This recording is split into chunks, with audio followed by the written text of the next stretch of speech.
Chapter 1, Wanting to Fall in Love. All the drinks tonight. On Xiao Shout-Size tab. In the center of the dance floor, an alpha dressed provocatively shouted at the top of his lungs, "Happy birthday to our brother Xiao." Yahoo! The deafening metal music stopped for a moment under the DJ's control, then as the crowd cheered and screamed, a more powerful beat was mixed in. Flashing lights cut through the revelry and intoxication, mixing alcohol with pheromones, carrying the atmosphere into a new wave of climax. A young man sitting tucked away in the corner of the VIP booth playing Tetris glanced up faintly, flipping off the alpha. "Brother, I only make 5,300 a month, buy yourself a duck egg." Xiao Tingyi sipped on his orange juice, looked down, and realized his phone had automatically switched him to some random quick-access mini-program again. The screen flashed with a huge title, Exploring the Seductive Dream of Deep-Sea Merfolk, the Sea Sprite. As Xiao Tingyi scrolled through the article, it seemed otherworldly, written as though the author really had seen a mermaid, quite convincing. Just as he was getting absorbed in reading, a notification appeared, to unlock even more exciting content, please recharge 250 green beans. After biting his straw in thought, Xiao Tingyi decisively paid 25 yuan after just 3 seconds of hesitation and continued reading with great interest. When he reached the last sentence of the article, the little mermaid turned into foam as the sun rose, he couldn't help but laugh angrily. He copied the URL and sent it to a colleague from the tech department, fraudulent website, shut it down. After recovering the stolen money, remember to transfer me 25 yuan. Tech department colleague, is Xiao Kai being scammed again? Xiao Tingyi. Pei Ji reluctantly left the dance floor, plopped down next to him, picked up a cocktail, and took a sip. Woohoo! Refreshing. The two were college roommates. After graduation Xiao Tingyi joined the investigation bureau, while Pei Ji was assigned to the police office. Xiao Tingyi disdainfully looked at the 2 fresh lipstick marks on Pei Ji's cheeks. If the citizens of Suijing knew their sir behaved this way, they would probably worry themselves into sleepless nights. Ting, have you heard about our office collaborating with your bureau? Pei Ji popped a red grape into his mouth, chewing on it. Looks like we're gonna combine forces. Save yourself. Xiao Tingyi opened the continuously vibrating phone. Captain Xiao, the fugitive Qing Xiangli has appeared in the old district of the west suburbs. Please give instructions. As Xiao Tingyi typed a response, he plucked the "Happy Birthday" chocolate sign from the cake and ate it. Let's meet at the west suburbs for the arrest. Pei Ji looked worriedly at the hurrying alpha leaving. What's going on? Is everything alright? Work or personal issues? Xiao Tingyi turned back and patted Pei Ji's shoulder. Nothing much, just one little thing, nothing serious. Got a mission, let's go. Pei Ji pursed his lips and understood what he meant before laughing and cursing, damn. Xiao Tingyi quickly walked into the parking lot, casually wiped the raindrops off his helmet visor, put it on properly, and skillfully swung his leg onto the Kawasaki H2. With a deep, resonant roar from the engine, splitting the wind sound, Xiao Tingyi rushed into the heavy rain. Suijing City, clouds pressing down, a narrow, dimly lit alley somewhere in the west suburbs. The sticky night-wrapped icy autumn rain splashed noisily on the blue stone bricks, covering up hurried and disordered footsteps. Lightning tore through the darkness, briefly illuminating the youth fiddling with a gun leaned against the wall around the corner. Simultaneously, with thunder rumbling, a muffled gunshot fired by a silenced pistol sounded alongside the painful cry of a heavy object falling. Xiao Tingyi held a gun and walked out from around the corner. He squatted down, flipped over the face of the person lying on the ground, and shone his flashlight. FNS Security Management Investigation Bureau is investigating, please cooperate. The groans from the ground paused, who could still refuse to cooperate after getting shot? Captain Xiao. A few people hurriedly approached from not far away. Are you alright? Standing up, Xiao Tingyi took the black umbrella from a member of his team. I'm fine, let's regroup. 2 Alpha team members roughly carried the suspect piggyback style toward the alley entrance. Xiao Tingyi wiped the rainwater off his wristwatch. It was precisely midnight. He looked at the nearby teammate. Little Wang, today's my birthday, actually. Little Wang hesitated, felt in his pocket, full of regret. Happy birthday, Captain Xiao. Sorry, I didn't get a chance to prepare a gift. Xiao Tingyi smiled slightly, understandingly saying, no problem, if you just write the operation report and the firearms report for me together. Captain Xiao. How can you be so cruel? As an Omega, when Little Wang first started working, she was once deeply mesmerized by Xiao Tingyi's good looks. But even the most handsome face couldn't withstand having to constantly help him with those action reports. This budding one-sided affection was killed in the cradle, leading Little Wang to henceforth stop reading office romance novels altogether, because who would fall for a stupid boss like that?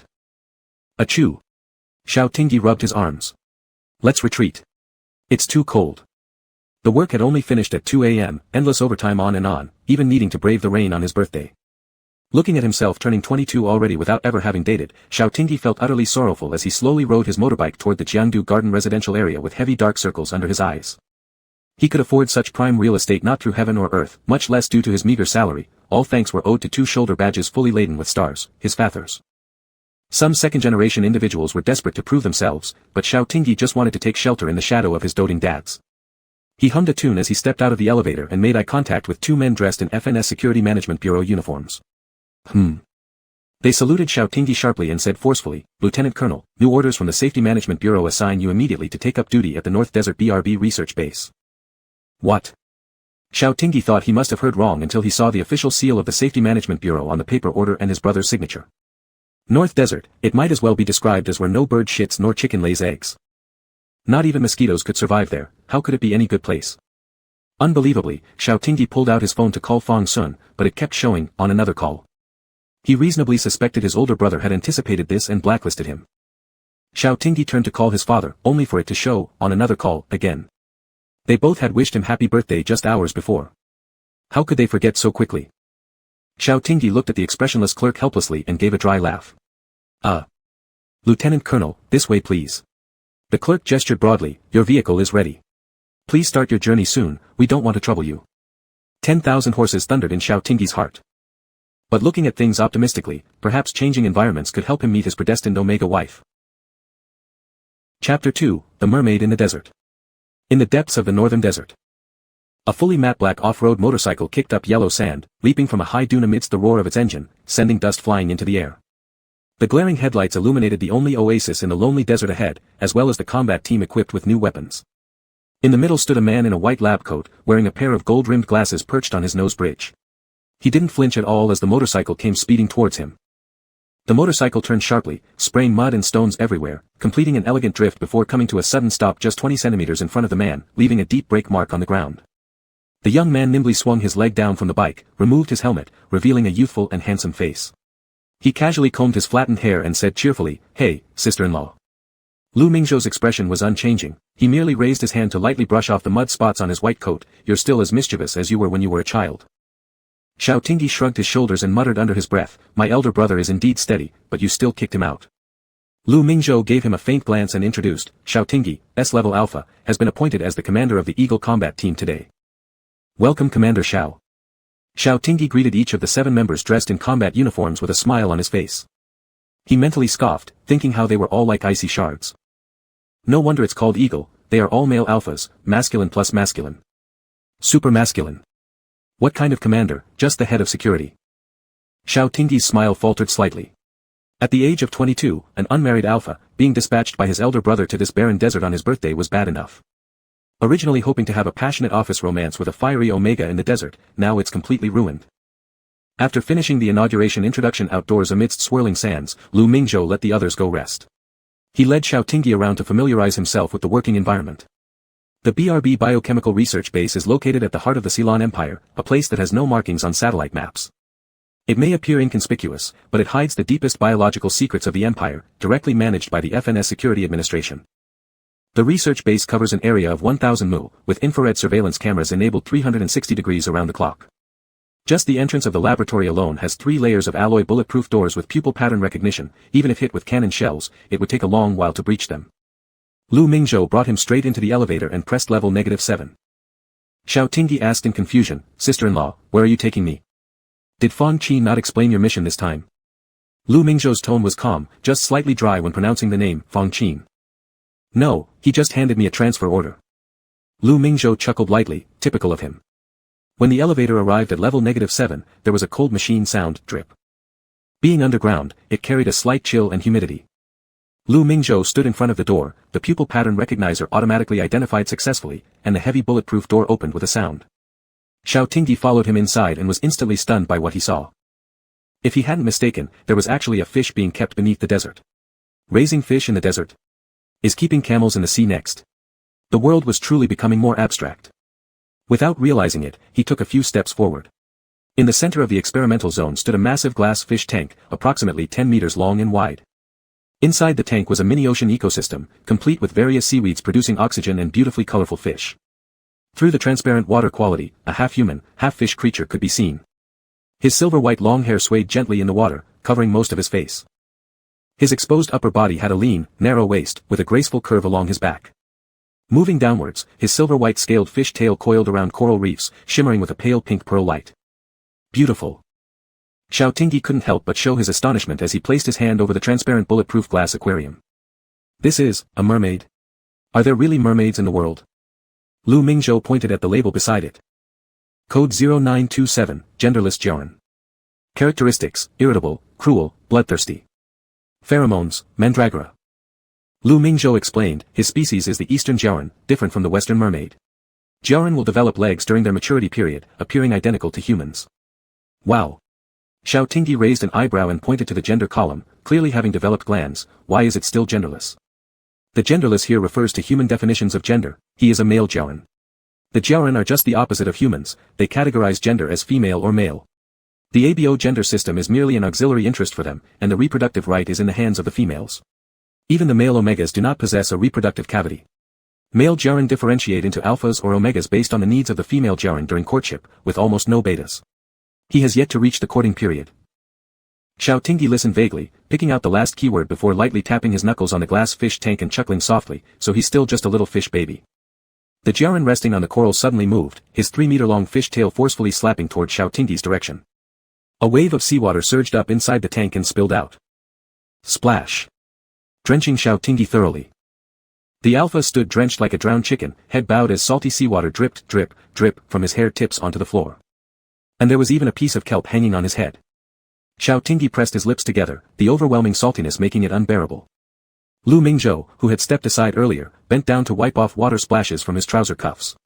Jiaran have perception abilities hundreds of times more acute than humans, even the slightest movement can be detected. It thought you were going to attack him. Xiao Tingyi grabbed the kelp irritably and threw it back into the tank, wiping his face. The veins at his temple throbbed violently, gritting his teeth. Why didn't you tell me earlier? Lu Mingzhou replied indifferently, you didn't ask. Xiao Tingyi angrily flung his hair back over his shoulder, his neck glands releasing a hint of camellia pheromones due to shock and anger. Lu Mingzhou, being a beta, couldn't smell it, but the Jiaran could. He swam over quickly, gripping the edge of the tank as he poked his head out to curiously examine Xiao Tingyi. When Xiao Tingyi looked up and their eyes met, upon seeing the appearance of the Jiaran, all his anger vanished instantly, replaced by amazement. Underneath the wet silver-white long hair lay a finely sculpted face. His eyes tilted slightly upward at the corners, green pupils mesmerizing. It was like the blooming of an eerie flower in hell, yet exuding an untouchable coldness. These two contradictory qualities wrestled and entwined, drawing one inexorably into those deep eyes. This must be the beauty crafted painstakingly by Nuwa over 81 days. Compared to him, others seemed like mere mud specks carelessly flicked off while Nuwa molded him. Xiao Tingyi's Adam's apple bobbed, damn, this little fish is truly impressive. Alcohol tips. The survival rate of Jiaran reproduction is extremely low, hence the females who control reproduction hold high status, belonging to a matriarchal society. The second gender differentiation of male Jiaran is purely to satisfy the XP preferences of the females. For instance, if a male differentiates into an omega, it means the female prefers 4i. Chapter 3, Being Hooked into a Perky Mouth. All that aggression, cruelty, and bloodthirstiness, this was clearly just a mischievous little fish. And its tail was pearl-pink. How adorable. The merman hovered at the edge of the fish tank, his eyes brimming with curiosity as he observed Xiao Tingyi's expression. His silver-white lashes fluttered. Xiao Tingyi was surprised to see the merman extending his hand toward him. The merman's long, wet fingertips gently grazed Xiao Tingyi's cheek, eventually resting on the corner of his mouth with an intimate touch.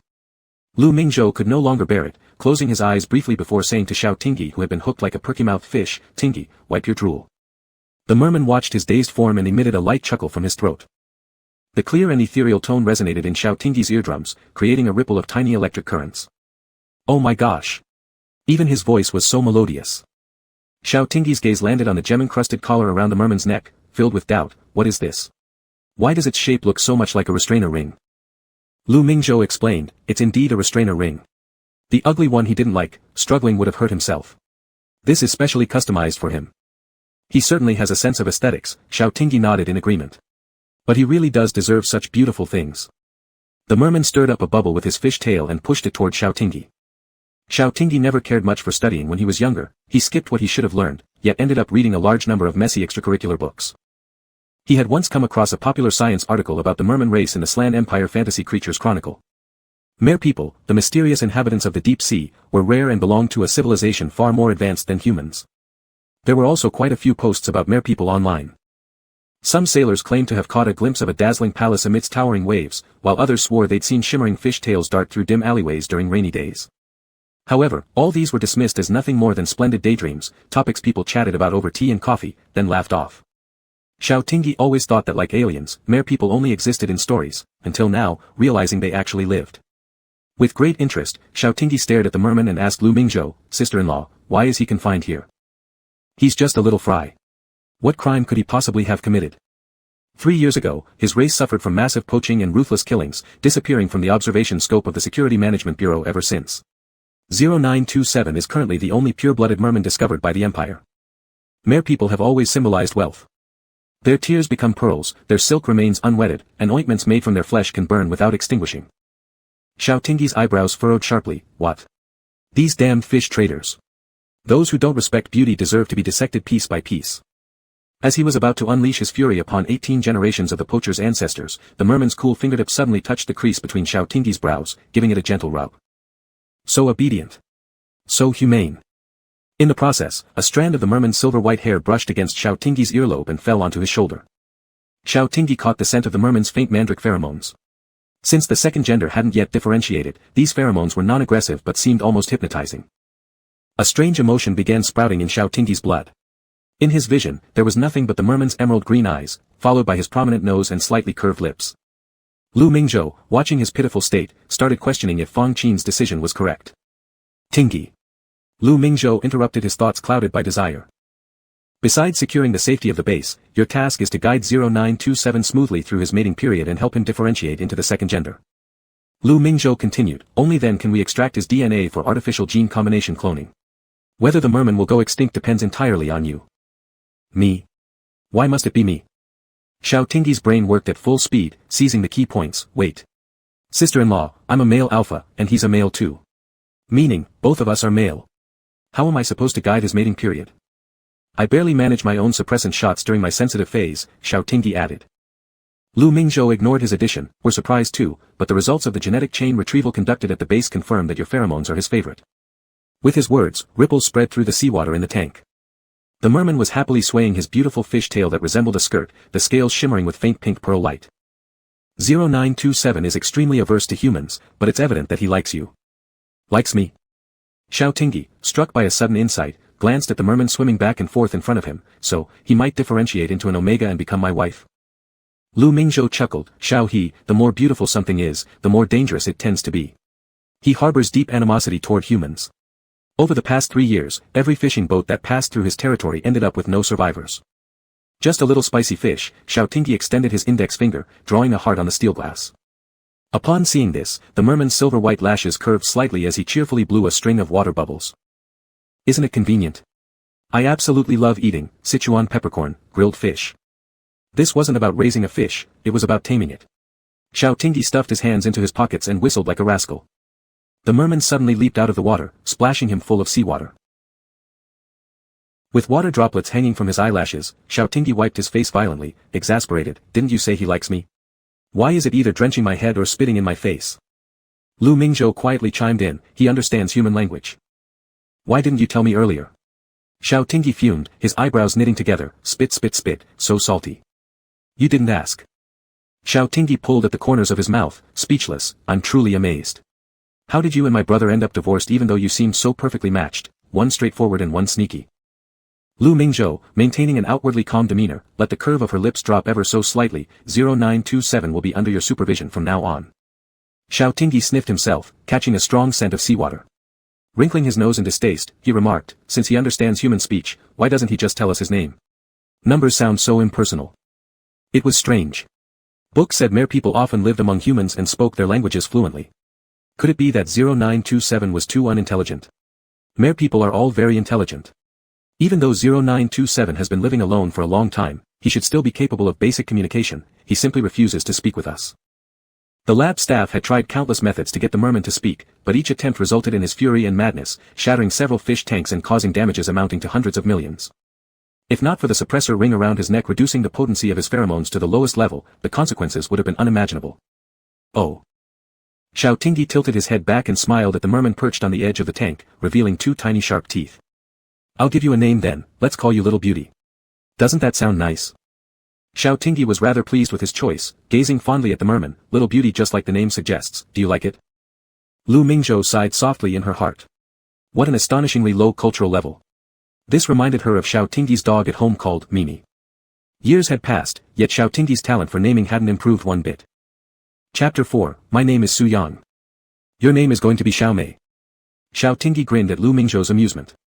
He didn't spit on me. He likes it. Don't call him 0927 anymore, it sounds so distant and cold. Su Yang. A strange male voice suddenly rang out in the lab. Both Xiao Tingyi and Lu Mingzhou looked over at the merman. The merman stared at Xiao Tingyi and slowly said, I am called Su Yang. Looks like when pushed too far, fish really can talk human language after all. For a moment, Xiao Tingyi was stunned, then he became excited. Sister-in-law, you were right. He obviously likes me a lot, he actually started talking. Lu Mingzhou mentally criticized silently, could it not be that the person disliked the names you came up with, unable to endure any longer before finally speaking? But to avoid ruining Xiao Tingyi's enthusiasm for keeping fish, he responded, you've always been liked by people since childhood. Xiaohe, I'll go back to the dormitory to rest now. Your room is 6002. The eye pattern has already been recorded into the system. You'll go later. Oh, 09. Su Yang has a bad temper, don't keep teasing him. Xiao Tingyi climbed onto the monitoring ladder, placing his arm on the edge of the fish tank, facing Su Yang directly. The young alpha was bold and unrestrained. Leaning down, he patted Su Yang's head with his hand, revealing little tiger teeth occasionally as he spoke. My name is Xiao Tingyi, from now on, I'll be your owner. Lu Mingzhou, who had just walked away from the merman experimental area, paused his steps. Accompanied by the machine prompt sound as the heavy alloy door closed, there was the sound of something heavy falling into water, splash. Lu Mingzhou pinched his eyebrows, doubting again whether the previous husband's choice was correct. Could Xiao Tingyi, this troublemaker, really bear the responsibility of training a merman? He tapped a few times on the display screen, where internal images appeared. In the image, Xiao Tingyi splashed around in the fish tank swimming towards the edge while complaining continuously, Mr. Su. Your fishy temper is too bad. Too bad, I'm telling you. On the display screen, a series of the merman's body data appeared, showing that his emotions were in a pleasant state without any signs of anger. Lu Mingzhou raised his eyebrows slightly. Was this what they call destiny pairing? One suppresses the other.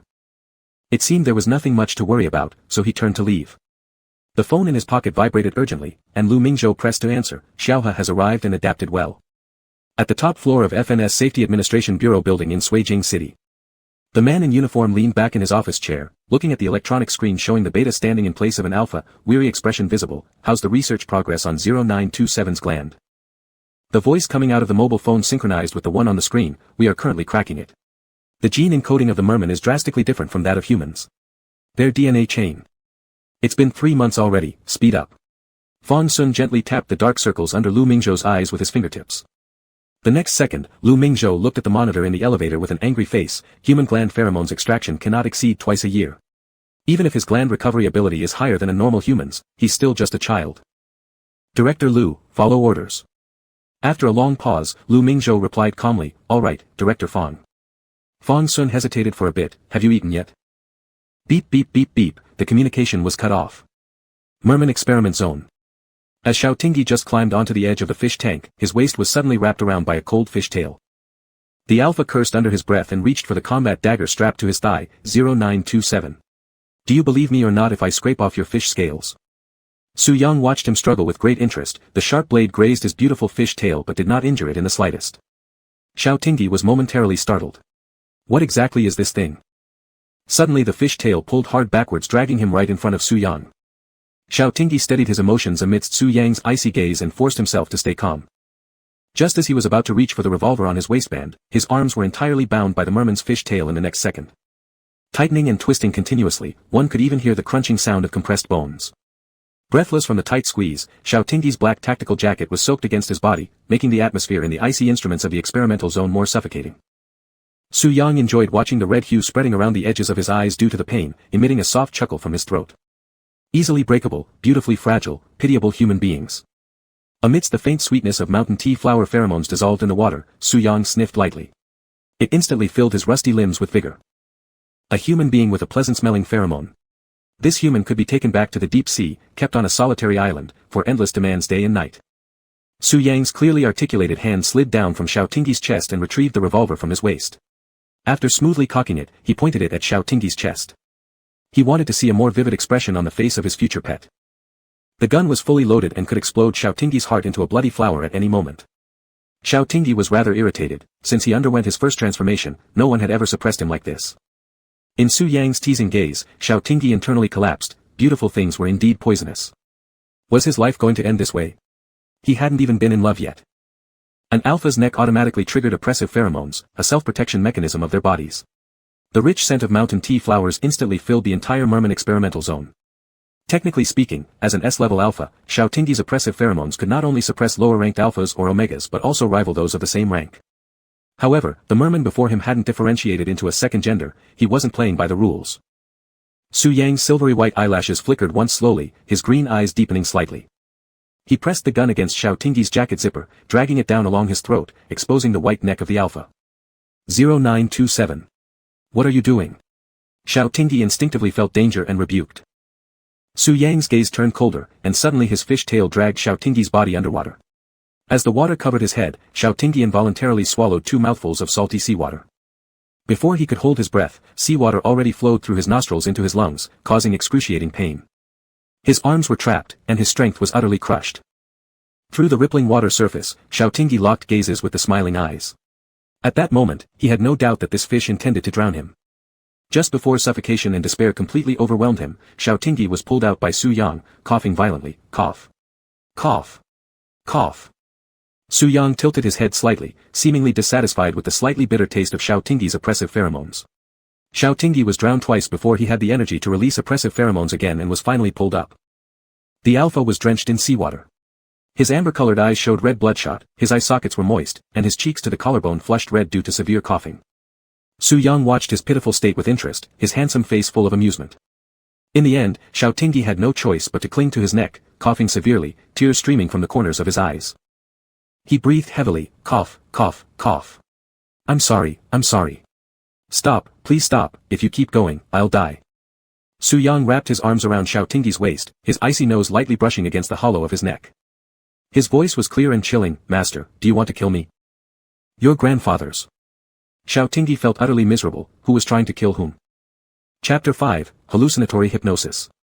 Xiao Tingyi was afraid that this irritable fish would drown him again, so he tightly hugged his neck, with his cheek pressing against Su Yang's inhibitor ring embedded with gemstones. If you don't like the title, Master, we can change it. Anything is negotiable. Survival comes first, time to surrender for now. Su Yang was very pleased with his flattery. I like it. If you like it, why did you drown me?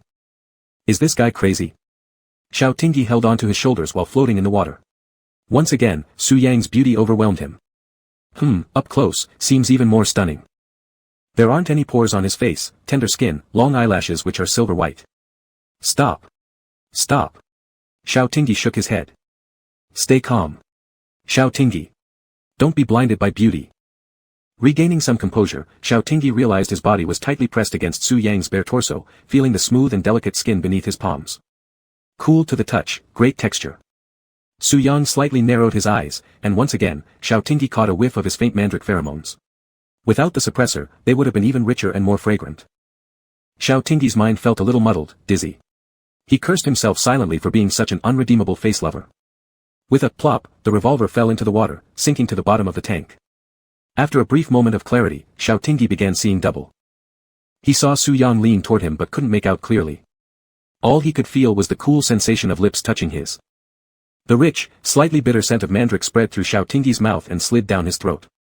Like a flower, like a poison, making him crave for more. Su Yang's emerald eyes were deep and filled with intense invasion and desire, observing Xiao Tingyi's face curiously. The alpha in his arms had a vacant look in his amber-colored eyes, shimmering with moisture. His long lashes were wet, clinging together, his face flushed red, and his lips slightly parted. A perfectly submissive demeanor, devoid of the arrogance from before, quite beautiful. Su Yang lightly moved his fingers, letting his sharp nails trace over the alpha's gland gently.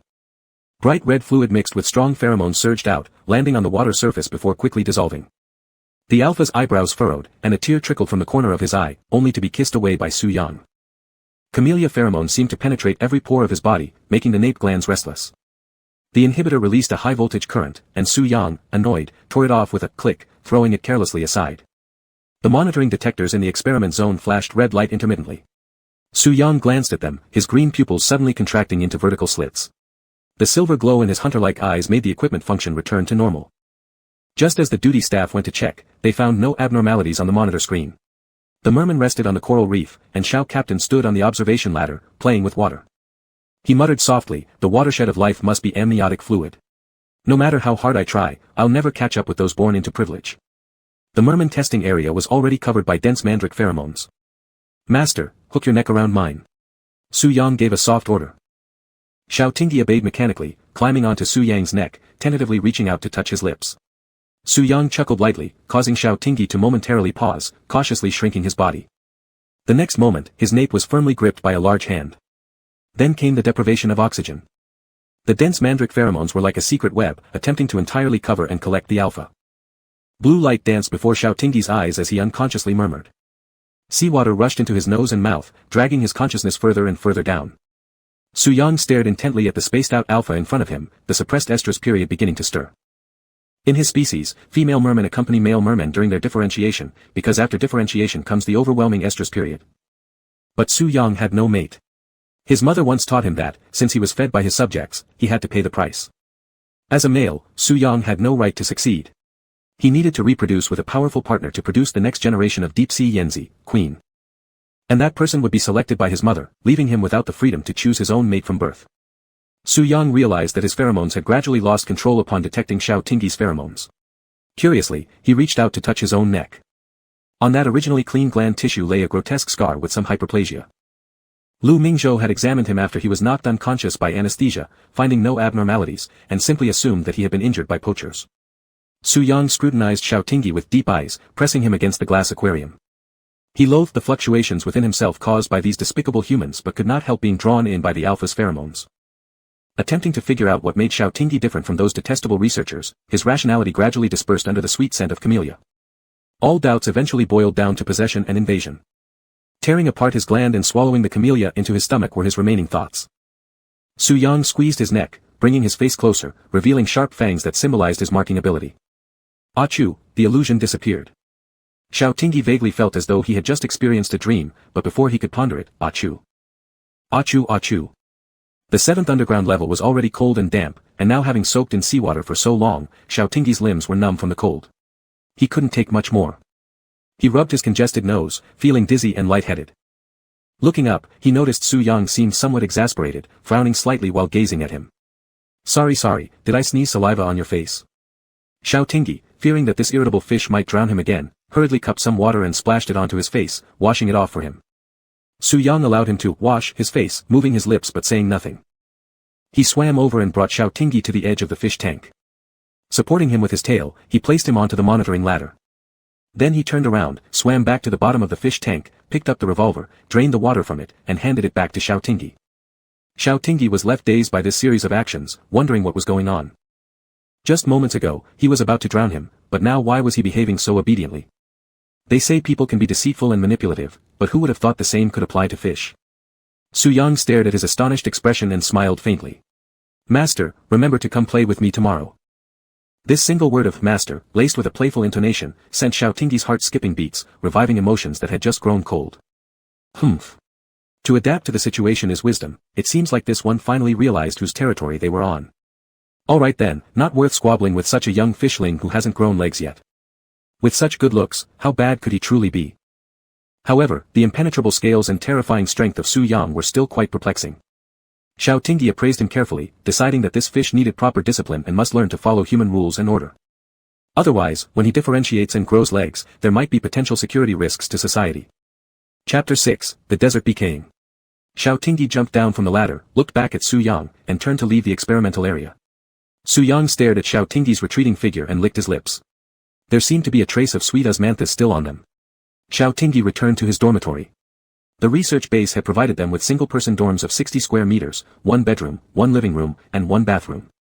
They could choose to cook for themselves or eat in the cafeteria, making it very convenient. While undressing in the bathroom to prepare for a shower, he noticed a layer of skin broken on the back of his neck, which had been soaked in seawater for a while, and it still hurt a bit. It might have accidentally scraped somewhere. After pondering for a second, Xiao Tingyi shrugged off his wet clothes and began humming "Shisha Sha" under the shower spray. Shisha Sha oh oh. After finishing his shower, Xiao Tingyi casually put on a bathrobe. Just as he was about to dry his hair, he suddenly recalled Su Yang's appearance when he left earlier. His neck was clearly devoid of anything. Xiao Tingyi felt a twinge of anxiety, grabbed his pistol, and hurried out. The bulletproof door of underground level 7 opened again, and Su Yang lazily rose from the coral reef. His gaze slowly swept over Xiao Tingyi's chest, which was widely exposed due to running, and he arched an eyebrow. Master, you miss me so soon. When Xiao Tingyi's eyes landed on the gem suppressor ring around Su Yang's neck, a flash of doubt crossed his mind. He gestured vaguely at Su Yang's neck with his gun. Have you been wearing this thing all along? Su Yang gazed at the alpha, who now bore a completely different demeanor from just a moment ago, and lightly hooked the item around his neck with his long nails. Of course, can Master help me take it off? It hurts when I get shocked. Xiao Tingyi relaxed slightly. That made sense. The suppressor ring was military equipment that could only be unlocked by biometric passwords.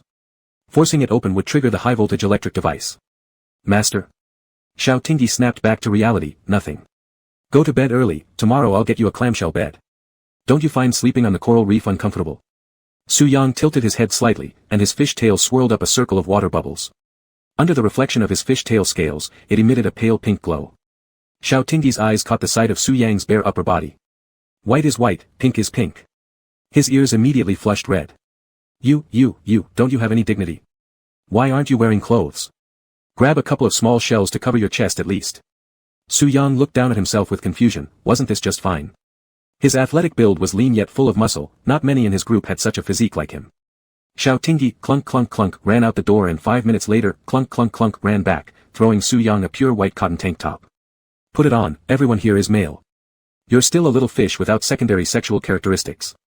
One must be cautious. Xiao Tingyi nagged and warned repeatedly. Su Yang raised his hand to sniff the pure cotton tank top. Besides the fresh scent of detergent, there was also a faint fragrance of osmanthus. This was Xiao Tingyi's clothing. As Xiao Tingyi watched Su Yang sniffing his shirt, his deep eyes fixed intently on him, his cheeks began to heat up. Who taught him this? Who turned this little fish into something like this? Has it started fishing for people? Where's the justice in this world? Su Yang tugged on the shirt. It was a bit tight and slightly short. He swam in front of Xiao Tingyi, spun around, and blinked his silver-white lashes. Master, do I look good? Okay, average I guess. Very good looking. Xiao Tingyi touched his nose. Lucky no blood came out, otherwise it would be embarrassing beyond Atlantic proportions. I'm leaving, good night. Xiao Tingyi waved his hand, adjusted his robe. It was cold here, just like a morgue. Su Yang leaned on the edge of the aquarium, resting his chin on his elbow, staring at the tall and slender back of the alpha. This person was much more interesting than those dull researchers. At 5:30 in the morning, Xiao Tingyi was punctually woken up by his own biological clock. Xiao Tingyi was extremely self-disciplined. He grew up in a training base. When other kids were still playing with toy guns, he was already on the shooting range practicing mobile target shooting with a new sniper rifle. Xiao Tingyi rubbed his eyes, got out of bed, and half asleep pulled the curtain aside, intending to open the window for ventilation. For some reason, the window today seemed hard to open. Xiao Tingyi used brute force. The next second, a face full of whistling wind filled with yellow sand greeted him, waking him fully. Pft, spit spit spit. A mouthful of sand. Xiao Tingyi quickly shut the window, haphazardly combed through his short hair, squinted with one eye and looked out. Outside the oasis stretched an endless desert. The wild wind howled, and the sky was full of flying sand. Still half asleep, he almost forgot where he was, not in Suijing City, but thousands of miles away in North Mojave. Xiao Tingyi quickly took a shower and changed into his combat training uniform before heading to the indoor training base. The Eagle Operations Team was an elite special forces unit, with all members being A-level alphas or above. Besides them, the research base also housed 300 beta security personnel. Though they belonged to separate departments, Xiao Tingyi had the highest command authority. When Xiao Tingyi arrived at the indoor training ground, the team had already gathered. He glanced at his wristwatch. It was only 6 o'clock. These guys were as strong as oxen. The BRB Biochemical Research Base held all the biological secrets of the Ceylon Empire, making it extremely important. But precisely because of its importance, ordinary people couldn't access it, and those who dared couldn't risk coming close. A 50-kilometer perimeter had been marked with warning lines, and dozens of guard posts operated on a 24-hour rotating shift. Anyone who approached would be shot on sight. Thus, working here was relatively stress-free for Xiao Tingyi. He just wanted to pad his resume. After returning, he planned to request a transfer back to Suijing City so his older brother could find him a more relaxed position. Work could consist of slacking off, and vacations could be spent traveling. That's what life should be about. Li, if that Xiao Tingyi hadn't parachuted in, the captain should have been you. That's right. Look at his scrawny frame, probably nothing but a pretty face leaning on his big shot brother. They stood with their backs to the training ground entrance, unaware that Xiao Tingyi was right there. Shut up and follow orders. The leading man's gaze silenced the others instantly. Xiao Tingyi raised an eyebrow, catching the man's eye. Good morning, Deputy Captain Li. He deliberately stressed the word deputy, provoking dissatisfaction among the others. Except Li Su himself, who either feigned indifference or truly showed none, his expression remained neutral. Captain Xiao, let's start the morning training. No rush. Xiao Tingyi was the type to hold grudges and retaliate immediately. Ignoring insults he didn't hear was one thing, but now that he'd heard them, there was no way he'd let it slide. Impossible, absolutely impossible. Xiao Tingyi wouldn't waste time sulking in the corner or cursing under his breath. If someone wronged him, he paid them back right away, refusing any internal conflict. I actually understand everyone's frustration, but what can I do? It's not my fault that Fang Jing is my father, Xiao Tong is my father, and Fang Qin is my brother, right? Fang Jing, Alpha Special Forces Commanding General, retired. Xiao Tong, Director of Ceylon Intelligence Bureau, retired. Fang Qin, Head of FAS Security Management Bureau, their direct superior. As the eldest son, Fang Qin carried heavy expectations. Both fathers imposed strict education on him, and he climbed the ranks step by step from the bottom. On the other hand, Xiao Tingyi hit the jackpot with timing. His older brother had reached heights to shield him, leaving his upbringing much more relaxed. Sometimes comparing oneself to others could drive one mad, and Xiao Tingyi represented exactly the kind of privileged background that could infuriate and inspire envy in others. No matter how much they resented him, they couldn't help but admire his family's achievements. Chapter 7, Living Under the Same Roof. As expected, the moment he said this, a young A couldn't hold back anymore. Is Captain Xiao proud of this? Why not? Xiao Tingyi shrugged and grinned wickedly, revealing two little tiger teeth. But I'll give you guys a chance, be it marksmanship or combat skills, anyone who can beat me, I'll immediately go home. Xiao Tingyi spun his handgun on his fingertip and glanced at the 6 members one by one before finally landing his eyes on Li Su. Vice Captain Li, would you like to try? Li Su met his challenging gaze with ease. I believe Director Fong promotes talent without avoiding close relations. Haha, you're truly an interesting person. How false, how uninteresting. Nobody. Afraid? Or what? Xiao Tingyi's voice rose higher, losing its carefree tone and gaining more sharpness. I'll come. Young A stepped forward and looked at Xiao Tingyi. Hand-to-hand combat. Who are you? Mo Chi.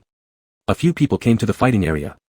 When Mo Chi was about to remove his dagger and firearm, Xiao Tingyi stopped him. No rules, you can use any weapon.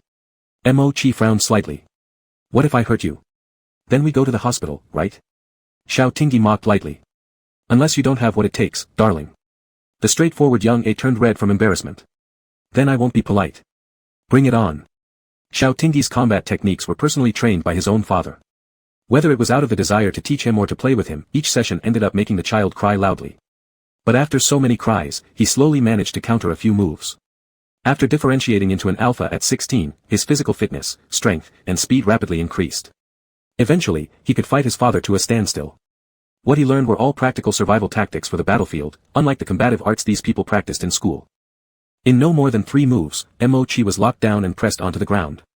I win. The remaining team members were stunned. Mo Chi was an A-level alpha with consistently excellent results in combat, yet here he was subdued so easily and messily. Even Li Su's eyes flickered with a trace of surprise.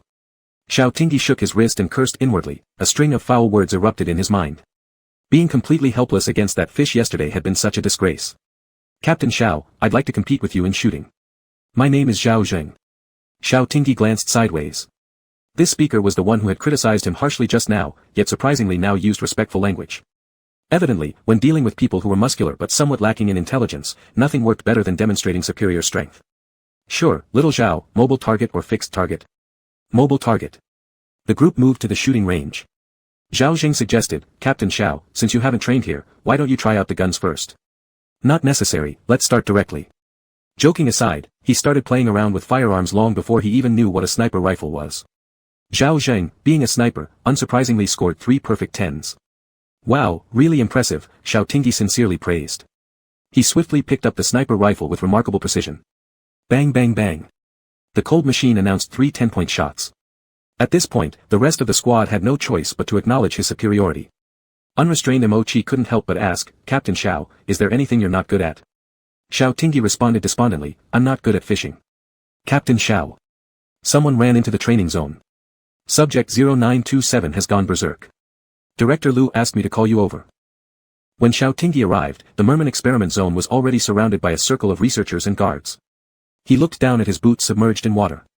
Chaos reigned on the ground, seawater mixed with broken glass shards, along with people lying scattered and injured in various degrees.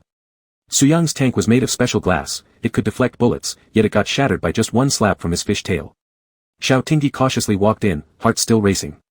If Suyang had gone berserk yesterday, he wouldn't be alive now to meet his great-grandmother. What happened? Why is he so furious? Xiao Tingyi approached Lu Mingzhou and saw Suyang forcibly handcuffed. His clean wrists were chafed raw due to resisting, having been knocked unconscious by high voltage, weakly lying on the coral reef. Yet upon hearing Xiao Tingyi's voice, he lifted his head. A guard armed with anti-explosion gear held a stun stick and moved forward. Xiao Tingyi hurriedly stopped him. What are you doing? Look at his condition, why shock him again? Master. Suyang called out softly, his green eyes filled with grievances, why did you take so long to come? The person lying on the ground moaning in pain, waiting for a stretcher, having been fractured by his fish tail. Such a scheming fish. Xiao Tingyi knelt down on one knee and frowned at the blood stains on Suyang's white tank top. What are you throwing a tantrum about? Do injuries make you feel good? Suyang lowered his eyelashes, you said you would come and keep me company, so I have been waiting for you. I. Xiao Tingyi suddenly felt like he was a heartless scumbag who dumped someone after they bought him an expensive perfume, tapping his wristwatch slightly. Ancestor, it's morning, not even 7 o'clock yet. I can't see the time. I've just waited for you for such a long time, master. Are you mad at me? A tear dropped from Suyang's silver-white eyelashes onto his palm and turned into a pale purple pearl. Legend has it that merfolk tears would turn into pearls of different colors based on their emotions. Xiao Tingyi's big tough guy heart went numb. There was no real day or night in the experimental area since instruments operated 24/7 to record data. All that kept Suyang company were the cold beeps of the machine sounds. He was waiting for me. Xiao Tingyi was deeply touched as he extended his hand, give me the key. Captain Xiao. Give it to me. Xiao Tingyi ordered sharply, follow my command. The team member looked toward Lu Mingzhou, who nodded. Xiao Tingyi took the key, unlocking the manacles on Suyang, gently caressing the skin around his wound. Does it hurt? Suyang raised his gaze, looking at his worried expression, shaking his head lightly. Stupid fish head. Xiao Tingyi wrapped one arm around his waist, while using another to hook his fish tail, managing to lift him up. Sister-in-law, let Suyang live with me from now on. Isn't he supposed to go through differentiation? It might be better if I watch over him. If he continues like this, it will injure others and cost money. Lu Mingzhou pondered for a moment, go to room 6012. It's spacious with a monitoring room. In earlier times, some researchers had lived together with test subjects. Xiao Tingyi didn't bother asking more about the monitoring room details and stepped out of the chilling merman experiment zone in large strides with his fish companion. Thankfully, the elevator was big enough. Suyang held onto his neck and curiously examined his face. Are you feeling sorry for me? Don't get me wrong, you're kind of heavy. Xiao Tingyi pressed his lips, adjusting him slightly higher, must weigh 300 or 400 pounds. Biting his teeth firmly, Xiao Tingyi decided he couldn't give up being a proper alpha holding his omega. That's weak. Even though this guy hasn't differentiated yet, living close to him for a long time surely means he'll end up as an omega. Chapter 8 Green Tea Fish. Suyang softly chuckled, the hand hooked around Xiao Tingyi's neck gently caressing over his gland. Master, you are truly good to me. Xiao Tingyi let out a tch sound, don't touch me randomly. A group of people entered room 6012 in great numbers. It was a space of 200 square meters, just looking a bit lifeless. The supervision room was filled with various instruments, yet there was no fish tank. Xiao Tingyi instructed his resentment team members to dismantle the bathtub from the bathroom and bring it over so Suyang could temporarily stay there while his fish tank wouldn't be delivered until at least the day after tomorrow. The research institute was busy testing the machines, everyone was occupied. Suyang's injured wrist had been medicated and wrapped with gauze. Xiao Tingyi stroked his chin, asking the doctor, Doctor, can the wound get wet? He needs to be in the sea, won't it irritate? The doctor. That was indeed a sharp question. Lu Mingzhou held an instrument to check Suyang's body condition. The healing ability of mere people is 10 times that of humans. This kind of wound will heal by tomorrow, no need to worry. Really impressive. Xiao Tingyi envied. Lu Mingzhou added, but their pain nerves are also 10 times that of humans. He feels even more pain than you imagine.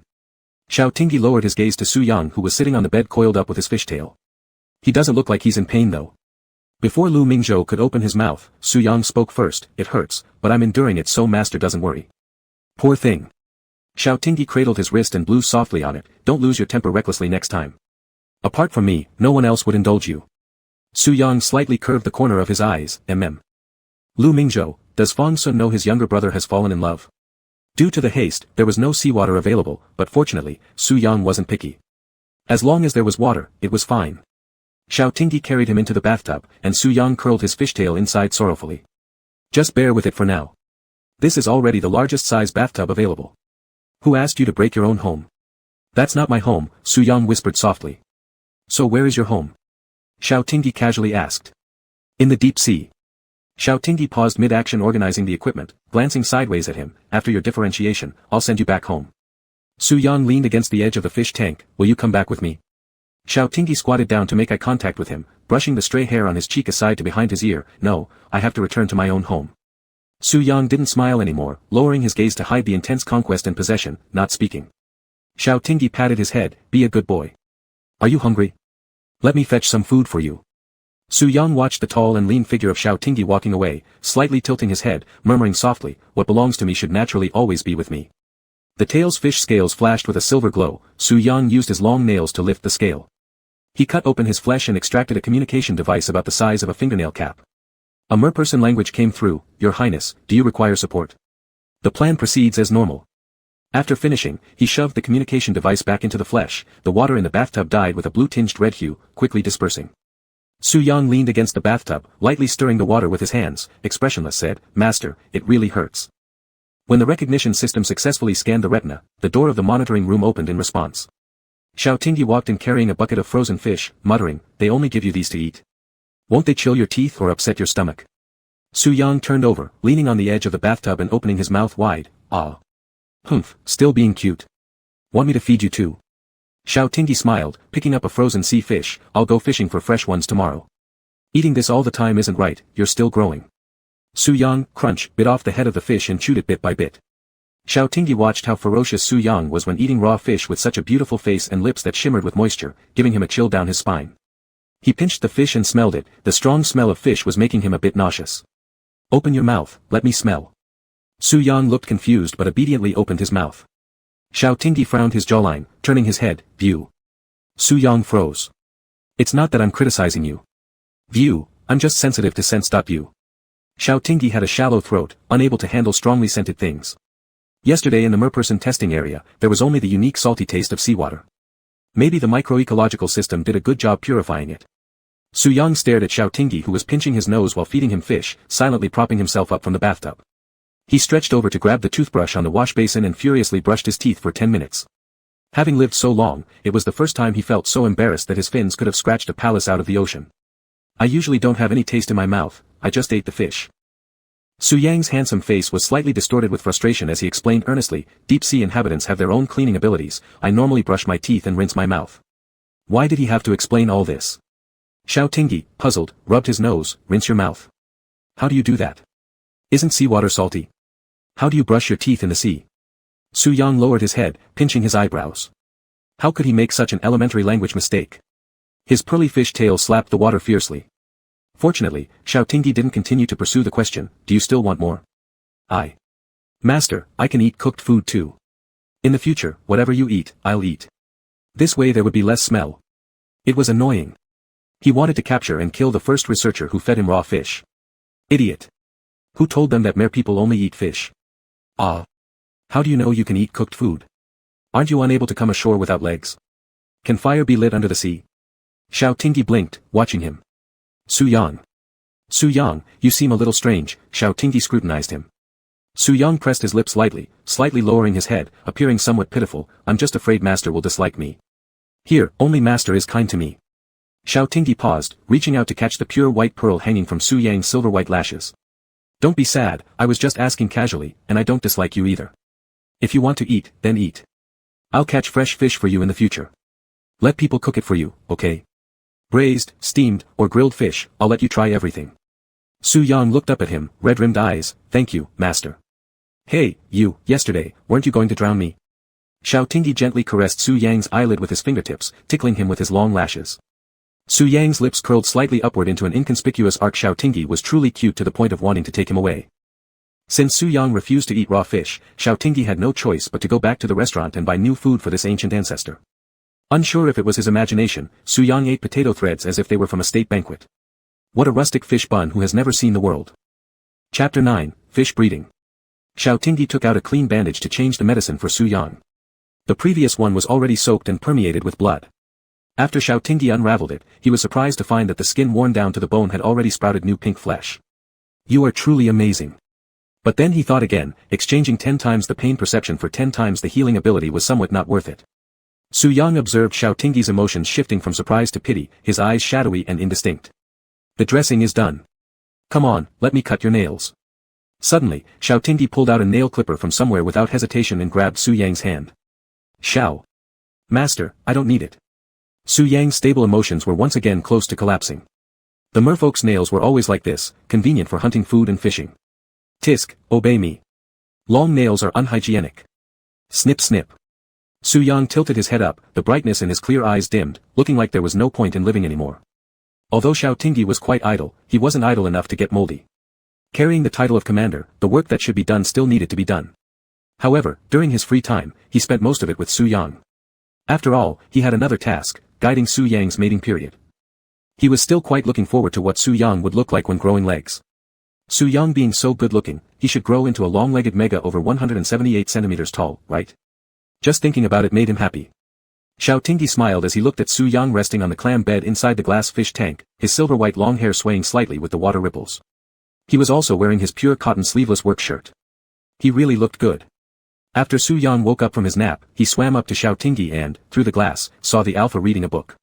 His pale face immediately darkened. Fish breeding science.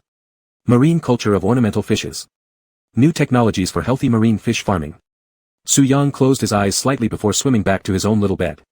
Looking back, Xiao Tingyi was so engrossed in reading the book that he didn't even notice Su Yang's anger. Su Yang's 3-meter-long fishtail swung fiercely, splashing seawater and kelp out of the fish tank, drenching Xiao Tingyi. Su Yang. Xiao Tingyi got angry. Su Yang stretched lazily. What's wrong? Forget it. I won't bother with you. Holding his wet book, Xiao Tingyi stormed off angrily from the monitoring room, rushing to take a shower in the bathroom. Su Yang deeply smelled the faint trace of mountain tea pheromone in the air, narrowing his emerald green eyes. His gaze was filled with undisguised aggression. Late night. The strong mandrake pheromone seemed to have formed a dense web, covering the entire room 6012. There was a click sound as the door to the monitoring room opened. A man stepped out, his silver-white long hair falling to his waist. The cool moonlight cast a pale and handsome face, with green eyes glowing faintly in the darkness. He slowly walked to the side of the sleeping alpha's bed. On the bedside table lay an observation journal. Besides basic physical data records, there was also a sentence. Su Yang will certainly evolve into the most beautiful mega in the world. The man returned the journal to its original position and sat beside the bed. His slightly cool and damp fingers gently brushed across Xiao Tingyi's cheeks, a hint of an intimate chuckle rising in his throat. Su Yang lay next to Xiao Tingyi, his silver-white hair shimmering under the moonlight, its tips curling with a seductive glow. The room was quiet and peaceful, only Xiao Tingyi's steady and prolonged breathing under the mandrake pheromones could be heard. Su Yang propped his head on his hand, scrutinizing the completely defenseless alpha in sleep. The pad of his finger roughly grazed over Xiao Tingyi's glossy lips. Xiao Tingyi fluttered his eyelashes, slowly opening his eyes, confusedly looking at the man beside him. His voice carried the unique hoarseness of just waking up, huh? Su Yang. Upon hearing his name, Su Yang twitched his fingertips, resting his palm by Xiao Tingyi's ear. He leaned in closely, softly murmuring to guide, "Who am I?" Su Yang. Xiao Tingyi repeated his name, holding his face with both hands, "You look so good." Su Yang chuckled lowly, his deep voice sounding ear-burning in the dimness, "Does the master like me, yes?" "Like." Su Yang dipped his head to peck his lips, "Do you like anyone else?" "Yes." Su Yang's movement halted, his green eyes suddenly brimming with ferocity. Gripping Xiao Tingyi's fine white neck with his palm, he asked quietly, "Who?" Xiao Tingyi slowly blinked, gaping for breath, counting on his fingers, "Dad, father, and big brother, Mimi, and Su Yang." Su Yang closed his eyes for a moment, released his neck, and patiently asked, "Who is Mimi?" "Our family raised little mutt." Su Yang laughed bitterly in anger, was this comparing him to a dog? Xiao Tingyi stroked his face, kindly explaining, "You're much prettier than Mimi. It's really ugly, like a wet, broken mop, while you are much more beautiful." Su Yang found no comfort in his words of reassurance. What was there to be happy about by being better looking than a stray dog? Su Yang hugged Xiao Tingyi's back and drew close to him, sniffing the fragrance of tea flowers from his neck. "Have you ever been in love? Have you kissed anyone else? Have you made love with someone?" His Adam's apple was bitten and ground, causing Xiao Tingyi to shiver. "No." Only when hearing this did Su Yang release him in satisfaction, rewarding him by patting his head, whispering temptingly, "Good boy, but now you have." The priceless gem-encrusted inhibitor ring was mercilessly discarded on the floor, emitting a crisp sound. After a brief period of clarity, Xiao Tingyi fell once again into the dark undercurrents of the deep sea. The tide surged with large waves, and the moonlight was alluring and seductive. A lump wriggled under the quilt. After a while, a furry head popped out. Xiao Tingyi yawned twice, half opening his eyes to grab his phone and check the time. 9:30. The alpha's eyes instantly widened in disbelief. How could that be? He usually wakes up at 5:30 sharp without fail. Even though it was his weekend off today, he shouldn't sleep until 9:30, right? Xiao Tingyi sat up, the light blanket slipping down to his waist, exposing his upper body with smooth, well-defined muscles. On his strong right arm was a 10-centimeter-long scar, left from his first mission where he fought closely with bandits to protect hostages. Although the doctor stitched him beautifully, a closer look still revealed some frightening details. Only at this moment did the scars bear several ambiguous red marks, but unfortunately, the Alpha didn't notice.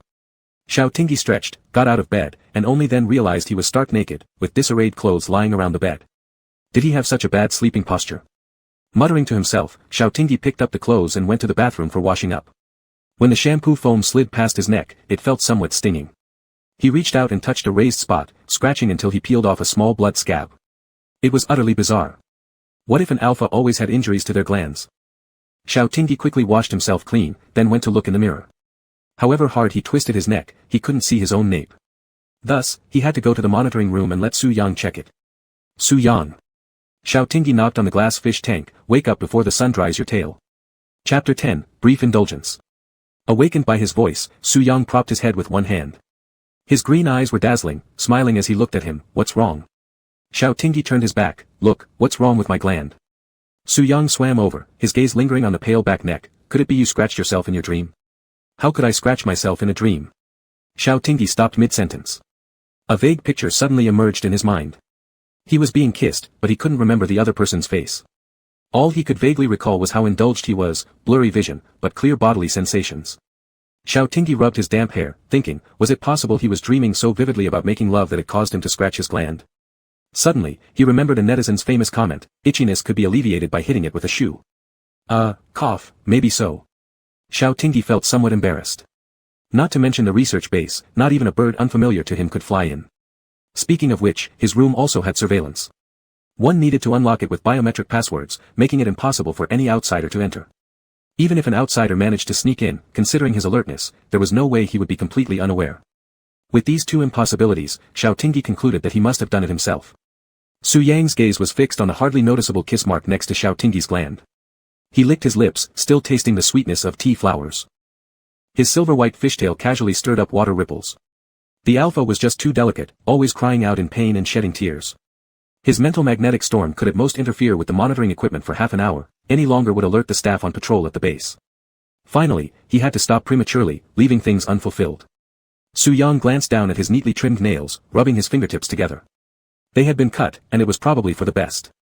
After breakfast, Lu Mingzhou arrived with a few researchers, carrying a white disinfection box in his hand. Xiao Tingyi was watching leisurely as Lu Mingzhou examined Su Yang's physical condition, until the latter took out a filtering syringe. Sister-in-law, what are you doing? Lu Mingzhou, wearing a white mask that hid his expression, replied, extracting his gland fluid. Before Xiao Tingyi could ask further, he saw one of the researchers press a button on a nearby instrument. Su Yang struggled painfully for a moment before collapsing at the bottom of the water tank. Two researchers holding tranquilizer guns dived into the water and inserted the needle into Su Yang's back neck glands, drawing out half a tube of blue liquid. Xiao Tingyi felt a lump in his throat. To alphas and omegas, glands were like a second heart. Serious damage to the glands could directly lead to death. Extracting the gland fluid was only the least significant pain, more importantly, it would disrupt the alpha's pheromone balance, which could severely lead to an alpha's rebellion. Lu Mingzhou placed the glass tube containing Su Yang's gland fluid into the cold storage case and signaled for the researchers to leave. Then he explained to Xiao Tingyi, Xiao He, the reason why the security bureau brought Su Yang here is not only for protection but also for research. There are too many secrets about the merfolk. Humans fear the unknown and always want to explore all the secrets, dissecting them into tens of thousands word reports before they feel secure. But Xiao Tingyi glanced sideways at Su Yang who was unconscious, struggling with a frown on his face. Did he agree? Lu Mingzhou fell silent for a moment. All we can do is obey orders. Prolonged use of general anesthesia can cause irreversible harm to the human body, so the anesthetic used on Su Yang only lasted for 5 minutes. Xiao Tingyi discarded his outerwear, put on an oxygen mask with audio-visual capabilities, and dived into the water. He dragged Su Yang onto a clamshell bed and waited quietly for the anesthesia to wear off. Obey orders, those 4 words sounded like they had formed calluses in his ears. When Xiao Tingyi was young and mischievous, Fang Jing threw him into a youth training camp to cultivate his mentality. There, the most frequent sentence he heard was, obey orders. As a lieutenant of the Selen Empire, obeying the orders of his superiors was his duty, and he was already used to it. But looking at Su Yang's pale face and bloodless lips, Xiao Tingyi, in a fleeting moment, wanted to defy this damned order. Should someone be forced into research simply because they're different from humans? What kind of logic is that? Su Yang should have been freely swimming in the deep sea, not in this little fish tank with a suppressor ring around his neck. The silver-white fish tail gently stirred the water ripples as Su Yang's eyelashes quivered slightly, gradually opening his eyes to meet Xiao Tingyi's caring gaze behind the transparent mask. Are you awake? Do you feel unwell anywhere? Xiao Tingyi's voice was muffled through the mask. Su Yang lightly touched the suppressor around his neck. The highly effective anesthetics inside were truly formidable. Though humans may be ignorant, their achievements in some areas were indeed commendable. Su Yang. Are you alright? Xiao Tingyi grew anxious when he received no response. Su Yang raised his eyes to look at him. The concern in the Alpha's eyes was not feigned, nor was his desire to care. Master, it hurts. Xiao Tingyi moved his lips and suddenly remembered what Lu Mingzhou said. His pheromones were Su Yang's favorite. The soothing pheromones with the scent of tea flowers spread through the water. Xiao Tingyi massaged Su Yang's neck gently, filled with regret. Does this make you feel better? Glands were like the second heart for humans, and as the dominant secondary gender characteristic after differentiation, they were quite sensitive. Their sensitivity was not less than the primary characteristics.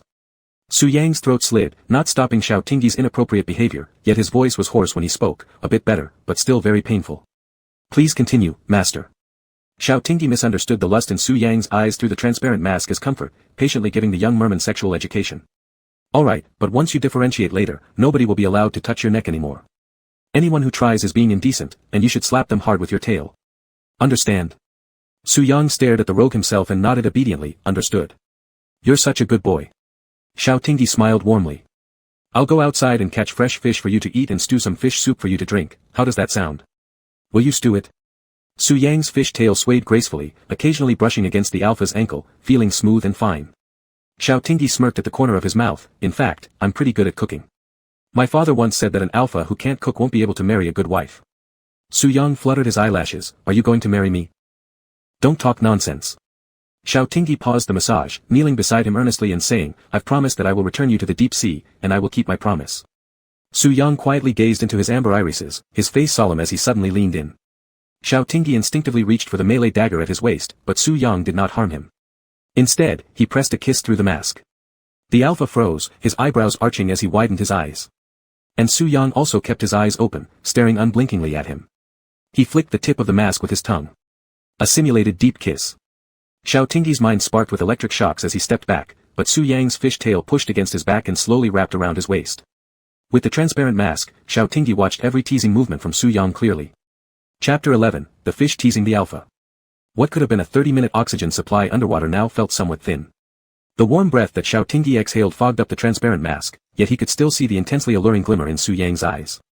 Though he always jokingly referred to Su Yang as a mega, Xiao Tingyi never truly intended anything with this fish because they were different species. Su Yang would eventually return to the sea, which was his true home. Su Yang's slender fingers lightly pressed and kneaded the back of Xiao Tingyi's neck, causing the Alpha's face to flush red. Was this fish being outrageous? Wasn't he learning too quickly? Suddenly, the cold fish tail wrapped around Xiao Tingyi's hand holding the dagger, controlling the tip to stab toward his right arm. Xiao Tingyi was shocked. What are you doing? Mark me with your sign. Don't you like it? Su Yang fixed him with an intense stare, using irresistible force to make Xiao Tingyi carve two wounds shaped like an X on his right arm. Xiao Tingyi watched as a patch of seawater turned red, seeing the deep wound on Su Yang's arm, and his expression grew complex. Are you insane? Su Yang flipped the handle of the knife and tapped Xiao Tingyi's chest. You're afraid of pain, so I'll have you carve me into here. Xiao Tingyi wasn't sure if this counted as a confession, but he was stunned by the unrestrained and blatant possessiveness in Su Yang's eyes for a long while. Su Yang returned the dagger to its place on Xiao Tingyi's utility belt, lowering his head to sniff his scent. Your soothing pheromones smell great, but I prefer the sweet aroma when my master is in heat. When was I ever in heat? Xiao Tingyi's pupils dilated, shocked as if his innocent flower had been corrupted by a dye vat. Who taught you this stuff? You're just a youngling who hasn't even hit the mating period yet, aren't you way too mature?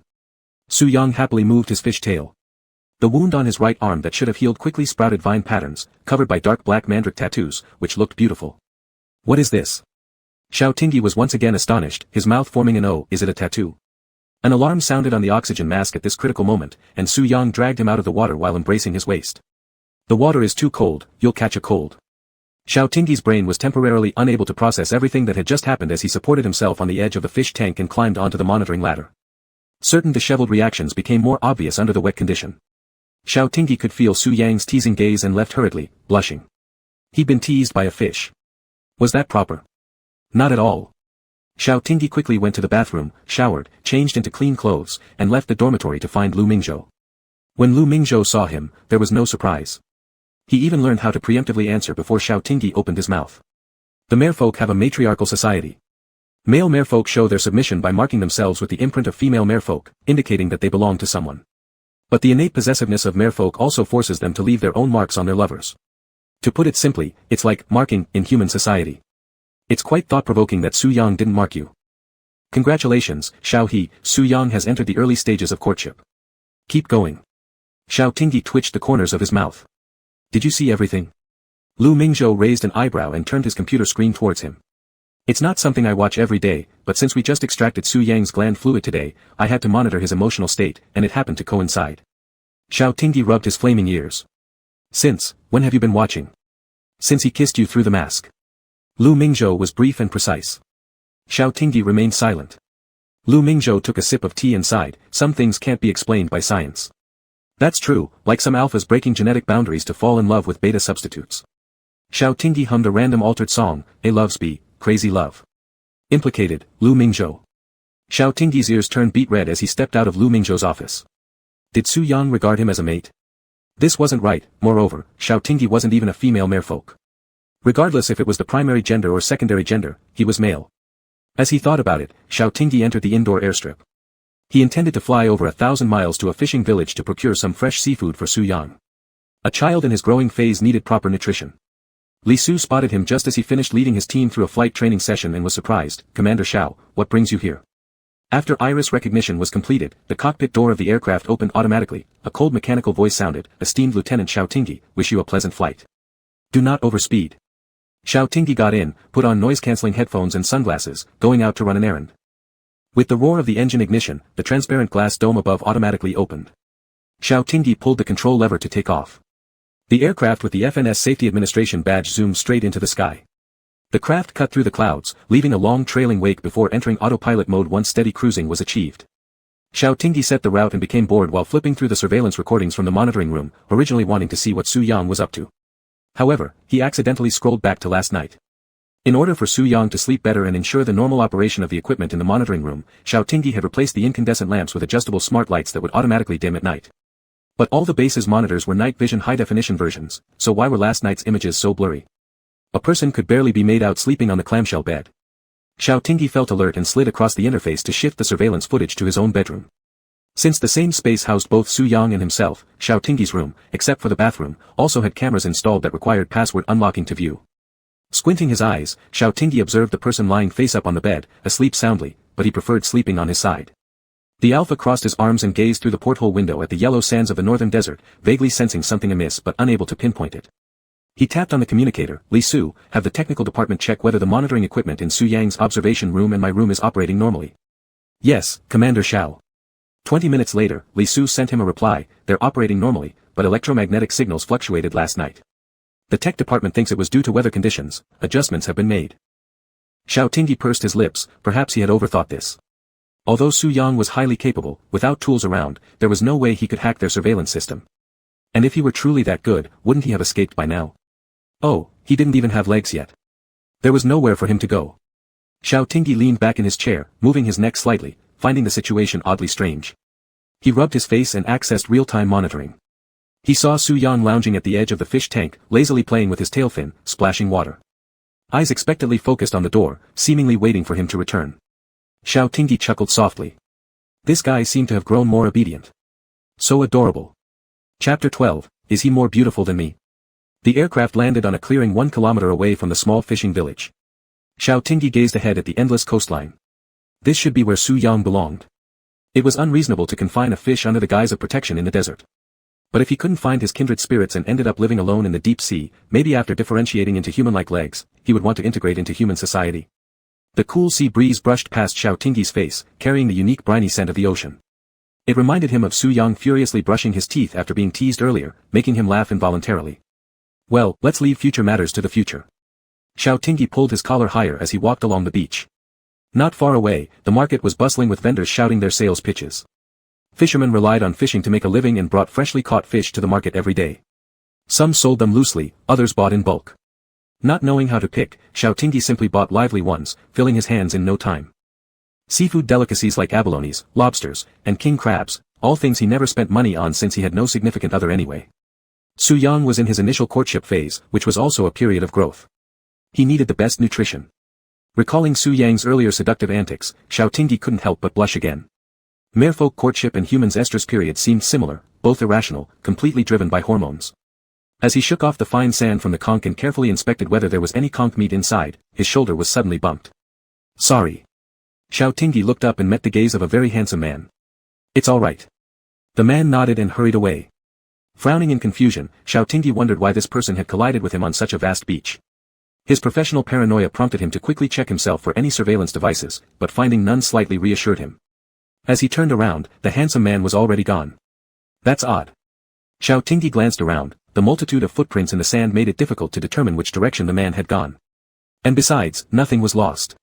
Shaking his head, Xiao Tingyi thought he must be losing it from working too hard, developing some sort of paranoid delusion. Anyway, the little fish back home was still waiting for dinner, so Xiao Tingyi quickened his pace. By the time he returned to the base, it was already 11:30 a.m. Xiao Tingyi entered the monitoring room with the seafood and smiled at Su Yang. Wait, I'll cook you something nice. Su Yang swam closer, his smiling eyes suddenly turning serious. His tone became commanding, come here. Xiao Tingyi approached the fish tank. He had a high tolerance for Su Yang, reasoning that such a handsome being could have a bit of temper. What happened? You're upset because there isn't your favorite kind of seafood? Su Yang emerged from the fish tank, landing steadily before him. Xiao Tingyi widened his eyes as he watched the merfolk balance himself on his fish tail. How? So, the two-phasic creatures worked like this? Merfolk didn't become amphibians just by differentiating into legs. They were more similar to turtles or tortoises, capable of living both underwater and on land. The most important realization was that Su Yang stood half a head taller than him.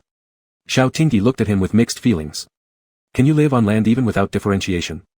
Yes, pre-differentiation allows short-term shore access. Su Yang leaned down and sniffed his scent, his green eyes filled with gloom. Someone touched you, right? No. Xiao Tingyi lifted his arm to smell it, wrinkling his nose. I just got some seafood smell on me. Su Yang seemed displeased and asked out of nowhere, do you like Mega? Is he prettier than me? Ah. Xiao Tingyi finally reacted and chuckled. Are you a dog? It was just an accidental bump. Besides, I'm an alpha, I naturally favor Megas. Seeing Su Yang's expression worsen, Xiao Tingyi feared he might lose control and throw him into the fish tank to drown. Hastily trying to pacify him, Xiao Tingyi added, not as pretty as you, you're the most beautiful. This did not improve Su Yang's mood. His deepening gaze locked onto Xiao Tingyi. Instinctively stepping back, Xiao Tingyi found himself hooked by the waist. Cool lips pressed against his, devoid of the expected brininess of seawater, leaving behind only the faint fragrance of mandala flowers. Xiao Tingyi's mind buzzed, this was his first kiss. The seafood in his hands fell to the ground, lively creatures scattering everywhere in chaos. Xiao Tingyi tried to dodge by turning his head, but Su Yang held his head firmly. If he couldn't overpower him in the water, he should at least hold his own on land, right? Xiao Tingyi was growing annoyed. Touching the dagger on his binding strap, he withdrew his hand, instead throwing a punch at Su Yang's side waist but restraining his strength halfway. Su Yang grunted softly, a subtle upward curve forming on his lips. Annoyed yet also reluctant to resort to guns or knives, Xiao Tingyi remembered Su Yang's tenfold neural perception. Even throwing another punch felt impossible. Su Yang, you've had enough, Xiao Tingyi struggled to distance himself, his eyes red from the kiss, glaring at Su Yang. Su Yang's silver-white eyelashes trembled slightly. After a moment of daze, the inhibitor ring around his neck began vibrating violently. High-voltage electricity surged through the gemstones on the collar, causing Su Yang to collapse painfully on the ground. The shimmering pearl light of his silver fish tail dulled significantly. The equipment in the monitoring room flashed with red lights, and a shrill alarm echoed throughout the entire room. Su Yang, what's wrong? Xiao Tingyi opened the communication device to call the researchers. Su Yang's forehead rested on the floor, his hands gripping the inhibition ring tightly, veins bulging as he gritted his teeth, muttering, stay away from me. Xiao Tingyi put on insulating gloves and squatted beside him. Don't be afraid, I'm here. Wrinkling his brows, he attempted to unlock the inhibitor but realized only Lu Mingzhou's irises could do so. Beads of cold sweat formed on Su Yang's brow. Staring at Xiao Tingyi's worried face, he whispered hoarsely, Xiao Xiao. Xiao Tingyi paused, what did you call me? The frequency of the inhibitor ring's vibration suddenly increased, causing Su Yang's body to tremble slightly as he let out an involuntary moan of pain. The sound of chaotic footsteps interrupted their conversation. Xiao Tingyi looked up at Lu Mingzhou and urgently asked, sister-in-law, what's wrong with Su Yang? Please untie it quickly. When his pheromone concentration exceeds a certain limit, it triggers high-voltage electricity. Lu Mingzhou took out a high-efficiency suppressant and injected it into Su Yang's arm vein, briefly glancing at the wound on Xiao Tingyi's mouth corner before looking away. 5 seconds later, the inhibitor ring returned to normal. Su Yang, pale-faced, leaned against Xiao Tingyi, rubbing his head slightly. Xiao Tingyi's tough heart melted. He carried Su Yang into the fish tank to rest, soothing him for a while before following Lu Mingzhou out of the monitoring room. Can't he take that thing off? During the mating period, it's unavoidable that his pheromones will fluctuate, it's cruel to torture him like this. Lu Mingzhou adjusted her glasses. Xiao He, his pheromones have hypnotic and hallucinogenic effects. Xiao Tingyi was stunned. What? Chapter 13, Mandala and Strawberry Soft Candy. Su Yang has deep animosity towards humans. In these 3 years, every fishing boat passing through his living waters hasn't been spared. Lu Mingzhou's eyes flickered. Do you know how he did it? He used his own pheromones to make humans kill each other, turning large patches of seawater red with blood, attracting sharks to feast. No bodies were left behind. The incident was too severe and bloody. To avoid public panic, the FNS Security Bureau could only say that area often had pirates, prohibiting access. Lu Mingzhou lightly tapped Xiao Tingyi's mouth corner. Xiao he is dangerous, don't get yourself involved. Xiao Tingyi remained silent for a moment before speaking. Humans hunt and slaughter his kind. He is merely returning the favor. Lu Mingzhou nodded, gently brushing over his shoulder insignia. But Xiao He, ultimately you have to protect human interests, which can't be measured simply by right or wrong. Why do wars keep happening? It's because people are fighting over resources. Everyone knows killing is wrong, but the guns in their hands always end up loaded. Lu Mingzhou sighed. There are no clear rights and wrongs, just interest-driven actions. When she got to this point, she seemed somewhat sad. She didn't approve of Fang Xian's iron-fisted methods, but Lu Mingzhou knew all too well that Fang Xian was merely doing what needed to be done. He bore the safety of the Ceylon Empire on his shoulders. Lu Mingzhou looked at Xiao Tingyi with furrowed brows. Xiao He, if you want to protect him, the only way is to let him reconcile with humanity and follow the rules of human society. Otherwise, your gun will eventually be pointed at him, and I believe that when it happens, you will fire. Xiao Tingyi moved his lips. The next words I'm about to say are from the perspective of your sister-in-law. Xiao He, do you like Su Yang? Is it sympathy, pity, or is it the attraction an alpha feels towards a mate? Xiao Tingyi bit the soft part of the side of his cheek, still tasting Su Yang's pheromones. I've known Su Yang for less than a month. But liking someone takes only a day. Lu Mingzhou slightly raised an eyebrow. When he was interning at the hospital, he felt captivated by Fang Xian the first time he saw him, trembling when changing his bandage. Xiao Tingyi looked at the door beside the monitoring room.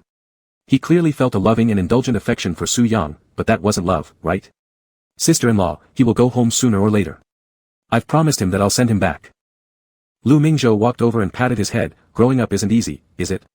Xiao He, Su Yang doesn't have human emotions. Don't try to judge his thoughts by normal standards. Xiao Tingyi sulkily hummed. When will I be able to handle problems as skillfully as Big Brother does? Lu Mingzhou chuckled softly. Don't think of him as so amazing. Your brother is human too, and there are things even he can't accomplish. The words you're telling me suggest you still love him. Yes, I still love him, but my dear, adult relationships aren't maintained solely by love. Reflect on this slowly. I'm going to work now. Xiao Tingyi sat alone on the sofa, lost in thought. After thinking for a long time, he still couldn't figure out exactly how to understand love. But he took out his phone and dialed his brother's number, this time getting through. Hey, big brother. What's the matter? Came Fang Xian's cold and indifferent voice from the other end of the phone. Xiao Tingyi rolled his eyes. Just now, sister-in-law said she still loves you. After a brief silence, Fang Xian replied with another followed by, I know. Although others couldn't detect any changes in Fang Xian's emotions, due to the peculiarities of blood relations, Xiao Tingyi clearly noticed a rise in his brother's tone. How sickening. If two people who love each other cannot be together, they should both go get their heads checked at Swaping Third Hospital. After hanging up the phone, Xiao Tingyi sighed. Compared to Su Yang's superpower, what concerned Xiao Tingyi more was Su Yang's hostility towards humans. He was so beautiful, yet so cruel. Xiao Tingyi could not judge Su Yang's rights and wrongs from his own perspective. They were fundamentally from two different races. Su Yang's race had been hunted and massacred by humans. Perhaps from now on, the vast expanse of sky and earth would no longer hold his kind. If he were Su Yang, he might have acted even more mercilessly. But he wasn't Su Yang, he was Xiao Tingyi, a major of the Ceylon Empire, shouldering the safety of the people. He had to protect human interests. While he could understand Su Yang's actions, they would always stand on opposite sides.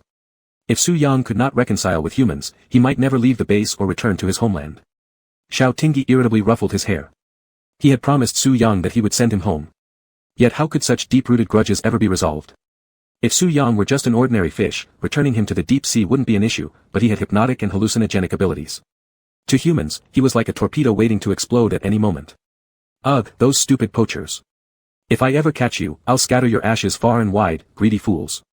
With the closing of the monitoring room door, the merman who had just been weak and needing Xiao Tingyi's support effortlessly surfaced from the water. On the chaotic ground, he picked up a plain patterned clamshell, pried it open, and found a pearl-like white pill inside the oyster meat. Su-yang took it, glanced briefly, then expressionlessly swallowed it. The adverse reactions in his glands, which felt like ants eating away at his heart, subsided significantly. He touched the ugly scar on the back of his neck, which had now calmed down from the previous inflammation. He swam over to his oyster shell bed, sat down, and began playing with the alien-shaped seashell toy Xiao Tingyi had brought for him, his emerald eyes filled with confusion and incomprehension. Since birth, Su-yang had undergone countless experiments. His mother had devoted herself to making him the strongest weapon in the deep sea. His body could well handle the hypersensitive periods, without losing control. However, earlier, his pheromones raced through his bloodstream, even breaking through the drug's effectiveness, triggering adverse reactions. If his subordinates hadn't sent the medication in advance, the suppressant alone wouldn't have helped.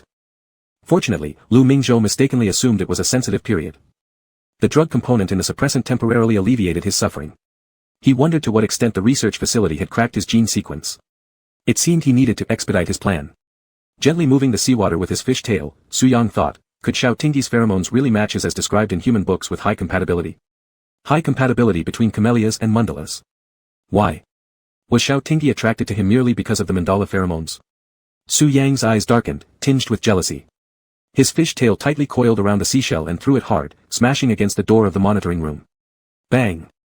Startled, Xiao Tingyi quickly entered the monitoring room, saw the broken shell scattered into 3 pieces on the ground, combed his hair back, and helplessly said, "Where does all this strength come from?" Su-yang propped himself up on the edge of the fish tank and looked at him, "Master." "What?" Xiao Tingyi irritably picked up the messy seafood strewn across the floor. "Do you think mandalas smell good or strawberry soft candies?" Chapter 14, How Hard It Is to Raise a Child. Xiao Tingyi was momentarily confused by Su-yang's out-of-the-blue question, What do you mean?" "Just asking, do you like the smell of mandalas or strawberry soft candies?" Su-yang stared directly at him, his green eyes carrying some childlike anticipation. Xiao Tingyi pressed his lips together, starting a mental storm. Su-yang's pheromones were mandalas. Mandala. Absolutely the perfect answer. Xiao Tingyi was somewhat proud of himself. To his surprise, Su-yang's face immediately fell. He turned over and lay down on his small bed, facing away from him, ignoring him completely. So unpredictable. Xiao Tingyi shook his head and continued picking up the lively jumping lobsters and crabs from the ground. Is this kid still in the rebellious stage? He suddenly raised his head. Shit, Su-yang wouldn't be a minor, would he? Xiao Tingyi's expression grew complicated. If he had been forcibly kissed by a minor, oh heavens, that would be truly sinful. Xiao Tingyi tapped on his fish tank and asked kindly, Su-yang, how old are you? Su-yang flicked his fish tail and ignored him.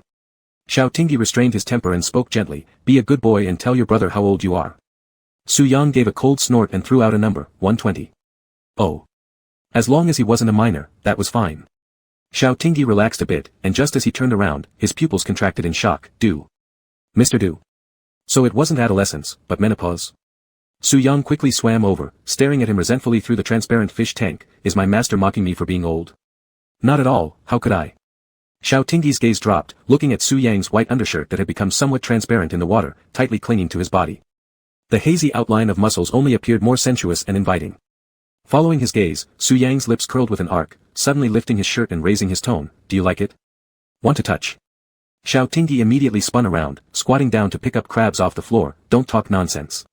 What crazy things are you saying? Hiss, damn. Xiao Tingyi's finger was pinched by a crab. What's wrong? In an instant, Su-yang jumped out from the bathtub, taking Xiao Tingyi's injured finger into his mouth and looked up at him. Xiao Tingyi's face heated up, stammering, why? You. It started out as just simple disinfection. But Su-yang, staring at the red cheeks and ears of this alpha, suddenly developed a mischievous idea. He slid past the finger's crevices and continued upward along the finger bones. This was too much like. Xiao Tingyi's head buzzed with noise, struggling to pull his hand back. You've learned nothing but bad tricks. 3 days ago. Xiao Tingyi unknowingly picked up some parenting knowledge from a dubious educational platform, realizing the necessity of education for children's growth. Xiao Tingyi thought what the expert said was very reasonable and might help guide Su-yang through his mating period. Then he dug out his cherished documentaries, wrapped the tablet in waterproof plastic, and cheerfully handed it over to Su-yang. Su-yang watched it expressionlessly from start to finish, then asked innocently, Master, what is this? At that moment, Xiao Tingyi truly regretted what he'd done to this innocent little fish. But later that night, while sleeping, he smelled the overwhelming aroma of mandala pheromones engulfing him. He heard someone breathing heavily next to his ear. Felt himself being kissed. Opening his eyes, he met directly a pair of deep eyebrows and eyes overflowing with invasion and conquest. He moved his lips, whispering the two words, Su Yang, and that person went crazy, repeatedly declaring in his ear, "You're mine." When Xiaotingi woke up the next day, all he remembered was the hazy moonlight in his dream. His whole body ached, especially around his thighs. Xiaotingi thought it was probably due to water and soil incompatibility causing red rashes. He used to get rashes when he was younger, so he applied some ointment and felt better after a day. Strong and robust, he didn't think anything of it. Gobble, a sound interrupted Xiaotingi's thoughts. He saw Su Yang tear the crab that pinched his finger into two halves and chewed them down. "Oh wow, you're really a slob. Aren't you embarrassed?" Xiaotingi shook his head in disapproval. "Look at the child starving. I'll cook for you. How about oil-braised prawns and steamed fish?" Ignoring him, Su Yang leaned on the edge of the fish tank and climbed in, splashing Xiaotingi all over with seawater. "Damn it, Su Yang." Xiaotingi wiped his hair, tossing the seaweed on top of his head into the fish tank, angrily cursing, "If you keep messing with me, I'll turn you into chili-flavored fish head." Unable to resist, Su Yang burst into laughter at Xiaotingi's anger. The silver-white eyelashes bent slightly, thin lips curved, and those passionate eyes filled with indulgence when they looked at Xiaotingi. He really was handsome. Xiaotingi's rising fury dissipated instantly. "Open your mouth and wait to eat." So annoying. The alpha grumbled as he walked out of the monitoring room, but he left the door open. Su Yang paused.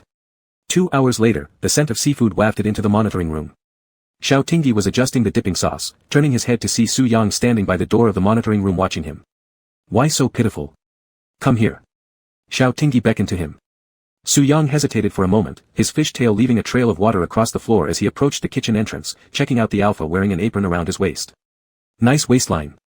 Can I come out? They won't give you trouble. Aren't you afraid I'll run away?" Xiaotingi's hand swiftly fell, severing the fish head from its body on the chopping board. He turned and flashed his knife at him. "Try running once." Su Yang arched an eyebrow, inching closer to Xiaotingi with a flirtatious tone. "Would you really kill me?" "What about you?" Xiaotingi countered. "If I remove your suppressor and let you go home, can you put down your hatred and start anew?" Su Yang caressed Xiaotingi's cheek without directly answering. "I won't harm you." "Is that so?" Xiaotingi met his pleased gaze. "But if you hurt my innocent compatriots, I won't be lenient with you." Su Yang lowered his eyelashes, concealing the growing jealousy and confusion. "Why? Don't you like me too? Would you kill me for those trash?" Su Yang. Xiaotingi sighed and combed Su Yang's silver-white hair with his fingers. "Though there are many bad people among humans, there are also many good ones. Try accepting them, okay? Haven't you already accepted me?" Su Yang muttered. "You're different from them." Xiaotingi chuckled lightly. "I will catch all the bad guys who hurt you, you just behave yourself." He lifted the pot lid, put on heat-resistant gloves, and took out the steamed fish. "Let's go, taste my cooking." Su Yang's earnest look finally turned cold as he stared at Xiaotingi's retreating back. Damn it, how annoying. Might as well lock him up, bind him with chains, and make him stay at home waiting to be beaten. He would probably get angry. Xiao looks better when he smiles. Angry is also good looking. Su Yang's gaze lingered in Xiaotingi's bright eyes, concluding, no matter what, he looked good. Chapter 15, You Can Report Me. A military helicopter marked with the FNS Security Bureau logo hovered into the indoor landing pad of the research base. The cabin door opened, revealing a tall alpha in uniform. Director Fong, I'll contact Director Liu and Lieutenant Xiao immediately. There's no need, I'll go see them. Lu Mingzhou looked at the man who barged into his office uninvited, surprised. Director Fong, why didn't you inform me you were coming? Fong Sun's gaze shamelessly swept over Lu Mingzhou from top to bottom. You've lost weight. Haven't you been eating properly? That doesn't seem like an appropriate topic for a superior-subordinate relationship. Lu Mingzhou stood up to pour him a cup of hot tea, catching a whiff of a faint alcohol smell. Are you in your susceptible phase? Lu Mingzhou was a beta and couldn't sense pheromones. However, due to his alcohol allergy, he was very sensitive to the scent of alcohol. Thus, he could detect the presence of Fong Sun's pheromones, the spicy aroma of tequila, which had an aggressive quality. Although there was no scientific evidence to prove that pheromones influenced personality, Lu Mingzhou believed there was some connection between the two. For instance, Fong Sun and Xiaotingi, though twin brothers, had contrasting personalities. Fong Sun was dominant and not easily approachable, whereas Xiaotingi was lively and got along well with everyone. Ming. Fong Sun sighed, holding Lu Mingzhou's hand as he handed him the teacup. Are you still mad at me? Lu Mingzhou pulled his hand away, splashing some tea onto his hand, and casually shook it off. Wiping his hands while facing the other way, please Director Fong, know your limits. What are you doing? Fong Sun embraced him from behind, wrapping his arms around his waist. I miss you. Fong Sun. Lu Mingzhou was startled by the kiss on his neck and frowned. We're divorced. This is sexual harassment. Fong Sun gripped Lu Mingzhou's chin with his calloused hand and forced him to turn his face for a kiss. You can report me to headquarters, but would you bear to do it? Asshole. Lu Mingzhou cursed softly as the mix of dragon fruit pheromones and the smell of alcohol flowed down his throat, gradually making his head dizzy. Since it was only pheromones, and not actual alcohol, it wouldn't cause any adverse effects on his body. However, the human defense mechanism would rather err on the side of caution. So the moment Lu Mingzhou ingested the pheromones, he felt dizzy. Even as a beta, with the natural advantage of being immune to pheromonal influence. He was unfortunately allergic to alcohol. And normally, he couldn't perceive the sense of alcoholic pheromones. Only the intense pheromones of S-level alphas would affect him. So many prerequisite conditions. Yet Fang Sun fulfilled them all. Lu Mingzhou became increasingly angry and bit him hard. Fang Sun winced in pain, but the corner of his lips curved upward, emboldening him further. The metallic taste of blood awakened the primal nature within the alpha, prompting Fang Sun to rip off the pheromone suppressant patch from the back of his neck. An intense aroma of tequila instantly permeated the entire office. Even with suppressants, adult alphas during their susceptible phase were supposed to stay home. Medicine couldn't fully guarantee the suppression of their frenzy. If they had to go out, they must use a pheromone suppressant patch. Even superior alphas could not completely conceal their pheromones during this time. When sharp pain shot through the back of his neck, Lu Mingzhou bit down hard on Fang Sun's wrist, leaving deep tooth marks. His voice trembled, "I'm not an omega, I don't have pheromones. Why are you so fixated on me?" Fang Sun removed the glasses clouded by mist from Lu Mingzhou's face and wiped away the tear at the corner of his eye. "I know, but I only want you, it can only be you." Stacks of documents on the desk were pushed to the floor, hitting the carpet with a muffled sound. Tiny specks of dust swirled around in the light, while outside the window, yellow sand stretched peacefully and serenely. The heavy solid-wood desk was slightly displaced from its original position. Lu Mingzhou leaned against the sofa, trying hard to smooth out the wrinkles on his shirt as he watched the man bent over picking up the scattered files. "You came all the way here, surely not just to do that with me." Fang Sun tidied up the files, his uniform was perfectly orderly, and he once again became Director Fang, devoid of any emotional fluctuations. "There is work. Just now, I couldn't help myself." The tone he used to say he couldn't help himself was no different from when he was assigning tasks to subordinates. Lu Mingzhou looked at the already purple bite mark on Fang Sun's hand, pulling the corners of his mouth into a faint smile. Perhaps in this world, only he had seen Fang Sun's worst yet most genuine self. Lu Mingzhou still remembered how, when they were dating, he couldn't help but ask, "It's useless, so why are you so aggressive?" Fang Sun replied, "Feels good. There are band-aids in the drawer. Put one on, or what would your subordinates think if they see it?" Fang Sun lowered his gaze to look at his own hand, stroking the raised teeth marks with his fingertips. A hint of affectionate laughter flickered in the depths of his eyes. "All right, will you put it on for me?" "Put it yourself, who wants to bother with you?" Fang Sun remained coldly distant. "Oh, fine then, forget about it." Lu Mingzhou closed his eyes momentarily, then got up to rummage through the drawers to find a band-aid for him. There were similarities between the two brothers after all, they both tended to push limits. "Achoo," Xiao Tingyi sneezed twice in succession, rubbing his nose. "Am I catching a cold?" Su Yang, watching cartoons seriously on the couch, moved closer and pressed his forehead against Xiao Tingyi's. "No fever." "Don't suddenly get so close to me." Xiao Tingyi nudged him aside. When Fang Sun and Lu Mingzhou arrived, they saw a person and a fish engrossed in watching The Little Mermaid Adventures. "Xiao He." Xiao Tingyi turned his head mid-yawn, surprised. "Big brother, how did you come here?" The older man's pursuit of love seemed pretty extreme, didn't it? Mentioning just that his sister-in-law still loved him had made him fly over so eagerly. Fang Sun ignored the teasing in Xiao Tingyi's eyes and glanced at Su Yang beside him, who was looking vigilant, his ear fins bristling. Xiao Tingyi blinked, quickly picking up Su Yang horizontally and sprinted into the monitoring room, placing him back in the fish tank softly. "Stay here for a while. My brother has a bad temper, don't provoke him." Su Yang's eyebrows curved warmly as he leaned in and kissed Xiao Tingyi's lips. "Okay, I'll behave. Master, remember to come back for me later." Xiao Tingyi's Adam's apple bobbed as he turned and left the surveillance room. "Suji." This guy was Suji. "What's going on?" Fang Sun asked directly. Xiao Tingyi touched his neck. "It's just, keeping him locked up all the time will mess up his psyche. Let him out for some exercise, let him experience the beauty of human society, right? We call it the cultural infiltration strategy." "I'm asking what's happening here." Fang Sun pointed to his own lips. "I sent you here to work, not to flirt. You have the audacity to say anything to me?" Xiao Tingyi gestured towards Lu Mingzhou. "My sister-in-law smells like tequila. What did you two just do?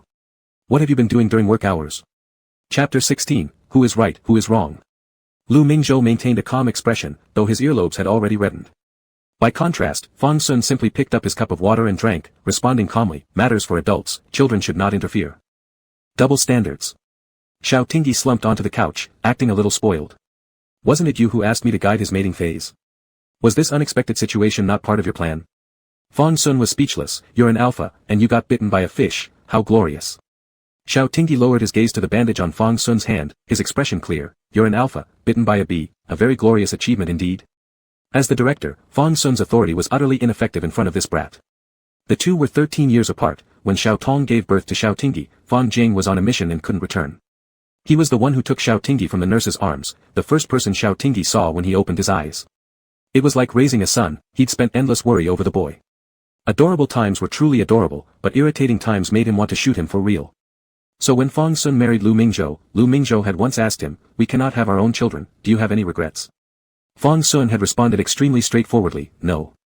Rarely did Lu Mingzhou see Fang Sun put in his place, so he couldn't help but laugh. "All right, we finally meet, don't argue. Little he has grown up, let's talk nicely. Su Yang isn't a mermaid from a fairy tale, the mermen are a ruthless race. Do you know why they're endangered?" Xiao Tingyi scratched at his palm absent-mindedly. "Why? Here comes the third father giving another lecture. One reason is their low reproductive capacity, the other is that unlike humans, their parents don't lavish love on their offspring. They believe in survival of the fittest. When the young mermen grow to a certain age, their parents will forcibly separate them, making them fight predators in the deep sea. Only those who survive have the right to return to the clan." Xiao Tingyi felt a stir in his emotions. Su Yang's childhood must have been terrible. Fang Sun continued, "They don't possess the same family or romantic values as human society. They only revere the strong. Right now, you think he likes you because you're useful to him. If you ever become a threat to him, he will mercilessly kill you without hesitation. Su Yang is no innocent little mermaid. The cruelty in his upbringing far exceeds your imagination. If he can make you believe he's pure and harmless, that only means one thing."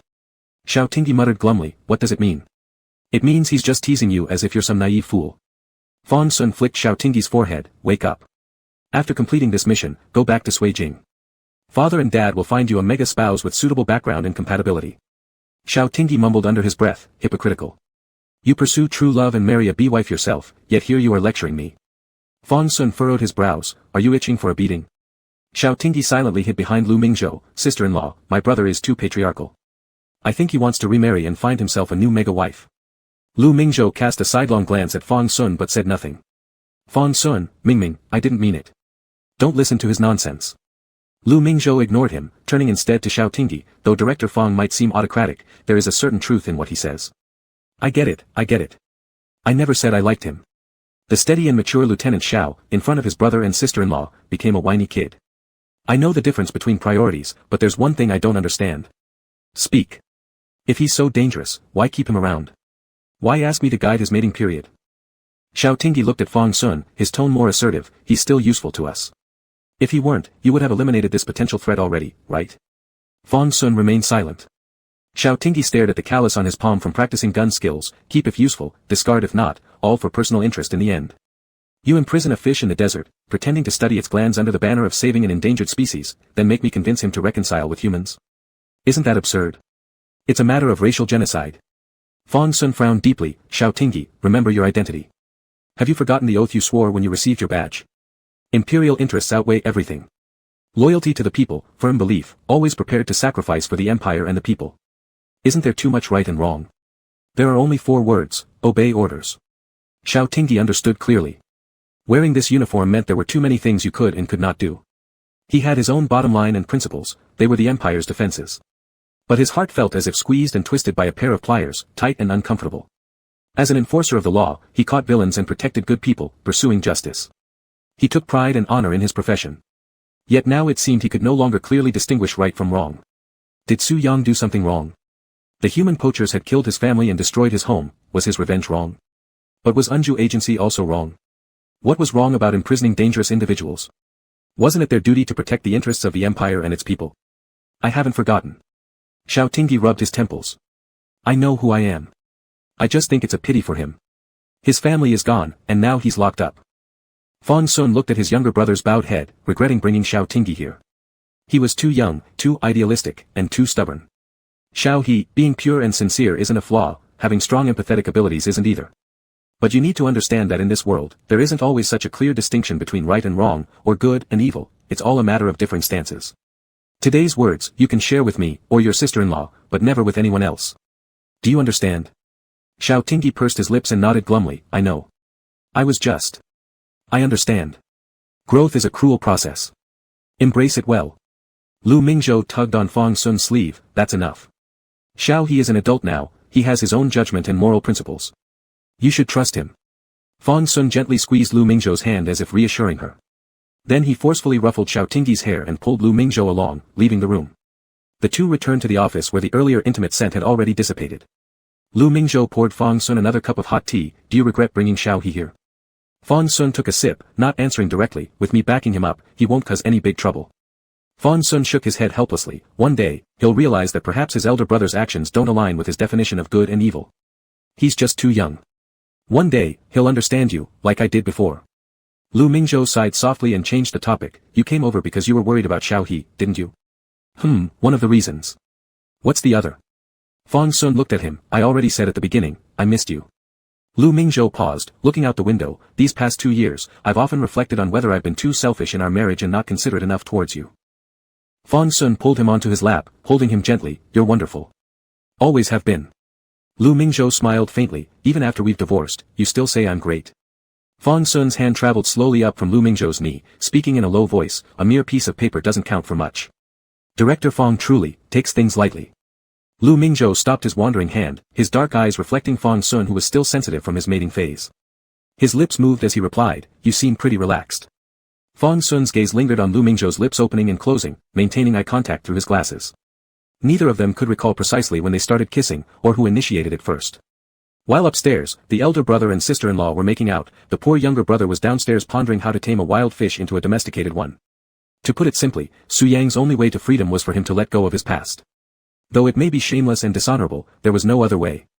Xiao Tingyi yanked at his hair violently, cursing the poachers and their ancestors for what felt like the 100th time. The alpha, overwhelmed by frustration, flung himself back on the couch. There was no way he could keep doing this job. He thought about resigning and selling grilled sausages instead. His neck rested against the armrest of the couch, his head tilted upward. Suddenly, he noticed Su Yang staring at him through the bulletproof glass of the detention room. Damn, how cute. Xiao Tingyi sprang up off the sofa and hurried to open the door of the detention room. As soon as he opened it, Su Yang dragged him inside his embrace. The light scent of mandrake enveloped him, Su Yang's handsome face inches away. Su Yang's body carried a cool dampness. Xiao Tingyi instinctively tried to resist, but Su Yang whispered, I waited obediently, so my master should give me a reward. Chapter 17, Taming fish is just like training dogs. Xiao Tingyi realized that raising a fish wasn't hard, was it? It wasn't any different from training a dog. Mimi, their house dog, learned how to use the bathroom in the designated area after just a month of persuasion and bribes. Obey and get food as a reward, misbehave and get hit with a slipper. Wasn't this simple and easy, within his grasp? The only difference was that Su Yang was better looking than Mimi, had a bit of a temper, and didn't eat dog food, he just wanted kisses. But what's the harm in exchanging a few kisses? As an alpha himself, how could he possibly lose out on this deal? Xiao Tingyi cheerfully planted a kiss on Su Yang's face and affectionately hooked his chin. If you just behave, I'll give you a reward, okay? Su Yang's silver white eyelashes fluttered as he revealed a sweet smile. Alright, I'll be good. See? Raising a fish is no different from training a dog. Plus, Su Yang was much smarter than Mimi. Not only could he understand human language, but he also didn't eat poop, how convenient. A wave of confidence surged in Xiao Tingyi. When it came time to sleep, Xiao Tingyi didn't lock the surveillance room door. He wanted to show Su Yang with his actions that he trusted him not to harm him. The wind outside howled, whipping up sand, while Xiao Tingyi rested his head on his arms, eyes closed. In the background, there were soft sounds of water rippling, giving him an inexplicable sense of security.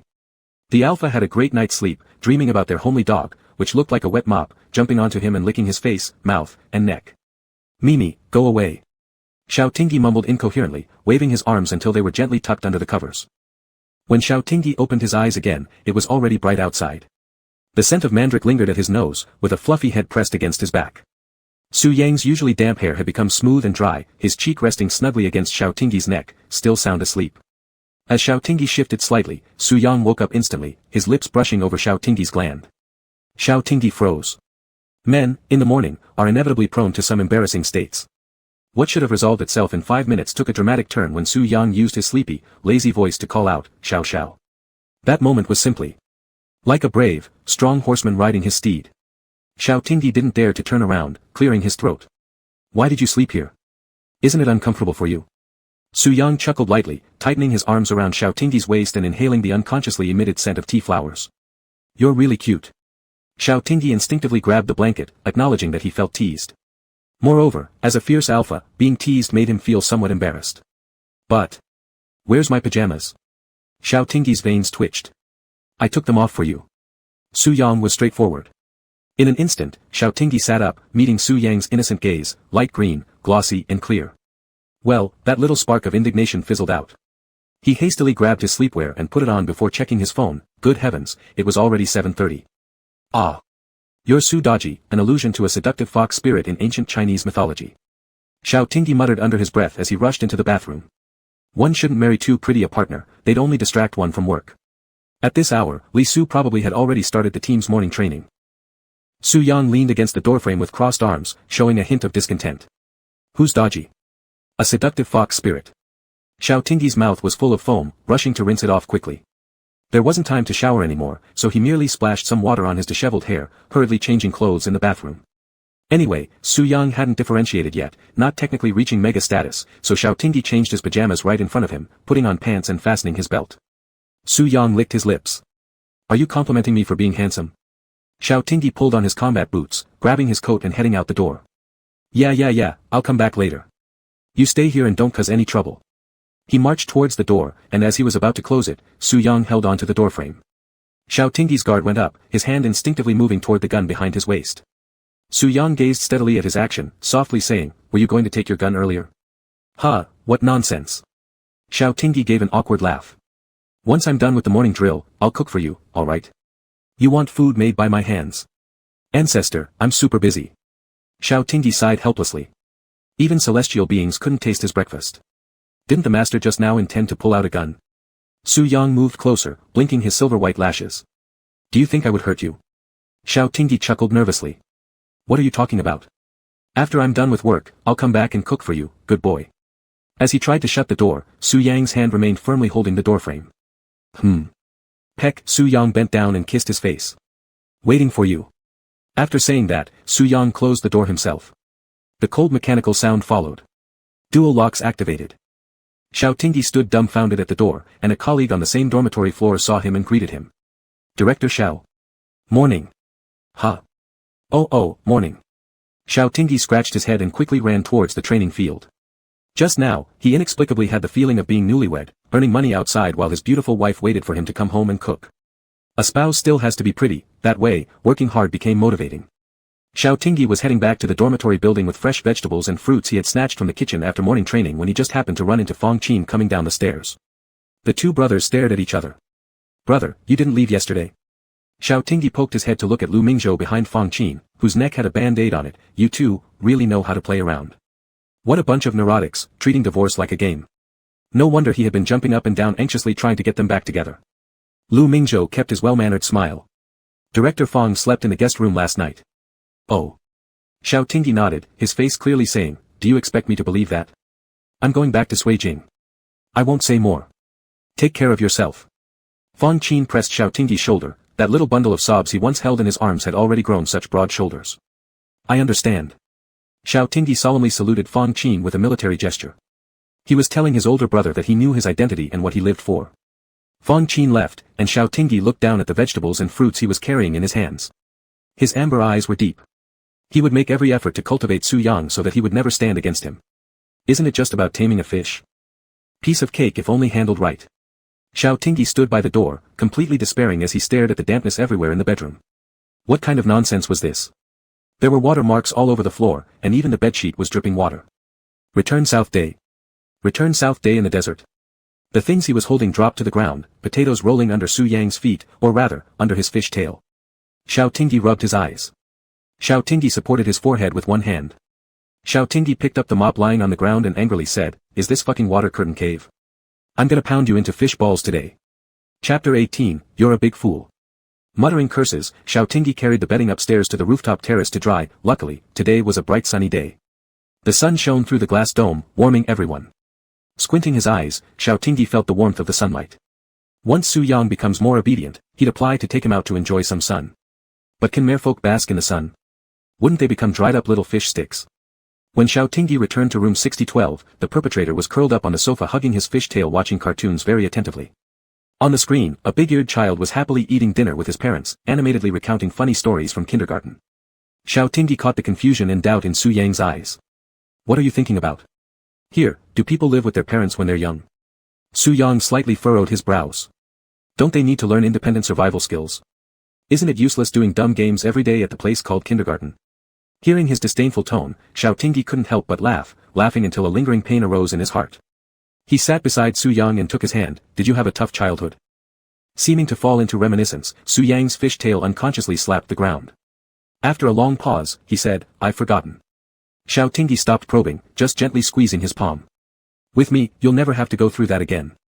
Su Yang turned his head to look at him, his pale green eyes hiding the shadowy depth of the ocean.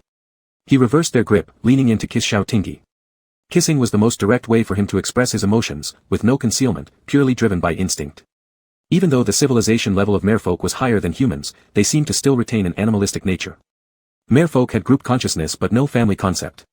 They stayed loyal to their partners but did not understand the essence of love. The Creator endowed them with extraordinary intelligence but did not bestow upon them the ability to love others. He couldn't decipher the complex emotions of humans. He didn't understand why Xiaotingi was so scared yet still left the monitoring room door open, letting him create trouble. He could see the greed in humans clearly, and the pity in Lu Mingzhou's expression, but he couldn't discern the pain and sorrow hidden in Xiaotingi's eyes.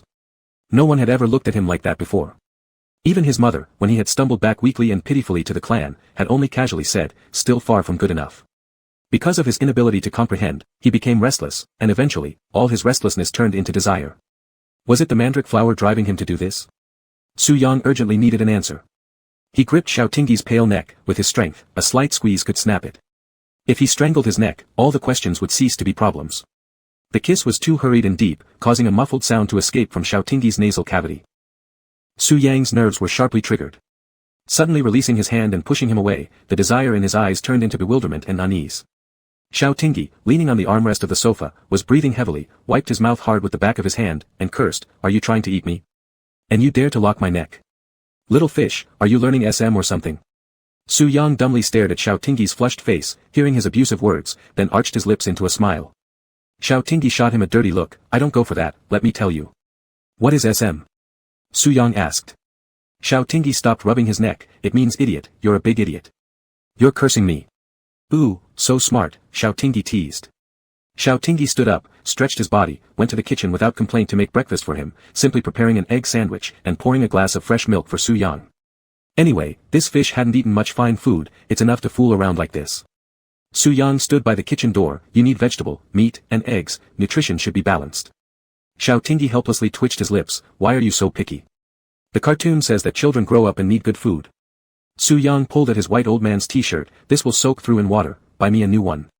I don't like pure milk, I want yogurt. Xiaotingi laughed out of anger, gripping the knife tightly, and forcefully jammed it into the chopping board, where the blade gleamed menacingly. What did you say? I didn't hear clearly. Su Yang picked up the sandwich and the glass of fresh milk, and left, twisting his fish tail. Xiaotingi coldly snorted, quietly took the dry mop and wiped off the water stains on the floor. Luckily, the sofa had a leather surface, otherwise, he'd also have to sun-dry the sofa. After tidying up the dormitory, Xiaotingi walked out wearing his combat uniform coat. He wasn't a caregiver, and it was impossible for him to circle around Su Yang 24/7, as there were piles of work waiting for him to handle. Xiaotingi hadn't been gone for long when Lu Mingzhou arrived with a few researchers. They routinely recorded some daily data. Since they had just extracted gland fluid not long ago, Lu Mingzhou attempted to give him a checkup, but Su Yang became uncooperative. His little ear fins spread out, signaling his vigilance. The other researchers couldn't help but take a step back. The guards held their electric batons and sniper rifles, encircling him, ready in case he lost control. Su Yang cast a cold eye over them and returned his gaze to his cartoon. Lu Mingzhou waved his hand. Go busy yourselves with other tasks. Director Lu. An assistant spoke up. 0927's emotions are unstable. What if he hurts you again? He won't. In his insistence, the others temporarily exited dormitory 6012, but the guards stayed at the door prepared for defense. The room instantly fell silent, and Lu Mingzhou consoled, it's just a simple physical examination. If you don't do it, Xiaotingi will worry about your health too. Su Yang moved a little but remained silent. He really cares about you. He's trying hard to protect you. Lu Mingzhou took out the blood-drawing needle from the medical kit, and Su Yang didn't resist, letting his blue-tinged blood flow into the glass tube. Lu Mingzhou placed the glass tube holding his blood inside the insulated box.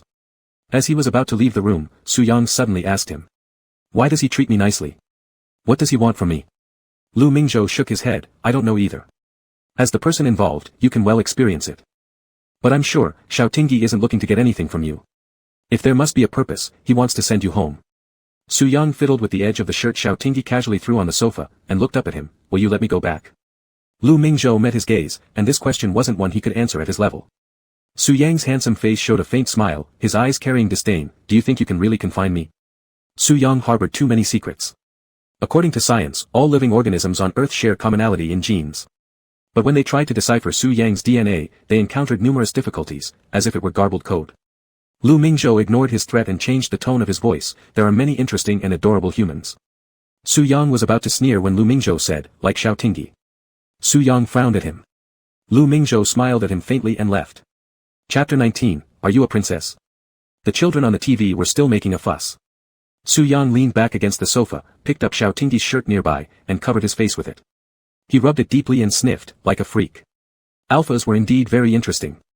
They were cute when they laughed and also when they got angry. Their soft lips were good to kiss, their muscles well developed but not exaggerated, white and smooth. Inside Su Yang's chest was an ocean of deep water. Whenever he thought of Xiaotinggi, the sea would ripple, creating little waves that would hit his heart, leaving him feeling sour and tingling. But every time he wanted to catch what this feeling was, it would slip away through his fingers, leaving only dampness and confusion. The thin shirt was wrinkled and piled around Su Yang's mouth and nose, with the smell of laundry detergent mixed with camellia scent lingering in his nostrils. At first, he just found Xiaotinggi's pheromones pleasant, and thought about taking him back to the isolated island of the deep sea, where he could be kept as a pet. Mer people lived long lives, which became quite dull over the years. As the top of the deep sea food chain, some mer people raised small starfish and small fish, while others raised whales or sharks. Raising a human wasn't such a big deal. In Su Yang's territorial waters, there were many beautiful islands where he could build Xiaotinggi a nice house, giving him a comfortable living environment. But now, family and companionship seemed to matter much to humans. Once he obtained the thing his mother needed, she would start finding him a suitable and powerful mate, and he would reproduce with them. Su Yang clenched Xiaotinggi's clothes, the smell of mandrake flowers on them made the scent of camellia disappear. A mysterious irritability arose within him, he wanted to live together with Xiaotinggi forever. His fishtail shimmered with a pale light. Su Yang pulled off the shirt covering his face, and his eye corners were slightly red due to a brief bout of suffocation. Su Yang took out the communicator the size of a fingernail again, familiar merman language coming from it. Your Highness, please speed up. He was already annoyed by the incessant reminders. He carelessly spat out the word, go away, and flushed the communicator down the toilet. In the narrow bathroom, Su Yang glanced at the mirror on the wall. In the mirror, his silver-white fish tail shed its scales and slowly transformed into a pair of straight legs. Su Yang stood in front of the mirror, examining his body, seemingly no different from Xiaotinggi. He was originally a rebel who defied normality. It didn't seem strange to want to break the rules and live among humans. Su Yang lightly stroked the ugly scar on the back of his neck, seeing in the mirror a youth who looked exactly like him, but this person had clearer eyes and innocence. The sound of a young child sobbing echoed in his ears. Brother, when we grow up, let's go live on land. There won't be any big sharks biting our tails there. His nails cut deeply into his flesh, and blue blood flowed from his neck, dripping onto the tiles and staining the luxurious suppressor ring cruelly. Su Yang spread his hands, rubbing his fingertips, smelling them, even his blood was soaked with mandrake pheromones. Sometimes living too long made him occasionally unable to distinguish who he was or why he was living. Su Yang. Where's the fish? The racket drew Su Yang out of his memories. The bathroom door was pushed open, and Su Yang turned his head, meeting a pair of clean amber eyes. What's the blood on your clothes? Xiaotinggi quickly approached him, pulling down the suppressor ring and revealing a fresh wound that had just healed, overlaid with an old scar. Xiaotinggi furrowed his brows. No wonder the deep wounds on Su Yang's wrists healed without leaving marks, but this scar was so clear, even showing signs of overgrowth. Explain. Xiaotinggi was somewhat angry, like a parent sending their carefully held baby to kindergarten for the first day only to find him with a huge scratch on his face. Su Yang looked at Xiaotinggi's expression of anger. Are you worried about me? Don't give me these useless excuses. Xiaotinggi grabbed Su Yang's right wrist, lowering his gaze to the bloody fingertips. Did this guy have masochistic tendencies? His frown grew deeper. He'd heard about animals in zoos sometimes suffering from depression. Could it be that Su Yang? A warm, moist sensation came to Xiaotinggi's brow. He was stunned. Su Yang's kiss slid down from his brow to the tip of his nose, almost reaching his lips. Xiaotinggi pushed him away. Su Yang froze. You've done something wrong, no reward for you tonight. You're sleeping in the supervision room. After speaking, Xiaotinggi felt a bit strange inside. For some reason, he was reminded of his father and dad. When his dad got mad at his father, the latter would be kicked out of the bedroom to sleep on the sofa. Xiaotinggi no longer looked at him and turned to leave the bathroom. He muttered in his heart that he needed to read more parenting books. Should he take him to see a psychologist? Su Yang trailed behind with his long tail. Are you angry? Why? I didn't hurt you. Xiaotinggi pursed his lips, his gaze falling on the blue-red bloodstains on the edge of his fish tail, angrily saying, Su Yang, are you crazy? Before Su Yang could reply, the entire fish was pinned down onto the sofa by Xiao Tingyi. The alpha took out the medical kit, carefully lifting that patch of scales. With Su Yang's healing ability, there was already only a faint trace of blood left. Xiao Tingyi had a cold face as he disinfected and medicated the wound, silently sticking pink band-aids on his neck and fish tail. Accidentally bumped it. The tail is too long. Su Yang stared at Xiao Tingyi without blinking, explaining. Oh, the gland was also bumped. Xiao Tingyi slammed the medical box shut, seeing the arc of Su Yang's smiling mouth. What's so funny? Is it funny? I can see you're worried about me. I'm happy. Xiao Tingyi gave him an irritated glance. You're sick. One day, I'll get a vet to give you such a big shot on your butt, then you'll behave. Su Yang watched his exaggerated gestures mimicking how thick the needle was, and the corner of his mouth curled even higher. You're really cute. You're really annoying, Xiao Tingyi retorted. I won't cook lunch for you anymore. Why? You've only cooked a few times, Su Yang softly countered. Xiao Tingyi scolded him. Are you a princess? Do I have to serve you all the time? It's already good that I occasionally cook for you. Drama queen. I'm so busy with work. And I still have to worry about you. You're watching cartoons at home and end up hurting yourself like this. What do you think you're doing? Xiao Tingyi pulled out his belt, flipped it over, and tugged hard, making a snap sound as it broke the air, threatening him fiercely. A kid like you just needs a beating to behave. Su Yang looked at his belt in his hand, then at him, his silver lashes blinking lightly. Master, do you want to hit me? Xiao Tingyi's pupils flickered. Who taught him to say that word together with master? Su Yang gently touched the red earlobe of the alpha, his fingertips lingering ambiguously between his hand and the belt, but his eyes never leaving Xiao Tingyi. Xiao Tingyi's Adam's apple rolled, and he fled to the bathroom, his back leaning against the cold glass door. Relying. He looked at his flushed cheeks in the mirror. Almost being tempted into a sensitive period by a fish. Chapter 20, Do Fish Have Chases? Saying that he didn't want to cook, but Xiao Tingyi still made 3 dishes and a soup for Su Yang. This poor fish was unfamiliar with the desert and seemed to be developing psychological issues, so they must take good care of him. Su Yang sat at the dining table, eating elegantly, chewing small bites quietly with just a little more appetite than usual. After being full, Xiao Tingyi rested his chin on his palm and watched Su Yang eat leisurely. Su Yang, if you have any grievances in your heart, you can talk to me. Su Yang drank some winter melon shrimp tofu soup. Xiao Tingyi wiped the soup stain off his lips with a napkin. Don't hurt yourself anymore in the future. Do you feel sorry for me? It's not about whether I feel sorry or not. Xiao Tingyi recalled what Lu Mingzhou said about mere people having 10 times the perception of pain, furrowing his brows. Aren't you in pain? I won't be in pain as long as you don't feel sorry for me. Su Yang's fish tail swayed under the dining table, occasionally brushing against the alpha's ankle. Xiao Tingyi sat up straight, serious and earnest. I feel sorry for you, so please don't do it again in the future, alright? Su Yang's eyelashes twitched as he raised his head to look at him, the frequency of the fish tail's swinging clearly accelerating. Xiao Tingyi blinked. Was it really that simple? Taming a fish was obviously easier than taming a dog, a piece of cake. After dinner, Xiao Tingyi instructed Su Yang to wash the dishes. There was no dishwasher in the base, and Xiao Tingyi did not mind cooking, but hated washing, especially washing dishes. Su Yang obediently cleaned up the bowls and plates and dragged his long tail to the kitchen. Xiao Tingyi leaned against the doorway, looking at his back figure, and vaguely had a mistaken feeling of being married. He looked at Su Yang's long hair, contemplating that he should buy Su Yang a hair tie, one with gems. Su Yang put the clean bowls in the cabinet and stretched out his hands to Xiao Tingyi, meaning quite clear, help me dry my hands. Xiao Tingyi chuckled and pulled out 2 paper towels, indulging as he said, come on, let me wipe the hands of my little princess. The two sat on the sofa. Xiao Tingyi lazily accompanied Su Yang in watching cartoons. He originally wanted to take a nap, but after searching online, he found that experts said that children needed their parents' company. When will you differentiate? Xiao Tingyi's hand grazed over Su Yang's silvery fish scales, smooth to the touch. He sniffed his palm and exclaimed in surprise, I just realized, there's no fishy smell on you at all. Su Yang pursed his lips and tried to explain, I am a merman. Strictly speaking, I am not of the same kind as those stupid fish. However, Xiao Tingyi didn't listen. Instead, he studied Su Yang's scales with great interest. The silvery white scales shone with a layer of mother-of-pearl glitter, more dazzling than any gemstone. Under the sunlight, they even displayed rainbow-like hues. What material is this? The last time I tried, your scales were impenetrable by a knife. Xiao Tingyi almost pressed his face against it, saying, this is tougher than a bulletproof vest. Su Yang swatted Xiao Tingyi's bottom with his fish tail, displeased. You want to make me into a bulletproof vest? That's impossible. Xiao Tingyi picked up his water cup, took a sip to moisten his throat, and said, you belong to an endangered species. If you got hurt, it would mean either death or life imprisonment for me. Su Yang hesitated, wanting to say something. Animal? You don't feel particularly hard. Xiao Tingyi's hand moved upward curiously, staring at the fish fin under his abdomen. This fin seems different from other parts. Su Yang had been feeling very comfortable being touched, even starting to doze off with his eyes closed. When he noticed Alpha's hand trying to lift his fin, he quickly gripped his wrist, blocking the action. His back straightened as he warned cautiously, "What are you doing?" Xiao Tingyi blinked innocently. "Fairy tales say that all of you have some kind of forbidden scales, the ones that can't be touched. In a sense, this particular fin indeed could not be touched." Su Yang tugged his lips. "Dragons have forbidden scales. Are you illiterate? To think he was mocked by a fish. Isn't it natural to be curious?" Xiao Tingyi flared up. "It's slightly peeling. Is it wrong for me to be curious?"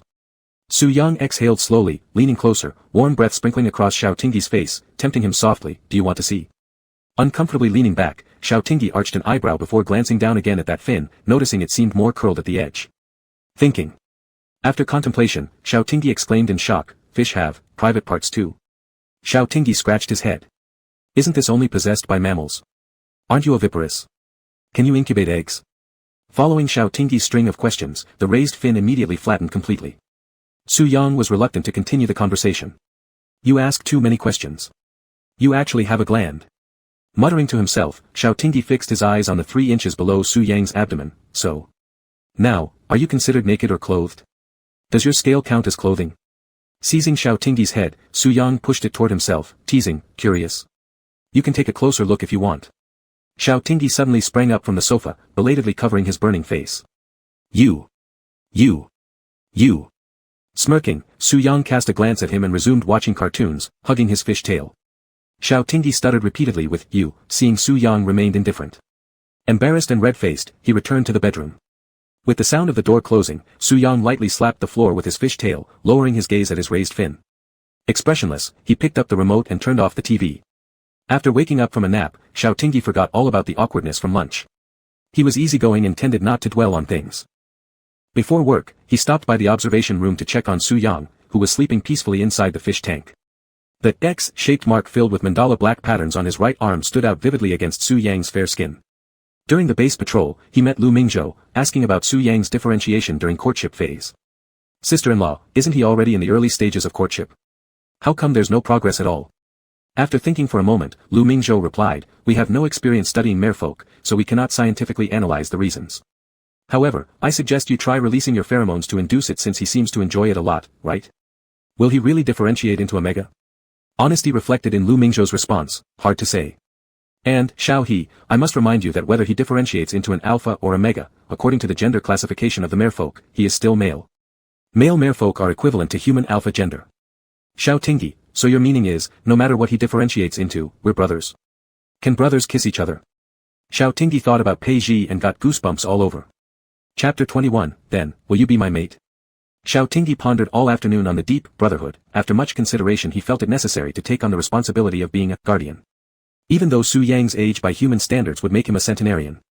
According to Lu Mingzhou's research on Su Yang's bone age, in the merfolk community, he was just an 18-year-old little fish. The period of courtship was the crucial moment for building sexual orientation, it couldn't be taken lightly. Xiao Tingyi sat cross-legged on the bed and said sternly to Su Yang, who was about to crawl onto his bed, "You cannot sleep with me anymore from now on." Su Yang looked confused, "Why? I've dried myself off, there's no water on me." "You're male, so am I, good buddies don't cuddle up together to sleep, it's weird." Xiao Tingyi struggled with words, trying patiently to explain, "It's like, how should I put it, we're the same sex, you'll marry a wife in the future, so will I, do you understand what I mean?" Su Yang blinked slowly with his silver-white lashes. In his group, courtship was an instinct, loyalty was an instinct, reproduction was even more of an instinct. Everything was driven by hormones and genes, rather than saying marrying, it was more about a contest concerning honor. "Do you not want me to look for a mate?" Su Yang thought for a while, eventually concluding, Xiao, are you jealous?" What? Jealous? Ah. Xiao Tingyi's toes twitched, completely baffled. "Jealous? Ah." Su Yang appeared very pleased emotionally, supporting himself with both hands on the edge of the wooden bed, leaning close to him, "Then be my mate." "Not. Su Yang, you seem to have exaggerated too much on what I meant." Xiao Tingyi scratched his face. "For example, in your group, would male merfolk mate with another male merfolk? It hinders reproduction, they'd be punished with extreme penalties." Su Yang answered honestly. "That sounds kind of harsh." Xiao Tingyi licked his lower lip, it was too dry in the desert, causing some discomfort. Su Yang moved closer to kiss him, moisturizing the slight cracks on his lips. "Don't be afraid, if you be my mate, I will protect you with my life." A literary tragedy appeared. Xiao Tingyi fidgeted with the hem of his pajamas, feeling like talking to fish. Su Yang wasn't listening wrongly, but understood it incorrectly. To tell you the truth, Su Yang, your looks indeed hit all my preferences, but I like omegas, I'm a straight man. Xiao Tingyi avoided Su Yang's gaze which gradually dimmed. In fact, brotherhood lasts longer than love, doesn't it? You'll have to return to the deep sea in the future, isn't long-distance love considered quite distant, haha. Xiao Tingyi couldn't go on, seeing Su Yang's handsome little face as dark as a lump of coal, reminding him of the first day they met when Su Yang almost drowned him. You don't want me anymore, do you? Are you going to abandon me? Su Yang's already cold features now seemed even colder, like trying to pierce through Xiao Tingyi. Yet, in this coldness, Xiao Tingyi felt Su Yang seemed somewhat aggrieved. Su Yang apparently had very low self-esteem. Before he could set up new defenses, Xiao Tingyi quickly reassured him, I didn't say I don't want you, and I didn't intend to abandon you, really. Su Yang looked down, you will marry a wife. Just joking, just joking. Su Yang lifted his eyes to look at him, the slightly upturned corners showing redness, looking extremely aggrieved, are you going to marry a wife? No, Su Yang, it's just that. Xiao Tingyi was still trying to reason with him, but seeing the tears welling up in Su Yang's eyes, his tongue tied up awkwardly, I won't marry, I was wrong, I won't marry. With Su Yang's slight upward curl of the lips, Xiao Tingyi caught the faint scent of mandrake flowers, growing more intense, until it filled the entire room. The alpha's eyes gradually lost their focus. Su Yang's silver-white fish tail transformed into legs, he knelt halfway beside the bed, gazing up at Xiao Tingyi earnestly, insisting, Xiao, how many times do I need to tell you before you remember, you belong to me. Xiao Tingyi blinked, cradling his face and lowering his head to kiss him, I belong to you. Su Yang let him peck-kiss himself expressionlessly. Until the alpha subconsciously emitted tea-flower mating pheromones, Su Yang grabbed his ankle and flipped him onto the bed. Su Yang propped himself up beside the alpha's ear and chuckled, do you smell that? Would you send this kind of scent to your brother? His long hair fell on Xiao Tingyi's face, tickling him a bit. Xiao Tingyi shook his head and was pinched on the jaw by Su Yang. Su Yang didn't understand why he was so angry, he would soon leave the base, he needed to return to his group, Xiao Tingyi was just a human used to alleviate boredom. Just a human. What had he said? Asking Xiao Tingyi to be his mate? How amusing, Xiao Tingyi was just a fool who couldn't survive for 2 minutes underwater. Xiao Tingyi started coughing violently from the suffocation. Su Yang bent down to kiss him, finally releasing him when he was about to choke. He looked down at the alpha coughing until he retched. He murmured, Xiao Tingyi, my heart hurts. Alpha's clavicle area turned red from all the coughing. Hearing Su Yang's words, Xiao Tingyi hugged him and patted his back gently, don't be sad, don't be sad. Su Yang's eyes heated inexplicably, an irregular black pearl dropped beside the pillow, and he hugged Xiao Tingyi back, will you love me then? Xiao Tingyi remained silent for 2 seconds, and just as Su Yang's anxiety reached its peak, he said, all right, I love you. The flowing rapidly through his blood disappeared, and the unbearable discomfort also vanished. Su Yang tilted his head and rested it on Xiao Tingyi's chest, listening to his steady heartbeat, gradually calming down. Xiao Tingyi dreamed of himself performing the feat of breaking stones with his bare chest at the company annual gathering. He woke up startled at the moment the hammer hit him. Waking up, he found Su Yang sound asleep resting peacefully and sweetly on his chest. Xiao Tingyi stared blankly at the ceiling, when did he fall asleep yesterday? Why did he suddenly sleep? See. Xiao Tingyi furrowed his eyebrows, lightly touching his cracked corner of the mouth, wincing in pain. A humidifier was definitely necessary, the air here was too dry. He nudged Su Yang awake, stop sleeping, you'll become a fish stick, go back to your tank and replenish water. Su Yang opened his sleepy eyes and gave him a sweet smile, good morning. Didn't Su Yang get mad yesterday? Arguments end where they began. Xiao Tingyi, you're not mad anymore. Su Yang sat up and yawned, didn't you promise not to take a wife? Xiao Tingyi recalled that there seemed to be such an event. Su Yang looked at him and said plaintively, now that you've woken up, you're not going to count it as valid anymore. This fish was speaking some nonsense. Don't speak with too much ambiguity. Under Su Yang's scrutinizing and threatening gaze, Xiao Tingyi gave a forced laugh twice, count, of course it counts. Whatever, since Su Yang's group seems to have perished, whether or not he engages in homosexuality makes no difference. Su Yang went back to the monitoring room to replenish water. Xiao Tingyi lay back on the bed, his head jolted a bit. Chapter 22, Nest Building. Xiao Tingyi sat up and silently stared at the irregular black pearl in the palm of his hand. Did Su Yang cry yesterday? Why did he have no memory of it at all? The alpha pulled open the drawer next to the bed and carefully placed the pearl inside. Slipping into his slippers, he walked into the monitoring room. Su Yang wasn't sleeping either, just sitting on his clamshell bed daydreaming. Seeing him come in, Su Yang quickly swam up to him, are you going to work? Xiao Tingyi nodded and released a concentrated wave of tea flower soothing pheromones to comfort this pitiful little fish who had been stranded in the desert. It was too hasty of him, how difficult it was for Su Yang to establish trust and reliance on a human like him. He was merely a young adult fish, far from understanding the complexities of human emotions. Whenever Xiao Tingyi thought about Su Yang crying secretly, he felt very uneasy. After Su Yang sensed the scent of tea flowers, he was slightly dazed, and involuntarily moved closer to Xiao Tingyi. His gaze fell on Xiao Tingyi's chapped lips, and his pale green eyes softened. He extended his hand and gently caressed Xiao Tingyi's lips with his fingertips. Not knowing whether it was due to the alpha's soothing pheromones, Su Yang felt particularly happy. Does it hurt? So considerate, even caring about other people's feelings. Xiao Tingyi moved his lips slightly. It's okay, but the climate is too dry, I need to buy a humidifier. Su Yang arched his eyebrows, smiling with his eyes squinted. Xiao Tingyi took the initiative to tiptoe and kiss Su Yang's thin eyelids. Su Yang's silver-white eyelashes trembled slightly, and he looked at Xiao Tingyi with a questioning expression. But the alpha just patted his head and said, let's go, I'll bring you buns after morning training. I'm too lazy to cook breakfast today, no picky eating. The Brave Eagle combat team was, after all, an elite squad with formidable fighting capabilities, not merely guards stationed at the base. They had received a mission to transport a batch of new reagents to the Suijing Research Institute and then bring back the tested antidotes to the base. Considering Su Yang's dependence on Xiao Tingyi, originally Li Su was supposed to lead the team, but Xiao Tingyi's transfer this time was very urgent as there were still some tasks in his original unit that needed to be handed over, and this business trip could help him finish everything at once. During his time at the investigation bureau, Xiao Tingyi was either on a business trip or waiting for the next one, often leaving without even taking spare clothes. Orders would come suddenly, requiring him to leave immediately, almost always keeping his credentials close at hand. But this time, it was only a short assignment and even a homeward journey. Yet, Xiao Tingyi felt extremely reluctant to leave and made sure to comfort Su Yang before departing. You be good. You can move freely in room 6012, but don't turn the dorm into a water curtain cave again. Meals will be delivered to you. Don't bully others, hear me? Su Yang looked deflated like a whole fish. Will you come back? Of course, Xiao Tingyi smiled and patted his head. I'll return after I'm done. Stay here for me, alright? Su Yang swished his fish tail, rippling the water surface. Come back soon. If you don't, I'll smash the place. Oh, how capable you are, Xiao Tingyi reassured him multiple times. I'll be back soon and I'll bring you a gift. What kind of gift?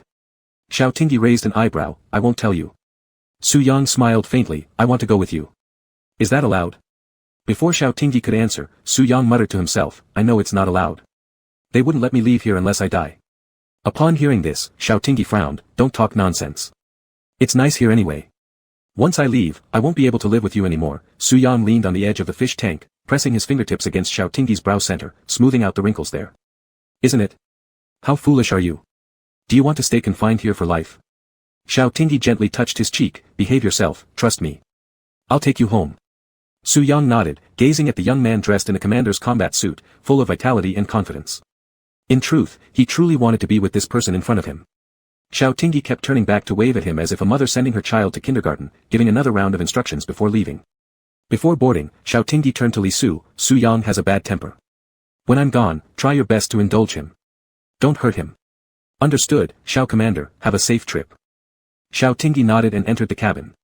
The younger member sitting beside him, Mo-chi, joked, Xiao Commander, you're acting like a father. Who says otherwise? Xiao Tingyi leaned back against the chair back and took out his phone within 3 minutes to check the real-time monitoring of room 6012. Su Yang dragged his long tail back and forth in the room. Mo-chi leaned over to look. Wow, he looks like a snake. Don't talk nonsense, have you ever seen such a beautiful snake? Xiao Tingyi zoomed in on Su Yang's face to show him, he is absolutely the most handsome being in the world. Mo-chi did not have permission to access the confidential sections of the research base, so this was his first clear view of Su Yang's face. The young alpha instantly blushed. He does indeed. He's so handsome. A proud smile tugged at Xiao Tingyi's lips, when Mo-chi suddenly said, Xiao Commander. Is he building a nest? Xiao Tingyi glanced down and saw Su Yang pulling all the clothes from his wardrobe and spreading them on the bed. The whole fish curled up inside, burying his face in the unwashed sleepwear Xiao Tingyi had worn. Xiao Tingyi's face instantly turned bright red. He quickly flipped his phone face down onto his lap, his heart pounding wildly, like shattered glass scattering everywhere. What is Su Yang doing? He's not a mega, why is he building a nest with his clothes? Xiao Tingyi couldn't help but start fantasizing about what Su Yang might be like during his estrus period, begging him to release pheromones. Xiao Commander, your face is burning. Mo-chi fanned him with his hand. Xiao Tingyi cleared his throat and quietly pulled his coat to cover his waist. It's a bit hot. Mo-chi, Commander, are you two dating? Xiao Tingyi smacked his head hard. If you say nonsense again, I'll throw you out. We're pure and innocent. Well, more than innocent, they occasionally steal kisses. Can you control your pheromones a little? Zhao Zheng, who was piloting the plane up front, complained. So what if you're an S-class alpha? Xiao Tingyi usually had no airs about him. When he was free, he would even play cards with them, so everyone spoke to him without much formality. Shut up. I'll dock your performance bonus. Dormitory area 6012. The door to 6012 opened, and Su Yang raised himself from Xiao Tingyi's clothes, giving the visitor a cold look. The person respectfully placed the books in his arms on the coffee table, covering his heart with his right hand as he bowed. Your Highness, His Majesty requests that you accelerate the process. Su Yang didn't want to talk much with him, so the man wisely left. What are these books? Su Yang suddenly asked. They were probably sent by Captain Xiao, in case you get bored. The Ocean Odyssey. The Little Mermaid from the Depths of the Sea. Encyclopedia of Marine Animals. Su Yang chuckled softly. What was Xiao Tingyi up to? Was he worried he'd miss home? He picked one at random and flipped through it, only to have a detailed internal map of the research base and a thumb-sized iris pattern extractor fall out. Chapter 23, 39,000 yuan. After flying for 2 hours, the 5 military helicopters landed at the internal parking lot of the FNS Safety Administration Bureau, where colleagues from the Safety Administration transferred the reagents under high confidentiality to the Research Institute. Xiao Tingyi went to the Investigation Bureau to handle his work handover matters, allowing the other several team members to roam freely, enjoying their rare trip to the city. When Xiao Tingyi arrived at the Investigation Bureau, his former colleagues were rushing around. Seeing him, they greeted him with delight. Captain Xiao. It's been a while. Xiao Tingyi looked at the files flying everywhere and exclaimed, what's going on here? Big case. Just as they were reminiscing, footsteps approached from outside. Turning back, they saw Pei Ji leading his team, dark circles under his eyes. Pei Ji, why are you here? Xiao Tingyi suddenly remembered something Pei Ji said before he left. The Investigation Bureau was working with the police to solve cases. Could the disappearance of people really be related to the genetic data theft being tracked by the investigation group? Tingyi. When Pei Ji saw him, his eyes lit up. When did you come back? Just now. Hey, why are you dragging me? Pei Ji quickly pulled him into an empty meeting room. As soon as the door closed, he lost all of his authority as the head of the team. With a troubled face, Tingting, I really envy you for being transferred away during the busiest time. I haven't had a single day off in the last 2 months. Xiao Tingyi arched an eyebrow. What happened? Pei Ji sighed. Haven't you been online recently? A luxury cruise ship disappeared at sea, with 3,000 people aboard. Neither living nor dead bodies have been found. The main problem is, it involves several aristocratic families, causing quite a commotion. Even warships have been deployed. Disappeared? Yes, both the cruise ship and its passengers simply vanished into thin air. Leaning against the conference table with crossed arms, Pei Ji explained, such a big ship, so many people, leaving absolutely no trace behind. The deep sea has no bottom, we can't even begin salvage operations. Upon hearing this, Xiao Tingyi furrowed his brow. Such a massive disappearance couldn't possibly be the work of some isolated pirates. If it were a hired organization deliberately abducting the people, they would have already contacted their families for ransom long ago. Tingting, do you think it could be merfolk? Xiao Tingyi raised his gaze and looked at him, speechless for a moment. Lu Mingzhou had once told him about an incident 3 years ago where every fishing boat passing through Su Yang's domain was destroyed without a single survivor. But Su Yang was still confined in the research base. Could the race of mere people not be extinct after all? And if so, what was their purpose? Considering Su Yang's previous aggressive behavior, it seemed like he was warning humans, but never tried to conceal his tracks. Xiao Tingyi frowned deeply, feeling instinctively that there was some kind of large conspiracy lurking behind all this. Ting. Hey, what are you thinking about? Pei Ji snapped his fingers in front of him. Xiao Tingyi rubbed his temples. Nothing. The fewer people who knew about Su Yang's existence, the better. Humans feared the unknown far too much. If Su Yang were exposed to public view, there was no way he could keep him safe. But wait, isn't the marine disappearance handled by the maritime police? Why are you getting worked up about it? Xiao Tingyi inspected Pei Ji's dark circles. You look like a panda. They don't know where to start. Right now, the Marine Police Bureau, our Police Bureau, and the Investigation Bureau are jointly investigating the case. Pei Ji sighed again. How else can you explain it except by ghosts? We're being pressured hard from above, and where am I supposed to find anyone? Captain Xiao. Someone knocked twice on the door. The handover documents are ready and need your signature. I'm here. Xiao Tingyi patted Pei Ji's shoulder. Dedicate yourself for the empire and the people. Pei Ji tugged at the corner of his mouth. Let's have dinner together tonight. No time, I need to go home. His previously decent mood darkened significantly. Xiao Tingyi didn't like pondering over issues beyond his responsibilities, but his professional instinct always led him to doubt Su Yang. Yet every time he clicked on the live surveillance feed, he saw Su Yang waiting patiently holding his clothes, making him feel like a jerk. Xiao Tingyi anxiously pulled at his hair. Su Yang was already so well behaved, what more could he ask for? How could he possibly suspect such an adorable little fish? Colleague Xiao Wang quietly brewed Xiao Tingyi a cup of coffee and cautiously asked, Captain Xiao, are you stressed out from work? Should we go check up your mental health? Xiao Wang, do you have a girlfriend? Xiao Tingyi abruptly popped out a question. Xiao Wang gave a bitter smile. Who has time in our line of work? A relationship? Where's the time for that? Xiao Tingyi had him constantly working overtime writing action reports. Now it's busy as ever. Where is there any time? Xiao Tingyi grunted in response, signed his name on the last document, capped his pen. That's all done. Having finished the handover, Xiao Tingyi took a taxi to the nearby mall and headed straight for the jewelry store. Sir, are you selecting a gift for your wife? Xiao Tingyi's ear turned pink as he mumbled a vague, in agreement. Do you have headbands? Something gem-encrusted. Yes, please come this way. The salesgirl donned white gloves and retrieved a headband shaped like a camellia flower from the display cabinet. At the center of the camellia blossom was a pink gemstone that shimmered with ripples under the light. Camellia? Xiao Tingyi arched an eyebrow. What a coincidence. How much? Mister, it's 39,000 yuan, but we have a discount today and can offer 95% of the original price. 39,000. Is this robbery? The salesgirl noticed Xiao Tingyi's hesitation. Sir, your wife will definitely love it. This gemstone is mine from the deep sea and symbolizes infinite love. Wrap it up. Xiao Tingyi gritted his teeth and charged it to his credit card. All this spending came from his savings, heart-wrenchingly painful. His monthly salary was only 5,300. However, when Xiao Tingyi saw on his phone, curled up soundly sleeping on his bed, Su Yan, he instantly thought it was worth every penny. Not only worth it. He had to make more money and save up to buy even better things for Su Yan. Xiao Tingyi stepped out of the mall and called his team members to ask if they wanted to go home with him since he had many spare rooms.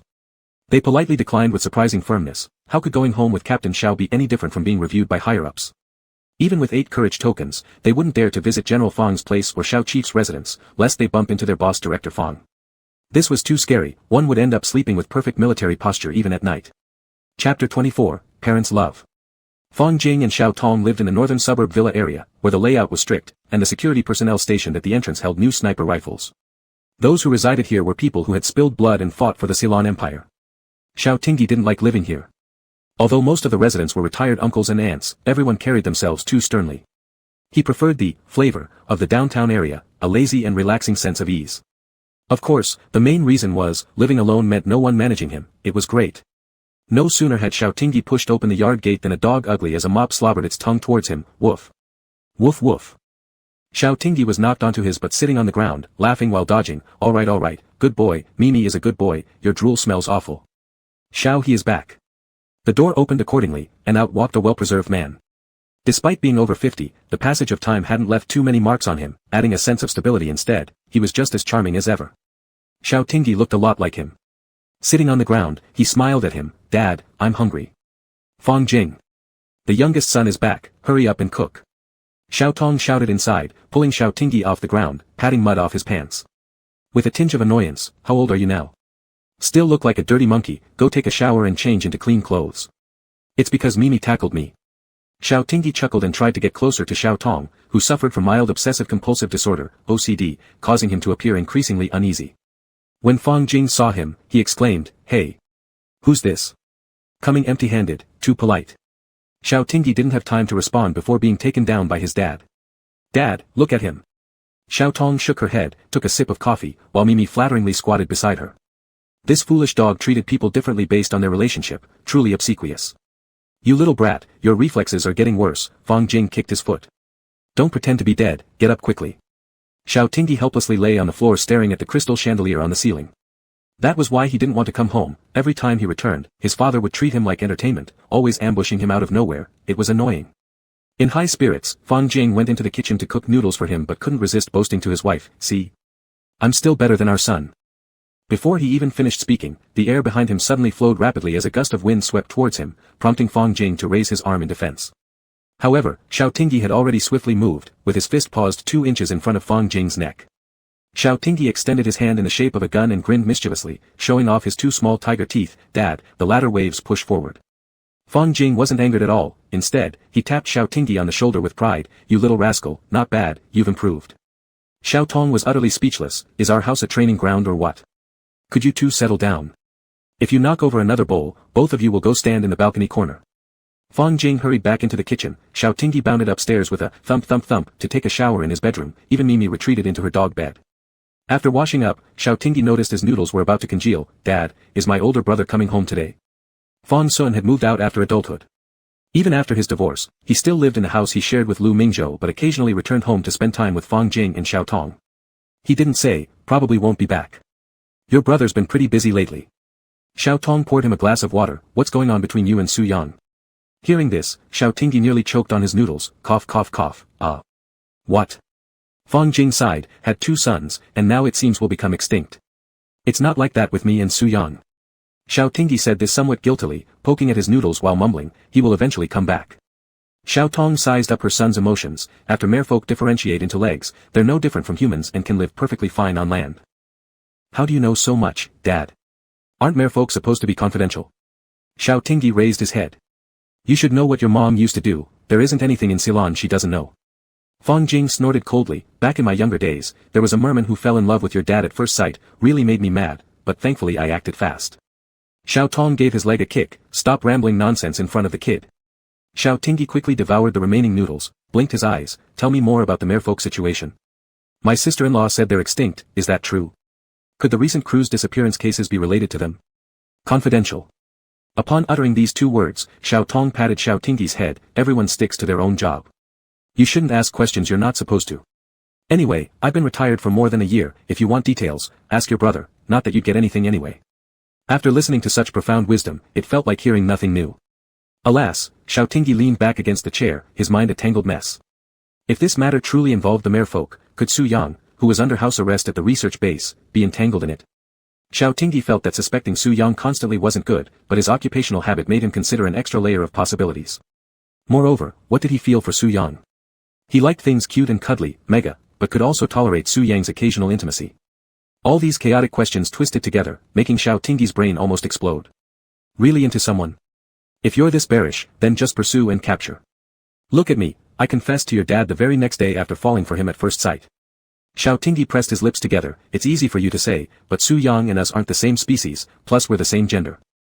Fang Jing nonchalantly pulled out a pistol from beneath the table and slammed it on the surface. Who dares say anything? Back when I pursued your dad, Xiao Tong finally lost her patience and pinched his ear. You bandit leader thinks you're something now. Is this how you teach your son? Ouch ouch ouch, honey, my ear hurts. When the dashing Special Operations Commander returned victorious from battle, he happened upon a newly assigned college student from the Intelligence Bureau. The moment Fang Jing laid eyes on Xiao Tong, he began contemplating what names their future children should have. If it weren't for the need to report battle conditions on his first day, he would have confessed that very day. But who confesses with a gun? Isn't that considered a threat? Xiao Tong thought he was barbaric, uncouth, and rash. In response, Fang Jing started practicing his penmanship with his calloused, gun-hardened hands. Back then, Ceylon was still mired in conflict, but his love letters always found their way into Xiao Tong's hands on time. Lovebirds are indeed sweethearts. After writing love letters for an entire year and meeting only a few times, Xiao Tong directly registered their marriage certificate.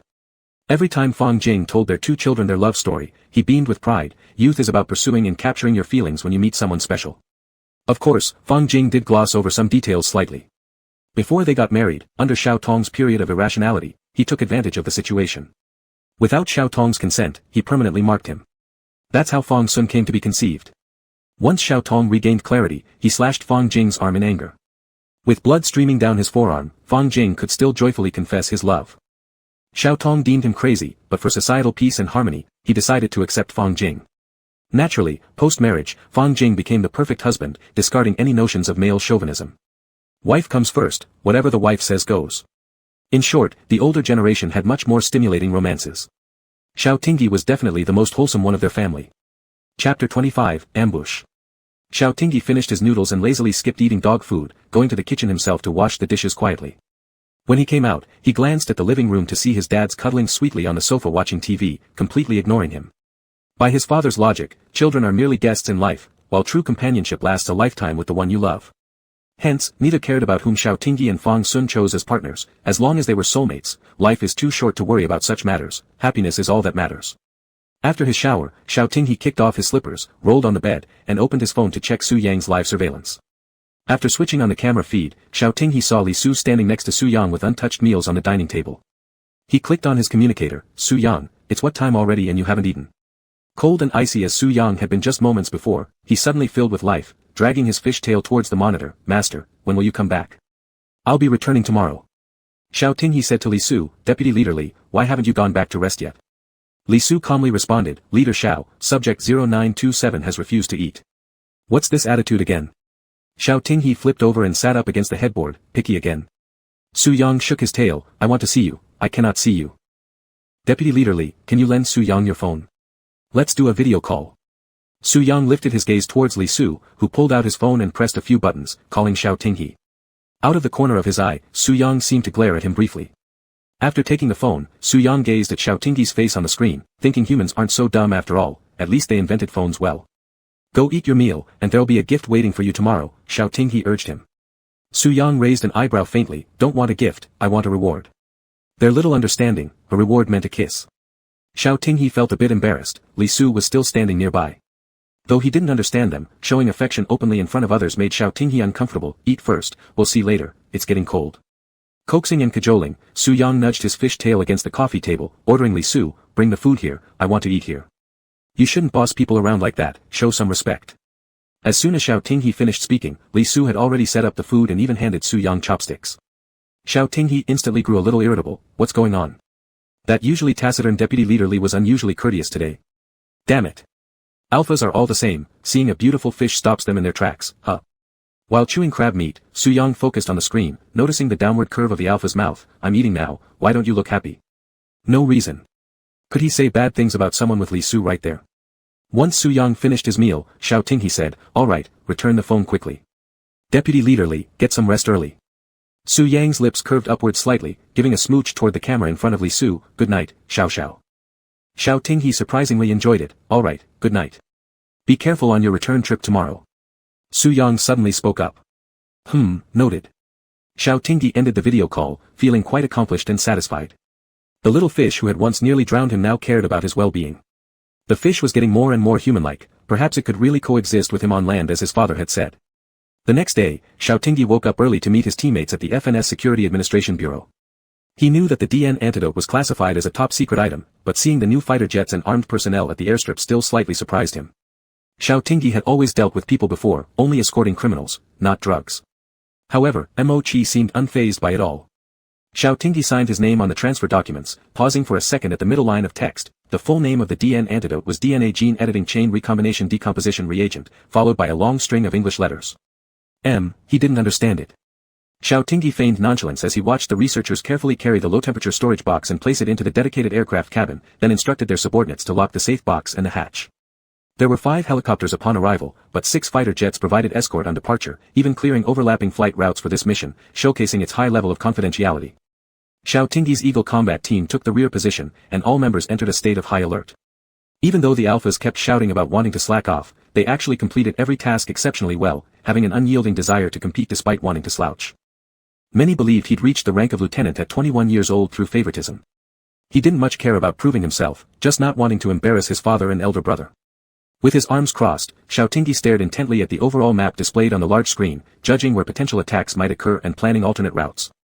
As they approached the northern desert region, the onboard radar began beeping. 2 small red dots appeared on the map. 2 unfamiliar fighter jets rapidly approached from behind them. With excellent anti-reconnaissance capabilities, they were only detected when close by. Xiao Tinghe smirked at the constantly approaching enemy planes shown on the monitor. Damn, someone is willing to throw away their lives.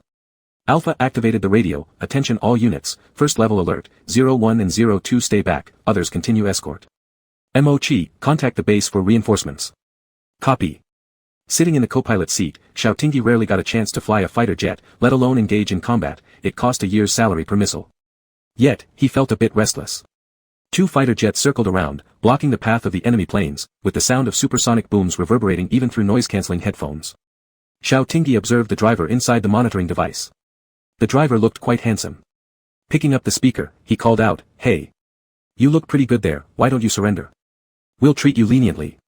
As soon as he finished speaking, the opposing plane already had a sniper rifle ready, opening fire without hesitation.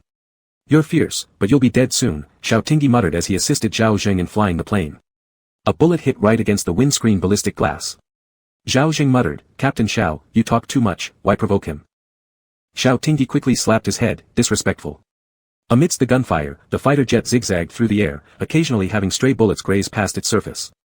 While 4 aircraft were entangled in combat, another unmanned drone suddenly appeared on the side, heading straight towards the plane escorting the DN antidote. Mo Chi cursed, "Shit, these guys aren't ordinary humans. Could they be mercenaries?" Xiao Tinghe coldly ordered, "Destroy it." Chapter 26, Suspicion. Xiao Tingyi tightly gripped the control stick, focusing on the preceding drone while executing rapid flight maneuvers, then pressed the trigger on the tracking missile launcher. Boom! An explosive sound thundered as flames engulfed the unmanned aerial vehicle, scattering broken parts across the ground, quickly covered by the yellow sand, leaving no trace of life. Much ammunition had been expended in the prolonged engagement with the two opposing fighter jets. They could only endure longer within limited resources. Watching on the control screen, Xiao Tingyi saw that the IDN-labeled plane had entered the research base zone and was being protected. Sighing with relief, he spoke. The mission's done. Let's play with them a bit. If we can't capture them alive, then kill them. Loading the sniper rifle in his hands, Xiao Tingyi added, they want to run. Just shoot out their fuel tanks. Finishing speaking, he pushed open the cockpit door. The wind roared past his ears as Xiao Tingyi pulled the trigger without hesitation. If his gun skill was rated second, no one would dare to claim first. The fuel tank of the opposing fighter was hit, and it flew erratically for a while before the pilot made an emergency parachute jump. Xiao Tingyi shot through the pilot's thigh with one gunshot, blood spraying as the man fell on the yellow sand, staining a large patch red. His jet crashed to the ground and instantly burst into flames. The tongues of fire surged dozens of meters high in the wild wind, making the surrounding air feel like it was boiling. Didn't hit the major artery, right? Sorry. Xiao Tingyi turned back to the cockpit neatly. Zhao Jing couldn't help but give Xiao Tingyi a thumbs up. Captain Xiao, you're amazing. Let's keep it low. Just as they were laughing, the other enemy fighter that had been fleeing suddenly turned its nose and charged toward them. Even though Zhao Jing reacted quickly and swerved sharply, the two planes inevitably scraped against each other. Abandon the plane and jump. Xiao Tingyi urgently gave the order, and the three swiftly kicked open the cabin doors to descend rapidly. The shockwave from the explosion caused Xiao Tingyi's ears to ring, and the scorching flames burned his combat uniform to tatters, cutting several wounds on his body and face with explosive shrapnel. Even with the softening effect of the parachute, Xiao Tingyi still plunged headfirst into the sand. He looked toward his teammates not far away, knowing they were alive. He sighed in relief. Then he wiped his mouth twice and kicked some sand. Damn. That was so embarrassing. Xiao Tingyi glanced down at his left chest inner pocket. Thank goodness the hair ribbon was still there. 37,050 yuan. Alpha grumbled as he drew the handgun from his utility belt and staggered toward the idiots who had just jumped out of the plane with them. Suddenly, a desert off-road vehicle darted out from a nearby dune and rushed straight toward him. Thinking he was about to be run over, the jeep instead made a sharp turn, speeding past him and pulling those two men into the car.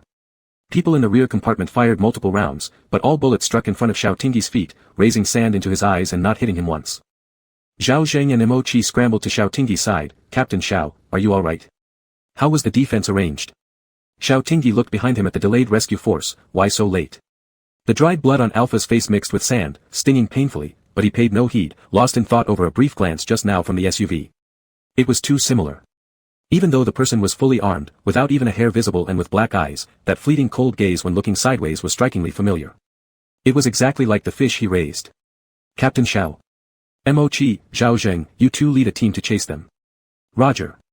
Xiao Tingyi turned around and got into the rescue off-road vehicle, ordering coldly, back to base. It was impossible. Su Yang couldn't leave the research base, let alone the 6012 zone.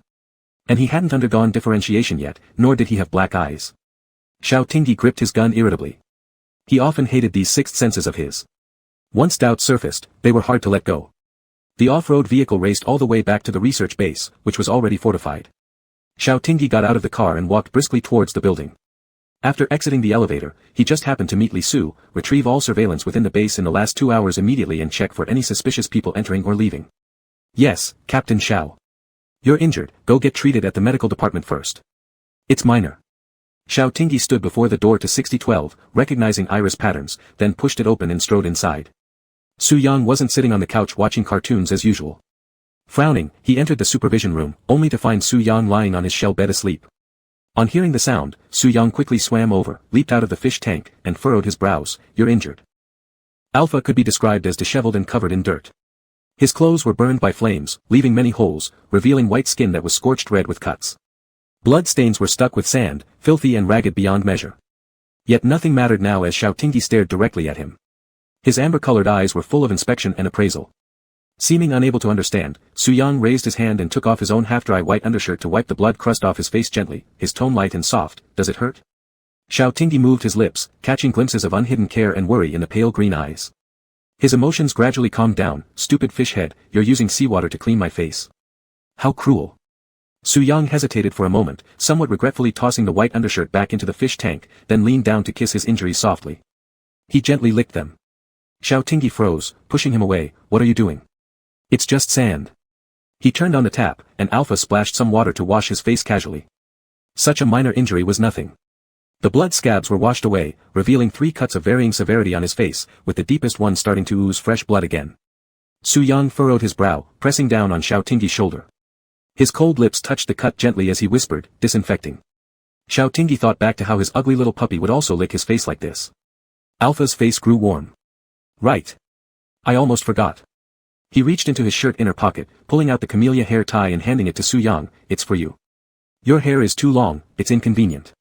Su Yang had a trace of red at the corner of his mouth as he gazed in shock at Xiao Tingyi handing him the clean hair tie, despite his own hands smeared with abrasions and bloodstains.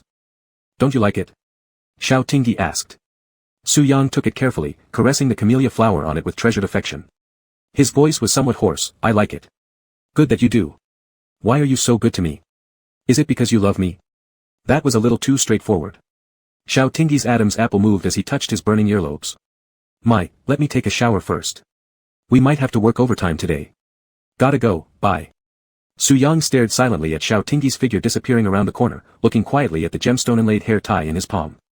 The little fish in the tank swam to the coral reef to play, stirring up a few fine grains of sand from the bottom that had been cleansed. Chapter 27, Secret. Xiao Tingyi hastily dealt with the scratches on his body, applying some anti-inflammatory medicine carelessly. Recalling that Su Yang looked so beautiful, he didn't want to fall behind, so he turned to buy a tube of scar-removing ointment at the medical department and applied it to his face. When he arrived at the meeting room, everyone was already there. Lu Mingzhou looked at the band-aids on his face. Is it serious? It's fine, just a small injury. Xiao Tingyi tapped the touchscreen button, and the large screen in front of the conference table began playing the combat footage from 2 hours ago. Mo-chi, did we retrieve the plane wreckage? Yes, but the black box inside is gone, probably taken by their accomplices. Xiao Tingyi propped his cheek with his hand. This model of fighter jet hasn't appeared on the market before. Package the wreckage and send it to Suijing Engineering Department, let them analyze which parts it originated from. Yes, Commander Xiao. After summarizing the operation report with them, Xiao Tingyi turned to Li Su. Are the surveillance checks complete? Did anyone enter or exit the base within the last 2 hours? Li Su projected the tablet screen onto the big screen. Only the logistics department truck came in and out. Logistics requires weekly trips outside the base to procure fresh fruits and vegetables, and today happened to be the procurement day. Xiao Tingyi nodded, feeling slightly relieved. Good, noted. After the meeting dispersed, Xiao Tingyi massaged his stiff neck. Sister-in-law, is the reagent safe? Yes, well preserved. Can you tell me what the SDN is? I want to know why they wanted to steal it. Lu Mingzhou spun the pen in his hand. To put it simply, it's a decomposition agent that can break and reorganize human gene sequences. You can understand it as something that can alter human genes and has amazing effects on treating congenital gland diseases. Xiao Tingyi crossed his arms. Could it be for treatment then? SDN can promote the proliferation of gland cells, Lu Mingzhou said calmly. Phase 2 trials prove that it can perform gender conversion between humans. Xiao Tingyi's eyes widened slightly. Has society developed to this extent already? Wouldn't that create chaos? Why research such a thing? Lu Mingzhou patted his shoulder. Science is a double-edged sword. It can save lives and also take lives. It depends on whose hands hold the knife. Well, thanks for your hard work this time. Rest well. Lu Mingzhou did not disclose the deepest secrets. Besides changing the glandular gender, SDN could also achieve the conversion between human genes and those of any other Earth species, extracting the most superior genetic chain. Simply put, it was a reagent for creating hybrids, against the principles of humanity, a biochemical weapon. Because this project was considered unethical, its study was halted, and SDN was extracted from it. After the experiment ended, Lu Mingzhou planned to resign and become a surgeon. Xiao Tingyi had been busy for more than half a month due to this ambush, writing all sorts of reports until he was fed up, attending 2 symposiums back in Suijing. He collapsed directly on Su Yang's thighs, no, fins, finding the coolness refreshing and invigorating. Su Yang's fingertip stroked the faint scars on his face back and forth. Xiao Tingyi smiled lightly with his eyes closed. I'm not in pain. I've been using the scar removal medicine, so it won't be noticeable later. Su Yang remained silent as the unruly strands of hair fell onto Xiao Tingyi's cheeks, causing a ticklish sensation. Xiao Tingyi opened his eyes and called out to him, Su Yang. What is it? How about you don't go home and return to Suijing with me instead? Su Yang looked at him quietly, and Xiao Tingyi sat up, tousling his hair with a faint smile. When will you differentiate, little one? Su Yang's hair was ruffled from being messed around with, and the words, go back to Suijing with me, echoed in his ears, stirring something in his heart. After Xiao Tingyi went to work, Su Yang sat on the couch lost in thought. The slanted evening sunlight poured into the room, casting a warm glow on the floor. Su Yang lowered his gaze to his legs and whispered softly, if I were an alpha, would you still want to take me home? If I did something you hate, would you forgive me? He pulled off the hair tie wrapped around his silver-white long hair, caressing the camellia flower on it, and a slight curve appeared at the corner of his mouth. Su Yang slowly exhaled, feeling a tingling numbness in his chest. Was this what humans called love?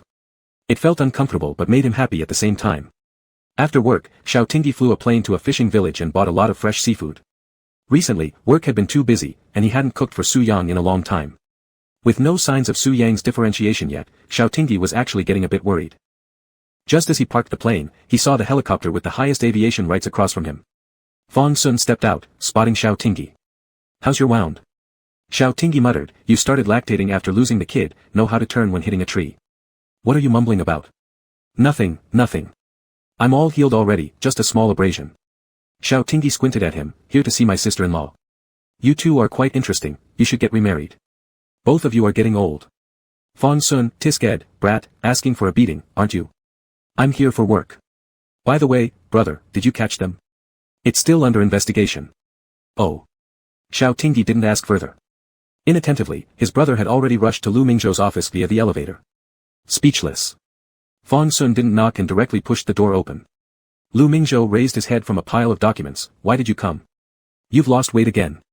Fang Sun leaned on the desk with one hand, leaning in and removing his glasses. Your eyes are filled with red bloodshot, it's time to rest. Lu Mingzhou snorted with a laugh. Aren't you the one who asked me to quickly analyze Su Yang's gland gene chain? I'm just following Director Fang's orders. Fang Sun was momentarily dumbfounded. Lu Mingzhou wiped his glasses and put them back on. What is it? Don't say you missed me, I don't believe it. Fang Sun rarely revealed a tired expression. The Security Bureau's marine monitoring station captured traces of the merfolk. Their activities have been very frequent recently. You mean, this ambush incident might be related to Su Yang? We can't jump to conclusions yet, but his staying quiet at the base isn't normal. Fang Sun massaged his temples. I've already had someone reinforce his supervision. If necessary, execute him on the spot. Lu Mingzhou paused. Recently, Xiao He seems to have grown closer to him emotionally. Fang Sun sighed, pulling the person into his embrace. They're not suitable for each other. Su Yang has too many secrets. Xiao He may be strong in his work, but he's too naive in matters of the heart. Mingming, maybe I shouldn't have let him come here. Perhaps I truly am not a good husband or brother. Lu Mingzhou gently hugged him. You've done enough already. The verdict isn't final yet, so there are still other ways to solve this. Even if, in the end, Xiao He will understand you. After all, he's not only your younger brother but also an excellent commander of the empire. Chapter 28, Don't you feel pain? Hey. Xiao Tingyi mysteriously handed Su Yang a paper bag. Pour it out and see. Pour it out. Su Yang obediently turned the paper bag upside down on the coffee table, and a large handful of fiery red maple leaves fell out. He froze, not quite understanding Xiao Tingyi's meaning. Dumb fish, it's late autumn. Su Yang looked up at him in surprise. Since he couldn't go out, Xiao Tingyi brought autumn to him. The fire-red maple leaves dyed Su Yang's eyes crimson as he touched his eye corners, and a tiny pink pearl fell into his palm. Su Yang had never experienced such a feeling before. It surged like a giant wave deep in his heart, mingling with bittersweet emotions and an indescribable joy. Xiao Tingyi put the seafood in the cold storage layer and turned around to find Su Yang examining a red maple leaf back and forth. Smiling, he patted his head. When there's a chance, I'll take you to see the snow in Suijing. It's very white and thick, we can. The alpha didn't finish his sentence as he was pulled by the wrist and pressed onto the sofa by Su Yang. The springs inside the couch let out an urgent squeak, making the atmosphere suddenly flirtatious. Su Yang leaned on one hand next to the alpha's ear, staring directly at him, his gaze moving from the amber-colored pupils to the pale lips, narrowing his eyes slightly. Xiao Tingyi looked at Su Yang with reddened eyelids and erected ear fins, asking with concern, what's wrong with you? Su Yang said nothing, affectionately rubbing Xiao Tingyi's cheek with his nose like a small animal. The tip of his nose was cool, but his breath was warm. The faint mandala scent swirled around Xiao Tingyi, and he noticed the emotional fluctuations within it, releasing gentle pheromones to soothe. The cold fish tail coiled around Xiao Tingyi's ankle. Su Yang gazed at him intently, using his eyes to trace his smooth facial contour, a blatant display of invasion and possession. Xiao Tingyi finally sensed something was off. This wasn't ordinary, this was the fragrance of mating pheromones. But it hadn't exceeded the critical point of the suppressor ring, so it didn't trigger the high-voltage device. Su Yang seemed to be in great pain, lowering his head to rest on Xiao Tingyi's chest, looking somewhat aggrieved. The warmth of the alpha passed through a thin layer of fabric onto his cheeks, and Su Yang quietly felt the strong heartbeat inside.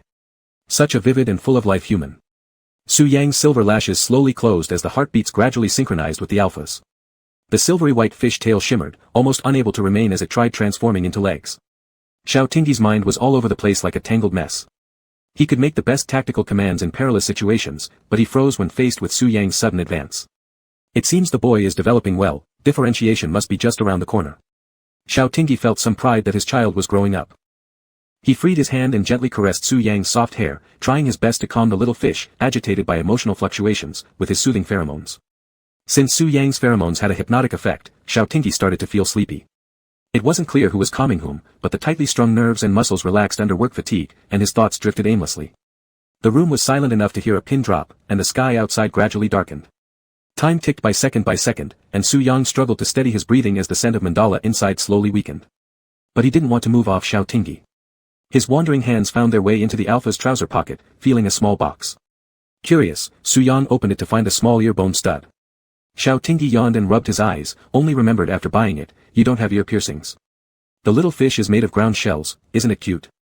Su Yang reached for the earring without hesitation, aligning it with his earlobe edge and pushing forcefully, it went right through. Cute. Startled for 2 seconds, Xiao Tingyi sat up, are you not in pain? Su Yang blinked, do I look good?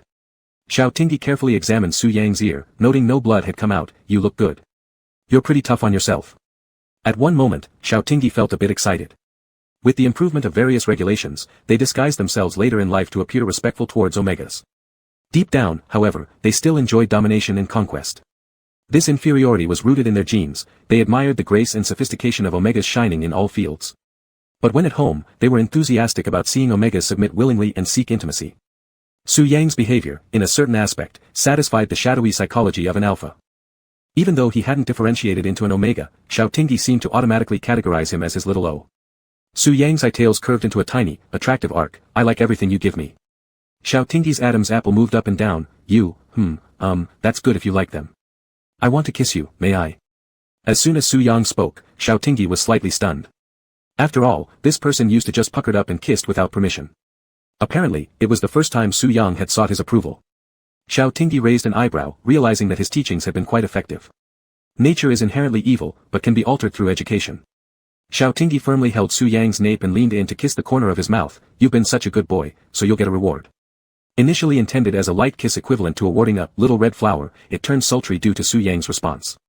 Even Xiao Tingyi was somewhat moved, his susceptibility period was approaching after all.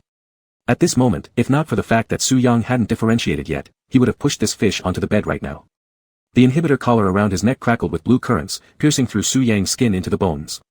He really wanted to snap this damnable thing off, but at the moment, he had to stop himself. Otherwise, he'd attract a horde of white-coated researchers. He didn't want anyone else to see how Xiao Tingyi looked at this moment. Are you alright? Xiao Tingyi worriedly looked at him, noticing Su Yang's hair seemed electrified by the current. Su Yang frowned unhappily and muttered, I'm fine. Xiao Tingyi let out an, oh, the curve of his lips widening more and more, ha ha ha.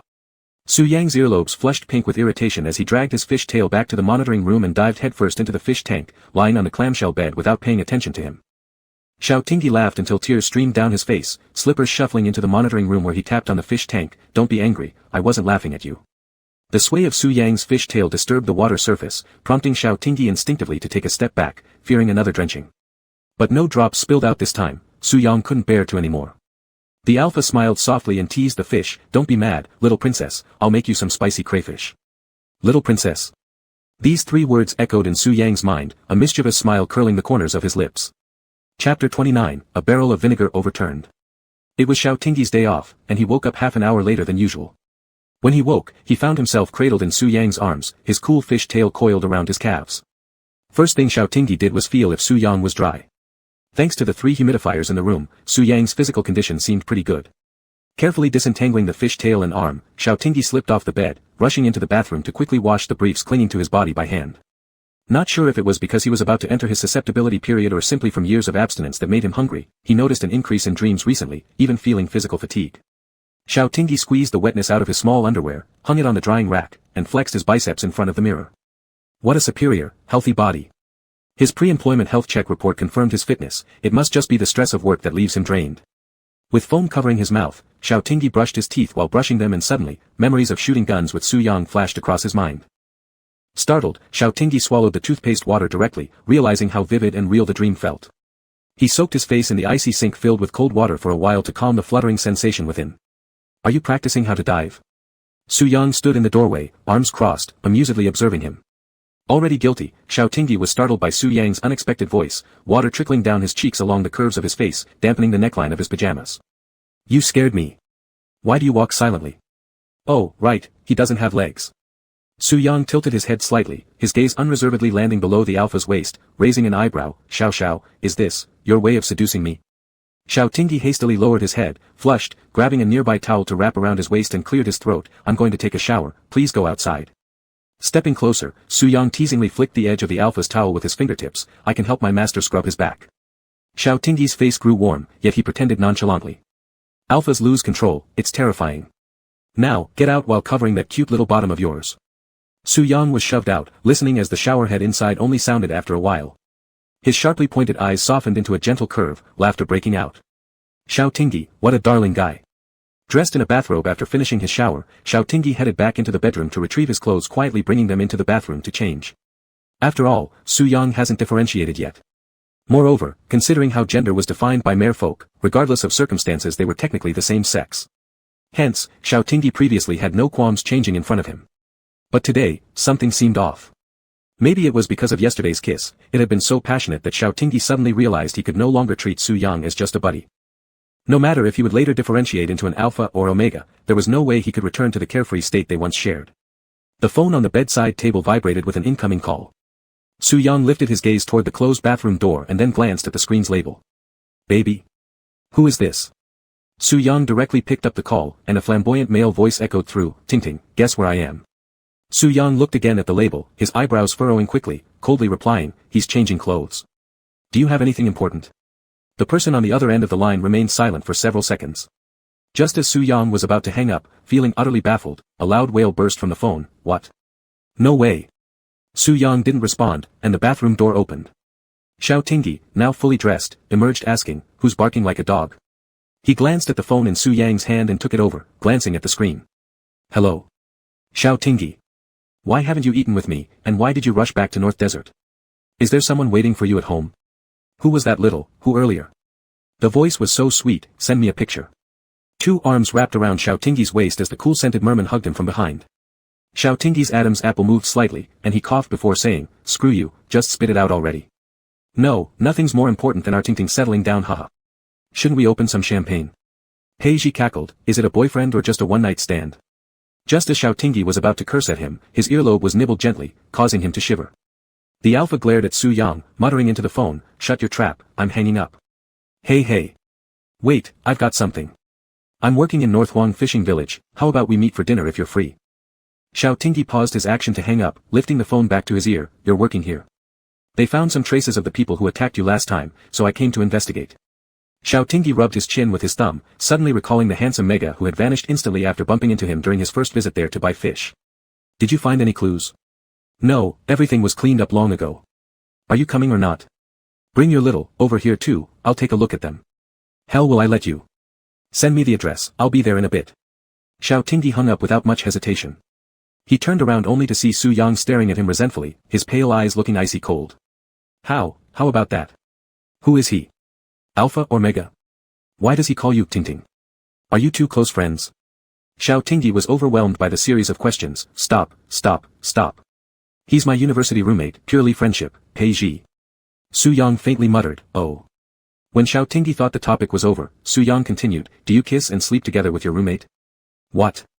That's not related, Xiao Tingyi was completely confused. 21 days, 15 hours, and 24 minutes ago, you said you wanted to be buddies.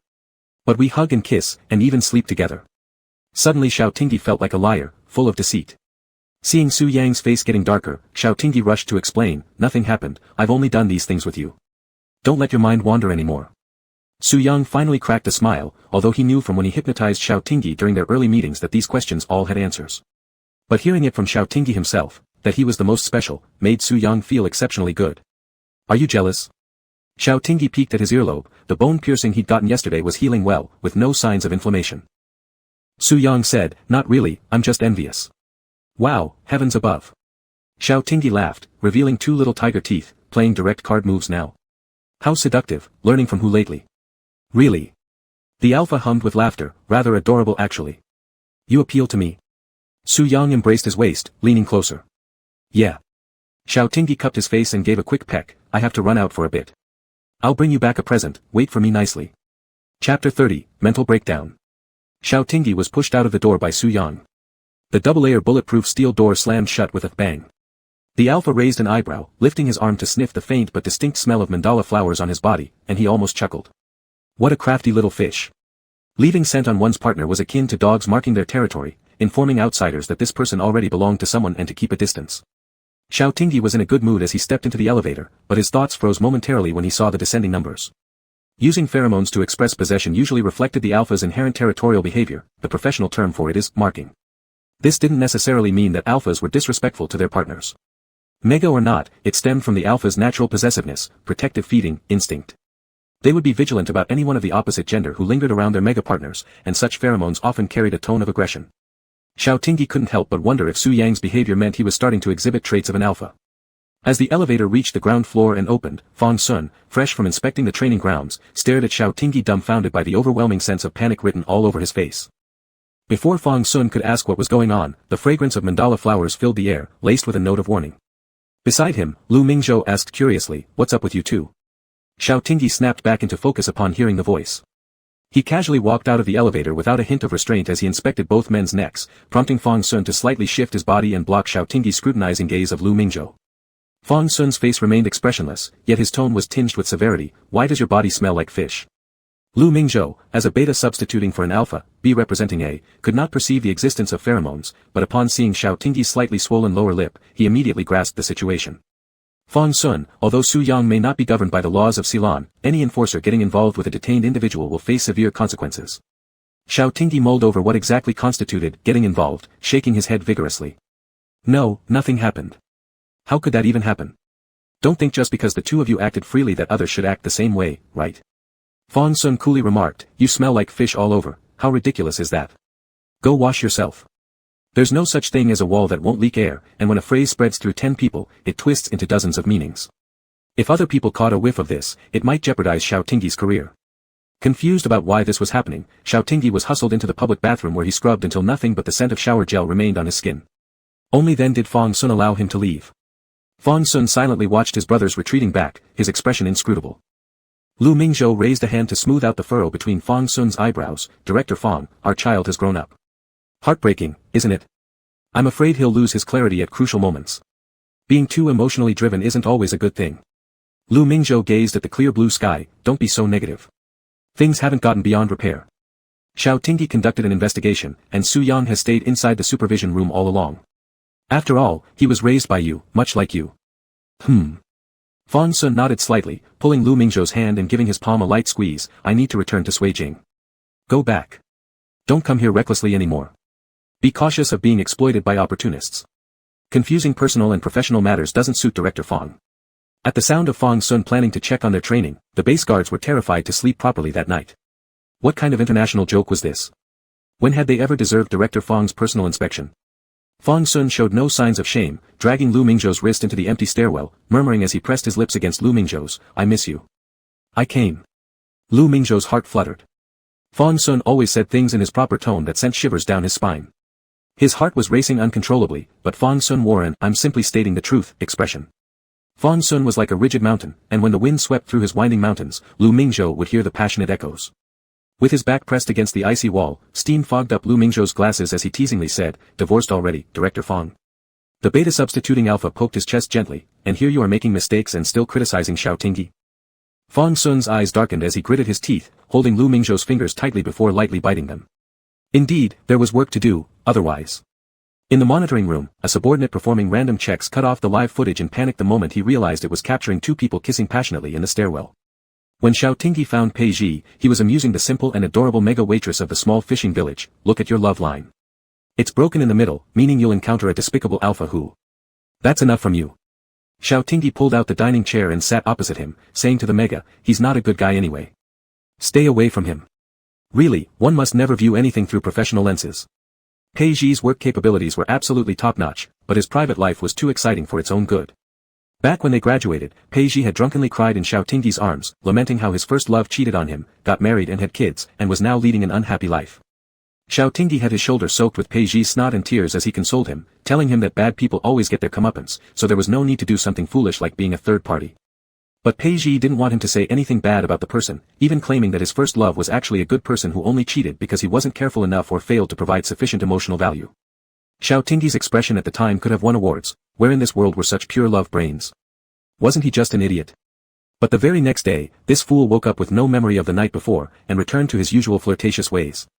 So Xiao Tingyi decided to pretend like he knew nothing. Now this idiot was eagerly asking Xiao Tingyi for photos. Hey, let me see. What kind of mega has tamed you? Xiao Tingyi was getting increasingly annoyed by his pestering and finally pulled out a picture of Su Yang asleep. Only the upper body showed, and it was taken stealthily because Su Yang looked unusually docile when sleeping. Peiji stared at Su Yang's silver-white hair. Is he going gray early or what? Do you even know how to talk? Who says gray means old age? Xiao Tingyi snatched back the phone and stuffed it into his pocket. Rustic bumpkin, haven't you ever seen someone this handsome? Handsome, dyed white hair, quite stylish. Peiji smirked teasingly. On government funds to cohabit, huh? You're slick alright, less than 3 months in your new position, and already under the same roof. Can your filthy mouth spout something decent? Xiao Tingyi took a sip of water without directly answering. Why should I tell you what he does? Peiji made a tisk sound, so protective. I want abalone and lobster. You're treating. You, with a family hotel business, asking me to treat? I'm broke. Need to save money for marriage, to spend on Su Yang. Peiji sighed helplessly. You're truly stingy. Chapter 31, Can't Understand. The two bickered happily for a while. Even though both had become shining examples in their respective fields, once together, they were as childish as in their university days. The restaurant they were in was part of a fishing village's seafood specialty spot. Through the window, one could see an endless expanse of sea. Xiao Tingyi quietly gazed out of the window, his mood swaying with the ocean waves. Would Su Yang agree to live together with him?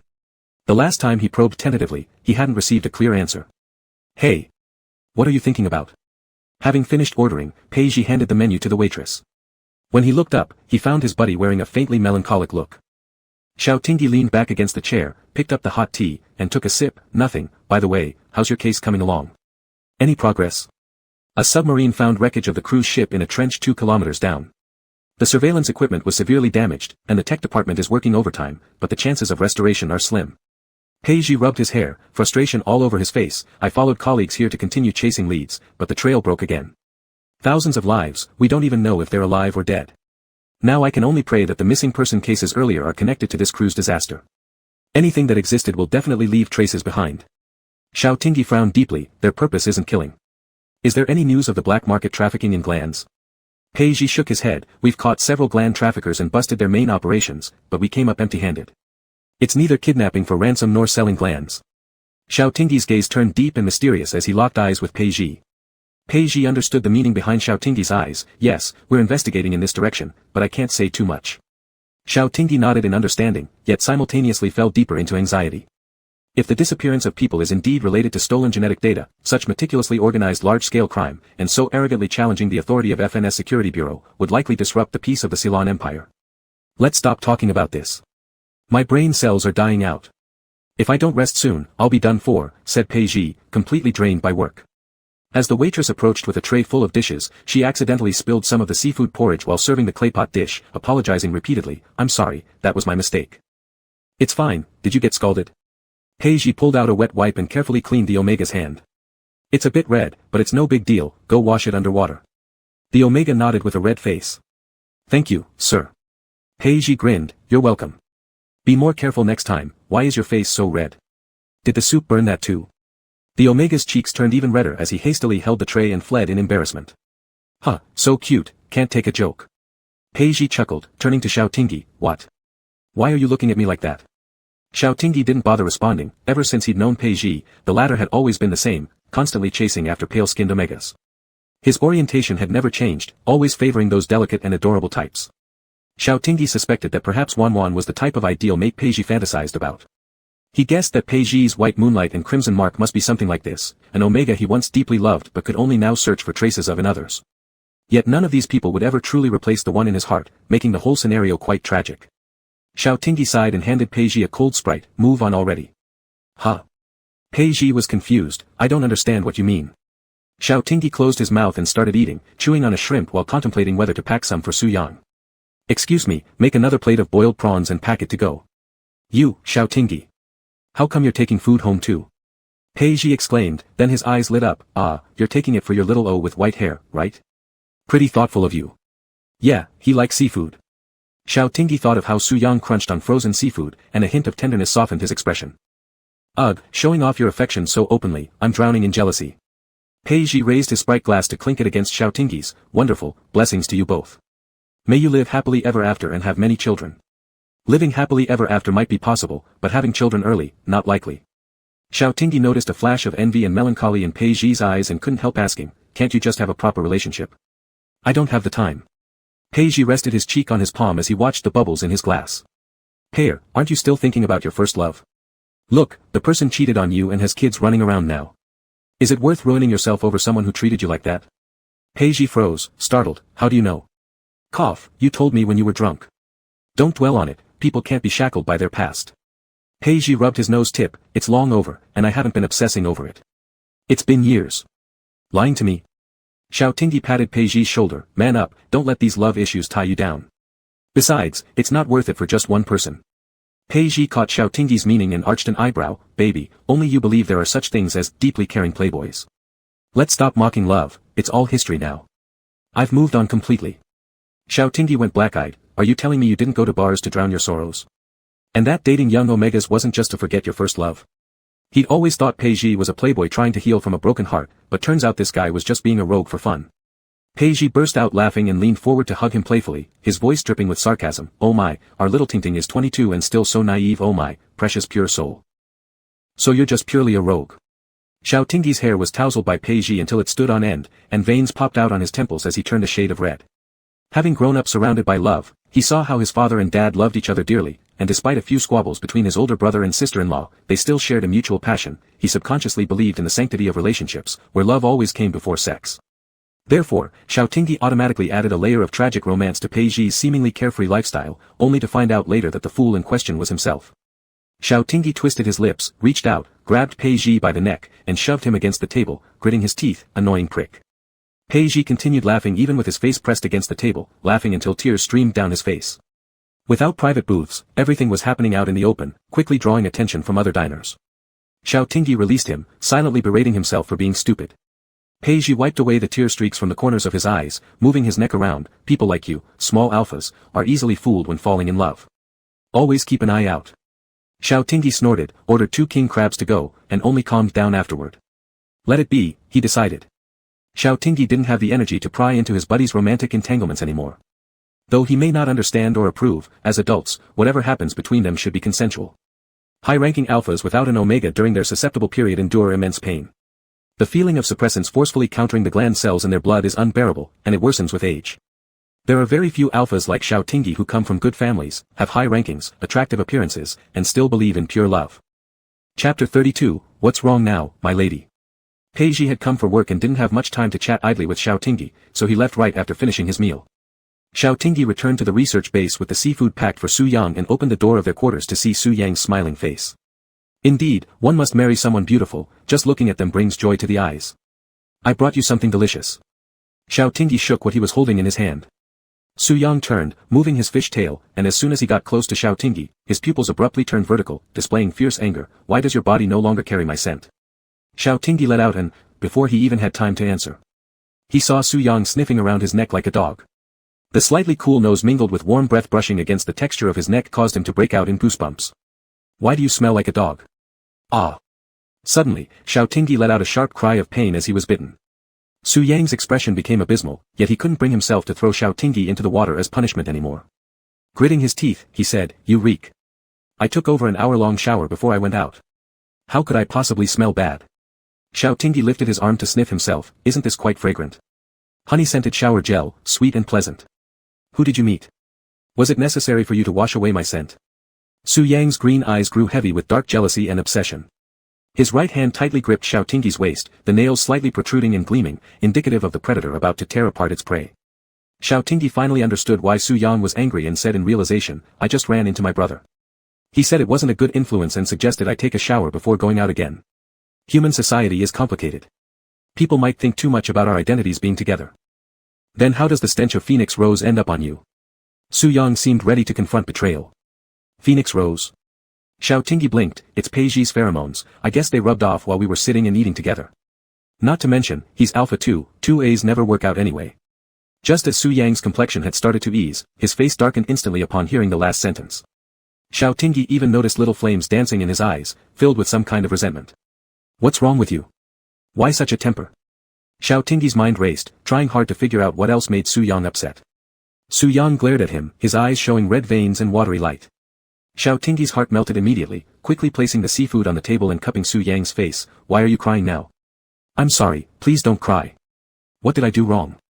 Su Yang's voice carried a slight choke and hoarseness, a full tear rolling down his cheek and falling onto the ground, transforming into a white pearl. Xiao Tingyi glanced briefly. White. Wouldn't it be black if you were upset? You're spacing out again. Su Yang swatted his hands away and moved toward the monitoring room with his fish tail. Hey.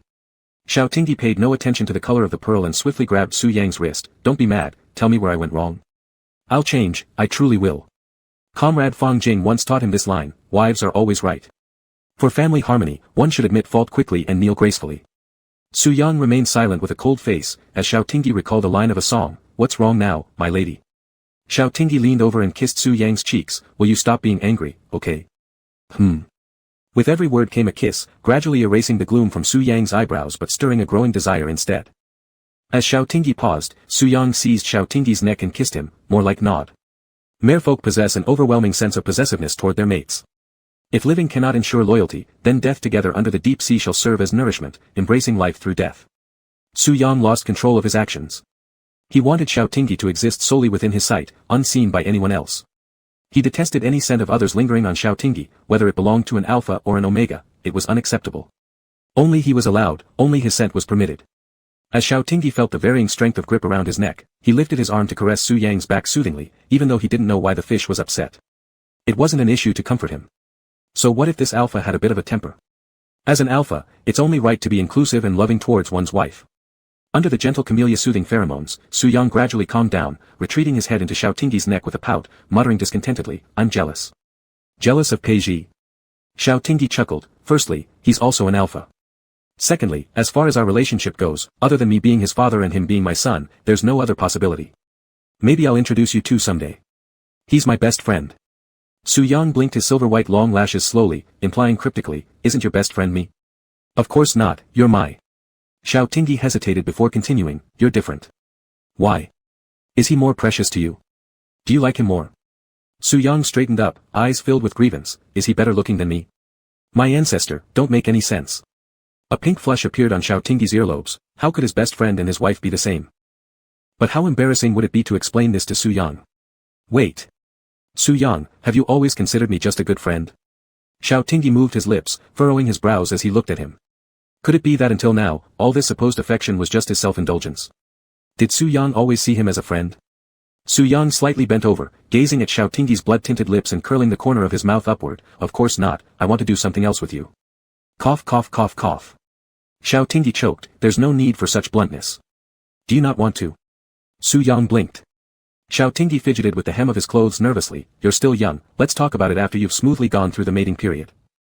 Smiling faintly, Su Yang hooked his waist and traced his cheek with his fingers in an intimate tone, Master, do you know how merfolk spend their mating period? How?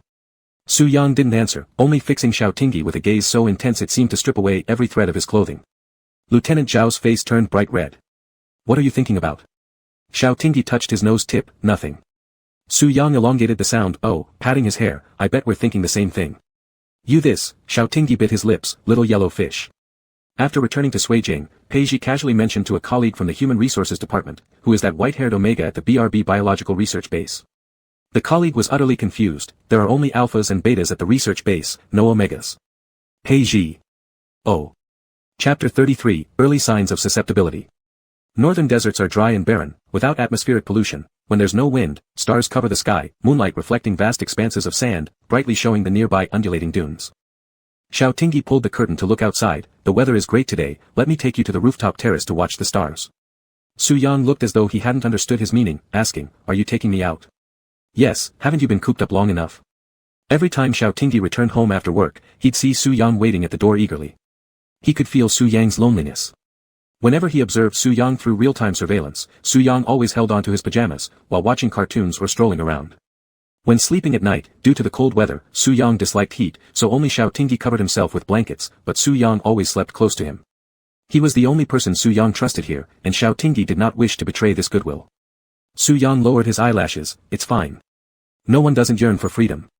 Since he had been caught and brought ashore half a year ago, during these 6 months, he had never truly experienced the rise and fall of the sun, nor the bright stars and clear skies. Before Xiao Tingyi came, he was always kept in a white-walled experimental area, accompanied only by the cold mechanical sounds and aquatic creatures researchers placed in his tank to prevent depression. But he wasn't a decorative fish with a 7-second memory, he possessed the intelligence and thoughts of highly intelligent humans. For those 3 months in the experimental zone, he curbed his desire every day not to twist off the researchers' necks. This bloody murderous thought lessened upon meeting Xiao Tingyi. It wasn't because he had become kind-hearted, but simply to avoid making the alpha angry. However, Xiao Tingyi jingled the handcuffs in his hand, "You have to wear these. Otherwise, I can't explain it to my colleagues." Su Yang obediently extended his wrist. Xiao Tingyi wrapped a layer of soft gauze around his wrist before gently placing the handcuffs on. "Let's go." Xiao Tingyi grabbed 2 cans of beer and winked at him, "I'll let you experience what life is." Su Yang followed him out of room 6012. As the bulletproof door closed behind him, an ache spread through his chest. Soon after, a duty officer contacted Xiao Tingyi. After explaining 3 times that Su Yang wouldn't go berserk, Xiao Tingyi became somewhat annoyed. "Are you the commander or am I?" "Sir Xiao, 0927 has been known for strong aggression, and you're taking him out privately like this. I'll take full responsibility if anything happens." Xiao Tingyi frowned and ended the call. Su Yang rattled his handcuffs, producing a clink sound, then understandingly said, "Master, please don't argue with them over me. How about we go back? Back to hell? Even prisoners in jail are allowed outside for fresh air daily, and you're not even a criminal." Xiao Tingyi unlocked the elevator with his fingerprint and took Su Yang up to the rooftop terrace. As they pushed open the terrace door, a gentle breeze brushed against Su Yang's cheeks, ruffling his untied silver hair. Feeling the taste of the air, Su Yang caught the faint sweetness of camellia amidst the thin dust as he fixedly stared at Xiao Tingyi's profile with yearning eyes. Xiao Tingyi wiped down the deck chairs on the terrace, placed the beers on the ground, and gestured to Su Yang, "Come over and sit, let's watch the stars." Su Yang sat in the chair while Xiao Tingyi picked up his fishtail, delicately wiping off the dust with wet wipes. Su Yang unblinkingly watched Xiao Tingyi's movements, his emerald eyes glinting under the dimness. "Why are you being so kind to me?" Xiao Tingyi laughed as he reclined lazily in the chair, effortlessly pulling open the can ring and handing 1 beer to Su Yang, "Because you're handsome." Su Yang looked at the beer in his hands and smiled faintly, sipping lightly, "Then I'm glad I look good." Xiao Tingyi rested his head on his arms, lying in the chair looking up at the star-filled night sky. "There's nothing but yellow sand here, so all we can do is watch stars. In the future, Big Brother Xiao will take you all over the country." Mimicking his posture, Su Yang also laid back on the chair, tilting his head to gaze intently at the alpha's smoothly defined jawline, with his gaze lingering ambiguously on the alpha's lips stained by beer. Xiao Tingyi noticed the burning intensity of his stare and turned to face him with a smile. "I told you to look at the stars, why are you looking at me?" Su Yang leaned forward, the handcuffs around his wrists jangled softly as he tightly gripped onto the armrest of Xiao Tingyi's chair, immediately shortening the distance between them. The next second, a cool kiss landed on the corner of the alpha's lips, sweeping away that bit of alcohol stain, and Su Yang's usually calm voice sounded raspy, "You're more beautiful than any star." They were too close now, their lips brushed each other lightly, almost imperceptibly, making Xiao Tingyi feel Su Yang's eyelashes nearly brushing against his face. They locked gazes quietly, their breathing intermingling, heartbeats pounding loudly within their chests like drums beating. Stars flickered in the night sky. Xiao Tingyi reached out to caress Su Yang's cheek, and with his little finger he gently rubbed along his neck, asking softly, "You've become quite eloquent now. Whom did you learn from?" "Just speaking the truth." Su Yang tilted his head, kissing the thumb and palm. He left a pale pink mark on the alpha's wrist. Xiao Tingyi's hand trembled slightly, gripping Su Yang's hand even tighter. Su Yang's sharp teeth broke through the tender white skin of the wrist, but before the crimson blood could flow, it was kissed away. A light breeze started outside, the yellow sands of the desert flowing like sea water, covering all the traces from the day. The mandrake pheromone seeped into the alpha's bloodstream through the wound, rapidly spreading through every capillary under the heartbeat's compression. Xiao Tingyi's expression revealed discomfort as his neck gradually grew hot and achy. Alphas cannot be marked. Their internal gland cells instinctively repel intruders, with the 2 cell factors colliding and swallowing each other. Just like how white blood cells consume invading viruses. If the alpha himself has high enough pheromone levels to gain the upper hand, nothing would happen. But if the level is lower than the invader, the pain of suppression would be felt. Due to this reason, even though the Slan Empire permits the pairing of alphas, few pairs ever last until the end. One always has to yield, but the nature of alphas is inherently prideful, aiming only for dominance. Su Yang's pupils turned into vertical slits, fixed intently on Xiao Tingyi's face as he observed the changes in his expressions, much like a beast lurking in the dark night. Not until he smelled the sweet camellia flowers did his emerald eyes soften, his silver eyelashes curving elegantly as he murmured softly. Xiao, your pheromones are leaking out." Xiao Tingyi froze. Su Yang's gaze was filled with fascination. "You smell so good." Chapter 34, Wife. Regaining his senses, Xiao Tingyi abruptly stood up, his hand clutching at the back of his neck, looking flustered and embarrassed. Shit, he'd really been triggered into his sensitive period by this fish. Su Yang tilted his head upward to look at him. Why are you blushing? In haste, Xiaotingyi scooped Su Yang into his arms and hurried downstairs, while Su Yang blinked innocently. Why are you in such a rush? Shut up. The alpha rarely snapped at him so irritably. This little fish had no idea how crazy an alpha's sensitive period could be, practically losing all reason, thinking only of one thing. He didn't want to hurt Su Yang. There were things he wanted to do, but not now, not when they weren't ready. Although Su Yang had already come of age, there was a bottom line in Xiaotingyi's heart. At least he needed to wait for Su Yang to steadily differentiate into a secondary gender. When Su Yang was tossed into the fish tank, he paused, spinning around before floating to the surface. His long, silver hair dripped wet beads of water, his expression bewildered. What is this for? Why throw him into a fish tank? Don't humans do intimate things on the bed? Stay put. You're not allowed to leave the monitoring room these few days. Xiaotingyi offered no further explanation, swiftly leaving Su Yang's room and shutting the bulletproof door of the surveillance chamber. Behind the thick alloy door, Xiaotingyi let out a sigh of relief, opening the bedside drawer and taking out a syringe. He injected a pale-colored efficient suppressant into his arm vein. Suppressants themselves were tools to counteract human instincts, feeling nothing was impossible. Especially for an alpha of Xiaotingyi's level, the discomfort was stronger. Fortunately, it would bring calm soon enough. He leaned back onto the bed, exhaling slowly. After reporting to the medical department, Xiaotingyi obtained a week-long sensitive period isolation vacation and was informed that unless something special came up, he should not leave the single dormitory. The research base was almost completely isolated from the outside world. People in closed environments tend to go crazy easily. Each regulation was accompanied by real-life case histories. Before, there were Omega colleagues at the research base too, but after an Alpha lost control nearly harming someone, all Omegas were replaced with Alphas and Betas. Xiaotingyi considered limiting contact with Su Yang during this time. It seemed likely related to Su Yang's unique pheromones. He found himself inexplicably drawn to Mandrake. Just in case, it was better to reduce contact. While pondering what to do over this week, a heavy thud resounded from the monitoring room's door, the sound dull yet distinct. Xiaotingyi flipped up, stepping into the living room just to see Su Yang pressing against the transparent observation glass of the bulletproof door, staring at him reproachfully. What's with that look? Xiaotingyi tapped his curved finger lightly. We'll sleep separately this week. Why? Su Yang's voice transmitted clearly through the communicator, sounding extremely dissatisfied. Xiaotingyi found him endearing and couldn't help but curve his lips slightly. To protect your fish but, so stay there obediently. Su Yang lowered his head, suppressing the corners of his mouth that kept rising. Didn't the master have a little too much confidence in himself? Xiaotingyi thought he was upset and coaxed gently, for 3 days. You'll sleep alone the first 3 days, alright? Su Yang said, not alright. Whether you like it or not, it's happening. Don't lose sight of who's in charge here. Xiaotingyi yawned. The suppressant contained sedatives, making him drowsy. After saying goodnight, he returned to the bedroom to sleep. Around 2 in the morning, as all sounds fell silent, a sudden click broke the tranquility of the room. Pale light spilled onto the ground. Barefoot, Su Yang emerged from the surveillance room, his silver-white hair tied with a camellia flower ribbon, its cold sheen glowing under the moonlight. He picked up the air conditioner remote on the coffee table and turned off the AC that still blew cold wind despite being deep into autumn. Since Su Yang lived in the deep sea, he feared heat. Xiaotingyi accommodated his nature, setting the AC temperature quite low. Today it appeared he had forgotten to turn it off. Though indeed afraid of heat in his mermaid form, in human form it wasn't as noticeable. Su Yang opened the bedroom door gently. Under the blanket on the bed, a lump wriggled, struggling to expose its head, squinting sleepily toward his direction. Xiaotingyi's voice carried the laziness and confusion of being woken from a deep sleep. Was I dreaming? Su Yang, you've grown legs. He mumbled to himself under the covers with his eyes closed. That dream wasn't good. You're too tall, not taller than me, haha. Su Yang chuckled quietly. Rarely using pheromones, he found Xiaotingyi only thought he was in a dream. It seemed the side effects of the human-developed suppressant were significant. Xiaotingyi's reflexes had noticeably slowed down. The mattress dipped as Su Yang sat on the edge of the bed, looking at Xiaotingyi's arm sticking out from under the blanket.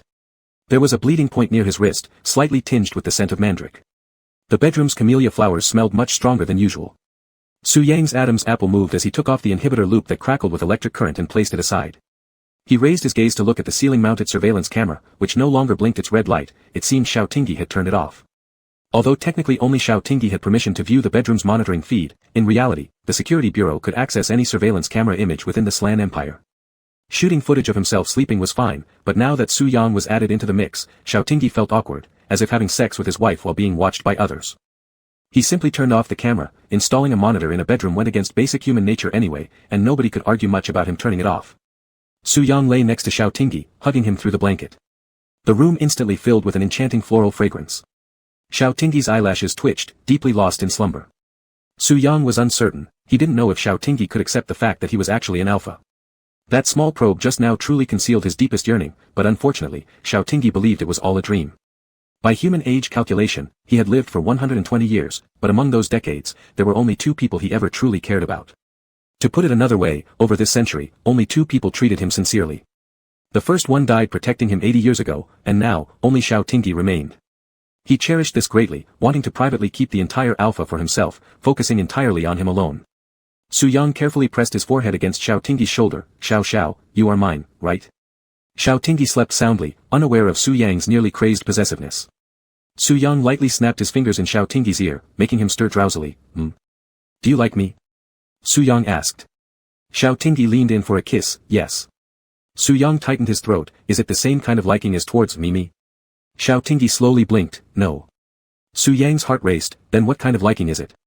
Xiao Tingyi said earnestly, wife. Su Yang smiled, his pale eyes seemingly entrancing. He propped himself up, strands of hair brushing Xiao Tingyi's face, only to be smoothed away by him. His cool fingertips brushed against the alpha's lips. Do you want to, with your wife? Chapter 35, Find a Partner. Xiao Tingyi's face visibly reddened, the camellia flowers suppressed by the agent overflowed uncontrollably, filling the entire bedroom. Su Yang's eyes never left him as he softly asked, don't you want to? Xiao Tingyi pursed his lips and nodded, yes. A soft laugh escaped Su Yang's throat as he leaned forward to kiss Xiao Tingyi's eyelashes. The wind picked up outside the window, swirling yellow sand against the glass in a pitter-patter rhythm.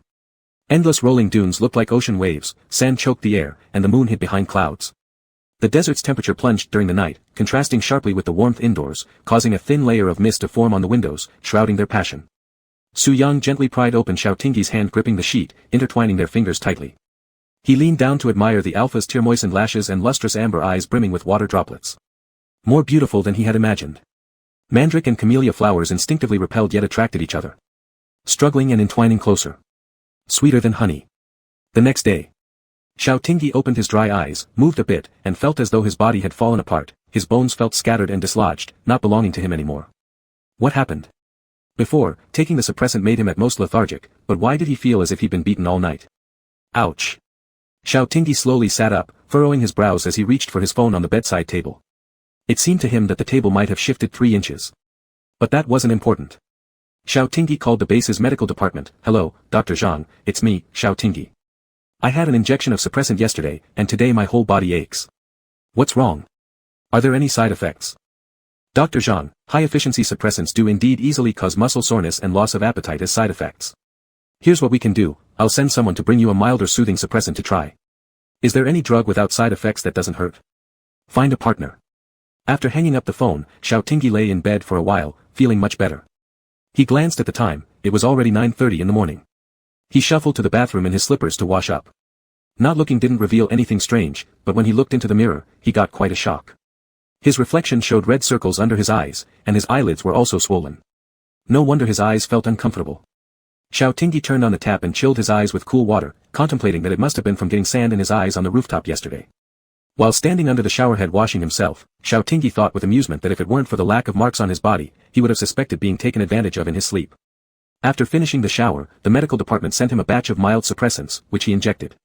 However, he didn't feel any difference. It was rare to take a small long vacation, and Xiao Tingyi was feeling lazy, not willing to cook.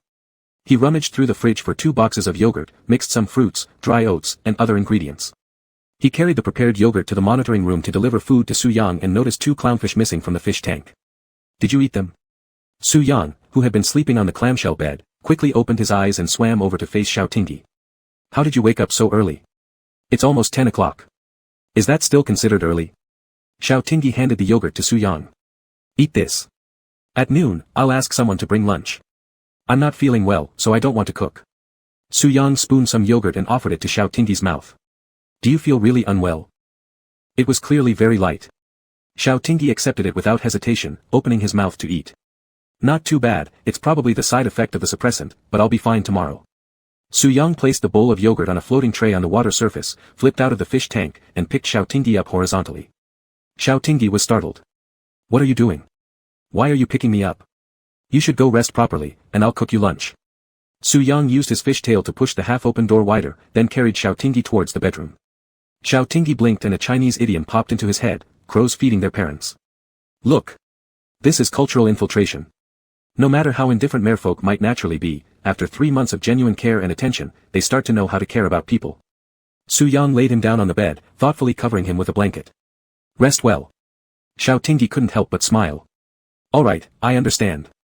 Su Yang fetched the bowl of yogurt again and began feeding Xiao Tingyi one small spoonful at a time. Open your mouth. Stop, stop, stop, I haven't reached the point where I can't take care of myself. Xiao Tingyi leaned back against the bedhead, trying to take the bowl from Su Yang, but Su Yang wouldn't let go. I'll feed you, you were too tired yesterday. Huh? Xiao Tingyi was puzzled. Tired? Before he could even finish his sentence, Su Yang stuffed a mouthful of strawberry mixed yogurt into his mouth. Be a good boy. Xiao Tingyi laughed. Are you imitating my way of speaking? Su Yang ignored his teasing, simply continuing to feed him spoon by spoon until the last one. Then he bent down and kissed away the traces of yogurt around Xiao Tingyi's lips. Xiao Tingyi felt a bit awkward, but seeing Su Yang act so naturally made him pretend to be comfortable too, staring directly into his eyes. Su Yang raised an eyebrow, put the bowl aside, propped one hand on the bedhead, and trapped the alpha between his arm and the bedhead. Then he leaned down to kiss him. Xiao Tingyi struggled to breathe and dodged sideways, panting slightly. What are you doing? I haven't brushed my teeth. You looked at me like that, isn't it because you wanted me to kiss you? Xiao Tingyi was shocked. Who taught you this? Who's your mentor? TV dramas, bossy CEO with a cute wife, it's a bit dumb, but okay. Xiao Tingyi. Stop watching these things, it will mess up your mind. Su Yang nodded obediently, got up, and went to the kitchen to wash the bowls. Xiao Tingyi, tisk tisk, sighed, how considerate this wife is, so good at taking care of people, and so good looking. He originally planned to keep some distance from Su Yang for the first 3 days, but probably because the newly injected suppressant started working, he now felt perfectly content without desires. When Su Yang was about to prepare lunch, Xiao Tingyi stopped him, fearing that he might burn down the house. Princess, don't bother yourself. Let's just order from a restaurant. At 11:30, the door was tapped lightly. Xiao Tingyi saw Li Su raise his eyebrows. Deputy team leader Li, wasn't I asking Mochi to deliver food for me? I happened to be free, so I came. Li Su glanced at Su Yang inside the room and said to Xiao Tingyi, Team leader Xiao, rest well. I'll leave now. Alright, thanks. Xiao Tingyi's smile disappeared the moment he closed the door, muttering, Su Yang, I think he likes you. Why is he so considerate? As soon as he finished speaking, he noticed Su Yang looked even more solemn than himself, clearly showing signs of irritation. What's wrong? It's nothing. Su Yang took the thermos from Xiao Tingyi's hand and calmly said, I'm just annoyed by him. I get annoyed whenever I see him. Xiao Tingyi grinned, good that you're annoyed, keep it up. Chapter 36, Watch Less TV Dramas. The two sat together at the dining table to eat. They hadn't had cafeteria food in a long time, and upon trying it again, it tasted quite good. Xiao Tingyi gave Su Yang a piece of beef brisket. What's wrong? Don't you like eating this? Want seafood? No. Su Yang shook his head and put down his chopsticks after finishing the food Xiao Tingyi had given him. He always had a good appetite, and Xiao Tingyi asked with concern, you have something on your mind? There's still some ribbon fish in the fridge. Should I fry some dry ribbon fish for you? Su Yang placed his hand over Xiao Tingyi's wrist, teasingly hooking it, Master, you care about me so much, do you really like me that much? Xiao Tingyi felt a bit ticklish and pulled back his hand, why are you sounding like the male lead in an idol drama? It's greasy. Su Yang. Xiao Tingyi was full and content, leaning back in the chair, commanding Su Yang, go, get me a can of cola. Su Yang twisted his fish tail and poured him a glass of cool boiled water instead, your body doesn't feel well. Drink some plain boiled water. Legs haven't grown out yet, but you've learned how to talk, Xiao Tingyi grumbled as he drank the warm water until it was all gone. The newly switched suppressant worked great, Xiao Tingyi didn't feel any discomfort from the gland cells resisting the suppression factor all day. Initially thinking if Su Yang would playfully cajole him, he would reluctantly agree to sleep with him that night. However, after dinner, Su Yang returned to the monitoring room on his own and closed the door. Xiao Tingyi munched on an apple, completely baffled, silently criticizing this little fishling in his heart for being too fickle, losing interest in him so quickly. He pulled out his phone and lay on the sofa playing Tetris, yawned during a boring variety show soundtrack, and eventually fell asleep with his eyes half closed. Su Yang's fingertips pinched the pupil pattern extractor, reflecting weak light under the fluorescent lamp, revealing a detailed camera in the center. Su Yang's fish tail swayed rhythmically in the water, silver-white eyelashes hiding all emotions. Through the observation glass of the monitoring room door, one could faintly see Xiao Tingyi's figure sleeping in the living room. With Xiao Tingyi's iris password, access to the research base confidential area was possible. Being caught on land was completely part of Su Yang's plan, his mother needed to retrieve something from the research base, and he was the best candidate for the job. Anyway, he was idle anyway, so Su Yang came. The BRB bioengineering research base was heavily guarded, requiring biometric passwords to unlock each entrance. He wasn't a god, and it wouldn't be easy to succeed without help. Xiao Tingyi's arrival opened up new possibilities, initially approaching him due to attraction to his pheromones, partly because he wanted to use him for his own purpose, to leave this cursed place as soon as possible. However, as they spent more time together, Su Yang hoped to slow things down, contemplating how to take the alpha with him. But that was almost impossible. His tribe wouldn't tolerate the inclusion of humans. Besides, Su Yang also bore the responsibility of birthing the next queen. Su Yang silently watched the clownfish swimming happily in the aquarium. These brainless stupid fish, perhaps they didn't even know where they were. He beckoned, and a bright little fish hesitated before ultimately succumbing to his authority and swimming into his palm. If humans were the masters of the land, then the merfolk were the kings of the deep sea, only they weren't as greedy as humans, not wanting to monopolize all resources. If everyone thought he was a traitor, would he choose to go with me? The little clownfish flapped its tail timidly in his palm, and Su Yang sneered, tossing it back into the water. Su Yang knew the answer. Xiao Tingyi would choose to kill him, even the slightest hesitation would signify the greatest reluctance towards their relationship. The person sleeping on the sofa in the living room sneezed twice, pulling Su Yang out of his thoughts. Xiao Tingyi vaguely felt himself being picked up. He squinted and saw Su Yang. How did you get out? The door wasn't closed properly. Let's sleep in the bedroom, the living room is too cold. Su Yang laid him on the bed, looking down at Xiao Tingyi's flushed cheeks with a frown as he touched his forehead with the back of his hand. It was burning hot. You have a fever. Call the doctor. Su Yang found Xiao Tingyi's phone, pressing his fingerprint to unlock it. He paused when he saw the wallpaper on the home screen. It was him. I'm fine, just side effects from the sensitive period. The first 3 days are prone to fevers, but I'll be fine after a nap. Xiao Tingyi touched his own forehead, originally thinking this suppressant would work well, yet he still got a fever. Su Yang detected a faintly sweet camellia scent in the air and worriedly asked, Are you sure you don't need the doctor? Absolutely not. Xiao Tingyi turned over, showing Su Yang his red-hot nape. The higher the rank, the more intense the reaction. Swollen pheromones cannot be released from the body, it's normal. Suppressants aren't all powerful either. Su Yang lay beside him, hugging him tightly. His body was cool, making Xiao Tingyi shiver from the chill. What are you doing? Trying to act like TV dramas to reduce my fever. Su Yang didn't respond, only using his icy lips to press against Xiao Tingyi's neck. Xiao Tingyi trembled slightly in his embrace and buried his head into the pillow. Stop being such a little pervert. Didn't I tell you not to touch the gland so casually? As these words escaped his mouth, the camellia scent in the air became even stronger. Xiao Tingyi struggled to sit up and pushed Su Yang, go back to the monitoring room. Why? Xiao Tingyi looked into his innocent eyes and stammered, just, don't ask so many questions. Su Yang supported Alpha's shoulder with his hand and pressed him back onto the bed. Is that so? Why do I feel like I can help you? Help, me with what? Su Yang bit the camellia hair tie that Alpha had bought for him, casually tying up his long hair in a few seconds. During this time, his emerald eyes sparkled with allure as they gazed steadily at Alpha. Seduction expert. This Su Yang is an expert in seduction. Xiao Tingyi inwardly screamed. He'd endured every kind of harsh training but had never faced something like this. His psychological defenses crumbled instantly. It was pure torture. Just pure torture. Xiao Tingyi broke down. Where did you learn these tricks? Su Yang truthfully answered, from the arrogant CEO and his sweet little Omega. No wonder parents don't want their kids watching TV, they copy things blindly. Su Yang blinked, slowly leaning closer. His teeth caught the waistband of Xiao Tingyi's sleeping pants. Xiao Tingyi's face flushed intensely, and the camellia pheromones spread chaotically everywhere. Chapter 37, Is this scientific? Revised. Su Yang's beautiful fish tail swayed back and forth, his Adam's apple moving up and down as he gave Alpha a seductive smile, brushing his fingers across his lips. Xiao Tingyi rubbed his cheeks, red from either the fever or embarrassment, grabbed a tissue from the bedside table, and handed it to Su Yang. Su Yang didn't take it, instead bending down to kiss him. You really are messy. Xiao Tingyi turned his head away in disdain. Out of the corner of his eye, he caught sight of something, widening his eyes dramatically in shock. Xiao he sat there, frozen like a wooden chicken. What? What is this? What is this? Following Xiao Tingyi's gaze, Su Yang raised an eyebrow. What's wrong? Xiao Tingyi, shocked, retreated to the corner of the bed, trembling as he pointed. Is this scientifically possible? 2 peaks. Su Yang combed his disheveled hair. Why are you so surprised?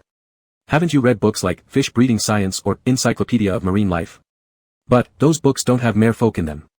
Xiao Tingyi's voice cracked with surprise as he quickly tied a knot in his pant drawstring and clutched the blanket tightly. In comparison, his equipment clearly seemed inferior without a shadow of a doubt. Even as an S-Class Alpha, under such a brutal comparison, he couldn't guarantee he'd be able to dominate. There's information about sharks, didn't you read carefully? Su Yang smiled, amused by Alpha's flustered expression as he tugged at the blanket. Don't touch my blanket. Xiao Tingyi swallowed nervously. Now wasn't the time to uphold alpha dignity, now was the time to preserve his life. Su Yang pulled his hand back and blinked. Do you dislike me? Not at all. How could I? Go back to the monitoring room.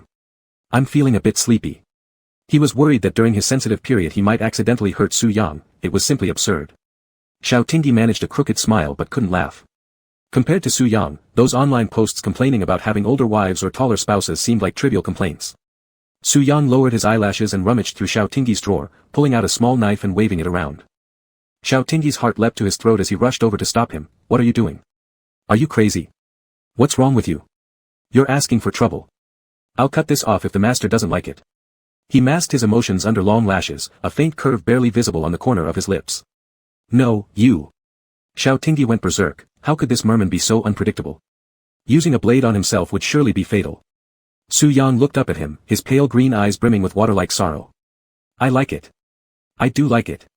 Xiao Tingyi hurriedly affirmed. Really? His long lashes flickered as a white pearl fell onto Xiao Tingyi's palm. The alpha's heart melted for beauty, aha. Truly. In that case, I want to sleep with you.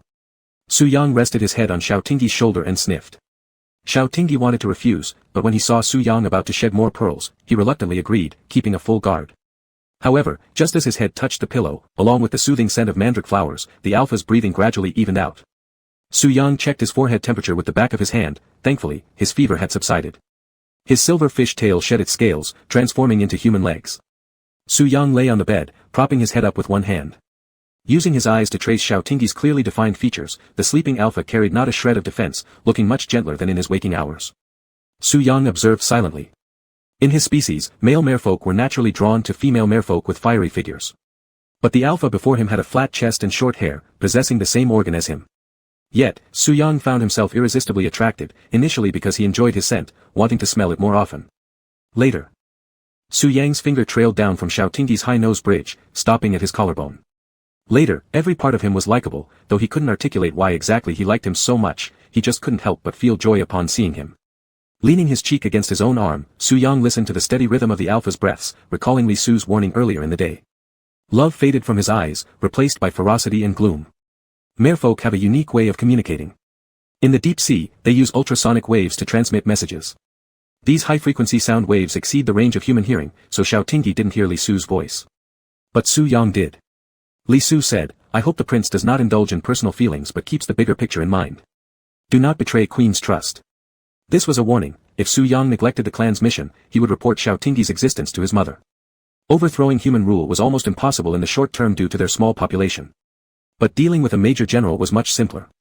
If it weren't inappropriate to act while Xiao Tingyi was present, Su Yang would have certainly peeled off the audacious trader's magical scales. Merfolk don't have reverse scales, but there is indeed an important scale unique to male merfolk. The spirit scale is the hardest and most beautiful scale on their body, causing excruciating pain when detached. Male merfolk give this scale to their partners as decoration. Other merfolk, seeing the spirit scale, know the other is taken and must not pursue them, or else they will face the entire clan's wrath. Therefore, the spirit scale also symbolizes loyalty. Supporting his chin with one hand, Su Yang chuckled lightly, shall I give my spirit scale to you? Would Xiao Xiao like it? After saying this, he pulled Xiao Tingyi into his arms, kissed the alpha's forehead, and whispered softly, good night, darling. At 1 o'clock in the morning, the FNS Security Administration building was ablaze with lights. Fang Sun leaned back in his office chair, watching the video clip endlessly looping on the computer screen. All the efforts of the tech department only managed to restore the footage from the cruise ship surveillance black box to this 2-second clip. Though only 2 seconds long, Fang Sun witnessed the flash of lightning, towering waves, and that luminous fish tail appearing unreservedly beneath the camera lens. Fang Sun's expression was solemn as he walked to the bookshelf and entered his biometric password.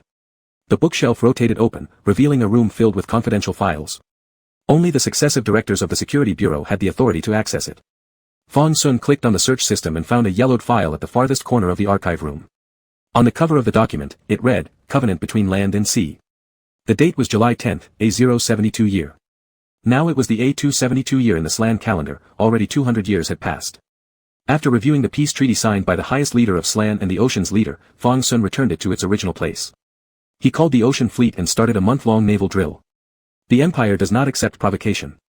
Chapter 38, Don't hate me, alright. Su Yang frowned slightly, picking up Xiao Tingyi's constantly vibrating phone from the bedside. On the screen was an incoming message from Air Jia. Glancing at the alpha sleeping soundly in his arms, he unlocked the screen with Xiao Tingyi's fingerprint. Su Yang opened WeChat to find a message sent by Pei Ji. Are you asleep? Lonely and cold on your own night after night. Su Yang raised an eyebrow, pressed the capture button, took a side view photo of Xiao Tingyi nestled in his arm, and captioned it, he's asleep. 10 seconds later, Pei Ji's chatbox went berserk. Holy crap. Who are you, buddy? No such researcher in the base. Mega, are you an alpha? What's going on between you two? Are you a researcher or Tingting's subordinate? Hello? Moxie. If not, Sedge maybe. Handsome guy, give us some feedback. Please tell me. I'll gift money for both of you. Transfer, 9,999 yuan. Su Yang's lips curved enough to hold a soy sauce bottle. No wonder humans loved showing off their affection, it really did feel good. Silently receiving the transfer, Su Yang powered off Xiao Tingyi's phone and tossed it aside, closing his eyes while hugging his alpha. Pei Ji, seeing that the other party received the transfer and then disappeared, jumped out of bed instantly. Sorry, the number you dialed is now switched off. Please try again later. Pei Ji sighed in resignation. Apparently, one bed couldn't possibly produce two types of people. Given that Xiao Tingyi was currently experiencing a sensitive period, and his pheromones could influence Su Yang, Lu Mingzhou arrived early in the morning with several B2A researchers to check Su Yang's physical condition. Since room 6012 was integrated with both surveillance and dormitory areas, Lu Mingzhou could freely enter. Thinking that this man called him sister-in-law, he came to offer some humanistic care but unexpectedly saw through the half-open bedroom door such a sight. Xiao Tingyi wore pajamas and big shorts without a proper sleep posture.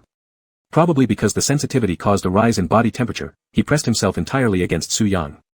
His cheek squished against Su Yang's chest, while Su Yang's fish tail coiled alluringly around Xiao Tingyi's calf. Lu Mingzhou paused mid-knock at the door, stunned in place as Su Yang embraced Xiao Tingyi's shoulder, opening his eyes lazily with a tinge of challenge and pride within them. A frustrated researcher who couldn't locate Su Yang in the monitoring room approached, Director, isn't 0927 together with Captain Shell? In the blink of an eye, Lu Mingzhou quickly closed their bedroom door, nodded calmly, and earnestly said, 0927 depends on Captain Zhao's pheromones. It might trigger his frenzy if disturbed rashly. We'll come back in an hour. Most of the researchers here had been whipped by Su Yang's fishtail before, thus stepping back with residual fear. All right, Director Lu.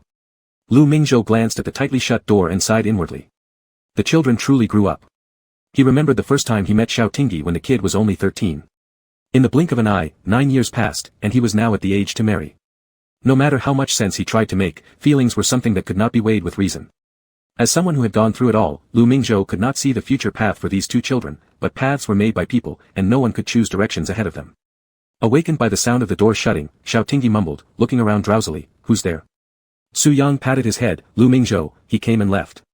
Xiao Tingyi muttered an oh, and suddenly in his hazy mind, scenes of chi fu chi surfaced, causing him to bury his head deeper under the blanket. God, why couldn't this just have been a dream? Su Yang pulled on his quilt, covering their heads together, innocently asking, Master, what's wrong? Could you still be disliking me?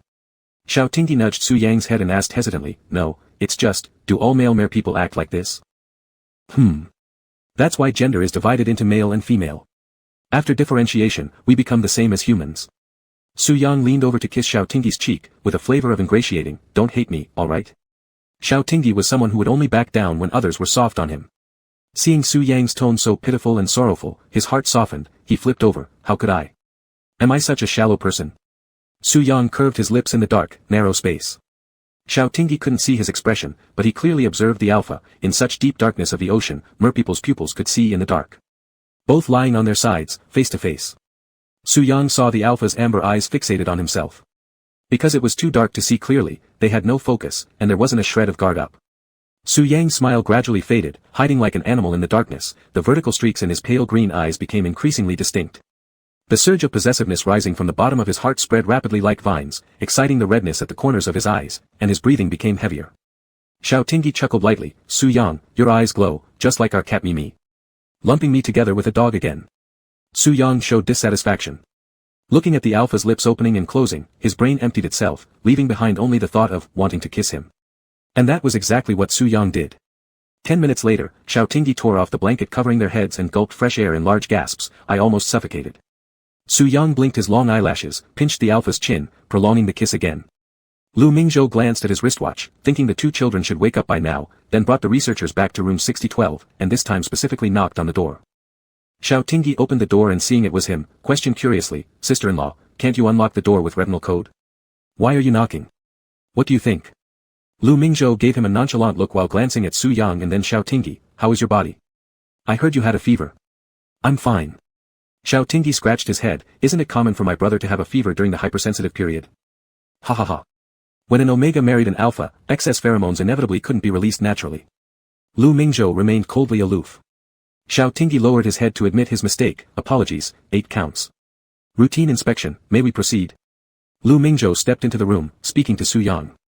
Su Yang's eyes were glued to the TV screen, showing 2 bears. Currently, Xiao Tingyi only let him watch cartoons. Without sparing them even half a glance, Su Yang merely extended his arm. The researcher cautiously approached, drew a tube of blood, and performed a full-body check, finding him very healthy.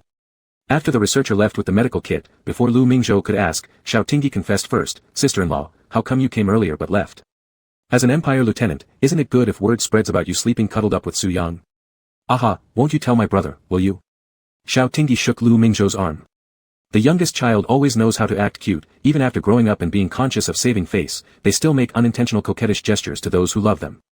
A faint chuckle escaped Lu Mingzhou's throat as he poked Xiao Tingyi's forehead with his index finger, you there, behave yourself, or Fang Sun will discipline you.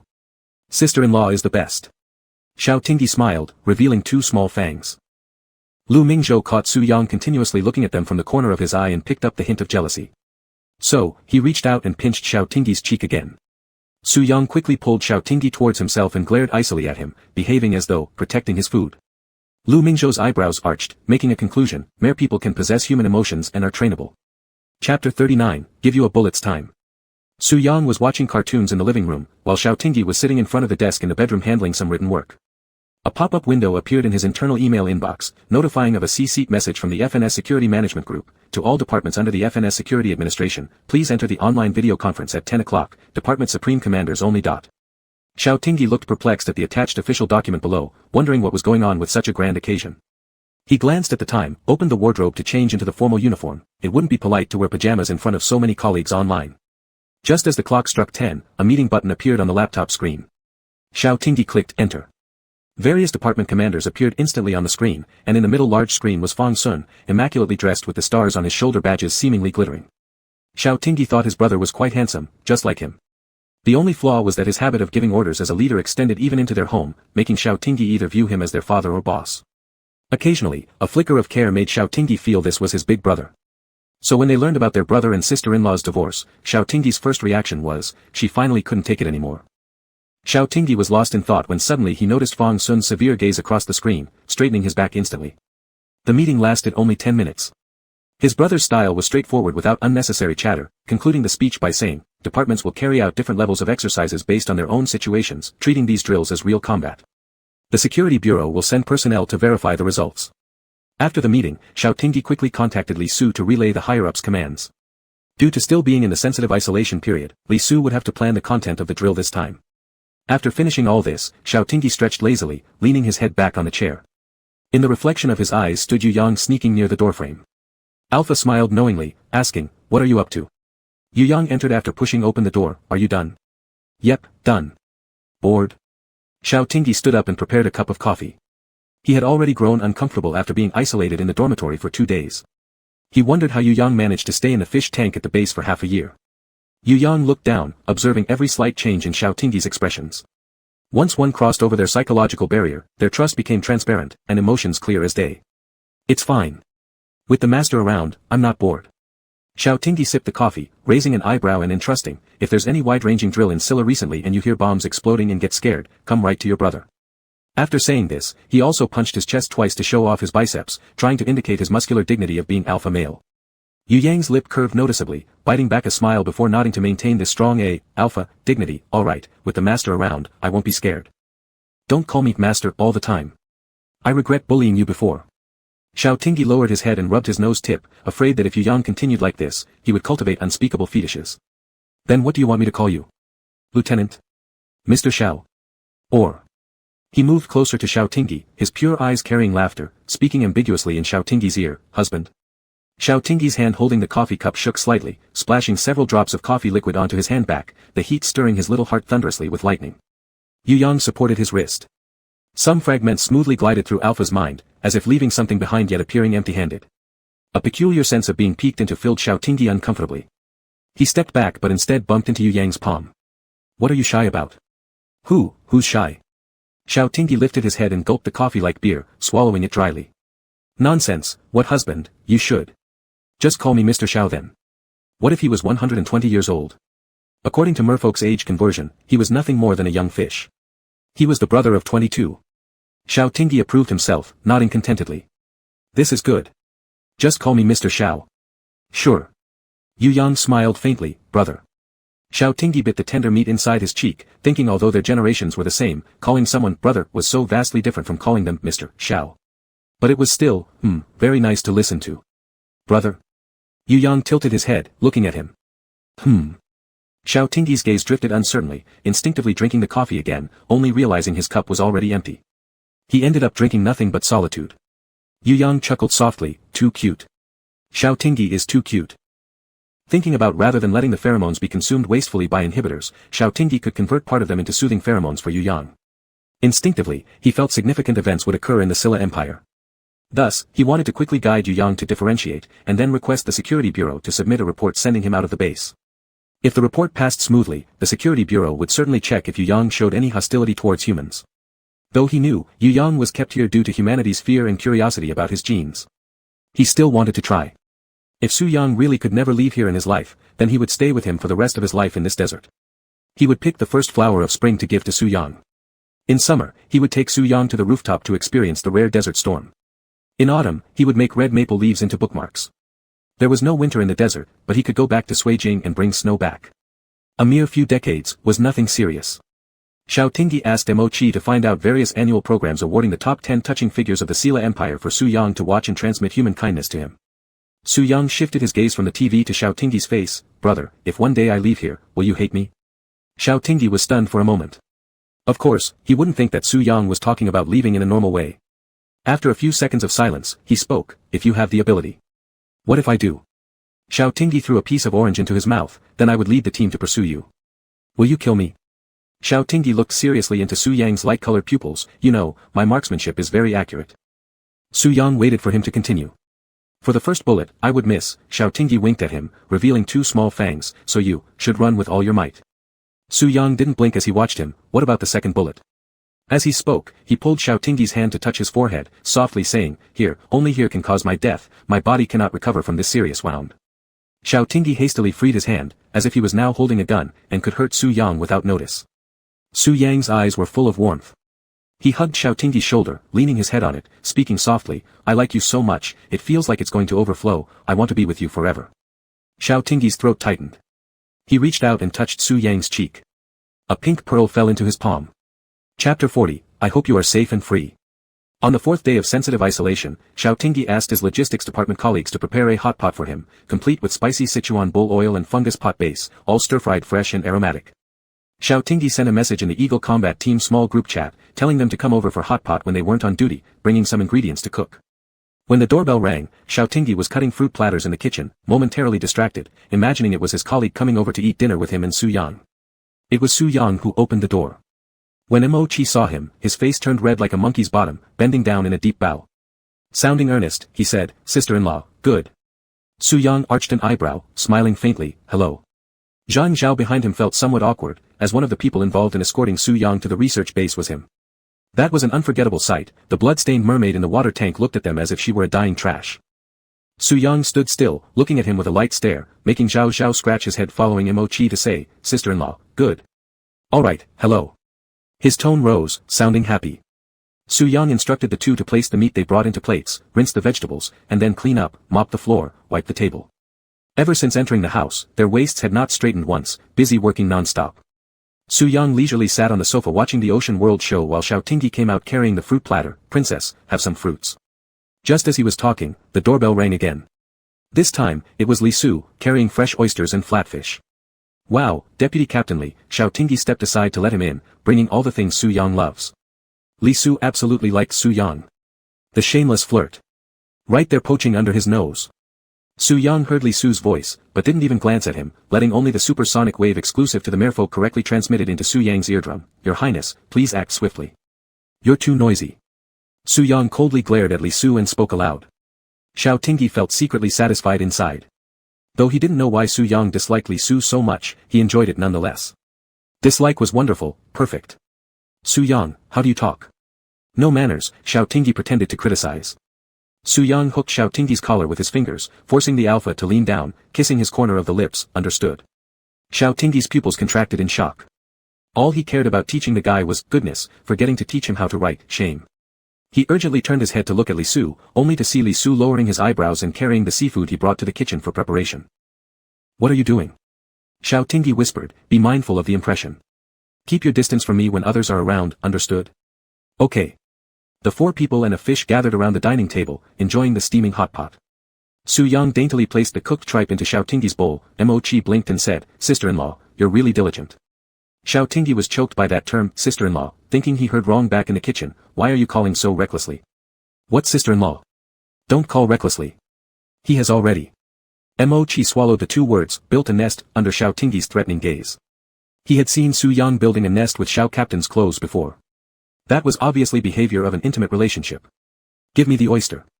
Su Yang spoke up. Li Su respectfully presented the prepared oyster with both hands. Su Yang squeezed a bit of lemon juice into it and said to Xiao Tingyi, try it, it's very fresh and not fishy. Xiao Tingyi waved his hand, I don't eat raw things, you eat it. As Su Yang was about to put it into his mouth, he suddenly remembered the sound of Xiao Tingyi's dry heaving, then put it down again, then I won't eat either. Why are you looking at my face? Xiao Tingyi ate a piece of tripe, if you want to eat, just eat. Deputy Captain Li specially brought these things to please you, it's his sincere heart. I'm afraid you'll be disgusted when we kiss. The dining table fell silent, only the bubbling sound of the boiling hot pot remained. Is this guy deliberately teasing him? Not allowing to kiss in front of others, does he expect him to say it in front of others? Xiao Tingyi rubbed his reddening earlobes and chuckled awkwardly, everyone hurry up and eat. The food is getting overcooked. Mo Chi and Zhao Jing wished they could block their ears. Knowing too much would make them targets for elimination. Su Yang didn't stay long at the dining table. The high temperature around the hot pot was unbearable for him in his fishtail form. Soon, he went back to the fish tank in the monitoring room to replenish water. When Xiao Tingyi went to the monitoring room to find him after sending colleagues off, Su Yang was idly playing with the fish, are you gone? The alpha sat on the monitoring ladder, gently stroking the surface of the water, do you dislike them? They're all good people. Xiao Tingyi meant to let him interact with different people to enjoy the pleasure of social interactions, isn't it fun eating hot pot together? Su Yang quickly swam in front of him, resting on the edge of the fish tank and looked at him eye to eye, Xiao, when will you understand, I am only interested in you. Whether others are good or bad doesn't matter to me. Xiao Tingyi sighed, I hope you can be safe and free. Su Yang's Adam's apple moved, after a while he said, I promise you, I will re-evaluate humans, okay? Xiao Tingyi leaned forward and pecked his lips, very obedient. After the sensitive isolation period ended, Xiao Tingyi left the dormitory building and threw himself into exercises, very busy. Su Yang sat on the couch, his chin slightly raised, glaring at the person kneeling on the ground. His fishtail brushed against the neck of the man, leaving a shallow blood trail, his voice cold and harsh, filled with displeasure of a superior, threatening me? Who gave you the audacity? Li Su appeared as if he felt no pain, bowing his eyelashes in submission, I dare not, my lord. I'm just reminding you not to act out of emotion. Sila is heavily guarded now. We need to act soon or it will be too late. The Queen has issued new instructions, requiring you to complete the mission within a week. Su Yang remained silent, then reopened the wound on Li Su's neck and cut it deeper, the bright red drops falling onto the floor. Wipe it clean, you may leave. Yes. Li Su wiped the bloodstains off the floor with his sleeve without changing his expression, bowed in respect and took his leave. Xiao Tingyi must not be touched, do you understand? Su Yang suddenly spoke up when Li Su was about to leave. Li Su nodded, yes, my lord. 6012 returned to silence. Su Yang rested his chin on his hand and stared at the small pupil pattern extractor in his palm, thinking about how Xiao Tingyi had been tirelessly working to help him leave, causing a painful ache in his chest. Even though I haven't been injured, why does it hurt so much? Su Yang curiously placed his hand on his own chest, a faint smile forming on the corner of his mouth, is this what humans call being in love? Su Yang walked into the bedroom where there were no surveillance cameras, his fish scales fading into human legs, wrapping himself in soft blankets and inhaling Xiao Tingyi's scent. Accidentally noticing a partially open drawer next to him containing a velvet box, Su Yang curiously opened it. Inside were several pearls of different colors. Jiu Jiu Xiao Tai 2, regarding different pearl colors representing different moods. Black, light purple, similar to feelings of grief and sadness. White, he is pretending to cry. Pink, similar to emotions of infatuation and joy. Chapter 41, Who is that guy? Recently, the Suijing Research Institute gathered scholars from various countries for a seminar on gene-related issues, and Lu Mingzhou unsurprisingly received an invitation. In the past, he disliked participating in such academic discussions, but suddenly realized he hadn't been back to Suijing in nearly a year. Thus, he agreed to attend. Given his level, this type of conference allowed free movement, so he didn't need to inform the security bureau. However, upon arriving at the Suijing airport, he saw Secretary Fang Sun's assistant waiting for him. Director Lu, Director Fang is too busy with work, so he specially sent me to pick you up. The secretary took over Lu Mingzhou's briefcase. He never carried a suitcase, only bringing 2 changes of clothes, while other needs could be purchased locally. Suijing had shopping malls everywhere, making it convenient. Anyway, he had no children, and now no family. The amount of savings meant nothing to him. Regarding the appearance of the secretary, Lu Mingzhou wasn't surprised at all. Even though he was far away in North Imo, Fang Sun knew almost everything about him. As long as he entered the public areas of the base, Fang Sun even knew what he ate for lunch. This autocratic man was used to controlling everything. Lu Mingzhou found it tiresome arguing with him, occasionally curious about how he managed to have time to monitor him despite being so busy. After delivering him to the conference hall, the secretary returned to report to Fang Sun. Lu Mingzhou calmly handled the interactions with research scholars from around the world. After a series of formalities, it left him more exhausted than staying awake all night doing research. Senior brother, I really didn't expect you to agree to come. It's truly an honor. Lu Mingzhou recognized him, the youngest researcher of the Suijing Research Institute, with a bright future ahead. They both belonged under the same mentor. Xiao Zheng, this is quite coincidental. How is the teacher? Very robust. Every class, he would mention you, saying that you are the most outstanding student he has ever had. Lu Mingzhou wasn't good at responding to praise. He just thanked them and found a seat labeled with his name before sitting down. Ah, senior brother, I'm behind you. When Lu Mingzhou turned around, he saw Xiao Zheng's big smile. It's indeed a coincidence. Young people like to talk a lot, chattering incessantly and genuinely showing their admiration for Lu Mingzhou, calling him an idol. Lu Mingzhou tried to endure it, but eventually couldn't hold back anymore. Xiao Zheng, you talk way too much. Can you close your mouth slightly? The young man instantly blushed scarlet, muttering an apology. Sorry. It's fine. Lu Mingzhou felt his tone was a bit harsh, considering the young man was a fan of his. He then added, I've read your paper. Your topic selection is good. Keep working hard. Senior brother, you've read my paper. Yes, yes. I will work harder. The exchange meeting lasted an entire day since it involved international scholars discussing and exchanging ideas, thus including journalist questioning and photography sessions. Rarely seen by the public, Lu Mingzhou was swarmed by journalists asking many questions, eager to produce an exclusive interview. By the time everything was over, it was already 8 o'clock in the evening. Lu Mingzhou declined others' dinner invitations, excusing himself by saying he had something else to do and left first. Senior brother. Let's go together. Are you going back to the hotel? Xiao Zheng followed closely. Lu Mingzhou stopped and looked at him. Why are you leaving? This is a rare opportunity. It's good to expand your network. Xiao Zheng scratched his head. I just want to conduct research, having connections won't help me much. Lu Mingzhou nodded approvingly. Good, sticking to one's principles. Senior brother, I drove here, let me send you back to the hotel. No need. I'm going, Fang Sun. Following Lu Mingzhou's gaze, Xiao Zheng saw a low-profile black sedan parked at the entrance, with an alpha dressed in a black coat standing next to it. With a cigarette in his mouth, lighting it, faint firelight illuminated his sharp features. How, senior brother, didn't you two divorce? Lu Mingzhou didn't answer Xiao Zheng's question, his eyes meeting Fang Sun's across the distance. Although they hadn't seen each other for just over half a month, it felt like it had been forever. Fang Sun walked towards him, taking off his coat and draping it over his shoulders, briefly saying, You're wearing too little. Without even glancing at Xiao Zheng who was standing nearby, he took Lu Mingzhou's hand and started walking. Lu Mingzhou waved goodbye to Xiao Zheng, saying, See you. Fang Sun opened the car door and pushed him into the passenger seat by pressing his neck, then circled around to the driver's seat. Stepping on the gas pedal, they left. The car's air conditioning was set high, and Lu Mingzhou felt a bit warm, so he loosened his collar. Why did you take the time to pick me up personally? Fang Sun's jaw twitched slightly. Who is that guy? Huh? Lu Mingzhou glanced sideways at the Alpha's stern profile and tried hard not to laugh. Which guy? Fang Sun didn't reply, but his grip on the steering wheel tightened. For him, the divorce certificate was nothing more than a useless piece of paper, it couldn't sever his feelings for Lu Mingzhou. But he had overlooked the fact that without legal protection, Lu Mingzhou now had more choices. Lu Mingzhou stopped teasing him. Though there were issues in their marriage, he didn't want to make Fang Sun unhappy over these trivial questions. He's just my junior from the same mentors group, Director Fang. You look pretty intimidating right now. And if he looked intimidating, his actions were even more so.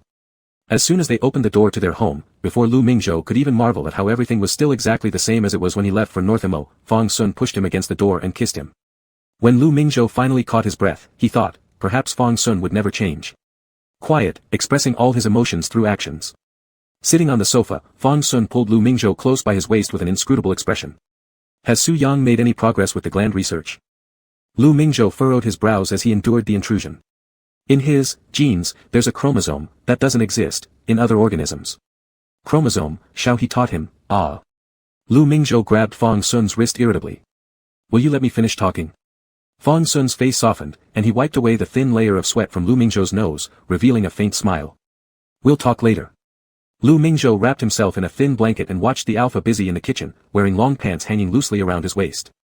I don't know about your high-level strategies, but Su Yang listens closely to Xiao He. Recent data indicates that his emotions are stable, and he shows no signs of aggression. If this continues, he can be educated. Earth doesn't belong solely to humans, we have no right to determine the fate of other species.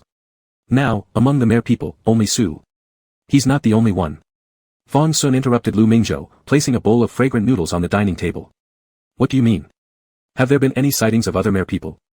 Fong Sun handed the chopsticks to Lu Mingzhou but neither nodded nor denied. Lu Mingzhou sighed, losing his appetite.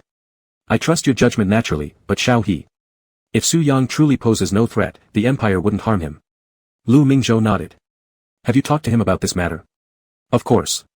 He's the highest commander of the BRB Gene Study Base, and I wouldn't hide anything from him. Fong Sun stood up and added a small plate of pickles to the table. Eat first, the noodles will become soggy. Chapter 42, It's precious, I'm giving it to you.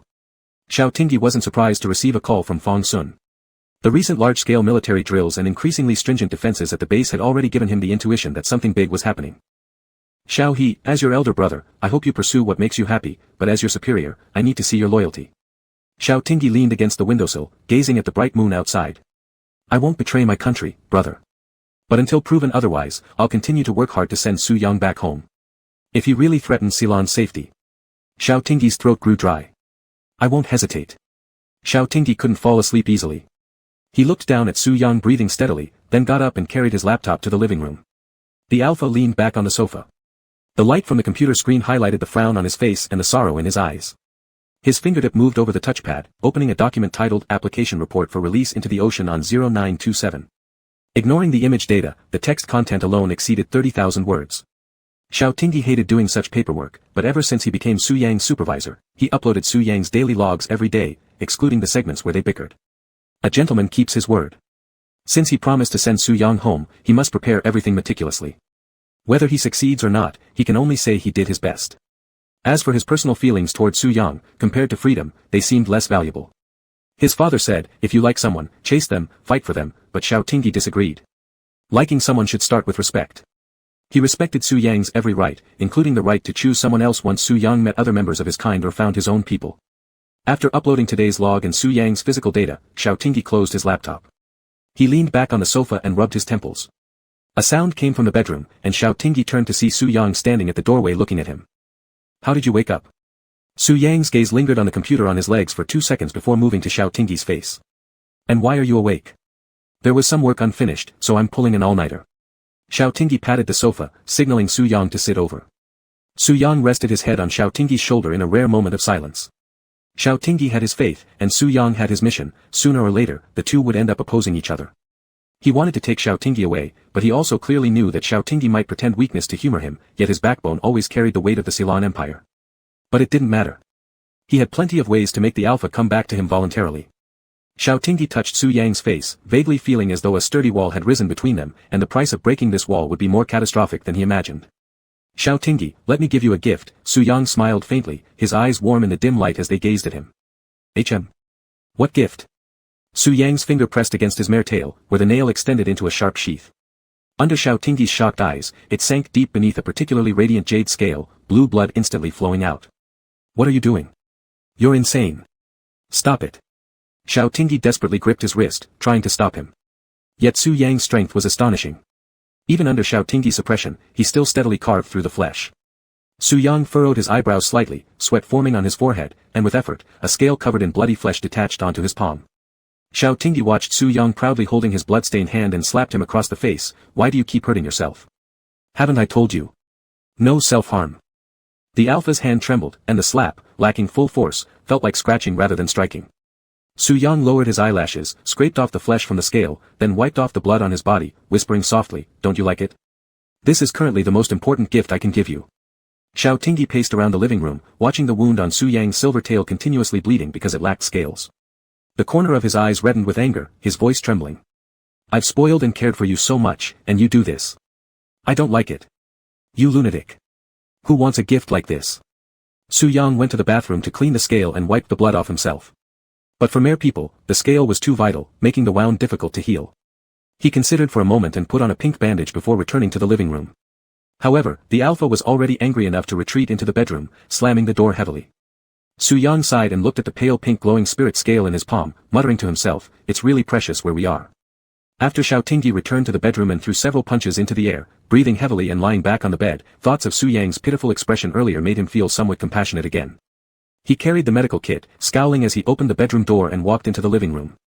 Su Yang sat curled up on the sofa, lifting his head with eyes glowing brightly. Xiao Tingyi frowned, tearing off the now bloodied bandage, disinfecting with iodine, sprinkling hemostatic powder, and rebandaging the wound. Doesn't it hurt? The alpha glared at him coldly. Su Yang nodded unhappily, it hurts. Isn't this your own fault? Deserved. Although saying this, Xiao Tingyi's movements were gentle.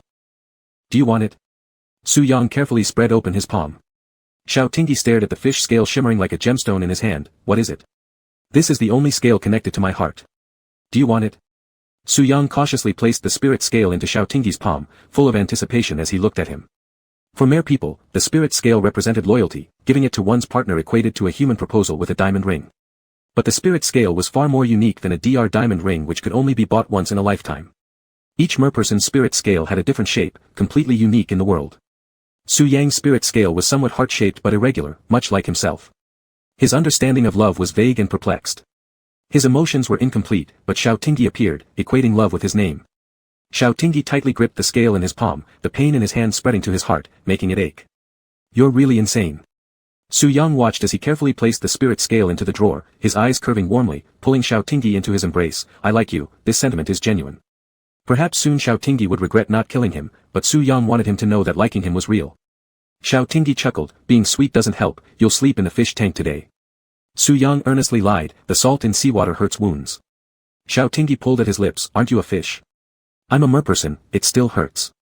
Even knowing the guy was lying, Xiao Tingyi ultimately couldn't bring himself to chase him away. He was always especially tolerant of Su Yang. Chapter 43, Strawberry Soft Candy.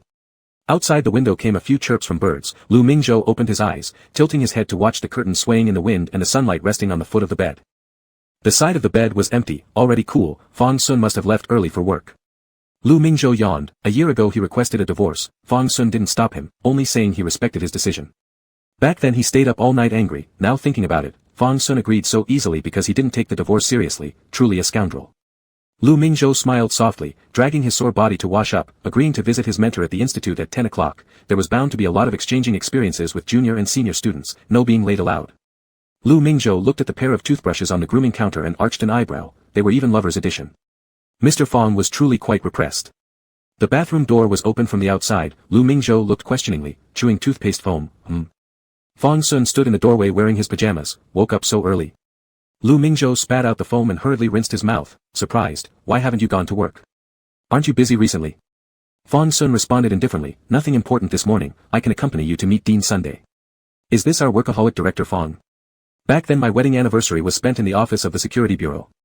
This thing could be nagged about by Lu Mingzhou forever. While others had candlelight dinners and romantic fireworks, Fang Sun invited him to the office to accompany him working. Fang Sun became speechless.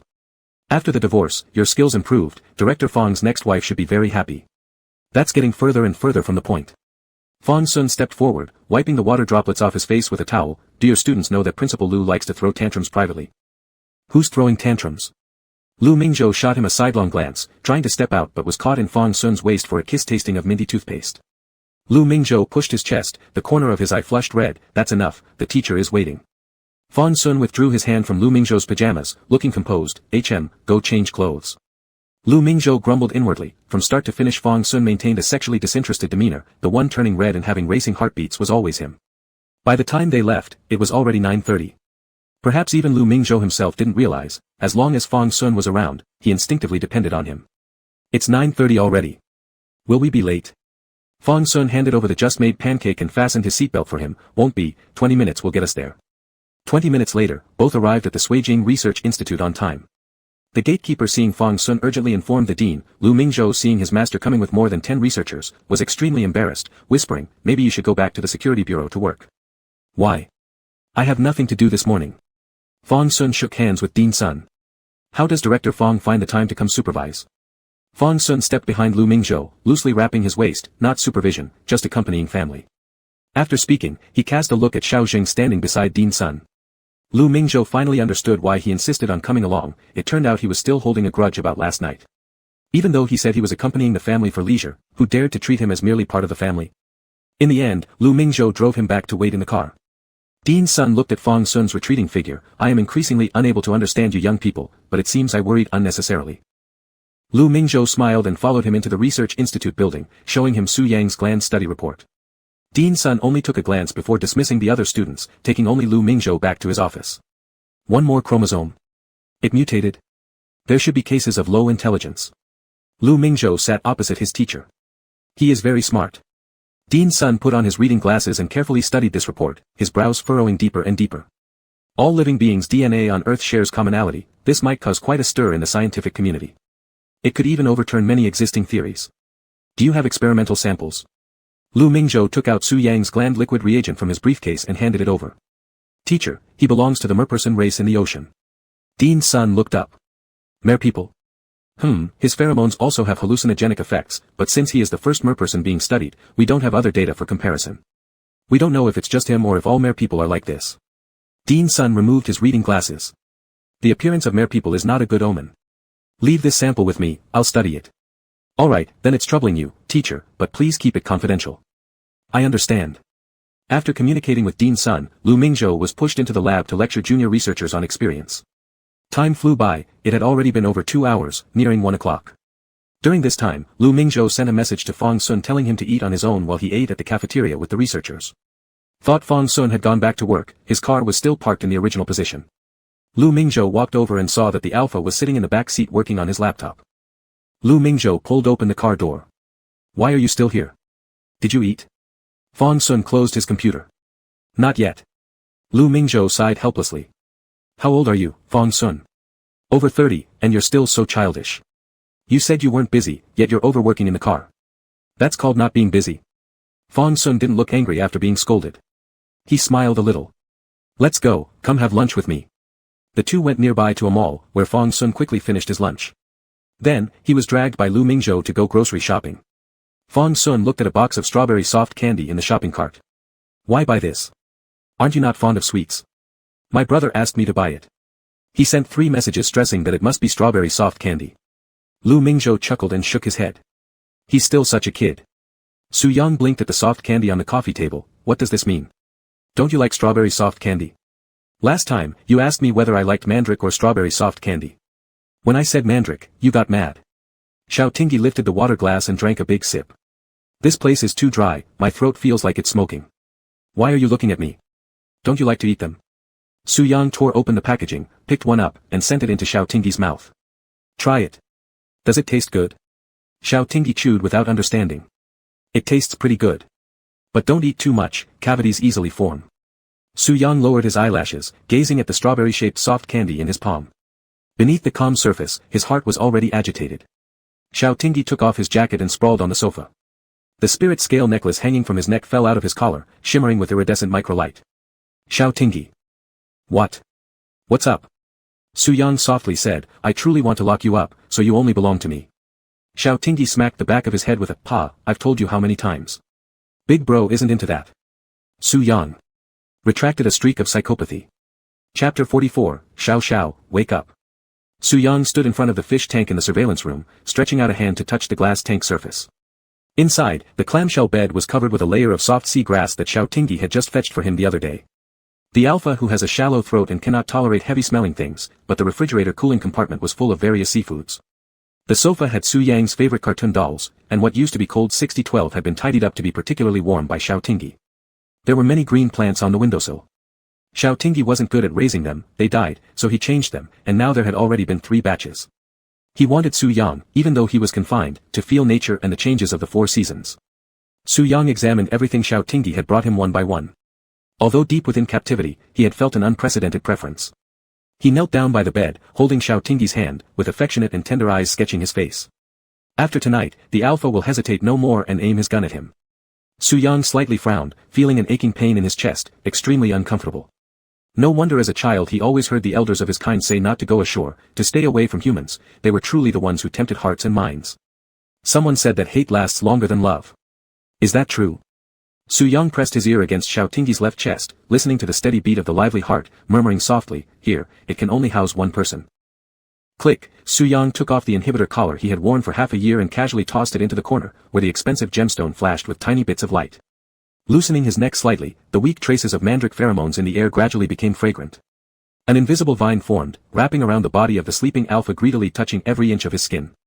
Unrestrained, he patrolled over what was rightfully his, with force and pressure.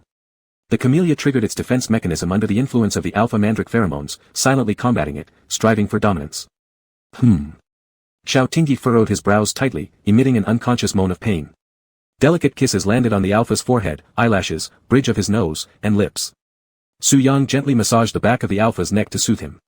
Xiaotingyi's eyelashes trembled, and he opened his eyes. The beautiful amber-colored pupils stared unfocused at the man in front of him. He reached up and clutched the man's neck. Su Yang was quite satisfied with his act of flattery but still greedily wanted to see more genuine emotions from Xiaotingyi, rather than having him be like a wooden puppet lifelessly under his illusion. Su Yang brushed away the stray hairs from the alpha's forehead tenderly and said gently, "Xiao Xiao, wake up." A celestial and pleasant voice seemed to come from far away, lightly stirring Xiaotingyi's bewildered nerves. Snap. Su Yang clicked his fingers near his ear. Xiaotingyi suddenly awoke, focusing his gaze, finding himself clinging to Su Yang's back. Su Yang's silver-white long hair fell across Xiaotingyi's chest as he looked at him with a smile. "You're awake, my darling." Xiaotingyi grunted, disbelieving at the scene before him. What's going on? You've differentiated?" Below the waist, Su Yang no longer had a silver-white fish tail glowing with pearl-like pink luster, instead, he had smooth muscles stretched along long legs. "Isn't this what you've always wanted to see, my differentiated form?" Su Yang's pupils turned vertical, pale green eyes shining with a bewitching glow. Staring into them too long would give the unsettling sensation of your soul being lured away, reminding Xiaotingyi of the sirens from strange tales. Mandrake and camellia scents clashed and filled the entire room, luxurious yet disorderly. Being enveloped in this environment was like being trapped in a vivid dream, stunning Xiaotingyi beyond any sense of joy in this scenario. How could a perfect S-class alpha get done by a fish? The intense betrayal overwhelmed Xiaotingyi's mind. He had almost obediently submitted to everything this creature wanted, and how dare it hypnotize him? Memories of past events flooded back, the wound on his gland, the physical discomfort. What had this despicable creature done to him? "You bastard!" Xiaotingyi gritted his teeth and cursed loudly. Caught off guard, Su Yang was kicked square in the chest, furrowing his brow and showing dissatisfaction in his emerald eyes for being rejected. He grabbed Xiaotingyi's ankle and pulled him back, asking, "What's wrong? Didn't the older brother like me?" Shocked, Xiaotingyi couldn't understand why his well-bred little fish had differentiated into a towering 192 centimeters alpha, and worse, dared to. A dizziness hit him as he quickly retrieved the gun under his pillow, aiming it coldly at Su Yang's chest. "Get away." Su Yang lowered his gaze to look at the loaded gun pointed at his chest. A flash of irony passed through his eyes. He found Xiaotingyi's resistance after leaving his hypnosis extraordinarily annoying. "Didn't you say you liked me? Why reject me now?" Gripping Xiaotingyi's wrist, he aimed the gun toward his own temple, his tone low and hoarse. "I told you, shoot here if you want me dead." Xiaotingyi's finger curled around the trigger. Just a push would make Su Yang's pretty head explode into a bloody mess. Tendons bulged on the back of Xiaotingyi's hand due to forceful tension, and sweat trickled down his palm. His grip on the gun slipped somewhat, his index finger trembling under the weight of immense pressure, meeting Su Yang's deep and shadowy eyes, cursing in a low voice, "You're insane."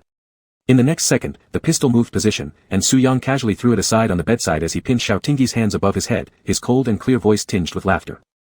"I gave you a chance, didn't I, Xiao Xiao? You're mine, destined to belong to me."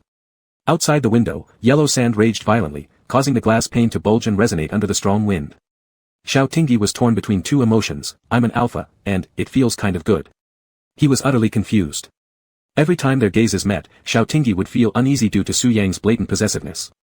Su Yang leaned down and kissed Xiaotingyi's forehead gently. Looking at the alpha who had fallen asleep under his soothing pheromones, he spoke softly, "We'll meet again, baby.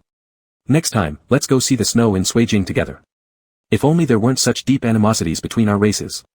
But then again, if that wasn't the case, perhaps he wouldn't have met Xiaotingyi. Taking one last look at Xiaotingyi, Su Yang forcefully suppressed the urge to return to his side and closed the bedroom door. The sound of the door closing brought another sharp pain to Su Yang's heart. "Your Highness." Li Su seemed completely unfazed by Su Yang's lingering camellia scent, maintaining a stoic expression. I've arranged for a nighttime combat drill, the base defenses will be reduced tonight. After we get what we need, someone will rendezvous with us. Su Yang nodded indifferently, dressed himself, then glanced up at the indoor surveillance equipment, the silver beast pattern flashing in his eyes. As they were about to separate, Su Yang suddenly asked, Li Su, do you have a wife? Li Su lowered his eyelashes, his emotions unreadable. Yes. Su Yang chuckled lightly, no wonder you're so eager. Want to go home and reunite early, right? My wife and child were killed by humans 3 years ago. Su Yang hesitated momentarily in his step. Li Su placed his hand over his chest in salute. Your Highness, your servant awaits your orders. Chapter 45, Lies and Truths. Xiao Tingyi had a long dream. In it, someone whispered passionate words into his ear. He couldn't make out their face, but he could feel the sorrow and deep apology in their tone. He heard someone inviting him to go see the snow in Suijing. He thought to himself, I'll go with Su Yang. The report requesting Su Yang's return to the sea had been submitted to the higher authorities. By the time winter arrived, he hoped to experience the first snowfall with Su Yang. That naive fish would surely enjoy it. He saw Su Yang transform into a towering 192 centimeters alpha. Despite the hidden shock in his heart, he wanted to say, no matter how you change, I still like you. A fish that he raised, how could he dislike it? Scenes in the dream kept changing. Suddenly, a piercing alarm blared, causing Xiao Tingyi to frown and awaken back to reality. It was just 4 o'clock in the morning, he'd only slept for less than an hour. What happened? His hoarse voice reminded Xiao Tingyi of what had occurred an hour earlier. His muddled consciousness returned, and the alpha's face flushed red and green. Only then did he notice that the bed beside him was empty. Su Yang was gone, and the bed sheets had been replaced with new ones. The air still carried the fragrance of mandrake. Xiao Tingyi cursed quietly under his breath. So the dream wasn't a lie, Su Yang really did turn into a 192 centimeters alpha, and his pheromones were even stronger, breaking through all his defenses instantly. After being broken through emotionally, rage burned brightly within Xiao Tingyi. He had always considered Su Yang as nothing more than a moody little fish, eating soft food but rejecting hard ones. Never had he imagined Su Yang would dare to deceive him using pheromones. Who taught him this trick? Surely not from those domineering CEO characters on TV dramas, right? That's why children shouldn't be overexposed to the internet too often. This guy had clearly gone astray. While fastening his belt, Xiao Tingyi shouted loudly, Su Yang. Su Yang. Where's the fish? I'll beat you till you're dead. No response came. Xiao Tingyi didn't think too much of it, assuming Su Yang simply didn't have the guts to face him after pulling off something despicable. Xiao Tingyi put on his combat boots, intending to check on Su Yang in the monitoring room first. However, at that moment, the door was violently knocked on. Captain Xiao. The experimental area has been severely damaged, and confidential base data is lost.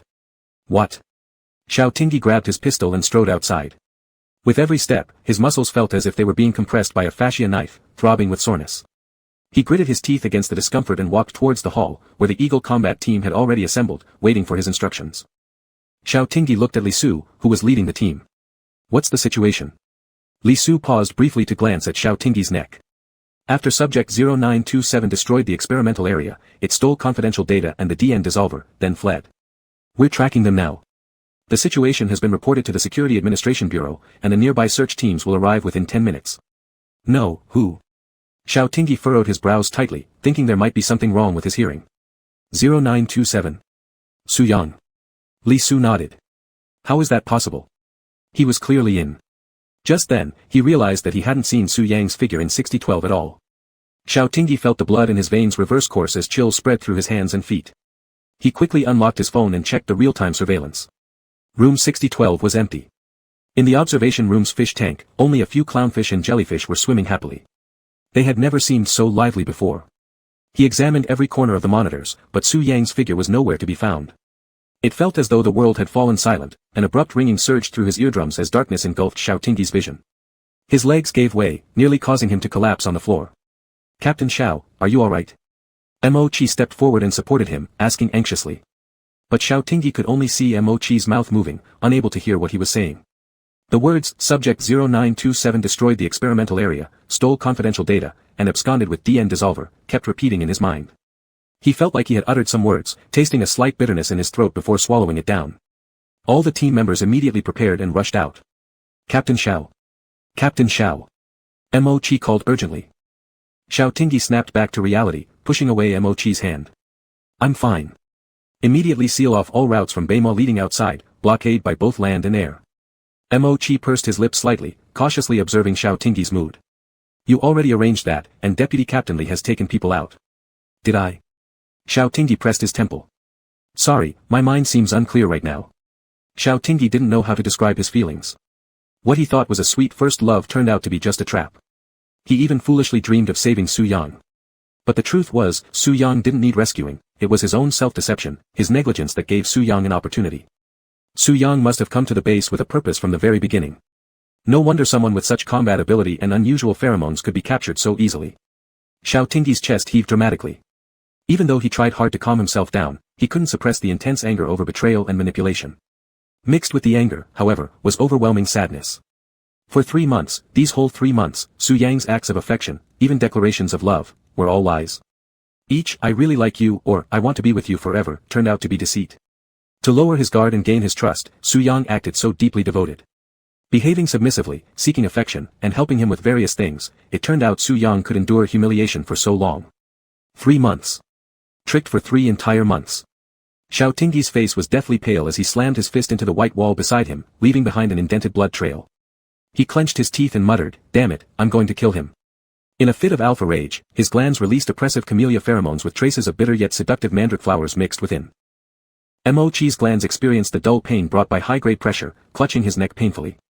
But beyond the pain, he was more shocked by the merman-like mandrake scent emanating from Captain Zhao's body. An alpha shouldn't be marked, but wasn't the concentration of mandrake pheromones unusually strong? He looked at Captain Zhao's crimson eyes and didn't know what to say. Any consoling words would seem hollow now, let alone the incalculable losses sustained by the research base. Lu Mingzhou, arriving to assess the situation at the experimental zone, paused briefly.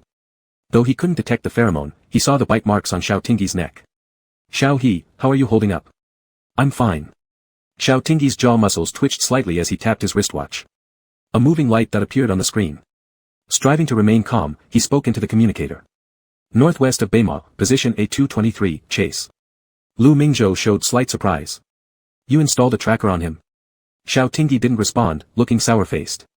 Initially, this tracker hidden within the camellia gemstone was supposed to protect Su Yang, but it had given him quite a big surprise. This fish bastard, if he caught him again, he'd definitely peel off his scales and cook them into slices for hot pot. Chapter 46, Madman.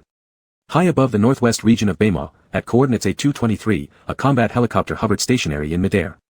Through the windshield, one could see a man dressed in black tactical gear sitting in the co-pilot seat. His silver-white hair fell casually behind his ears, framing a face of otherworldly coldness and stunning beauty. However, on the left earlobe, there was a playful and adorable white shell ear stud, creating a delightful contrast. "Your Highness, shall we not retreat?" Su Yang crossed his arms and watched the images on the central control large screen, saying indifferently, "I'm waiting for someone." The subordinate cautiously opened his mouth again, "Your Highness, if we don't leave now, their main force will soon catch up with us." Su Yang frowned impatiently, casting a cold glance at him, "You talk too much." Intimidated by Su Yang's frosty gaze, the subordinate muted himself and stopped talking. He simply couldn't fathom the unpredictable psychological activities of his own prince. Despite having countless complaints, he could only obey the order. Su Yang looked down from high above to the vast desert below, no ripple of emotion could be seen on his face. He hadn't harmed even a single person in the research base, wasn't that good enough? Unfortunately, Xiao Tingyi probably wouldn't praise him anymore. Su Yang looked at the camellia hairband in his palm. Actually, upon receiving this gift, he had already noticed the presence of the tracker inside it. But he didn't care, because it was a present from Xiao Tingyi, shaped like a camellia, which he liked very much. That was enough for him. As for Xiao Tingyi's motivation, whether it was for protection or surveillance, it didn't matter, insignificant. Moreover, having something like this was not bad. His alpha should come looking for him pretty soon. Being able to meet again was profitable. Su Yang showed an expression of joy, leaning his cheek on his hand as he gazed into the distance, contemplating whether Xiao Tingyi would try to kill him when they met. Sigh, Xiao must be furious. If killing him could release the hatred, then that would also be fine, as long as Xiao was happy. But, if he died, would Xiao love and marry someone else in the future? At the thought of this possibility, Su Yang's light-colored eyes brimmed with fierceness and murderous intent. No, whether dead or alive, Xiao Tingyi could only belong to him. Su Yang recalled last night, and the corners of his lips curled upward, revealing a smirk. He had already marked his alpha. What difference did a mega make? How could Xiao Tingyi have another chance with him unless the other could endure the smell of mandrake flowers mixed in his pheromones? Mere people, divided into genders based on their first sex, lacked the concept of gland marking. However, they could engrave their pheromones into the pheromones of those who accepted their spirit scales. Although it wouldn't cause the other to feel repulsion towards opposite-sex pheromones like humans, it still clearly indicated that the person already had a lover. Mer people had extremely strong possessiveness, they wanted nothing more than to stamp various marks of their own on their partner. Since the moment Xiao Tingyi agreed to accept his spirit scale, fate was destined to intertwine tightly around them. The grey-blue sky stretched with shades of orange-red, and the first ray of dawn bathed the earth. Xiao Tingyi suffered from splitting headaches. Too many things happened this night, and he had hardly rested properly. Now, his brain felt like a rusty wheel unable to turn. The temple throbbed painfully, so he rubbed his face with his palms. The spirit scale hanging around his neck slid out from his collar. Xiao Tingyi tore it off, stepped hard on it twice, and finally picked it up, placing it back into his pocket. He considered himself rational enough, never one to let emotions cloud his judgment, yet he still fell. It was infuriating. When he followed the position shown on the gauge in the plane, he discovered that the little red dot stopped moving in a fixed place. Xiao Tingyi muttered a curse under his breath. After all, given Su Yang's extraordinarily high IQ, not finding the tracker would be the real surprise. Xiao Tingyi had a feeling of being played like a dog led on a leash. Captain Xiao, we've spotted the target individual. What? Looking up, Xiao Tingyi saw a supersonic aircraft hovering nearby in controlled flight. On one side, the cabin door was open, and Su Yang stood outside gripping the handle. The black tactical uniform accentuated his tall stature and long legs, his silver-white hair fluttering wildly in the air, while the rising sun slowly climbed behind him. Xiao Tingyi's eyes locked onto his legs. This was the scene he'd always desired to witness. But when he really saw it, it turned out to be such a sight. What is he doing? Surrendering without resistance. Mo-chi looked bewildered and turned to Xiao Tingyi, Captain. This arrogant madman. Xiao Tingyi pushed the cabin door open, grabbed the railings, and stood half outside the compartment, staring firmly at Su Yang's figure. Despite remaining just as beautiful as ever, Su Yang now appeared strange and chilling to him. All the doubts from the past converged into a single line. Su Yang must have differentiated into an alpha long ago. The merfolk's differentiation trigger is mating, meaning, Su Yang may have, already had a mate. Xiao Tingyi was so angry that his heart hurt, he wanted to slap himself for even having these idle thoughts at such a moment. Lack of sleep and anger led to his eyes being full of red bloodshot spots, all red. Su Yang looked at him, his lips quivering, curving into a faint smile as he fiddled with the hairband and swung it around. Xiao Tingyi didn't hesitate and raised his gun to shoot. Bang, the bullet accurately shattered the camellia flower embedded in the hairband. His sincerity was also shattered by this shot. Su Yang lowered his gaze to look at the remains of the hairband on his fingertips, showing a reluctant expression and glancing at Xiao Tingyi with resentment, his voice bitter. Xiao Xiao, what a cruel heart you have. Isn't this our keepsake? Your father's keepsake. Xiao Tingyi muttered a curse, shouldering the sniper rifle and loading it with one hand. Su Yang neither dodged nor avoided the gun barrel aimed at him. In the next second, the bullet grazed past Su Yang's silver hair, a strand of which fell off, blown away and blended with the yellow sand. You know, my marksmanship is very accurate. The first bullet will be intentionally deflected. So you need to run with all your might. Xiao Tingyi's throat tightened as he looked at Su Yang still standing there, his hands holding the gun trembling slightly. At the moment death could come any time, Su Yang sweetly smiled at him. 2 hours ago, Xiao Tingyi would still have been moved by his smile. But now, Su Yang was an enemy who damaged the Slan Empire's interests, and Xiao Tingyi steadied his gun. Su Yang's green pupils were gentle circles, with no attacking emotions, he even extended his arms towards the Alpha. His mission had been completed, data had long been sent to his mother. If Xiao Tingyi wanted his life, he would give it willingly. 2 planes maintained an appropriate distance. If Xiao Tingyi's side sped up, Su Yang's side did as well, and vice versa. Xiao Tingyi saw Su Yang's mouth open and close through the scope. Do you want to kill me? Brother. The red dot aimed at Su Yang's forehead. Bang. The sun leapt above the horizon line, bathing the sky in reddish morning glow. Chapter 47, I Feel Awful. The early morning sun rose. A blood-red flower bloomed on Su Yang's chest, blood gushing out, soaking large patches of clothing, darkening the color of the black shirt. Pale cheeks splattered with blood, even his silver-white ends were dyed red. Under the clear cold winter sunlight, Su Yang's forehead exuded tiny droplets of cold sweat, he laughed quietly despite his weakened state. His voice feeble yet brimming with pleasure, carried an unwavering dedication. Xiao Tingyi, you like me. Xiao Tingyi's shoulders went numb from the sniper's recoil, his vision blurred with a layer of water mist. With tenfold neural perception, the pain should be excruciating. The little princess who used to make him heartbroken over a slight cut now had her chest pierced through by a single gunshot from him. Xiao Tingyi felt congested in his nose, his eyes sore and swollen as tears pooled more and more, eventually wetting his cheeks. Through the scope, he saw Su Yang smiling, eyes closing in a pure and harmless way, his face smeared with coagulated blood traces resembling the stunning otherworldly flowers in hell, causing his heart to tremble. Su Yang's hair fluttered in the wind, fragile as if it could easily break like a rose. Xiao Tingyi watched him fall down, dragged back into the cabin by his companions, blood staining the cabin door, a blue-tinted red. This guy's blood was so beautiful too. When Su Yang fell, he still stared directly at him, full of deep affection as if the suffering Xiao Tingyi endured was merely a dream. After waking from the dream, Su Yang would still obediently wait in the dormitory for him to return. Strawberry candy hadn't been finished, the fridge still held Su Yang's favorite oysters. Yet sorrow and pain coursed through his veins squeezed by his heart. Xiao Tingyi remained half outside the compartment, facing the wind, blurring his eyes. Is unrequited love always this painful? How can it feel worse than getting shot? Xiao Tingyi chuckled bitterly, what kind of breakup was this? It was nothing but being used and played like a fool, only to be discarded after use. Xiao Tingyi wiped his face, returned to the cabin, suppressing the trembling in his voice as he pressed the communicator to issue orders, intercept them. 3 fighter jets swiftly circled forward, both sides simultaneously mounted machine gun pods, exploding red flames in the sky. Damn! What type of flying vehicles are those? How could they be so fast? Mo Chi glared at the increasingly distant helicopters on the horizon, cursing angrily. Xiao Tingyi once again recalled the fantastical Slan Empire biology book he had read as a child, The Merfolk, an advanced civilization far surpassing humans. Come to think of it, that popular science magazine seemed to be one he had accidentally stumbled upon while mistakenly entering the FNS Security Administration Bureau's archive room with a file clerk. Xiao Tingyi was consumed by deep regret, he had been too careless and too trusting of Su Yang. Even though his elder brother had reminded him so many times, he arrogantly believed that he could civilize Su Yang. His negligence caused such a huge loss for the base. Xiao Tingyi buried his hands in his hair, his eyes turning bloodshot red. Captain Xiao, are you okay? Mo Chi looked at his dispirited figure and asked anxiously. Xiao Tingyi took a deep breath, grabbed the communicator inside the cabin, and tried hard to keep his mind clear. This is the BRB Chemical and Biological Research Base. An unidentified helicopter stealing confidential data is fleeing toward the northwest. Intercept it quickly. Understood.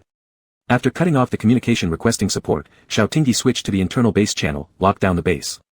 No one is allowed to leave their post. Xiao Tingyi's complexion was terrible as he maintained the calmness of a commander as much as possible. Mo Chi returned to the base. This incident could not have been done solely by Su Yang. Despite being imprisoned all along, he managed to accurately find the secret vault within such a short time. If there wasn't an insider, then he would eat all the sand from the northern desert.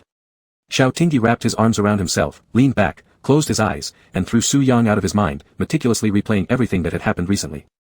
As the plane was about to reach the base airstrip, Xiao Tingyi opened his eyes, turned on the communicator, and roared, Zhao Zheng, where's Li Su? Cuff him.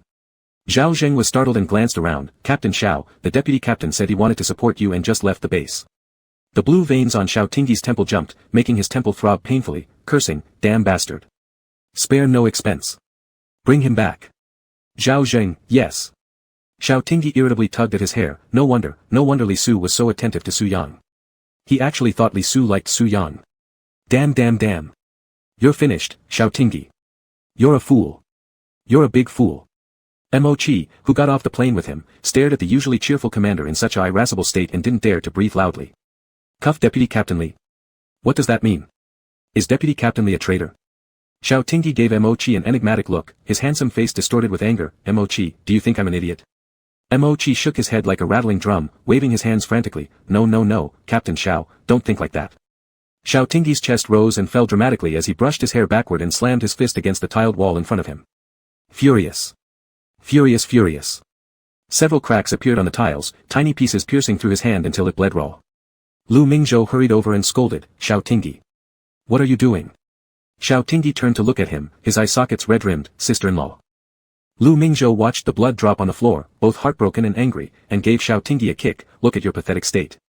Mo Chi's eyes widened like bells. Good heavens, their gentle director Lu could hit people too. He wanted to leave but didn't dare to. In this situation, he should stay by Xiao Tingyi and follow the commander's orders. Xiao Tingyi stood still after receiving a kick, looking down silently, tears circling in his eyes, afraid to raise them lest the subordinate see. Lu Mingzhou looked at Mo Chi, who immediately turned around to face away from them. Only then did Lu Mingzhou take out her handkerchief to wipe Xiao Tingyi's tears. Harming yourself, does an adult solve problems this way? Does a commander solve problems this way? Xiao Tingyi's tears grew more abundant. It's my fault for being careless, my fault for being blinded by beauty. It's all my mistake.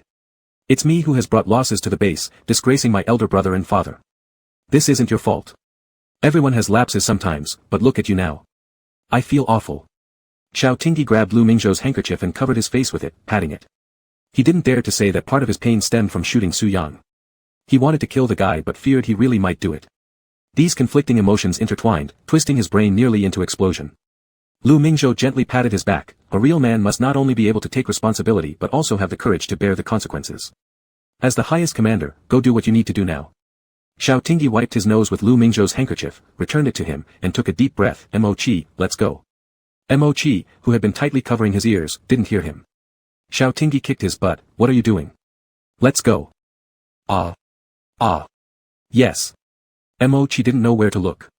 Xiao Captain's eyes were so red. Did he cry in front of everyone? Would he be thrown into the training ring for punishment later? Lu Mingzhou held the handkerchief soaked with Xiao Tingyi's snot and tears. Chapter 48, Hard to distinguish right from wrong. Li Su was captured at Beihuang fishing village. He seemed not to have any intention of fleeing further but instead appeared to be waiting for them. When Xiao Tingyi arrived, Li Su was standing barefoot on the beach, allowing the white waves to splash over his trouser cuffs. Is Mr. Li afraid of getting arthritis in his legs? Xiao Tingyi walked over with handcuffs while Li Su smiled at him and extended his wrist. Captain Xiao came rather late. Why betray your own country and people? As Xiao Tingyi fastened the handcuffs on him, his brows furrowed deeply. Though he had previously mistakenly assumed that Li Su liked Su Yang and got annoyed by him, he highly acknowledged Li Su's workability. Country and people. Half of my clan died on that stormy night, killed by your so-called people. Xiao Tingyi's throat tightened as he was shocked and glanced down at Li Su's legs. What? Are you a merman? Li Su seemed to read his thoughts, and slightly rolled up his pants to show him the deep scars on his ankle. For today, I cut it off, there's no way for me to return home. Why don't you flee elsewhere? A sadness clouded Li Su's face. Where can I go? My wife and children are dead, I no longer have a place to call home. Xiao Tingyi felt a burning ache in his eyes and finally spoke after a long silence. Sorry. Li Su could feel Xiao Tingyi's remorse and apology. There indeed were good people among humans, such as Lu Mingzhou and Xiao Tingyi. Living in human society for 3 years gave him many unprecedented emotional cognitions. Occasionally, he would even think that the malice toward a few shouldn't be projected onto all of humanity. But how blameless were his clan members? When their blue blood flowed dry into the depths of the sea, whose ear caught their cries? Li Su looked at Zhao Jing standing behind Xiao Tingyi. Now that I've finished my mission, you once blocked a bullet for me, one which should have hit my heart. I'm repaying your kindness today, and I will have no regrets. The steely man, who never wept despite bleeding and sweating, teared up. Zhao Jing moved his lips, yet still said nothing in the end. Different positions make brotherhood impossible. They were the defense line of the Slan, forever protecting the interests of humanity. Xiao Tingyi's throat tightened again, waving a hand to have someone escort Li Su away. Standing on the beach, he stared out at the vast endless ocean, a cradle that should have nurtured countless lives. He couldn't excuse his greedy fellow humans, who through their efforts, could fly to the skies or dive into the deep seas, but those abilities were never supposed to be weapons to massacre other creatures. Karma retribution, Xiao Tingyi was left speechless, only remaining silent. Just as Li Su turned back to Xiao Tingyi before boarding the helicopter, Captain Xiao. What? Xiao Tingyi met his gaze. Li Su said, you're a good person, good people will be rewarded. Xiao Tingyi smiled faintly, then how about you tell me, where is Su Yang? Li Su also laughed, I will not betray my own race, just as you won't betray your faith. At the moment his voice faded, he suddenly used the chain segment between the handcuffs to snatch Zhao Zheng's gun. Xiao Tingyi instantly reacted, pulling out the pistol from his waist and aiming it at him, but Li Su harmed no one, simply pressing it against his own neck. Captain Xiao, I'm going home. You can take my blood, my tissues, but I bother you to send my ashes back to the sea. Li Su. Don't act rashly.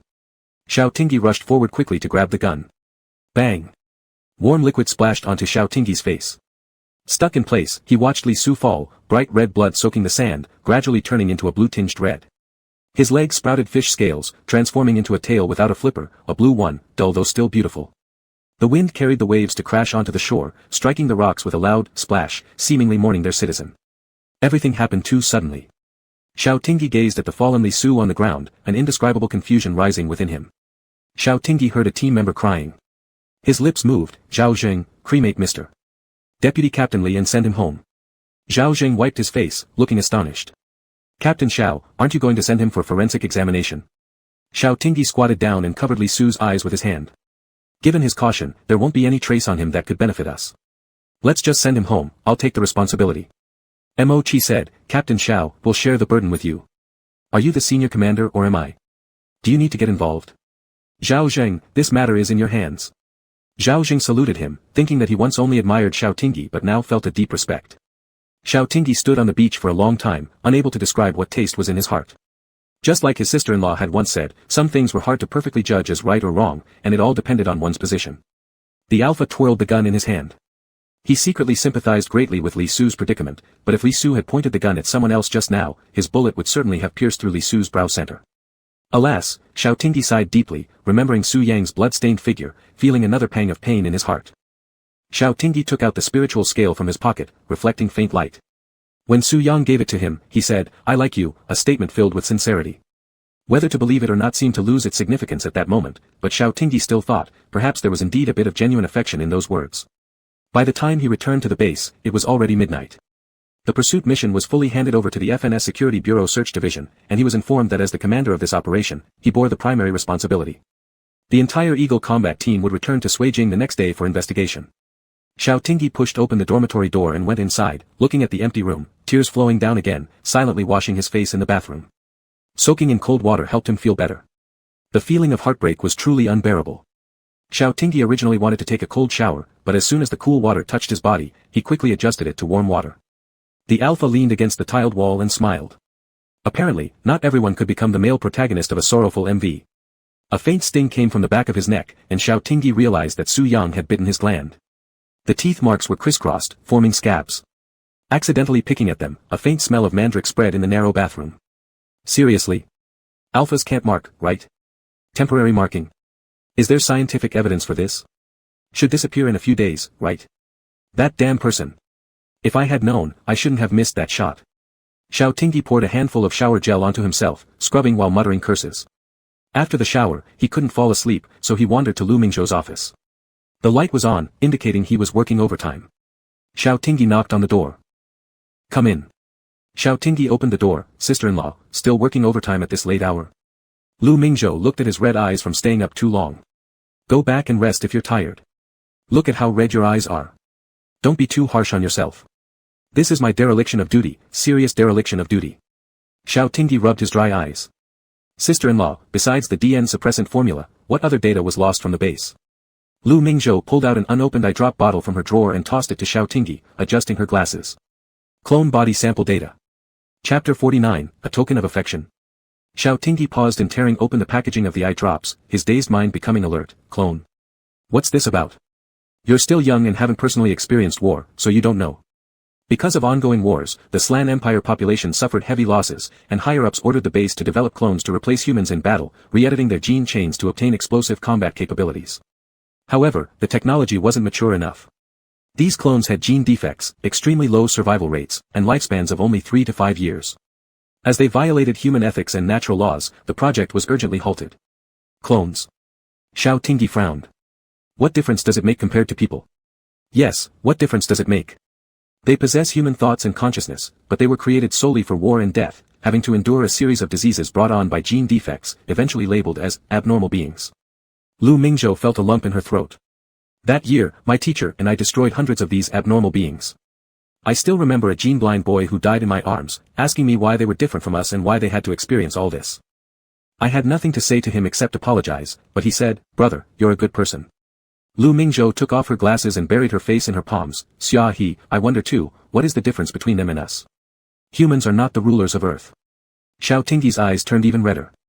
He hadn't experienced it, so he couldn't fully understand what it meant for these beings to exist. But he remembered Li Su's calm questioning, "What did my wife and child do wrong? Why were they labeled as merchandise by you who think yourself superior?" Lu Mingzhou slowly exhaled and took off her misty glasses. "We must retrieve this data. Once it falls into the public eye, it will surely cause panic and unrest, which is just the lighter cost. If it's exploited, the consequences would be catastrophic. Xia he, there's no absolute peace in the world, war always exists, whether we know its form or not." Xiao Tingyi frowned. "That's true. When a nation faces life and death, kindness goes out the window." Xiao Tingyi remained silent. Lu Mingzhou walked over and patted his shoulder. "This project has been shelved. Nowadays, the Slan Empire is powerful and won't resort to that extreme step." "Why did you research DN suppressant then?" Xiao Tingyi pressed his lips together, swallowing the rest of the words. "Haven't I said it? Science can save people or kill them, depending on who holds the knife. If DN enters clinical trials, it could significantly cure many innate gland diseases if properly utilized, thus saving lives." After walking out from Lu Mingzhou's office, Xiao Tingyi stood in the corridor dazed for a while. He went to the training room and boxed for a bit, returning to the dormitory only after exhausting all his energy. He collapsed on the bed without changing out of his clothes after kicking off his shoes. The bedside drawer was half open. Xiao Tingyi pulled it out and found a note tucked inside the wooden box where he kept his pearls. "I'm sorry." Xiao Tingyi expressionlessly tore the note into pieces and threw it into the trash bin before diving under the covers. A small patch of dampness spread across the pillowcase. His exhausted mind finally rested. The tranquil room resonated with light snores. In an estate at the southern outskirts of Suijing City. A pale young man lay in bed, his torso wrapped tightly in bandages that seeped with faint blood stains. His cold, handsome face wore an oxygen mask, his eyes closed. An IV dripped into his right hand, and nearby instruments recorded his vital data in real time. A well-dressed woman standing nearby watched the fluctuating ECG lines. How is his condition? Her tone was unnervingly calm, as if the one lying down wasn't her son. Though he lost a lot of blood, fortunately, it wasn't life-threatening. Had the bullet deviated by a fraction, your highness might have. That's enough. I don't need hypotheticals. Su Zhao stopped the doctor from continuing. You may go now. Yes, your majesty. The door was quietly shut, and Su Zhao sat beside the bed. She used a cotton swab dipped in water to moisten Su Yang's cracked lips, her gaze landing on the bloody bullet on the tray next to her, a sharp look passing through her eyes. At 2 a.m., Su Yang woke up from the anesthesia, staring at the ceiling lamp for several seconds before realizing he had returned to Suijing. Although merfolk recovered quickly, serious injuries inevitably weakened the body. Even breathing needed the assistance of an oxygen machine. Su Yang placed his hand over the bandage on his chest and pressed hard with his fingertips, the damp blood staining his fingers red. Rubbing his finger pads, beads of cold sweat formed on his forehead as he let out a soft laugh. Their Xiao Xiao indeed still couldn't bear to kill him. Hearing the noise, the male servant pushed the door to check. Your highness, you're awake, should I call the doctor? The doctor arrived accompanied by his mother. However, Su Yang didn't feel any joy at their reunion, the bond between mother and son existed merely as a blood connection. The doctor gave Su Yang a comprehensive examination, and the results were all stable. Your highness, if the pain becomes unbearable, you can get another shot of anesthesia. Su Yang said, no need. Su Zhao spoke coldly, her tone carrying the weight of authority, you need to wake up through the pain. Where are your spiritual scales? Why did you stay in North Mo for so long? Su Yun, you owe me an explanation. Upon hearing this long-absent name, Su Yang's silver-white lashes barely quivered. Interacting with Xiao Tingyi had been so pleasant and peaceful that he'd almost forgotten whose soul he was supposed to carry. Even if I answered, Mother would surely investigate on her own, wouldn't you? I'm tired, please leave me alone. Su Zhao furrowed her brows. Though her son's appearance remained unchanged, he seemed somewhat unfamiliar to her. What did you say? Su Yang raised his eyes to look at her and said indifferently, I said, please go out. Su Zhao's gaze lingered on the blood-soaked bandage for a moment before leaving without another word. She turned and walked away but paused at the door. Don't forget your identity, rest well. After that, she pulled the door open and quickly left. The spacious room fell into silence, only accompanied by the cold ticking of the medical machine nearby. Lying on a 2-meter-wide big bed, Su Yang couldn't help but miss the nights when he shared a 1.5-meter small bed with Xiao Tingyi in each other's arms. Despite his injuries, Su Yang painfully sat up and wiped the bloody bullet from the tray on the bedsheet. His lips curved up tenderly. A memento passing through the heart, it was a perfect symbol of love.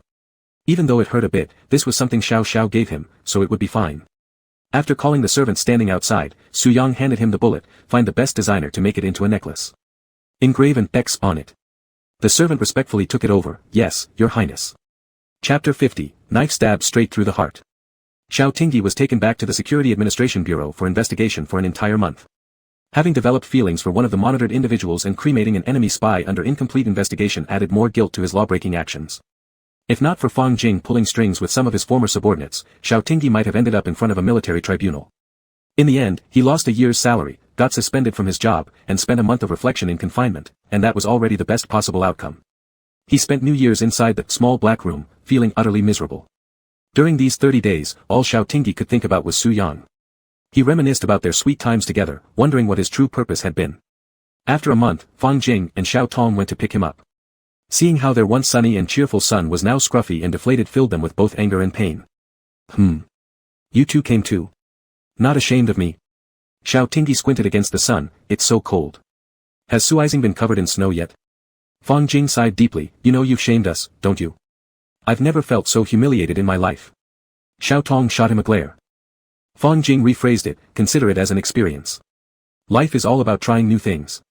After playing the vagabond, go home and shave off that beard right now. They directly brought him back to the villa. With him in such a sorry state, they wanted to keep an eye on him closely. However, Xiao Tingyi wasn't as dejected as they thought. Once home, he played around with Mimi, then took a shower and changed clothes voluntarily. When he returned to eat dinner, there was a handsome young man again, just slightly thinner. Xiao Tong kept piling more food onto his bowl, eat more, no matter how upset you are, you shouldn't harm yourself. I know, Dad, I'm really okay. Xiao Tingyi shoveled several mouthfuls of rice into his mouth. The food in the reflection room was truly tasteless, it made his mouth waterless. His weight loss was purely because of hunger. Halfway through the meal, Xiao Tingyi's phone rang.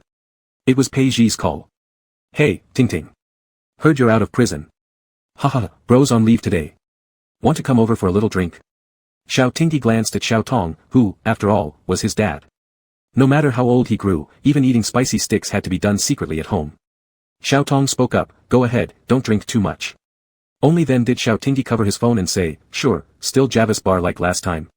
Right, I've stored quite a few bottles of wine there. See you tonight. Yeah, see you tonight.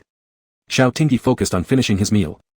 In his peripheral vision, he noticed two loving gazes following him. Every time he ate another bite of meat, he could feel immense relief. Dad, why are you two staring at me? It's been over 2 months since it happened, and I knew Su Yang for just 3.5 months. I'm really fine. Xiao Tingyi flashed them a big smile, with some rice grains falling to the floor where Mimi swooped in to lick them.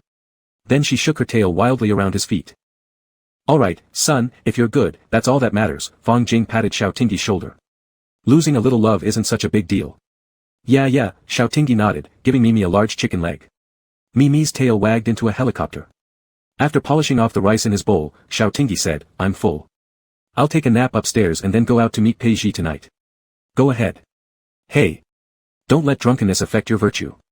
Male morality is the best dowry a man can have. Fang Jing looked at Xiao Tong and chuckled, right, honey? Xiao Tingyi stumbled slightly, memories from that wild night flooding back. Shaking his head, Xiao Tingyi subconsciously touched the back of his neck and said as if he didn't care at all, I'm really amazed. Am I a tool for you two to show off your love? He heard his father say, you are the product of our showing off our love. Xiao Tingyi. Leave the child who has just broken up alone. He originally did not want to die, but now he does not want to live anymore. The quilt in the room was aired, carrying the smell of the sun. Xiao Tingyi buried himself in it, took out the spirit scales necklace from his pocket. Su Yang should still be alive, right? What was he thinking about when he fired the shot? Xiao Tingyi could no longer accurately review it at this moment. His shooting skills were very accurate, but he missed. Even if the heart was not pierced through, with Su Yang's 10 times more sensitive nerves, it would still be very painful, right? Would there be little pearls falling? Xiao Tingyi curled up one arm and placed it under his neck, rubbed the irregular scale that resembled a heart shape, cursed, deserved it, die in pain. Would there be another chance to meet? Would they confront each other for life or death next time they meet? Xiao Tingyi sighed, putting the spirit scales necklace under his pillow, then laid down and closed his eyes. He had a dream again. The content in the dream repeated constantly during these 2 months. In the beginning, it was Su Yang's little face coquettishly flirting with him, followed by his whole body covered in blood crying and saying how much it hurt. Xiao Tingyi opened his eyes abruptly, picked up his phone to check, he had only slept for 20 minutes. He could not fall asleep again. His heart twisted uncomfortably. Rather than lying there, he got up, drank a glass of water, and played a few rounds of Tetris. Finally, it was time to meet Pei Zhi. Xiao Tingyi even dressed up a bit. When people are in shambles, they tend to try to prove that they're doing well through their outward appearances. Hey, this handsome guy, now that you're back in Suijing, what will happen to your boyfriend with white hair?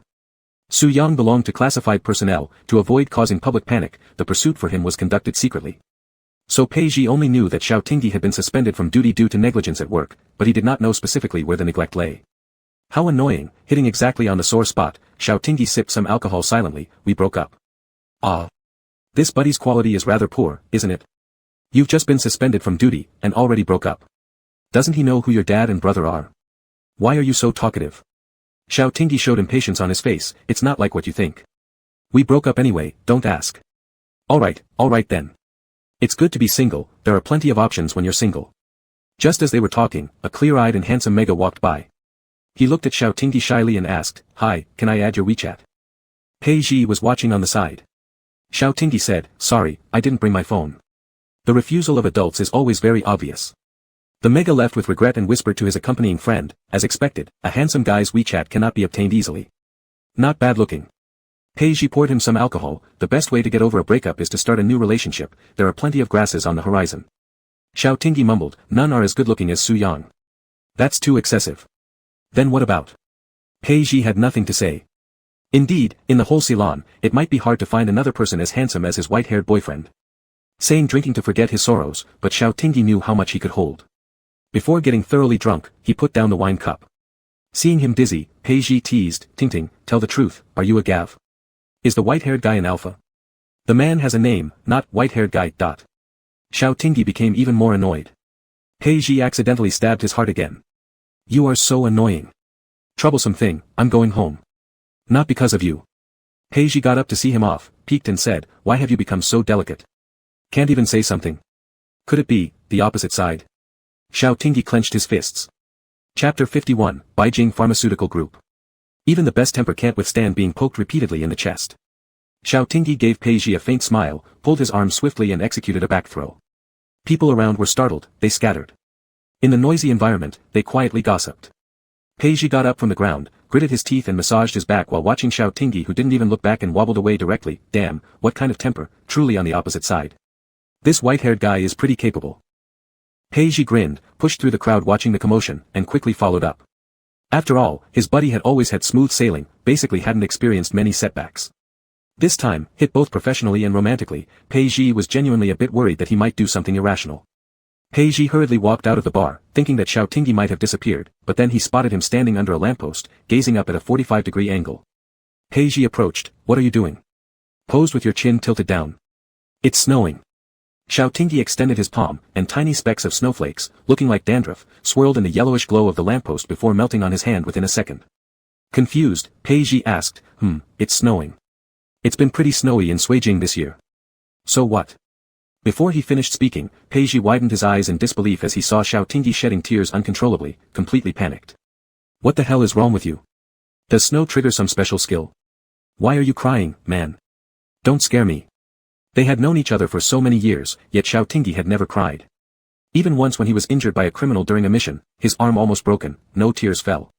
Pei Ji was terrified. "What's wrong with you, Xiao? Tell me what happened." Xiao Tingyi lowered his head and wiped his eyes with the back of his hand, crying as he said, "I told him I would bring him to see the snow in Suijing. Now it's snowing, where is he?" So even an ironclad tough guy could crumble under love. Heroes always find themselves undone by beauty. Pei Ji blinked a few times, took out his phone and aimed it at the alpha's face, like petals carrying raindrops, click click click.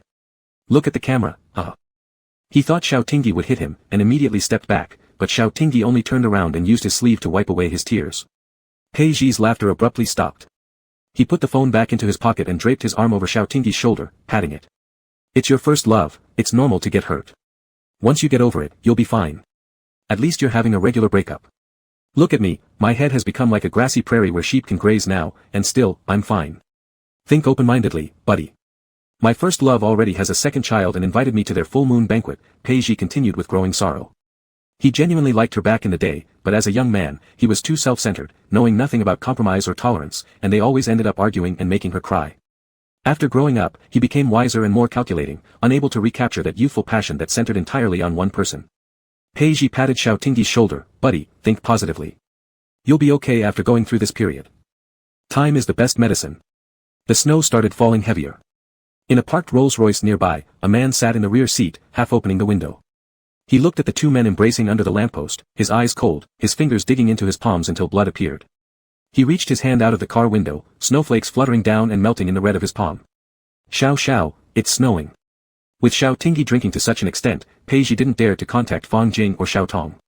Neither did he dare let Xiao go home alone, so in the end, he simply hailed a taxi and brought him back to his place. Pei Ji could hold his liquor well and wasn't drunk at all. After getting home, he first made a hangover-relieving soup for Mr. Xiao. He sat beside Xiao Tingyi, acting overly dramatic as he scooped a spoonful of soup and pinched his voice. "Come on, big brother, time to take your medicine." Xiao Tingyi had long been sobered up by the cold wind and rejected it with disdain, placing the bowl on the coffee table. "I'll drink it when it cools." "Oh, so you're sober now." Pei Ji stretched his arms and leaned back on the sofa, turning on the TV with the remote. Just in time, the evening finance news was broadcasting, an exclusive interview with the president of Beijing Pharmaceutical Group, Su Yun. "Huh."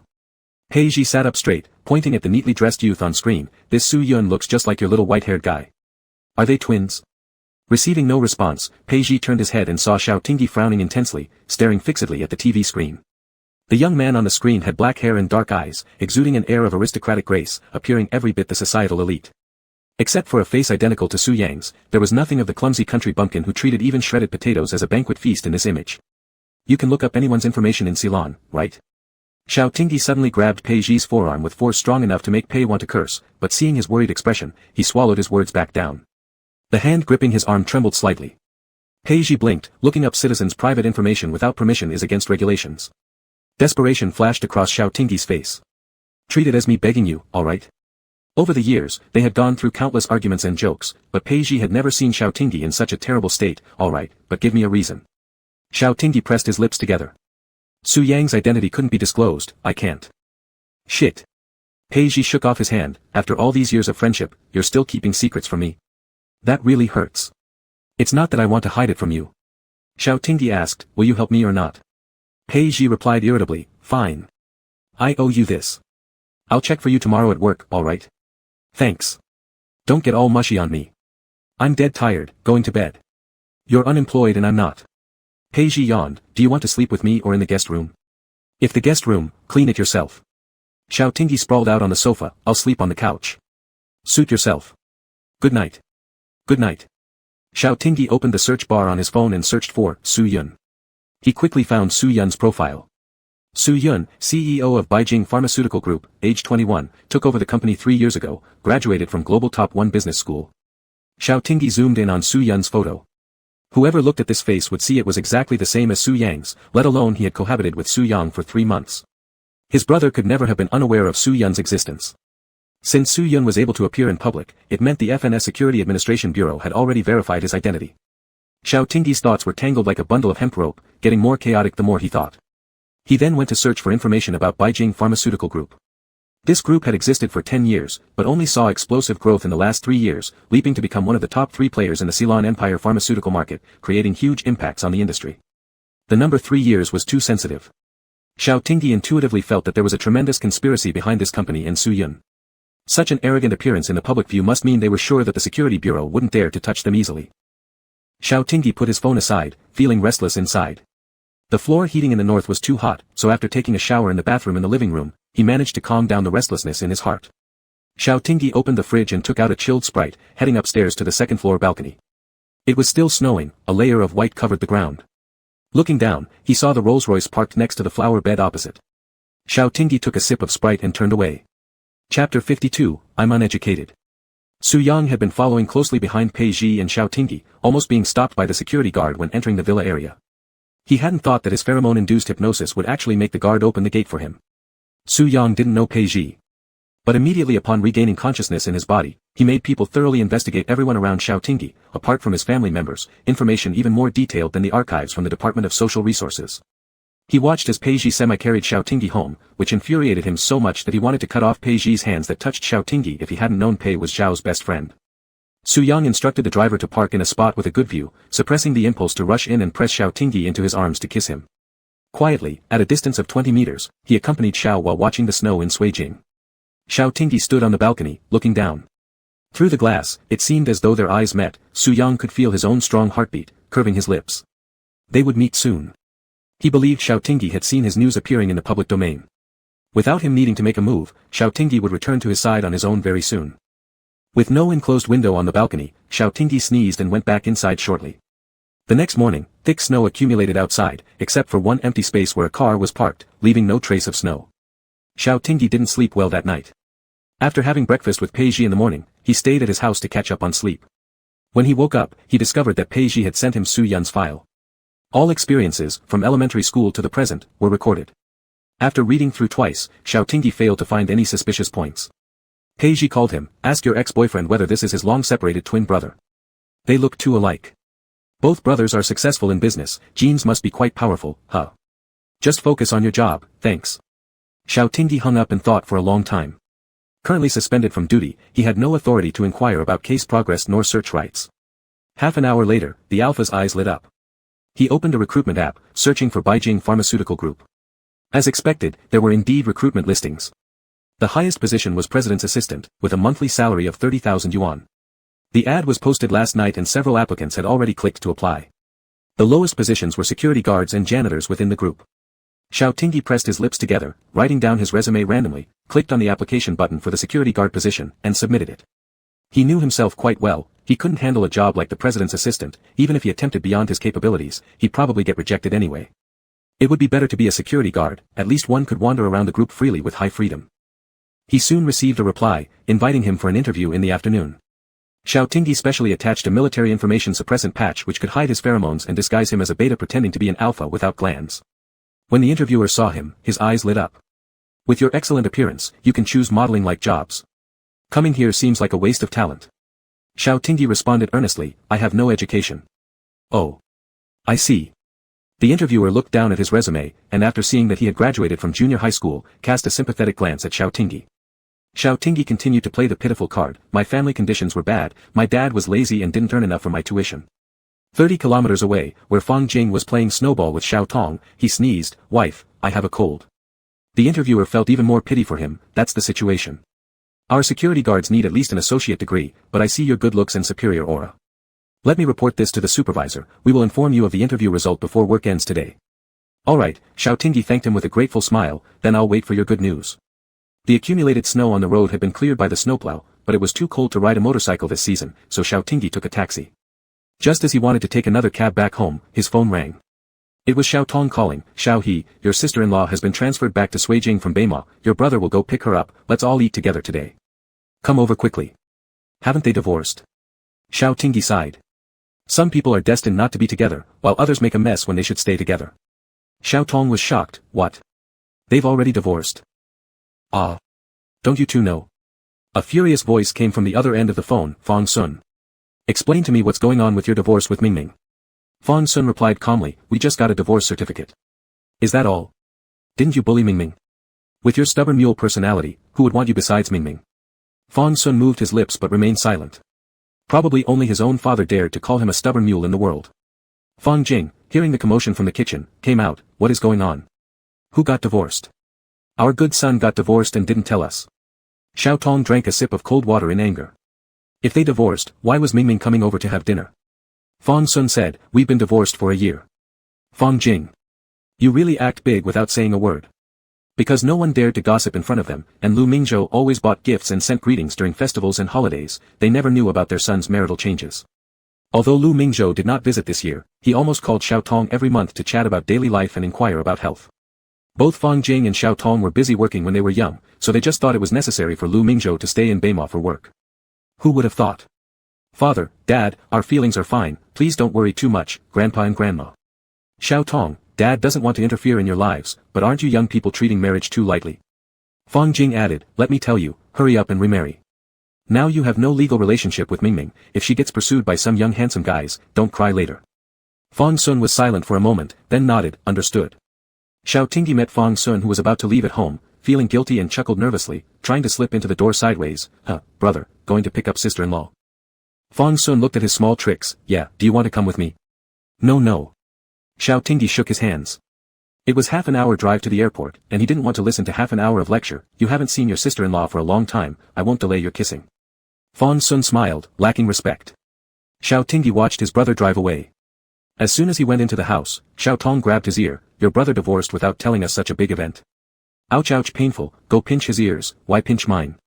Is your brother old enough for me to pinch his ears? Xiao Tingyi complained unwillingly, but I'm grown up too. I'm 22. Xiao Tong hummed with a smile, I think you're only 3 years old, where have you been ghosting? How come you're just back now? Hee I won't tell you, Daddy, I'm hungry, want to eat fried mushrooms. I see you looking like fried mushrooms. Chapter 53, Ugly Face, Far Behind Me. Lu Mingzhou didn't achieve his dream of becoming a surgeon. This time, his job transfer brought him back to the Suijing Research Institute. Su Yang not only stole the clone sample data and IDN antiserum but also destroyed all the information about himself. Various chemical reagents were broken, causing the merman experimental area to explode. Fortunately, he had handed over some of Su Yang's gland fluid samples to his mentor before. Being able to move around the research base for half an hour without being discovered, even being able to unlock a military inhibitor ring, there were too many secrets about him. As the saying goes, knowing yourself and your enemy ensures victory in every battle, but humans have never been able to conquer the sea. Currently, the only visible breakthrough is Su Yang. They must open up the situation as soon as possible. The pressure faced by the Security Bureau now is indeed immense. More than 3,000 people have disappeared, and the Citizens Hall is almost packed with people demanding answers from the Security Bureau every day. Even if Lu Mingzhou doesn't do it for Fang Sun, he has to continue working at the Research Institute for the Stability and Harmony of Ceylon. Lu Mingzhou glanced at the interview of the CEO of Beijing Group on the tablet, raising an eyebrow. Hasn't anyone done a blood test on him? The Security Bureau should have my uploaded blood analysis report on Su Yang. The data comparison proved that it's not the same person, said Fang Sun, rubbing his temples. Mingming, I don't understand these scientific things. Lu Mingzhou, seeing the usually omnipotent man looking worried, felt a bit heartbroken and patted his hand. I will help you. Although he still didn't know the exact reason, Lu Mingzhou had a vague idea. The reason probably lay in Su Yang's unique chromosome. When the two got home, Xiao Tingyi was having a snowball fight with Mimi, completely bullying the dog. His aim was nearly perfect, even when just playing casually. Mimi was hit everywhere and almost smashed the snowman Fang Jing built. Sister-in-law. Long time no see. Xiao Tingyi casually threw a freshly made snowball onto Lu Mingzhou's shoulder, while Mimi was barking and circling around Lu Mingzhou's feet. You immature kid, how come you never grow up? Lu Mingzhou helplessly brushed the snow off his shoulder and squatted down to make a snowball. Before Xiao Tingyi could dodge, Lu Mingzhou unexpectedly slipped it into Fang Sun's collar. Fang Sun shivered as the snow melted upon contact with his skin, flowing down inside his clothes. He looked at Lu Mingzhou who was smiling happily, a faint smile appeared in his eyes, without any blame, he just tugged at his clothes. Xiao Tingyi blinked and enthusiastically grabbed another handful of snow quickly, but before he could throw it, Fang Sun gave him a warning look. Well, only the wife can start a fire, but the younger brother can't light a candle. Xiao Tong heard the noise and came out, Mingming is back, come in, it's cold outside. Dad, Lu Mingzhou greeted warmly and carried the specialties brought from the desert into the house, instantly covering his glasses with fog due to the indoor warmth. He took off his glasses and put them in his pocket, looking at the full table of dishes, it smells so good, what a feast. Neither Fang Jing nor Xiao Tong asked about their divorce again, they scolded their own son once and seeing the two having a good relationship, they were reassured. Besides, they knew the character of their eldest son well. Fang Sun inherited from Fang Jing, once he liked someone, he wouldn't let go, he's just a little reserved. The 5 family members sat together for a reunion dinner, and Xiao Tingyi's phone lying on the dining table vibrated. He picked it up to check, it was the interview result notification from Beijing Group. Dear Mr. Xiao Tingyi, congratulations on becoming a member of Beijing Pharmaceutical Group. Please bring your ID card for formalities at 8:30 a.m. tomorrow. Beijing Pharmaceutical Group HR Department. After dinner, Lu Mingzhou accompanied Xiao Tong in playing Gamoku while the 3 alphas washed the dishes. Fang Jing said, little he, my old war buddy has a newly graduated Omega from university. I've seen the pictures, she looks quite pretty. Xiao Tingyi indifferently responded with an, oh. Fang Jing tentatively asked, how about meeting her? Not interested, don't want to go. Xiao Tingyi placed the cleaned plates properly, Daddy, stop worrying unnecessarily, I won't listen anyway, it's a waste of effort. You seem to have a pretty clear understanding of yourself, disobedient child. Xiao Tingyi wiped his hands with a napkin, I'll be heading back to my place shortly, I'm not staying with you guys. Do you think we want to live with you? Fang Jing thought for a moment, take Mimi with you for company. Their youngest son has a strong sense of responsibility. With a dog around, he would surely take care of it carefully, which might divert his attention from a breakup. Besides, having something waiting for him at home could add a bit of life flavor. I don't have a yard at my place, how happy could it be for her following me? You picked her up, how long have you been dumping her on us? Besides, don't you have some free time now, shouldn't you spend it with your younger brother? Xiao Tingyi moved his lips, Fang Sun continued, who was it that said they would take care of her initially? Alright, I'll take her. Xiao Tingyi called out, Mimi, and the little mop-like dog happily wagged its tail at him. Their Mimi is a local small dog, practically eating anything given to her without dietary restrictions, and very easy to raise. Xiao Tingyi packed up her dog food, bed, and bowls to take away. Mimi, arriving in the new environment, was a bit awkward at first but cheered up after being carried around the room by the alpha twice. Xiao Tingyi returned to his room for a nap, and Mimi gnawed on her little blanket, sleeping on the floor to accompany him. The alpha smiled, good girl, little mop. I'll cook something nice for you tonight. In the dead of night, the sound of a password unlocking came from the doorway, and as soon as it opened, the rich floral fragrance of mandala pheromones filled the air. Woof woof woof. Su Yang looked down at the little ugly dog chewing on his leather shoes, then squatted to lift the dog by the scruff of its neck. The fish and the dog stared at each other. Seeing the vertical beast patterns in his eyes, Mimi shrank her neck, whimpering in fear, yet she mustered up the courage to bark fiercely at him. Are you Mimi? Humph, so ugly, nowhere near as good as me. Su Yang scoffed, flinging her casually onto the sofa before walking directly towards the bedroom. Mimi jumped down and chased after him, biting his heels, only to be kicked impatiently away by Su Yang and locked outside the bedroom door. Su Yang stood by the bedside, gazing at the alpha who had fallen asleep under the influence of his pheromones. 2 months of yearning burst forth in this instant. He carefully curved his fingers to gently touch the alpha's cheeks, trembling with desire. Desperately wanting to swallow the person whole, marking every inch of his body. Su Yang pulled back the covers, lowering his gaze to the alpha who wore only briefs due to the excessive warmth in the room, his eyes gradually darkening. His cool fingertips roamed over what he claimed as his territory. Su Yang leaned down, unable to resist any longer, kissing the object of his heart's desire. Like a dying man finally finding his cure. Author tips. The first chapter has some twisted elements. Here again, Su Yang is not normal, his mental state is quite unstable. If Xiao Tingyi approaches relationships straightforwardly, then Su Yang uses underhanded methods and manipulative tactics in the darkness. Of course, under Xiao Zhao's influence, Su Yang restrains himself and tries to change. However, the reasons for his restraint and changes aren't due to enhanced moral principles, rather, it's because he wants to make Xiao Xiao happy. Dear readers who can't accept such characters should run away quickly.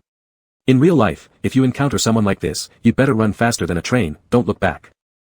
Chapter 54, Beautiful Shinjin.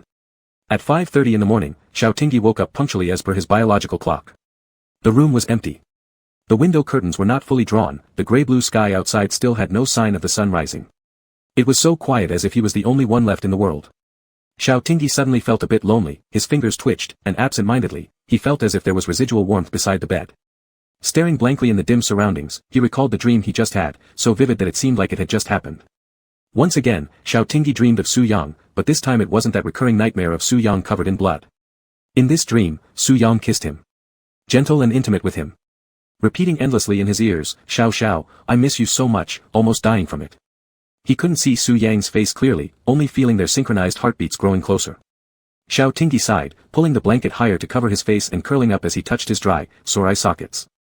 It seemed like he had cried hard in the dream, questioning why Su Yang had done all this, asking what Su Yang wanted to accomplish. But he received no answers in the dream, only one kiss after another, and perhaps this answer needed to be found by himself. Xiaotingyi kicked off the blanket with his raised leg, sat up reluctantly, and stretched the muscles in his waist, frowning at the pain. Since he stopped working, he'd become negligent about exercising. He really needed to persist in physical training. He couldn't even stand getting injured upon waking, where could he complain about that? The floor heating was ample. Xiaotingyi stepped down barefoot, his hair disheveled like a chicken nest, wandering to the bathroom to wash up. When alone, people tend to think a lot. In the past, during these times, Su Yang would always beg while hugging his waist, asking him to sleep a bit more, delaying going to work a little longer. And he would smile, splash water on Su Yang's face jokingly, calling him Su Daji. If only people could lose their memory, so that every recollection of past joys wouldn't feel like being flayed alive each time it came to mind. Xiaotingyi adjusted the hot water to cold and splashed his face a few times, waking up more clearly. He leaned on the sink, staring at himself in the mirror with water dripping from the ends of his hair. It was just an inconsequential love affair without any resolution. No big deal, isn't this how first loves usually end? Don't be that foolish person who will live or die for love. Cry twice as a tribute, but don't make a fool of yourself, Xiaotingyi. Right now, the most important thing was making up for his negligence. It was because of his carelessness that the base's sample data got stolen. He had to retrieve it and make amends. Xiaotingyi wiped his face, changed into sportswear after finishing his wash routine, and prepared to head out for a run with the dog. Upon opening the bedroom door, he found the door had been scratched all over by Mimi, Little Mop. Are you trying to demolish the house? Furious, Xiaotingyi went to the dog's bed to find Mimi. Instead, he found her asleep at the entrance hall. Hearing him, she sprang up and surrounded his feet, barking chaotically. Xiaotingyi crouched down and covered her mouth, scolding her, "Don't bark randomly and don't destroy the house. We're living in an apartment. There will be complaints from the neighbors, do you understand?" Then, he carried Mimi to his bedroom door and tapped it with a shoe, pretending to look fierce. "Did you scratch it? You little thing, tearing apart the house. No beef jerky today."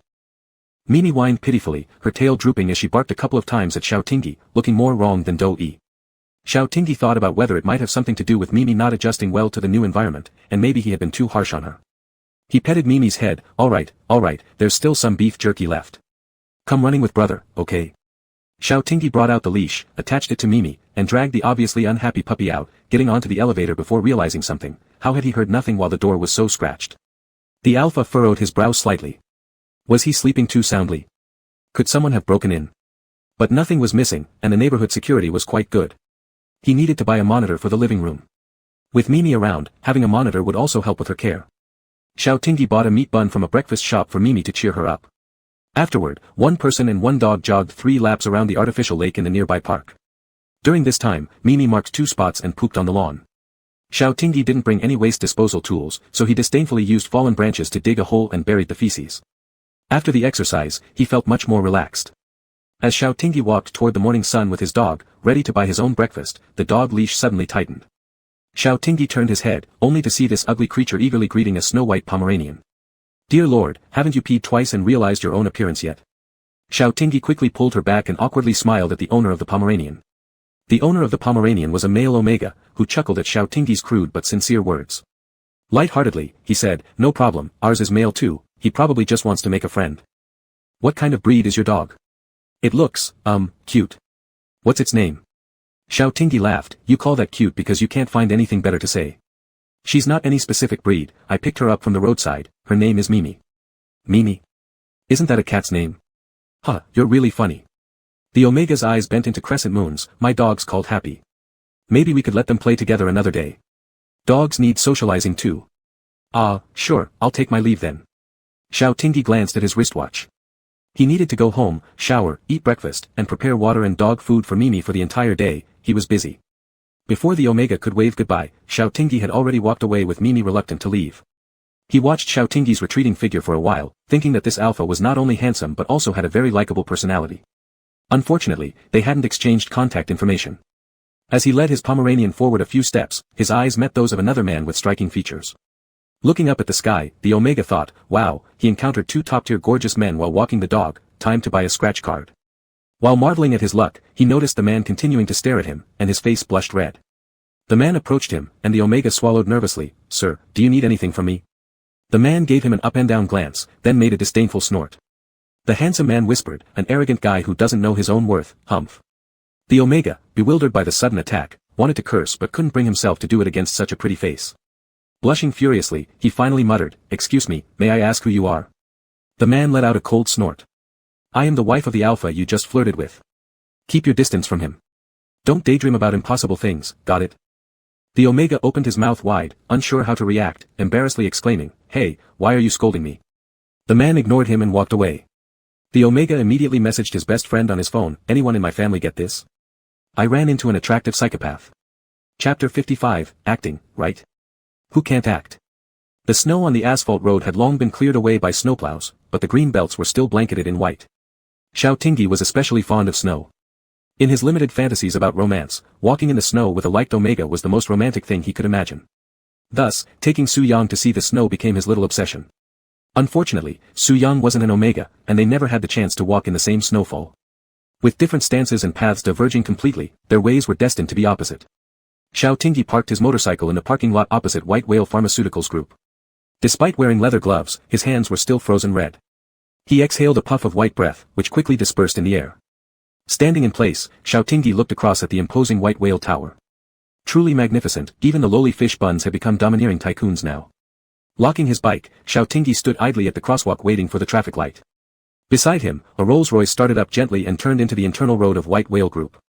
Xiao Tingyi frowned slightly in confusion, his occupation made him quite sensitive to objects entering his field of vision twice. This car seemed familiar.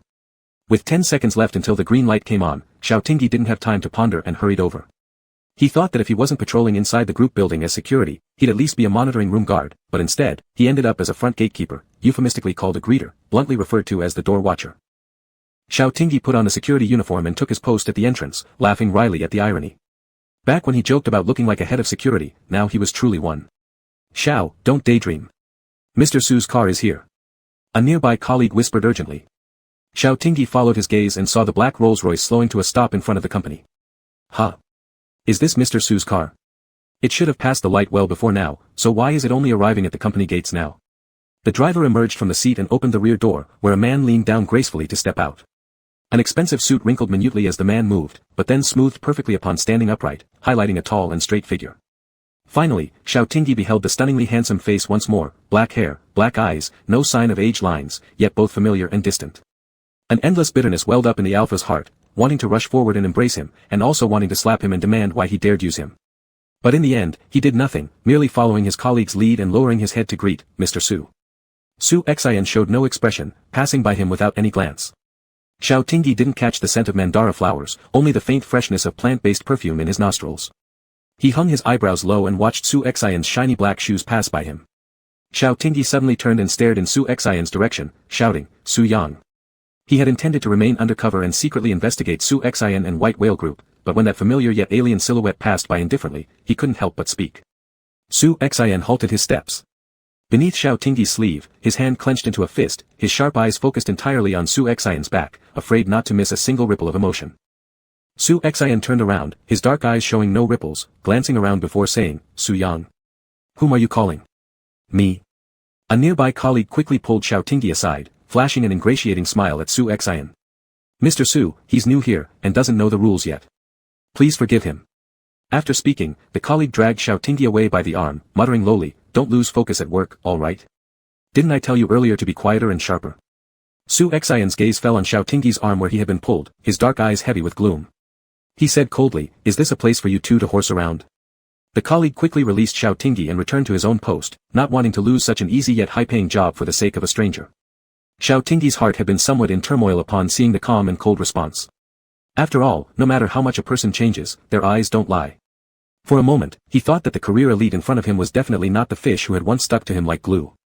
But at this moment, he caught a glimpse of the jealousy and hatred hidden in Su Xian's eyes, thinking how good an actor he could be, probably mistaking himself for a domineering president after watching a few dramas with those themes.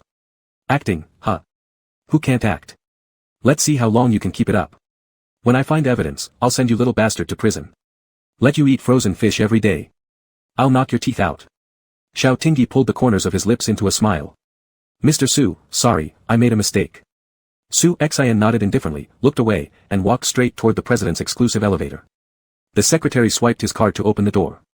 On the shiny wall surface of the elevator, the boss saw his slightly upward curved lips reflected. The elevator dinged. The secretary followed behind Su Xian as they stepped out of the elevator and walked toward the president's office.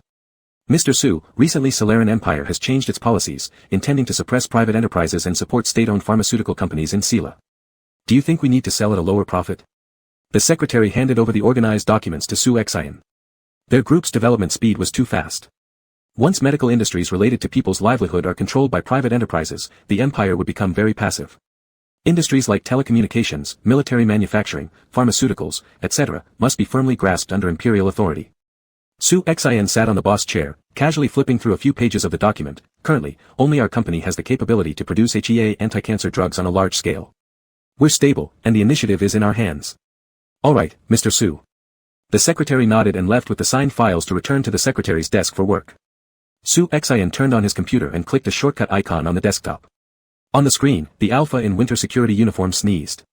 Su Xian instantly furrowed his eyebrows and pressed the internal communication button. It's cold after the snow, let the 2 employees at the gate come inside. Although full of doubts, the secretary still conveyed the boss's order. Xiao Tingyi marveled that this company was quite humane. Not only did they let the welcoming security guards in, but also the cute mega colleagues from the administrative department kept bringing coffee and small cakes, finally even moving 2 stools so they could sit down. Is the treatment for our company's employees this good? Xiao Tingyi sat on the soft stool, looking through the glass door at the unfaded snow and the flower bed outside, sipping warm coffee. The colleague picked up the small cake. I've worked here for a year, and this is the first time I've received such treatment. Our Mr. Su looks icy, but he's actually pretty nice. Xiao Tingyi puckered his lips and tilted his head toward the corner of the wall where the red dot of a flashing camera was located, showing a middle finger. The secretary holding the project plan knocked on the door of the president's office, only to see their boss resting his cheek on his palm, looking adoringly at the screen, making her break out in cold sweat. Mr. Su seemed more terrifying after studying abroad for half a year. Chapter 56, Beaten Up. Xiao Tingyi spent the morning leisurely sitting by the entrance, and after switching shifts at noon, he went to the staff cafeteria for lunch, discovering that there were actually abalones, lobsters, and king crabs in the staff meals. The poor kid stared wide-eyed. This was hundreds of times better than the bland nutritional meals provided by the Security Management Bureau. Xiao Tingyi scooped a spoonful of crab roe porridge into his mouth, the fresh flavor almost making him dizzy. Maybe he should quit and just be a security guard. While eating, he observed the surroundings. Only some mid-level leaders ate here. The upper-level ones probably had their own small kitchens. He wondered if there were any mere people among them. It was said that after differentiating and coming ashore, mere people were no different from humans. Just as he was pondering, a nearby colleague suddenly spoke up. Hey, check the security group, Mr. Su is recruiting a personal bodyguard, internal recommendations have priority. Capable candidates are encouraged to apply enthusiastically. Colleague A, it makes sense. The cruise ship disappearance case hasn't been solved yet. Mr. Su is so rich, he should have a bodyguard protecting him. Colleague B, even putting money aside, look at Mr. Su's appearance. Luckily he's an alpha. If he were a mega, he wouldn't be able to go out at night, too dangerous. Colleague C, are you applying? If not, I will. Monthly salary is 52,000 yuan, my goodness, I gotta try. Colleague A, no way, the higher the salary, the more dangerous the position. Besides, you have to beat all the applicants first. I don't want to get beaten up and gain nothing. Xiao Tingyi held the crab leg in his mouth, opened his phone, and checked the latest recruitment information posted by the Human Resources Department. Bodyguard? Isn't this an opportunity that fell out of the sky? He was now guarding the gate, not even able to get close to Su Xian's hair, let alone find evidence that this guy was Su Yang. After all, solving cases can't rely on intuition. Getting closer to Su Xian would bring him 9,999 steps closer to the truth. But this opportunity came a little too conveniently, and Xiao Tingyi suspected Su Xian was playing with him. But it didn't matter, whatever the reason, as long as it helped achieve his goal. Xiao Tingyi opened the application form, filled in his information, and sent it to the internal HR email. 5 minutes later, HR notified him that he had been successfully selected, and he just needed to go to the department to complete the transfer procedures. Xiao Tingyi. Xiao Tingyi. Xiao Tingyi. Ah. Isn't this vacancy too obviously tailored? The HR director personally handled Xiao Tingyi's transfer procedures and reprinted a contract. Seeing the black and white words indicating a salary 10 times higher than before, Xiao Tingyi, brush, signed his name. He was currently on unpaid leave. All the money he had saved went to buying emperor crabs, lobsters, and various cartoon merchandise for Su Yang, ringing poor as a bell. Not only did his wife run away, but he also lost his troops. Hesitating for a second is disrespectful to money. The HR director looked at his signature penetrating through the paper, wondering about his background. It was said that one's handwriting reflects their personality, and his fine calligraphy combined with his personal aura clearly didn't resemble the poor family child mentioned during the interview. A simple security guard had been promoted personally by Su general manager as a close bodyguard. Could it be, perhaps Su general manager's lover? Found a good excuse to keep him around. The director suddenly realized everything, henceforth speaking to Xiao Tingyi with added respect. Mr. Xiao, there are 2 copies of the contract, please keep one.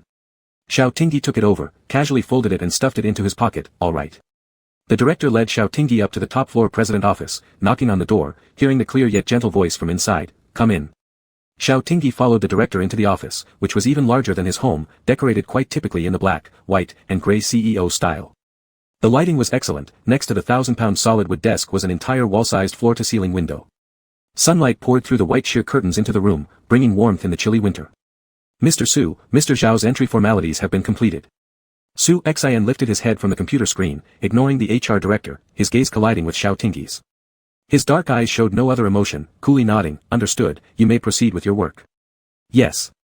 Though curious about Xiao Tingyi's relationship with him, the director didn't dare inquire further, quickly exiting the door. Xiao Tingyi stood still where he was. Warm air blew from the office's air conditioning system, the temperature moderate. Su Xian's suit jacket hung on a rack, all he wore on his body was a white shirt, tightly hugging every line, each crease exuding vigorous muscle power. Leaning back in his leather executive chair, arms crossed, meeting Xiao Tingyi's gaze, his lips curved slightly, what? Do I need to personally greet you, boss? Don't plan on introducing yourself. Xiao Tingyi moved his lips, unsure what scheme this person had in mind, and thus responded accordingly, isn't everything already clearly written in my resume? Su Xian pulled his printed resume from the documents, tapping it lightly, Mr. Xiao, you're single? No boyfriend then. Xiao Tingyi ignored him. Su Xian continued holding the resume and walked toward Xiao Tingyi, his gaze sticky and substantial, landing softly on his face, asking lightly, then, don't you like anyone? Xiao Tingyi frowned slightly. It was the first time he felt such a distinct height difference between himself and Su Yang up close. In the past, when this guy was still a fish, he was indeed taller, but never as intimidating as now. Perhaps because he wasn't deliberately hiding his alpha identity now, alphas tend to show subtle signs of dominance in front of others of their kind. Xiao Tingyi pondered that he should have worn heel pads today, though at 185 centimeters, he was already tall, standing before someone 192 centimeters left something wanting. Being shorter in stature meant losing some composure too. Su Xian suddenly drew closer to him, teasing, clearly smelling other pheromones, claiming you're single, aren't you a playboy, Mr. Xiao? It was better not to mention this, but when it came up, Xiao Tingyi couldn't help but feel angry. He had thought that Su Yang's pheromones would only linger temporarily since there was no precedent for an alpha being marked. Unexpectedly, after more than 2 months, the mandala pheromones were still shamelessly clinging to his camellia. They weren't always obvious in everyday life, but they became extremely strong every morning and whenever he experienced certain impulses. Xiao Tingyi remarked irritably, how did Mr. Su smell it?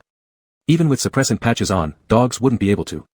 Su didn't get angry at being called a dog. Instead, he slightly leaned down, asking, so, Mr. Xiao, do you like anyone? Xiao Tingyi replied directly, no. Su's smile froze, what? Why don't you like anyone? How can you not like anyone? What gives you the right not to like? Xiao Tingyi slapped his forehead hard with a resounding, pa, Mr. Su sure asks a lot of questions. Pretend. Keep pretending. Su's forehead instantly turned red, but he wasn't upset. Instead, he poked his finger into Xiao Tingyi's collar, tugging slightly, security guard uniform, so ugly. Wear a suit to work tomorrow, got it? Are you addicted to playing boss? Xiao Tingyi, unable to bear it any longer, swatted his hand away. Before he could question, Xiao Tingyi delivered a spinning kick, sending him flying 2 meters away. Good-for-nothing fish kid, acting like a precious delicacy. I'll beat you senseless. Chapter 57, Fully Unmasked, No More Pretense. Su's lower back slammed painfully against the edge of the desk, eliciting a muffled groan. Lifting his eyes to meet Xiao Tingyi's gaze filled with anger and resentment, a slight curve formed on his thin eyelids. Sweetheart, it turns out hitting hurts so much. Were you reluctant to hurt me before? He rubbed his chest then his waist, pitifully pulling up his shirt to show the bruise on his lower back. You hit too hard. Look at my waist, all bruised. Afterwards, he even tried unbuttoning his shirt to show Xiao Tingyi the chest where he was kicked. Xiao Tingyi shifted his gaze from Su Su's pale skin, quickly stepping forward and flipping him over by pinning his arms behind his back onto the desk. Su Su's cheek pressed against the cool solid wood table as he chuckled softly. Should I call for help now? Is it appropriate for a bodyguard to harm the boss? Shut up. Xiao Tingyi exerted a bit more force on his arm. Su Su groaned in pain, which carried a faint trace of sensuality to an alpha's ears. Xiao Tingyi irritably said, can't you just shut up already? Su Su muttered, I haven't been talking. You're so fierce. Xiao Tingyi yanked his collar down forcefully, popping off 2 buttons from his shirt, creating an ambiguous sound on the floor. Surprisingly finding this guy's neck smooth without any twisted, ugly scars, he vigorously rubbed that patch of skin. Su Su's ear tips turned red, you're so rough. Xiao Tingyi flipped him over again, avoiding his affectionate gaze, grabbing his shirt and ripping it violently. Buttons scattered everywhere on the floor. Su Su was shocked momentarily at the boldness of his action, his lips slightly curving afterward with a seductive look in his eyes. He allowed Xiao Tingyi to take off his top without any resistance, presenting himself willingly. A black mandala dark mark resembling an X-shaped vine wrapped around his right arm. Xiao Tingyi gently touched it with his fingertips, unexpectedly discovering the skin temperature around the mark was higher than other areas. Scars can be removed, but the imprint belonging to you will regrow even if this piece of flesh is cut out. Xiao Tingyi felt a constriction in his throat. Initially, he thought it was merely a small mark, never imagining it was similar to a human society's gland marking. Even crazier, gland marks could still be surgically washed off. So, is Su Su your real name then? Your name was also fake. It's Su Yang. Su Yang interrupted what he was about to say seriously, my name is Su Yang. Xiao Tingyi calmed slightly upon hearing this, realizing how intimate their current position appeared. Su Yang was pressed under him on the desk, baring his chest, slightly revealing his shoulders. And he was wedged between Su Yang's thighs, resembling a bully forcing themselves on an innocent person. The pure-hearted strong alpha blushed later, retreating 2 steps after releasing Su Yang and spotting the necklace on his neck. A bullet? An answer surfaced in Xiao Tingyi's mind. He looked at Su Yang incredulously, this necklace of yours. Yeah, it's the one you shot at me. Our keepsake. Su Yang's tone was gentle as he lightly tapped the bullet engraved with his surname, bragging with pride, if it had been 2 inches off, you would have shot right into my heart. Xiao Tingyi's lips twitched and he couldn't help but curse, are you crazy? Aren't you going to compliment me? I've kept every gift you gave me well. It's just a pity that in my current identity, I can't wear earrings, but I have carefully stored the little fish-shaped shell you gave me. Xiao Tingyi was momentarily speechless. If Su Yang truly cared about him, this sincerity was excessively insane, hurting others while also harming himself. Shifting the topic, Xiao Tingyi asked, what about the sample data and antidote you took from the base? Su Yang delicately savored the fluctuating emotions of the alpha before him, amusedly saying, give me a kiss, and I'll tell you. Xiao Tingyi glared at him. Supporting himself on the office table with one hand, Su Yang tilted his head and looked down at his own shirt, which now only had 1 button remaining. He chuckled softly, Xiao Xiao, it seems like this is your preference, why didn't you say so earlier? Go to hell. You're the one with strange tastes. Xiao Tingyi cursed, realizing this guy seemed to have become more lewd since he started walking upright. A non-stop stream of obscene talk, completely shameless. Leaning back against the desk, Su Yang playfully hooked Xiao Tingyi's ankle with his shoe, caught me, this is my thing. Psychopath. Xiao Tingyi kicked away his ill-intentioned foot, frowning, I'm asking you a question, what did you take from the base? What are you going to do with it? Su Yang poked his own cheek, kiss me and I'll tell you. Such an advantageous deal, Commander Xiao wouldn't refuse because of some sense of chastity, would he? I could kill this bastard with a hammer. After a moment of silence, Xiao Tingyi leaned over and swiftly, boop, kissed his face. Before he could retreat, Su Yang grabbed his neck, and a heated kiss followed. Xiao Tingyi tried to push him away, but beneath his palm lay rough, uneven scars. His fingers trembled slightly, and in the end, he couldn't bear to push away. The wound appeared freshly healed, with a pink hue typical of new flesh, looking quite ugly compared to Su Yang's otherwise near-perfect body. Even with a recovery ability 10 times that of a human, being shot so close to the heart still tormented Su Yang immensely. For half a month, he endured pain severe enough to nearly lose sleep every night. When the doctor offered him anesthesia, Su Yang refused. He allowed himself to feel this excruciating pain, as if only through such agony could he justify his former confession. The alpha's long lashes fluttered faintly as he clenched his teeth tightly, jaw forced open by Su Yang. Neither closed their eyes. Moisture gathered in Xiao Tingyi's eyes. Through the moisture, he saw Su Yang's gradually lightening pupils, his pale green eyes gazing at him with deep affection, just like they did in the northern desert. Between them was a gap of hatred filled with utilization and deceit. There was an inevitable divide due to differing stances. But there was also an irresistible mutual attraction that bound them. This kiss intertwined with too many grievances and resentment. A heavy rust-like smell spread, and it was unclear whose it was. The minute hand turned halfway, and Su Yang reluctantly released him just as Xiao Tingyi was about to suffocate. He stared fixatedly at Xiao Tingyi's flushed cheeks. These things were taken by my mother. I'm not sure exactly what for, probably something related to our race's continuation and reproduction. Before Xiao Tingyi could fully articulate his short-lived question, he quickly shut his mouth. He didn't know when his voice had become so disgusting. Su Yang let out a soft laugh, unable to resist pecking his lips again. You're so adorable. Xiao Tingyi pushed him away and cleared his throat. What do you mean by the survival and reproduction of your race? I don't know either, she never told me. Xiao Tingyi stared at his face but found no trace of lying. This madman Su Yang seemed to have no interest in lying. What about the missing crew's case? Did your people do it? Where did all those people go? Su Yang blinked innocently, placing a hand on his waist. Brother, that's a second question, a single kiss won't suffice. Chapter 58, You Can Exploit Me. Xiao Tingyi frowned, lifting his elbow to strike him.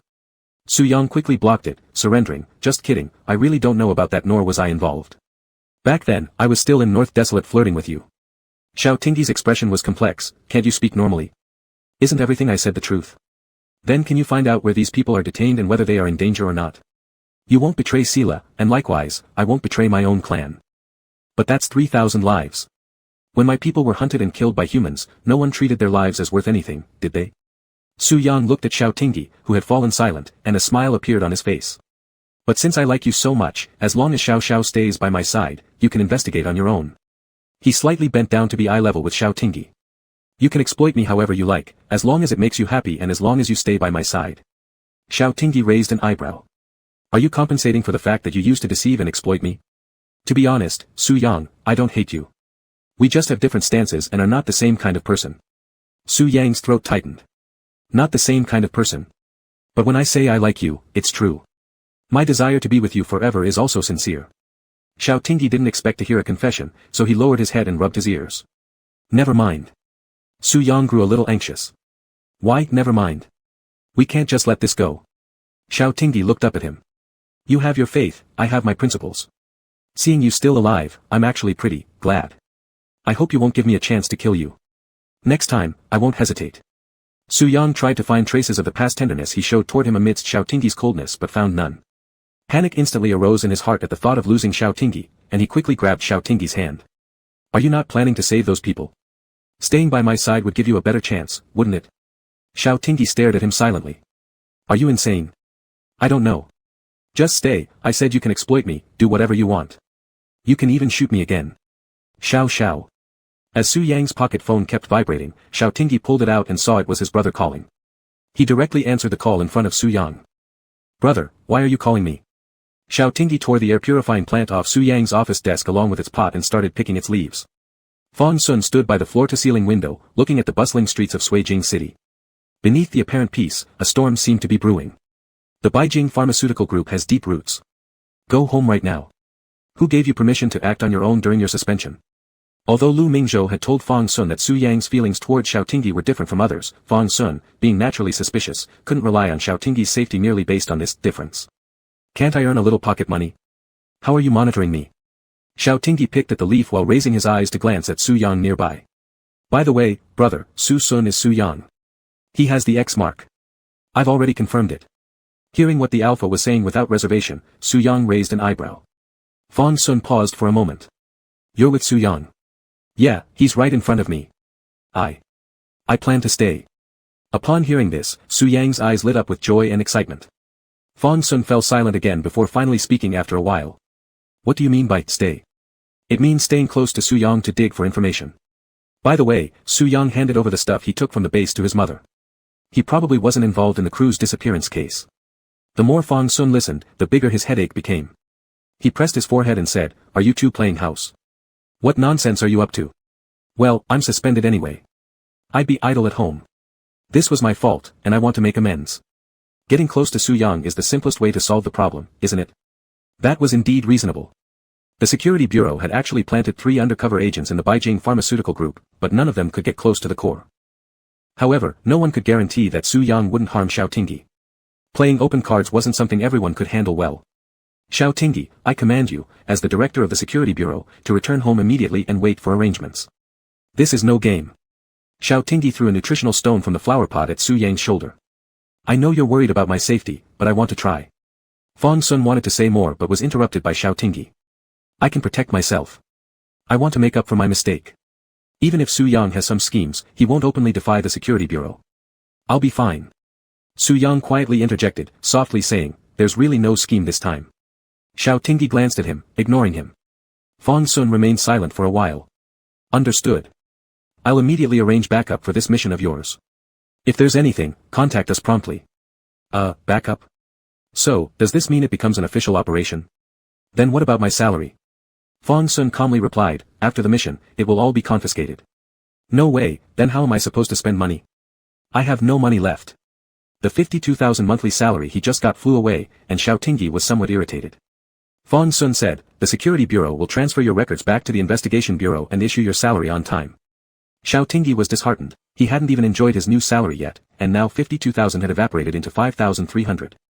Where could he go to complain about this? Following that, Fang Sun heard Su Yang's indulgent voice, don't worry, Xiao Xiao. I have money, I can take care of you. What do you want? A sports car? A villa?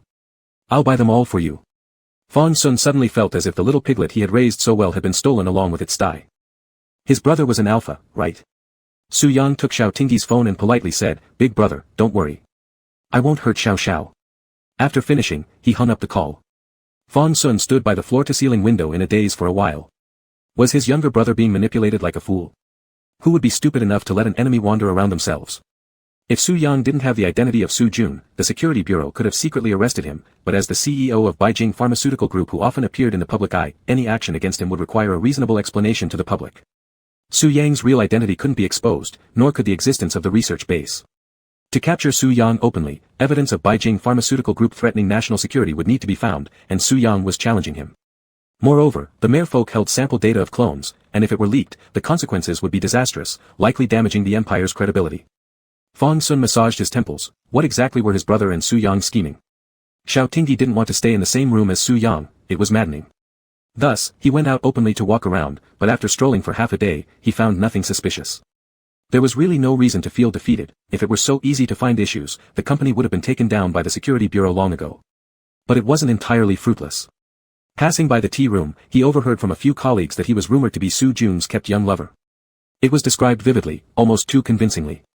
Never thought an S-class alpha would fall for a BA substitute. That BA substitute looks just like an alpha from afar. The height, the appearance, it's such a pity. You wouldn't understand, those rich folks play all kinds of games. Alpha's hard to tame, BA substitutes are better, more. Xiao Tingyi's face turned dark, and he immediately walked into the tea room with a forced smile. Chatting about me? Sorry, but Su President is my client. The colleague stared at him wide-eyed. Chapter 59, please, please. Xiao Tingyi picked 2 unopened walnuts from the snack section, tossed them a bit, then squeezed them forcefully, cracking them under his palm. He smiled innocently and kindly asked, want some walnuts? They're good for your brain. No. No. No need. All 3 colleagues waved their hands and fled hastily from the tea room. Xiao Tingyi didn't waste anything and carefully selected the intact walnut kernels to eat, chewing furiously. At 185 centimeters tall with defined muscles and a commanding presence. How could their eyes deceive them so much? To say he was being controlled by Su Yang. Alright, though. It was only because he had fallen into Su Yang's tricks. If that scoundrel hadn't emitted such abnormal pheromones, it was uncertain who would dominate whom. Anyway, there would be no second time. Xiao Tingyi filled a big cup with water and drank it down in large gulps, trying to calm himself. In his family of 3 alphas and 1 mega, Xiao Tong completely ruled at the top of the food chain. Influenced by this, Xiao Tingyi also believed that cherishing one's wife was natural. Therefore, he had initially shown little anger towards Su Yang. Whatever Su Yang wanted, Xiao Tingyi gave without hesitation. Whenever Su Yang shed tears or pouted, Xiao Tingyi felt guilty regardless of who was right or wrong. Little did he know that the princess he had pampered so tenderly was actually an alpha who had dominated him. Commander Xiao felt deeply sorrowful. Why was he always deceived? Getting swindled for a little money was acceptable before, but now he'd been tricked sexually. Previously, he had thought he was taking advantage of Su Yang, feeling guilty about it for a long time. Who knew it was Su Yang who'd taken advantage of him? Being deceived while unknowingly aiding the deceiver, where could he seek justice for this? Xiao Tingyi returned to the office, and Su Yang eyed his complexion carefully, tentatively asking, what's wrong? Who made you unhappy? I'll fire them. Xiao Tingyi's heart was already full of irritability, ignoring Su Yang. It wasn't that he refused to look, rather, Su Yang was simply too handsome, and a single glance made it seem like he could forgive anything. An alpha must have pride. Two alphas together had no future. Just like that, are you disregarding labor laws? How much compensation should we get, money-wasting rascal? Su Yang chuckled softly, his elbow propped on the desk as he supported his cheek, his eyes brimming with tenderness. You're still worrying about saving money for me, darling, you're truly a gem. Xiao Tingyi almost choked on his own saliva, glaring at him. What nonsense are you spouting? Maintain your attitude properly, remember you're a suspect right now. Su Yang stood up and walked beside Xiao Tingyi, smiling mischievously as he lifted his wrist. Agent SJR, would you like to cuff me? The pure and intense alpha blushed again. Su Yang looked in satisfaction at his bashful appearance and patted his ear. Let's go home after work. Xiao Tingyi stepped back, avoiding his hand, glancing at his wristwatch. It's so early. I'd better buy Mimi a new dog bed. Su Yang frowned. You take such great care of just a dog. Being able to stay by your side is a huge blessing for it, and yet you have so many issues with it. I'm its master, I must take responsibility and treat it well. Xiao Tingyi felt he was acting absurd. Su Yang lowered his brows, tugging at Xiao Tingyi's sleeve while shaking it and cooing in a cajoling tone. You're also my master, aren't you? You should take responsibility and be good to me. The tall and handsome man showed a display of vulnerability, though knowing it was an act, there was something. He couldn't be tempted by beauty. Xiao Tingyi. You've already been taken advantage of once. Xiao Tingyi pulled back his sleeve and turned around to walk away. Just as he gripped the door handle and slightly opened it, suddenly a gust of wind came from behind. Bang! Su Yang pressed his palm against the wooden door, trapping Xiao Tingyi in between, leaning down and saying, What does personal bodyguard mean, Xiao Xiao? How can you leave your boss alone to finish work? Am I supposed to follow you 24 hours a day? Xiao Tingyi turned his head to look at him. Su Yang leaned closer and kissed him, only to receive a solid hit to his stomach, letting out a groan as he bent over. Their family Xiao Xiao now didn't hold back when dealing with him, showing absolutely no mercy for him. Su Yang whined, bodyguards are hired to protect me, how come you keep hitting me? Even a kiss isn't allowed. Mr. Su, please pay attention to boundaries, this constitutes workplace sexual harassment. Xiao Tingyi curved his finger and scratched under his chin thoughtfully, pondering, your implication is that I need to live with you. Su Yang arched an eyebrow, what do you think? There might be new discoveries at my place, such as clues to my mother's whereabouts. Or leads regarding the missing cruise ship case you mentioned. Xiao Tingyi twitched the corner of his mouth, does your mom know how filial you are? Su Yang flashed a sweet smile at him, think about it then, Commander Xiao. After weighing the pros and cons, Xiao Tingyi agreed, alright, but Mimi has to come too. Su Yang's barely lifting lips dropped instantly, looking gloomy and dark but dared not to explode. How could Xiao Tingyi care so much for a dog? So annoying. What merit does that ugly dog even have? So annoying. What are you following me for? Xiao Tingyi stepped out of the company building, turning his head to see Su Yang trailing behind him. I'll take your Rolls-Royce home, then I'll go to your place tomorrow, as I have some matters today. What matters? Let me accompany you. Buying a dog bed for Mimi, her food is finished, I'll also purchase fish oil and calcium tablets, and other necessities. Halfway through Xiao Tingyi's explanation, seeing Su Yang's face getting darker, he finally realized what was happening. Are you jealous of Mimi? Are you really eating at a dog? Su Yang let out a cold huff, completely unfazed by his childishness as he questioned indignantly, don't you think you're being partial? You're her master, you're also mine, why do you treat her better than me? Ha ha ha. Xiao Tingyi quickly moved forward to cover Su Yang's mouth, swiftly looking around before pulling him into a nearby corner and speaking in a low voice, are you insane? Shouting in front of your company's entrance, don't you care about losing your presidential dignity? Xiao Tingyi's hand was warm and dry, Su Yang blinked at him, muttering indistinctly within his hand, do you want to make a home with a nest? His lips subtly brushed against the alpha's palm. Feeling somewhat uncomfortable, Xiao Tingyi retracted his hand, curling it up to pinch his palm gently and refusing to meet his gaze. Crazy guy, go get an expert appointment at Suijing 3rd Hospital and check your brain. Su Yang removed his own scarf and draped it around Xiao Tingyi's neck, adjusting it neatly before leaning down to kiss his frostbitten nose. Can I go home with you, alright? Using seduction tactics. This boy would surely bring disaster. Xiao Tingyi turned his back on him and recited in his mind, two alphas have no future. Su Yang followed closely and shook the edge of his scarf, please. Xiao Tingyi's carefully constructed defenses crumbled to dust with a single snap. With the wind blowing, everything dissipated, leaving behind only his somewhat annoying but honest heart pounding fiercely. Chapter 60, Stop Crying. Su Yang was undeniably good-looking, his sparkling eyes shining with evident mischief. Even though Xiao Tingyi knew he was being manipulative, hearing his soft and submissive tone still brought an instant reaction. Instinctively, he reached to touch the back of his neck, thankful for the pheromone suppressant patch, or it would have been embarrassing. The man in front of him lacked the pretty silver-white fishtail, instead, his long legs were encased in light gray suit pants, fully dressed in formal wear. There were no slightly curled silver-white strands either, his pupils black rather than light green. But when Su Yang cooed and submitted to him, the image of that little fish overlapped. They stood at the corner of the Beijing Tower, where the wind blew fiercely, cutting like tiny knives against their faces. Xiao Tingyi quietly looked at Su Yang, who stood in front of him shielding the wind. He realized Su Yang was naturally tall and leggy, broad-shouldered. It was his own prejudice, thinking those who look beautiful are all omegas needing protection. In fact, Su Yang didn't need such care. He could block the wind on his own. Soloing into the well-guarded BRB biogenesis research base of Ceylon and wreaking havoc there, stealing sample data and ruining research areas. The Safety Bureau couldn't find a legitimate reason to arrest him and could only grit their teeth in silence. Capable, resourceful, and patient, Xiao Tingyi silently cursed himself for ever thinking of saving Su Yang. Suddenly angry, the Alpha asked, "What scheme are you playing now? Is it very amusing to you? You're such a bastard. Scumbag." All the buried and resentment in his heart erupted when he realized once again how easily he lost his memory of not being swayed by Su Yang. Pedestrians passed by, curiously looking at them. Xiao Tingyi lowered his voice, his eyes red as he said angrily, "I nearly got branded as a traitor. My father and my brother almost got implicated too. Do you know how I've spent these 2 months? Do you know what it feels like to be questioned, investigated, and not trusted? Are you pleased, Su Yang? Pretending nothing has happened? Playing me for a fool, is it fun?" When Su Yang tried to hold his hand, Xiao Tingyi dodged it, evoking a sense of urgency as if he might lose Xiao Tingyi forever. "I'm not pleased, nor am I playing with you. My feelings for you have never been a lie." Xiao Tingyi smirked cruelly, "Is that so? But I don't like you anymore." Xiao Tingyi yanked off the scarf around his neck and threw it at Su Yang, who let it fall and get dirty with mud. Su Yang's eyelashes fluttered. "What did you say?" Xiao Tingyi ignored him, brushing past him toward the parking lot, walking quickly. He couldn't continue this work. He couldn't handle treating Su Yang merely as a suspect, unable to separate his personal feelings from his job. Xiao Tingyi walked ahead, pondering how to explain this situation to his elder brother. It was really frustrating. Encountering Su Yang marked the Waterloo of his career. His wrist was suddenly grabbed tightly, and Xiao Tingyi knew it was Su Yang. Before he could yell, he was pushed into the back seat of the business car, followed closely by Su Yang. The driver immediately felt uneasy, and upon hearing Su Yang's order, "Get out," he quickly left as if released from a curse.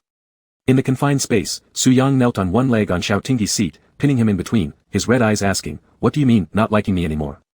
Xiao Tingyi caught a bitter smell from Su Yang's mandarin-confused sadness. Turning his head away, refusing to look at Su Yang, his voice cold, "You pretended to be undifferentiated, deceiving me from start to end. And yet you expect me to like you like before? How can I?"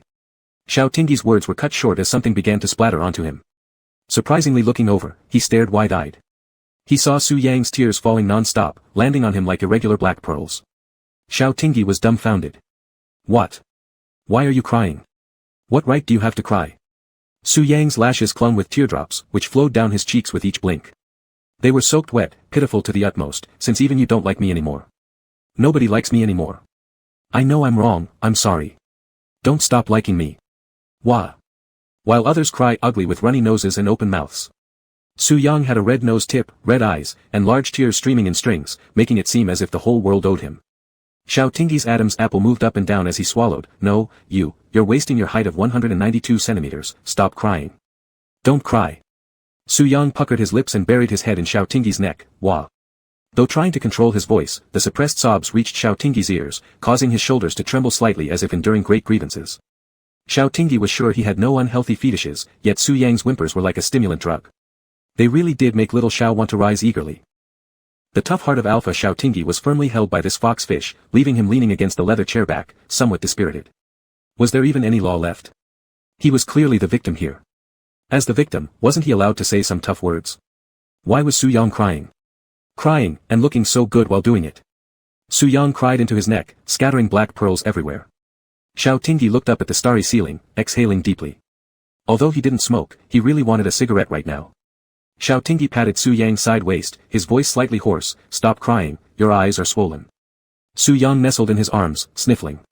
Xiao Tingyi lowered his head and kissed away the tears still lingering on Su Yang's eyelashes, curling his fingers to caress his damp cheeks. "Su Yang, did I owe you something in my previous life?" Su Yang blinked, his lashes brushing against Xiao Tingyi's fingertips, causing an itch. Xiao Tingyi murmured softly, "If you were just an unfortunate little fish caught on shore, that would have been better. I used to think, if you couldn't leave the research base, I would always stay with you. It's only a few decades, right? But I forgot, your lifespan is longer than mine. I'm just a passerby in your life. Our paths will eventually diverge." Xiao Tingyi gently pinched Su Yang's face, reminiscent of their intimate moments in the base before those troublesome stories began. Su Yang stared at him, seeing the moisture welling up in his eyes, tightening his throat. He gripped Xiao Tingyi's hand, wanting to pull back, rubbing his cheek compliantly in his palm, his gaze nearly resolute under the long lashes. He earnestly said, "A path can be made, you've never been a passerby. The merfolk choose one partner for life, if you die, so do I." Xiao Tingyi felt an internal upheaval but maintained a calm exterior, with a slight roughness in his throat. "You talk as though I am truly the only one, don't you have a partner? Do you think I don't know? Merfolk during the mating period select their partners, then they differentiate." He chuckled lightly, filled with deep bitterness. "Little liar, you've already differentiated, haven't you? You have a wife." Chapter 61, Want You to Love Me. "I don't." Su Yang sat upright, his suit wrinkled, his tie messy. "There's no one else, from start to finish, it's only ever been you. The spirit scales were already given, who else could there be?" Su Yang glanced at Xiao Tingyi's neck, noting he wore nothing, feeling a bit disheartened. "Did you throw it away?" "It was very important, I only have one such scale." Xiao Tingyi's expression softened slightly, picking up a black pearl casually, tossing it up and letting it lightly hit Su Yang's face. "Don't change the subject, how did you differentiate?" Su Yang instinctively narrowed his eyes, grabbing a handful of pearls from the ground, showing them on his open palm, gesturing for Xiao Tingyi to continue throwing. "Acting innocent won't work." White pearls too.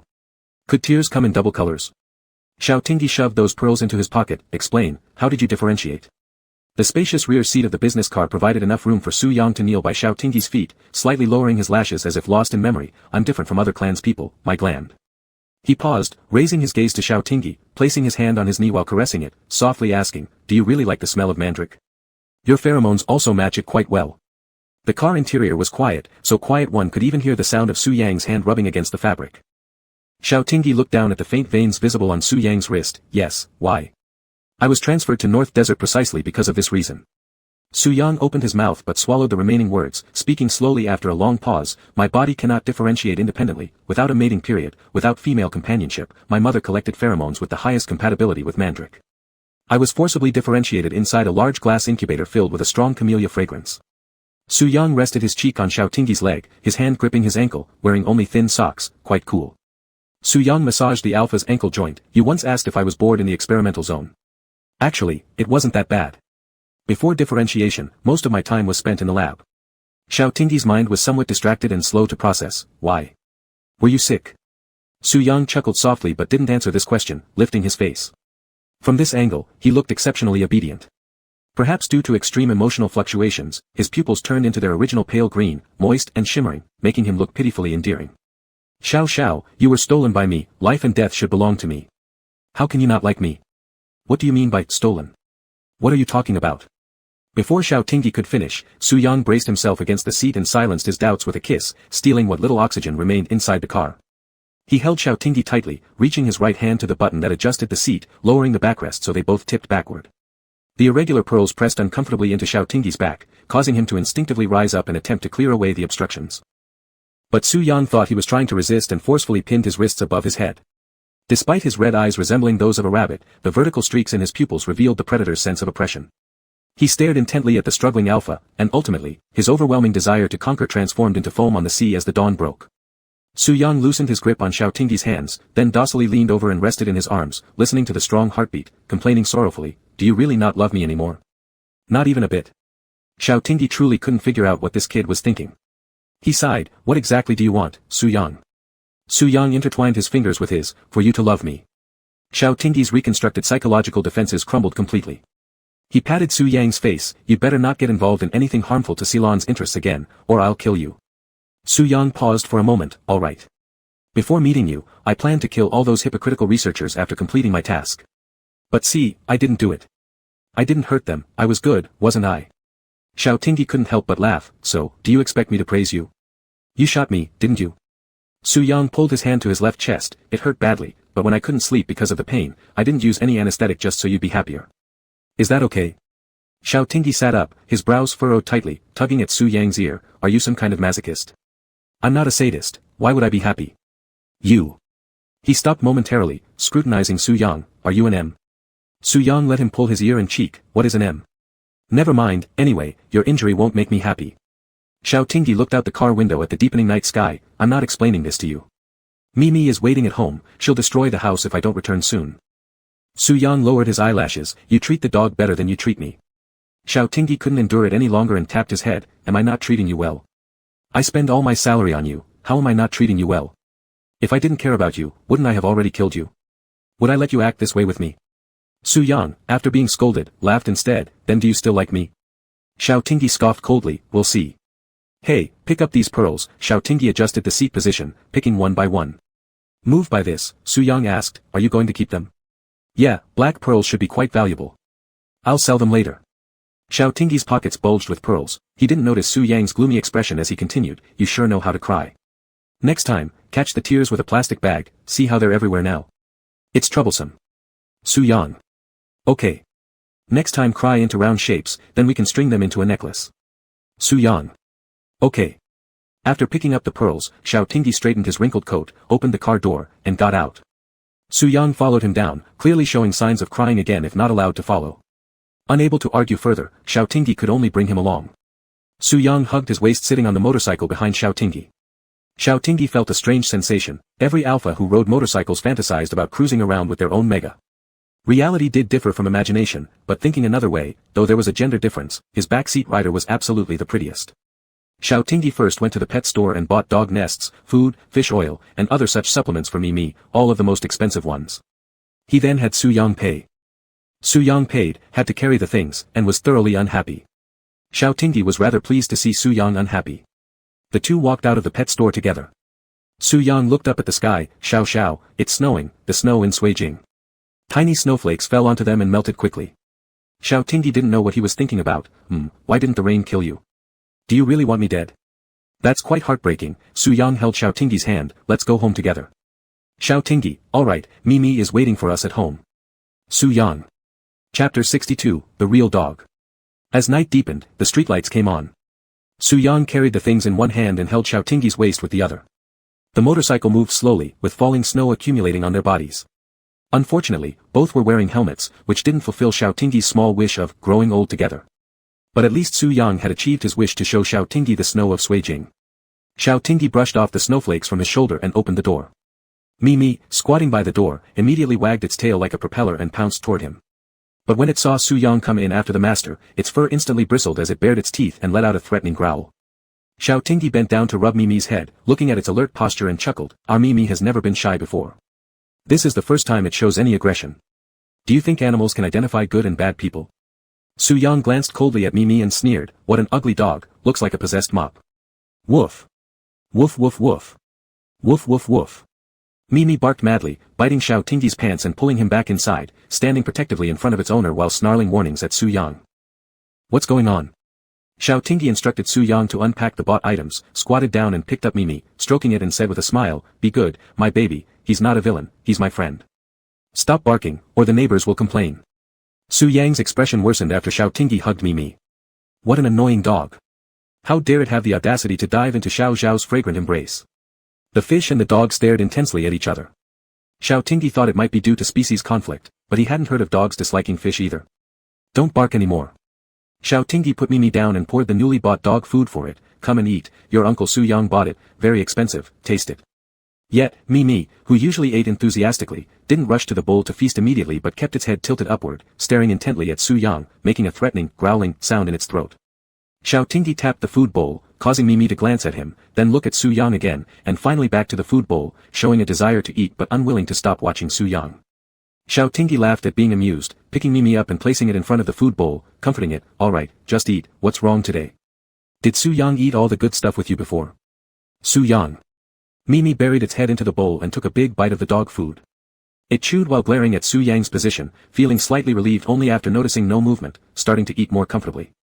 Su Yang silently cursed in his heart, stupid dog. After taking off his coat and hanging it on the hanger, he unbuttoned the top two buttons of his shirt, exposing his collarbone. Xiao Tingyi glanced at him and drank a glass of water. Su Yang stepped barefoot on the floor, went forward to hold Xiao Tingyi's waist, and rested his chin on his shoulder, Xiao Xiao, I'm hungry. What should we eat? Are you counting on me cooking for you? Xiao Tingyi shot him a scornful look and broke his hold, do you think this is still the past? Su Yang giggled softly, then I'll cook for you, what would you like to eat? Xiao Tingyi eyed him suspiciously, can you even cook? Su Yang rolled up his sleeves and headed to the kitchen, opening the fridge for inspection, would napa cabbage and egg soup work? There are also a few chicken wings. Do you want roasted wings or cola wings? You really know how to cook. So it turns out you were pretending before, letting me serve you. I just learned, studied for a month.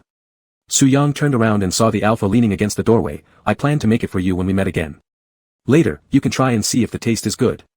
Oh. Xiao Tingyi dodged Su Yang's burning honest gaze. I'll take a shower, don't blow up the kitchen. Xiao Tingyi stood under the shower head and tore off the pheromone suppression patch from the nape of his neck. The pent-up camellia pheromones finally found their way out and overflowed unrestrainedly. S-class alphas, aside from their susceptibility periods, can voluntarily control their pheromones and wouldn't unintentionally release them inappropriately. But it seemed like he couldn't help himself when he was around Su Yang. Xiao Tingyi pictured Su Yang crying quietly in his neck crevice while suppressing her emotions, and sighed as his head leaned against the wall. By the time he finished his shower and came out, Su Yang had already placed the meal on the dining table. You took quite a long time washing today. Am I not allowed to scrub myself? Why do you care so much? Xiao Tingyi sat down at the dining table in his pajamas with slightly damp hair. Su Yang only smiled, leaving Xiao Tingyi inexplicably feeling caught off guard. He surreptitiously sniffed himself, detecting only the fresh scent of the shower gel, which reassured him. With his sleeves rolled up to his elbows, Su Yang's smooth forearm muscles were revealed as he ladled soup into Xiao Tingyi's bowl with a spoon. Although there wasn't much change in Su Yang's figure, Xiao Tingyi suddenly felt somewhat awkward looking at him. Try it, does it taste good? Su Yang lifted a spoonful to Xiao Tingyi's mouth, lightly brushing his lips. Xiao Tingyi opened his mouth and took a sip, his eyes brightening. If it tastes good, have more. Su Yang pushed the roasted chicken wings closer to him. Try these too, they're unmarinated, so I don't know if they've absorbed enough flavor. Roasted wings always taste good. Xiao Tingyi took a bite, crispy outside, tender inside. Your skills aren't bad. Smiling gently, Su Yang said, to capture a wife's heart, one must please her stomach. Who said anything about a wife? Who's the wife? I'm the wife, and you're the husband. Su Yang gently placed a fried egg on Xiao Tingyi's plate. Husband, eat more.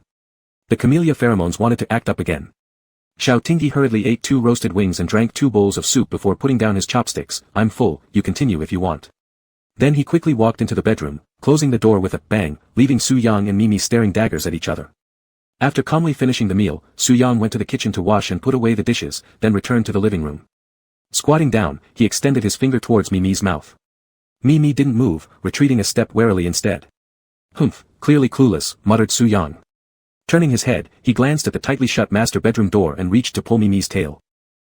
Mimi let out a woof and pounced forward, biting onto his knuckles. As the canine teeth pierced through his skin, blood immediately surged out and dropped onto the floor.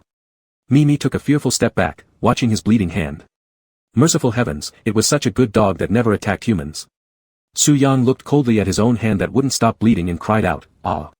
Upon hearing the noise, Xiao Tingyi slowly opened the bedroom door and emerged, but his voice changed upon seeing Su Yang's bloody hand. What happened? What is this? Rushing over, Xiao Tingyi didn't dare to touch Su Yang's hand, only grasping his wrist, frowning and asking, what happened? It bit me. Su Yang pointed at Mimi beside them, its tail now drooping, appearing lifeless. Chapter 63, Bullying That Dogs Can't Speak. Mimi whined softly, moving close to Xiao Tingyi's feet, sweeping its tail along the ground, its head hung low. Seeing its pitiful expression for causing trouble, Xiao Tingyi sternly taught it a lesson, getting bold. Huh? You actually dare to bite people. Just wait until I deal with you later. Su Yang smiled faintly with a sense of success, locking eyes with Mimi in a challenging manner, slightly lifting his chin. Look, Xiao Xiao still prefers me. Mimi barked at him and got kicked in the behind by Xiao Tingyi. Young man, no more beef jerky for you. In a hurry, Xiao Tingyi pulled Su Yang into the bathroom, turned on the faucet, and washed her wound under running water. Frowning as he looked at the deep tooth marks on Su Yang's knuckles, skin torn open and flesh split apart, it was quite horrifying, and he instinctively released camellia-soothing pheromones. Don't be afraid, Mimi has been vaccinated, and regular health checks ensure no viruses. I'll take you to the hospital right away. Looking up, he met Su Yang's soft gaze, repeating nervously, don't be afraid, does it hurt badly? Using his free hand, Su Yang gently touched the frown between Xiao Tingyi's eyebrows, smoothing it out. I'm not scared, blow on it, and it won't hurt. Though the wound was deep and even somewhat torn, it soon stopped bleeding, showing signs of healing. Oh, right, you recover fast, but we still need to disinfect it. Xiao Tingyi turned around intending to find the first aid kit but was held back by Su Yang grabbing his wrist. Su Yang insisted on bringing his wet wound close to Xiao Tingyi's face. Master, blow on it. He had once thought it was amusing to call Xiao Tingyi Master, just for fun, but he suddenly realized that Xiao Tingyi bore an unusual sense of responsibility and care towards Mimi, so he revived this title. Xiao Tingyi was unaware of his ulterior motives. Given that he was injured, let alone by his own little puppy. Huff, Xiao Tingyi cradled Su Yang's hand, gently blowing cool air onto his wound. Su Yang's fingers curled slightly as he looked down at Xiao Tingyi's soft strands of hair, his gaze deepening. In the enclosed bathroom, the rich fragrance of mandala overflowed. Looking up, Xiao Tingyi met Su Yang's deep eyes, pale green, reflecting his image. Xiao Tingyi's breathing suddenly became heavier, he was growing more sensitive to the mandala pheromones. The susceptibility period for alphas usually occurred every 3 months. It had been 2.5 months since Xiao Tingyi's last susceptibility period, with less than 15 days left until the next one. Stepping back, Xiao Tingyi turned on the faucet, washing his hands with soap. I'll go get the first aid kit. You need disinfection. Su Yang leaned his hands on the sink, trapping him in between. Meeting Xiao Tingyi's eyes in the mirror, he lightly chuckled, Xiao, why are you blushing? What are you thinking about? I'm not blushing. Step aside, or if you're not disinfected and get rabies, don't complain. Xiao Tingyi didn't finish his sentence before a short, escaped from his throat. Holding on to the sink, Xiao Tingyi glared angrily, what are you doing? Su Yang didn't answer but acted instead. Nipping a small patch of skin at the nape of his neck. Grinding. The intoxicating fragrance of mandala seeped through the tiny abrasions into Xiao Tingyi's system, fogging up his vision. How strange, so strange, why could his body now completely accept the alpha's pheromones? A wave of panic surged within Xiao Tingyi as he pushed back at Su Yang, only to have his arms grabbed and be spun around. While being kissed, Xiao Tingyi thought, this kid is too skilled, it was impossible to win. As they moved, the unsealed wound reopened, exposing blue-tinted blood staining Xiao Tingyi's pajamas. The scent of blood, tea flowers, and mandala. In the confined space, an ambiguous atmosphere swirled. Young soul, burning and rash, both of them somewhat lost themselves. Bark. Bark bark. Bark bark bark. The urgent pawing and anxious barking at the door by Mimi broke the amorous atmosphere. Most of Xiao Tingyi's fleeting emotions dissipated, and he roughly shoved Su Yang away. Su Yang stumbled, his light-colored pupils concealing unspent desires, looking somewhat bewildered and aggrieved. Clearing his throat awkwardly, Xiao Tingyi accidentally bumped his hand against the faucet, discovering it wasn't fully shut off. The overflowing water in the sink already filled to the brim. Drip, drip, inexplicably causing red faces and heartbeats to accelerate. When Su Yang stepped forward to hold his hand, Xiao Tingyi dodged, afraid of his rapid heartbeat being noticed. Mimi, you don't want to repent properly yet dare scratch at the door.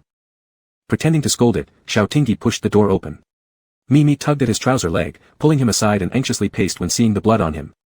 It picked up a tissue from the coffee table and rushed over, indicating for him to wipe himself. Raising an eyebrow, Xiao Tingyi grinned and was about to praise it when Su Yang emerged from the bathroom, looking unwell as he extended his hand. You wanted to disinfect me, right? Didn't it heal just now? Why is it bleeding again? Xiao Tingyi hurriedly made him sit on the sofa, rummaging through the storage cabinet to find the first aid kit, carefully disinfecting with iodine cotton swabs. Does it hurt a lot? Mimi has never attacked anyone. Did you provoke it? Su Yang withdrew his hand, refusing to let it continue, lowering his eyelashes. I got injured, and you blame me. Not what I meant, I'm not. The dog bit someone. I'll sleep with you today, what if I get a fever? It doesn't brush its teeth. Xiao Tingyi. How did this feel like being schemed against? Su Yang, staring at the gradually healing wound, complained pitifully, Big Brother won't shirk responsibility, will he? Xiao Tingyi. He seemed to detect the smell of green tea. Sighing, Su Yang said, all right, I'll sleep on the couch. If I get a fever tonight, then let it burn me to death. Aren't you fond of grilled fish? Perfect timing. Xiao Tingyi laughed at his jest, psychopath, fine, if we sleep together, we'll sleep together. We've done it before. After disinfecting, Xiao Tingyi applied military-grade medicine on him, wrapping it with gauze and tying an unsightly bow. Your injury should be healed properly by tomorrow. After dealing with Su Yang's wound, Xiao Tingyi walked over to Mimi, who was curled up in the corner of the sofa, holding a pair of slippers. He tapped the floor angrily with the slippers. You've realized your mistake now. Are you going to bite people again in the future? Mimi let out a soft whine and glared at Su Yang, but after seeing the bandage on Su Yang's hand, it lowered its head, its tail hanging limply. Xiao Tingyi, looking at its pitiful expression, hugged it and patted it gently. That's enough, enough. You're still a good boy if you can correct your mistake. Don't do this anymore, understand? Mimi whined again. Apologize to brother, make up. Xiao Tingyi fiddled with Mimi's front paws and signaled Su Yang to stretch out his hand. Su Yang extended his hand and looked at Xiao Tingyi. Xiao Tingyi gave him another glance, leaving Su Yang no choice but to hold Mimi's paw and shake it. That's fine, reconciled, friends again. Xiao Tingyi tossed Mimi into Su Yang's arms. Su Yang didn't want to hold it, and Mimi wanted to run away too. But under Xiao Tingyi's threatening glare, the fish and the dog could only maintain superficial harmony. Satisfied, Xiao Tingyi nodded. It was alright, both the training of the dog and the fish had produced good results. Chapter 64, Subtle Waves. In a villa located 3 floors underground in the southern suburbs of Suijing City. The reinforced bulletproof door opened upon iris recognition, and the clicking sound of high heels echoed through the cold laboratory filled with the smell of disinfectant. Su Zhao casually tucked some loose strands of hair behind her ear and glanced indifferently at countless glass incubators in the laboratory. Each incubator housed a naked human being, connected to various precision instruments, with light-colored injections being injected intravenously at regular intervals. Here, they have absolutely no human rights, merely being expendable test subjects. Your Majesty, said a man in a white coat with a mask, bowing respectfully. Zhuoguang, how is the progress? Please follow me. Zhuoguang gestured for her to proceed, leading Su Zhao past the corridor lined with incubators. He tapped on the screen at the corner, causing an invisible door to open silently. Inside, the scene differed completely from the cold atmosphere of the experimental area. The water in the giant glass tank was clear, with a passage leading to the South China Sea hundreds of kilometers away, filled with live water. A small blue fish was playing with a jellyfish inside the glass tank, quickly swimming over as it sensed the queen's presence, frequently jumping out of the water to show welcome and excitement. Su Zhao revealed a kind look on her face, reaching out her fingers to gently touch the bubbles sent by the little fish. Is this the only one that succeeded? I am deeply ashamed. Although some genes of the merfolk are shared with humans, the rejection reactions were far too severe. His culture vessel couldn't withstand large doses of drugs, and he died of cardiac paralysis. But this little guy has a strong vitality. Apart from being weak after the emergency operation, all other physical indicators were fine. Su Zhao, how long is his growth cycle? Under the effect of growth hormones, it will take 3 months to become a teenage merman. However, due to the incorporation of some human genes, his lifespan won't exceed 100 years. Su Zhao bent down and looked at the little fish who hadn't yet grown into half-man shape. Half of the clan has been lost, unable to restore its original numbers within a short period of time. You've done your best to find a way to use humans as breeding cultures, which comes with some necessary costs if we want the human reproduction speed. She looked at Zhuoguang. Please spare more effort, the responsibility of strengthening the clan rests with you. I accept the order. Su Zhao nodded, left the ocean room, then suddenly spoke. Isn't Fu Yu about to return from her overseas studies? Arrange for her to meet Su Su when she has time. Yes, Your Majesty. After Su Zhao left the experimental zone and didn't go back to rest, instead climbed onto the top platform. She looked up at the snowflakes dispersing under the night sky and softly chanted some merfolk language. May the spirits of the deep sea protect the rapid recovery of the merfolk race and ensure the safe growth of the next generation. Her phone screen lit up, revealing 2 twin mare people, one with silver tails, the other with gold. A woman dressed in combat uniform approached from behind. Your Majesty, the Security Management Bureau has recently increased their operations and is investigating in our direction. Su Zhao leaned on the railing, looking afar at the continuous mountains. Create some trouble for them and divert their attention. Qi Hua nodded in understanding. Yes. Oh, did you find out who Su Su gave the spiritual scale to? Replying to Your Majesty, it was given to Fang Jing's son, the current director of the Security Management Bureau's younger brother, Xiao Tingyi. Fang Jing. Su Zhao softly laughed, an old acquaintance indeed. Since it's his son, kill him then. I accept the order. Wait a moment, bring him over first. Yes. Su Yang didn't bring any change of clothes, so his secretary drove over in the middle of the night to deliver them. Xiao Tingyi opened the door and took the paper bag with the clothes, sighing at how well served Su Yang was while empathizing with the difficulties of being a worker. You've worked hard. Be careful driving back. It's my duty. If Mr. Su needs anything, please let me know. After Xiao Tingyi closed the door, Su Yang had just finished showering. When he suddenly looked up, he froze at the sight of a silver-haired merman with a fish tail. You. What happened? Su Yang's long hair was still damp, the ends curling slightly. His pale green eyes glistened as he said, Isn't this what you like about me? Xiao Tingyi shamelessly scanned his entire body, noting the bullet necklace around his neck before finally stopping on the scar on his chest. Did it hurt then? With a smile, Su Yang wrapped his arms around Xiao Tingyi, who smelled like shampoo and soap from the same brand, bringing his moist scent close. Not if you care for me. Xiao Tingyi caught the smell that matched his own wash products and found it oddly intriguing. As he reached out to touch the scales on Su Yang's lower back, he suddenly pushed him away. Having been pushed aside twice, Su Yang's expression turned sour, and he began considering using pheromones to get an advantage. But then Xiao Tingyi's warm, dry fingertips gently grazed over the damaged area of his fish tail where the spiritual scales used to be. Although mere people have strong healing abilities, they cannot regenerate lost spiritual scales. A small bare patch remained due to Su Yang's rough extraction method when he obtained the scale. The scars here were hypertrophic, standing out prominently on his otherwise perfect body.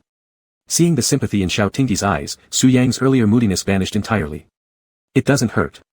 Su Yang pulled Xiao Tingyi back into his embrace. As his fish tail transformed into legs, scars became visible on his hips too. Xiao Tingyi's Adam's apple moved noticeably. Little yellow fish, trying to seduce me. Su Yang chuckled quietly and brought Xiao Tingyi's hand to his waist, whispering seductively like a siren luring sailors, will Xiao Xiao let me? Their gazes locked as Xiao Tingyi tilted his head and lightly pecked Su Yang's lips. As Su Yang tried to chase the kiss, Xiao Tingyi mercilessly shoved his face away and held his mouth shut. Frustrated but holding back, Su Yang's eyes turned red. Heh, dirty scumbag. Just choke on it. Put some clothes on. Xiao Tingyi dumped the paper bag onto the sofa. Beside Su Yang's clothing, a blue little square box also tumbled out. Secretaries these days are quick-witted indeed. Xiao Tingyi waved the little box in front of Su Yang and tossed it into the trash can. Then he gave a soft chuckle and lowered his gaze, whistling casually as he returned to the bedroom singing out of tune. What a great day today, hey. We common folks are really happy, hey. Sha sha sha oh oh. Su Yang watched his retreating figure, his shallow green eyes turning darker with desire, more dangerous than usual. Yet eventually, all that melted into deep resignation. He sighed softly, unable to resist a smile hearing Xiao Tingyi's off-key song. Mimi lay in her doghouse watching him.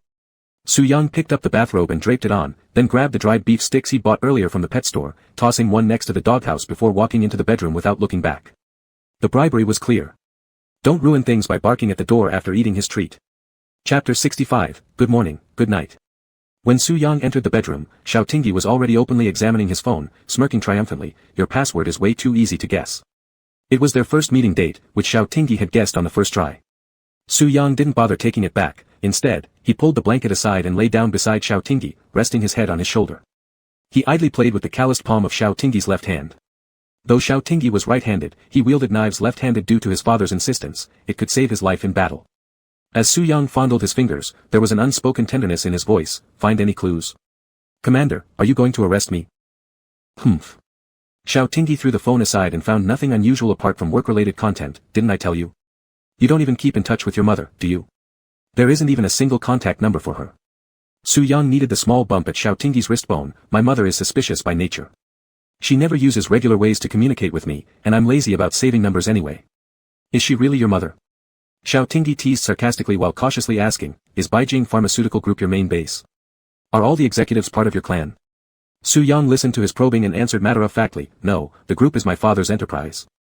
He has passed away, and the group only provides necessary economic assistance to the clan without participating in any other plans or struggles. My father was a neutral person. Xiao Tingyi responded with an, oh, feeling somewhat relieved. At least for now, Su Yang seemed not to be involved in any plan that threatened the peace of Ceylon. Then he reassured himself that he could still like Su Yang. You three in your family, each having different hearts, that's quite interesting. Xiao Tingyi yawned, shrinking into the quilt, directing Su Yang, turn off the light and sleep. We still have to work tomorrow, Mr. Su. Su Yang turned off the light, and after Xiao Tingyi's pupils adapted to the darkness, he could see Su Yang's blurry outline. He turned over, resting his head on his arm, speaking of which, it's our first time sleeping under one blanket. You used to sleep outside because you were afraid of heat. Although Su Yang had night vision, although his eyes no longer glowed in human form, he saw Xiao Tingyi clearly, actually, after you fell asleep, I always held you close while sleeping. How could that be? I am very vigilant. Xiao Tingyi refused to believe it. Su Yang moved closer to the edge of the bed, you sleep deeply under the influence of my pheromones. The next second, Xiao Tingyi grabbed his pillow and threw it at him, damn. How dare you? When did you start? What have you done to me? After being hit a few times, Su Yang caught the pillow, threw it behind, and then pulled Xiao Tingyi into his arms, holding tightly, restraining him, whispering coquettishly, I won't tell, if I do, you'll kill me again. Xiao Tingyi was someone who liked to be gentle but disliked violence, soothed by Su Yang's soft voice, his anger dissipated half. But he still said sternly, I think you deserve a beating, spoiled as you are. I really love you, Xiao Tingyi. The remaining half of his anger disappeared. Xiao Tingyi hummed and smiled, twisting a part of Su Yang's chest with his movable hand. Ouch, Su Yang immediately bent over in pain, where did you twist? Taking advantage of his loosened grip, Xiao Tingyi rolled over to the other side of the bed, giggling quietly, sleep, sleep, good night, good night. Su Yang massaged his chest, staring at the back of Xiao Tingyi's head, murmuring, you really owe me. What do you owe? Xiao Tingyi turned around and glared at him. Nothing. As Su Yang listened to the long breathing sounds beside him, he cautiously approached him, Xiao, are you asleep? Receiving no answer, Su Yang carefully extended his arm under the alpha's neck, pulling him into his arms, kissing his forehead, good night, baby. Xiao Tingyi's eyelashes flickered, slowly opening his eyes in his embrace, seeing Su Yang's chest. He was indeed almost asleep. Without the hypnotic effect of mandala, he slept lightly, even a slight movement from Su Yang woke him up. He couldn't describe how solid he felt inside. Even though the future was unclear, he arrogantly believed that Su Yang wouldn't harm him. Sharing a pillow with an enemy, he was probably the first one to do so. Hey, screw it, let's sleep first, we'll talk about the rest when we wake up. Xiao Tingyi placed his hand on Su Yang's waist. In the past, there were scales around Su Yang's waist, feeling rough to the touch. Now under his palm lay muscles full of strength, bouncy. The alpha couldn't help but sneak his wicked little hand into the other's sleeping robe, wantonly kneading his waist. Not bad touch. Su Yang let him have his way, grabbing his hand when he followed the spine downwards, hoarsely asking, "What do you want to do? If you don't want to sleep, we can do something else." Xiao Tingyi gave up, retracting his hand, tightening the belt of the other's sleeping robe. "Sleep, sleep." Su Yang released him and went to the restroom, his expression unsatisfactory. He was holding back, he didn't want to use pheromones to confuse Xiao Tingyi anymore. He wanted to fall in love with Xiao Tingyi, just like other human couples would, properly falling in love. When he returned after calming down and saw the alpha sprawled out sound asleep, he closed his eyes in frustration. But when he lifted the quilt and lay down, and Xiao Tingyi rolled into his arms, that frustration turned into honey, sweetly so. Xiao Tingyi curled his lips upwards. This guy was pretty simple-hearted in certain moments, easy to comfort. Thinking like that, these two people with different mindsets embraced each other and entered their slumber. The next morning, what woke Xiao Tingyi was neither his body clock nor the alarm. It was Su Yang's hand. Xiao Tingyi didn't open his eyes, slightly arching his back, taking back what he said yesterday about Su Yang being simple. This guy had nothing to do with that word at all. Su Yang leaned over, his chest pressing against his back. His arm slipped through Xiao Tingyi's neck and pulled him into his embrace, hugging him. "You're awake." "I wouldn't be, would I?" Behind the slightly drawn curtains was a grey-blue morning sky. Xiao Tingyi squinted at the gradually fading grey-blue hue as the first ray of winter sunlight spilled into the room. The alpha's eyelashes fluttered as he buried his face in the pillow, lightly scratching the bedsheet with his short nails.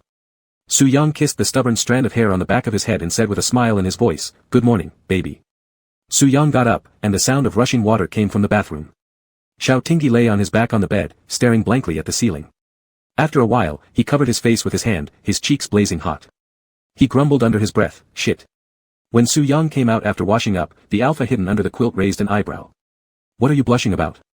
Haven't we done far more intimate things? Can you shut up?" Xiao Tingyi reached for his pillow and threw it, knocking something to the ground. Su Yang looked down at the necklace sparkling on the floor, which met the eyes of Xiao Tingyi who had abruptly sat up. "I thought you'd thrown it away. Is it any of your business?" Xiao Tingyi jumped off the bed, picked it up, and tossed it into a drawer, arrogantly saying, "Why should I care about you?"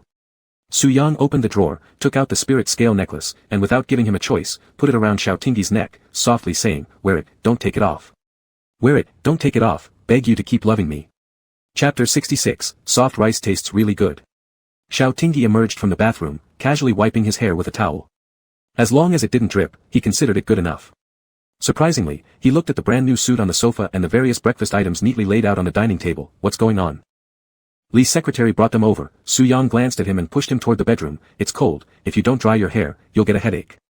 Xiao Tingyi was pressed into a chair by Su Yang, comfortably closing his eyes as Su Yang's slender fingers combed through his damp hair. Mockingly, Xiao Tingyi said, "Your secretary is way too competent. Sending Bi and Tao at night and breakfast in the day. In a previous life, they must have been a grand eunuch at least." Su Yang chuckled softly. "He earns 10,000 yuan per month." Xiao Tingyi grabbed his wrist, stopping the hairdryer. "I could do this job too, back at the base. Didn't I serve you really well?" Xiao Tingyi blinked. "If I give you a 10% discount, 9,000 yuan a month will suffice." The corner of Su Yang's mouth curved uncontrollably as he gently grasped Xiao Tingyi's neck, pressing his thumb on his Adam's apple to force him backward. Xiao Tingyi's Adam's apple moved faintly under his palm, carrying an inexplicable anticipation. "What are you doing?" Su Yang leaned down, lightly kissing him, smiling. "You're too easily satisfied, 9,000 won't make you happy enough. Everything I have can be shared with you." "Tisk," Xiao Tingyi wiped his mouth, uncomfortably saying, "I am an S-class alpha, do you think I eat soft rice?" "Stop joking." Xiao Tingyi rarely wore formal attire. Except for uniforms, he dressed for comfort most of the time, mostly casual wear. He adjusted the cuffs in front of the mirror, feeling quite handsome. "How do you even know my size? It fits better than the clothes I bought myself." The look in Su Yang's eyes behind him was already not pure. If looks could materialize, the clothes that the alpha just put on would have probably turned to pieces by now. Su Yang's throat shifted slightly. "I touched it once, and I remembered." "What?" Xiao Tingyi didn't catch it. "Nothing." Su Yang took the tie in hand and approached slowly, carefully tying it for him, unable to help himself from saying, "You look so good." Xiao Tingyi scratched his cheek, feeling quite embarrassed and starting to fantasize. The scene reminded him of TV dramas where the wife tied a tie for her husband before work, after which the wife would kiss the husband. Once the tie was adjusted, it felt like it was time for the wife to kiss the husband. Internally, Xiao Tingyi was still a relatively traditional alpha, yearning for a plain and warm family life. He worked hard to support the family, while his wife remained beautiful and occasionally cooked meals for him. Even if she didn't cook, he'd do it anyway. With this thought, Xiao Tingyi sneakily glanced at Su Yang, only to find Su Yang looking at him darkly, reflecting his image in his eyes. "A good morning kiss," Su Yang said. Xiao Tingyi's private musings were suddenly exposed, his mouth opened and closed, ah. Su Yang repeated, kiss me. Xiao Tingyi's Adam's apple moved, being so close to Su Yang made his features close-up irresistible. After trying to resist, he failed and succumbed. On tiptoe, he kissed Su Yang, rolling their lips together, a good morning kiss. Forgive Su Yang. That was impossible. But a kiss wouldn't hurt. And thus he seized it. Xiao Tingyi silently beat his chest in frustration. Just yesterday, he wanted to send someone to jail, and today he was puckering up on his own. Truly, lust clouds the mind. The morning sun shone indoors, casting a faint shadow of their embrace on the floor. The driver had been waiting downstairs for quite a while. Xiao Tingyi sat in the Rolls-Royce rear seat, looking at the starry ceiling, touching the leather seats, then taking a sip of coffee, sighing, soft rice really tastes good, doesn't get stuck in your teeth. The driver and secretary sitting in front kept their eyes forward, clearly having strong professional ethics. When they drove to the northern long street of Jing City, the traffic cop gestured that they needed to detour ahead. Xiao Tingyi rolled down the window, seeing warning lines not far away, with several parked judicial enforcement vehicles. In his ears were continuous police sirens and ambulance sounds, even officers holding riot shields. Due to many enthusiastic citizens watching and some online influencers live streaming, over 200 meters of cars were jammed, waiting to turn around. What's all the commotion? What happened? Xiao Tingyi wondered, when he suddenly saw Pei Zhi's figure. He turned his head and said to Su Yang, I'll go check it out. If the traffic smoothens but I'm not back by then, you can go ahead. Pei Zhi heard someone calling his name, looked back, and saw his troublesome good friend and the man behind him. Whoa, what's going on? Pei Zhi cast an interesting look at the impeccably dressed man behind Xiao Tingyi and asked quietly, what's the situation, Ting Ting? Did you ask me to investigate him because you wanted a substitute meal? Both substitute and main meal glared at Pei Zhi's hand resting on Xiao Tingyi's shoulder, muttering mentally that this was Xiao Zhao's good friend from their house. Xiao Tingyi swatted Pei Zhi's arm away in annoyance, don't ramble. What happened? Snipers are here, terrorists. Kidnapping. The black leopard from the wildlife park broke through the fence and escaped, already injuring 31 people. We've just evacuated the crowd and blocked it at street number 1. Now we're checking each store to narrow down the containment circle. Pei Zhi crossed his arms, living long enough makes anything possible. Even a leopard breaking into Suijing city center. And its anti-detection ability is better than a human's, it's incredible. Black leopard? Xiao Tingyi looked upward at the helicopter circling above, it has tasted human blood, it shouldn't be spared, right? The higher-ups think the same way. No matter how precious or rare, harming people isn't acceptable. Pei Zhi tapped his communication device, asking his team members for the latest update. He touched the screen on his wrist, suddenly exclaiming, C-Zone, 345 position, there's a girl in school uniform. Bring her out quickly. You idiots. Can't handle such a simple evacuation properly. Have you gone stupid sitting in the office? Pei Zhi had no more time to joke around with Xiao Tingyi, hurriedly scolding as he led people toward the warning line, if anyone spots the black leopard, shoot it on sight. Standing nearby silently, Su Yang finally spoke up, isn't the black leopard an endangered species under protection? Xiao Tingyi frowned, looking at the smashed breakfast shop ahead and the blood on the ground, his tone grave, no matter how endangered, it's nothing compared to human lives. Just after saying that, he suddenly realized something was amiss and turned toward Su Yang, urgently explaining, I didn't mean anything else, I understand. Su Yang held Xiao Tingyi's hand, let's go. There are too many people gathered here, accidents could happen easily. They rode without a word as Su Yang watched the latest stock price movements on his tablet. Xiao Tingyi felt regretful, how could he have said that to Su Yang? With others present in the car, Xiao Tingyi couldn't say much, so he kept stealing glances at Su Yang's expression. Su Yang suddenly put down the tablet and looked outside the window. Xiao Tingyi thought he'd annoyed him and felt even more regretful, starting to draft a plan inside his mind about how to appease him later. However, in a place where the alpha couldn't see, Su Yang's lips curved high, the weather being quite pleasant today. Chapter 67, Default First Option.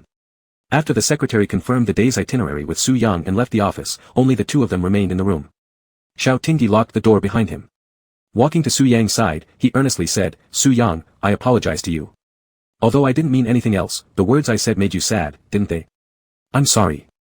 Though there was still a heap of messy things between him and Su Yang, one thing was clear, men, once they've said wrong words, must own up. Su Yang rested his cheek on his fist, quite leisurely admiring the alpha's contrite expression on his face, where exactly did you go wrong? Xiao Tingyi fell silent for a moment, unable to tell whether Su Yang was really upset or just teasing him. But he still admitted honestly, I shouldn't have said that in front of you. That statement had a dual meaning, but it certainly doesn't mean I think your life is unimportant. Su Yang took Xiao Tingyi's hand and lowered his head to rub the gun calluses on his palm, then do you consider my life important in your heart? Not like this, why does this fish always say such nonsense? Being indecisive like this, wasting his 192 centimeters tall figure. But given how good-looking he is, Xiao Tingyi endured his displeasure and continued coaxing, of course it's important. Otherwise, that shot wouldn't have missed. Aha. Su Yang lifted his face to look at him, but I'm curious, if I were pitted against one of your fellow countrymen, who would you save? Xiao Tingyi didn't expect him to ask such a question, slightly stunned. He asked, what are the premises? Did you commit any wrongs? Are you the opposite side of Ceylon? Su Yang smirked, Lieutenant Colonel truly lacks any sense of romance. Without any premise, suppose there are 2 buttons on a bomb. Pressing the left button will kill 10 people, pressing the right button will kill me. You must press one. Which one will you press? Su Yang puckered his lips then added, among those 10 people, none are your friends, relatives, or colleagues, they're purely strangers. Which one will you press? He stared intently at Xiao Tingyi, giving him no room to back down, give me an answer. One sitting, one standing, the 2 locked eyes for a long time. In the end, Su Yang stepped down first, sighed, and rose, lightly tapping the alpha's furrowed brows with his fingertips. Xiao, don't you even want to lie to me a little bit? Xiao Tingyi didn't say anything, looking at him with complex emotions. Su Yang helplessly said, all right, stop thinking about it. This hypothetical scenario is meaningless. I'll go to a meeting. You stay here. As Su Yang turned around, Xiao Tingyi suddenly grabbed his wrist, moved his mouth as if to speak, then said, I'd save you. He used to think people arguing over questions like, if my mom and I fall into the water, who would you save, were incredibly stupid. Now that he thought about it, all alphas surviving from such a question were indeed born talents. Xiao Tingyi actually hadn't come up with a good countermeasure for Su Yang's question. How could life be measured by quantity? This question simply has no right answer. 10 lives versus 1 life, seemingly 10 being greater than 1, but once the 1 is gone, it's gone forever, leaving no more Su Yang in the world. His brain immediately gave the answer, he would save Su Yang, he must save Su Yang. Not as an imperial lieutenant colonel, but merely as Xiao Tingyi. Su Yang couldn't die. Even if it meant going to prison or serving hard labor, he had to live well. If things really reached a point where death was unavoidable. Xiao Tingyi refused to contemplate that result, gripping Su Yang's wrist tightly enough to leave red marks.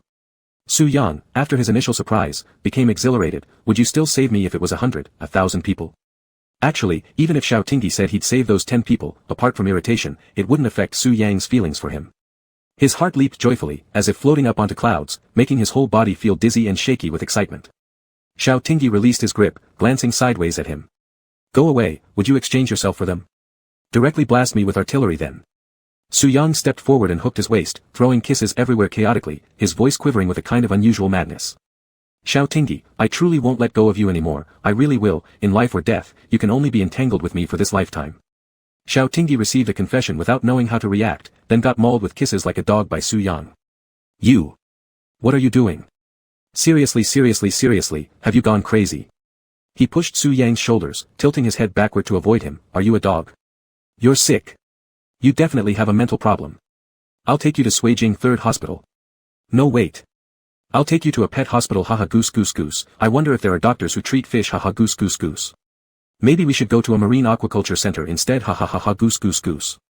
Goose haha goose. He laughed at his own chain of thoughts until Su Yang hoisted him onto his shoulder and took large steps toward the nap room, making him realize things were getting out of hand. He quickly broke free and ran towards the door. However, the office door had been locked from the inside by him earlier, so that he wouldn't be disturbed while apologizing, even using double locks.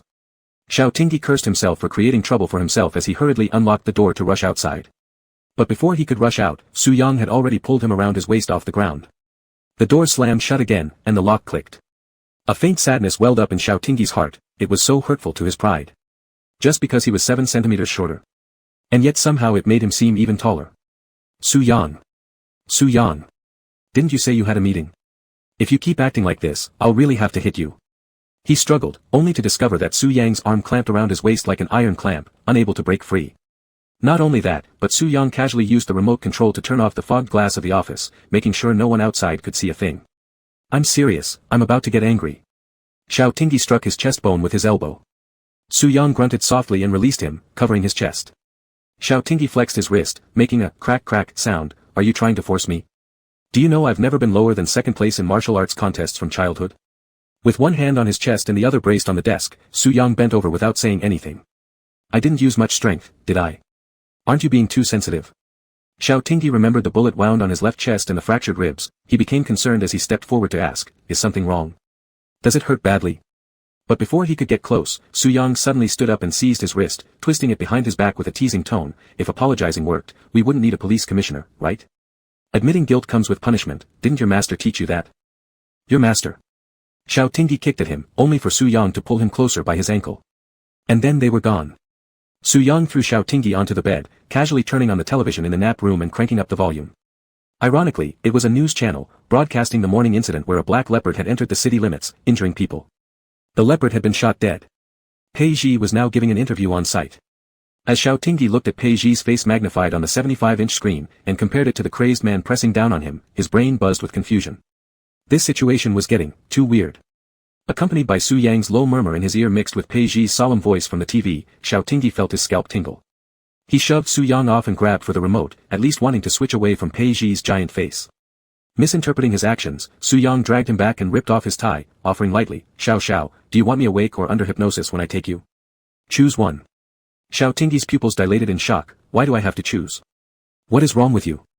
Don't make me hit you, you idiot. Su Yang replied gently, not choosing. Then I'll go with the first option, I love you. Huh? Where does also come from? You need to calm down. Calm down. Don't tear my clothes, bastard. In the chaos, Xiao Tingyi faintly heard Pei Zhi saying, please pay attention to safety when traveling. After that, he couldn't make out the words anymore. Chapter 68, The Small Fish Cauldron. Xiao Tingyi exhaled deeply, resting his head on his arm as he glanced sideways at the man next to him, calmly fastening his shirt buttons. Su Yang, do you remember what day it is today?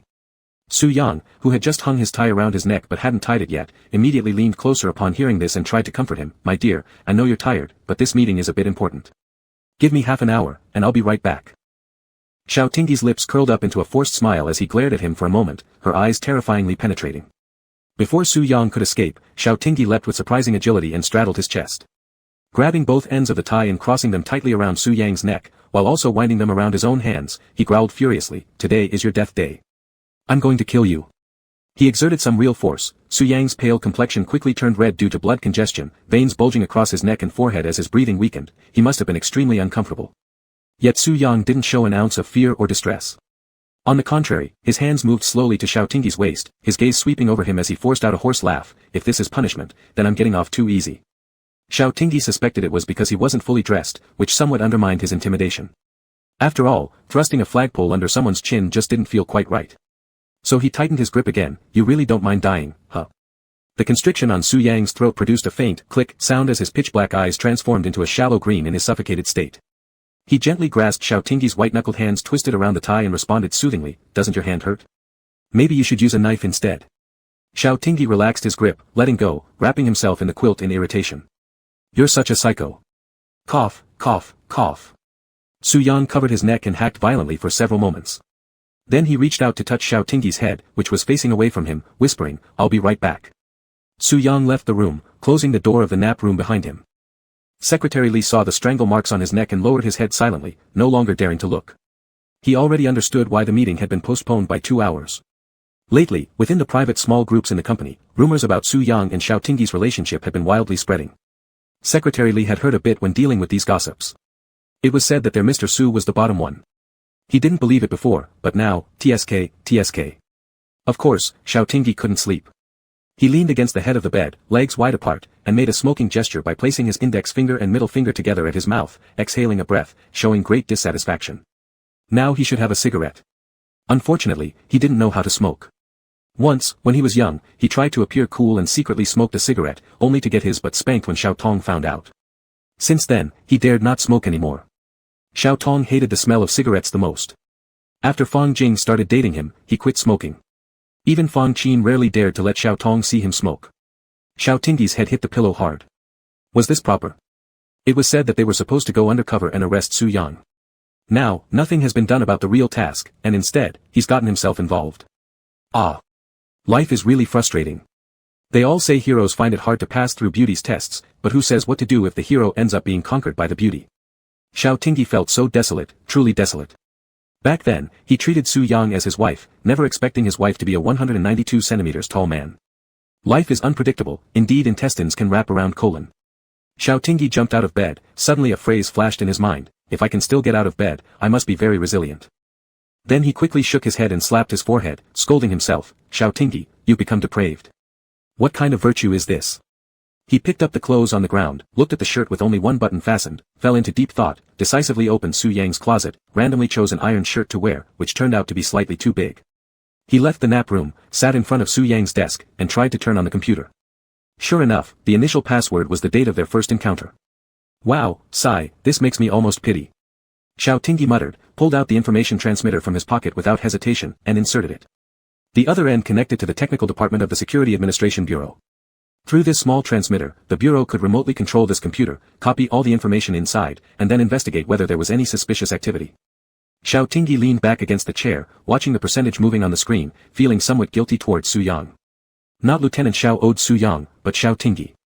Just now, the two were caught in fiery passion, but now he. Xiao Tingyi frowned deeply, knowing well in his position, he couldn't just act based on personal feelings. But Su Yang's life. He wouldn't let Su Yang die again under his watch. Su Yang sat in the main seat, listening to his subordinates reporting the latest progress of the project. The phone on the table displayed the live monitoring feed of both the office and the nap room. Secretary Li approached quietly to ask, Mr. Su, the technology department informed us that your computer is undergoing a secret intrusion with extremely sophisticated methods. We are urgently intercepting it, and the security personnel have gathered at your office door. What would you like to do? Su Yang's office was locked. Secretary Li knew Xiao Tingyi was inside, so he didn't dare to let the security forcibly enter, sensing clearly that Mr. Su valued that person greatly. Su Yang glanced down at the man sitting in his office chair. Just let the research department double encrypt the core secrets of drug formulae. Let them be. Secretary Li nodded. Alright, Mr. Su. Hold on. Su Yang interrupted with a soft voice, his long lashes masking a gloomy expression.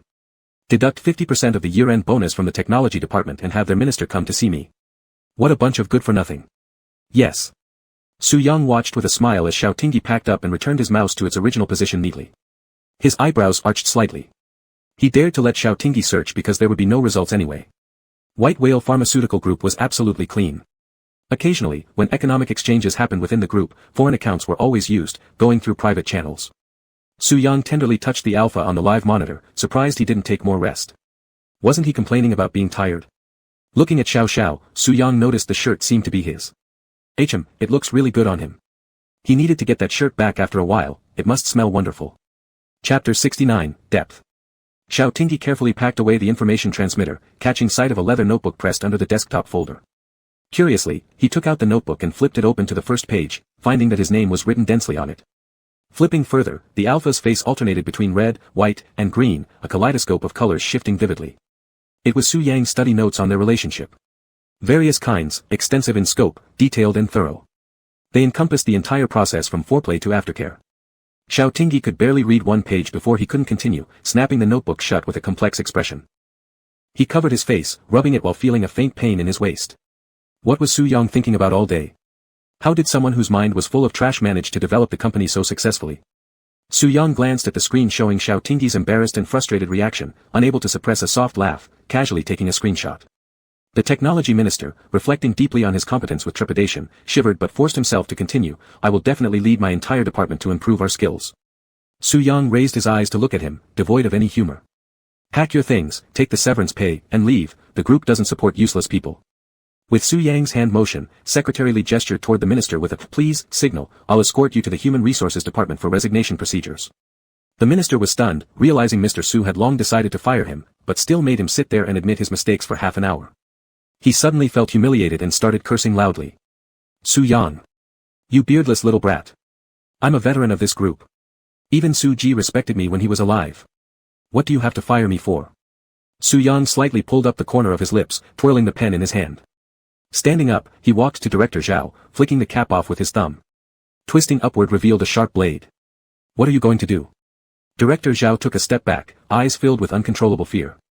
He had worked with Su Yang's father, Su Ji, since the early days of the company's establishment. Su Ji was kind-hearted. Even as times changed and they were no longer up to date, he didn't abandon or harm them cruelly. However, since Su Ji's sudden death and Su Yang inheriting the company, almost everyone within the company has been replaced, a complete blood change. This handsome young man had iron-fisted strategies that belied his good looks. Every time those beautiful eyes looked at him, it felt like being wrapped by the tongue of a poisonous snake. Last year, Su Yang suddenly said he wanted to study abroad, allowing Director Zhao to escape being laid off. He thought Su Yang's first moves had finished, but it turns out it was waiting for this moment. What can I possibly do, uncle? Su Yang caressed the blade of the pen with his thumb, standing before Director Zhao, bending down slightly with a gentle smile. If uncle misses my father so much, as a younger generation, I should offer some filial piety and send you to see him. Are you crazy? Is there no law anymore? You're insane. Director Zhao took another step back, alertly eyeing the pen in his hand. Su Yang remained silent, only glaring coldly. His eyes black as ink, making one feel like stepping into an abyss just by looking at them. Director Zhao swallowed hard, turning to curse Secretary Li, isn't this supposed to be for resignation? Make sure not to cut a single cent of the severance package. Otherwise, I'll sue you at the Labor Bureau. What kind of nonsense is this? Secretary Li quietly wiped the saliva sprayed onto his face, maintaining his professional demeanor, extending his arm gracefully. After you. He now understood completely how deep the boss's plans were and how much strategy was behind them. Using company secrets to charm his beloved, while simultaneously leveraging the situation to get rid of Director Zhao, truly achieving two goals with one action. No wonder the boss hired a champion hacker from abroad a month ago, paying high wages without letting him join officially. He was waiting for today. Rich people, indeed every penny they earn is well deserved. Secretary Li secretly resolved to be utterly loyal to Mr. Su. How could someone a few years younger than him be so cunning? It was terrifying. Su Yang picked up his phone and returned to the office but found no trace of Xiao Tingyi. On his leather notebook was stuck a sticky note, and on the sticky note was a simple sketch. A pair of scissors poised to cut, Gigi. Su Yang chuckled, picking up the sticky note to admire it carefully. He had to admit, it was quite lifelike, except that he was drawn smaller. Leaning happily against the front of the desk, Su Yang called Xiao Tingyi, "Hey, baby, where are you?" Xiao Tingyi glanced at the extremely gossipy Peiji in front of him, covering the phone and yelling, "Who are you calling, baby? Who's your baby?" Other people call each other, baby, when they're in love. Su Yang placed the sticky note inside the notebook, storing it carefully. Or would you prefer if I call you hubby? Shit. Xiao Tingyi couldn't help but let out a loud voice. Peiji winked at him, who's leaning on whom here? Xiao Tingyi. Su Yang paused his actions and frowned. Who are you with? That police officer friend of yours? Mind your own business. It's lunch break. Bye. Xiao Tingyi hung up the phone and looked at Peiji. Can you not be such a rogue? Hurry up, confess and you'll be treated leniently, resist and it'll be harsh. Peiji tapped on the coffee table. What's going on between you and General Manager Su? You're really something. Still have the audacity to call me wild, but those two brothers of yours are playing right into your hands. Stop it. What two brothers? Xiao Tingyi massaged his brow. Don't tell anyone else, Su Sun is actually Su Yang. Huh? What? Peiji was completely confused. Isn't Su Yang a researcher at the base? How did he become a general manager? Just don't ask. And don't go telling everyone about it. Xiao Tingyi warned him. Peiji crossed his arms and gave Xiao Tingyi a once-over. He was after all the head of the detective division, having handled countless cases big and small. Instantly connecting the dots, he came up with an answer and whispered, if I'm not mistaken, wasn't it because of this guy that you were suspended from duty? Xiao Tingyi wasn't surprised that Peiji had guessed correctly, he just sipped his coffee and nodded. It's complicated, I can't tell you everything right now. Peiji touched his lips and lowered his voice. I heard that the Security Bureau is secretly investigating someone recently. Xiao Tingyi remained silent. Peiji didn't press further and chuckled lightly. You're impressive, you're better than me. At worst, I end up wearing a green hat, but you're using reverse psychology, huh? Acting as enemies on the surface but sleeping in the same bed secretly, isn't that right? Will you stop opening that foul mouth of yours? Xiao Tingyi glared at him. The reason I asked you to come today is to check if the unknown component inside that Black Panther has been identified yet. Peiji scratched his head. Tisk, haven't you seen zombie movies? What do you mean? Peiji stood up, pulling the chair close to Xiao Tingyi and whispering into his ear. It's genetic mutation. Xiao Tingyi turned his head to look at him. Does it contain components of DNA mentioned earlier? He suspected that the mermaid side might have used the DNA suppressant to replicate or even improve what Lu Mingzhou called the alien species, leaving his sister-in-law presumably dealing with an overwhelming situation right now. Peiji draped his arm over Xiao Tingyi's shoulder and blinked. Baby, how do you know everything? You're so smart. Tell me more. Xiao Tingyi was just about to scold him when he suddenly looked up and saw Su Yang standing outside the glass, his face black as pot soot. It was quite unsettling. Peiji followed his gaze curiously and inexplicably shivered. Chapter 70, The Mischievous One. From Su Yang's perspective, it seemed as though Peiji was kissing Xiao Tingyi's cheek, laughing and chatting merrily, which infuriated Su Yang enough to want to kill. Feeling the murderous intent in his eyes, Peiji didn't flinch, instead holding Xiao Tingyi closer and raising an eyebrow at Su Yang. Seeing Su Yang walk in through the cafe entrance with a sour expression, Peiji laughed. Your little boyfriend sure gets jealous easily. Before Xiao Tingyi could speak, Su Yang had already twisted Peiji's wrist backward. Nice to meet you, I'm Xiao Zhao's boyfriend. Huh? Boyfriend? Since when? Xiao Tingyi wondered why he wasn't informed. Despite the pain, Peiji continued to grin smugly. Hey, I'm Ting Ting's beloved. The ferocity in Su Yang's eyes intensified, then came a cry of pain from Pei Ji, who slapped the table. Ouch, ouch, ouch, ouch. You young brat can't take a joke. Just friends. Friends. Su Yang glanced at Xiao Tingyi, his eyes instantly reddening, appearing like a wronged little husband, and with his looks, any observer would think it was Xiao Tingyi who made the mistake. Pei Ji, I told you before. Xiao Tingyi patted his waist to calm him down. Let go, let go. Only then did Su Yang release his grip on Pei Ji, pulling out a chair and sitting down. Then he grabbed Xiao Tingyi's chair armrest, pulling him beside himself. Pei Ji rubbed his wrist and chuckled on the side, jealously saying, this dog food will make me sick. Su Yang leaned against Xiao Tingyi silently without speaking, not showing any sign of his earlier menace in the meeting room, muttering softly, why didn't you tell me you were coming out? Thinking about Su Yang's yellow study notes, Xiao Tingyi blushed furiously. Whose various plav sessions were these supposed to be for? Using his toes, he could guess they were meant for himself. As an alpha born with a sense of superiority, Xiao Tingyi felt humiliated by Yi Yin's actions but also got somewhat excited.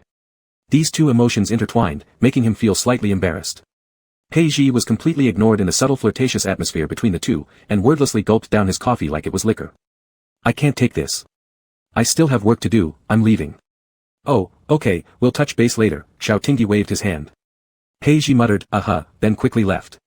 After stepping out of the cafe, he was hit by the cold wind, and suddenly felt somewhat desolate. His parents had already started urging him to look for a partner. Should he try dating someone? Pei Ji sighed and walked towards the parking lot. Cough, how did you know I was here? Xiao Tingyi asked him. I heard the sound of a coffee order through my phone. There are only a few coffee shops around here, so maybe it's telepathy that made me find you instantly. Su Yang put his phone back into his pocket and pressed the power button to turn off the screen. Xiao Tingyi looked at him suspiciously, is that so? How could you let him get so close to you just now? How could you allow anyone to embrace you randomly? Su Yang slightly frowned and brushed Xiao Tingyi's shoulder as if trying to wipe off faint firebird rose pheromones. We're both alphas, 2A. Xiao Tingyi closed his mouth mid-sentence. After all, the two of them were also alphas who had slept together. You. Are we boyfriends? Do you want me to acknowledge this? Xiao Tingyi shifted the topic, when did we start dating? And how do you not know? You're a suspect, and I am a lieutenant colonel from the security bureau, understand? As Su Yang's eyes instantly brimmed with tears, it seemed like he was holding back countless grievances. Xiao Tingyi instinctively reached out his hand to catch Su Yang's tears and looked around to see if anyone noticed them. He whispered, Ancestor, this is outside. If people see, they will definitely call the police to arrest you. But Su Yang's tear-filled eyes didn't shed a single drop. Are you going to deny everything after we slept together? Saying this without lowering his voice, nearby customers purchasing coffee immediately glanced over, looking somewhat disdainfully at Xiao Tingyi. Xiao Tingyi was shocked. What nonsense are you talking about? Hurry up and go. Isn't this embarrassing? Su Yang's eyes turned red as he was pulled away. Could it be that you only care about my body? The lieutenant colonel felt as though struck by lightning. A well-meaning citizen spoke up, how can you behave like this? Yes, just look at how much he's crying. Alphas think they're above responsibility just because of their status. Xiao Tingyi touched the back of his neck, he had forgotten to apply the suppressor patch today. No wonder Secretary Li was looking at him as if she'd understood something significant. Not that. Ah. No pictures allowed. Xiao Tingyi hurriedly stopped those who wanted to take pictures of them. If this were uploaded online, his family's face would surely be ruined entirely. Su Yang kindly explained, thank you everyone, it's just a lover's quarrel, my boyfriend isn't a scoundrel. Xiao Tingyi had no choice but to agree with him, yes, right, we're just teasing. Taking advantage of the crowd's confusion, Xiao Tingyi quickly dragged Su Yang away before they noticed more. After pulling Su Yang into an empty little alley, Xiao Tingyi stared furiously at him, what? Boyfriend, you acknowledged it in front of so many people just now. Don't think about backing out. You. Xiao Tingyi kicked him, how come I've never noticed your scheming nature before? What scheming nature do I have? Su Yang pulled his arm, placed his palm on the wall, trapping Xiao Tingyi in the middle, and smiled gently, all my heart is fully filled with you. Xiao Tingyi leaned against the wall, observing the unreserved mischief in Su Yang's eyes. TSK, how does this guy manage to be so likable in every way? He reached out, lightly patting Su Yang's face and laughed insultingly, you devious guy, you're such a scumbag. The words weren't kind, but his gaze wasn't reproachful, rather, it was full of affection, spreading warmth between them. Su Yang pinched his chin, leaning down with their noses touching, teacher, teach me, I will learn well. Xiao Tingyi chuckled and caught hold of his tie, pulling them closer together. Was yesterday's Black Panther attack incident related to you? Su Yang stared intently at his moving lips, no. Do you know the details of the event? I really don't know. Su Yang appeared wronged, can I kiss you now? Xiao Tingyi looked searchingly into his eyes, then nodded. Su Yang lowered his head and kissed his beloved longingly. Feeling the other party's inexperienced yet passionate response, he tenderly ran his fingers through the other person's hair. A figure flickered in the peripheral vision. Su Yang adjusted his position, shielding Xiao Tingyi from that person's view. Xiao Tingyi opened his eyes with confusion, about to ask when his head was held steady and fell into a deep kiss once again. Su Yang glanced up briefly, locking eyes with someone. The black in his irises faded to emerald green, zoonosis spreading across as a warning and threat. That person took one look at him, then hurried away. Chapter 71, Choosing a Way to Die. After decoding the data on Su Yang's computer, the technology department immediately copied it to the investigation bureau, which started another overtime session. At 9:30 p.m., the security bureau building was still brightly lit. The office door knocked. Fong Sun said, "Come in." Director Zhang of the investigation bureau handed over the organized materials to Fong Sun. Flipping through a few pages, Fong Sun found that most of it were business dealings or project records. He looked up and asked, "Is this all?" Director Zhang replied, "There are some records of transactions between their company and the medicine bureau. A giant corporation like White Whale Group is almost impossible to be completely clean, but these things can only lead to minor fines and won't help our investigation much." Fong Sun massaged his temples. "I understand. Thank you for your hard work, Director Zhang. You should rest now." "Alright, Director Fong, you should also get some rest." With the closing of the door, Fong Sun silently stared at the pile of documents on the desk. Could it really be as Xiao he said, that White Whale Group wasn't the cover for the merfolk race? As he paged through them, there were quite a number of company confidential files included. The tech department had recovered some deleted files but did not find any suspicious aspects. This was using his younger brother's hand to prove White Whale Pharmaceutical Group's innocence. What could Su Yang possibly want with all this trouble? Could it be that he was showing goodwill for his foolish younger brother? Still, at least it ruled out the possibility that White Whale Group was a base for the merfolk race, so they could change the direction of their investigation. While Fong Sun was deeply troubled by work, he began worrying if his younger brother had fallen for Su Yang's honey trap.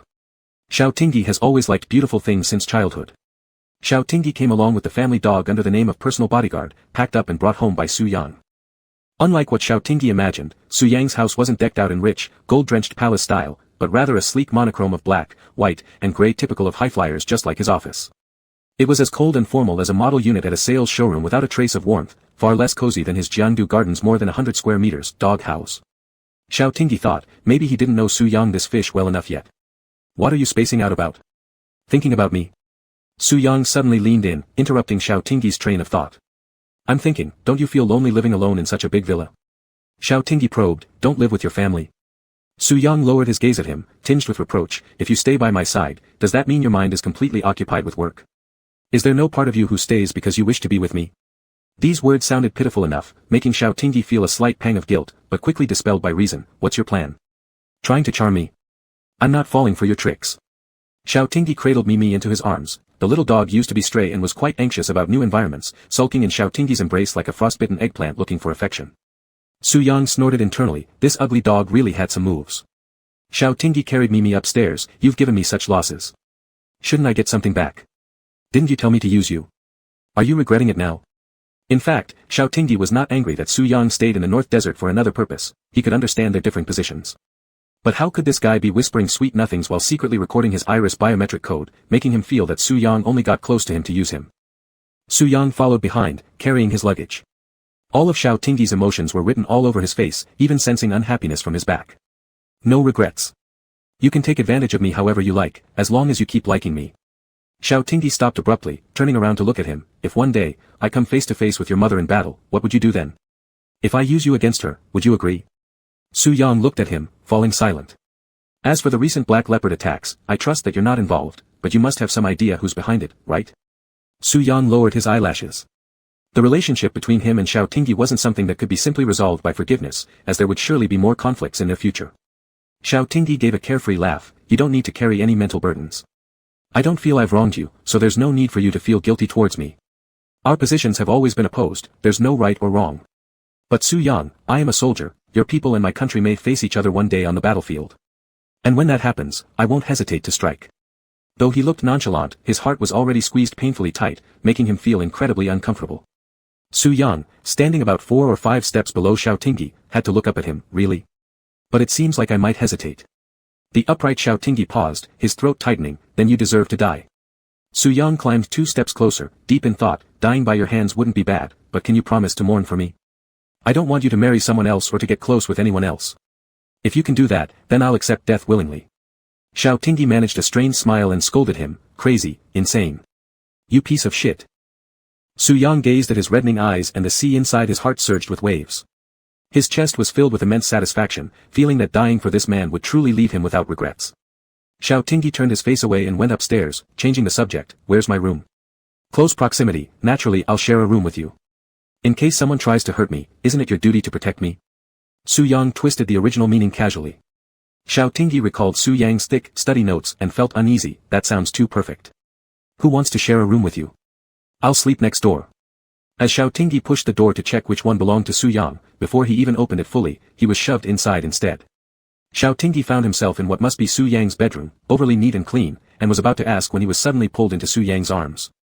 Xiao Tingyi lifted his leg to kick, but Su Yang said, I might die in the hands of a young commander at any time. Can't I take advantage while I'm still alive? Commander, that's really unfair. With all the talk of death, Xiao Tingyi started to feel upset. When did I say I'd let you die? Me, caught between their chests, voiced her displeasure twice and got her eyes covered and mouth pinched shut by Su Yang. Earlier, you told me to wait for my death. Su Yang kissed the corner of his lips and winked. Can I choose how I die? You're sick. Xiao Tingyi became increasingly annoyed and turned his head to avoid being kissed. What a... He was just throwing around empty threats, couldn't rattle him like that. But Su Yang persisted, demanding an answer. Since you're going to kill me, can't I at least choose how? An exasperated Xiao Tingyi said, alright, how do you want to die? I'll oblige you right now. Su Yang seriously answered, by your hand. Xiao Tingyi. Xiao Tingyi. Xiao Tingyi, carrot. The alpha didn't get angry but chuckled instead, causing Su Yang to instinctively take a step back. Just then, Xiao Tingyi's sinful hand reached out, pinching his chest unexpectedly hard. Ah, Su Yang cried out immediately. What sadistic hobbies did his Xiao develop? Chapter 72, No Martial Virtue. After being pinched, Su Yang immediately claimed moral high ground, pointing fingers at Xiao Tingyi, complaining that his chest had swollen, asking if he needed to breathe on it. Xiao Tingyi looked at him complicatedly, enduring it momentarily before saying, unable to hold back, you're such a flirt. Even the little Mimi barked twice at him mockingly, woof woof, eroding away the thin bond they once had over beef jerky. Su Yang grabbed its neck, placing the dog down with a gentle kick to its behind. Go play somewhere else, ugly thing. Now knowing it wouldn't be abandoned but merely relocated, Mimi dashed off happily, finding everything new and fascinating. Only the two were left staring at each other awkwardly in the now intimate space of the bedroom.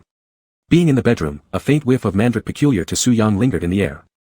Xiao Tingyi glared at him. Why keep staring at me? Do you want me to pinch the other side symmetrically? Su Yang slightly tightened his lips, and all his seductive thoughts disappeared, hungry for midnight snack. Let me make you something. Alright, Xiao Tingyi didn't expect these words. Don't bother cooking, let's order takeout. It's not weekend tomorrow anyway. Rare to have a day off from constant standby missions. How about we drink a little? Su Yang fluttered his long lashes. Good. Both of them inadvertently thought about the deep night in the northern desert, each with a can of beer, lying on rocking chairs to watch stars. Xiao Tingyi only felt that Su Yang's eyes were brighter than the stars at that time, but he leaned over and said, you are prettier than stars. Back then, he thought Su Yang was the concrete manifestation of a racing heart. A single sentence made his heartbeat go wild, and it also brought out his sentimental period quite pitifully. However, they didn't end up ordering takeout eventually because Xiao Tingyi wanted to eat barbecue. By the time the delivery person arrived, the food would be cold and wouldn't taste as good. Su Yang initially intended to call Secretary Li, but Xiao Tingyi stopped him. He just works for a living, not as your servant. It's bad enough we pay him 100,000 yuan, what if he's with his partner at the moment? That'd be quite inappropriate.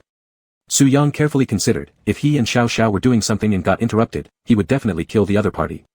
Thus, he nodded quite approvingly, you're right. Xiao Tingyi opened his suitcase, wanting to change into clothes more suitable for a stroll. Wearing a suit to eat barbecue seemed too ostentatious. He instructed Su Yang to also change his clothes. Su Yang quickly walked into the wardrobe room and retrieved two identical sets of coats, cashmere sweaters, trousers, and socks except for the different sizes. Xiao Tingyi maintained his squatting posture before his suitcase, tilted his head to look, suppressed his lips, couldn't help laughing. He thought Su Yang looked a little cute. No, he looked very cute. So, he stood up, walked to beside Su Yang who was holding a pile of clothes, leaned in and kissed his lips. Good boy, here's a reward for you. It was their agreement back in the North Desert. Su Yang paused, lowering his gaze at Xiao Tingyi smirking like after pulling off a prank successfully, those two little canine teeth shimmering making his eyes dizzy. Who says they, the mere folk, are best at tempting others' hearts? Xiao Tingyi is clearly the one who does that. But when Su Yang leaned in to kiss him again, he was pushed away. Hurry up and change your clothes. Su Yang choked, his fiery passion crackled fiercely and was instantly extinguished. Xiao Tingyi went to the next-door guest room with the clothes, looking around the empty room with only two bedside tables left him speechless. Where was the bed? Bed? Bed? With bedside tables but no bed, how could this be acceptable? Behind him, Su Yang swayed over casually. Xiao Xiao will have to sleep on the floor. What to do? We only have one quilt at our place. But it's fine, there's underfloor heating. You. So childish, such lowly tactics. Works fine though. Su Yang slung his arm around Xiao Tinggi's shoulder, held his neck and turned back to his own bedroom, rather generously saying, you can change clothes in the wardrobe room, I won't come in. Oomph. Xiao Tinggi let out a few interjections, and directly unbuttoned his shirt, unbuckled his belt right in front of Su Yang. Since we're all men, why bother going to the wardrobe room? He had a sudden rush of confidence. What was there to be afraid of? What was there to be shy about? Although compared to Su Yang he lacked something, overall everyone was the same. He turned his head and provocatively lifted his chin towards Su Yang. Are you scared? Su Yang raised an eyebrow, his eyes roving unhindered over Xiao Tinggi's skin. Seeing the marks he had left on Xiao Tinggi's body satisfied him greatly. Xiao Tinggi had been teasing him intentionally, but the shameless man staring at him made his ear tips flush red. Clearing his throat, he hurriedly grabbed the cashmere sweater to put it on. Suddenly, he smelled the rich fragrance of mandrake. As he watched Su Yang walk towards him, his rationality gradually dissipated. You don't practice martial virtue. Su Yang sat on the edge of the bed, legs naturally parted, reaching out to Xiao Tinggi, softly commanding, Xiao Xiao, come over. The person who was arrogant just now was now like a marionette, able to be manipulated at will. Xiao Tinggi was awakened halfway, yet that flickering rationality couldn't return. Swearing words fragmented in the midst of mandrake and camellia. Mark, sec. At 3 in the morning. Xiao Tinggi glared ferociously at Su Yang, whose face obviously had a handprint on it. If I don't get my lamb skewers today, I'll beat you to death. Saying so, he glanced again at the red mark on Su Yang's handsome face, unable to help feeling sympathetic. There's nothing to be done about it, since Su Yang had such a handsome face. But truthfully speaking, he hadn't used much force. He doesn't know why Su Yang's skin and his endurance capacity differ so much. One slap and it turned red, it looks like he's committing domestic violence. Su Yang drove around the city of Suijing at this hour, many shops had already closed down. Xiao Tinggi was curled up in the passenger seat, covered by a blanket. There were several bite marks on his neck, and he looked drowsy. If you're tired, we'll go back and have barbecue another day. I'm not tired. Xiao Tinggi sat straight. Why would I be tired? I can run 10 kilometers with a 20-kilogram load without stopping. I'm not tired, just because of your two little tricks, huh? Su Yang chuckled and tried to pat Xiao Tinggi's head but got slapped away by Xiao Tinggi who had suddenly become irritated. By the time Su Yang found a barbecue store that was still open, Xiao Tinggi had already fallen asleep. He slept all the way until noon. He slowly opened his eyes and called out for Su Yang, but no one answered him. Xiao Tinggi immediately became alert and sat up, only to feel a rush of blood to his head, causing his heart to beat fast. It wasn't until he regained his senses that he remembered he was in Suijing now, not in the northern desert. From the courtyard came cheerful barks of a dog, and Xiao Tinggi got out of bed barefoot, walking to the window. He saw Su Yang grilling in the backyard, wearing the same loungewear as Xiao Tinggi did. The merman didn't fear cold. Xiao Tinggi leaned against the window frame, watching the early spring sunshine fall on Su Yang, giving him a soft glow.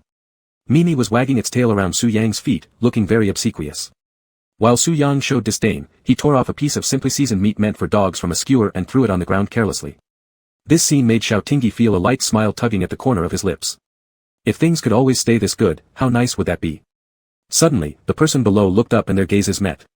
Su Yang smiled warmly. Xiao Xiao, come out and eat grilled lamb skewers. Alright, I'm coming. Chapter 73, Brother Xiao, is your wife dating someone else?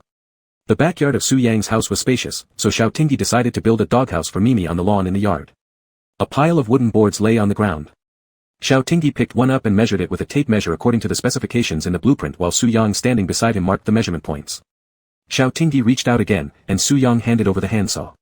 Wearing thick clothes made it inconvenient and prone to sweating, so Xiao Tinggi only wore a thin fleece hoodie with the cuffs rolled up, revealing well-defined forearms. He wore white anti-cut gloves to prevent wood splinters from piercing his hands.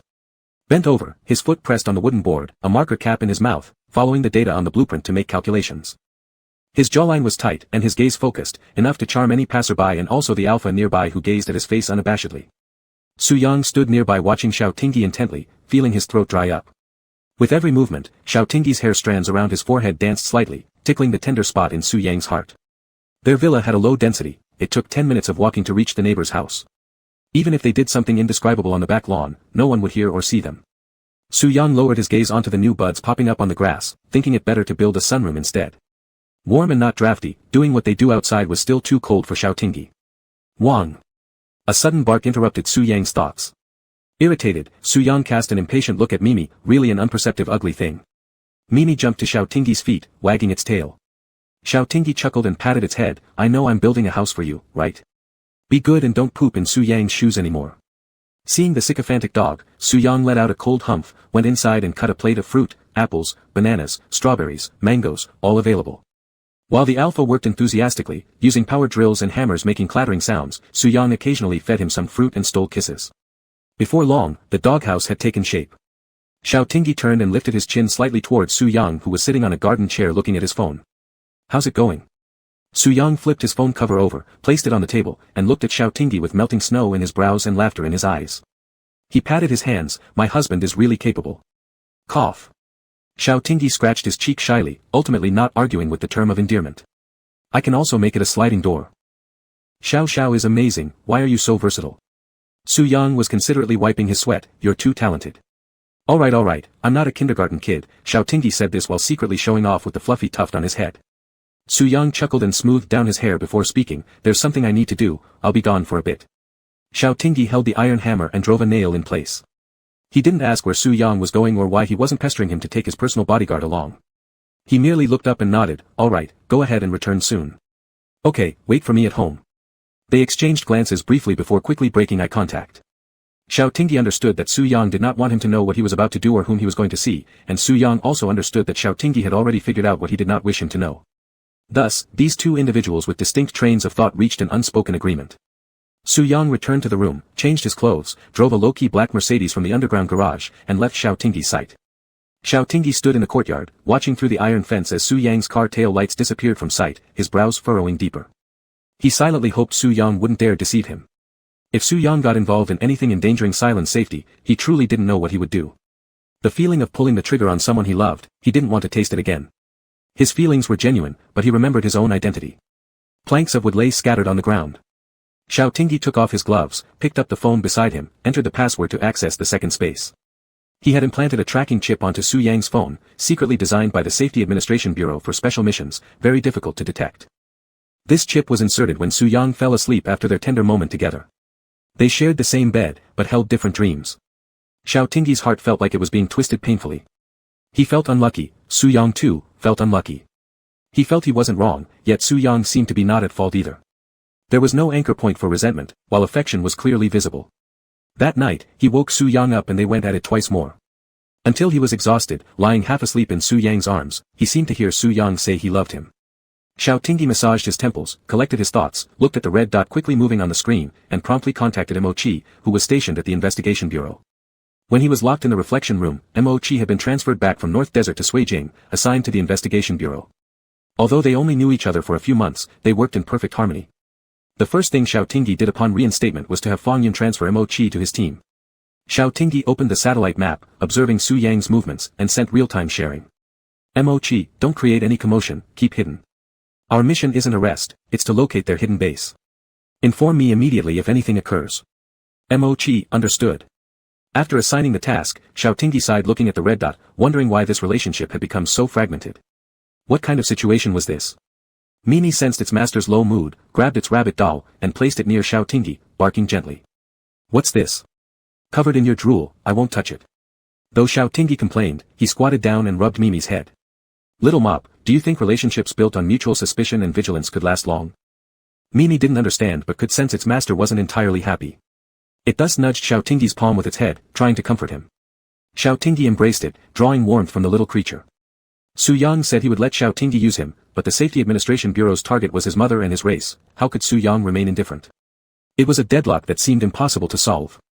Xiao Tingyi sat cross-legged on the planks of wood, ran his fingers through his hair, rubbing his head in frustration, full of worry. Isn't this exactly why office romances are forbidden? Once work is mixed with personal feelings, every decision becomes uncertain and can't always be rational. Xiao Tingyi sighed deeply once again, thinking about how his current job felt like attending a funeral, hard-earned money indeed. He longed to live a peaceful life with Su Yang, yet how could he sit idly by and ignore the lives of those over 3,000 compatriots? Thinking of Li Su, though he was an enemy, Xiao Tingyi respected him greatly. It's hard to be both loyal and righteous simultaneously, yet Li Su managed it. A man should be like this, bearing the clan's faith on his spine but still keeping a warm heart. He could have fled, he could have left, but he chose to stay, repaying the brotherhood shown when Zhao Jing shielded him with his life. He was a true man. Faced with internal conflict and frustration, Xiao Tingyi lost all interest in building a doghouse. His phone buzzed. It was a picture message from Mo Chi. Xiao Tingyi opened it to find Su Yang sitting with a tanned woman in a coffee shop on the second floor. The coffee shop's interior was filled with pink decorations. Another message popped up from Mo Chi, Big Brother Xiao. From my observations, this seems like a couple's coffee shop. The two look quite relaxed. In an instant, Xiao Tingyi shot up from where he was standing. Here he was worrying about their future and fearing Su Yang's involvement in the case, yet unexpectedly, the stinky little fish went to drink coffee with a beauty. Mimi rolled around on the ground and intended to bark, but seeing the flames flickering above its master's head, it quickly retreated with its little bunny toy. Another message came from Mo Chi, big sister. Could she possibly be on a date? Chapter 74, You look so much like your dad. Su Yang parked in front of a coffee shop filled with ambience and stepped inside. The wind chimes on the door jingled, and the interior was permeated with a soft coffee aroma. In the bustling Suicheng city, it was a rare and leisurely delightful place. A few cats were basking in the sun by the window, their round heads turning toward Su Yang when they heard the sound. One particularly bold golden tabby had already slinked over to Su Yang's feet, rubbing against him incessantly. Cat food didn't come cheap, so this pitiful little feline had to sell its cuteness. But obviously, the cat picked the wrong person. This handsome fish-like individual was not only indifferent but also never spared even half a glance for it. The boy behind the counter who was wearing an apron and grinding coffee looked up at Su Yang and then hastily lowered his gaze. Su Yang noticed the cautious look from the boy but did not turn around, heading straight upstairs. On the second floor, there was only one female alpha, sitting by the window with a gentle ragdoll cat in her arms. In the crisp early spring, she wore a leather skirt and marten boots, confidently showing off her specially tanned, alluring figure. Her long red curls shimmered under the sunlight, her wheat-colored skin paired perfectly with muscles toned from regular workouts, exuding life and vitality like a wild rose blooming on the Gobi Desert. Actually, being a female merperson wasn't bad, you could freely display your original hair and eye color. Even when getting a manicure, no artificial nail overlays were needed. Seeing Su Yang come up, she beamed brightly at him and waved her hand, "Hey, your highness, it's been such a long time." Su Yang gave a curt nod and pulled out a chair to sit opposite her. As he locked eyes with her ragdoll cat, he shifted his gaze toward the window. "What do you want?" "I'm busy." Yu Fuyu propped her cheek with her hand and flirted, "Your highness shouldn't be so cold. It's been years since we've seen each other. Can't we catch up?" Su Yang remained unmoved, and even furrowed his brows. "Stop speaking with that fake tone. We don't know each other well." "Ha ha ha." Yu Fuyu laughed heartily. "Your highness really hasn't changed at all. I heard you gave your precious scales to a human." She gossiped eagerly, "Who is it? Who made our esteemed Prince Su Yang fall for them?" "You talk too much," Su Yang replied, slightly annoyed and completely unwilling to play along gentlemanly. "Since you know I have a partner, why bother meeting me?" Yu Fuyu caressed the head of the kitten in her arms and chuckled mischievously. "Well, isn't it because His Majesty wants me to help you bear some baby fish? A little princess would be the next queen." Su Yang squinted as the sunlight hit his face and said lightly, "I have someone I love.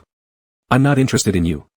Yu Fuyu paused, stroking her kitten, suppressing her irritation but clearly wanting to lash out yet restraining herself. "Your highness's words are as venomous as ever." Just as they were speaking, a waiter came up with coffee. It was the boy from downstairs, an omega, with a doll-like face, seemingly a university student working part-time. He placed the coffees down one after another, and Su Yang caught out of the corner of his eye that Yu Fuyu had shamelessly grabbed the boy's hand, boasting with pride, "My wife, adorable, right?" This raised Su Yang's eyebrows slightly as he finally looked at the boy properly. He thought silently, "Not bad, but not as cute as Xiao Xiao." "Hello." The omega greeted Su Yang shyly, his face blushing red. Hello."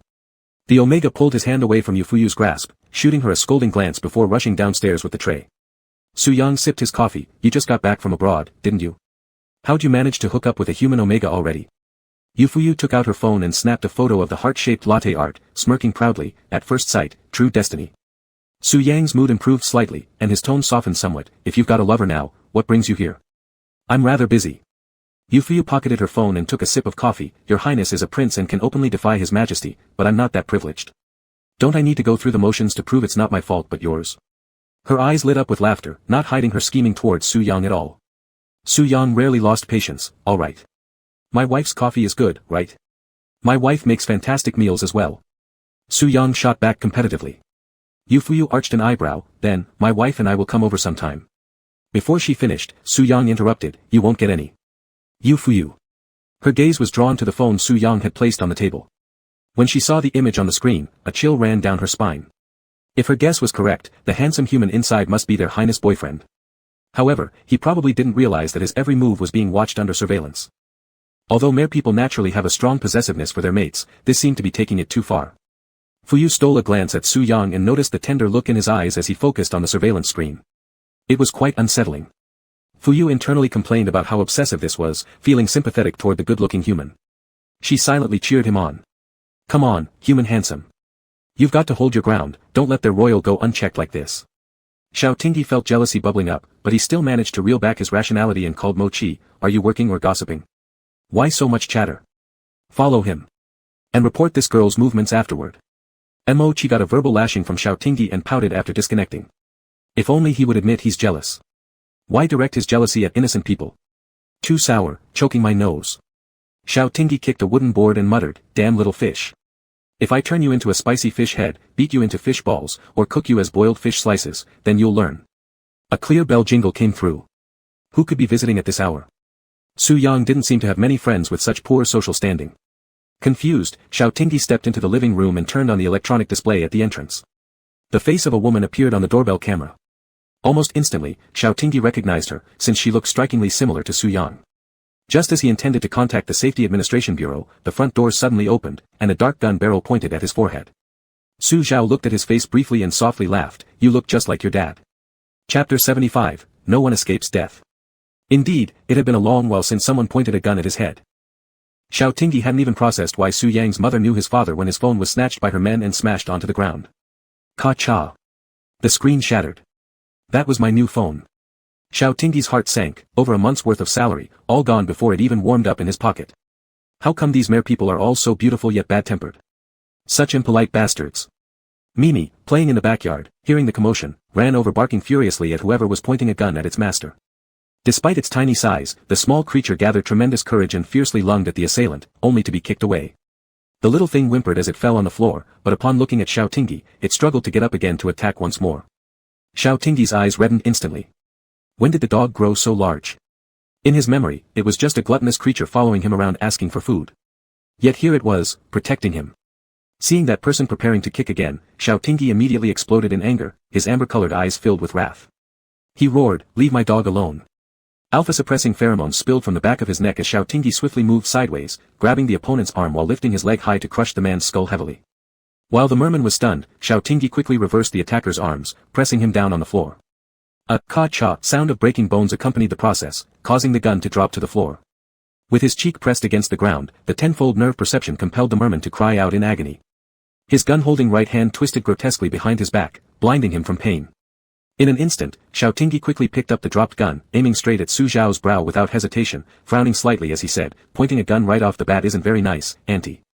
Even with a gun aimed at her head, Su Zhao didn't appear the slightest bit worried. She gazed at him thoughtfully, almost as if seeing through him to another person. You do look a lot like your father, but your personality seems closer to Fang Jing. Xiao Tingyi slightly frowned, do you know my parents? Su Zhao merely smiled. For a brief moment, there was affection in her gaze, but it quickly turned cold, you shouldn't be with Su Shi. Su Yang. A flash of confusion crossed Xiao Tingyi's eyes, is that so? Unfortunately, we're already together. Su Zhao glanced at the spirit scale necklace around his neck, her eyes growing colder, it's my failure in teaching properly, this child is truly too reckless. Auntie, stop beating around the bush. Just say it, what's your purpose in bringing Su Yang away and coming to see me? Su Zhao displayed an approving expression, you're clever. What do you think my purpose is? Xiao Tingyi smiled faintly, you definitely didn't come here just to say hello. But auntie, I doubt you'll find it easy to kill me, right now, your life is in my hands. Will you really pull the trigger? Su Zhao moved casually into the living room as if there weren't a gun pointed at her head. Even though I'm not close with my son, do you think after you've killed me, you two can still be together? Xiao Tingyi cautiously kept distance from her subordinates and stepped back one pace, keeping the gun aimed steadily at Su Zhao. He chuckled, auntie, don't you think I'm ridiculous enough to believe that love outweighs my own life? With his finger on the trigger, he asked calmly, where did you lock those people up? Are they still alive? Su Zhao sat down on the sofa and poured herself a glass of water as if this were entirely normal, lightly flicking her fingers. In the next second, her remaining two merman subordinates drew their guns and advanced. Xiao Tingyi swiftly turned his weapon, ready to fire. However, the expected gunshot never came. He realized something was off, no bullets. No wonder Su Zhao wasn't concerned. It seemed the gun didn't have any bullets loaded. What a cunning move by these mermen. The alpha quickly leaped behind the sofa. A bullet grazed past him, tearing through his hoodie and shattering the TV screen. The three struggled fiercely together. Despite Xiao Tingyi's strong combat skills, even the best fighter struggles against four attackers, especially when they held firearms. Soon, he was overpowered. During the fight, an alpha got hit on the head with the butt of a gun, blood trickling down his cheek. Yet, he remained silent as if feeling no pain. Glancing at Mimi trapped outside the glass door, clawing frantically to get inside, he let out a sigh of relief. Xiao Tingyi was forced to sit on the couch, but instead of panicking, he stayed calm. He wiped the blood dripping into his eyes and stared at Su Zhao. "This big show, what exactly are you trying to achieve?"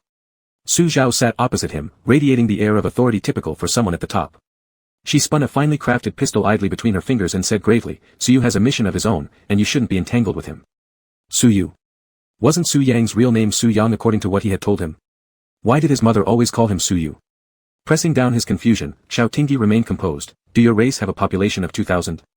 Meanwhile, the human population of Ceylon numbers 10 billion. Killing me would be simple, but then what? Can you exterminate all humans? Rather than being stuck in resentment, why don't you consider how to use this hatred and set terms with us, achieving peace in a more amicable way?" His head was struck again, but it brought clarity. He found a way. Who said wars always ended in total annihilation? Wars would eventually end. Once mutual interests are met, even grudges that seem insurmountable can dissolve in a handshake. Although not skilled in strategizing, Xiao Tingyi understood that in the world, there are no eternal friends, nor are there eternal enemies. Su Zhao looked at him and suddenly laughed. "You're very clever, but not all species prioritize gains like humans do, without any moral. When I clear the injustices for my race, appease the souls of our ancestors, and make you regret your arrogance, only then will I discuss peace." Xiao Tingyi was left speechless. How could he exchange the lives and wounds of an entire race for mere gains? Su Zhao cocked her pistol and pointed it directly at his forehead. "You're interesting, but unfortunately, you stand in our way." As death approached, Xiao Tingyi did feel some fear. No one truly wanted to die. Many memories flashed through the Alpha's mind in a flurry, reviewing his brief life of 22 years at lightning speed. In the end, the last image stuck, a tear-streaked face of Su Yang. Farewells were always too rushed, but luckily, he had already confessed his feelings, "I like you," to Su Yang. Now, he'd die for the cause, and perhaps his father, stepfather, elder brother, and sister-in-law could take pride in him. But wouldn't Su Yang cry until the entire villa was filled with pearls upon returning and seeing his body? At this thought, he smiled again. Seeing Xiao Tingyi's unexpected smile, Su Zhao appeared slightly surprised. Just as she pressed her finger to the trigger and was about to shoot. The door was kicked open forcefully, and a powerful wave of mandrake-suppressing pheromones surged in. Chapter 76, Aren't you also spying on me? Su Yang arrived in a fury, shouting, "Let him go." His pale green pupils transformed into the vertical lines of a hunter, his silver-white long hair swaying slightly. Surrounding them were streams of silvery light from a psychic magnet storm. The angry mandrake suppression pheromones permeated the entire villa. Everyone present except for Su Zhao and Xiao Tingyi suffered immensely, clutching their glands and curling up on the floor in agony. Xiao Tingyi glanced at him, his vision blurred due to the blood flowing into his eyes. Su Yang had come to rescue him. Xiao Tingyi wiped the blood from his face, feeling a mix of emotions as he admired Su Yang's prowess and realizing this person hadn't been wasted on him. Su Yang's heart almost stopped when he saw the wound on Xiao Tingyi's forehead. His pain felt twisted and unbearable, his eyes turning crimson. Ignoring his mother, Su Yang quickly stepped to Xiao Tingyi's side, extending a hand that hovered uncertainly, afraid to touch yet wanting to. It hovered about a centimeter away from Xiao Tingyi's cheek. Su Yang's voice trembled with sorrow as he softly asked, "Who did this? Does it hurt a lot?" Xiao Tingyi pointed at one of the merman subordinates lying on the floor under Su Yang's suppression pheromones and complained, He hit me with the gun." Following his finger, Su Yang grabbed the gun from Su Zhao's hands and without hesitation shot through the subordinate's palm. "Prince," the merman screamed in pain, nearly passing out from the heightened neural sensation, which was 10 times more sensitive than humans. "Su Xuan. Are you crazy?" Su Zhao yelled angrily, filled with both fury and disappointment as she slapped her son across the face. "Do you even know who you are? How could you do this for a human?" Su Yang's head turned sharply from the blow, blood trickling from the corner of his mouth, but he casually wiped it off, then turned and gently scooped up Xiao Tingyi in his arms, murmuring, "We're going to the hospital." He said this and ignored his mother's rage completely. Xiao Tingyi stared at him steadily, touched by the gesture. "Mimi, don't forget Mimi."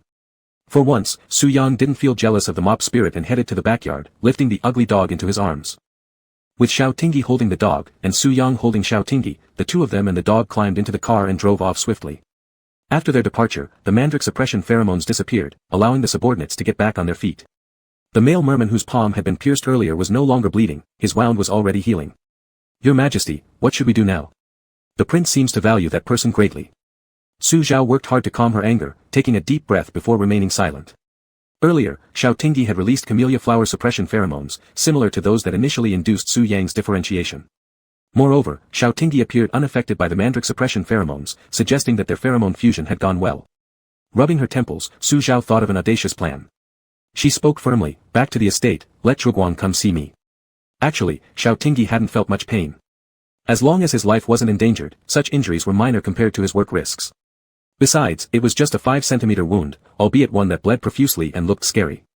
The nurse cleaned the wound with saline solution and hydrogen peroxide while Su Yang watched intently, ready to beat someone up if things went wrong. Xiao Tingyi held on to Su Yang's hand and swung it slightly, don't scare people, I'm really fine. It doesn't hurt. Su Yang's brows were tightly furrowed. Back when Xiao Tingyi shot him in the chest, he hadn't felt afraid or distressed. But now, even with such a small wound on Xiao Tingyi, not even on his own body, he felt excruciating agony. Joking around despite his condition, Xiao Tingyi teased, please sew it up carefully with beauty thread, make it look good so there won't be any scars. My wife is too beautiful, and I can't lose face. The nurse relaxed a bit under Su Yang's gaze and smiled, don't worry, I'll take good care of it. Unable to bear watching the needle pierce Xiao Tingyi's skin, Su Yang turned away. When the treatment was over, Su Yang insisted Xiao Tingyi undergo a brain MRI to ensure everything was fine before finally putting his mind at ease. Teasing again, Xiao Tingyi poked him, missing me already, dear. Su Yang held Xiao Tingyi's hand tightly, his playful mood long gone. Xiao, I'm sorry. It's not your fault. You saved me. If you hadn't come, I would have died. Xiao Tingyi intentionally tried to comfort him but unintentionally struck a nerve, hurting his feelings further. Su Yang's eyes instantly reddened, and a small pearl of tear dropped into Xiao Tingyi's palm. No, stop crying. I'm fine, nothing happened. Xiao Tingyi quickly hugged him. It's not your fault, sweetheart. Su Yang stayed quiet, burying himself into Xiao Tingyi's shoulder. Why do you cry so easily? I shouldn't have gone out. I should have stayed home with you. I knew my mother dislikes you. I'm sorry. Quietly sobbing into Xiao Tingyi's embrace, Su Yang couldn't bear to imagine what might have happened had he returned just a second too late. Would Xiao Tingyi still be alive? If Xiao Tingyi were to die, the world would lose this special person forever, leaving no one left to care for Su Yang, comfort him, or even scold him. Every time Su Yang thought about the possibility of losing Xiao Tingyi, he wanted to slap himself. Xiao Tingyi raised an eyebrow, cupping his wet face as he pulled the person out of his embrace. I haven't even asked you yet, where did you go? Whom did you meet? The Alpha's train of thought shifted quickly, how did you come back so timely? Were you spying on me? Su Yang's eyelashes had a little pearl of moisture hanging, and in a low voice, he said, didn't you spy on me too? Xiao Tingyi. Awkward. He failed to seize the moral high ground. Then, who was that beautiful woman? Xiao Tingyi acted like he didn't care at all, wasn't she your contact? Matchmaking partner. Su Yang honestly replied, carefully observing the changes in Alpha's emotions. Indeed, Xiao Tingyi immediately got angry, a wound which previously didn't hurt much now started pulsing painfully. He slapped Su Yang's arm, good job. You flirt with both men and women, huh? And you dared to go on a blind date. With limited space inside the car, Su Yang couldn't avoid the slap, but didn't intend to, looking happy after receiving a few hits. She was someone I knew from my childhood, she already has a boyfriend now. We don't have anything going on, just went through the motions. Oh yeah, childhood sweethearts then, Xiao Tingyi's expression softened slightly but still contained some sarcasm. I don't know her well, it's Su. Su Yang paused briefly, anyway, we don't have anything, I only love you. I didn't tell you because I was afraid you'd overthink it. Xiao Tingyi snorted coldly, don't put up such an act. You know I monitored you, deliberately trying to make me jealous. Su Yang lightly touched the gauze on his forehead corner tenderly, saying softly, Xiao, you've become smarter. Xiao Tingyi glared at him, what do you mean by to become? I'm not dumb. Su Yang gave a soft chuckle, Why did that person call you, Your Highness? Xiao Tingyi looked surprised, scrutinizing Su Yang incredulously, you wouldn't really be a princess, would you? Su Yang lifted his eyebrows slightly, smiling at him. You're a prince then. Xiao Tingyi blinked, do you ride a white horse? Their Xiao Zhao's brain always raced ahead of him. Su Yang helplessly patted his head, let's go to the pet hospital to pick up. Mimi, let's go home. The smelly brat and his pretty wife, product of daydreaming, please don't overanalyze. Chapter 77 Shocking Trio. After picking Mimi up from the pet hospital, apart from some soft tissue contusions and trauma-related shock, there were no other serious issues. Xiao Tingyi cradled it in his arms, gently patting its back for comfort, so tiny, rushing forward without a care. Mimi made noises in his embrace, playfully biting his shirt buttons. Xiao Tingyi chuckled, we'll feed you well when we get back home. Do you want some beef jerky? Woof. Mimi identified the keyword, frantically wagging its tail, grinning with its mouth open, saliva dripping onto Xiao Tingyi's clothes. Xiao Tingyi wanted to feel disgusted, but thinking about how it risked its life to save him, he held back. As Su Yang drove past a certain intersection, they were suddenly intercepted by two military vehicles marked with the FNS Security Bureau logo. A spin maneuver blocked their car from the front. Su Yang slammed the brakes hard, Xiao Tingyi's head shot forward, colliding with Su Yang's palm. The door of the lead car opened, Mo Chi jumped off holding a gun. Xiao Tingyi quickly got out of the car, put it away, I'm fine, don't let others see. His mobile screen was smashed by the merman, and he hadn't taken time to grab one before leaving, his covert communicator likely lost during the struggle. Captain Xiao, you're injured. Mo Chi and his team rushed over to surround Su Yang. What happened? Why couldn't we reach you? When we went to Mr. Su's house, we didn't find anyone, only blood stains were on the ground. Director Fong was almost going to come personally. My. Xiao Tingyi scratched his chin awkwardly. Indeed, office romances should be avoided. Relationships shouldn't mix with work. He should have contacted Mo Chi to explain the situation right away. Well, 10,000 word self-criticism can't be avoided, a pay cut is fine, but probably hearing a half-hour lecture from his older brother. But this, he was genuinely injured anyway, nearly dead. It could be forgiven, right? Mo Chi glanced at Su Yang, then at Xiao Tingyi, taking off his communicator and passing it over. Captain Xiao, Director Fong wants you to contact him. Xiao Tingyi didn't want to take it. However, Fong Sun's voice already sounded from the communicator, calm yet unable to conceal anxiety. Xiao Tingyi, why was communication interrupted during the mission? Xiao Tingyi cleared his throat, pretending to sound weak. Brother, I got a little injured, had several stitches done, please don't scold me. There was no sound from the communicator, but Mo Chi's mobile phone rang, it was a video call. Fong Sun looked at Xiao Tingyi's bandage on his forehead. What happened? Are you injured anywhere else? Xiao Tingyi glanced at Su Yang and seriously said, no, just a minor injury. I'll report to the security bureau with Mo Chi soon, I'll tell you more then. Seeing that there was nothing major wrong with him, Fong Sun nodded and reminded him, take care of yourself. After ending the call, Xiao Tingyi started brainstorming how to phrase his explanation, but Su Yang spoke first. Go ahead, I'll wait for you at home. Alright. In front of all his subordinates, Xiao Tingyi hugged Su Yang and whispered only loud enough for the two of them to hear, I scared you today. When I get back, I'll make it up to you. The subordinates exchanged wide-eyed glances, seeing 6 words in each other's eyes. Xiao Captain fears his wife. Xiao Tingyi got into the security bureau car as it slowly began to move. He looked back and saw Su Yang still standing there, looking somewhat desolate. He turned the corner, unable to see him anymore. Xiao Tingyi felt a heaviness in his heart as if someone were squeezing it. He exhaled and looked at Mo Chi sitting beside him. Did you send people to tail that girl? Where did she go? Mo Chi rubbed his nose. Ahem, she checked into a hotel room with the coffee shop's mega barista. Xiao Tingyi. I figured she might have some tricks up her sleeve, so I booked the room next door and used sound gathering equipment to listen. Xiao Tingyi had a throbbing headache now. What did you hear? Mo Chi's face instantly turned red. Cry. Xiao Tingyi smacked the back of his head. You're such a disappointment. Are the words, bed noise, burning your tongue? Mo Chi scratched his head and chuckled awkwardly. Xiao Tingyi's wound started to throb painfully again. His mind was in disarray. He pondered how humans and merfolk could coexist peacefully and shake hands as well as about his future with Su Yang. After arriving at the security bureau, Xiao Tingyi went straight to Fong Sun's office. Although they belonged to the investigation bureau, they were part of a separate branch specifically handling merfolk cases, reporting directly to Fong Sun. Come in. Fong Sun looked up at Xiao Tingyi's bandage. Tell me, what happened? Xiao Tingyi briefly recounted the events and without hesitation drank the tea Fong Sun had just poured. Brother, Su Yang's mother said I look a lot like our dad. Did they know each other? I'm going to call Dad and ask later. Su Zhao, Su Yang's mother, once, pursued our dad. Fong Sun felt awkward talking about this piece of family gossip. Xiao Tingyi widened his eyes. What? Then what happened? Eventually, Dad was genuinely moved by father, otherwise, how would we be here? Fong Sun awkwardly took a sip of water. The fact was their father had directly marked their dad. This was something Fong Jing told him after getting drunk. He advised him to firmly grab hold of the person he liked, to avoid being coveted by others. That's why Xiao Tong often scolded Fong Jing for being the leader of a gang of bandits. Xiao Tingyi recovered from his shock, but isn't it true that merfolk can only have one partner in their lifetime? Su Yang is already 120 years old. How could his mom have been involved with Dad? Upon speaking, Xiao Tingyi suddenly realized that Su Yang was older than his grandfather, shaking his head quickly. It was too bizarre to think deeply about. Fong Sun said, Su Zhao is the queen.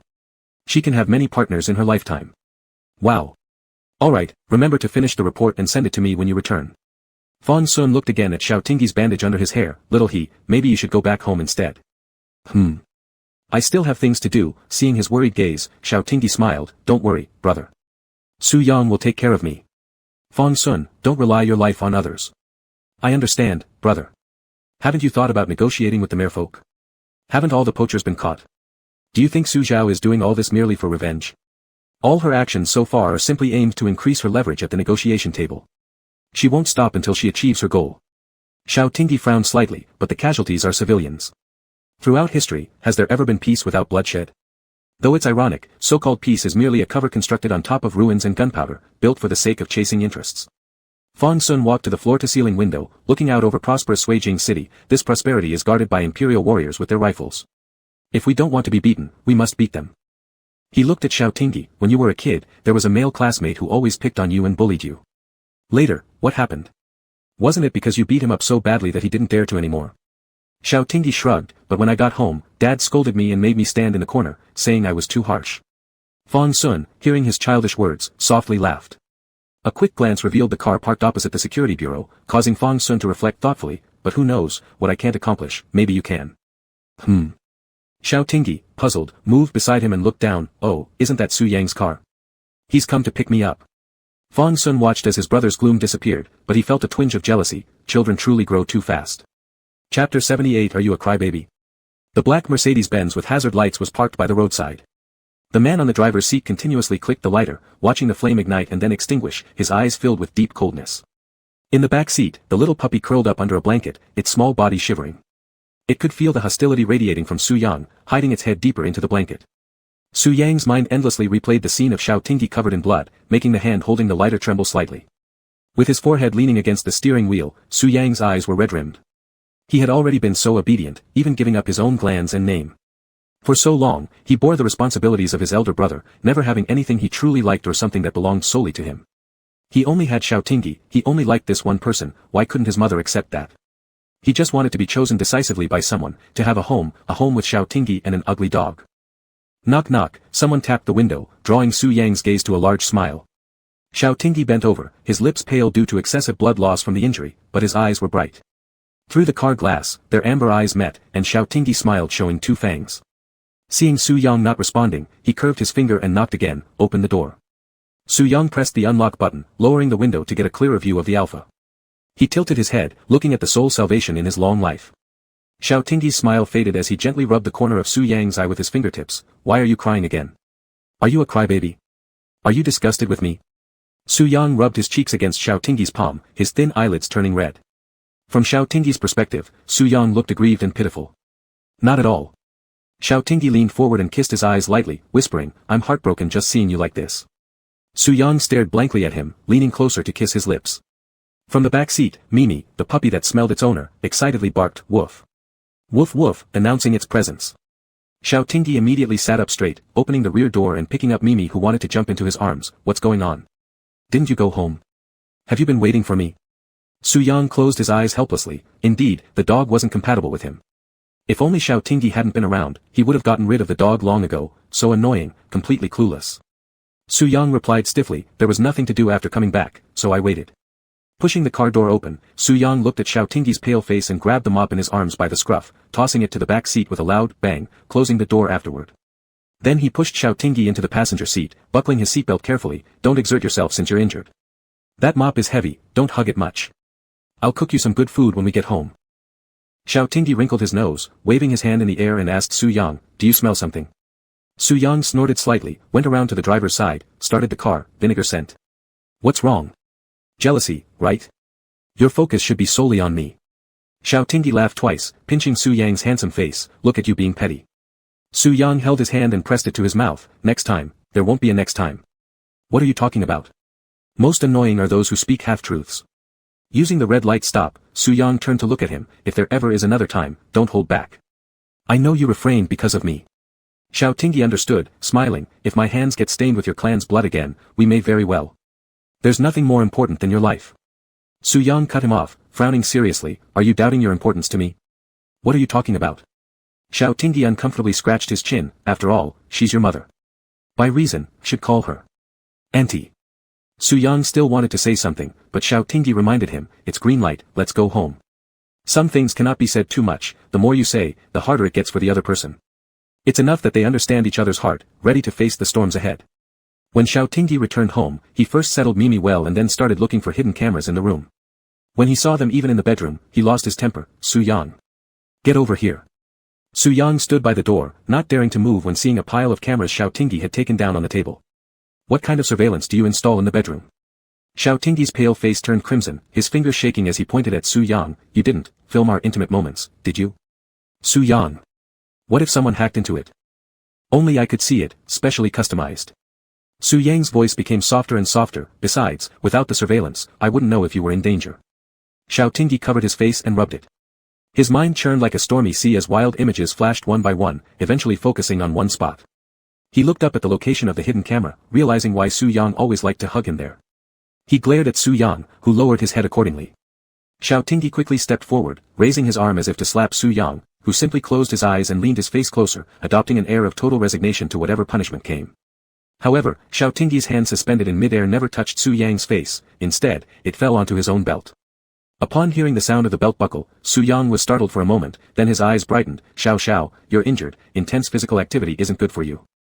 Xiao Tingyi chuckled twice, forcefully folding the belt in half with a loud crackling sound. Su Yang's expression changed. What are you doing?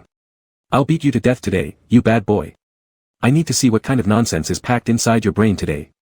Putting this thing on the bed might add a bit of romance, but outside the bed feels weird. It gives off a sense of an old father reprimanding a mischievous son. Su Yang felt overwhelmed. It should have been around Xiao Tingyi's wrist or ankle. Although Xiao Tingyi was just scaring him, his swing wasn't aimed for real contact. But using too much force made his vision blacken momentarily. Staggering a bit, Su Yang hurriedly caught him, worriedly asking, "What's wrong? Are you dizzy?" The throbbing pain from Xiao Tingyi's wound caused him to frown, all because of your provocation. Bastard. Scoundrel. Su Yang gently placed him on the bed, opened the drawer, took out a dagger, and handed it to Xiao Tingyi. In a moment, Xiao Tingyi's thoughts cleared. Just as Su Yang was about to guide Xiao Tingyi's hand toward his own arm with the dagger, Xiao Tingyi kicked him hard in the shoulder, causing the dagger to clang and fall to the ground. Angrily, Xiao Tingyi asked, "What are you trying to do?" Kneeling on the carpet by the bed, Su Yang looked up with guilt. "To vent your anger. I'm fine anyway, I heal fast." Xiao Tingyi felt a stronger headache. "You lunatic, you psychopath. I already told you at Beimo, don't hurt yourself." Lowering his eyelashes, Su Yang replied, "If it could make you happy, I wouldn't be happy." Xiao Tingyi angrily retorted.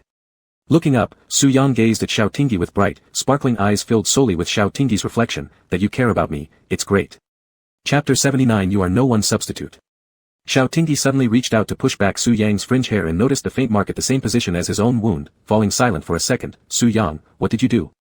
Su Yang had seen many emotions on Xiao Tingyi's face, joy, anger, sadness, sorrow, but had never seen such calm yet undeniable pain and disappointment masked in his gaze, causing him to panic immediately.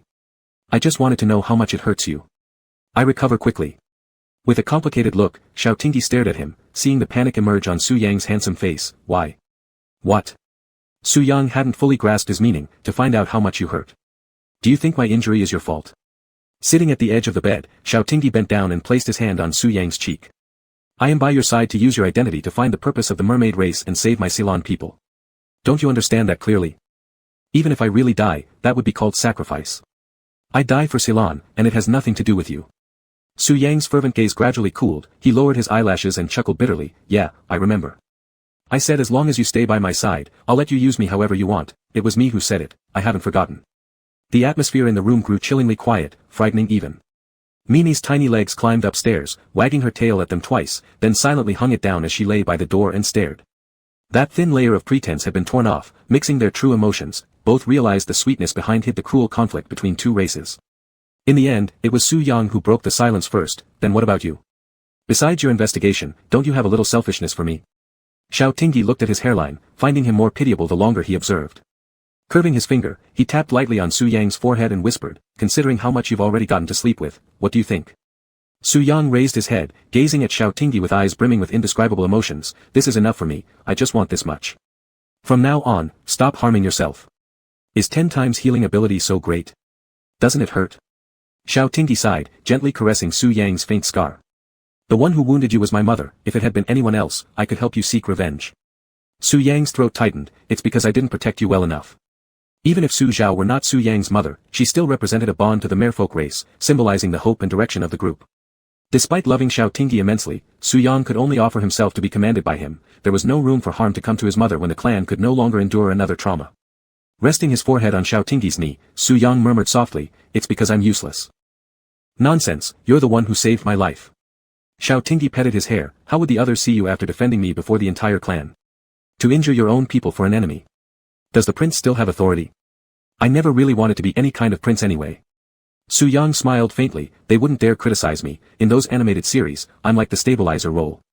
TCH, Xiao Tingyi chuckled, thinking of yourself as the Monkey King, eh? Your face is thick. Su Yang simply smiled, not objecting. Their clan practiced matriarchy, female merfolk held a far higher status than males. The reason the clan feared and respected Su Yang wasn't due to his noble lineage but because his mother forged him into a sharp blade, ready to sacrifice his life for the survival of the clan in times of crisis. Only his pheromones carried hypnotic properties, and only he possessed mental magnetic storm abilities. Frankly speaking, he was merely a lab experiment product. Su Zhao hoped these abilities would be genetically inheritable, which was why she harbored such strong resentment toward Xiao Tingyi's presence. Su Yang, Xiao Tingyi spoke earnestly, don't ever hurt yourself like that again. Blinking his lashes, Su Yang asked, if I hadn't been injured, would you have still cared or loved me? What does that mean? Why are you asking this? I only receive a glance from my mother when I am injured. Even though she doesn't say anything, our merfolk aren't as emotionally expressive as humans. Lowering his eyelashes, those secrets too difficult to voice suddenly surged with a need to be told, actually, I have an older brother. My mother had high hopes for him, but he died while saving me. I understand why my mother dislikes me. Xiao Tingyi paused his hand as he caressed Su Yang's head, is he Su Yun? Hadn't Su Zhao referred to someone as Su rather than Su?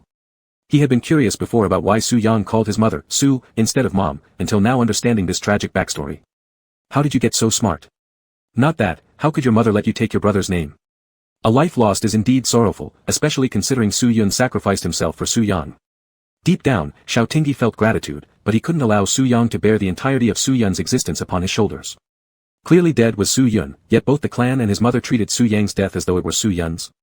Su Yang watched Xiao Tingyi's irate expression and felt delighted, because Su Yun was better than me, he excelled everywhere over me, he was the hope of the clan. So powerful, he died for me. So what? Xiao Tingyi interrupted him, seriously saying, your brother saved you, showing gratitude and remembrance are right, but that doesn't mean you have to live carrying his burden. Your mother went too far. Luckily, my dad took action first and got my father claimed. Huh? Su Yang was puzzled, what? Cough, didn't you know? Your mom once fancied my father. Xiao Tingyi rubbed his chin, thankfully, nothing happened, otherwise, there wouldn't have been me, and you wouldn't have met me. Su Yang. Xiao Tingyi cupped his face, using enough force to squeeze Su Yang's cheeks, I will remember Su Yun together with you, but you are you, Su Yang. You aren't a substitute for anyone. You are yourself, understand? No one deserves for you to harm yourself, got it? Lost in the bright eyes of this alpha, Su Yang couldn't help but think, if Su Yun hadn't died, then perhaps today Xiao Tingyi would meet him and care for him so lovingly. Wouldn't that person have been Su Yun? Would he only be able to stand in the corner, peeking at their happiness? So envious. Why? Su Yang thought he was indeed a despicable bastard, he even felt glad for a moment that Su Yun had died. He took over Su Yun's gland and stole the happiness that should have belonged to Su Yun. It was natural that his mother preferred his brother, no one would like a scoundrel like him. A person like him shouldn't exist, he should rot in the pitch-black sea. But there was Xiao Tingyi in this world, Xiao Tingyi existed. He wanted to see the sun. Xiao Tingyi's fingertip brushed against the dampness by the corner of Su Yang's eyes, sighing helplessly, why are you crying again? Are you this moved? One sitting, one kneeling. But Su Yang didn't feel any loss of dignity. He just felt it ought to be this way. Someone as open and pure as Xiao Tingyi, he deserved to be looked up to. But Xiao Tingyi used some strength and pulled him up. Bending his waist, he was embraced by Xiao Tingyi. The soothing pheromones of camellia flowers filled Su Yang's nose.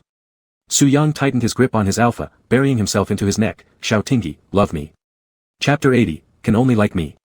I. Before Xiao Tingyi could answer, Su Yang pushed him down onto the bed, blocking his mouth. The teeth hitting his lower lip caused Xiao Tingyi to tremble with pain, lifting his leg to kick. Yet he realized warm liquid dripped onto his face, rolling down and turning into pink pearls, piling up beside Xiao Tingyi's cheek.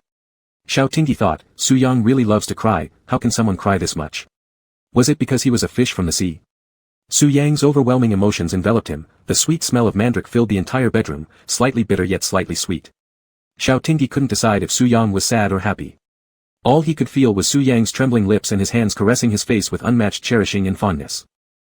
Xiao Tingyi's head was hit earlier, and after losing so much blood and heavy contemplation, he was already dizzy under the influence of the mandrake pheromones. Unbearably, he slapped Su Yang's shoulder, feeling that continuing would kill him. Finally, Su Yang let go of him. Gazing into each other's eyes, their heartbeats were louder than before, and their breathing more urgent. Xiao Tingyi's pale face regained color, even his lips turned red and shiny, glaring at him now. But the genuine affection in those tear-filled eyes rendered Commander Zhao's gaze powerless. Su Yang's Adam's apple moved, he bent down and kissed again, reluctantly sitting up afterwards. His voice was hoarse, I'll go make you soup to replenish. Having suddenly poured out his secrets, Su Yang felt a bit awkward, as if handing something incriminating to Xiao Tingyi, yet willingly so. His mother treated him as the clan's blade, clansmen respectfully called him prince. Those humans coveted his pheromone ability. Only Xiao Tingyi regarded him as Su Yang, telling him, "You are you, not a replacement for anyone."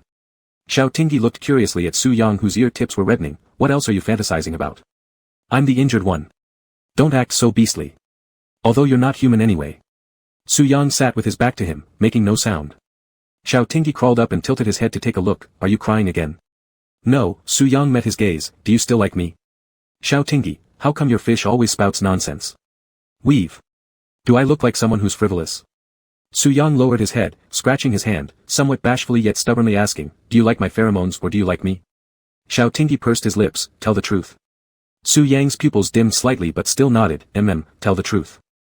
In fact, I like your face." Xiao Tingyi reached out, kneading and pinching Su Yang's face, laughing. "Yes, I'm that superficial." Su Yang allowed him to redden his face. "Then if Su Yun were still alive, would you also like him?" Xiao Tingyi paused, then flicked his finger against Su Yang's temple, saying disdainfully, "I'm not a pervert. I've already chosen you, how could I possibly go for your brother?" Su Yang smiled, hugging Xiao Tingyi's waist and burying his face in his chest, muttering, "You have to remember what you said, you can only like me." Xiao Tingyi hugged this insecure fish tightly, earnestly saying, "I only like you." All of Su Yang's emotions were held by the alpha, carefully placed aside until he finally regained his calm. "I'll go cook for you." "Hey! Don't leave yet." Xiao Tingyi turned his head toward the stack of monitors on the small table nearby. "Give me your phone. Let me see what you've been filming." Su Yang wasn't too willing. "Haven't we already dismantled everything? Why bother looking now? Besides, didn't you also install a tracker on my phone?" Xiao Tingyi was momentarily speechless, but then decided to act unreasonably, spreading his toes to pinch Su Yang's soft spot on his waist. "Are you defying me?" Pained, Su Yang furrowed his brows. He wanted to come up with some excuses, but seeing Xiao Tingyi's eyes glancing at the pile of cameras with signs of anger brewing, he hesitated for a moment before handing over his phone. Xiao Tingyi took it, entered the password, and found an inconspicuous little icon. But when he tapped it, the system asked for iris recognition to unlock. He sat up, forcing Su Yang's face toward him. Looking at Su Yang's closed eyes, he chuckled despite himself, sternly ordering, "Open your eyes." Having no choice, Su Yang took the phone back and unlocked it, only for Xiao Tingyi to snatch it right away. Not looking wouldn't be surprising, but once Xiao Tingyi started checking, he got quite a shock. There were still several cameras that Xiao Tingyi hadn't found. These probes were spread all over the villa, basically letting Su Yang keep track of every move Xiao Tingyi made. Frowning deeply, Xiao Tingyi wanted to ask if Su Yang was wary of him, but then reconsidered. Of course he should be. The thought of constantly being watched and analyzed gave him chills down his spine. Infinite fury welled up inside Xiao Tingyi, but perhaps out of extreme anger, he strangely calmed down instead, feeling drained. How long would this mutual distrust and alertness last? Su Yang noticed the shift in Xiao Tingyi's emotions. Xiao, if you're angry, feel free to hit or scold me." Xiao Tingyi shook his head. "I don't have any reason to be angry. Like you said, didn't I also put a tracker on your phone? Your monitoring and caution towards me, I get it." Though they both knew each other's plans and motives beforehand, seeing these schemings openly revealed did hurt their feelings somewhat. "I wasn't spying on you or guarding against you." Su Yang inserted his fingers into his hair strands, his expression turning intricate as he said, "I just wanted to always see you." If he dared to keep Xiao Tingyi close, it meant he fully accepted any investigation from Xiao Tingyi which couldn't uncover anything suspicious. Of course, Su Yang wasn't about to say that to the alpha, saying it would probably result in a beating. Xiao Tingyi cast him a skeptical glance, swiping his finger across the screen, unsure where he'd ended up clicking. Suddenly, a suppressed moan broke the awkward silence. Su Yang's complexion changed, reaching to snatch the phone, but Xiao Tingyi had already seen the video on the screen. It was him and Su Yang doing something intimate. The atmosphere immediately became even stranger, though it wasn't exactly quiet either. Xiao Tingyi looked down at the screen. In the video, he had his face buried in the pillow, biting hard on his wrist, being mischievously pulled by his jawline by Su Yang. Su Yang's thumb pressed against the tip of his marked fang, tinging red with blue blood droplets smeared across his lips. After that, he couldn't contain his sounds anymore. Xiao Tingyi's temples throbbed violently, his wounds beginning to ache. He shifted his gaze to Su Yang's face, looking at him coldly. His knuckles cracked audibly as he grinned. "Darling, why do you save such things? Are you really trying to provoke me to death?" Chapter 81, I have to go back. Seeing Xiao Tingyi's furious state, Su Yang tensed, nervously explaining, "This is a custom device I designed. Only I can see the recordings. If others forcefully crack it, it automatically formats itself. Is that an excuse? Is that an excuse? Do you even know what privacy is? What respect means?" Xiao Tingyi roared at him. After yelling, he saw black dots before his eyes. No wonder his elder brother had looked so utterly despaired when educating him, he'd never wanted children in his life after that. Su Yang mumbled quietly, "It's pretty private actually. Only I can watch it."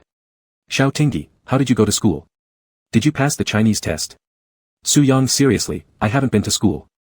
"Xiao Tingyi, then how did you learn human cultural knowledge?" Su Yang puzzled, "Do you still need to study this stuff? You just take a look and remember it." Xiao Tingyi felt his intelligence was being attacked and became speechless for a moment. He bent down, picked up his slippers and threw them at Su Yang. "You smart aleck kid who likes to show off needs a good beating to be disciplined." Su Yang picked up the slippers, bent down to help Xiao Tingyi wear them, and said earnestly, "I don't understand, teach me, then I'll understand. You're upset today, I know you don't like it, next time I won't do it." After that, he shook Xiao Tingyi's wrist, "Don't be angry, I know I was wrong." Xiao Tingyi scrutinized Su Yang's expression, saw his serious face, and suspiciously said, "Do you really know you were wrong? Don't be mad at me. No one taught me before, you teach me. I learn very quickly." Su Yang looked down, presenting an obedient and repentant appearance, but the flash of shrewdness in his eyes was hidden by his long lashes. Xiao Tingyi always felt something was off, but before he had time to think about what exactly was wrong, his wrist was shaken again by Su Yang, and that feeling disappeared. "Alright, you must not do it again next time, otherwise I will really beat you." Xiao Tingyi picked up the slippers again and made a pretense of hitting the air. Su Yang thought this scene was familiar, just like when Mimi was taught a lesson before, understood. Xiao Tingyi picked up Su Yang's phone again and let him log into the surveillance program. He seemed to casually slide on the screen, adjusted the date to this morning, and watched the surveillance playback. He saw a gray business car stopped at the door opened, and Su Zhao got out of the car with 3 subordinates. Having only seen this much, Xiao Tingyi went back, cleared all the videos stored in Su Yang's phone in front of him, and entered the folder management to empty the recycle bin. Su Yang thought it was a pity, his mouth moved but he didn't dare to speak after all. "Every day is giving me a headache, go cook, I'll rest for a while." "Okay." Su Yang helped Xiao Tingyi lie on the bed, covered him well with blankets, leaned down and lightly kissed the bandage on his forehead, "Rest for a while, I'll call you when dinner is ready." Mimi saw the two had reconciled, tried to climb onto Xiao Tingyi's bed with her little short legs, but was lifted out by Su Yang holding her neck. The bedroom door closed, and the room fell into silence. Lying weakly in bed, Xiao Tingyi suddenly sat up, turned on his cracked screen phone, thankfully it still worked. He found Mo-Chi's number. "Hey, Mo-Chi, check this car, Sui A89736, Su Zhao's car, it's very likely that it's using a fake license plate number, contact the Traffic Management Bureau and get the surveillance from all intersections near Su Yang's house, see which direction it went." Mo-Chi understood. After arranging the work, Xiao Tingyi rubbed his pulsating temples, adjusted the position of the pillow, yawned, and drifted off to sleep. Today has been too tiring for him. Su Yang finished cooking and went upstairs. He pushed the door open and saw Xiao Tingyi sound asleep under the covers. Even without the effect of pheromones, he still wasn't woken up by Su Yang's movements. This was a sign of trust. Su Yang believed that Xiao Tingyi would not harm him. Being enveloped by a sense of security, Xiao Tingyi slept deeply. Su Yang knelt half on the bed, gazing at the peaceful sleeping face of the alpha, his fingertips hovered a distance away from the dark circles under Xiao Tingyi's eyes, tapping the air lightly. His mother often educated him, "Those not of our own kind will definitely have different hearts." But Xiao Tingyi wasn't from his kind, or even stood on his opposite side, yet currently was the person who valued his life the most. Li Su told him before he died, "At the end of hatred lies the blood of the innocent, circling back around and hurting oneself." At that time, Su Yang dismissed it carelessly, whether others lived or died had nothing to do with him, especially those people with no value in existence. He only wanted Xiao Tingyi. After returning to Suizhou, he would find ways to make Xiao Tingyi stay by his side. But he was wrong. Xiao Tingyi wasn't a swallow who wouldn't stop seeking shelter under his eaves to avoid wind and rain. Xiao Xiao was an eagle spreading wings to shield others from wind and rain. He couldn't break Xiao Tingyi's wings, neither did he have the heart to. Su Yang's mind heavy, lowering his eyes looking at Xiao Tingyi's somewhat swollen lips, leaning closer to kiss him. Xiao Tingyi woke up from the kiss, squinting at Su Yang. "What are you doing? Making advances on someone who's sleeping?" Su Yang chuckled softly, "The food will get cold, we can sleep again tonight." Xiao Tingyi sat up, scratching his hair that was tousled like a chicken coop. "What's for dinner?" "Black fish soup, it's said to be good for wound recovery." "Black fish? When did we buy a black fish?" "Our place. Secretary Li had it bought and sent over." Xiao Tingyi marveled. Secretary Li is really a universal brick, capable of anything. Su Yang looked at the bandage on his forehead, remaining silent. Late night. The phone by Xiao Tingyi's pillow vibrated. He quickly picked it up, carefully moved Su Yang's arm away, and tiptoed out of the bedroom before answering. "Captain Xiao, vehicle Sui A79836 went into Jiahe Mall but never came out. When our people arrived, it was parked in the underground parking lot. The person inside got out and entered a blind spot of surveillance. After that, they never reappeared under surveillance, they probably changed vehicles." Xiao Tingyi pinched his eyebrows. "I understand. If it were that easy to find the merfolk base, it would be strange indeed. I will return to the investigation bureau tomorrow, and we'll see then. After arranging the work, Xiao Tingyi returned to the bedroom and saw Su Yang with closed eyes, seemingly asleep. He lifted the covers and crawled next to Su Yang, holding him and whispering softly, "Su Yang, I have to go back." He knew all his actions were seen by Su Yang, but he could no longer pretend that love was just between two people. Without resolving the issues between the two races, he and Su Yang would never be able to see their future clearly. Su Yang didn't say anything but tightly hugged him. When he woke up the next day, the arms around him were empty, and barking sounded by the bed. Mimi jumped onto the bed, staring at him with big eyes. Chapter 82, Returning to the Team. Knock knock, the door was knocked twice. "Come in." Lu Mingzhou looked up at Xiao Tingyi, not showing any surprise at his arrival. His gaze fell on the alpha's bruised black eye circles. "Didn't sleep well last night?" It wasn't just about not sleeping well, he hadn't slept at all. Thankfully, he had managed to nap for 2 hours in the afternoon yesterday, otherwise, he wouldn't even be able to keep his eyes open now. "Sister-in-law Lu, did you find out the reason for the last leopard attack on humans?" Lu Mingzhou chuckled softly, pouring him a cup of coffee. "Investigation and case solving seems to be your investigation bureau's and police department's job." Xiao Tingyi held the coffee, looking at the dark liquid inside. There were DN components in the leopard's body, right? Were the merfolk behind it? Did they upgrade the DN? Lu Mingzhou no longer concealed anything from him. Yes, according to the brain slices of the leopard, it reached the intelligence of a 12-year-old human. The merfolk modified its gene chain, in which human DNA components can be traced.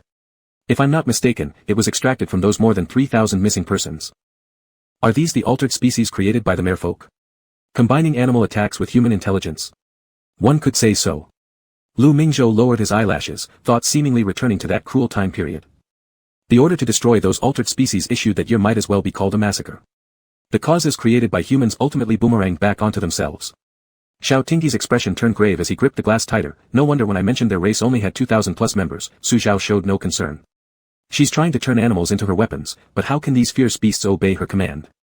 Lu Mingzhou stood by the window, looking at the steel forest of Suizhou. "She doesn't need to command them, she just needs to awaken them. The development speed of mankind is too fast, but resources are limited. We affected their living environment, how could they not resent us? The ocean nurtures life, and the merfolk were born deep within the sea. They naturally possess spirituality, and attracting other creatures to join their unified front is not difficult." Lu Mingzhou turned his head to look at Xiao Tingyi. "I always think humans aren't the rulers of Earth, but in the end, we can only fight for the interests of humanity. The Security Management Bureau has taken measures and must disrupt their actions before the merfolk obtain more resources. Otherwise, the consequences would be unimaginable."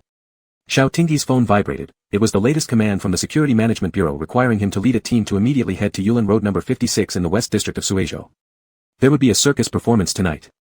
A message came from the search department of the Security Management Bureau. There had been suspicious people entering and leaving the circus recently, seemingly overlapping with the case of the injured individuals caused by the black leopards they were tracking. To prevent riots, they were required to urgently proceed there and cut off any possibilities endangering public safety. After bidding farewell to Lu Mingzhou, Xiao Tingyi opened the communicator and told Mo Qi to gather the team and meet him at Yulin Road. Xiao Tingyi strode quickly into the parking lot, picked up his helmet, and swiftly mounted his bike with a kick of his leg.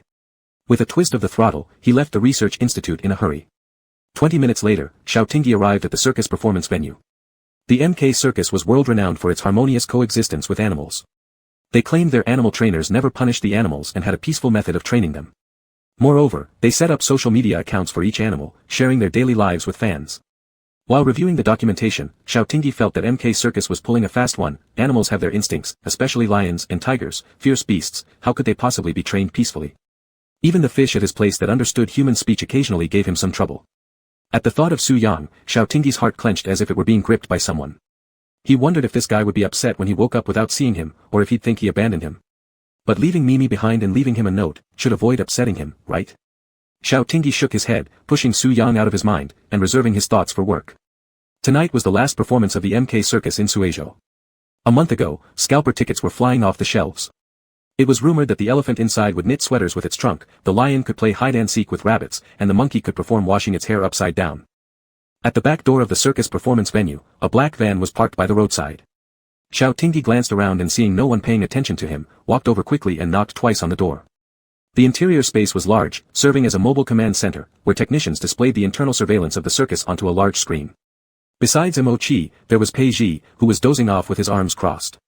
Pei Ji opened his eyes upon hearing the sound and saw Xiao Tingyi, yawned, and grumbled, "Wow, Xiao Tingyi, you're really making waves here, starting interspecies romance." The Black Leopard attacks on humans were atrocious, prompting the Security Management Bureau to order joint investigation by the Investigation Bureau and the Police Department, also fulfilling Pei Zhi's phrase of double-edged swords. Cough. Xiao Tingyi cleared his throat awkwardly. I'll treat you to dinner next time. Is one meal enough to make up for this? You didn't even tell me, so embarrassing. Pei Zhi stretched his neck and held up 3 fingers. It takes 3 meals. Xiao Tingyi chuckled lightly. Alright, stop fooling around, let's get to work. Pei Zhi fished out a small bag of concentrated coffee from his pocket, tore it open, and poured it straight into his mouth. Without changing expression, he said, Director Fong has issued an order, not a single person can be harmed tonight. We must eliminate the danger before the audience finds out. If the existence of hybrids were revealed to the public, it would undoubtedly cause widespread panic and even attract those with ulterior motives, endangering social stability. Mo Chi handed over the volunteer uniform to Xiao Tingyi. Why don't we cancel the show directly? Xiao Tingyi started unbuttoning his coat while saying, this circus performance has been promoted for so long, and last-minute cancellation will lead to public discussion. Besides, if cancelled, how do we draw out the snake? It has always been us on the surface and them hidden deep. This time, it should be the other way around. Xiao Tingyi sensed Pei Zhi's gaze wandering across his neck, and subconsciously covered his neck. Pei Zhi whistled lewdly. Xiao Tingyi ignored him. The safety of the people is our priority. Our task is to crush the plans of the merfolk in their infancy, and ensure that after the normal circus performance ends, the Institute will send people to examine these animals. Xiao Tingyi opened the 3D map of the circus performance venue, marked several locations, and instructed the team members to patrol accordingly. After all arrangements were complete, he exchanged a look with Pei Zhi. Pei Zhi raised an eyebrow. Don't worry, my men are stationed at all exits and entrances, and the snipers within the venue are already in position. Good. Xiao Tingyi was burdened with worries, hoping that this night would pass without incident, and that no more bloodshed would occur from either side.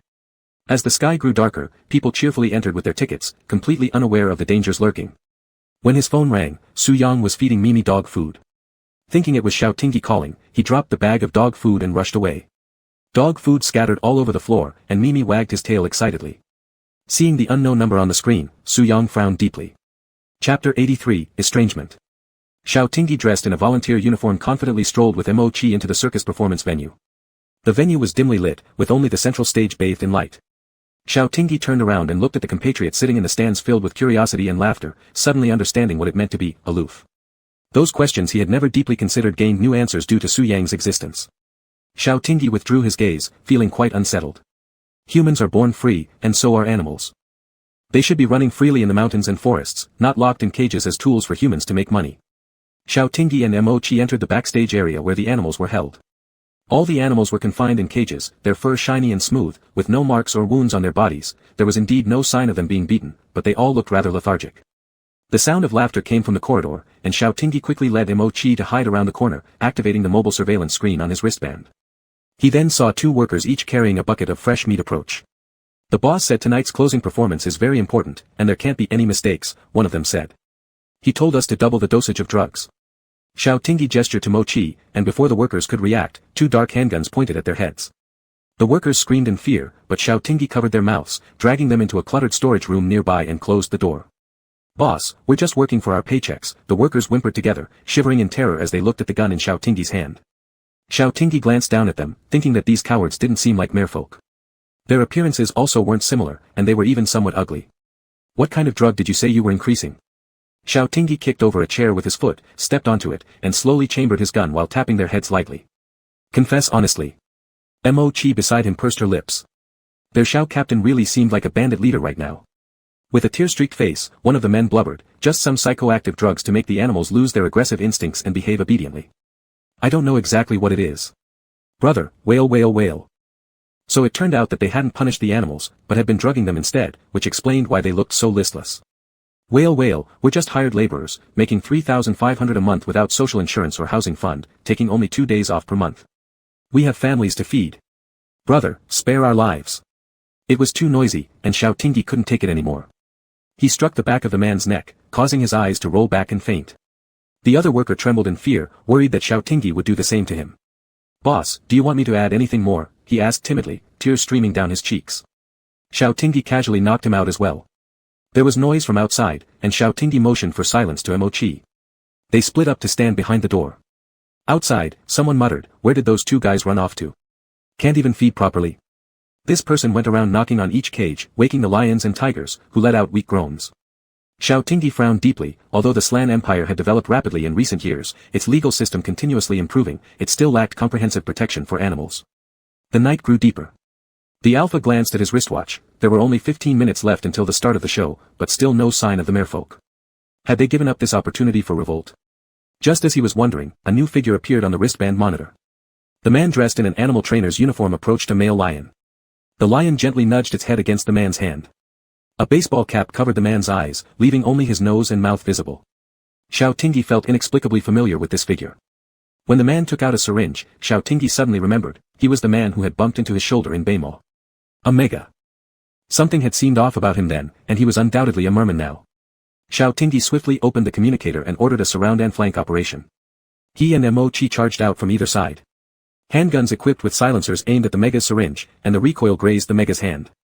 Seeing the plan exposed, he rolled to the ground, hiding behind the iron cage holding the white lion. His baseball cap fell off, revealing a strikingly handsome face, though he showed no signs of panic and instead smirked slightly. The white lion in the cage became increasingly agitated, roaring loudly in a way that sent chills down people's spines.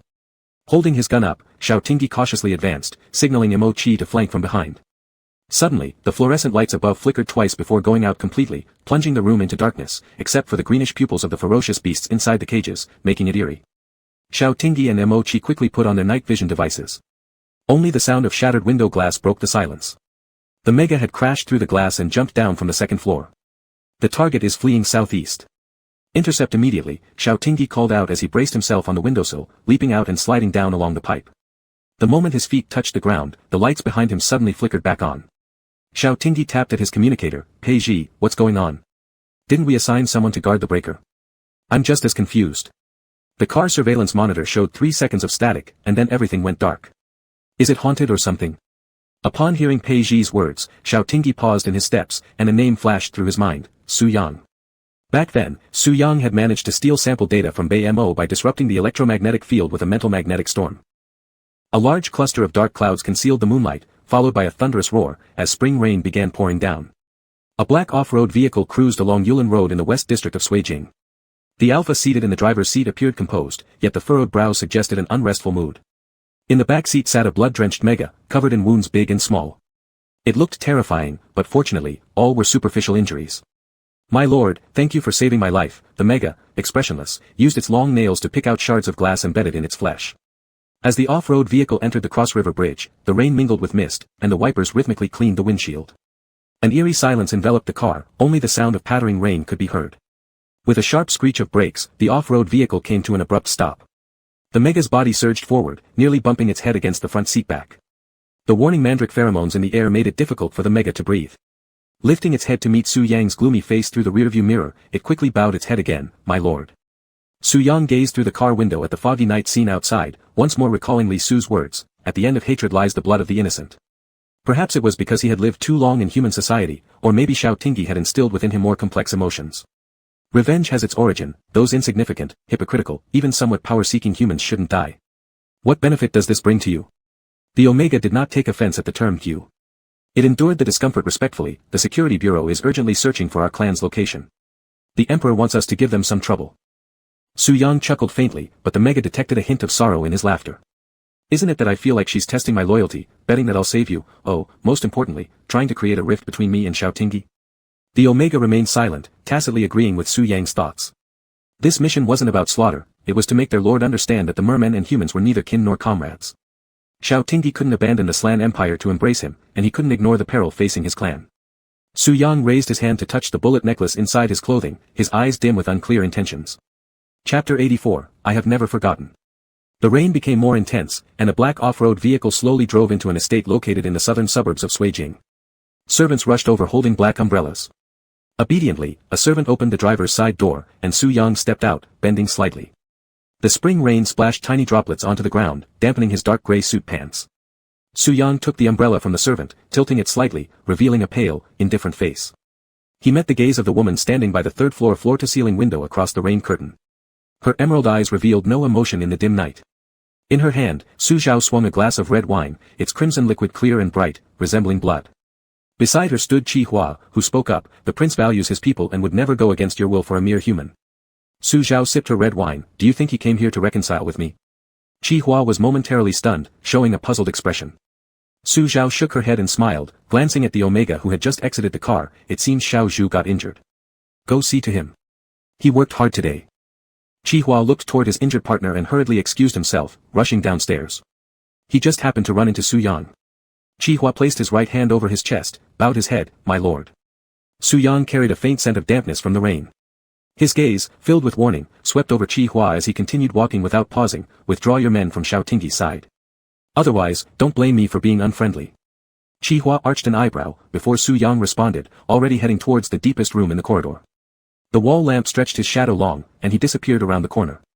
Su Zhao, standing by the window, didn't turn around. Looking out at the endless rain, she showed no surprise at Su Yang's arrival, saying softly, you've come. Didn't you force me to?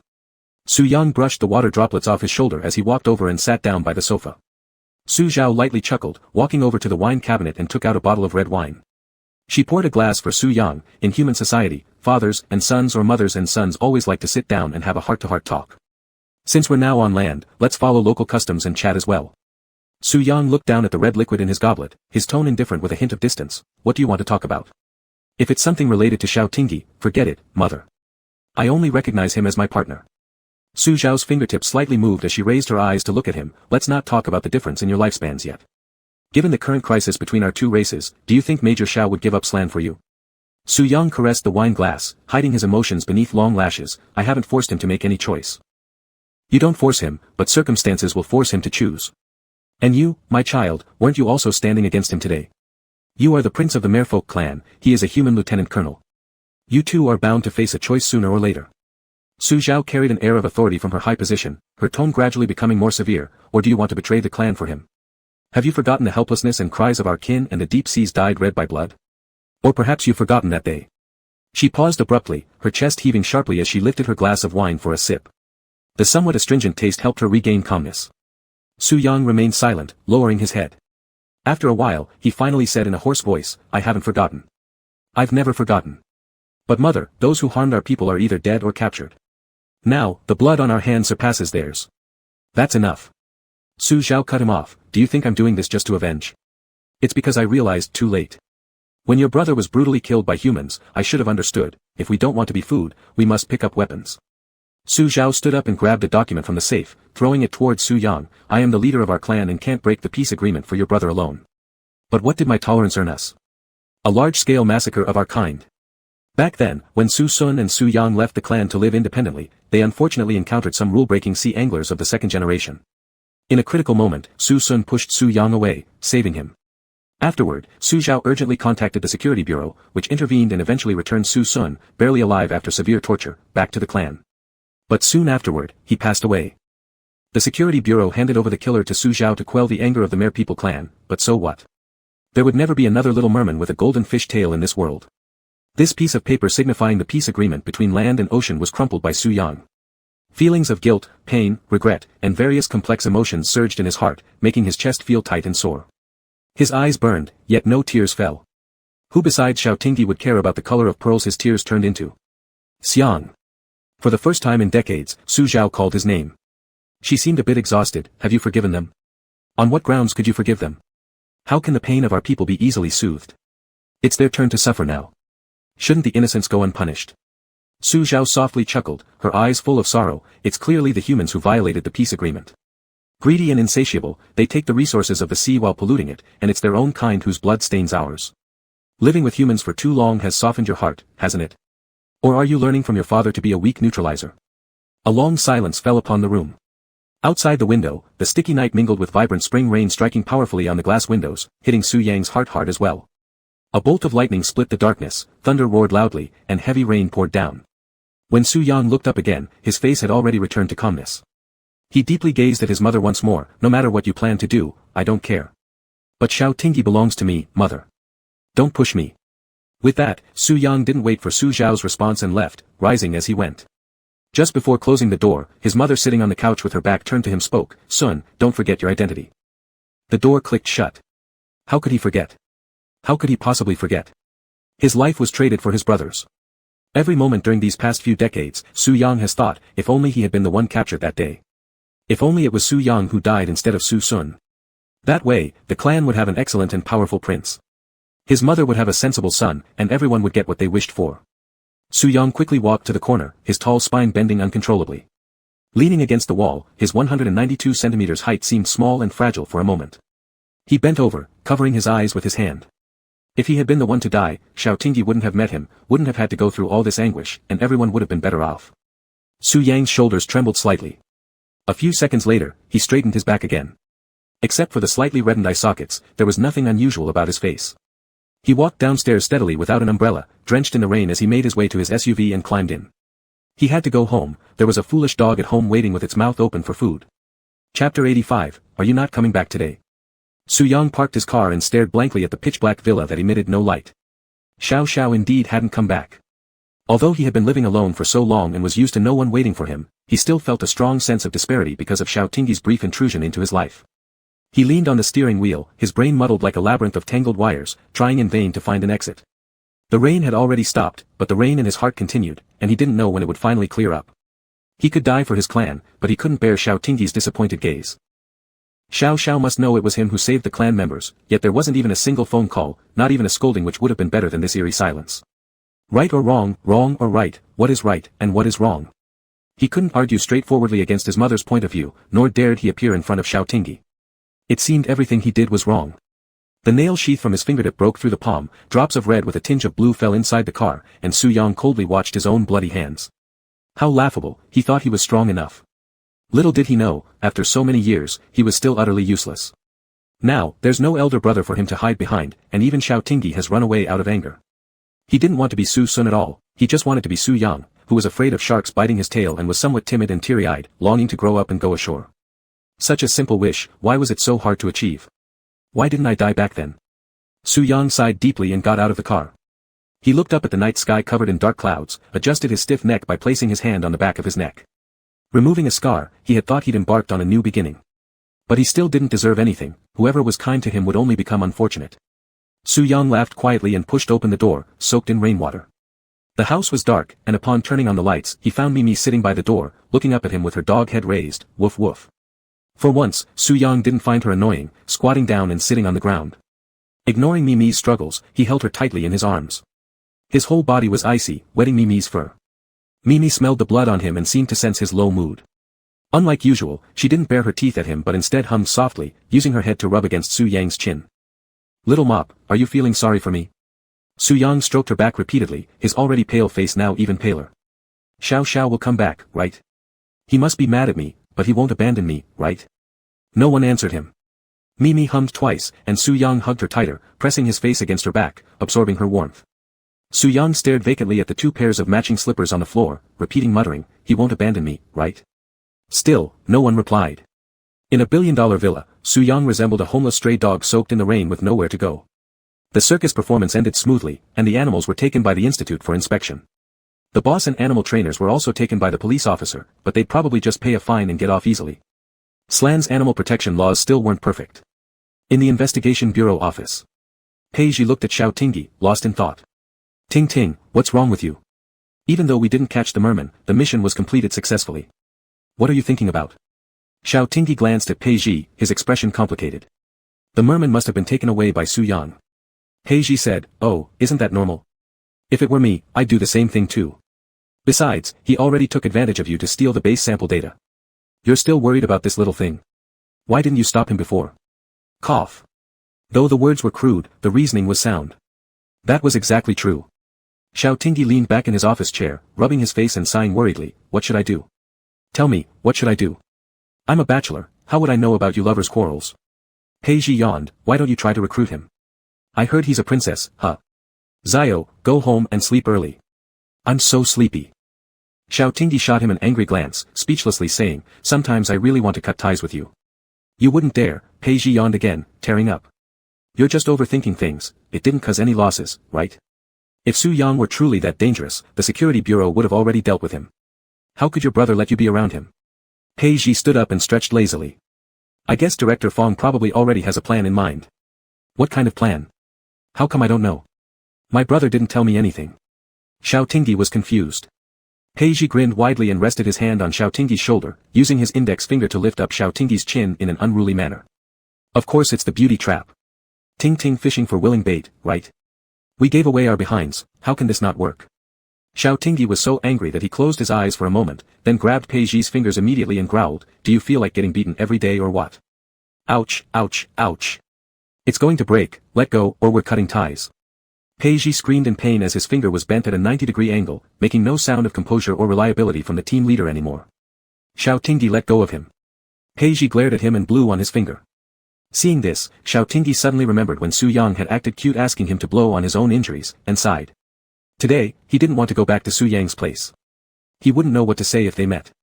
He also didn't want to go home alone since he'd end up thinking too much.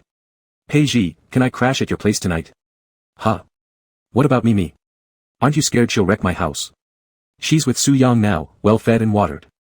Pei Ji widened his eyes slightly, wait, you two, are living together. Keep your voice down.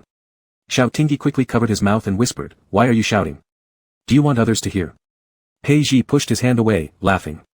Good job, man. You move fast like a rocket. If you were a mega, wouldn't I be the godfather by now? Don't talk so much. Are you letting me stay or not? Sure. Don't stop me from talking. Pei Ji grabbed his coat and put it on. Let's go, Mr. Prince Consort. Go to hell, Xiao Tingyi smiled and kicked him playfully. I'll sew your mouth shut one day soon. Fortunately, there was Pei Ji, the bastard, by his side. Before his melancholy mood could settle in, Pei Ji chased it all away with a few words. His phone buzzed, Xiao Tingyi opened it and saw a message from Su Yang, Xiao, are you not coming back today? Xiao Tingyi bit his lip, replying, yeah, work is a little busy. Staring at the 7 characters on the screen for 10 minutes, Su Yang bitterly laughed to himself holding me, he won't really leave me, will he? When Su Yang stood up from the entrance, his legs were already numb. At the stroke of midnight, he realized he'd been hugging the dog for more than an hour. Chapter 86, Does it look good? Xiao Tingyi went home with Pei Ji. After staying up all night and being tightly strung for a whole day, his energy reserves were almost completely drained. He walked straight into Pei Ji's bedroom upon entering the door, too lazy even to take a shower. Pei Ji followed behind, pretending to cover his chest dramatically. Although we're brothers, I don't sell myself. People prefer omegas. The only response he got was the steady breathing sound of Xiao Tingyi, who had fallen asleep instantly. Seriously? Fell asleep as soon as head hit pillow.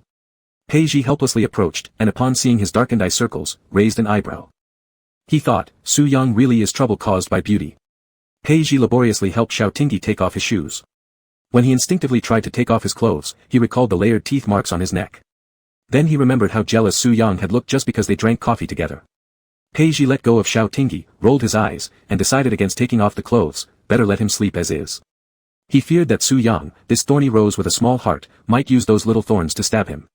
Pei Ji covered Xiao Tingyi with a blanket, turned off the light, and walked out of the master bedroom. Feeling sluggish, he wandered into the guest room, grabbed some bedding, and made the bed carelessly. He thought about it again and decided not to be sloppy like Ting Ting, so he went to the bathroom to shower before sleeping. As usual, before sleeping, he took out his phone for skincare, but ended up seeing his first love's friend circle post, filled with grids of children pictures. Pei Ji couldn't figure out whether he missed the person or just the youth. He stared at the ceiling for a while, then sent a red envelope to his first love, too busy with work and couldn't make it to the full moon celebration for your child.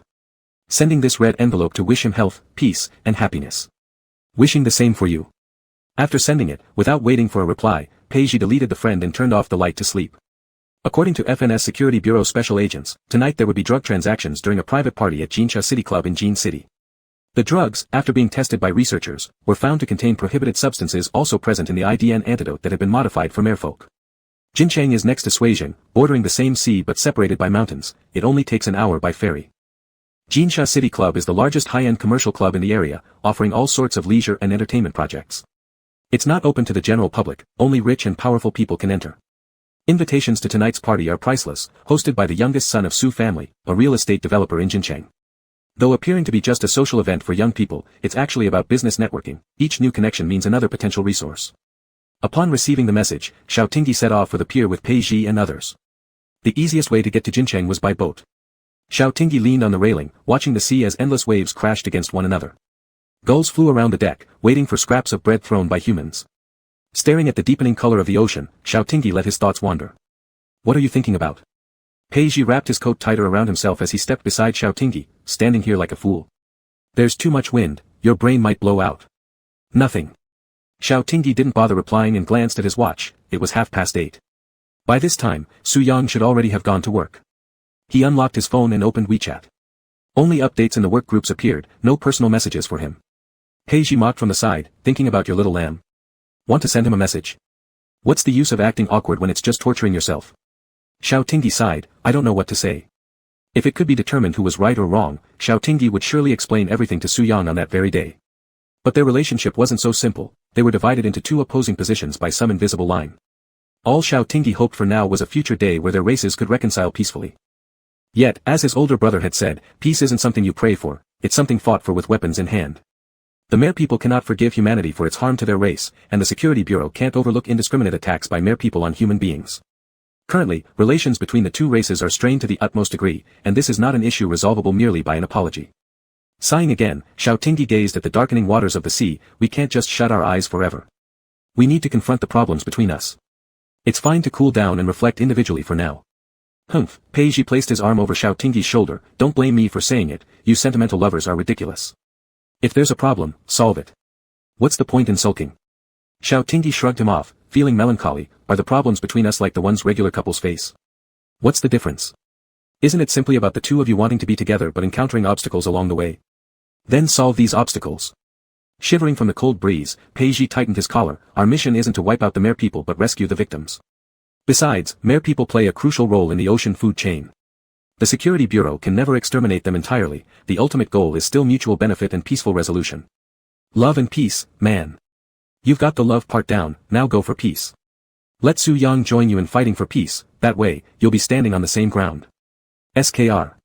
This doesn't even rhyme, why are you SKRNG? Xiao Tingyi raised an eyebrow in surprise at Peiji, you're quite the ladies' man, huh? Low-key, low-key. You're just confused by your situation, naturally because I'm smart.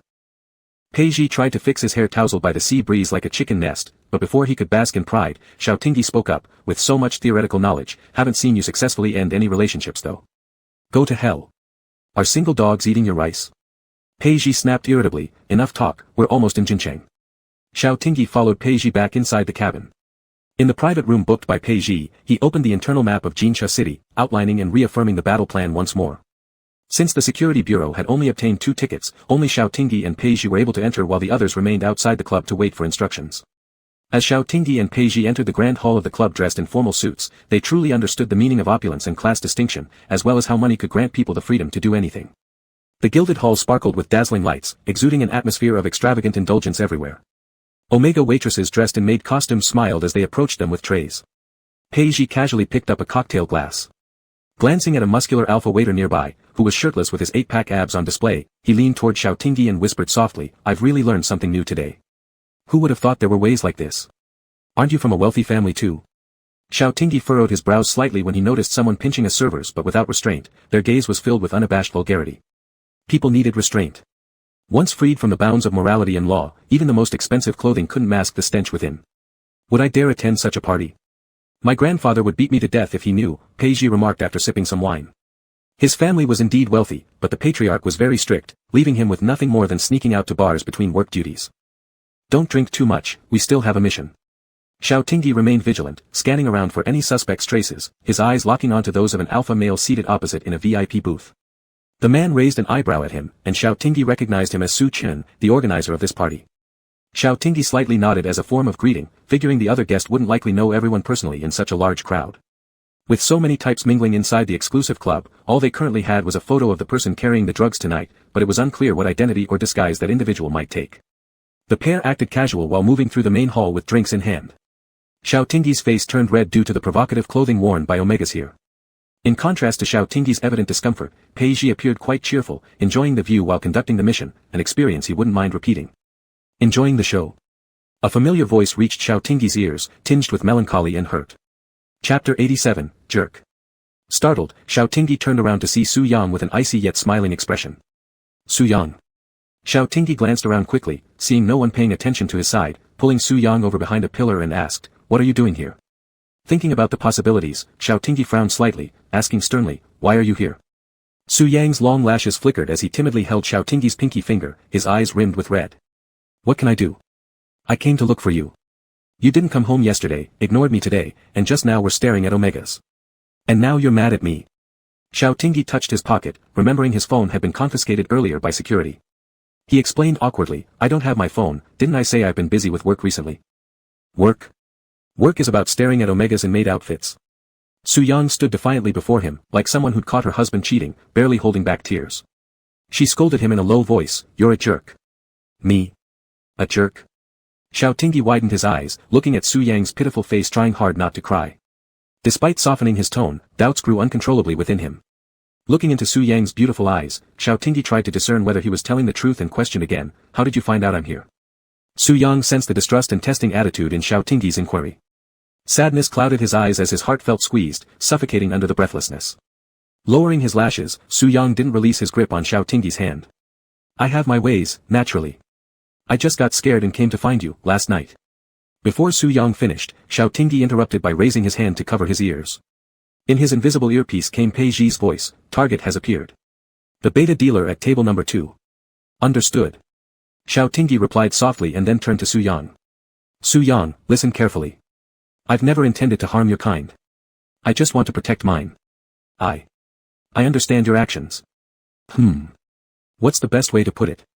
Fingers lightly tapping the side of his thigh, Xiao Tingyi was momentarily unsure of what to say to Su Yang, even becoming a little embarrassed. Su Yang's watery gaze faded away, softly laughing as if indifferent. He patted Xiao Tingyi's head gently, pretending not to care. I said, I merely came to find you today. Do whatever you want to do, go ahead and get busy. Xiao Tingyi raised his eyes to look at him and saw through his forced smile, which made him feel uneasy. But he was still on the mission and couldn't talk much with Su Yang. He just held Su Yang's hand in return, squeezing his palm gently. I'm going to work. Okay, go ahead, I'll wait for you. Su Yang watched Xiao Tingyi's retreating figure as he hurried away, the smile in his eyes gradually fading. He placed a hand over his heart, sensing this feeling of not being trusted. It felt sour, irritable, and extremely painful. But these emotions were brought on by Xiao Tingyi, so he was still willing to cherish and remember them properly.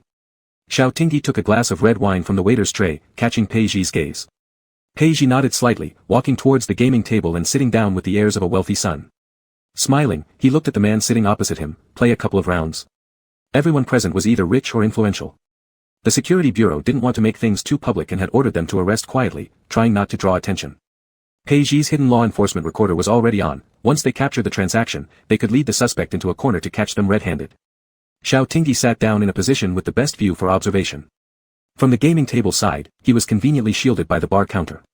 The highball glass in the Alpha's hand swayed, appearing carefree, but in reality, his gaze remained fixed on that dealer, who should be among those around the table. It would be better if it wasn't Su Yang. Xiao Tingyi exhaled in relief upon realizing that Su Yang wasn't there within sight. Maybe he had gone somewhere to cry pearls. Xiao Tingyi chuckled to himself, truly finding it hard to understand why this guy cried so often. Hello. Suddenly, a shadow appeared beside him. Xiao Tingyi looked up to see Su Qin. Su Qin casually sat next to Xiao Tingyi, clinking their glasses together. Resting his elbow on the sofa backrest and supporting his cheek, he asked curiously, who brought you in? I don't think I've ever seen you before. Which family are you from? Back from studying abroad? You're very unfamiliar. A chatterbox. Xiao Tingyi casually gestured towards the side, whereupon Su Qin looked in the direction indicated by his chin, his face looking somewhat peculiar, smiling, oh, a guest of Mr. Chen. Afterward, he openly inspected Xiao Tingyi from head to toe, pointing at the back of his neck and winking, are you an alpha pretending to be something else? Huh. Xiao Tingyi sighed helplessly, thinking how annoying it was for someone to reveal others' secrets like this.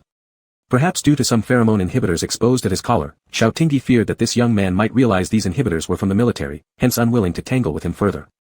However, Su Chen became more spirited due to Xiao Tingyi's coldness. Why do you pretend to be a beta? What kind of scent do you have? Guessing if you're alcohol-based or plant-based, sounds like you'd be alcohol-based, right? Look pretty tough. Why aren't you talking?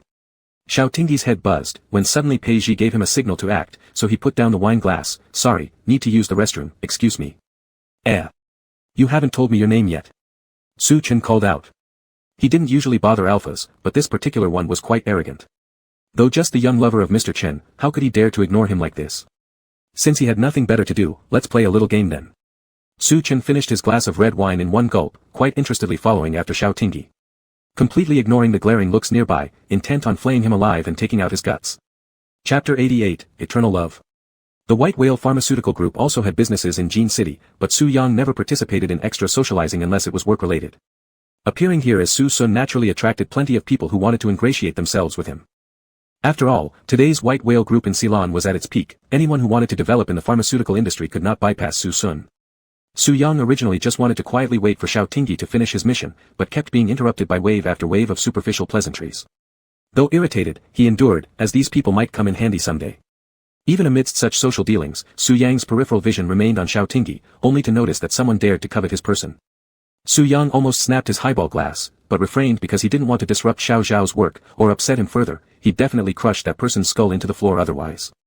Xiao Tingyi sensed someone following him. Just as he intended to activate the communicator to inform Pei Zhi about the situation, he suddenly caught sight of Su Yang up front looking disgruntled. That glance was truly filled with resentment. If looks could kill, Xiao Tingyi believed Su Chen would have been carved into Peking duck by now. Xiao Tingyi quickened his steps and gave Su Yang a glance, signaling him to stop Su Chen. As they passed each other, Xiao Tingyi's little finger was subtly hooked by someone. He then heard Su Yang softly say, "Xiao Xiao, I'll definitely collect interest on this." The voice blended into the crowd's chatter yet clearly echoed in Xiao Tingyi's ears, making him involuntarily daydream, his sensitive neck flushing warm. His heat period was only 3 days away, but due to the rush of this mission, he didn't carry any suppressants with him. Xiao Tingyi subconsciously touched the back of his neck. Luckily, this mission was simple. He could go to the hospital later, as suppressing patches did have some effect, though not much. He quickly walked towards the restroom around the corner in the corridor, with no one following, indicating Su Yang must have stopped Su Chen. The earpiece communicator buzzed again, carrying Pei Zhi's voice. Restroom on the left side of room 2012 on the second floor. Understood. Xiao Tingyi stepped onto the sink and pushed open a piece of ceiling above, retrieving a handgun from it. After attaching a silencer and loading it, he swiftly went upstairs to meet Pei Zhi. Pei Zhi stood leisurely in the shadow at the stairway, while Xiao Tingyi surveyed the surroundings. How many people? 1. Pei Zhi nodded towards the restroom next to them, whispering, drugs and dirty money are traded separately. The buyer has already left the club and was apprehended by Mo Chi. This dealer inside should be fetching the money. Xiao Tingyi made a gesture, you stay at the exit, I'll go in. After speaking, he slowly entered, hiding the gun behind his back. Xiao Tingyi knocked hard on the restroom door. What's going on in there? You locked it. I'm dying for a pee, come out now. A voice responded from within, just a moment, please wait. Following the sound of flushing water, the restroom door opened. A cleaner wearing a mask walked out, pushing a cleaning cart, head slightly bowed. Sir, sorry to keep you waiting. Without looking at him, Xiao Tingyi walked straight in. As he passed the cleaner, he quickly turned around, one hand covering the cleaner's mouth and the other pointing a gun at his waist. Be quiet, FNS Security Bureau is investigating, please cooperate. The cleaner kicked at the cart to make some noise, but Pei Zhi rushed over and pulled the cart aside. After flipping through messy cleaning supplies, he found an insurance briefcase at the bottom. They exchanged glances, and Pei Zhi handcuffed the cleaner, shoving a smelly rag into his mouth, grinning. Got any accomplices? Waiting outside? Or inside? The cleaner turned his face away without answering, when suddenly 2 different sets of footsteps were heard from the corridor. Xiao Tingyi threw the man toward Pei Zhi. You take him out the back door first, I'll go after them. Pei Zhi reminded him, be careful, don't make too much noise, or you'll have to write a report. Yeah, don't worry, I know what I'm doing. Xiao Tingyi tucked the gun behind his waist and chased after the direction where the sound had disappeared, but that person seemed to have vanished into the party. The party was reaching its climax. People danced with their partners in the music, and the expensive wine mixed with various pheromones created a repugnant stench. Xiao Tingyi furrowed his brows slightly, scanning the area. He saw no sign of Su Chen or Su Yang. While searching for the suspect, Xiao Tingyi was somewhat concerned about Su Chen's safety. Yes, he was worried about Su Chen, not Su Yang. He worried that Su Yang might flip the vinegar jar and smash Su Chen to death. Although that guy looked unpleasant, he was still from the Su family of Jin City. If anything happened, the security bureau would have trouble. As he was worrying, someone suddenly grabbed his wrist, leading him by the hand. Su Yang smiled gently, kissing Xiao Tingyi's knuckles. Mister, may I have this dance? I'm on a mission right now. Xiao Tingyi quietly replied, trying to break free but was pulled close into Su Yang's embrace, entering the dance floor. Su Yang held him and swayed gently to the music, leaning down close to his ear. Rubbing against his earlobe, he softly whispered, the person you want to capture, I've caught for you. Now it's time for me to collect my interest. What? Xiao Tingyi was surprised and looked at him. Were the 2 sets of footsteps from before, including Su Yang? If Su Yang was present, does it mean that this drug deal had nothing to do with the merfolk? Su Yang sighed gently, Commander Xiao, how can you be thinking about work when I'm in front of you? I wasn't. Caught with his thoughts revealed, Xiao Tingyi felt a bit embarrassed. What about Su Chen? You didn't hurt him, did you? Su Yang's face darkened slightly. I killed him. What? Xiao Tingyi immediately became anxious. You're kidding me, right? How could you? Su Yang suddenly smiled, his thin eyelids curling slightly, and warmth shimmered in his eyes. Yes, I was kidding you. Oh no. Lieutenant Colonel Zhao's heart was hit once again. He stared at Su Yang, his Adam's apple moving up and down, the area below his neck growing even hotter. The hand placed on his waist tightened more and more, Su Yang almost hugging him to himself. Looking at him without blinking, his tone softened. Yesterday was me saving that person. I know you guessed it, Xiao Xiao, don't resent me or hate me, okay? Xiao Tingyi listened to Su Yang's candid explanation. I understand. I am not blaming you. In fact, I'm as conflicted as you are. As the dance floor changed to a more passionate song, Xiao Tingyi also hugged Su Yang's waist and said seriously with a voice only they could hear, there are good people and bad people among humans. My job is to capture those bad ones, Su Yang, I will protect you and try my best to protect your kind, so. Xiao Tingyi pressed his lips together hesitantly, you can continue to hate humans, but. I implore you, please stop letting hatred spread, alright? Poachers deserve death, but others are innocent. Xiao Tingyi reached out and covered Su Yang's face, his eyelashes fluttering, you said I used you, then let me use you one last time. This time I'll take advantage of your sincere feelings for me.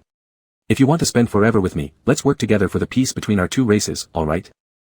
Su Yang moved his lips slightly, muttering, spend forever together. I know you cannot sway your mother's decision, and I understand your conflicts and helplessness. My point isn't to make you betray your race, we can come up with peaceful ways to solve problems together. Su Yang interrupted his remaining words, an unusual excitement gleaming in his eyes, do you really want to spend forever with me?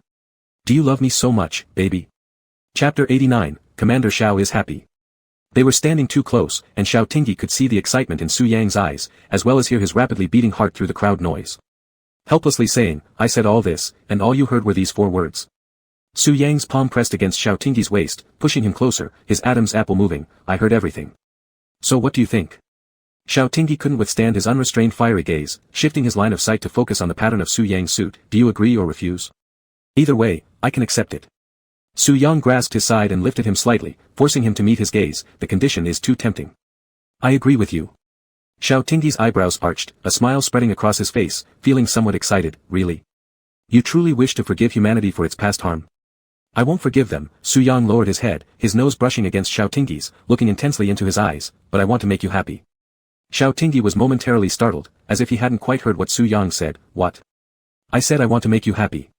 Su Yang lightly pecked his lips, whispering softly, I want to spend forever with you. Xiao Tingyi unconsciously swallowed hard, his cheeks heating up step by step, aren't you getting a bit carried away? Su Yang looked at his bashful form, laughing lightly, who knows? But I have a condition, the security bureau must not harm my kin. I'll help you accomplish what you want using my own methods, limited to just yourself, which does not mean I'll follow any orders from the security bureau. Alright, I'll talk to my brother about it. Xiao Tingyi truly felt happy, thank you, Su Yang, thank you so much. I know it's hard on you, but thank you. I don't want your thanks.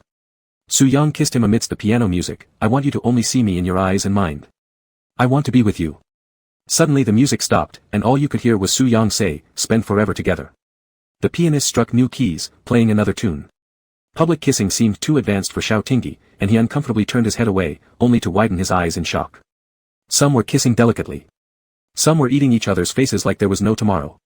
And some were kneading their dance partners like dough. What kind of party was this? Was it proper? Was it moral? Xiao Tingyi's neck grew warm, stirring a restlessness that he found hard to suppress. Su Yang, let's go. Evidently, Su Yang had caught the scent of camellia flowers, just like the one he smelled on the balcony in North Imo long ago. He raised an eyebrow and obediently said, all right. After speaking, Su Yang took Xiao Tingyi's hand and weaved through the crowd. Passing by the stair corner, Xiao Tingyi heard rustling sounds, causing his face to heat up once more. This was absolutely not a proper party. Everyone involved needed to be arrested and thrown into jail. Where are you taking me, Su Yang? Why upstairs? Maybe it was from being surrounded by all those pheromones earlier in the hall, but Xiao Tingyi felt slightly dizzy. Su Yang didn't answer, pushing open a door at the far end of the corridor and dragging Xiao Tingyi inside. Click. The door closed, blocking out the hallway light as well as the commotion from the ballroom. The two were left in dim, tranquil darkness where only each other's breathing could be heard. Xiao Tingyi leaned against the door, feeling inexplicably uneasy yet anticipatory. Where are we? Aren't we leaving? This is my room, shall we leave? Su Yang's cool voice carried a trace of amusement as it reached Xiao Tingyi's ear. The next moment, Su Yang peeled off the pheromone inhibitor patch from the back of Xiao Tingyi's neck, and the scent of camellias instantly filled the room. Big brother, do you really think you're in any state now to go anywhere? Su Yang's word sounded like a seductive spell. Xiao Tingyi instinctively touched his neck, his mind reacting slowly. How could this happen? I still have 3 days. Bad memory. Su Yang's pale eyes shone faintly in the dimness. How can you repeat the same mistake? It's lucky it was me you met. If someone else had gotten hold of you, wouldn't you have been chewed down to nothing? Xiao Tingyi almost burst out laughing, irritated. After fumbling for the doorknob, he locked it behind him. I feel like I'm in more danger with you. Su Yang had night vision and couldn't help but curl his lips upwards at Xiao Tingyi's little action. He lowered his head and pressed his lips against Xiao Tingyi's. As they stumbled together and fell onto the sofa, Xiao Tingyi suddenly came to his senses. Right, what about the person you detained? Pei Ji and Mo Qi are waiting outside. Su Yang unhappily replied, how can you still think about work right now? Am I not attractive enough? Just as they were talking, Xiao Tingyi's communicator buzzed with Pei Ji's voice. Ting Ting, look, manna from heaven, suspects delivered themselves straight into our car. Xiao Tingyi tapped the communicator. Ah. Really? Pei Ji laughed, ghost knows. Was Su Yang nearby? His people brought them over specially, asking us to pass on the message that their boss insisted, no thanks necessary, just doing what a conscientious citizen should. Xiao Tingyi, cough, capturing them is good, interrogate them thoroughly this time. Wheel. His words were cut short when Su Yang covered his mouth. Sharp pain coursed through his neck, a punishment. Mandala seeped finely through his veins. His vision abruptly turned black. He started trembling involuntarily. Su Yang was highly satisfied with his reaction. He detached the hidden communicator from Xiao Tingyi's collar and activated it, coldly saying, he's very busy. Don't disturb him. And kindly apply for Xiao Zhao's legal holiday for sensitive conditions. Fuck. Pei Ji smirked, as he used the commander's single-line contact signal which others couldn't hear. Mo Qi nervously asked, what happened? Did Captain Xiao run into trouble? Pei Ji snorted with a laugh, yeah, something did happen. Ah. Then what are we waiting for? Go rescue him.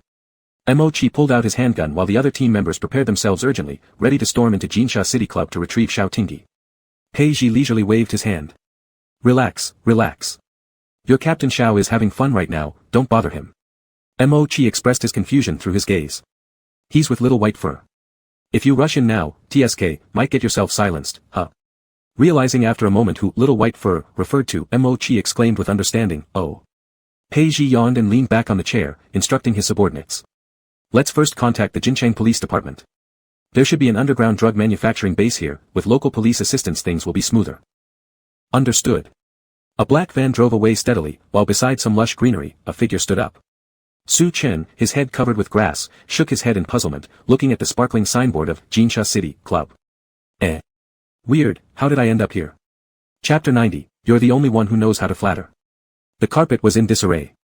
Empty bottles of nutrients were scattered carelessly among the rumpled clothes. Su Yang was sound asleep in his embrace, his silver-white long hair cascading peacefully across his tranquil face, devoid of the previous night's domineering appearance. Xiao Tingyi struggled to open his eyes, the room was dim, and the window outside was a grey-blue hue, indicating the sun had yet to rise. Xiao Tingyi rubbed his sore eye sockets, accidentally waking Su Yang, who mumbled something about, you're pressing on my hair. Xiao Tingyi carefully adjusted the young prince's hair, then reached for his phone. His eyes widened in shock. 2 days.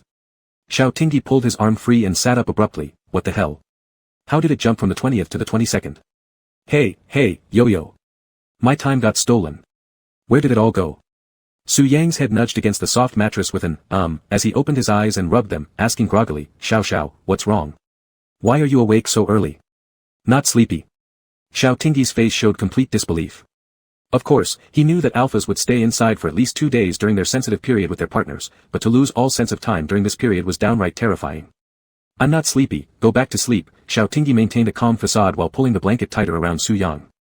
He fished out his clothes from the floor and dressed, then grabbed his phone and walked over to the floor-to-ceiling window, intending to call Pei Ji to ask about the situation.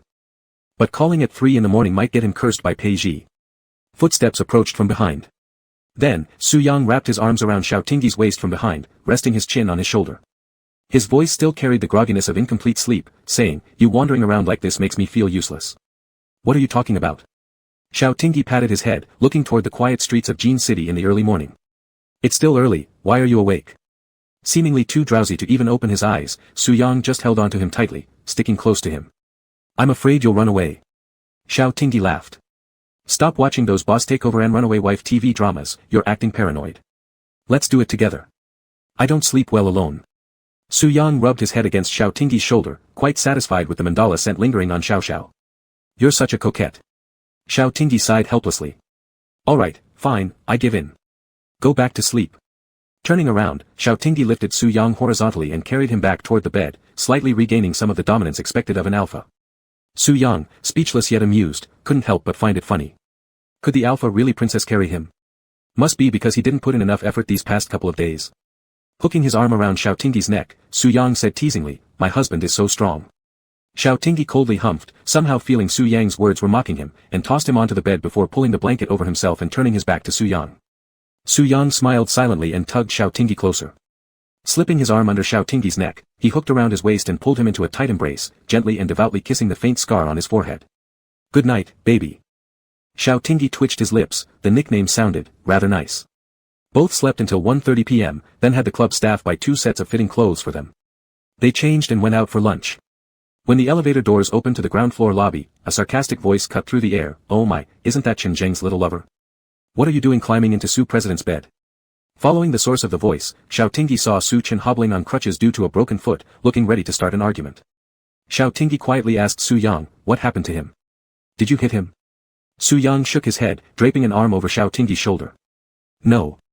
Without hitting him, Su Yang merely used pheromones to hypnotize the guy into scrubbing the first-floor restroom, then sent him off to the greenery zone to sleep. Who would have thought the guy tripped on an uncovered manhole soon after waking up and sprained his ankle? In the end, kind-hearted citizens called the police, and firemen rescued him. It was an absolute humiliation." Furrowing his brows, Su Chen questioned Su Yang, "What did you do to me?" Because of the missing memory segment, he even had his brain checked at the hospital. Finding nothing wrong, he returned to the club to review the surveillance footage only to discover it was also broken. Not only that, but the cameras covering only the specific hours corresponding to his lost memory were damaged. If he hadn't been sabotaged, his surname Su would have to be written backward. After much deliberation, his last clear memory was encountering Su Yang, then blanking out. Originally intending to barge upstairs with 3 bodyguards demanding answers, he instead knocked for a long time without response. Leaning in closer to listen carefully, holy cow, completely indecent noises. After waiting for 2 days at the club, Su Chen finally saw Su Yang come out, and surprisingly, the alpha who was with him was still Xiaoting. Su Chen immediately understood what had happened. There's no doubt that Su Yang must have drugged him. Someone like him from a pharmaceutical conglomerate would definitely have access to all sorts of drugs. Su Yang didn't even give him a single glance as he held Xiaoting and walked away. "Wow, don't you dare act so arrogant on someone else's territory." Despite his limping foot, Su Chen followed them closely, waving his hand and instantly summoning 3 bodyguards who blocked their way. Xiaoting slightly frowned and extended his arm, shielding Su Yang behind him. "What do you want?" Su Yang obediently hid behind his xiao. "Huh?" Su Chen scrutinized Xiaoting and Su Yang, finding it troublesome that 2 alphas were together. He thought Su Yang was in charge. Su Yang's eyes turned colder, wishing to gouge out this guy's eyes. How dare he keep staring at Xiao. As they were arguing, a team dressed in police uniforms suddenly stormed through the gate. "Don't move. Police investigation." Mo Chi emerged from the back of the group and called out upon seeing Xiaoting, Director Xiao. Xiaoting looked at Mo Chi. "What's going on?" According to the confession of 2 suspects yesterday, Jincheng Club is one of their hideouts. Mo Chi whispered, "It's rumored there's a big boss behind them. The banned substances are being sold at higher prices than gold in the black market, and higher-ups ordered a thorough investigation." "Ah." Xiaoting pointed at Su Chen, "Take him too. He was the organizer of the party yesterday." Su Chen. "What? I didn't do anything.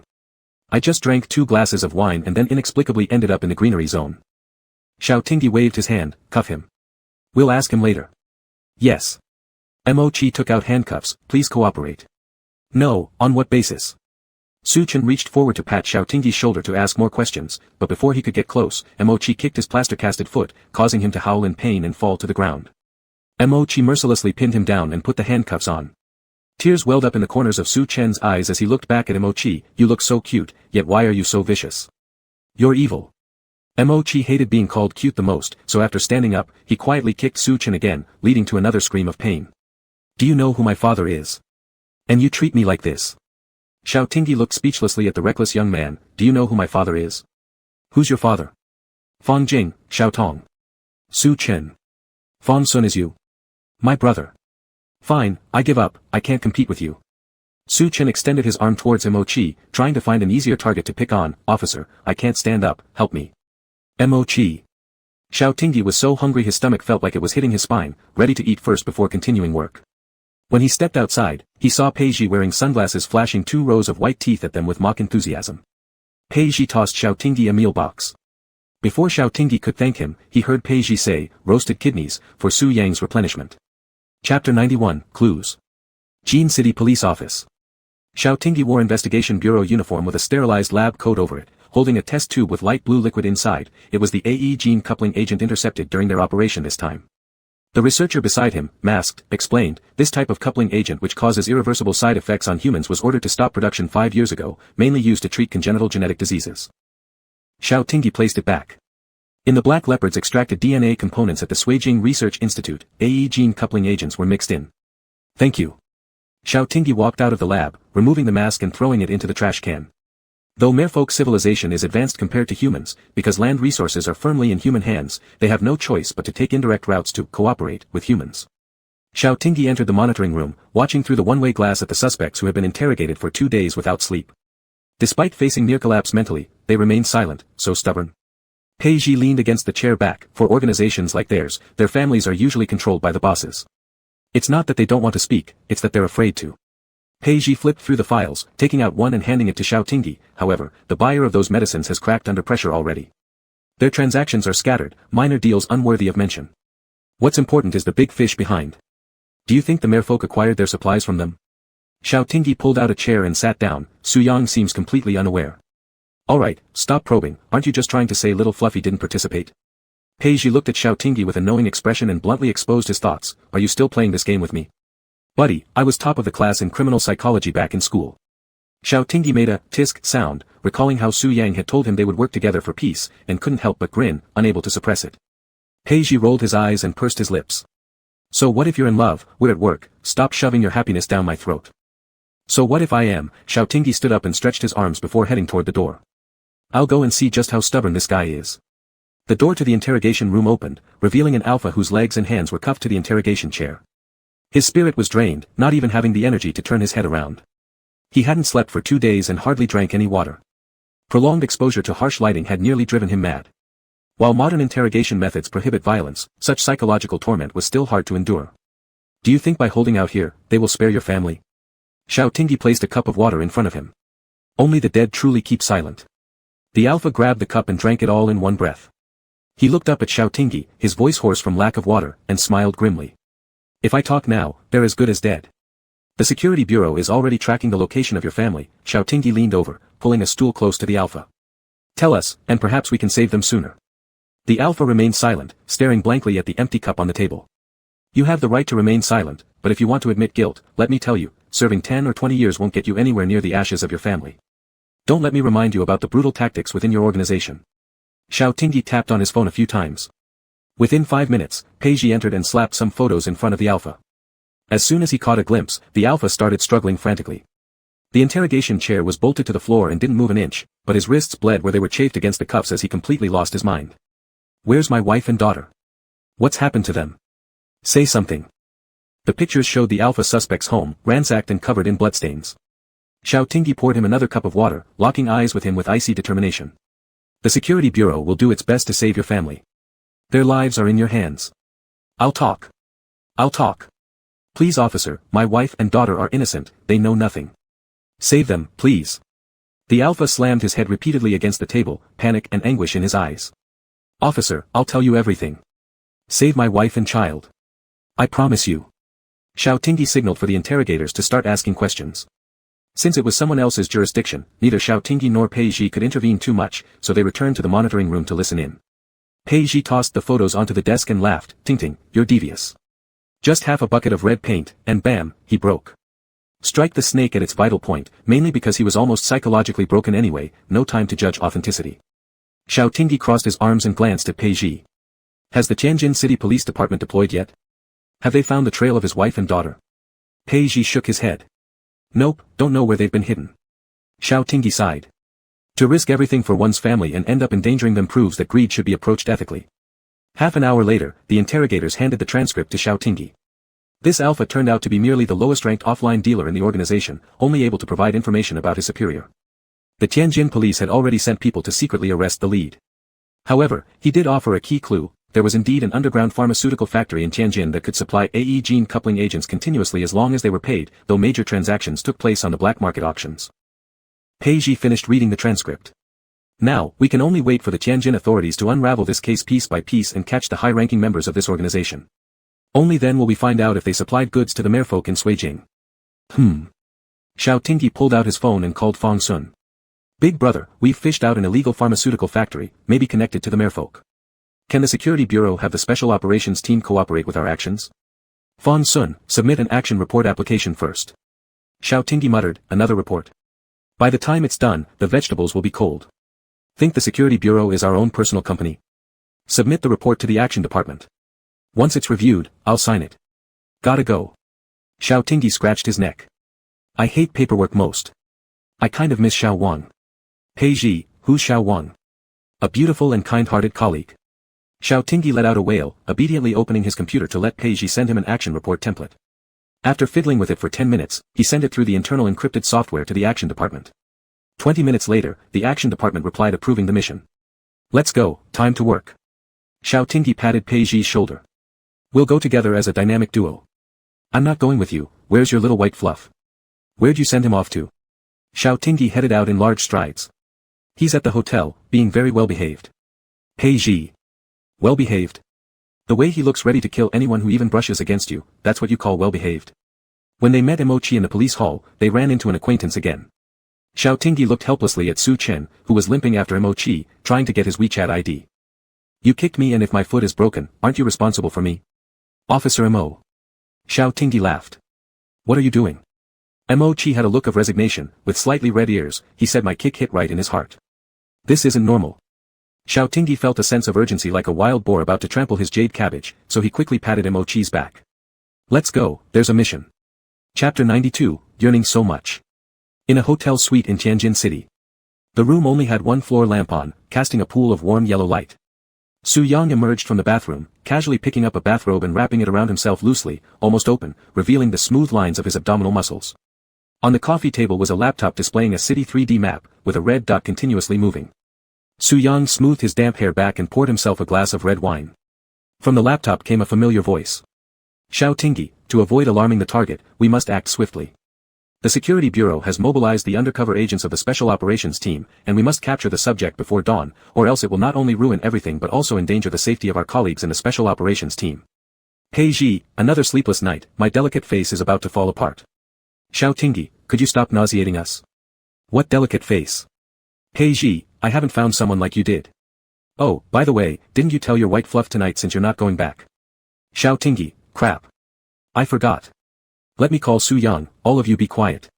Su Yang faintly curled his lips upward, took a sip of red wine, and muted the notebook computer. The next moment, his phone rang. Su Yang pressed the answer button, sat down on the couch, and looked at the red dot moving further away from the downtown area on the screen. Xiao, when will you come back? I miss you. Xiao Tingyi said with a hint of apology, I have to work overtime today. Can you stay alone in the hotel for one night? What do you want for breakfast? I'll buy it for you. Su Yang leaned back on the sofa cushion, lowering his eyelashes. Where are you working overtime? It's not like you're secretly going to some club to watch women in maid costumes, right? Mega club? Don't talk nonsense. Xiao Tingyi touched his nose, it's just work overtime. My job is prone to overtime. Alright, but what if I'm scared sleeping alone? I miss you. Xiao Tingyi glanced at Pei Ji and the others twice, covering the mouthpiece, and whispered, isn't there clothes of mine in the hotel? Sleep with them, just for one day, be good. Silence filled the car, and Pei Ji beside him nearly rolled his eyes to the sky. He murmured to Emochi, did you hear that? This green tea drinker must be vintage 82. Emochi blinked, he's a merman, unfamiliar with this place, following Captain Xiao wholeheartedly, so it's pretty normal to be afraid sleeping alone. Pei Ji looked at him with complex emotions. Apparently, two kinds of people can't come out of the same team. You're just like your Captain Xiao. Emochi softly asked, what's similar? Pei Ji smiled faintly, both of you are fools, being sold yet counting money for the buyer. Emochi. After hanging up the phone, Su Yang's smile faded, and he found an unmarked number in his contact list. Take a few people to follow them, keep hidden, don't be discovered. Only step in if it's an emergency, yes, protecting Xiao Tingyi alone. Lastly, Su Yang added, if you have any energy left, take care of the person surnamed Pei and the one surnamed Mo as well. Su Yang increased the volume of the computer, then went to the laundry basket to find Xiao Tingyi's clothes from a couple of days ago. They hadn't been washed yet, still carrying the scent of camellia flowers when wet. Su Yang was curled up on the couch, hugging a piece of clothing, burying his face in it to deeply inhale its scent. The fragrance of camellia flowers filled his nostrils, bringing comfort to every part of his body and soul. His body shivered softly. Reclining backward against the armrest, Su Yang pulled down the crumpled white shirt that covered his face, revealing his eyes with narrow vertical pupils of a light green hue. Unbeknownst to him, his legs had transformed into a shimmering silver fish tail, emitting a soft pink pearl-like glow. He desired Xiao Tingyi. So much. So very much. Su Yang's Adam's apple moved as warmth crept up the back of his neck. He touched it hesitantly, feeling something unfamiliar yet stirring within him. His body was adept at soothing periods of heightened sensitivity, he shouldn't be affected by this. He had also taken medication recently, so it wasn't an adverse reaction. Closing his eyes slightly, Su Yang could feel the pain coursing through his blood, like mandrake roots tearing violently through his veins. He grabbed Xiao Tingyi's clothes again, covering his nose and mouth. At the instant the refreshing scent of camellia reached him, the pain diminished significantly. Taut veins bulged at his temples as Su Yang let out a muffled laugh. It was over. Now he wouldn't be able to leave Xiao Tingyi, either psychologically or physically. Perfect. Then they would be bound together forever, for life or death. Su Yang took a deep breath. The voice of Xiao Tingyi resonated clearly beside him, carrying a faint crackling sound due to the audio equipment. How pleasant to hear that voice. It would be even better if he could call out his name just once. A mist gathered in Su Yang's vision. On the notebook screen, the red dot slowed down, it must have arrived at the destination. Standing up, Su Yang went to the bathroom, washed his hands, then took out one of Xiao Tingyi's suppressant injections and inserted it into his vein without any expression. The mandrake rushing through his blood began to subside, gradually returning to peace. Guarding the computer screen, Su Yang focused intently on the little red dot. He could hear the sound of orders being given by Xiao Tingyi, sounds of combat, and suppressed gunshots. Time, which usually passed quickly, seemed to have pressed the pause button now. His heart pounded anxiously, loud and clear. After 20 long minutes, he heard Xiao Tingyi's voice again, mission complete, wrap it up. Is anyone injured? Su Yang lifted the glass of red wine from the coffee table and drank it. After a moment, his phone rang. Boss, he is safe and heading toward the district police station. Alright, understood. Su Yang hung up the phone, rubbed his face, realizing that perhaps he should have gone along, but fearing being discovered by Xiao Tingyi. If Xiao Xiao wanted to keep it a secret, then he would pretend to know nothing. At 2 o'clock in the morning, Xiao Tingyi arrived at the Jin City police office, and Su Yang shut off his computer. Draped in a thin silk robe, Su Yang walked to the balcony where a gentle night breeze ruffled the strands of hair framing his forehead. Seemingly from nowhere, he produced a cigarette, lighting it carefully before exhaling a puff of smoke that quickly dissipated into the air. Gazing at the indistinct stars scattered across the dark night sky, memories of the ancient legends of the merfolk surfaced in his mind. Every merperson who perished in the depths of the ocean and transformed into nutrients became a star in the heavens, guarding their homeland. Su Yang squinted his eyes trying to identify among countless stars the one belonging to his older brother. That year, it should have been his turn to die. The tip of the cigarette in Su Yang's fingers flickered weakly. The layers of scars proliferating on the back of his neck were cut open and new flesh grew in their place. When Su Yang asked the doctor to operate, he refused anesthesia.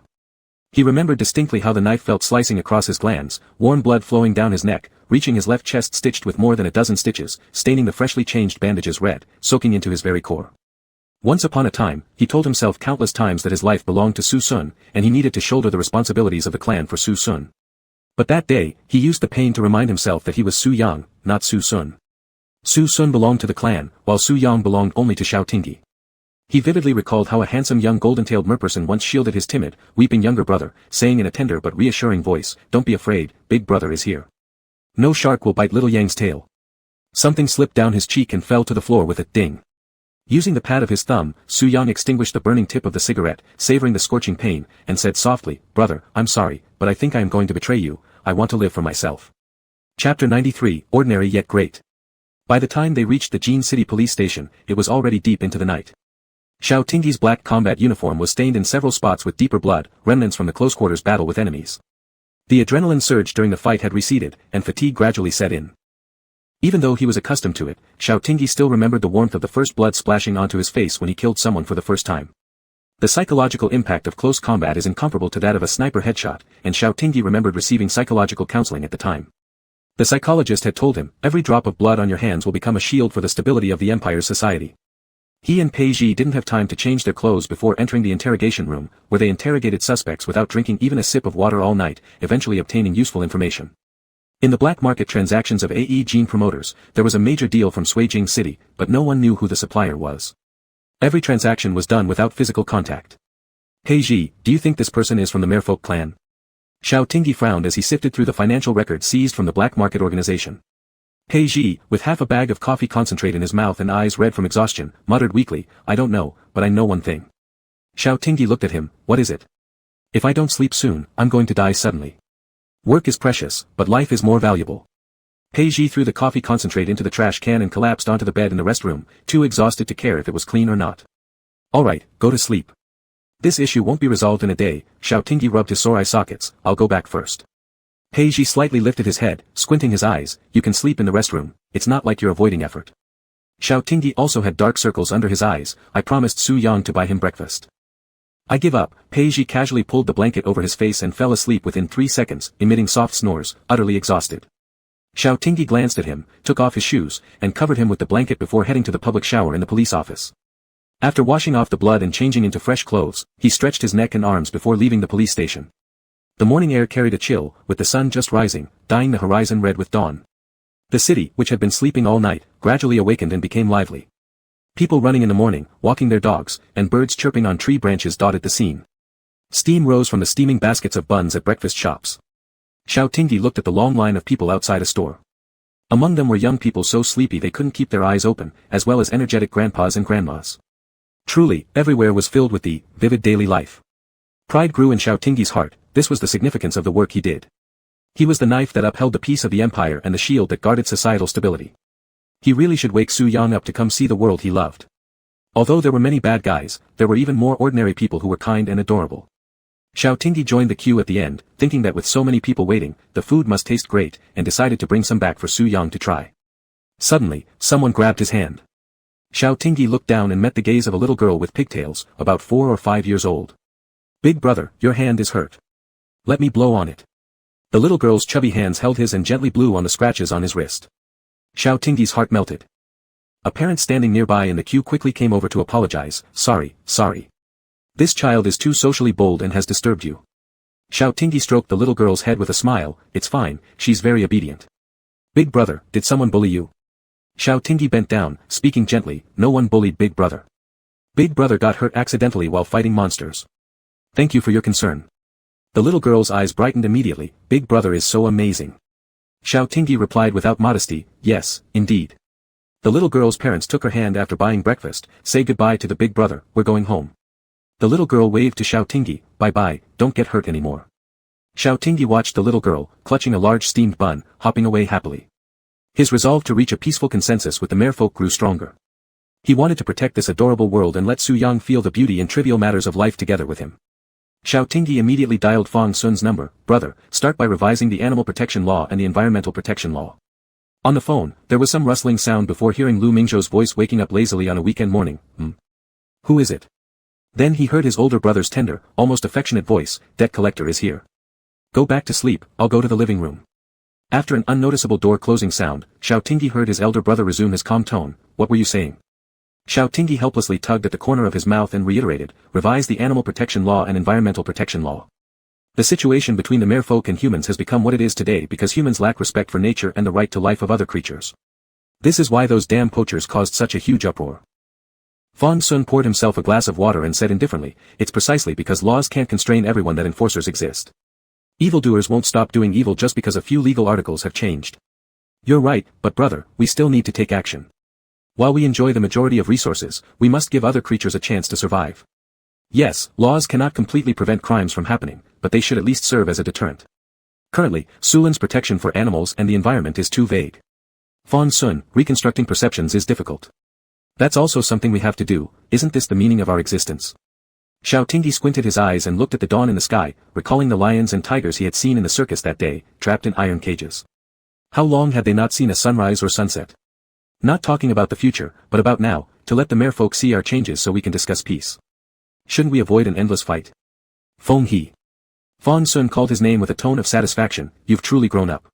Huh? Why say this? I'm proud of you. Xiao Tingyi awkwardly scratched his neck. I can only talk now. After all, revising and improving laws requires many people's efforts. I'll push for this.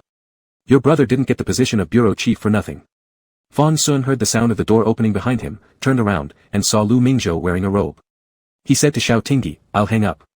The areas uncovered by the robe revealed traces of intimate activity. Lu Mingzhou's eyelids were somewhat swollen. Why are you calling so early? Is there something Xiao he needs? Fang Sun's fingertips gently rubbed the red marks beneath his eyes that hadn't faded yet. Work-related matters. You've only slept for less than 2 hours, go back to sleep. Lu Mingzhou glared at him in irritation. Whose fault is this? Fong Sun covered his scarred nape with his palm, leaned down to kiss him, and whispered hoarsely, Ming Ming, let's reconcile. Lu Mingzhou raised his eyebrows, covering Fong Sun's mouth. Didn't Director Fong say that the divorce certificate was just a piece of waste paper? Fong Sun gazed into his eyes, muttering under his hand, Director Lu, don't hold grudges against me. The warm morning sunlight spread across their feet. Lu Mingzhou wrapped his arms around Fong Sun's neck, let me see how you perform. Chapter 94, Don't be so direct. Xiao Tingyi walked toward the hotel with the breakfast he had bought, waiting for the traffic light at the zebra crossing when he spotted the person he had been longing for on the opposite side. The handsome youth in a down jacket smiled at him, his love clearly visible across the street. Xiao Tingyi stood there in a daze.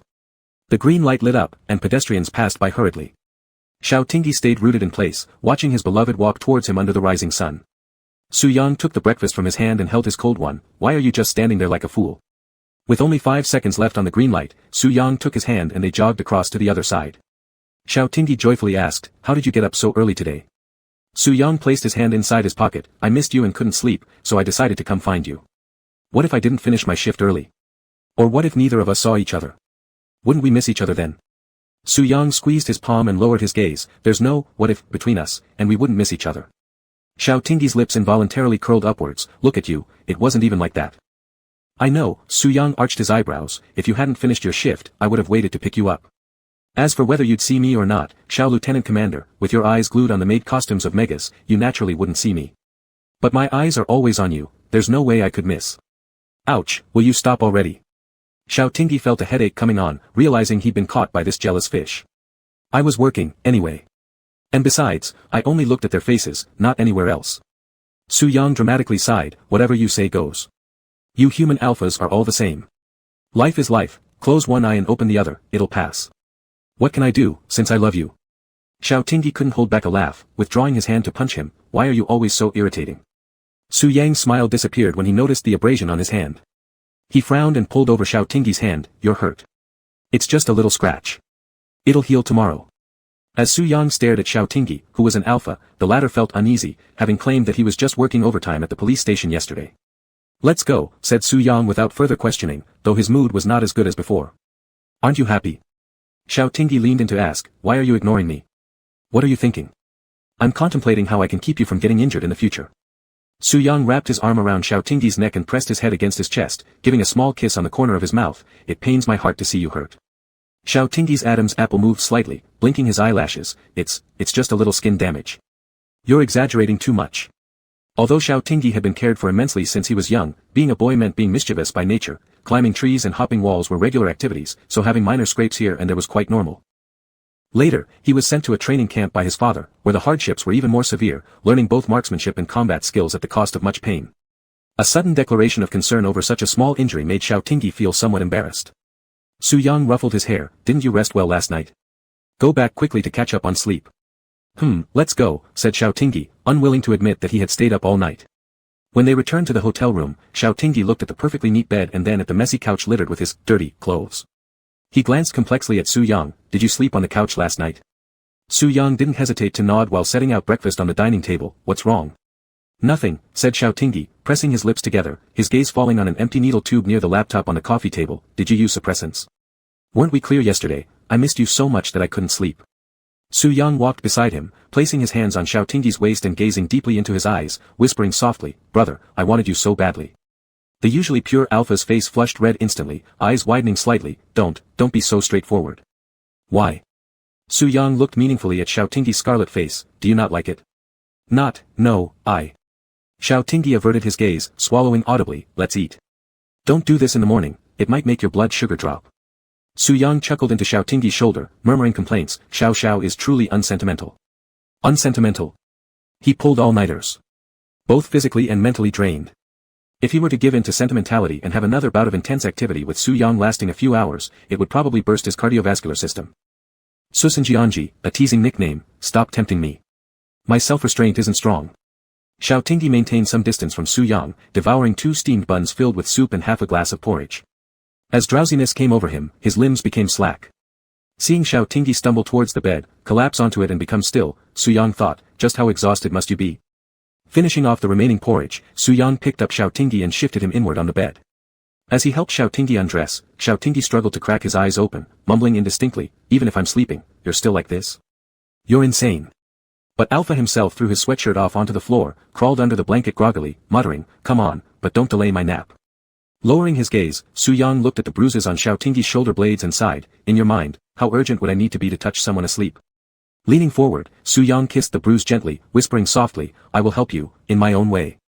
His response was only the steady breathing sound of Xiaoting already asleep. After removing his jacket, Su-yang lay down next to him, wrapping him in his arms, brushing the strands of hair from Xiaoting's forehead, kissing it tenderly, "Sleep well, baby." Since there was still unfinished work in Jincheng, Xiaoting needed to stay a few more days and thus let Su-yang return to Sujing first. First, the company still had piles of things waiting to be handled, it wouldn't be possible for him to revolve around Xiaoting every day. Second, Xiaoting suspected that the person might be a merman. He didn't want Su-yang to be caught in an awkward situation, nor did he want to gamble on whether Su-yang would interfere with his work. There wasn't any need to test human nature, or rather, fish nature. This time, Su-yang surprisingly refrained from bargaining, simply agreeing to leave and saying only, "Return sooner. I'll wait for you at home."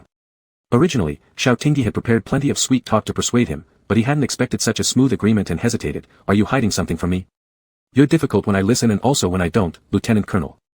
You're too dominant. Alright, take care of me and don't dump everything on Secretary Li." Su-yang scoffed, "Not mentioning how much you miss me is fine, but all you do is care about the dog. Who's more important between me and the dog?" Xiaoting quickly pulled out his black-screened phone and put it to his ear. "Hello, this is Xiaoting." Su-yang squinted at him, noticing he had the phone upside down. Chapter 95, Instinct. "Fine, your acting is too poor." Su-yang reached over and grabbed his phone. It was still that broken-screened old phone. Still using it like this? Cheap bastard. Xiaoting showed no embarrassment at being exposed. "Haven't had time to change it, it still works for now." Su-yang opened a drawer, took out a new phone still in its packaging. "Here, after marrying me, will I let you use a broken phone?" Xiaoting chuckled at the joke. "Isn't this inappropriate, quite valuable?" Saying this, he didn't hesitate to break the seal on the package, smiling as he said, "Soft benefits taste so good." Su-yang wrapped an arm around his waist, pulling him close, his eyes falling on the luminous spirit scale necklace hanging around Xiaoting's neck. "What valuable thing? The most precious thing has already been given to you." Xiaoting fiddled with the new phone, responding by pinching Su-yang's cheek, revealing two little tiger teeth as he smiled. "True, the most precious thing is right here." Su-yang paused for a moment, letting out a soft chuckle from his throat, gazing intensely at Xiaoting, their gazes intertwining. Just as the Alpha described himself, he lacked restraint and couldn't resist Su-yang's provocation, feeling dizzy as he cupped Su-yang's face and kissed him. However, Xiaoting thought this wasn't his fault. After all, who could resist when Su-yang looked so handsome? As long as he intended to tempt someone, there wouldn't be a single soul who could escape. Su-yang looked down at Xiaoting's tightly shut eyes and quivering eyelashes, feeling his awkward, inexperienced, and bashful exploration. Xiaoting received no response, and discontentedly opened his misty eyes to silently question. The next second, Su-yang gripped his waist. They were completely opposite types. Xiaoting appeared carefree but was actually tender and gentle towards his partner, while Su-yang seemed obedient on the surface. Only Xiaoting knew how tyrannical and unreasonable he could be during certain moments. An originally gentle kiss turned sour once control was handed to Su-yang. Xiaoting felt like he was a dish, one that Su-yang greedily chewed up and swallowed. When the two S-level alphas roughhoused, it resembled an all-out battle. The bed collapsed, leaving Xiaoting dazed. "That'll cost a pretty penny, won't it?" After confirming Xiaoting wasn't injured, Su-yang covered his unromantic mouth. Picking him up, his voice was extremely low and intimate. "Your husband has plenty of money." When the hotel staff came to assess the damages, Xiaoting wished he could vanish into the floorboards. On the contrary, Su-yang showed no hint of shame, seriously paid the damages via card, and even asked the staff to switch them to a new room. Su-yang had a ferry tomorrow, but he wanted Xiaoting to be comfortable during his business trip in Jin City. It was closer to the police office and more convenient. Thankfully, the staff member was a beta instead of an alpha, unable to smell the pheromones. Otherwise, the mandarin orange and tea flowers inside the room would have knocked lower-grade alphas or omegas unconscious. "Do you not have words like shy and ashamed in your dictionary?" Xiaoting nibbled on a strawberry-flavored lollipop, observing Su-yang's expression. Su-yang questioned, puzzled, "Why should I feel ashamed? Although we broke their bed, I did pay for it, right?" "I'm not talking about that, the bed collapsed, brother." "What does a collapsed bed imply?" Su-yang smirked at the corner of his lips. "It means I'm very capable." "Go away." Xiaoting laughed and cursed, "You're always twisting things to suit yourself. Are you not embarrassed when others realize what we've done?" Su-yang tossed Xiaoting's clothes into the washing machine. "Are you referring to others knowing we did something intimate? Copulation is a biological instinct, why be ashamed of our own instincts?" "I can't argue with you."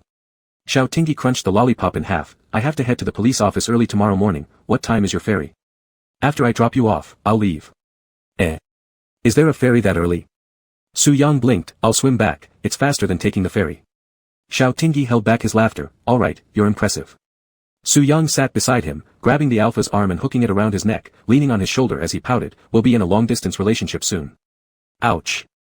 Xiao Tingyi rubbed the blood-threaded tooth mark on Su Yang's neck. It's just a 3 or 4 day thing. What kind of long-distance relationship is that? Su Yang played with his fingers, smoothing the fins at the base of his palm. Every day without seeing you counts as a long-distance relationship. Where did you learn this from again? Xiao Tingyi pinched his face, and Su Yang seized his hand and kissed it. The major really has no sentiment, I'm calling it heartfelt emotion. Xiao Tingyi turned his head to look at him. They smooched for a while, all gooey and affectionate, and by now they had certainly felt what being in the honeymoon phase was like. I need to join an online meeting with the security bureau to report on the latest developments of the case. You can watch some anime here by yourself. Xiao Tingyi gave Su Yang a light peck on the corner of his mouth, handed him the remote control, and casually turned on the TV for him. Alright, Su Yang nodded in agreement. Xiao Tingyi walked into the bedroom with his work tablet. Before closing the door he glanced back at Su Yang, only to see the little fish intently using the remote to flick through channels, which relieved his mind. Although both of them have reached a consensus to promote peace between their two races, Xiao Tingyi knew well how difficult it would be to achieve it without bloodshed. The best he could do was to minimize casualties. Considering the safety of his 3,000 compatriots, he didn't want to make things more complicated. Moreover, with Su Zhao around, Su Yang barely had any say within his race, and in human society, he was merely a private enterprise president. Even if pheromones were incredibly potent, there are range limitations. Xiao Tingyi did not wish to involve the unarmed young fish too much, nor did he want him to bear the title of a traitor. As an alpha, naturally he couldn't let his wife charge into battle. All Xiao Tingyi needed was to be aligned with him. When Su Yang heard the door close gently with a click, he smiled at the silent figure on the screen who had just been smashed by a frying pan. Xiao Tingyi's little tricks were written all over his face, but he enjoyed the feeling of being cared about by the alpha. Especially when Xiao Tingyi looked carefully at his expression, that genuine loving care, it truly felt great. Su Yang glanced toward the direction of the bedroom, got up and walked to the balcony, making a phone call. Check who's handling the batch of drugs that the detective office is tracking. Don't raise an alarm. With the involvement of both the investigation bureau and the detective office, Su Yang was basically certain that this matter was related to his race. After stealing the clone sample data and antidote from North Desert, he directly handed them over to his mother and never bothered to inquire about what they planned to use them for. Back then, he only cared about Xiao Tingyi, and paid no attention to the lives of other humans. Though he still doesn't quite care now, Xiao Tingyi does care, and he is willing to learn how to pretend to be kind. During his childhood, Su Yang was timid and very clingy, but ever since his brother sacrificed himself to save him and his mother thought his glands were useless, locking him in the lab for years, his personality became secluded and unpredictable. Pain was his way of feeling alive. Except for when his mother ordered him to complete tasks for the benefit of the race, he rarely dealt with members of his own race. He didn't care what plans the clan had or what they intended to do, he would do whatever needed him. More than half of his life had been spent alone, so he wasn't lying when he said he had no clue where those 3,000 people went. His fingernails stretched long from beneath his nails, but he retracted them before breaking his palm. Xiao Xiao didn't like him hurting himself. Before meeting Xiao Tingyi, he thought he was something that shouldn't even exist. Spending his youth far away from the clan after going out independently, and his adolescence closed off in the lab, having no concept of any sense of responsibility or loyalty towards the clan. All he knew was that Su Yun was dead, and he was Su Yun. The merfolk race inherently has a strong sense of collectivism, but alas, he was a chaotic experimental subject down to the genes. But he didn't hate his mother. Queens give their lives and responsibilities to their clans, leaving none left over for him. There were things he had to do, no lofty reasons.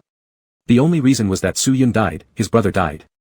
Xiao Tingyi cannot die, he must live well, living together with himself forever. Anyone, even his mother, cannot touch a single finger of his alpha. Chapter 96, Guai Gai and Boyfriend. When Xiao Tingyi came out of the meeting, he saw Su Yang sitting obediently on the sofa watching TV, his heart sweet as honey, ready to whisper some affectionate words. Only to hear the Omega protagonist on screen, eyes brimming with tears, accusing, the most important thing between husbands is honesty. You big liar, love without trust is like loose sand. Even cats will shun cat litter. Xiao Tingyi awkwardly coughed a couple of times.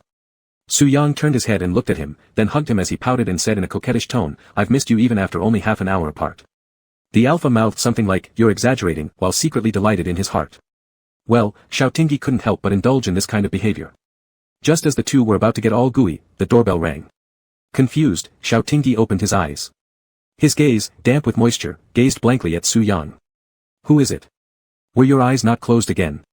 Su Yang neither confirmed nor denied it, but there was a hint of irritation for being interrupted. He absently patted Xiao Tingyi's head as he went to open the door. Opening the door, Peiji stood there with a smile on his face, teasing, hey, did we interrupt anything important? Ha. Standing next to him, Mo Chi seemed somewhat uneasy. Every time he saw Su Yang, he had an inexplicable sense of fear, perhaps from hearing about how painful it was to be hit by Su Yang's fishtail from colleagues at North Desert. He respectfully greeted, sister-in-law. Su Yang thought Mo Chi was more sensible than Pei Ji. Behind him, Xiao Tingyi peeked out when he heard voices. Why are you two here? Pei Ji sidled past Su Yang who was blocking the doorway, slipping into the room. The beds at the hostel provided by the security bureau are too hard. You two have a suite, so me and Mo decided to crash here for a softer bed. Su Yang briefly closed his eyes, his face dark as charcoal as if covered with soot. Mo Chi standing opposite him quietly took a step back toward the door, knowing better than to risk getting whipped by that fish tail. Xiao Tingyi sighed, can't you afford another room? Oh come on, my card got frozen by Grandpa because some guy tattled on me for going to bars. With what little pay I get from the security bureau, what can I do? Actually, Pei Ji just wanted to tease the pair, he hadn't officially met Su Yang yet. As the father-in-law of Tingting, referring to Xiao Tingyi, wasn't it his duty to inspect the situation? Pei Ji didn't think much of Su Yang. Just because Su Yang once used Xiao Tingyi, that already earned Su Yang a disapproval from him. But there was nothing to be done since their daughter Tingting fell head over heels for his looks. A bit of flirting or apology, and Su Yang was forgiven easily. He's a police inspector who had questioned countless criminals, surely he could judge people. That's why today he came to see if Su Yang was worthy. Pei Ji smiled slightly at Su Yang, would Su President mind? Su Yang arched an eyebrow, meeting Pei Ji's gaze before his expression softened into a faint smile. Of course not, Officer Pei is Xiao Zhao's best friend. Pei Ji smirked. What a strong whiff of insincerity, Xiao Tingyi and Mo Chi must have smelled it. Mo Chi slowly shuffled into the room, closing the door lightly, feeling secure only when he moved closer to Xiao Tingyi. Xiao brother, Mo and I brought some barbecue, let me arrange it onto plates, Mo Chi offered. Only then did Xiao Tingyi notice the skewers full of roasted meat in Mo Chi's hands, the smell making his stomach rumble. He glanced at Su Yang and Pei Ji, satisfied to see them getting along peacefully. Let me help, did you get beer? Just 2 bottles, we have work tomorrow, don't want to drink too much. Su Yang watched Xiao Tingyi enter the kitchen and his curved lips quickly faded. Taking out his phone, he tapped a few buttons and spoke coldly, I'll book you 2 separate suites. Pei Ji. Look what you've gotten yourself into, Tingting. After booking 2 rooms with the front desk, Xiao Tingyi looked up at Pei Ji, addressing the receptionist directly in front of him. How did they know to come up? Don't you care about customer privacy? You casually gave away my room number. The receptionist trembled nervously. Mr. Su, they showed their officer ID cards, saying it was part of a confidential mission. As citizens of Ceylon, we have the obligation to cooperate. Hanging up, Xiao Tingyi coolly stated, Officer Pei abusing power, doesn't seem right, does it? Pei Ji grinned slightly, it's okay since no harm was done. Unlike Mr. Su who saved the target character, we spent an entire night staking out, affecting our operation significantly. Su Yang. Truly an annoying guy. Pei Ji lowered his voice and cast a glance at Xiao Tingyi's position, seriously stating, Xiao Tingyi may be simple and naive, but I am not dumb. If you dare deceive or manipulate him again, I won't be friendly to you. Su Yang stared at him for a moment, thinking, who do you think you are to try protecting Xiao Tingyi in front of me? My wife doesn't need you. But after a brief pause, a subtle curve appeared on his lips. Alright, there will be no such day. Pei Ji nodded, that's good. Having finished speaking, he walked towards the kitchen, asking loudly, will there be enough food for the 4 of us? Should we buy more? Su Yang watched the 3 laughing happily, feeling somewhat jealous that Xiao Tingyi could laugh like that at others aside from him. But while feeling jealous, Su Yang was genuinely relieved from the bottom of his heart that Xiao Xiao had a group of family and friends who treated him sincerely. He was relieved that he could grow up in such a loving environment. After this relief, he then thought it was unfortunate for Xiao Tingyi to bump into him and be stuck with him like this. Su Yang gazed at Xiao Tingyi's smiling face, hiding surging emotions under his long lashes. No, they two were obviously made for each other, perfectly matched since birth. Xiao Xiao was destined to be his since the day he was born. Even if they were dead, their ashes should be mixed together, they must be together in the next life, and the life after that. Su Yang. Why are you standing there stupidly? Come over here, there's some oyster for you. Xiao Tingyi beckoned him, picking up a roasted oyster with garlic. Su Yang paused slightly, his eyes softened with faint laughter but deep tenderness. I'm coming. He walked towards his light. Chapter 97, Don't Want This. At 11 p.m. on a deep night, Lu Mingzhou massaged his sore shoulders as he walked out of the institute building. As expected, he saw a familiar figure waiting for him at the gate. During the time he returned to Suijing, Fang Yun would always come to pick him up if he finished work earlier than Lu Mingzhou. He repeatedly asked Fang Yun to wait inside the car due to the cold weather, but every time Lu Mingzhou went out, he could still see him. The night breeze blew, and Lu Mingzhou tightened his collar, thinking that Fang Yun seemed to have realized something recently. Was he trying hard for a reconciliation? Seeing him come out, Fang Yun stubbed out his cigarette and glanced at his wristwatch. Why do you keep working so late these days? No matter how busy you are, you need to take care of your health. This is for researching antidotes to the upper DN inhibitors. We can't just execute those animals every time. Honestly, the merfolk tribe is too smart. If it weren't for the agreement of non-interference between the sea and land, letting them come ashore might have pushed scientific research further, Lu Mingzhou said. Fang Yun fastened his seatbelt for him and started the car heading home. Others outside our race must harbor ill intentions, not to mention the merfolk live much longer than humans. Positions that affect human development shouldn't be entrusted to them. Lu Mingzhou sighed. Alright, you're right. I'm being naive. Science knows no borders, but scientists do, right? Fang Yun smiled faintly and nodded, starting the car towards home. Previously, Lu Mingzhou always thought Fang Yun's methods were too cruel and merciless. But now upon reflection, in his position, how could he afford to be soft-hearted easily? By the way, I heard Su Yang followed Xiao He to Jincheng. Lu Mingzhou took off his glasses with a teasing tone in his voice. Director Fang, are you regretting not having directly taken him down back then? Now look at all the trouble caused, dragging even your brother into it. Fang Yun tapped his fingers lightly on the steering wheel without responding. Is there any discovery about Su Yang's gland fluid? Lu Mingzhou looked at Fang Yun. Recently, I re-examined his blood samples and found traces of anti-rejection drugs. Combined with the scar on his neck, I suspect he has had a gland replacement. Hearing this, Fang Yun's emotions flickered slightly. Does the power of his pheromones have anything to do with the gland replacement? Our teacher suspects that Su Yang underwent experiments. That extra chromosome he has is very strange. Without data comparison, it's hard to get exact results. Fang Yun freed one hand to pat Lu Mingzhou's head. You've worked hard. There's no need to rush regarding Su Yang. In the short term, he shouldn't have any intentions against humanity. Lu Mingzhou chuckled softly, his eyes crinkling at the corners. For some reason, I think Xiao He is like an ancient princess or prince sent for political marriage. Fang Yun helplessly said, a political marriage is forced, he did it willingly. Huh, that's true. After returning home, Lu Mingzhou went to shower. Fang Yun put the handcuffs hanging on the bedpost into the drawer, shoved the morning bedsheet that wasn't changed yet into the washing machine, tidied everything up, and then loitered toward the bathroom. When the water sound in the bathroom stopped, cursing came from Lu Mingzhou. You're over 30, can you behave yourself a little? Fang Yun. Ow. You really. The next day, what was originally a sweet double journey turned into a party of 4. Su Yang glared through the rearview mirror at the man surnamed Pei and the one surnamed Mo sitting in the back seat. The man surnamed Pei chewed gum and grinned at him. The man surnamed Mo immediately closed his eyes pretending to sleep when their eyes met. After arriving at the police bureau office, Xiao Tingyi was about to say goodbye to Su Yang, when the car suddenly filled with the intoxicating aroma of mandara pheromones. Xiao Tingyi froze, quickly covering his mouth and nose as Su Yang blinked. Pei Ji and Mo Qi in the backseat curiously sniffed once, and Su Yang snapped his fingers. In an instant, their heads tilted against the car seat with a bang, knocking themselves out. Xiao Tingyi's eyes widened as he silently questioned what just happened. Su Yang's lips curled into a smile, releasing Xiao Tingyi from his grip and leaning forward to kiss him, softly saying, "Baby, a farewell kiss." Xiao Tingyi's eyelashes fluttered as he unconsciously inhaled the scent of mandara pheromones, feeling dizzy and losing consciousness, with nothing but Su Yang in his mind and heart. As Su Yang felt Xiao Tingyi's unconscious attempt to please him, he realized how differently an alpha reacted under hypnotic states compared to when they were fully awake. For instance, now Xiao Tingyi seemed to have abandoned his usual sense of shame, becoming more enthusiastic. Su Yang grasped the hand reaching toward his belt and shook his head hoarsely, not this. After all, there were still 2 unconscious light bulbs in the back seat, even though they were currently out like dead pigs. Su Yang didn't want Xiao Tingyi behaving this way in front of others. Tears welled up in Xiao Tingyi's eyes as he plaintively asked, "Why? Do you hate me? How could I?" Su Yang chuckled lightly, "I love Xiao Xiao the most." "Who does Xiao Xiao love the most?"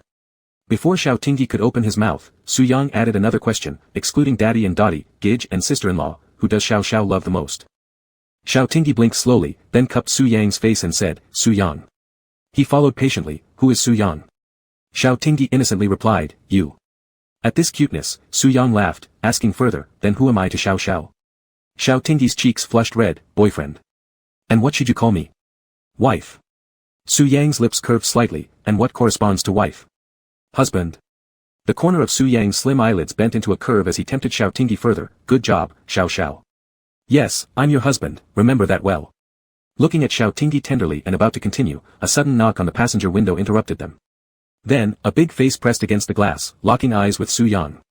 Su Yang recognized this guy, the man who had tried to hit on his wife before. Seeing the intimate situation between the two, Su Chen blinked and grinned mischievously. His expression quickly turned urgent as he noticed Mo Qi lying unconscious in the back seat. His curiosity quickly turned to panic. He vigorously knocked on the window and yanked the door handle, shouting, "Mr. Su. What did you do to Mo Qi?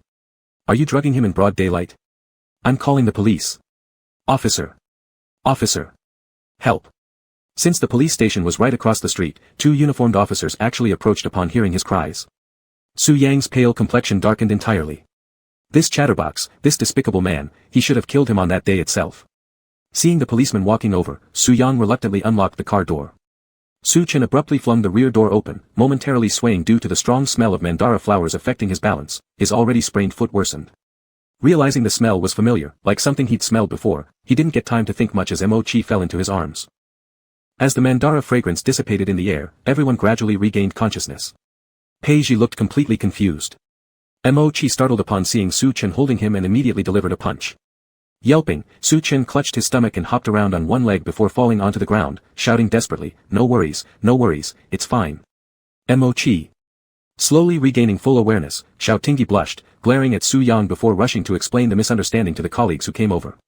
This early morning started off with quite a commotion, loud noises everywhere. Seated in the driver's seat, Su Yang closed his eyes angrily, thinking these fools all deserved death. Kill them all. Kill.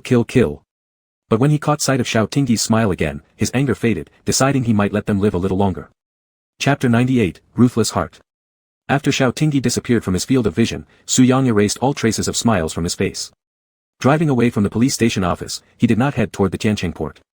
After leaving the main road, Su Yang took a turn down a country lane surrounded by tall grass. A dilapidated building loomed through a thick forest. This place used to be a chemical factory that had been ordered to shut down after causing large-scale cancer cases in the nearby village due to severe pollution. Many officials lost their jobs because of this, and the factory owner was still in prison. Pollution happens easily, but cleaning up its consequences proves extremely hard. To save their lives, many residents had left their homes, only a few elderly people remained. Dark clouds covered the sky as drizzling rain began to fall. In front of the dilapidated building stood 2 towering men, radiating an aura of killing intent. One of them had a grotesque scar running from his to earlobe. Anyone with some experience could tell at a glance that these 2 were mercenaries who had withdrawn from the battlefield. After braking, the wheels churned up mud. Su Yang pushed open the car door and got out. The scarred man quickly opened a black umbrella over his head, respectfully calling him boss. People like them would do anything for money. They weren't respecting this pretty white face before them but rather the money in his pocket. Su Yang nodded and strode into the building.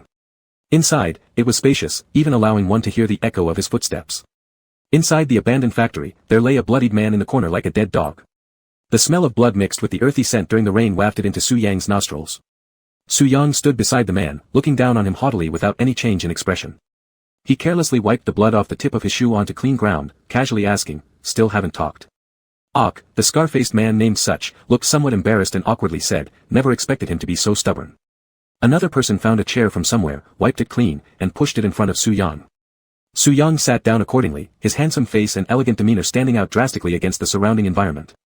He kicked the unconscious man lying there, his expression unchanged, understandable, once spoken out, likely your entire family would die.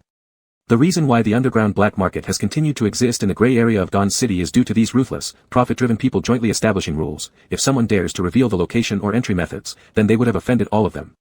Not only would the direct relatives of the whistleblower be pursued and killed, anyone related by blood, regardless of where they might be on Earth, would have to be eradicated entirely, not unlike the punishment of exterminating 9 clans in ancient times, but with even more cruel and inhumane methods.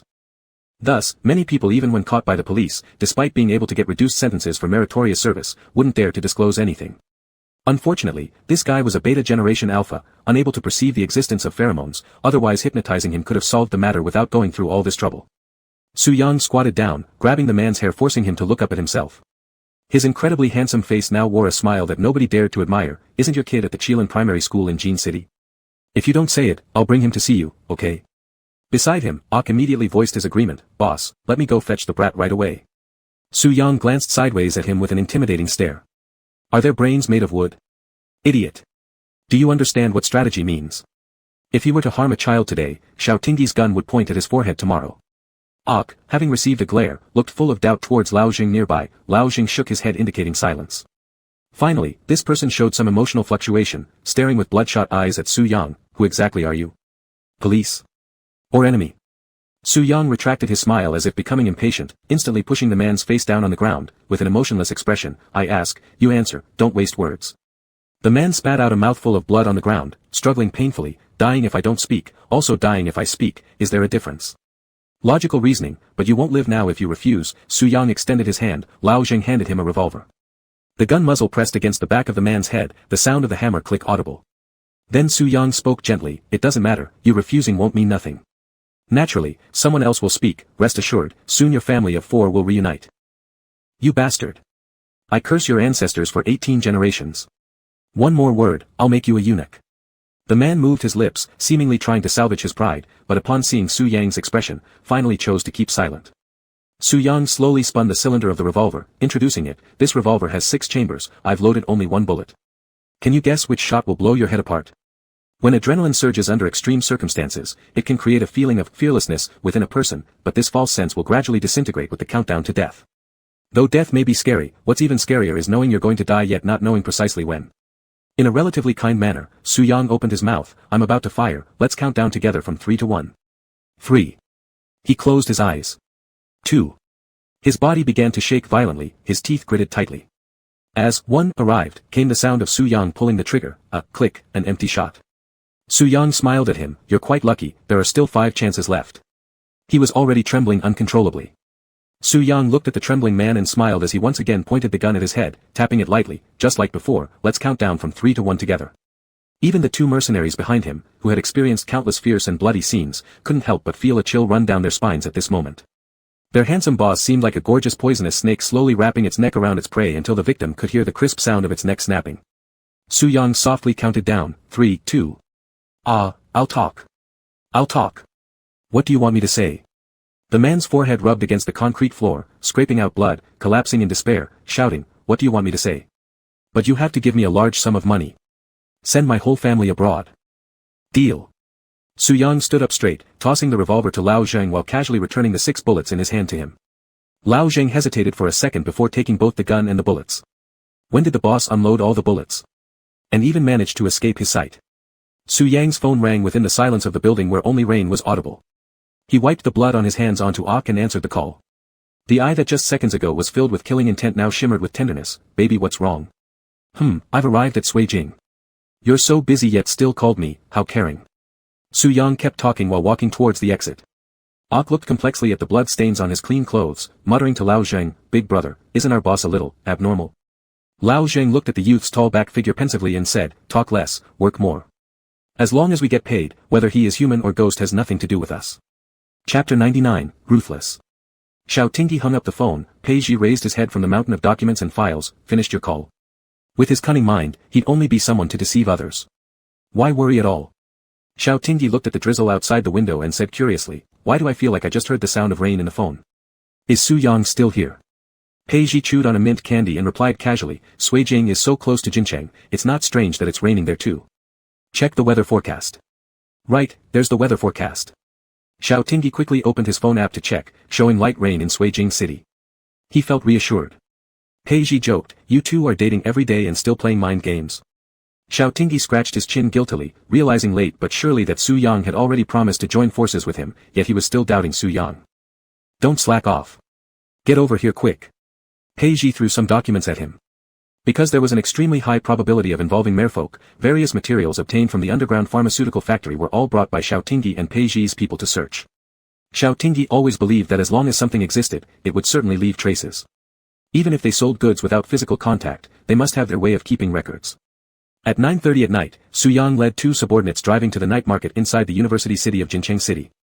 Who would dare believe that in this vibrant place representing the new hope of the empire, it actually became a disguise for the underground black market? Even Fang Sun himself probably wouldn't have thought of such a layer. Su Yang walked deep into the night market toward a large outdoor grill restaurant, with only a bright, character sign above the door. The boss appeared simple and kind-hearted, known for having abundant and inexpensive dishes, packed full with students both indoors and outdoors. Beer bottles were scattered all over the ground, with everyone loudly chatting about who knows what. Su Yang wrinkled his nose in distaste. As soon as he approached, he caught everyone's attention, partly due to his striking looks and height, and also because of the 2 burly men following him who seemed like they were here to cause trouble. Upon seeing the trio, the boss initially flinched, then smiled as he approached them, his tone apologetic, "Sir, we're fully booked. Do you 3 plan to wait a bit or?" Su Yang gave him a cold glance. "Do you have any ready-to-go meals?" "We'll take it to go." The boss's smile slightly faltered, quickly assessing Su Yang and the 2 burly men behind him, stretching his arm, grinning widely. "How about you 3 waiting inside for a moment?" Su Yang nodded and headed indoors, tripping over a half-empty beer bottle placed by a student on the ground as he walked in. The beer bottle hit the ground and shattered, splashing liquor onto his handmade customized leather shoes. Hey buddy, sorry about that. The student hurried to put the remaining beer bottles under the table. Su Yang frowned at the beer spill on his shoes. Who exactly is your buddy? Obviously, the young man had never seen someone so unwilling to give in. Just as he was about to say something, his companion tugged at his arm and pointed at the burly man behind Su Yang. The boss of the grill restaurant quickly came over to mediate. I'll give you 2 more bottles for this table. Thank you, boss. You're really generous. Su Yang coldly snorted once. How hypocritical these humans were. Ok leaned close to Lao Zheng and whispered, our boss is not only a freak but also suffers from princess syndrome. It was clearly him who kicked the other person's bottle over. Lao Zheng glared at him. Shut up. As the two followed Su Yang inside and headed upstairs, they were stopped by the grinning boss. Su Yang took the leather case from Ok. You two wait down here. Yes, boss. Su Yang followed the boss upstairs. Upstairs was cluttered with miscellaneous items. It looked like a storeroom. The boss squatted down, caressing the floor tiles and pushing one aside before pressing a button underneath. The cabinet full of goods suddenly moved to the left, revealing a door. Still maintaining his smile, the boss stretched out his arms. Mister, please come in. Su Yang raised an eyebrow, mocking inwardly, what a tiny place with mechanisms installed already. After entering the hidden chamber, the boss closed the door behind them. Mister, you look unfamiliar. Who referred you to me? Su Yang placed the leather case on the table, unlocked the password lock, and flipped it open. A box full of cash lay there, roughly estimated at $1 million. He said coolly, ask fewer unnecessary questions. You do the job, I pay you. The boss pulled his mouth crooked, staring at the money for several seconds before looking up at Su Yang. What if you're sent by the police? Then wouldn't my life be over? Su Yang was growing impatient. I need you to provide me with the purchasing list of the AET gene synergizer, and also hand over all the AET gene synergizers currently available in the black market to me. Your reward will increase tenfold. The boss stared at Su Yang for a few seconds, then retracted his smile. AET gene synergizer. Their factory was just raided by the police 3 days ago, and you come asking for a list today, mister, this seems too. Before he could finish, he abruptly pulled out a gun from behind his waist and pressed it against Su Yang's forehead. Speak, who exactly sent you? Su Yang's expression grew colder as he spoke indifferently, do you even deserve to point a gun at me? The soundproofing of the hidden room was perfect, even fireworks set off inside wouldn't be heard outside. The boss fingertip was poised on the trigger when he suddenly smelled the scent of mandrake pheromones. His mind flickered, and the next moment the gun slipped. Bang, a bullet pierced through his palm. Ah, after a piercing scream of pain, the boss clutched his bloodied right hand and curled into a ball on the ground moaning. In an instant, he was slammed against the wall, his head leaving a red stain on the white wall. Su Yang tightened his grip on the boss' neck, forcing him to tiptoe. A painful, gurgling sound emitted from his throat, as he desperately tried to beat Su Yang's wrist, but that hand was as unyielding as an iron clamp. Su Yang gazed at his pained face, feigning confusion and innocence. I've said it before. If I pay you, then you do the work.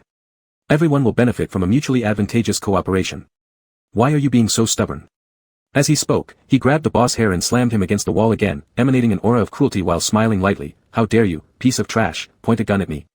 Blood flowed all over the boss' face, his amiable visage now warped with vicious agony as he stared at the handsome youth in front of him whose methods were cruel like a venomous snake. You aren't a cop, then who exactly are you? Su Yang became slightly impatient. How tiresome. He had been speaking plainly but this person still couldn't understand. But Xiao Xiao had said that one must learn to see things from another's perspective. Thinking this way, Su Yang patiently explained it again. Of course, I'm the god who sends you money. Either you do what I say and happily take the money, or I'll kill you right now. The boss sneered cruelly. You. If you dare kill me, our people won't leave you alone. Su Yang laughed softly, mocking. And you think what? Once you're dead, there will naturally be other intermediaries. I'm not a police commissioner, I don't harm their interests. But you, by blocking them from making money from me, do you think they care more about your life or my money? The boss swallowed nervously, realizing that the youth in front of him wasn't joking around but truly intended to possibly take his life. Then you have to tell me, why do you want these things? I need to give them some kind of explanation. Su Yang let go of him. As soon as he did, the boss collapsed to the ground, eyes covered with blood and unable to open. Su Yang squatted down and wiped the blood off his hand onto the boss's body. Can't I just be burning through my money? Find your own excuse to deal with them, don't try any tricks with me. They can't kill me, but I can kill you anytime. After speaking, he stood up and adjusted his clothes, glancing at his wristwatch. You have 1 day. Give me what I want tomorrow. The boss lay on the ground, gasping in pain while clutching his head that wouldn't stop bleeding. Too short a time. I can't do it. Su Yang uttered an "oh" and pressed his foot tip onto the boss's wound, grinding back and forth. Accompanied by the boss's cries of agony, Su Yang smirked lightly, so you wish your life was shorter. Chapter 100, Adorable. Su Yang thought that the people in this black market must be what Xiao Xiao referred to as M. They wouldn't listen unless they were beaten up and a bit of blood was shed, making for quite a headache. After getting the answers he wanted, Su Yang stepped over him and slowly went downstairs. Other than a few drops of blood splattered on his cuffs, there was nothing unusual. The diners downstairs were toasting each other, chatting happily, and enjoying their grilled skewers. None of them would have guessed that the owner of the shop was lying upstairs near death. Su Yang looked at old Zheng and gave an emotionless order, "Take him to see a doctor, keep an eye on him so nothing goes wrong, I'll come by tomorrow to pick up the item." Old Zheng nodded, "All right, boss. Also, arrange good security for Xiao Tingyi's safety, understood? Most importantly, don't let him find out." "Yes, boss." You've worked hard. I'm heading back to Suijing tonight, if anything comes up, call me." After saying this, Su Yang left in big strides. AK looked at his retreating figure and asked curiously, "At this hour, the ferry has already stopped. Is the boss going to drive back?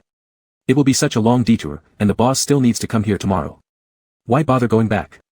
Old Jing kicked a step and climbed the stairs. "How many times have I told you? Talk less, do more." Oh. Su Yang had agreed with Xiao Tingyi that they would do a video call before sleeping, so he needed to quickly swim back to Suijing, otherwise, once he slipped up, he would be scolded again. Although Xiao Xiao could be easily appeased, when she was angry, she was a little scary. Suppressing the maximum speed limit allowed in the city with one push of the gas pedal, Su Yang drove all the way to the dock and parked nearby. Afterward, he found a deserted piece of shore and leapt into the sea. Under the moonlight, his silver fish tail shimmered with a light pink pearl glow, diving deep into the ocean like a dream.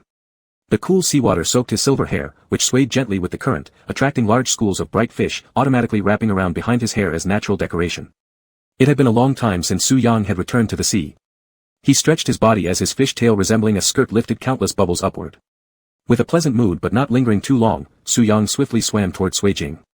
This was once where he belonged. Now, his place of belonging was Xiao Tingyi. Xiao Tingyi had spent the whole day reviewing materials, leaving his head dizzy. After taking off his shirt and just about to go into the bathroom, his phone suddenly rang. Su Yang's video call request came through. Without hesitation, Xiao Tingyi tapped to accept the call, and the young man on screen froze momentarily before smiling until his eyes curved. "Is this a long-distance relationship bonus for me? Don't be stingy, lower the camera a little." "What?"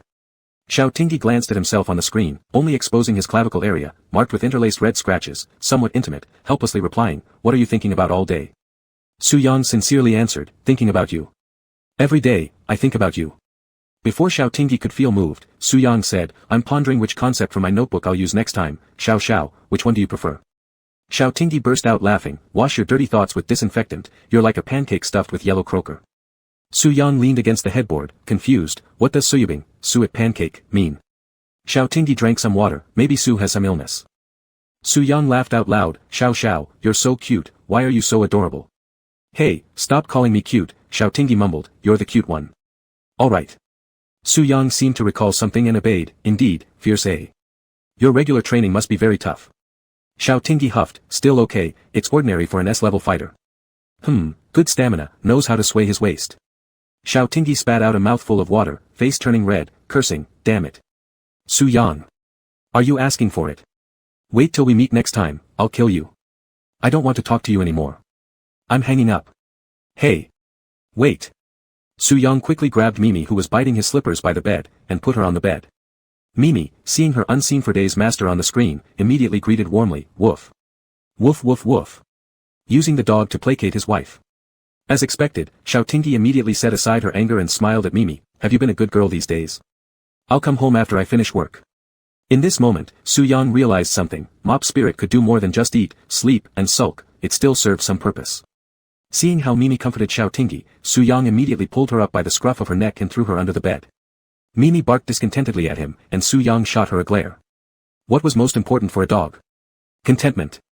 Xiao Tingyi saw Su Yang being jealous of Mimi and his anger from before dissipated completely. "Alright, stop bullying the dog just because she can't talk. I'm going to take a shower first, we can chat later."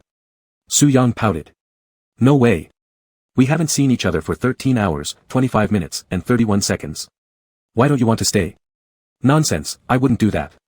Xiao Tingyi refused outright. In an instant, Su Yang became deflated like a frostbitten eggplant. "Alright, I understand. Commander Xiao only has work on his mind. Of course he's too busy to miss me. It's fine, I get it." "Hey. Hold on." Xiao Tingyi frowned. "Where did you pick up those corny lines from some TV drama? Genuine feelings and emotions, but no one believes me anyway. Never mind. Su Yang gave him a reproachful look. Then, I'll hang up. As soon as he said that, he hung up without giving Xiao Tingyi a chance to say anything. Ha. Ha. Ha. Xiao Tingyi scratched his head at the message indicating the call had been disconnected. Is he mad? Does Su Yang have pufferfish genes or something? Wait, are pufferfish freshwater or saltwater fish again? Is this guy suffering from princess syndrome? Oh, he really is a princess. Xiao Tingyi quickly convinced himself and dialed Su Yang back, only to find that the stubborn merman wasn't picking up. Xiao Tingyi typed furiously on the screen, are you really mad? Princess, I didn't doubt your sincerity, I was just joking. Su Yang, excelling in leveraging favor, replied leisurely, then, video call me while you shower. Xiao Tingyi rolled his lips inward, so all this back and forth was for this? He almost laughed out loud at how ridiculous Su Yang could be, what a psycho. He stroked his chin, ultimately pressing the video call button. The smile on Su Yang's lips froze the moment he saw the camera pointed at the sewer drain. All the phone carried was the sound of rushing water and Xiao Tingyi's off-key singing, hipswa oh oh. Su Yang chuckled silently, finding Xiao Xiao truly adorable. He wished he could swim over to him right now. His singing sounded much better than this. Xiao Tingyi ignored Su Yang's antics, deciding to leave the camera pointed at the drain while continuing his shower routine. Finally, Su Yang couldn't help himself anymore and broke into laughter. Xiao Xiao was simply too cute. Thinking about Xiao Tingyi made him want to swim across the ocean to see him even more. Without hesitation, Su Yang swam toward Sui Jing. Chapter 101, Missing You Missing You Missing You. In the dead of night, in an old alley awaiting development somewhere in Jincheng City. After Old Jing handed a paper document to Su Yang, he opened the trunk, revealing 3 cases of AE gene promoter agents. Boss, this is all the promoters that can still be collected from the black market. Su Yang looked through the file under the light of AK's flashlight. In the line for Sui Jing City, he saw a familiar name, Zhu Yu. As expected, he wasn't wrong, Jincheng's underground black market was the largest supplier of medicine for the merfolk tribe. A mocking curve appeared at the corner of Su Yang's mouth, it was indeed ironic.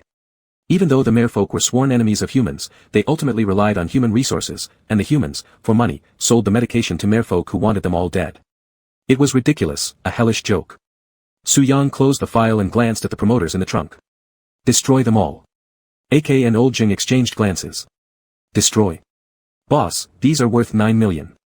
Su Yang's sharp gaze swept past AK. This hired soldier, who had gone through countless life-and-death situations, suddenly felt cold sweat run down his spine, as if a venomous snake had coiled around his neck, spitting its tongue. He quickly lowered his head. Yes, boss. The two moved the promoters out of the car, intending to smash all of them and pour them into the sewer when Su Yang spoke again. Don't pour them into the sewer. The chemical components will pollute the ocean. Smash them and bury them in the soil. Eventually, high-rise buildings will be constructed here with cement, which won't affect plants. Understood, boss.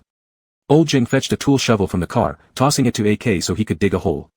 While digging, AK thought to himself, didn't expect that the boss also cared about the environment. Wait, what? Considering the sea and the plants, what about people? The sound of shattering glass bottles echoed in the quiet alleyway as Su Yang watched the pale blue liquid medicine seep into the soil. The largest underground pharmaceutical factory had been shut down by Xiao Xiao, making it difficult for his mother's side to produce large quantities of new DN solution in the short term, thus avoiding animal attacks on humans, and allowing more time for those people Xiao Xiao wanted to save. Su Yang lowered his eyelashes and took out a lighter from his pocket, igniting the paper document. The flames illuminated his face, the deep eyes flickering between light and shadow, emotions unreadable. He couldn't directly confront his own people, Xiao Tingyi had something to protect, and so did he. Without harming either side, this was the best way he could think of to help Xiao Tingyi, and the rest, let's deal with things one step at a time. Xiao Tingyi finished overtime work at 10 o'clock in the evening. Reading text data for these 2 days made his head spin. Pulling out his phone, he noticed Su Yang had sent him 99 plus messages, but when he opened it, all he found were strings of, missing you missing you missing you. The corner of the alpha's mouth couldn't help but rise. What a clingy little fish. Peiji glanced at Xiao Tingyi's smile, needing no explanation to know it was due to Su Yang's messages.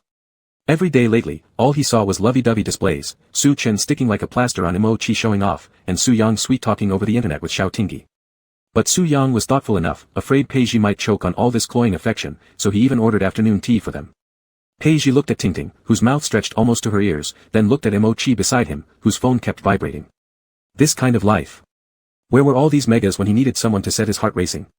Xiao Tingyi clearly heard Mo Chi's phone ring. Looking at him with paternal concern, he said, Mo Chi, remember, Su Chen seems like a player. Be careful not to get trapped in his spell. Mo Chi nodded. I understand, brother Xiao. Don't worry, I won't be deceived. Ouch. Peiji pinched his eyebrows, looking at Xiao Tingyi with utter exasperation. You dare say others? Look how hooked you've become by that fish. The elevator, ding, opened, and Peiji stepped out with a chuckle. Two fools, one daring to teach, the other daring to learn. Hey. Me. Peiji. Xiao Tingyi lunged forward wanting to hit him, but Peiji had already run away. Gonai gonai. Left behind were two young lovers glaring daggers at each other. Mo-chi earnestly said, Brother Xiao, I think your teaching is very good. I'll definitely stay true to myself. Won't be dazzled by sweet words or lured by beauty. Don't be too restrained. Xiao Tingyi felt slightly targeted, patting Mo-chi's shoulder. Go back to your room and rest. You can wake up an hour later tomorrow. I've reached the hotel. Let's start a video call soon. Xiao Tingyi was typing while using his room card to unlock the door. As he pulled it open, his peripheral vision caught a figure standing in front of him. His left hand swiftly drew a combat dagger from his side, stopping just an inch away from this person's neck. Surprise, Xiao Tingyi said, astonished. Su Yang. When did you arrive? Why didn't you let me know? Su Yang lowered his gaze and looked at the tip of the blade near his Adam's apple, sighing, Major Xiao, is this how you welcome someone who prepared a surprise for you? Realizing the situation, Xiao Tingyi quickly put the knife away and rubbed Su Yang's neck. Did I hurt you? That's your fault for not telling me. If you're not going to tell me, at least don't stand at the door. I thought, Su Yang quickly leaned down and kissed him briefly, cutting off his incessant chatter. His beautiful eyes shimmered with a gentle shade of green. Commander, all you need to do right now is kiss me. You don't have to say so much, understand? Caught off guard by the sudden kiss, Xiao Tingyi swallowed. Oh. Su Yang gently prompted, so what are you going to do now? He took a step forward, bringing them closer. Xiao Tingyi leaned against the door, palms gripping it tightly as he fidgeted. I should take a shower. Xiao, what are you thinking about? Su Yang chuckled softly and lightly tapped his forehead. All I wanted was for you to kiss me. What else are you imagining? Xiao Tingyi faltered under Su Yang's playful stare, mercilessly pinching Su Yang's right chest and shoving him slightly toward the room. Clutching his chest, Su Yang gasped sharply. Xiao Tingyi. Xiao Tingyi nonchalantly retorted, why are you calling me grandpa? It hurts. It's swollen. Domestic violence. Is that so? Xiao Tingyi shrugged out of his jacket and casually walked over to Su Yang. With a quick motion, he lifted Su Yang's shirt and bent down seriously examining his chest. Nothing wrong here, looks good. Looking down at Xiao Tingyi's hair atop his head, Su Yang suddenly grabbed his nape and pulled him close again. Is that so? Take another look then. Xiao Tingyi's alpha face collided with Su Yang's well-built but not overly exaggerated pectorals, spreading an instant flush. Feeling somewhat embarrassed, Xiao Tingyi also thought, wow, this feels great. Sensing something strange, Su Yang loosened his grip and stepped back, his ear tips slightly red, even a bit shy. The two, one with a flushed face and the other with red ears, glanced at each other before hurriedly averting their gazes. Chapter 102, Giving Life and Literature. Cough. Xiao Tingyi, as the elder brother, broke the awkward silence first. I see that your scar has become much lighter. He was referring to the shot he had once fired at Su Yang. Perhaps even Xiao Tingyi himself didn't know that occasionally he would have nightmares where he held Su Yang tightly, muttering unintelligible words in his sleep. Su Yang couldn't forget the look of relief and heartache in his eyes when he woke up. Even though Xiao Tingyi never mentioned it, Su Yang knew he was haunted by the fear of what if that shot had killed him. Although Su Yang enjoyed seeing Xiao Tingyi's concern for him, he didn't want Xiao Tingyi to be so upset, so he kept using scar removal cream. The injury was too severe, it would be hard to heal completely with just natural recovery. Su Yang understood clearly, no matter what, if it happened again, Xiao Tingyi would still pull the trigger. But Su Yang would forever never know that it was a gamble on Xiao Tingyi's brief hesitation and reluctance. He was just such an unscrupulous person. He was willing to put his own life at risk under the muzzle to force Xiao Tingyi to realize that he liked him. Dying would mean dying, but living was a bonus. As long as he lived, Xiao Tingyi would be entangled with him for life. He was willing to pretend to be kind, to pretend to treat humans well. All of this hinged on one thing, Xiao Tingyi loved him, must love him. Xiao Tingyi met Su Yang's gaze filled with affection, reaching out to touch his cheek gently, then smiled, revealing little tiger teeth after a while, it's good. We're still together now, it's good. Su Yang obediently rubbed his cheek against the palm of Xiao Tingyi, saying softly, yes, it's good. He had originally prepared for the worst outcome. If Xiao Tingyi really pulled the trigger, breaking off their past memories, he would imprison the alpha in his pheromones for life. Every day doing every day saying, I love you. Su Yang looked into the amber eyes of the alpha, they were clean and pure, holding only him at this moment. How nice. Su Yang embraced Xiao Tingyi tightly, as if wanting to melt him into his own blood and bones.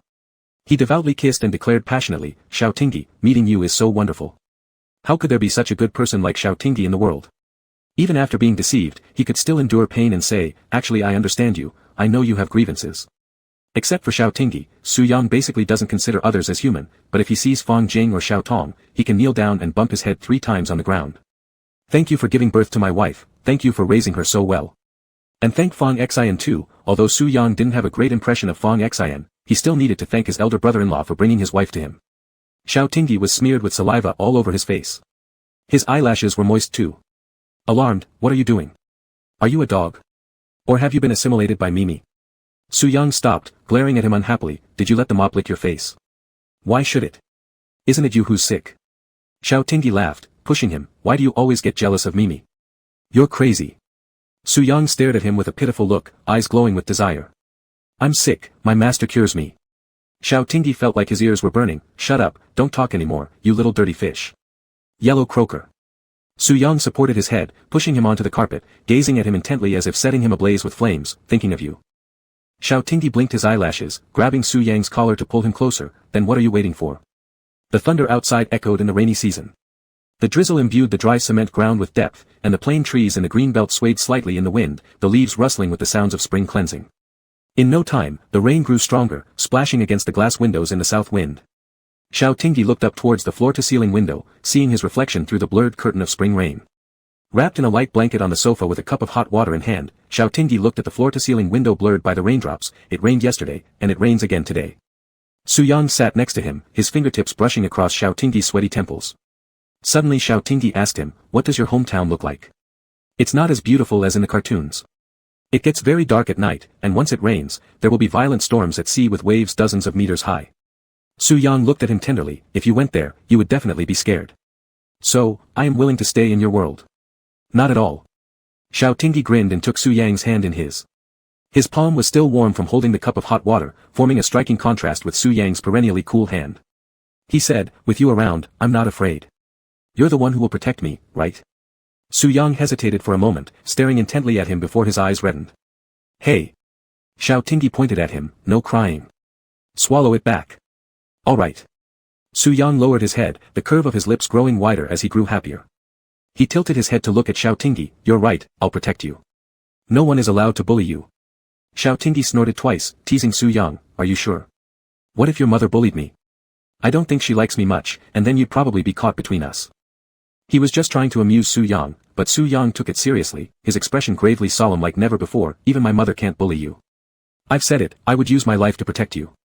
Xiao Tingyi covered his mouth. Stop with this life literature nonsense. Su Yang's gaze dimmed slightly as he mumbled against his palm. What literature? I mean every word seriously. What are you muttering? Nothing. Su Yang bowed his head. I understand, since you dislike it, I won't say it again. Xiao Tingyi sneakily glanced at him and saw that he seemed genuinely saddened. He hurried to soothe him. I was just joking with you. I know you'll protect me, and I will protect you too. But Su Yang, no one deserves for you to sacrifice your life. Love yourself first, then others. I hope you can put your own happiness and life ahead of mine. Xiao Tingyi patted Su Yang's head. Got it. Su Yang locked gazes with him. Understood. Satisfied, Xiao Tingyi nodded. Then he heard Su Yang say, no one deserves it, except Xiao Tingyi. Oh my. Deputy Colonel Zhao's little heart had been struck once more. Xiao Tingyi finished off the water in his cup. Smooth talker, I'm going to take a shower. All sticky here. The alpha quickly stepped into the bathroom and locked the door behind him, remembering how Pei Ji scolded him for being a fool. Rubbish. How dare he? He wasn't a fool. Nobody could withstand such an intense gaze and words from Su Yang, especially when Su Yang treated only him like this. After finishing his shower, Xiao Tingyi opened the door and found Su Yang waiting by the door. Pushing him back inside, Su Yang said, dry your hair before sleeping or you'll get a headache. Oh, okay. Xiao Tingyi closed his eyes enjoyably as Su Yang blew-dried his hair. Suddenly remembering something, he asked seemingly nonchalantly, by the way, Su Yang, do you know who Zhu Yu is? Chapter 103, You're such a good listener. The hairdryer was still roaring, and the fingers threading through Xiao Tingyi's black hair hesitated for a moment.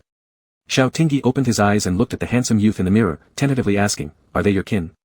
There was still a lingering scent of tea flowers and mandrake in the bathroom. Su Yang didn't dodge or avoid eye contact with him. Why do you suddenly ask this? Xiao Tingyi lowered his eyelashes and leaned his head closer to Su Yang's palm.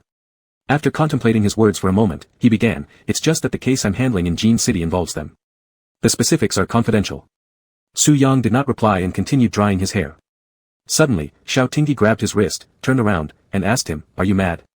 I've already consulted my brother. The existence of the merfolk is an SLA secret. Moreover, their numbers have drastically decreased.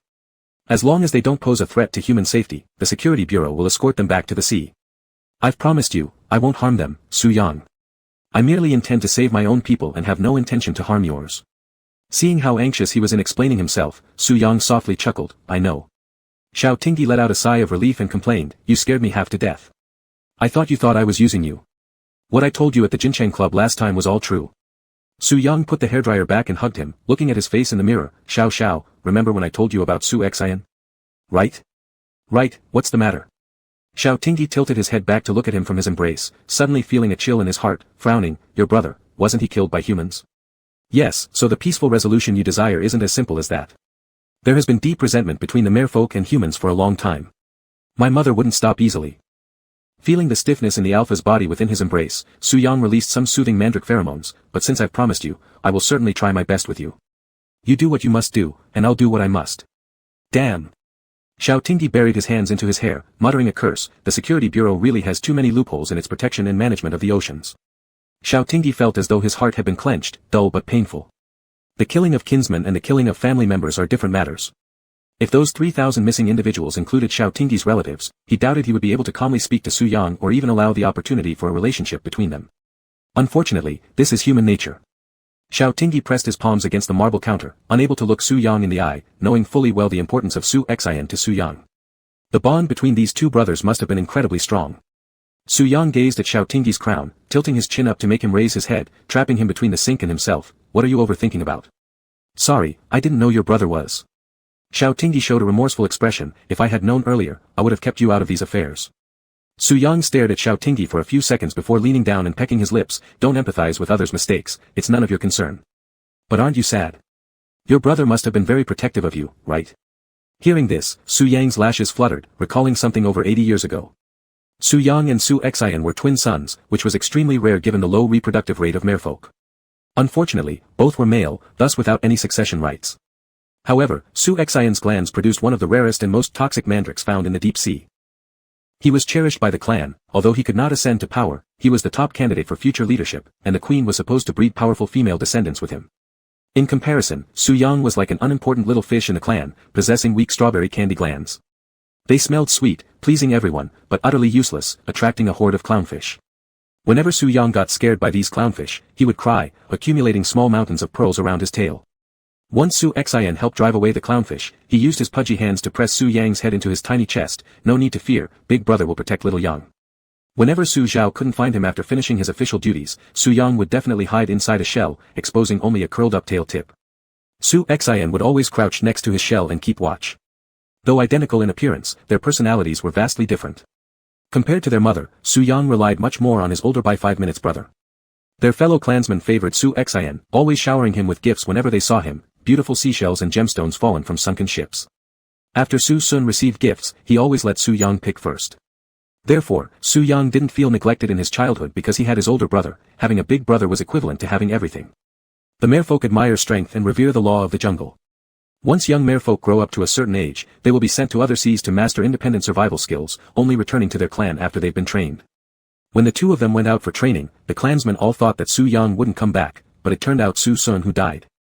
What no one expected was that decades later, the little prince who used to cry has grown into someone who now stands on his own, so much so that they've forgotten it was actually Su Yang. 80 years is neither too long nor too short. Su Yang's name and the golden-tailed young merman were deeply buried under the sea, turning into nutrients for the ocean. Mentioned again, it was due to a human. Back then, Su Yang didn't think he would fall so deeply in love with Xiao Tingyi someday. A large black pearl dropped onto Xiao Tingyi's face, and the alpha froze, reaching out to wipe away the unformed tears on Su Yang's cheeks. What's wrong? Did I say something wrong? Su Yang lowered his head, pressing it against Xiao Tingyi's neck hollow, tightening his arms around Xiao Tingyi's waist as his voice slightly trembled. Xiao, I miss him. Xiao Tingyi's throat tightened as he rubbed Su Yang's back up and down. Through the thin sleeping gown, he could feel Su Yang's protruding spine, making his nose sting. Do you miss your big brother? Su Yang nodded silently against his chest, muttering in his embrace, if only he hadn't saved me back then. But if he hadn't saved you, how would I have ever met you? Xiao Tingyi released calming tea flower pheromones, whispering gently, please don't think like this, okay?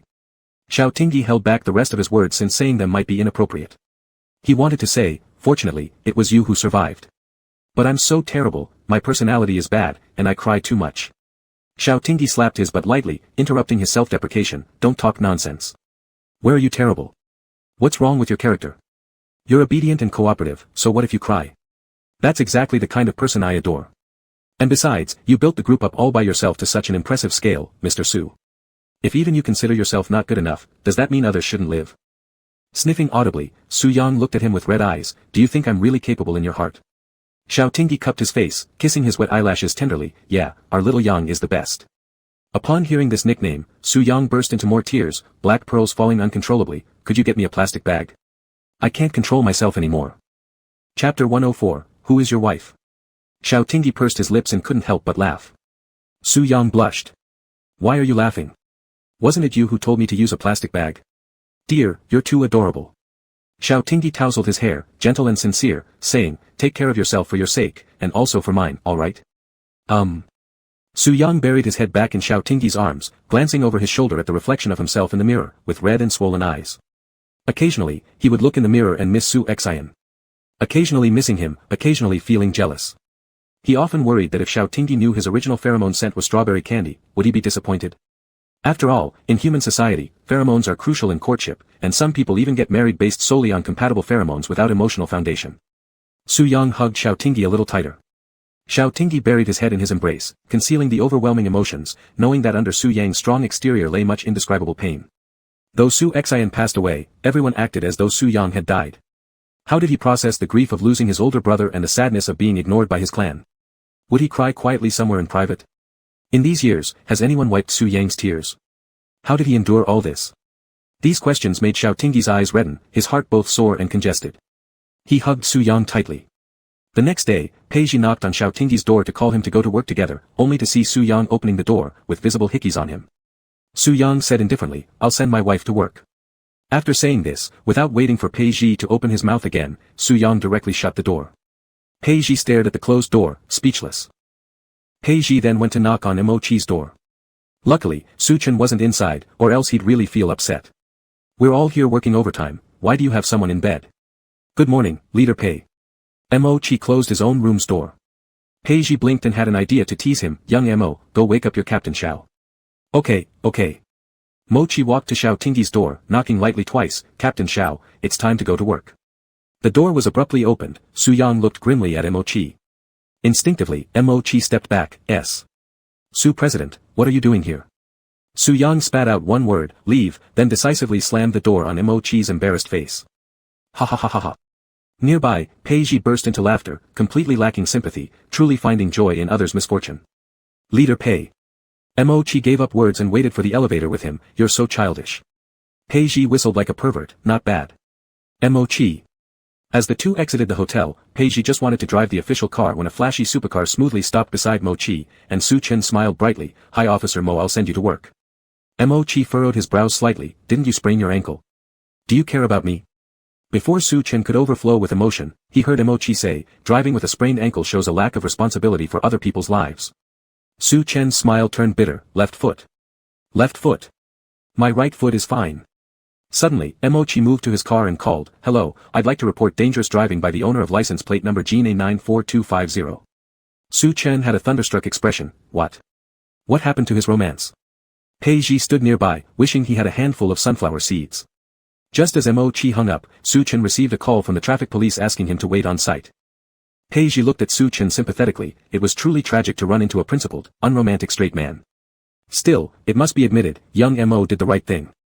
When Su Yang was sending Xiao Tingyi to work, they coincidentally met Su Chen, whose car was confiscated, looking dejected as he was taken away by the traffic officer for investigation. Xiao Tingyi whispered, I told you, this kid's not a good one. What trouble has he gotten into? Su Yang nodded very much in agreement. He's definitely not a good one. Xiao Tingyi still had some wrap-up work in Jin City, needing another day or two before returning to Suijing. Su Yang dropped him off at the Judicial Affairs office and then went to the dock. This time, he took a boat. On the ship, Su Yang encountered a bare child intending to throw garbage into the sea. Looking around and not finding the child's parents, he grabbed him and scared him in a corner. If you dare throw anything into the sea, I'll throw you in to feed the sharks. At first, the child was still defiant. You dare? That's against the law. Against the law. Su Yang recalled last night when Xiao Tingyi had mentioned that he'd already proposed to Fong Sun the revision of marine protection laws and animal protection laws. A slight smile curved on his lips. Just wait. My wife will come and arrest you later. The child looked at him with confusion. Who is your wife? An angel. The child sneered and mocked. There are no angels in this world, idiot. As soon as he finished speaking, he saw Su Yang's nails growing longer and longer. Ah. Mommy. There's a monster. A monster. Su Yang covered the child's mouth and smiled gently. If you continue to dump trash into the sea, I'll rip open your stomach. Understand? Tears streamed down the child's face as he nodded vigorously. Su Yang then asked again, so, tell me, isn't my wife an angel? Wawa, yes, your wife is an angel. Satisfied, Su Yang let go of him and watched as the child wailed and ran away. He then took out his phone and sent a message to Xiao Tingyi, baby, I saved a bad kid without any manners today. Wife, wow. Good job. Meeting room of the FNS Security Administration Bureau. Fong Director, the law isn't a game. The current environmental protection laws and animal protection laws were achieved through countless sleepless nights of research by our colleagues. It's been less than 3 years since their implementation, and now you're proposing another supplement. Fong Sun glanced at this man, his presence exuding the authority of someone long accustomed to power. Do you mean to suggest that the Ceylon citizens should bear the brunt of the shortcomings in your work? As for the increasingly serious problem of marine pollution, what do you think, Director Zhao? Director Zhao hesitated for a moment. The penalty measures in the law concerning marine pollution. Fong Sun flipped through the documents before him, are not deterrent enough and lack enforcement. We hold these positions based on the trust of the people. Are we here merely to enjoy a leisurely life? Suddenly, the secretary leaned over and whispered something into Fong Sun's ear. Fong Sun nodded slightly, let him in and asked him to wait in the guest room. After the meeting concluded, Fong Sun returned to his office and drank a cup of coffee. During this time, he also discussed some work matters with the Ministry of Science and Technology. When the secretary reminded him that there was someone waiting in the guest room, he leisurely made his way there. Fong Sun pushed open the door, and inside the guest room sat a handsome young man, his posture rigid and proper. The sunlight slanted in through the window, casting a warm glow around him. Director Fong, it's been a long time. Chapter 105, A Plump Little Pig. Mr. Su, how do you find the time to visit the Security Administration Bureau? The last time these two had met was at the Beimo Chemical Research Base, and neither of them had left a particularly good impression on each other. Now, Xiao Tingyi is still infatuated with him, to the point that Fong Sun regrets it in his dreams. His younger brother is an excellent alpha. How did this happen? Fong Sun couldn't bring himself to be kind to Su Yang. After all, didn't he nurture his plump little pig with so much effort and patience? There's a 13-year age difference, it's like raising a son. He had originally hoped to take someone else's cabbage, but now even the pig pen and the pig have been taken away by Su Yang, leaving him heartbroken. Su Yang keenly sensed Fong Sun's dislike for him. He was certain that if Fong Sun had known the subsequent problems earlier, he would have killed him back then in Beimo. But thinking about it, since Fong Sun sent Xiao Tingyi to him, he was still very willing to respect this older brother-in-law. After waiting for a full 2 hours in the reception room, his patience had dropped to 0. The only thing sustaining him was the thought that Fong Sun was his wife's elder brother. Director Fong, just call me Yang Su. Did you not ask me to come? Oh. What do you mean? Fong Sun took out a sterilized teacup, poured tea for himself, and completely ignored whether Su Yang's cup was empty or not. Empty or not, drink it yourself if you want some. Su Yang had no intention of engaging in these twists and turns. Once he married into the family, he would still have to address Fong Sun as elder brother. Isn't the reason you placed Xiao Xiao near me exactly for today? Hearing this, Fong Sun paused with the teacup halfway to his lips, lightly glanced at Su Yang, exuding the overwhelming aura of a top-tier alpha. This pressure would have made any ordinary person bow their head in fear by now. But Su Yang was no ordinary person, he wasn't even human.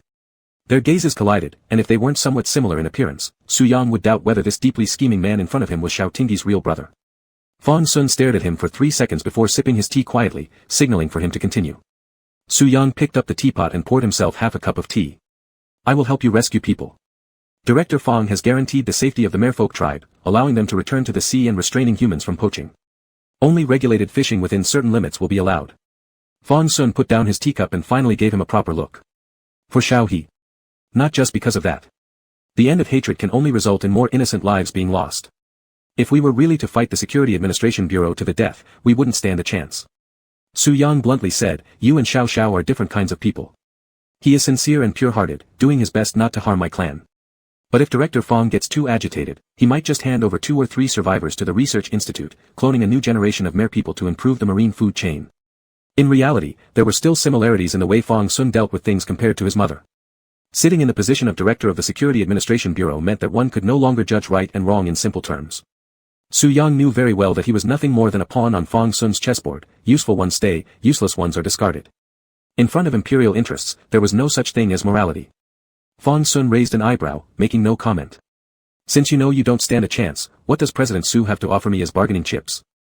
Su Yang smiled and met Fong Sun's icy gaze. Of course, Director Fong can refuse. However, when I arrived, I saw that the public hall of the Security Administration Bureau seemed crowded with relatives of missing persons. You must also feel considerable pressure, right?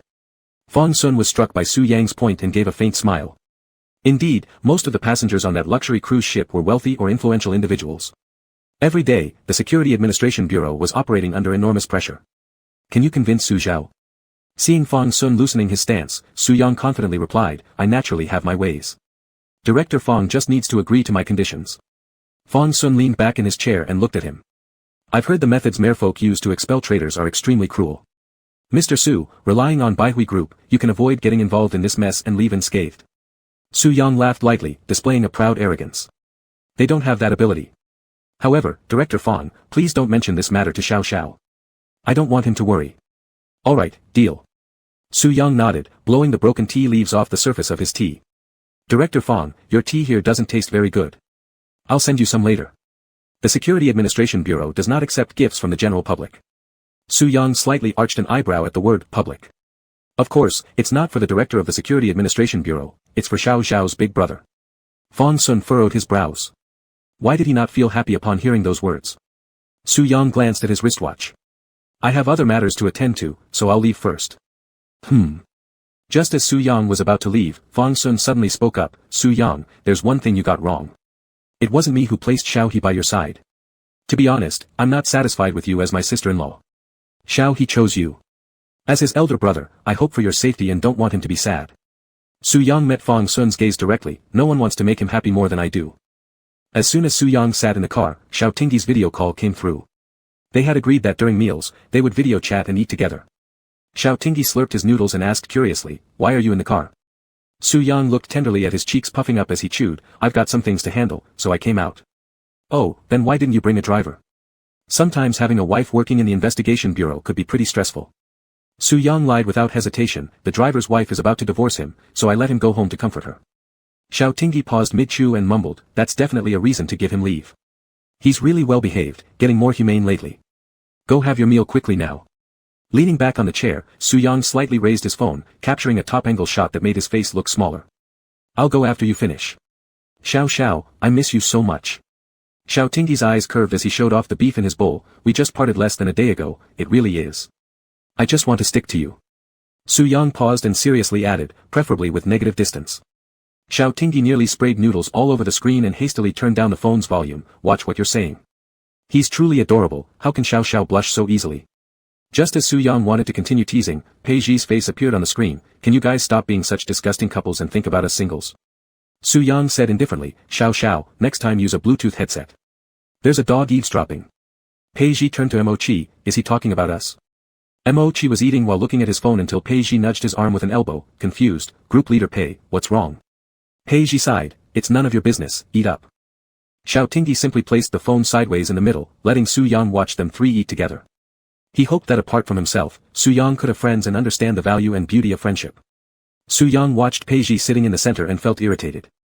He understood Xiao Tingyi's kindness, but he wanted to say that he truly didn't need it. Whether others were alive or dead, good or bad, he didn't care. Xiao Tingyi was the only reason he was willing to get along peacefully with humans. But when he saw the little flicker of anticipation in Xiao Tingyi's eyes, he couldn't bring himself to say anything.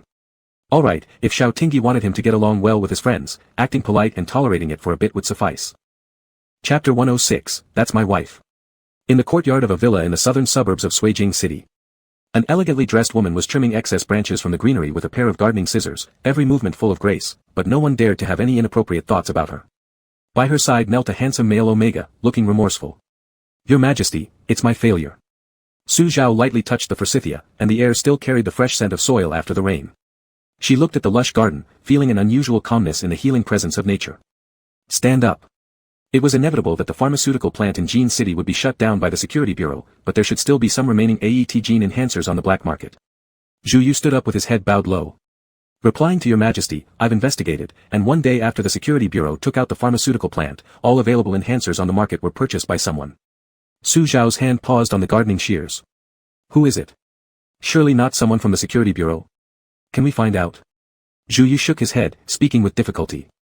No one knows his identity, just that he was very generous and has a very superior appearance. Su Zhao glanced lightly over the other people present, probably they already had their answers, but none dared to say anything to her.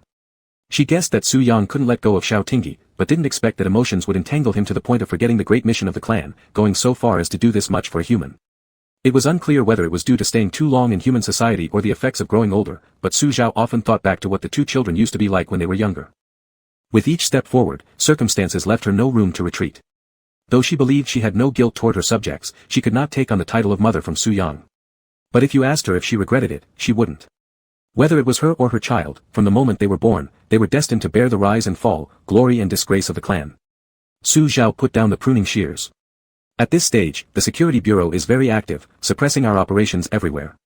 Staying silent for some time, and transferring to a new resettlement point are urgent issues to solve. As for Su Yang, Su Zhao believed he wouldn't betray the clan. Otherwise, the security bureau would have already found them by now. Zhu Yu, the security bureau will soon discover your existence by following the trail. Try to confuse their investigation before transferring to a new relocation site, this place cannot be exposed. Yes, Your Majesty, I'll handle it immediately. Su Zhao nodded and looked at Zhuoguang, who was wearing a white lab coat. How many enhancers do we have left now? Zhuoguang respectfully replied, Your Majesty, we only have less than 300 milliliters left. We can temporarily support the clan cloning project for a while longer. Su Zhao nodded. By the way, was what I last discussed with you feasible? Your Majesty, without considering whether it's feasible or not, Xiao Tingyi is Fang Jing and Xiao Tong's son. Even though they're retired, they still have influence. Moreover, Fang Sun. If something happens to Xiao Tingyi, our situation will become even more passive. Zhuoguang hesitated, adding, and Prince Su Sun. Su Zhao gave him a piercing look, and Zhuoguang lowered his head. Forgive my incompetence. I'm only asking you, what are the chances of success? Zhuoguang met her gaze and then quickly looked away. After a moment, he spoke, Your Majesty, 5 chances out of 10. Then we wait. Su Zhao looked up at the sky, despite the bright sunshine, clouds gathered in her heart. The basement oceanic microecological room. A little merperson with a blue fish tail swam lazily around inside the glass tank, becoming happy upon hearing footsteps and swimming closer to the edge. Su Zhao smiled at him, saying, Lu Nan, you've grown a lot. Lu Nan pouted, Your Majesty, I want to go out and play, it's too stifling here. No one talks to me, no one plays with me. When can I go out? Su Zhao looked at him, seemingly seeing Su Sun and Su Yang as children. Outside is very dangerous, and soon you will have many younger brothers and sisters. But here is really boring, Lu Nan hung his tail unhappily, his blue eyes containing the sorrow of the sea. I want to see the real ocean. You will, when you grow up a bit more, just wait a little longer. Lu Nan wanted to say something else but upon seeing the warning look from Zhuoguang, lowered his head, Yes, Your Majesty. After walking out of the ecological chamber, Su Zhao looked at the humans in the glass incubators. What's the survival rate for the next batch? At least 6 in 10, Your Majesty. Good, Su Zhao nodded. After these children are safely born, we will move the relocation point. Su Yang has a wine gathering tonight. He found it strange why human cooperation had to be built on meaningless things like eating, drinking, and hanging out at clubs. It was obvious that they were gathered together for mutual benefits, but they had to pretend to be brothers, acting as if their friendship was indestructible. Mr. Su is truly talented at a young age. It's our company's honor to cooperate with you this time. I propose a toast to you, said a balding manager, holding his wine glass next to Su Yang. Su Yang forced a polite smile, clinking glasses with the balding man, mutual benefit and win-win cooperation. Su Yang didn't enjoy drinking, but he had a decent capacity. Even after being toasted by a circle of people and consuming several cups of liquor, his demeanor remained unchanged. During the second round of toasting, Li's secretary intervened, Dear managers, our Mr. Su has a weak stomach. Allow me to accompany all of you from now on. Others, while muttering in their hearts, dared not say anything. They had long heard about how eccentric and unpredictable the Su general of Beijing group could be. Having him participate in one round was already giving them plenty of face. That works, I've heard that Secretary Li can drink a lot. We shall not hold back then. Li's secretary laughed, I will certainly drink heartily with all of you esteemed managers. The reason Su Yang kept Li's secretary close and rewarded him with high pay was because he was not only highly competent in his work but also very skilled at socializing.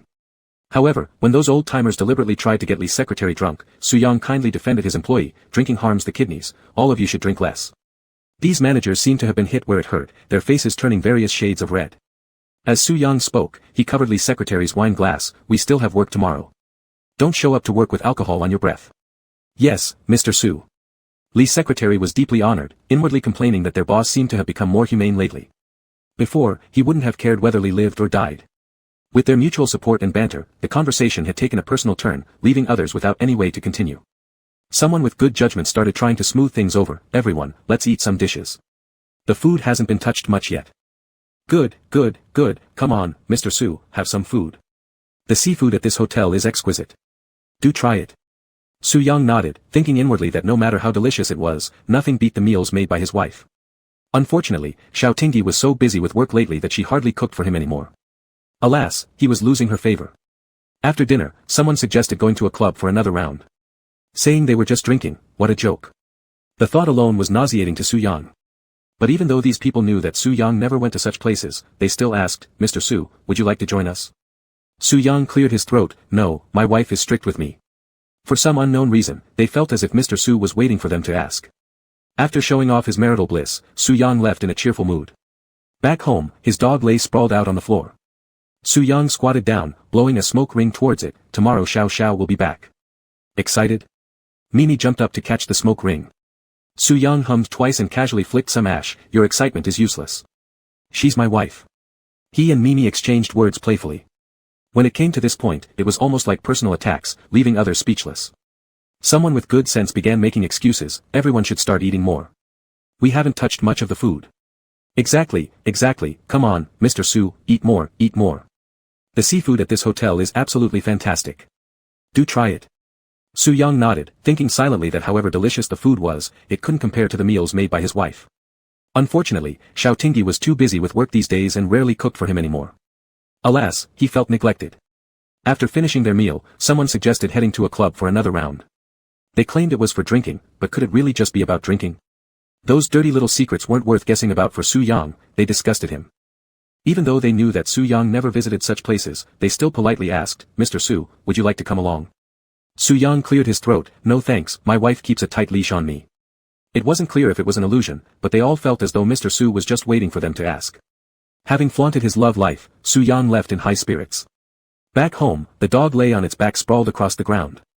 Su Yang crouched down, blowing a smoke ring at it. Xiao Xiao is coming back tomorrow. Happy. Mimi leapt up to grab the smoke ring.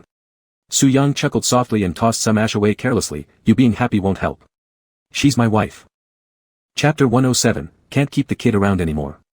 After completing the final tasks in Tian City, Xiao Tingyi and Pei Zhi's group hurriedly returned to Suijing and directly headed to the Safety Management Bureau to report their work. After working overtime day and night during this period, and with Su Yang's implicit consent, Xiao Tingyi had confirmed that Zhu Yu was indeed a mermaid. Moreover, the Special Agents Department passed on a message that they had detected information suggesting Zhu Yu might be active in Suijing. This meant that the abducted compatriots were likely hiding somewhere in Suijing. The news of the drug manufacturing point being raided probably has reached Su Zhao's ears already. Big brother, we need to find their base before they relocate. Xiao Tingyi projected the city map of Suijing onto a screen and circled the locations he suspected with a laser pen. Mermaids are deep-sea creatures, they would definitely choose a place near the coastline as their hiding spot. Fang Sun nodded in agreement. The search department has already expanded its search along the coastline. Everyone has worked hard during this period, so I'll give you all a day off tomorrow. Pei Zhi brightened up, thank you, Director Fang. If I don't rest soon, I will die at my post. Xiao Tingyi looked at Fang Sun and felt that his elder brother seemed less anxious than before. After the drug production site was destroyed, the mermaids are probably going to remain quiet for some time. In the short term, there shouldn't be any cases of animal attacks. Fang Sun hummed in response, noticing Xiao Tingyi's hesitation, just say it, stop dawdling. Pei Zhi realized that the two were about to talk about personal matters after finishing their work discussion. Though familiar with Xiao Tingyi, he still respected Fang Sun from afar. So, wisely, he spoke up, Director Fang, Tingyi, the chief inspector has a bit more work to do, so I'll take my leave. After Pei Zhi left, Xiao Tingyi awkwardly scratched his head, brother, Su Yang agreed to resolve the conflicts between the two races peacefully with me. He is willing to coexist well with humans for my sake. Fang Sun glanced at Xiao Tingyi, seeing the blush on his cheeks, and took a sip of lukewarm water, and then. Also, both of us want to properly develop our romantic relationship. I just wanted to inform you. Fang Sun tightened his grip on the water cup and looked up at him, oh, quite excellent. The plump little piggy has been taken away entirely by someone else, making Fang Sun feel somewhat heartbroken.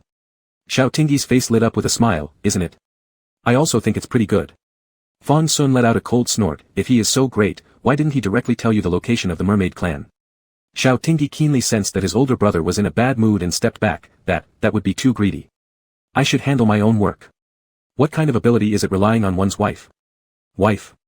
Fang Sun scrutinized the younger brother he had raised since childhood from head to toe. Could he have misjudged their relationship? Xiao Tingyi vaguely sensed what Fang Sun meant but dared not truly challenge him. Director Fong, you're such a male chauvinist. Is there really good or bad in terms of roles? Do you look down upon my sister-in-law? She condescends herself to you, and yet you still look down on her. Fong Sun felt a headache from Xiao Tingyi pointing fingers from a moral high ground. What does this have to do with your sister-in-law? Xiao Tingyi, don't shift the topic. Cough.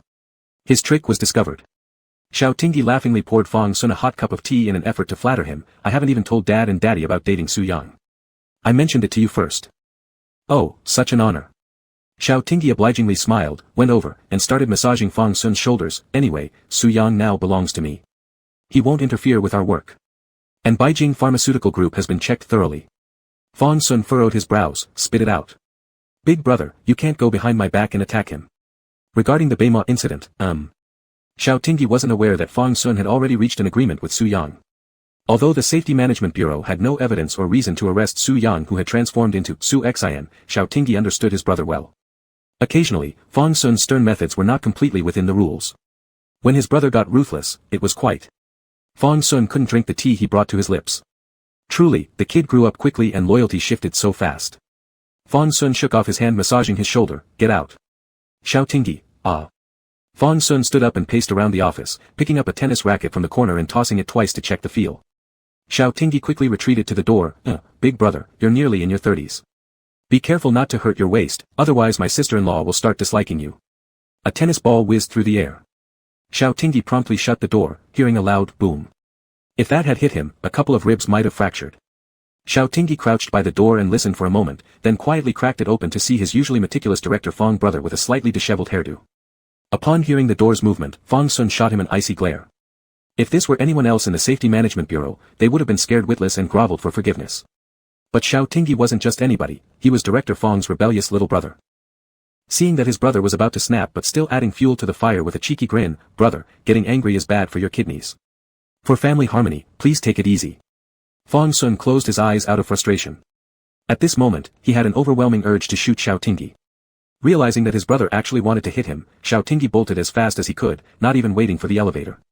He threw open the safety exit door and ran down the stairs. Fong Sun watched helplessly at Xiao Tingyi's retreating figure fleeing like a rabbit and felt a headache coming on. How did he end up raising such an annoying troublemaker? A colleague from the search department looked astonished at Xiao Tingyi, who was out of breath and drenched in sweat. Lieutenant Colonel, what happened?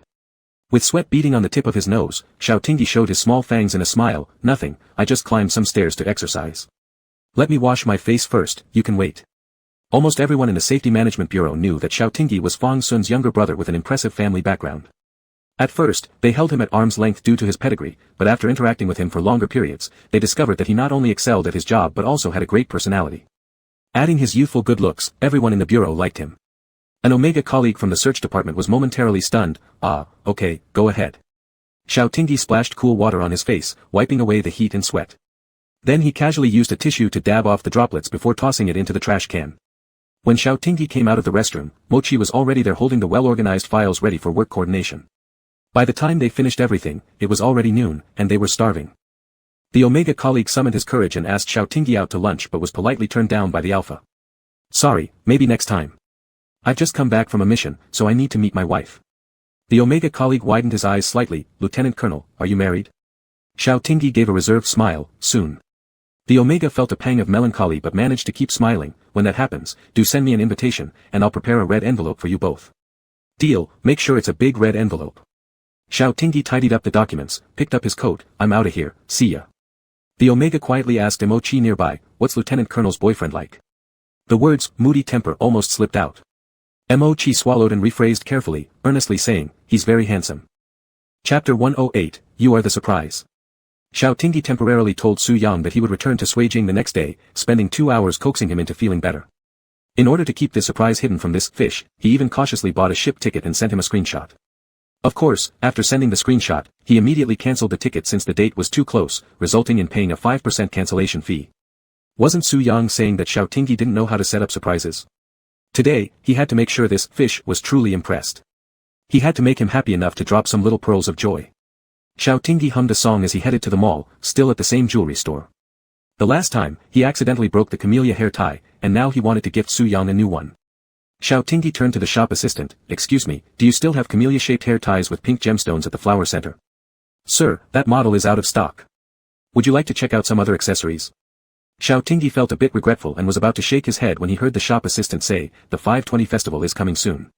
Why don't you choose a ring or a necklace for your wife?" A flicker of excitement ran through Xiao Tingyi's heart. Then, he saw the salesperson take out a delicate camellia-shaped ring from the glass cabinet. At its junction, there was a tiny diamond embedded. "Sir, this is our latest design this year. The white camellia signifies pure love, and this diamond represents everlasting affection. It's very suitable as a 520 gift." Xiao Tingyi took the ring into his hands. Actually, such designs are more suited for female alphas, megas, or betas. But inexplicably, he thought it would look beautiful on Su Yang because no one could possibly be more beautiful than Su Yang. A beautiful person would look good wearing anything. "How much is it?" The shop assistant smiled. "Sir, it's 39,000 yuan. However, we have an activity for 520 where we can offer you a 95% discount." Xiao Tingyi couldn't help but smile. After going around in circles, everything had come back to its starting point. What an interesting coincidence. Happily, he said, "Wrap it up, I'll pay by card." Looking so suave made him feel pretty cool at first. However, after seeing the deduction text message, Xiao Tingyi did indeed feel a pang of pain in his wallet. Returning to the original point. His deposit balance was decreasing rapidly. Xiao Tingyi consoled himself, thinking he could still depend on soft tactics later, improving his mood quite significantly. The alpha stuffed the ring box into the inner pocket of his down jacket, went to the food area, ate a bowl of noodles to fill his stomach, then enthusiastically headed to the basement supermarket. He planned to prepare a candlelit dinner for Su Yang, intending to deeply move him. When Xiao Tingyi returned home laden with large and small packages of ingredients, Mimi was playing with a ball in the garden. Upon hearing the sound, Mimi darted out like a little rocket, excitedly climbing onto Xiao Tingyi's legs. Woof woof. Woof woof woof woof. Xiao Tingyi had both hands full, and if not for the secure knot of his belt, his pants would have been pulled down by now. "Hey hey hey. Okay, I understand you missed me. No pulling my pants." Just as Xiao Tingyi hooked Mimi away with his toe, she immediately pounced again, her tail spinning wildly like a propeller.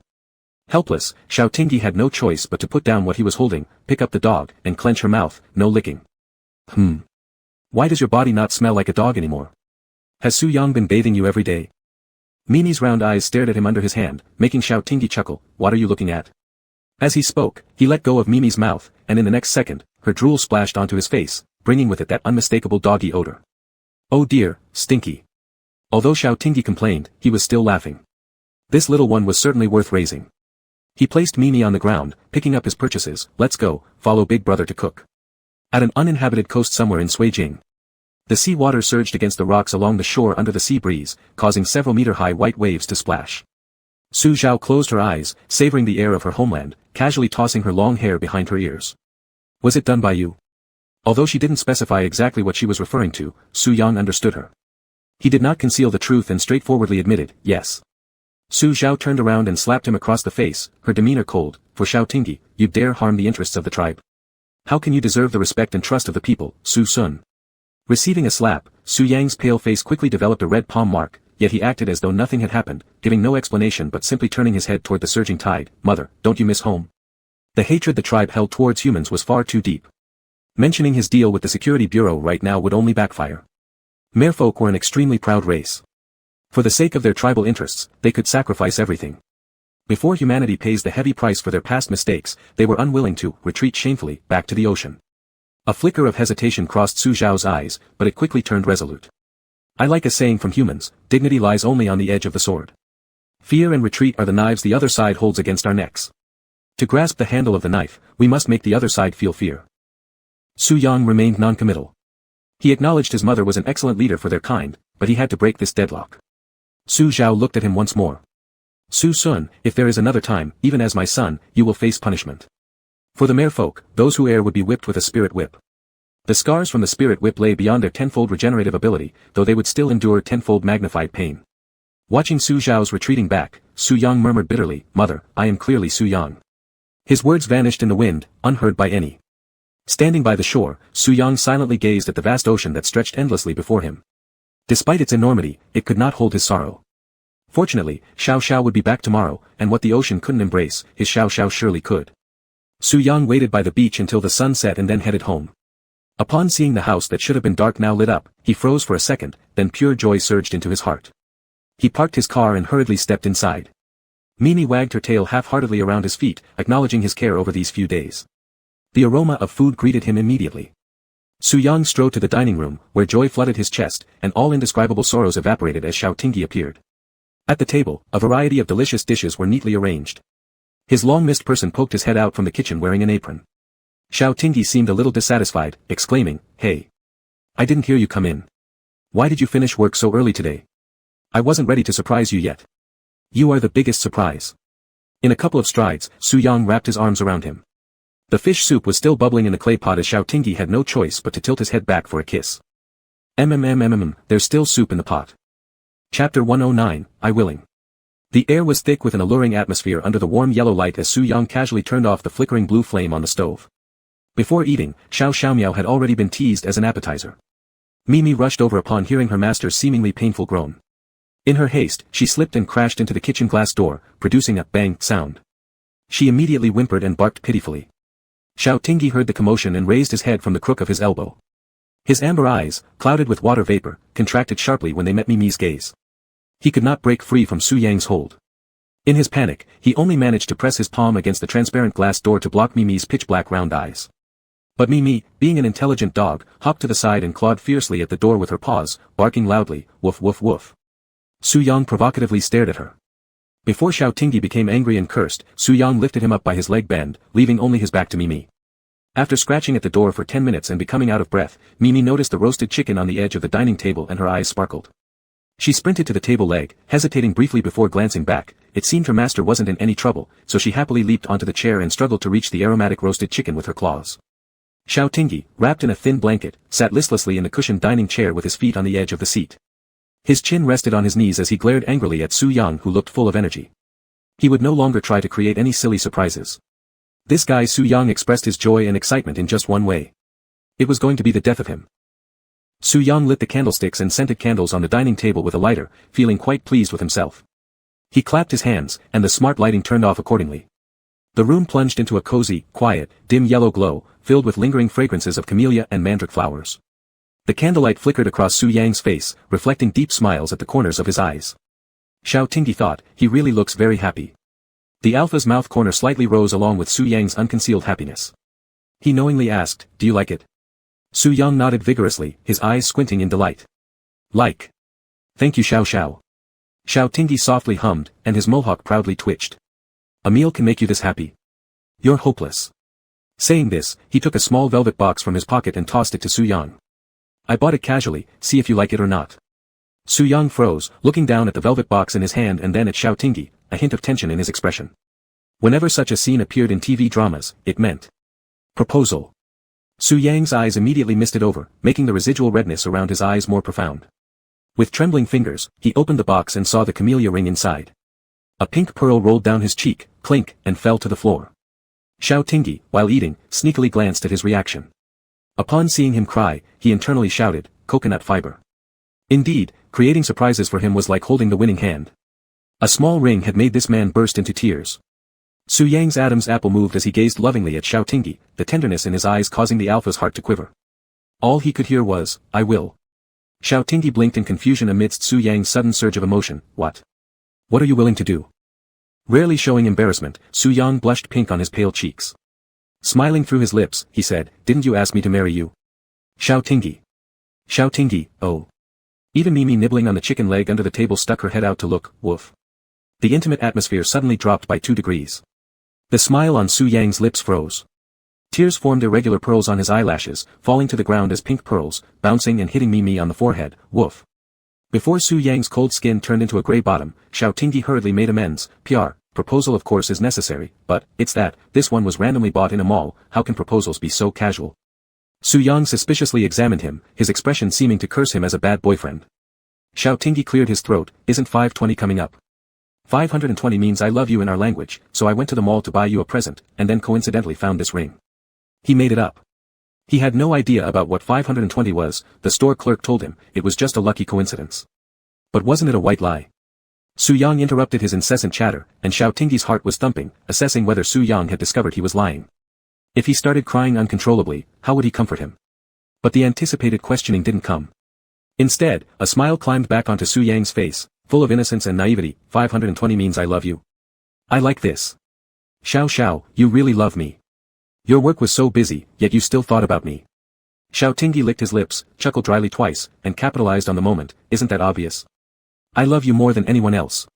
When did this fish become so easy to fool? Su Yang shoved the ring box toward Xiao Tingyi. Xiao Tingyi, HM. Don't you like it? Put it on for me. Su Yang extended his fingers, each bone clearly defined, with faint bluish veins visible beneath his thin skin. Xiao Tingyi thought, Nuwa really wasn't fair at all. Some people were ugly in various unique ways, yet how could Su Yang even have prettier fingernails than others? With gentle hands, Xiao Tingyi picked up the camellia ring from the box and slipped it onto Su Yang's ring finger, then his smile froze. It was awkward. The ring wouldn't fit. It was too small. Xiao Tingyi suddenly broke out in a sweat. Sorry, it was my first time buying a ring. I forgot to check the size. I'll get a replacement tomorrow and put it on for you since the day after tomorrow is still 5:20. No need, Su Yang smiled brightly while gripping Xiao Tingyi's wrist and placed the ring onto his pinky finger instead. It fit perfectly. Lifting his hand to admire it, Su Yang asked Xiao Tingyi, does it look nice? Even though the ring leaned toward a style for women, it was not at all incongruous on his hand, nor overly dominant. It simply acted as an accessory. Xiao Tingyi moved his gaze from Su Yang's face down to his hand and nodded. It looks good. Everything looks good on you. Su Yang fondly touched the camellia flower wrapped around his little finger. Thank you, Xiao Xiao. I really like it. The spiky hair atop Xiao Tingyi's head twitched again. I'm glad you like it. In the future, I'll buy you even better things. Leaning his head against Xiao Tingyi's shoulder, Su Yang admired his own fingers under the candlelight, adoring everything Xiao Tingyi gave him. Whether it was clothes or rings, anything given by Xiao Tingyi excited him. Just like the X-shaped mandrake flower pattern branded on his right arm, it was always warmer than the surrounding skin. This mark belonged exclusively to Xiao Tingyi. During the dull days he spent recuperating after returning from the northern wasteland, Su Yang often carved Xiao Tingyi's name into his skin. Even though it healed quickly, the surge of red tinged with blue and the accompanying stinging pain were enough to make his heart tremble. Squinting his eyes, Su Yang looked at the camellia on his pinky, concealing an unhealthy joy in his light-colored irises, one that he dared not let any alpha glimpse. Xiao Xiao, I love you so much. Xiao Tingyi felt something stir within his chest. Pinching Su Yang's chin, he leaned down and kissed his eyes softly. I love you too. Su Yang once again felt the commotion in his blood, accompanied by vibrations in his heart. He grabbed the nape of Xiao Tingyi's neck and kissed him deeply.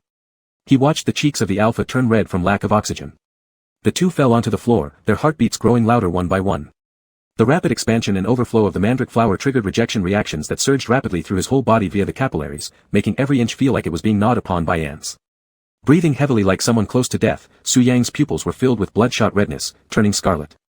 Like a beast lurking in the dark having locked onto its prey, he stared intently at Xiao Tingyi. Being stared at like this, Xiao Tingyi somehow felt fear rising in him. However, he soon realized something was off with Su Yang and anxiously asked, what's wrong with you? Chapter 110, Rejection Reaction. The rejection reaction caused by gland replacement is different from that of other organ transplants. It manifests as the recipient's body being unable to fully store the continuously growing pheromones in the new gland. Once the body reaches its critical point, the recipient will suffer indescribable torment. Thus, in many gland transplantation cases, even if the recipient survives the pain of the transplant, they often commit suicide due to being unable to endure subsequent suffering. Su Yang's body, after decades of calibration in the laboratory, can almost completely absorb and integrate mandala pheromones, so he can steadily accept the continuously increasing pheromones during sensitive periods. However, these are gradual and slow processes. If things get out of control and suddenly spike beyond his body's capacity, that excess energy will make him feel excruciating agony. Having lived so long, Su Yang lost control only twice, once in the northern desert where he forcibly endured it, and now. Xiao Tingyi was right there in his arms, gently expressing love for him. Su Yang couldn't handle it. Before his reason collapsed, he wondered whether to get a pheromone compatibility test. According to human scientific research, two alphas should naturally repel each other, yet he could sense Xiao Tingyi's acceptance of mandala.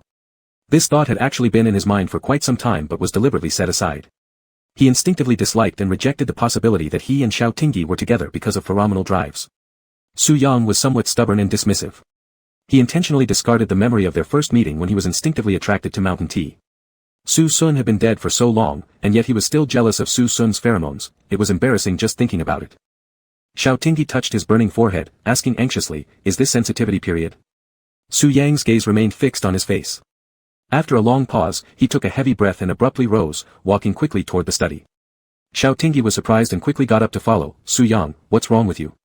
Looking at Su Yang's pale complexion, veins protruding from the back of his hand, shaking while pulling open the drawer, he seemed to be rummaging for something before finally retrieving a delicately crafted little porcelain bottle.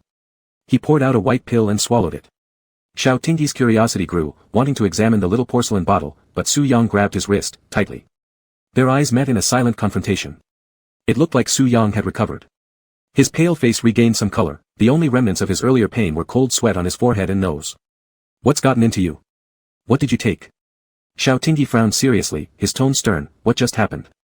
Su Yang waved the small porcelain bottle casually in front of Xiao Tingyi's eyes, mumbling an explanation. It's just the sensitivity period, our symptoms might differ from yours humans.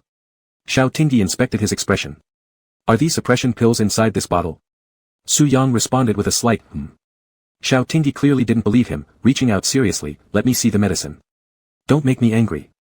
For 3 seconds, the two locked in silence. Su Yang sighed, giving in. Reluctantly, he placed the small porcelain bottle in Xiao Tingyi's palm, grumbling, you really resort to threats. Fine, here. Xiao Tingyi gave him a dirty look, unscrewed the cap and tilted the bottle into his hand. It was empty. Su Yang had taken the last pill.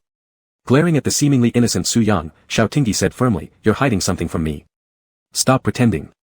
I've dealt with plenty of criminals who tried to act innocent, spill it. Su Yang blinked, raising his hands in surrender, the mountain tea ring on his pinky catching the light faintly. I'm not lying, officer, I swear. Just happened to run out. Xiao Tingyi stayed silent.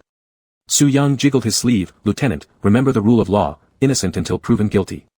You shouldn't falsely accuse people. Stop trying that on me. Xiao Tingyi pulled away his arm, we're going to the hospital for a checkup tomorrow. I'm coming along, do you hear me? Fevers, and pheromone overflow, these were indeed all related to sensitivity symptoms. But what tipped Xiao Tingyi off was Su Yang's behavior. If Su Yang was truly experiencing sensitivity, he would surely use it as an opportunity to flirt and press for intimacy rather than immediately taking suppressant medication. I know, let's go eat then, it'll get cold. Su Yang pushed Xiao Tingyi towards the door, quietly throwing 2 white pills into the green plants near the door while closing the study room door. Earlier, in the urgent situation, Su Yang feared harming Xiao Tingyi and retrieved his anti-rejection drugs without hesitation. Fortunately, he had hidden the rest in advance. Su Yang was somewhat apprehensive about letting Xiao Tingyi know that mandala wasn't his original pheromone. If Xiao Tingyi had been attracted by mandala, would he feel disappointed? Despite Xiao Tingyi's affection and compliments, Su Yang couldn't get over the inferiority complex in his heart. He couldn't lose Xiao Tingyi, not even at a 10,000th chance. Xiao. Su Yang placed a peeled shrimp on Xiao Tingyi's plate. Do you like my pheromones or do you like me as a person? Xiao Tingyi raised an eyebrow and looked at him. This wasn't the first time Su Yang asked him this question. What do you think? You're an alpha. If I merely liked pheromones, wouldn't I find an omega with high compatibility? Xiao Tingyi stared unblinking at him, watching the subtle curve of his lips and the faint smile in his eyes. Su Yang asked again, really? If my pheromones weren't mandala, would you still like me? Xiao Tingyi took a sip of the fish soup he had marinated for 2 hours. There was only fresh flavor without any fishy smell now. Under Su Yang's barely hidden anticipation, Xiao Tingyi picked up the ladle and tapped his head, scolding him, you really ask nonsense every day. Even if your pheromones smelled like dog poop, I'd still like you, got it? Su Yang opened his mouth to say that Xiao Tingyi's language was too crude, but seeing his angry face, he closed his mouth. He wiped the soup off his hair with a napkin and ingratiatingly put a piece of fish belly onto the alpha's plate. Xiao Tingyi looked at Su Yang's submissive expression, and doubt sprouted like weeds in his mind. Why did Su Yang worry so much about the issue of pheromones? Could it be? Xiao Tingyi remembered the scar on Su Yang's neck from before and couldn't help but frown. If Su Yang had his glands replaced, wouldn't the research facility have detected it? Xiao Tingyi recalled the description in the Slan Empire's book of fantastic creatures, mere people, a mysterious group living in the deep sea, extremely rare, and a far superior civilization to humans. As soon as this possibility came to mind, Xiao Tingyi felt as though his heart had been twisted tightly. He gripped Su Yang's hand seriously, I like you, I love you, all of you, just because you're Su Yang, solely because you are Su Yang, and it has nothing to do with the pheromones. Su Yang posed one last soul-searching question, then what if we take away my looks? Xiao Tingyi choked, am I such a superficial person? Su Yang lowered his head and chuckled softly, the tension in his shoulders instantly relaxing. Chapter 111, Calm Down, Revised. In the middle of the night, Xiao Tingyi suddenly opened his eyes. His gaze was clear, without a hint of grogginess from having just woken up. Xiao Tingyi carefully removed Su Yang's arm that was draped around his waist and gently pulled back the blanket. After getting out of bed, he stood by the moonlight and gazed at Su Yang's sleeping face for a while, then tiptoed out of the bedroom barefoot, heading straight to the study. His professional instincts told him Su Yang was lying, there was definitely more going on with this guy than just being in a heightened sensitivity period, yet his physical endurance made it unlikely he was sick. Xiao Tingyi only turned on a small desk lamp. He sat down on Su Yang's office chair, opened a drawer, and there lay a delicate little porcelain bottle. He picked it up, opened it, and sniffed lightly. There was still a faintly bitter smell of medication inside. Since suppressants work faster than suppressive drugs, most people, except for alphas who get dizzy from needles, would choose an injection of suppressant. Xiao Tingyi tossed the little porcelain bottle in his palm before putting it into his pocket directly. He could treat colleagues from the lab to a meal later so they could help him figure out what drug it was. The alpha stood up, hands behind his back, glancing around Su Yang's study. The bookshelf held company files and almost nothing but books, most were about corporate management and finance. Xiao Tingyi randomly picked one up, flipped through a few pages, found it incomprehensible, and put it back down. This young fish had even told him human culture could be absorbed simply by looking. It was obvious now these academic overachievers secretly studied hard while pretending confidently in front of others. When Xiao Tingyi was thinking of heading back to the bedroom to sleep, he suddenly noticed that a dictionary's placement on the shelf looked a bit off, much shorter than the surrounding books. And Su Yang, clearly someone with obsessive-compulsive tendencies, even kept stacks of A4 paper meticulously aligned. Confused, Xiao Tingyi pulled out the dictionary and widened his eyes slightly. A round button was hidden inside. Could there be a secret room in this villa? Xiao Tingyi pressed it directly, and after the bookshelf vibrated twice briefly, it split open like sliding doors, revealing a concealed door with a password lock. He attempted to unlock it using the date of their first meeting, but it didn't open. As he brainstormed possible passwords, a soft voice came from behind him. "Baby, what are you doing?" Xiao Tingyi jumped and guiltily turned his head. "If I say I'm sleepwalking, will you believe me?" Su Yang's mouth curved slightly. "Will you?" "All right then." Xiao Tingyi gave up pretending and issued a direct command, pointing at the password lock. "What's the password?" "Open it for me." Leaning against the doorway, Su Yang sighed, grumbling, "Having a wife who works in an investigation bureau is such a headache, I won't even have a place to hide private savings anymore." "Who's your wife?" "Stop deflecting, what's the password quickly?" "The date of our first time together." Xiao Tingyi speechlessly stared at him. "Are you crazy?" He remembered that date very clearly since Su Yang stole the data and left Beimo that same day, and Xiao Tingyi shot him, making it a very memorable moment. Without hesitation, Xiao Tingyi entered the password, hearing only, "Drip." Password incorrect. Su Yang's expression stiffened instantly, revealing 4 big words written across his handsome face: "Doom is coming." Back to Su Yang, Xiao Tingyi couldn't see his expression, feeling perplexed. That shouldn't be right. Did I enter it wrong? He re-entered the numbers one by one on the buttons, hearing again, "Drip." Password incorrect. Xiao Tingyi bent forward, his hands propped on his knees as he stared at the password lock, muttering to himself, "But I didn't enter it wrong. Xiao, maybe the machine malfunctioned. Let's go back to sleep and talk about this tomorrow. Give him some time to change the password." Xiao Tingyi bit his lip as a small spark of realization flickered in his mind. He suddenly twisted around to glare at Su Yang, grinding his teeth. "You dog. What exactly did you do to me in Beimo?" Long-forgotten memories deep in his recollection suddenly became vivid, the inexplicably sore waist, the cracked corner of his mouth, and... Xiao Tingyi closed his eyes momentarily, veins popping on the side of his forehead. All this time, he had been treating Su Yang as an omega and taking care of him, but turns out, Su Yang had already taken complete advantage of him. Seeming to notice the blazing flames atop the alpha's head, Su Yang instinctively took a step back. Xiao, calm down. I didn't know anything back then, I needed you to teach me. Ignorance is bliss, right? Xiao Tingyi's fists clenched with an audible crack, his neck muscles stretching as he spoke slowly and deliberately through gritted teeth. Didn't know anything. Needed me to teach you. Looks like you knew far more than I did. Su Yang was cornered against the wall, clutching his chest anxiously as he pleaded. Xiao, it's all in the past. Let bygones be bygones, all right? Xiao Tingyi pinched and kneaded Su Yang's handsome face, gritting his teeth. That was coercion. It was criminal. You dirty fish. Su Yang's face was pulled into an awkward shape as he mumbled something that made both their faces flush red. You were clearly... Su Yang hesitated, trailing off. Nonsense. Xiao Tingyi yelled furiously. Slander. That's defamation. As he squeezed, pinched, and kicked, the scene resembled more of a childish squabble like one from kindergarten. Su Yang got thoroughly tortured, in the corner, suddenly groaning in pain and bending over to kneel on the ground. Ouch. What? What's wrong with you? Xiao Tingyi crouched beside him, suspiciously asking, I didn't use much force, did I? Don't pretend with me, I've grown wiser, I won't fall for your tricks anymore. Pale-faced, Su Yang trembled slightly and forced out a sentence through clenched teeth, your knee, jammed mine. With heightened sensitivity to nerve endings. Xiao Tingyi immediately empathized, grimacing as if in pain himself. Ouch. Damn. In a hurry, he pushed Su Yang down and tugged at his sleeping shirt, anxiously asking, let me see. Do we need to go to the hospital? No, wait, don't, Su Yang tried to stop him, unusually flustered. But Xiao Tingyi acted too fast for him to prevent it. Lying helplessly on the floor, Su Yang covered his eyes with his hand, experiencing what people might call social death, a scene so embarrassing he wanted to curl up and hide. Suddenly, another light appeared. Looking up, Su Yang saw Xiao Tingyi turn on the flashlight function of his phone, behaving as seriously as if conducting a scientific experiment. It looks fine. Be strong.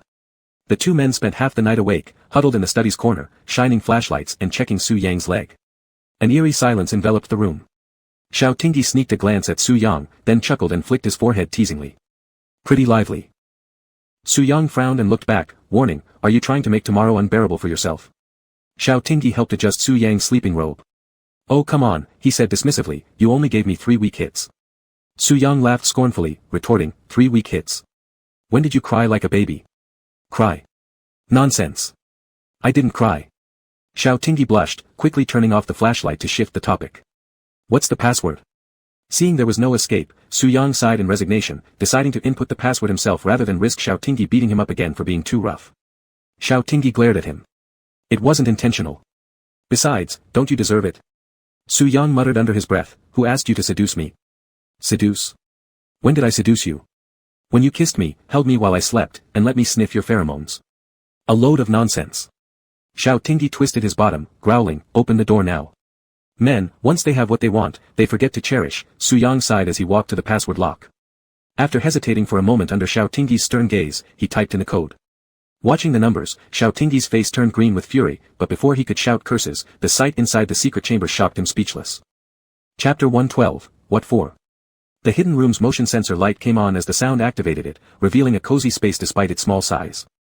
A camellia-shaped floor lamp emitted soft white light, illuminating a sofa and a small coffee table placed at the center. Xiao Tingyi stood in shock, staring at the walls lined with his photos, which seemed to cover almost every stage of his life from birth to now, many of which he didn't even know were taken. There was also a life-size poster of him in combat gear hanging directly opposite the sofa, and the pattern on the sofa's throw pillow was a picture of him with Su Yang. On the sofa were a few messy clothes. If Xiao Tingyi wasn't mistaken, they were his own. The Alpha didn't know what to say for a moment. If this wasn't all about him, he would have thought he'd accidentally stumbled into some obsessive fan's lair. Upon stepping inside, Xiao Tingyi discovered that an entire wall next to the door was covered with glass display cabinets filled with various kinds of interesting products. Xiao Tingyi rubbed his face, muttering under his breath, are you a freak? What goes on in your mind all day long? His face flushing bright red, the Alpha couldn't bear to look anymore. He kicked Su Yang before rushing out of the hidden room in big strides, shouting, psycho. Su Yang watched his retreating figure with a quiet smile, thinking how could he still be shy after doing this countless times. His gaze fell on the life-size poster. Beneath it was a concealed door leading to a bedroom with a toilet. The entire secret room was soundproofed. Su Yang drew back his eyes, walked out, and shut the door behind him, restoring the bookshelf to its original position.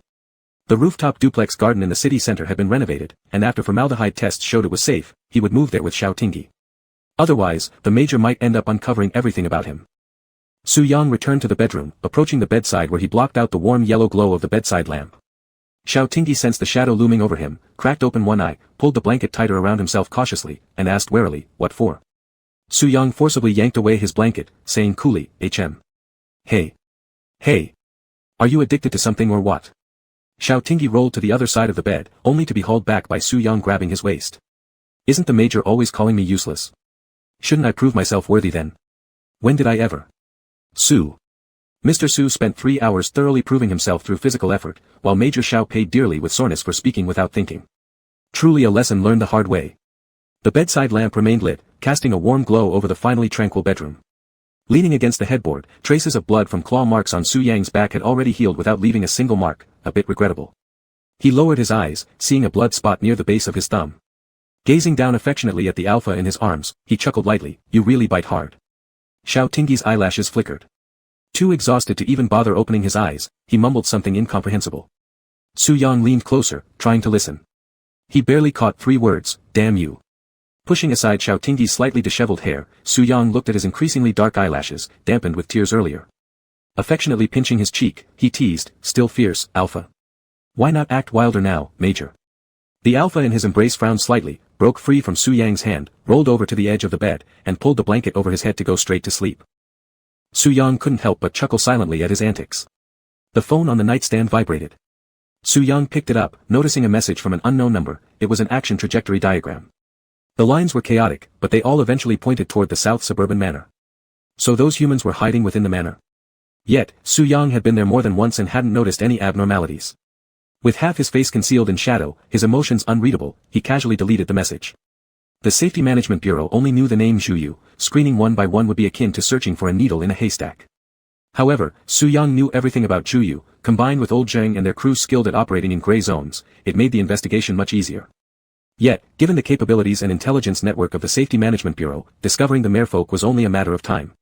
What Su Yang needed to do was take advantage of the time difference. He must control the more than 3,000 individuals before the Bureau located their hideout. Otherwise, Fang Sun would likely not easily fulfill his terms. An encounter between both parties was absolutely unacceptable, the hatred ran deep, such a meeting would result in mutually assured destruction. Even with their exceptional recovery abilities, the merfolk were mere mortals incapable of withstanding the assault from the advanced weaponry of the Safety Management Bureau. All of Su Yang's plans would come to naught. Su Yang set down the phone, glanced at the sleeping Alpha beside him, bent down, and softly kissed his forehead. Xiao Tingyi had already made enough concessions for him, now it was his turn to fight for a future for the two of them. His mother probably had already become wary of him. Su Yang rubbed his temples, thought for a moment after switching off the bedside lamp, and then got out of bed barefoot. Xiao Tingyi wasn't fully asleep, he heard Su Yang leave the bedroom but didn't have the energy to ask, so he just told himself to inquire when he woke up. Su Yang walked to the terrace, closed the door, and dialed old Zheng's number. Have your people make some noise around the area, but remember not to reveal your identities. Let them think the Safety Management Bureau is in action. Place a full blockade on the manor and report to me at any time. Increasing the protection of the ocean and allowing humans to fish only within restricted areas was the greatest benefit he could secure for his clan. Su Yang didn't know if this little trick would fool his mother, but for now, this was the only way that could lead to the best outcome, getting the clan to retreat on their own. If they wouldn't, he might truly have to act as a traitor and force them to leave. Old Zheng nodded in agreement. People like him only cared about money and never asked questions. They did what the boss asked without concern for the reason or purpose, strictly adhering to professional ethics. After hanging up, Su Yang looked at the deep night turning into a grayish-blue hue, his brows knitting deeper with worry. Suddenly, a dog bark sounded in his ears. He saw Mimi scratching at the glass door, looking up at him with her head tilted. Su Yang raised an eyebrow, pushed open the door, and picked up Mimi by the scruff. Mop spirit, remember from now on, I'm also your master. Mimi let out a woof and scratched the air with her paws. Su Yang put her down, stretched his arms, and headed toward the bedroom. Mimi followed Su Yang with a tap tap tap, only to be unceremoniously shut outside the door, almost hitting her nose. Chapter 113, All Truths. The noon sunlight streamed into the room through the gap of the loosely drawn curtains, leaving a streak of warm light on the floor. Tiny dust particles swirled in the light, and the room was quiet and peaceful. The Alpha lying on the bed, hugging a pillow, was sleeping soundly. The back, left uncovered by the thin blanket, was dotted with red marks. Bite marks covered his nape, one upon another, evoking lewd thoughts at just a glance. The door opened quietly as someone stepped in gently, causing the mattress to sink slightly. Feather's light kisses landed next to the Alpha's ear, accompanied by a tender voice, "Baby, it's time to get up and have breakfast." Xiao Tingyi fluttered his eyelashes, burying his head in the pillow before rubbing against it. Suddenly opening his eyes, he propped himself up and glanced at the bright daylight outside the window. What time is it? We agreed you'd go for a medical checkup today. Su Yang's gaze roamed freely over Xiao Tingyi's body as he leaned forward, smirking mischievously. Do you, Commander Xiao, not know how my body works? Why bother with a checkup? Xiao Tingyi's face turned red, his lips muttering a curse, shameless. No way, we must go to the hospital after breakfast. The physical exams are usually in the morning. How about I go tomorrow alone? You need rest since you're feeling unwell. Su Yang's fingertips caressed the Alpha's neck suggestively. Xiao Tingyi shuddered, slapping his hand away. I'm perfectly fine. It's your turn, you. Su Yang quickly pinched his cheeks, forcing him to pout wordlessly, teasing, still so stubborn, aren't you? And yet you were begging me, husband, last night. Lucky for us it's a villa, otherwise, all the neighbors would be filing complaints about the lieutenant colonel disturbing the peace. Xiao Tingyi's face cycled through every hue of embarrassment as scattered memories reassembled in his mind. Somewhere around midnight, he must have lost all composure. His dignity as a fierce alpha was reduced to ashes, only able to cling on to Su Yang's neck calling out for more. Looking at Xiao Tingyi's expression, Su Yang could tell he had remembered everything. But before he could gloat further, a pillow came flying straight at him from the bed. Don't understand what you're saying. But now, I will beat you into fish balls. Die. The pillow flailed seemingly without rhythm or precision, yet none actually struck Su Yang's face. After a dozen swings, Xiao Tingyi sat cross-legged on the bed, panting heavily while holding the pillow. Su Yang took advantage of this, picking up a cup of warm water from beside the bed and handing it to him. Xiao Tingyi glared at him but drank half the glass with his help. After breakfast, we're still going to the hospital. Forget the rest, but I want to test your pheromones and gland conditions. While saying this, Xiao Tingyi casually glanced at Su Yang's face, noting that there wasn't a flicker of change in his emotions, which made him inwardly skeptical. It was true, nothing unusual had been found even in Beimo under the research of capable scientists like his sister-in-law. The regular hospital would likely find no anomalies either. Alright, follow your lead. Let's eat first, Su Yang said gently, wiping the sweat off Xiao Tingyi's forehead. He secretly hoped Xiao Tingyi would uncover the abnormality in his glands, and those secrets too precious to express, hoping they could be discovered by the alpha naturally. You're lucky to still have your wits about you. Xiao Tingyi hopped out of bed, stretching his arms, put on slippers, and headed to the restroom for washing up. As Su Yang watched his robust silhouette walking away, he silently wiped an imaginary tear for his efforts. Did Xiao Xiao really have no fatigue or discomfort after such intensity? Such disregard for his efforts. Inside the bathroom, Xiao Tingyi held his breath as he shut the door firmly. He immediately grabbed his waist, wincing in pain while whispering curses under his breath. Hot water cascaded down, and Xiao Tingyi stood beneath the showerhead looking down, catching a scent of the mandala flowers lingering persistently on his own pheromones. This ability, unlike typical marking between mates among alphas and omegas, allowed the mark to stay attached to his pheromones for extended periods. Wasn't this the brand Lu Mingzhou once mentioned, the male merfolk's mark left on their partner? This mark activated under specific situations, never affecting daily life, nor provoking the instinctive revulsion towards other scents as it did with other human markings. Xiao Tingyi pushed his wet hair back, muttering another round of curses directed at Su Yang, but he clearly showed no signs of resistance or dissatisfaction. After lunch, Xiao Tingyi dragged Su Yang to the Shuijing Municipal Hospital, heading directly for the gland pheromone examination department. The doctor happened to be a senior disciple from Lu Mingzhou's school. Upon seeing Xiao Tingyi, he greeted in pleasant surprise, "Isn't this Mr. Xiao Lu's younger brother? How you've grown. We met during the wedding ceremony when your sister-in-law got married." Xiao Tingyi had no recollection, but responded as if realizing something with an "oh," pretending to recognize him. "Yes, it's been a long time." "Yes, it's been such a long time. Ha ha ha, I remember you did a set of radio calisthenics at Xiao Lu's wedding ceremony, ha ha ha." "Nonsense. It was street dance." Xiao Tingyi's smile froze at the corner of his lips. If they were talking about his embarrassing past, those radio calisthenics. No, the street dance would be ranked fourth if not among the top 3. Back then, it was fashionable for kids to perform a song or dance to congratulate the newlyweds. He had spent 2 weeks studying hard and confidently took the stage. The specific details were blurred in his memory, but Xiao Tingyi could only recall Lu Mingzhou laughing so hard tears came out, patting his head and giving him a big red envelope. Su Yang whispered softly, "I'd also like to see your performance of radio calisthenics." Xiao Tingyi nudged him with his elbow, forcing a laugh. "After so many years, you truly have a good memory." "Still good," the doctor smiled, looking towards Su Yang who was beside Xiao Tingyi. "Is he your boyfriend?" "Quite a perfect pair, indeed." "Yes, let's go for the checkup then." Xiao Tingyi took the examination form and dragged Su Yang away before this overly familiar doctor said anything unnecessary. There were only 2 examination items, an ultrasound of the glands to check for any abnormalities and a blood test to examine the stability of pheromones. Su Yang, although somewhat irritating, possessed excellent discernment and complied fully. The gland ultrasound results came out immediately, good development, meeting the growth requirements of an S-level alpha. When it came to drawing blood, Xiao Tingyi looked at the head hiding in his arms and smirked softly, "Sneaky fish. Could someone who manually scratches off their own scales possibly be afraid of pain or blood?" With his lips curling slightly, Xiao Tingyi found joy in all these transparent little thoughts. The psychology of adult alphas equated to that of children, just one soothing word and they'd be content. It would take half an hour for the blood test results to come out, so the 2 of them strolled through the park behind the hospital, enjoying the scenery. Xiao Tingyi squinted his eyes watching sunlight filtering through the gaps between tree leaves. "Come to think of it, we've never walked so leisurely like this." Su Yang took his slightly cool hand and placed it in his own pocket to warm it up. "We have a lifetime to do everything you wish to do." Xiao Tingyi chuckled, "A lifetime? When I grow old, you will still be young. What if you get tired of me then?" "I won't." Su Yang stopped walking, answering gently yet firmly, "I will accompany you to age together, die together, be buried somewhere you love. And if there is another life, we will meet again." Leaves rustled softly in the breeze, as if Xiao Tingyi's eyes had sand in them. He hastily turned his head aside. "You just know how to flatter me with sweet words." Su Yang pulled the person into his embrace. Sunlight danced upon both of their bodies, all true words. Xiao Tingyi hummed and laughed, hugging his waist tighter. Suddenly, the phone in his pocket vibrated urgently. Xiao Tingyi took it out and his expression became serious. "What's wrong?" Xiao Tingyi flipped his phone back into his pocket with a smile. "Nothing, just something work-related." A colleague from the Special Agents Department sent over Zhu Yu's portrait. It was the same person who had bumped into his shoulder in the North Desert region and later rescued by Su Yang in the circus, Omega. Chapter 114, Discovery. It was supposed to be a great discovery, marking another step closer towards rescuing his compatriots, yet Xiao Tingyi felt something wasn't quite right. A few days ago, Zhu Yu was merely an unknown code.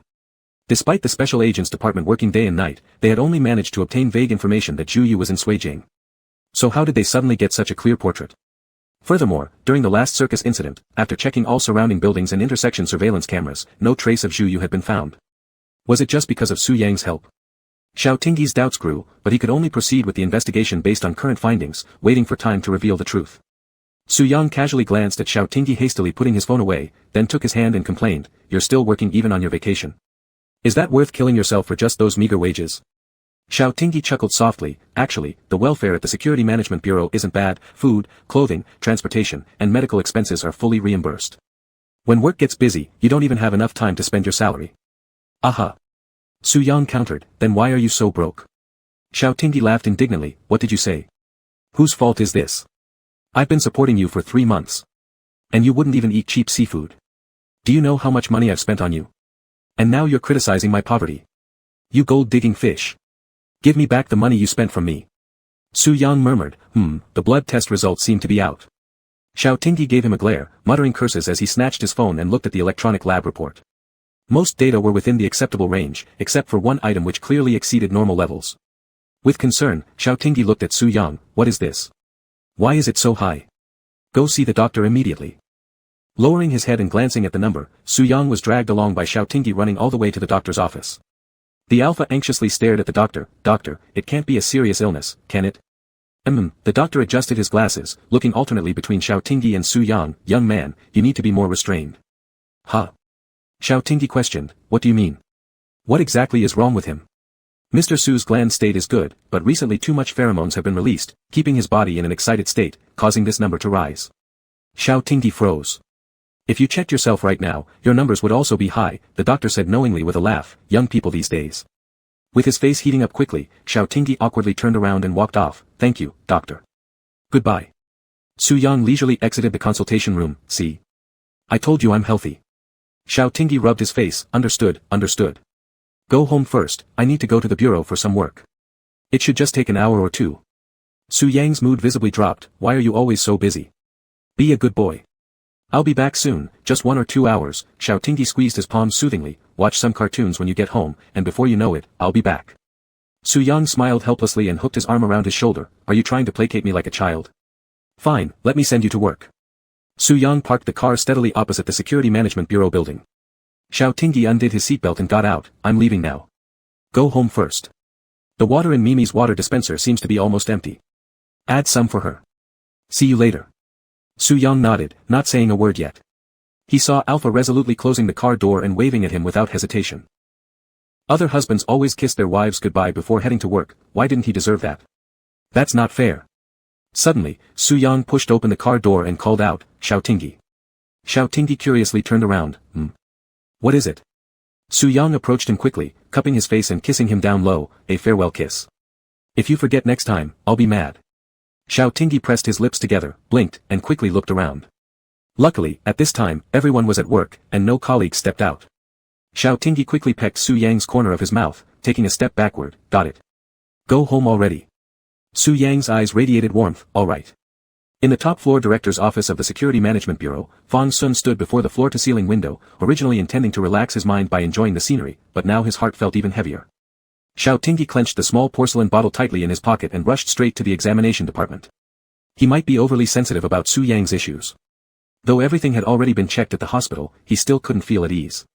Su Yang had asked him many times, "Do you love me or do you love Mandrake?" Originally, he thought Su Yang was being childish, but as the question came up again and again, it forced him to think deeply. Director Li of the lab adjusted his reading glasses and, upon seeing Xiao Tingyi, exclaimed in surprise, "Xiao He, what brings you to my office?" Xiao Tingyi placed the small porcelain bottle on his desk. "Director Li, I want you to analyze the drug components inside this bottle for me." Director Li took it, unscrewed the cap, and shook it a bit. It's empty. There should be some drug residues left inside. You're the big shot in our Security Management Bureau's testing department, Director Li. Can you help me check it out?" Director Li sniffed twice. "Got nothing to do with any case, huh? And you come without anything?" Xiao Tingyi murmured softly, "I'll sneak a couple of bottles of good wine from Dad to pay my respects later. Can you give me a break?" Director Li shook his head and chuckled. "You brat, if Fang Jing beats you up later, don't sell me out.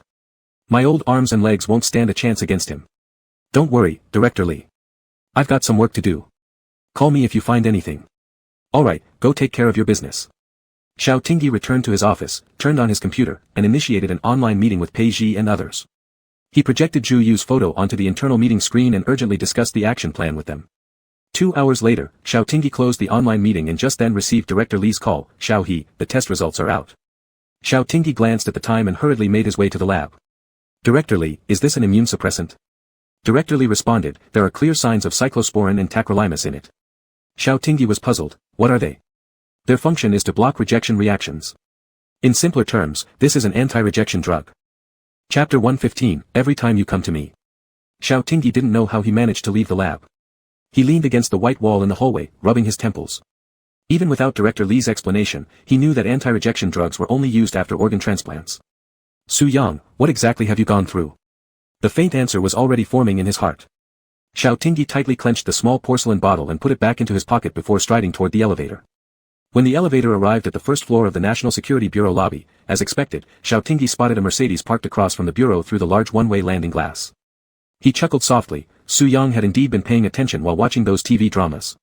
The merfolk's expression of emotion isn't as rich as humans, and Xiao Tingyi once thought that Su Yang just watched TV to pass the time out of boredom. Later, he realized that Su Yang was learning how human couples interact. Although he sometimes got things wrong, this sincerity had more than doubled, reaching Xiao Tingyi. Sunlight streamed through the glass, casting a soft glow around Xiao Tingyi, bathing him in a warm light.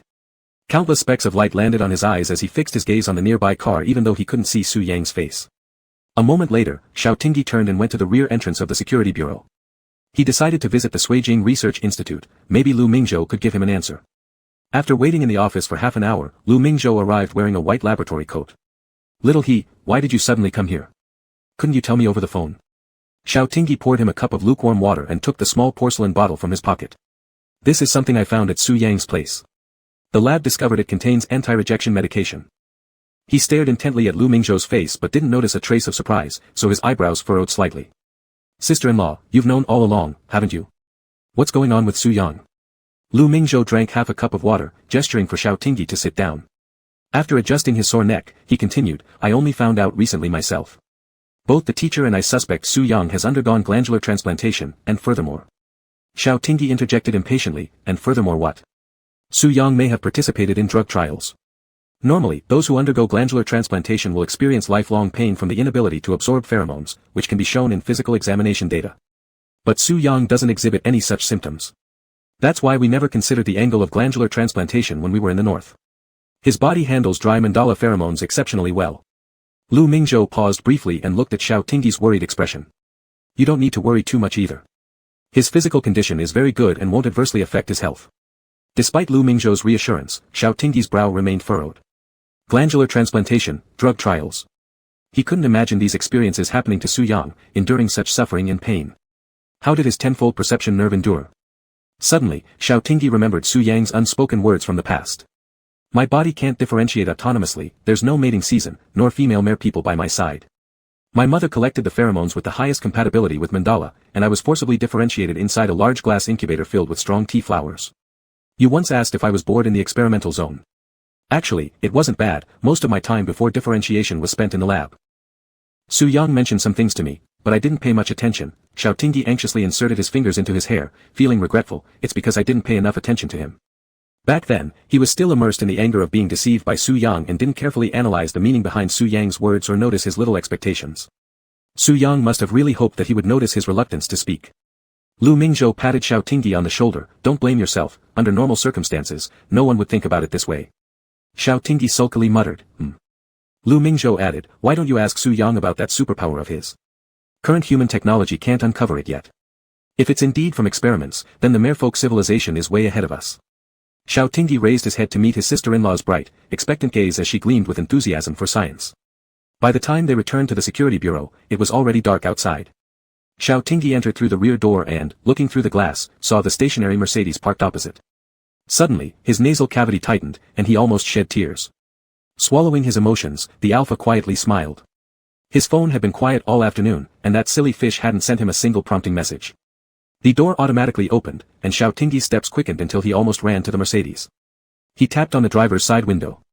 Almost instantly, the window descended, and Su Yang's gentle gaze rested on his face. Are you done with overtime work? When did you get here? Did you wait long? Why didn't you send me a message or call? Xiao Tingyi bombarded Su Yang with a series of questions, causing him to softly chuckle. I haven't waited long, I just got here too, maybe it's telepathy. The Alpha's eyes pricked again with tears, so he quickly turned around and went around to the passenger side, getting in. Su Yang skillfully helped him fasten his seatbelt. What do you want to eat tonight? Stupid fish head. Xiao Tingyi tugged at his shirt collar, forcing him to lean closer, their faces mere inches apart. Their breaths mingled as they sprayed over each other's faces, creating an intimate atmosphere. Su Yang blinked and leaned in for a kiss, but Xiao Tingyi dodged. I saw you from the office window. You've been waiting for at least 3 hours. Startled, Su Yang chuckled. Commander Xiao wants to use his interrogation skills on me now. Alright, confession for leniency. Why didn't you call me so I could come out earlier? Su Yang propped himself up with a hand on the passenger seat, and the love in his eyes was unmistakable even in the dim light. The streetlights outside suddenly lit up, and shadows of swaying leaves danced across them. Su Yang whispered gently, I like waiting for you. Xiao Tingyi slightly arched an eyebrow. Why? Because. Su Yang teased by dragging out the suspense, watching Xiao Tingyi grow a bit anxious before he finally revealed his thoughts slowly. Every time you walk toward me, I feel like I'm being firmly chosen for happiness. Xiao Tingyi's eyelashes fluttered, and his amber eyes reflected Su Yang's tender smile. Unable to endure any longer, he grabbed the back of Su Yang's neck and pulled him close. The moment their lips touched, Su Yang cupped his cheek, bringing them even closer. Passionate and restless, this act communicated all of Xiao Tingyi's inexpressible heartache and sympathy for Su Yang. Pulling back slightly and gasping for breath due to immense restraint, Su Yang asked, Xiao, what's wrong with you? 2 hours ago, the tracker had shown Xiao Tingyi heading to Suijing Research Institute. As Su Yang gazed into Xiao Tingyi's eyes, he noticed the alpha's reddened rims and felt tears drop onto his hand. Su Yang regretted not keeping those secrets hidden. He didn't want to see Xiao Tingyi cry. Those tears burning on his hand stung worse than molten rock, directly piercing through to his soul. But reality allowed no retreat. The alpha steadied his emotions. What about your gland? What happened with that lab you mentioned? With a cool fingertip wiping away Xiao Tingyi's tear trails, Su Yang murmured gently, let's talk about it at home. I'll tell you everything, okay? Chapter 116, A Glimpse of Daylight. The once pitch-black villa lit up with warm lights, accompanied by joyful barks that brought out a sense of coziness. The two of them, like any other ordinary couple just coming home from work, silently changed into slippers at the entrance. The dog, having waited all day, happily wagged its tail, circling around their feet, instantly filling the quiet villa with warmth and life. Su Yang undid his cufflinks, rolled up his sleeves, and headed towards the kitchen. Can we have noodles today? How about sour soup noodles? With 2 consecutive, can we, yes, Xiao Tingyi was stunned as he looked at Su Yang's tall back, realizing in less than a year, the overly self-conscious little fish had already learned to habitually seek his opinion. With no response, Su Yang turned around, eat well so we can have a truthful confession later. Xiao Tingyi smiled, alright, I'll confess truthfully later. Otherwise, be careful, Captain Xiao might torture you. Let me take a shower. Su Yang watched his figure go upstairs, catching a glimpse of the faint mark on his nape that belonged to him, his pale eyes taking on a deeper shade. He pushed open the door leading from the living room to the backyard and gazed up at the starlit night sky, still unable to find which star belonged to his brother. He felt a faint excitement in his heart, soon he would be able to show Xiao Tingyi a complete Su Yang. From the bathroom came a swish of water, as Xiao Tingyi stood under the showerhead, brushing his drenched hair back and letting the warm water cascade down his face. By the time he descended the stairs wearing a bathrobe, the scent of sour soup noodles wafted to his nose. He saw 2 bowls of steaming noodles on the dining table, and his bowl had an extra black pepper sausage added, making his stomach rumble.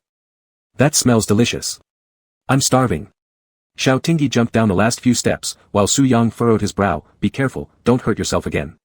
Xiao Tingyi quickly pulled out the dining chair and sat down, taking the chopsticks handed to him by Su Yang, great job, chef. Su Yang sat opposite him, and the two began eating the noodles together with gusto. Mimi chewed her dog food under the table, it was truly a family meal. After the meal, Su Yang put the bowls and chopsticks into the dishwasher and looked at Xiao Tingyi lying on the couch, holding his belly, are you full? Xiao Tingyi opened his eyelids slightly and scanned him, tapping the couch with his foot, come here, confess truthfully to your husband. Su Yang sat over, and Xiao Tingyi automatically rested his legs on Su Yang's thighs, his head on his arm, bluntly asking, have you undergone gland transplantation? With his straightforward question, Su Yang gave a candid answer, yeah, my brothers. What? Xiao Tingyi abruptly sat up, while Su Yang effortlessly pulled him closer by his ankles, causing the alpha's leg to rest on his. What happened? Xiao Tingyi couldn't hide his shock, why is it your brothers? Did your glands get injured? Not injured, my glands were too weak. Mother, for the hope of the clan, transplanted brother Su Sun's glands into me. Xiao Tingyi frowned, finding it absurd, weak. Just because of this? Sacrificing a perfectly healthy son. His voice turning hoarse, so, was that why you spent time in the lab? What else did Su Zhao do to you? Su Yang fiddled with his fingers, rubbing the thin calluses on his palm, drug enhancement. Mandala itself is a highly toxic pheromone that strongly suppresses both alphas and megas. Didn't Lu Mingzhou tell you? I have one more chromosome than other organisms. The energy from this chromosome supports the hypnotic effects of mandala and mental magnetic storms. Seeing Xiao Tingyi's increasingly pale face, Su Yang added, I'm fine, controlling my pheromones regularly with medication works. Xiao Tingyi knitted his brows, no side effects. Su Yang nodded under his scrutinizing gaze, none. A shortened lifespan meant nothing to him as side effect. At some point in the future, his life would count down, his body eventually aging as humans would. He didn't know when this day would come, but he hoped it could come sooner rather than too early. He wanted to grow old alongside Xiao Tingyi. Su Yang willingly gave up his extended lifespan, sharing life and death with Xiao Tingyi would be fate's greatest reward for him. Xiao Tingyi swallowed down his curse against the elders, then what are your real pheromones? Su Yang picked up half a pack of strawberry soft candies from the coffee table, poured one out onto Xiao Tingyi's palm, silently looking at him. Xiao Tingyi immediately popped it into his mouth, confused, why are you giving me candy? Su Yang. You only think about eating. It's not like you give. Xiao Tingyi paused at his words, snatching the soft candy wrapper from Su Yang's hand and looking at the 4 words, strawberry soft candy, on it, along with Su Yang's previous inquiry, do you prefer strawberry soft candies or mandala? Your original pheromones were strawberry soft candies. Xiao Tingyi's tone carried a hint of surprise. Su Yang kept his head low, stealing a glance at him, cautiously opening up for confirmation, pretty weak, right? It was very normal for my mother to abandon my glands, right? Bullshit. Complete bullshit. Xiao Tingyi dumped all the soft candies into his palm, burying his nose in them to sniff, this smells so good. Su Yang's eyes lit up, you like it? Xiao Tingyi nodded firmly, like it, it smells nice and tastes good. A faint blush appeared on Su Yang's face as he spoke softly, really? Xiao Tingyi pinched a soft candy and shoved it into Su Yang's mouth, hooking his neck before he could react and kissing him. A strawberry soft candy-flavored kiss. Xiao Tingyi smiled brightly and showed him the half-melted candy between his teeth, this is the cutest pheromone I've ever seen. But no matter what your pheromones are, I like them because I like Su Yang, understand? Su Yang blankly nodded as he was pulled into Xiao Tingyi's arms, warm kisses landing on the back of his neck. The alpha's voice carried deep care, you've endured so much. All these years, you've been through so much, but our Su Yang has grown up healthy, that's wonderful. Tears fell without warning, each pink pearl dropping onto the sofa. Su Yang had imagined countless scenarios of confession, in which Xiao Tingyi exhibited every kind of reaction, disbelief, disappointment, and acceptance. But he could never have foreseen such warmth in Xiao Tingyi's words. These words were enough to fill the endless nights and days he spent in the lab. Xiao Tingyi was the best and most precious gift heaven had given him as compensation. Decades of lonely days had passed, and now, he finally glimpsed the daylight. Before Xiao Tingyi, he became Su Yang again, entirely and completely. Chapter 117, He's Too Calculating. The night was deep. Fang Sun stood in front of his home with a briefcase, knocking on the door twice with his curved fingers. He heard hurried footsteps from inside and then Lu Mingzhou opened the door. It seemed that he had just finished taking a shower as he was holding a towel to dry his hair.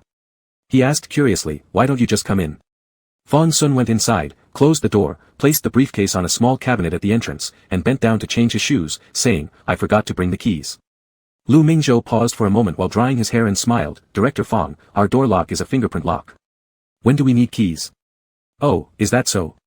Fang Sun didn't show any embarrassment at being caught, unbuttoned 2 buttons at the collar of his shirt, pulled Lu Mingzhou into his embrace, and lightly kissed the corner of his lips, saying, can't I forget? Lu Mingzhou looked into his eyes, resting his arms on Fang Sun's shoulders and softly said, sure. Today's Fang Sun made him feel somewhat cute, almost like when they weren't dating yet. Back then, Fang Sun would always stand downstairs of his apartment early in the morning, never saying he was waiting for him, only mentioning that the soy milk from the breakfast shop nearby was very fragrant. Why are you smiling? Lu Mingzhou raised an eyebrow, I'm laughing because you're cute. Do you still remember why you stopped liking soy milk? Fang Sun, under his teasing gaze, calmly narrated, I drank it continuously for 2 months and got tired of it. Lu Mingzhou couldn't help but laugh out loud, leaning against him with laughter streaming down his cheeks, you're such a sneaky one, Fang Sun. Ha ha ha. Fang Sun, fearing that he would get hiccups, patted his back stroke by stroke and sighed helplessly, is it really that funny? Yeah. Lu Mingzhou sat up, wiped away the tears at the corners of his eyes, with traces of laughter still in his tone, go take a shower first. I'll cook. Fang Sun cautiously asked, are you cooking? These hands of Director Lu were invaluable treasures, capable of conducting highly precise scientific experiments, but his culinary skills were truly embarrassing. Will instant noodles with 2 eggs suffice? And 2 sprigs of green vegetables. Balanced nutrition. Fang Sun's usually stern and sharp features softened under the warm light, sure, good job, honey. Lu Mingzhou's eyes lit up with joy, poked his chest, and shuffled toward the kitchen in slippers, shouting, we're not remarried yet, so watch your words, Director Fang. Fang Sun stared at Lu Mingzhou's back and began pondering about the feasibility of having civil affairs office staff provide services at home. After taking a shower, Fang Sun sat at the dining table, and the yolk of the 2 fried eggs in the bowl was slightly broken. Lu Mingzhou didn't cook often. His way of determining if the fried eggs were cooked was by poking them with chopsticks. If nothing came out, they were cooked, otherwise, he'd boil them for a while longer. Lu Mingzhou took a bite of his noodles, letting his gaze linger over Fang Sun's bare upper body. After looking at it for so many years, he still couldn't get enough. By the way, Xiao He came to the institute today to find me. He found anti-rejection medicine at Su Yang's house, which confirms my hypothesis. Su Yang has undergone gland transplantation. Upon hearing this, Fang Sun nodded, and in no time, half of the noodles in his bowl were gone. Usually busy with work, he ate quickly out of habit. Hey! Eat slower. It's bad for your stomach. Lu Mingzhou tapped his bowl with chopsticks. Seeing his calm expression, he asked, did you know? Indeed, Fang Sun slowed down his pace. A few days ago, I discovered 80-year-old paper archives in the classified records room. It recorded the communication between humans and merfolk. Back then, a young merman was caught by humans, subjected to abuse. Our medical team provided emergency treatment for him. Fang Sun paused and looked into Lu Mingzhou's eyes. His pheromone is mandragora. Lu Mingzhou put down his chopsticks, puzzled. Is it Su Yang? That's not right then, which proves the gland belongs to him. Fang Sun responded, that merman's fish tail was golden, whereas Su Yang's is silver white. Lu Mingzhou's eyes widened slightly. Who is that little merman? No record exists. However, based on Su Zhao's urgent contact with the security bureau, I suspect it's Su Yang's brother. Even if it's not his brother, his status within the merfolk community must be high. Otherwise, Su Zhao wouldn't have contacted humans recklessly. Lu Mingzhou pondered deeply. I've noticed your attention to Su Yang isn't as intense as before. Did you two reach some kind of agreement behind my back? Why ask that? We've been married for almost 9 years. Am I so devoid of intuition as to not catch this? As Lu Mingzhou spoke, he quickly used his chopsticks to stir the noodles, eating a big mouthful in a hurry. 9 years of marriage? A pleased expression appeared on Fang Sun's face. Does the year we were divorced count as well? So in Director Lu's mind, we've always been husband and husband. Ahem. Lu Mingzhou choked, immediately grabbing a cup of warm water beside him. After drinking half a cup, he ignored Fang Sun's teasing. Am I right? Did you two reach some kind of agreement behind my back? Let me guess further. Is Su Yang planning to help the security bureau rescue hostages? Then what did you promise him? Lu Mingzhou seemed to think of something and smiled faintly. You didn't give Xiao He to him, did you? Fang Sun sighed as if reproaching him for not being good enough material. Would this guy need us to give him anything? He just ran over all by himself. Su Yang is a businessman who knows how to maximize benefits.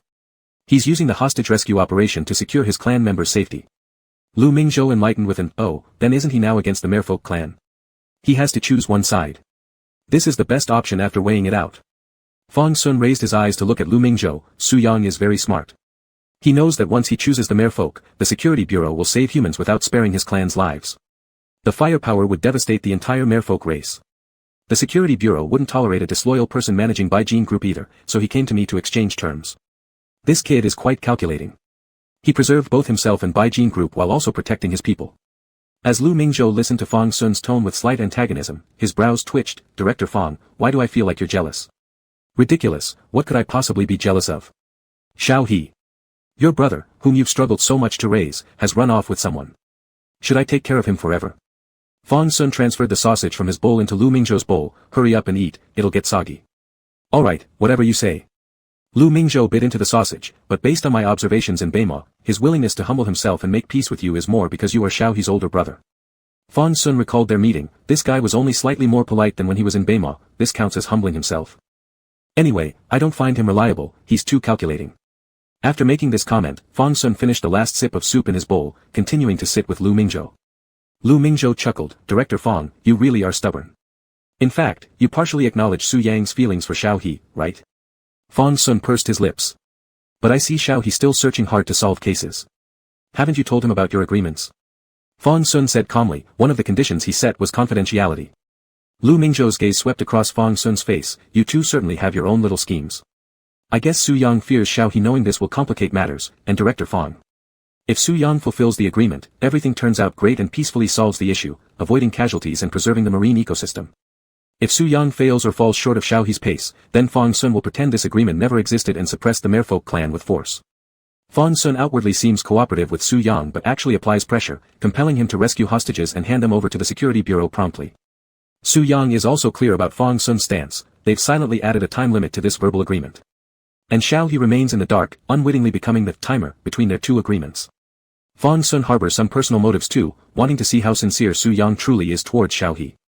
At the same time, he doesn't fully trust Su Yang, nor would he risk the lives of 3,000 Ceylon people on a verbal agreement with him. Therefore, the Security Bureau must continue their investigations regardless. Fang Sun carefully observed Lu Mingzhou's emotional changes, knowing that Lu Mingzhou disliked some of the means he employed at work. But Lu Mingzhou just shook his head and sighed. One is Xiao He's real older brother, the other is the object of his affection. If Xiao He knew he had become a pawn in your chess game, I bet he'd tear the roof off. Fang Sun secretly let out a sigh of relief and took away Lu Mingzhou's empty bowl after dinner. He won't know about this matter. He wants to create an idealized utopia, but when neighbors fight, police decide who's right, whereas between races, whoever's punch is harder represents truth. Unveiling the raw truths of the world reveals bloody realities. In his position, one understands the world isn't black and white, justice and evil aren't always distinct.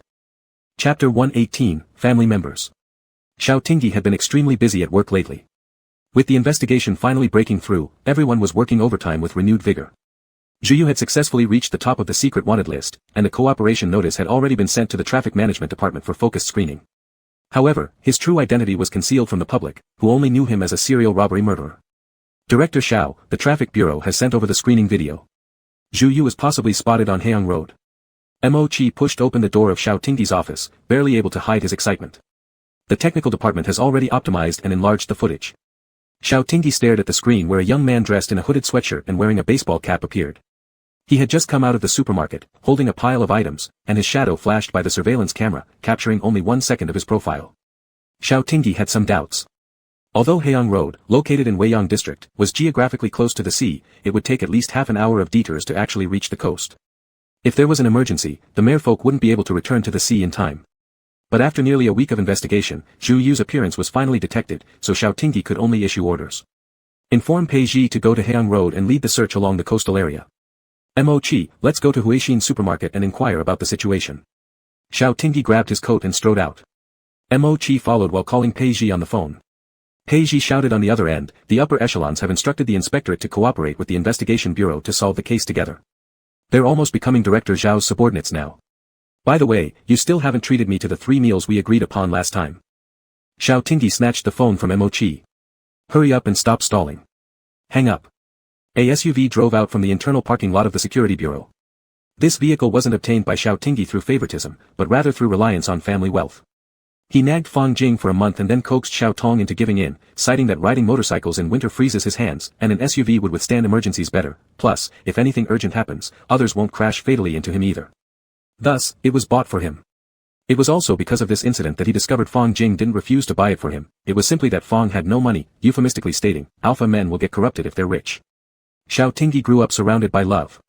Being both good-looking and an S-grade alpha, the greatest hardship he endured throughout his life was being deceived by Su Yang in Beimo.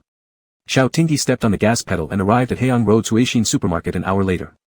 The cashier was male, Omega, who instinctively became somewhat nervous upon seeing 2 towering alphas walk in. Investigation Bureau case, please cooperate. Xiao Tingyi showed his credentials in front of the young man, then asked Mo Qi to show him the surveillance screenshot of Zhu Yu. Do you remember him?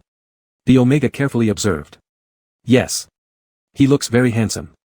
These days, few people use cash, but he paid with cash. Since I couldn't change 50 cents, I gave him a lollipop. Xiao Tingyi furrowed his eyebrows. Is this the first time he came here? The Omega thought for a moment. He has come 2 or 3 times, always on rainy days, and he even chatted with me. Do you still remember what you talked about? The Omega hesitated cautiously. Officer, did he commit any crime?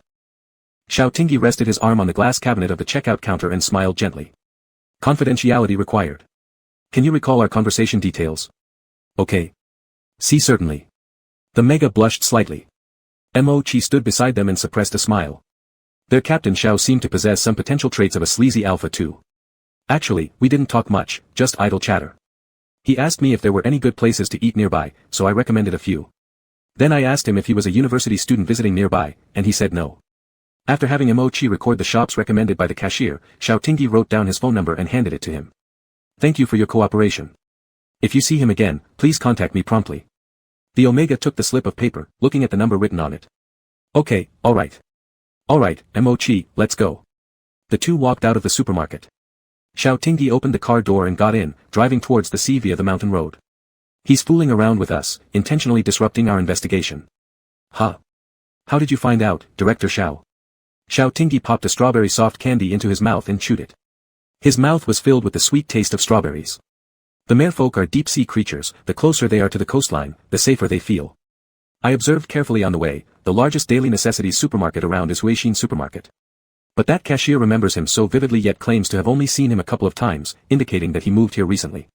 The pharmaceutical plant point in Jin City was shut down, and his exposed identity has already been found out by Su Zhao. Zhu Yu is trying to divert our attention. Mo Qi pondered deeply. Then should we continue chasing? Xiao Tingyi, with one hand on the steering wheel, turned his head and said to Mo Qi, pursue him. He has been involved in several court tasks of the merfolk, he must know a lot.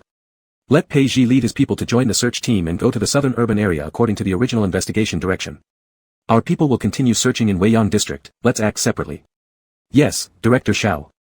Xiao Tingyi and Mo Qi spent the whole day searching in Weiyang district and returned home almost at 10 o'clock. As soon as they got home, Su Yang was seen standing by the door waiting for him, arms crossed. Aren't you getting off work too late these days? Xiao Tingyi bent down to change his shoes, all the commanding officer demeanor gone before Su Yang. Isn't it because I'm busy with work? You, as a family member, should be understanding, right? Su Yang pinched his chin and shook it. Look at your heavy black eye circles. What am I supposed to be understanding about? Ruining your health. Xiao Tingyi tiptoed to kiss him and coaxed, alright, I'll try to come home earlier and sleep earlier, okay? It's been a week, Xiao Tingyi. Huh? A week what? Su Yang cupped Xiao Tingyi's waist with an arrow fan complained, we haven't done it for a week now. Even if work is busy, shouldn't you still consider the needs of family members? I suddenly remembered I didn't turn off the gas at my place. I need to go. Bye. Before Xiao Tingyi could even turn around, Su Yang grabbed his waist and carried him inside in just a few steps. Nonsense. Have dinner first. Xiao Tingyi was pressed into the dining chair, and in front of him was a nutritionally balanced dinner. He blinked, did you make it? No, I ordered it from the restaurant. It's been reheated twice. I'm almost starving. Then eat if you're hungry. You weren't the one who said that meals taste better when eaten together as a family. Xiao Tingyi hesitated for a moment, smiled silently, and watched Su Yang, eating greedily and becoming flustered. Is this your reason for not feeding someone their dog food on time? Su Yang huffed, what? Did I do something wrong? No. Xiao Tingyi looked at him affectionately, his eyes warm, I'll try to come home earlier from now on, alright? Su Yang chuckled and said, that's more like it. Chapter 119, Tracking. 2 o'clock in the morning. Footsteps ascending the stairs could be heard from within an old residential building in Weiyang district, sounding especially clear amidst the quiet night. Before long, a knock came at the red anti-theft door on the 6th floor that was plastered with advertisements, thud thud. The person sleeping on the sofa suddenly opened their eyes, their gaze sharp and clear. Zhu Yu turned over, sat up, grabbed the pistol on the coffee table, chambered around, and slowly approached the door to look through the peephole. He hesitated for a moment. Quickly pulling open the door, he saw a female alpha dressed in sleek black clothing standing outside, and he exclaimed in surprise, Chi Hua, how, come in quickly. Chi Hua walked into the room with a serious expression, surveying the sparsely furnished room and frowned, you live here? Zhu Yu put away the gun and smiled gently, hey, it's just a temporary place, won't be long. The investigation bureau is already on their way. How are things at home? When do you plan to retreat? Oh well, never mind, don't tell me in case I get. Shut up. Chi Hua interrupted his gloomy words, pulling a set of car keys from her pocket and throwing them at him, don't be reckless, if something happens, run quickly. Once you're in the sea, they can't do anything to you, understand? Zhu Yu caught the keys and tossed them lightly in his palm, a smile appearing in his eyes as he took Chi Hua's hand.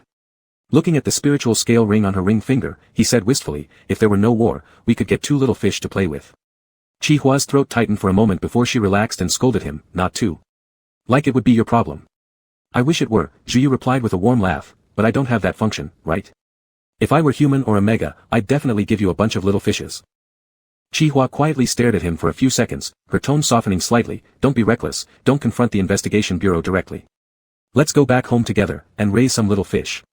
In order to slow down the investigation bureau's discovery of the merfolk hideout, it could only be done by exposing Zhu Yu, who would divert their attention. Zhu Yu's eyes reddened slightly as he laughed, alright, but you should leave now. I might get exposed anytime soon. Okay. Chi Hua nodded, pulled her hat on and stepped out. But just as she was about to open the door, she suddenly turned around, grabbing the collar of Zhu Yu's shirt and pulling him toward her.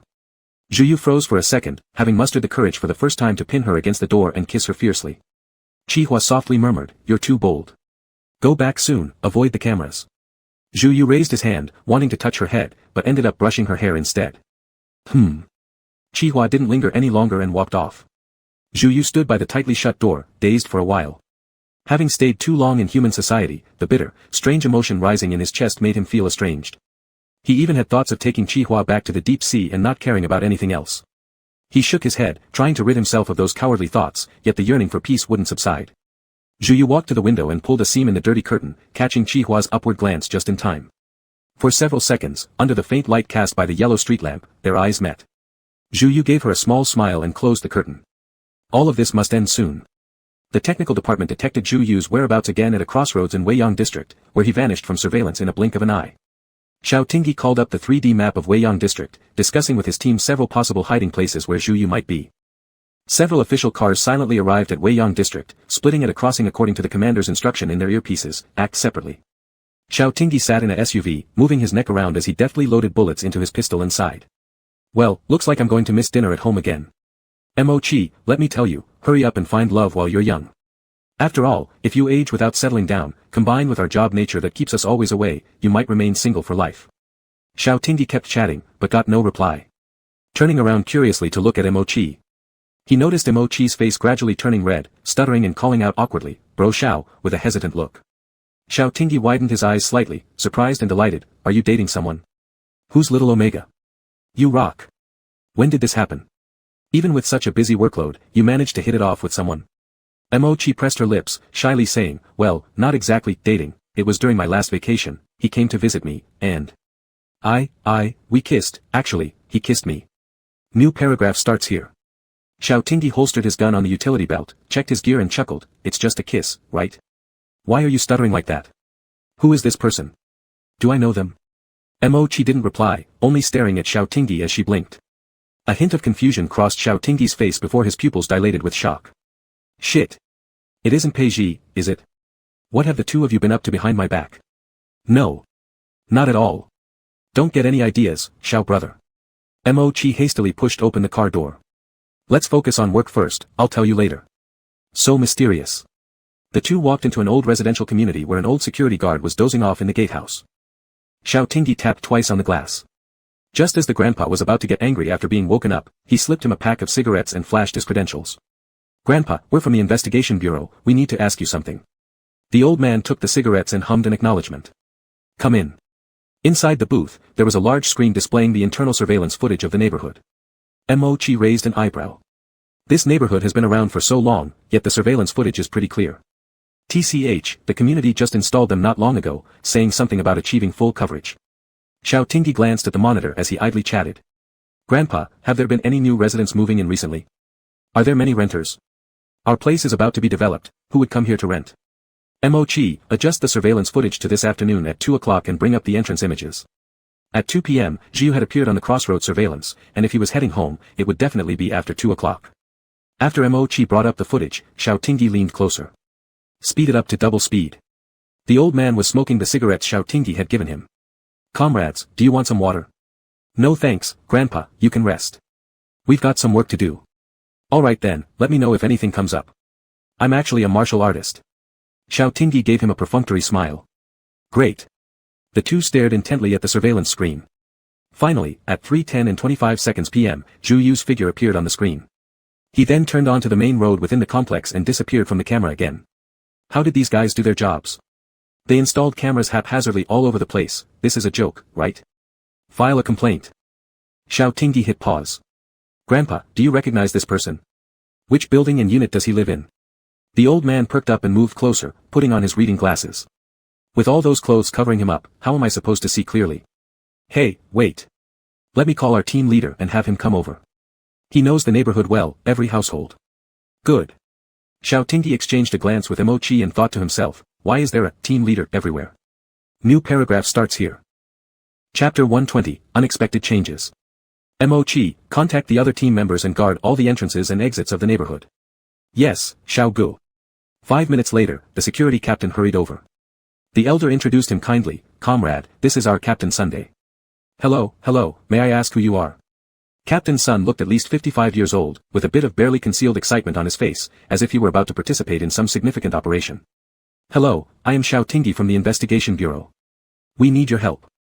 Captain Sun's eyes lit up, Comrade. Am I going to contribute to the country? What help can I offer? Do you have any impression of this person? Xiao Tingyi showed him Zhu Yu's picture. After carefully identifying it, Captain Sun slapped his thigh, I do. He moved here not long ago. It was me who registered him. Although our neighborhood is old, our security team is very responsible. The safety of residents depends on us, doesn't it? Good, good. Xiao Tingyi interrupted his passionate speech, then where does he live? Building number 9, Unit 3, Room 602. Comrade, I'll go with you, I have an electric baton. The captain waved his taser enthusiastically.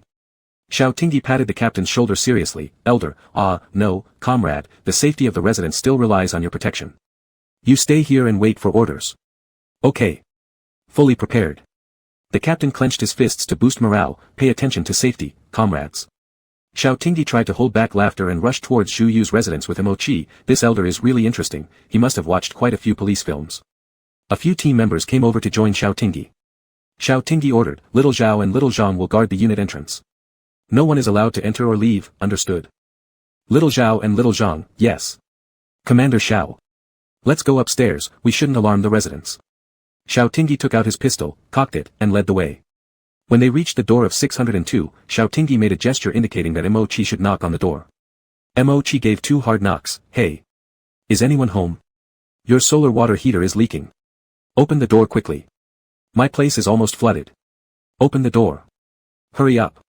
No one answered. Mo-Chi put his ear close to the big door and heard rapid footsteps, swiftly exchanging glances with Xiao Tingyi, exposed. Kick. Xiao Tingyi stepped back half a step quickly and kicked fiercely, causing pain in his ankle.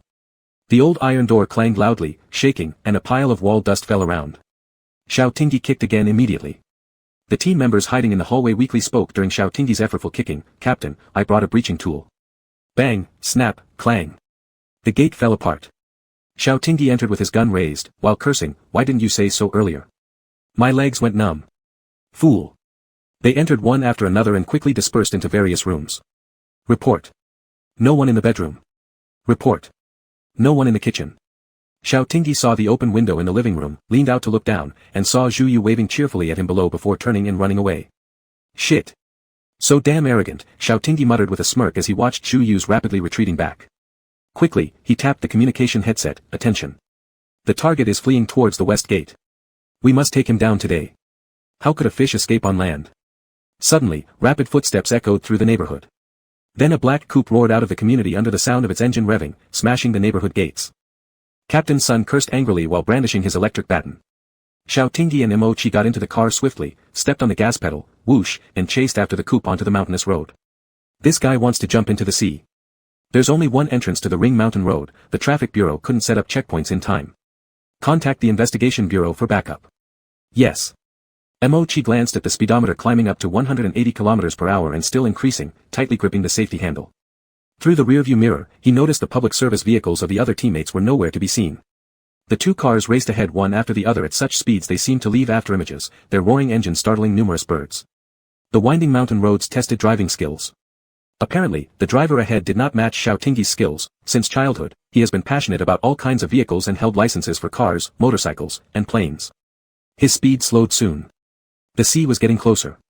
Just as Xiao Tingyi attempted to force the car to stop while taking a corner, Zhu Yu suddenly turned the wheel and drove down a small slope on the side.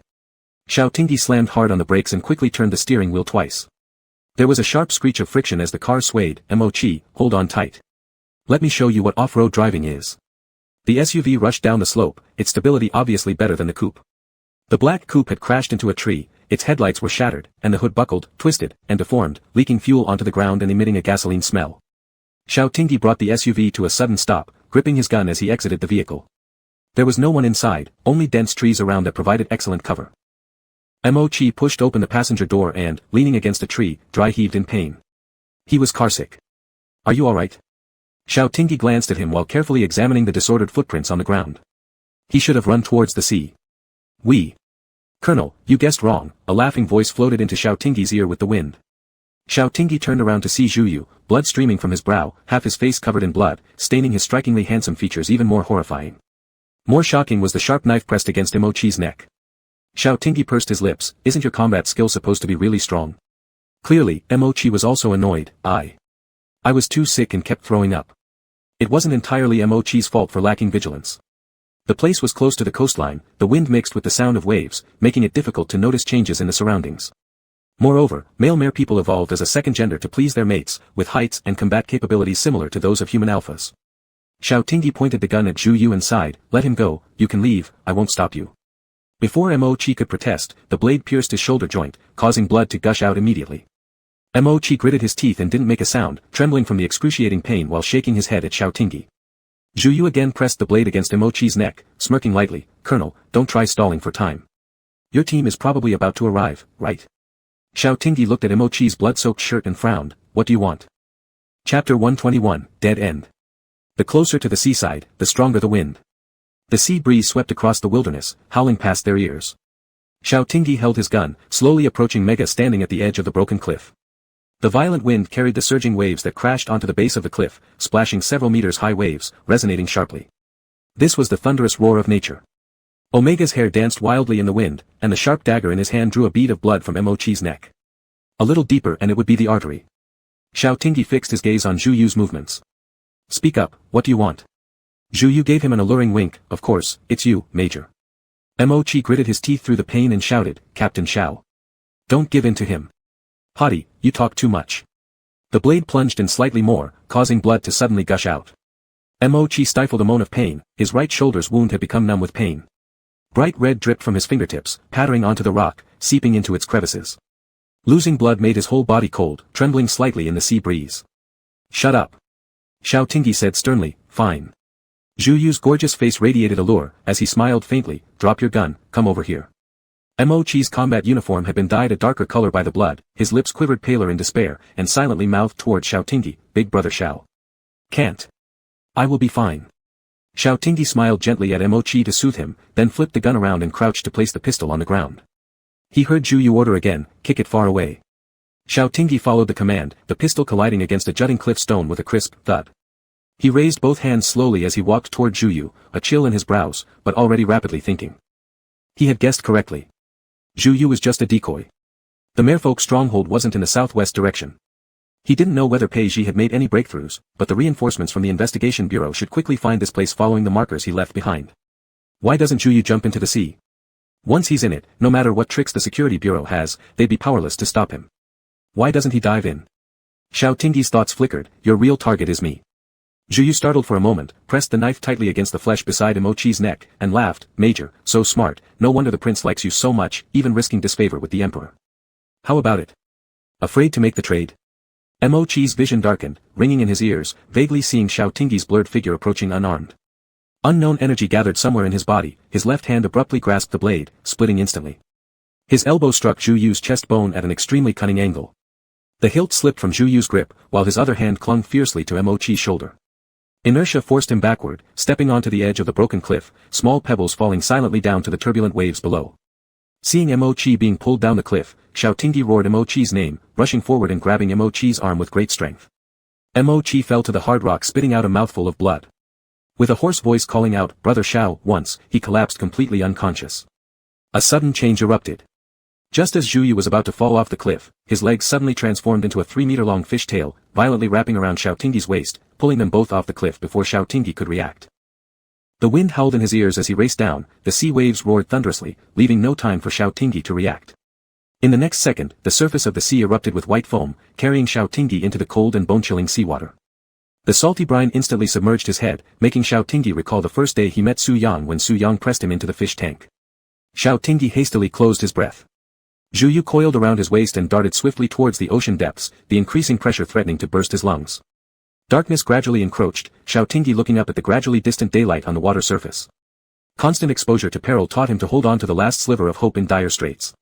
With his right hand trapped by the fish tail, he exerted every ounce of strength using his left hand to draw out the combat dagger tucked in his utility belt. His lungs couldn't bear the pressure anymore, seawater flooding his mouth and nose.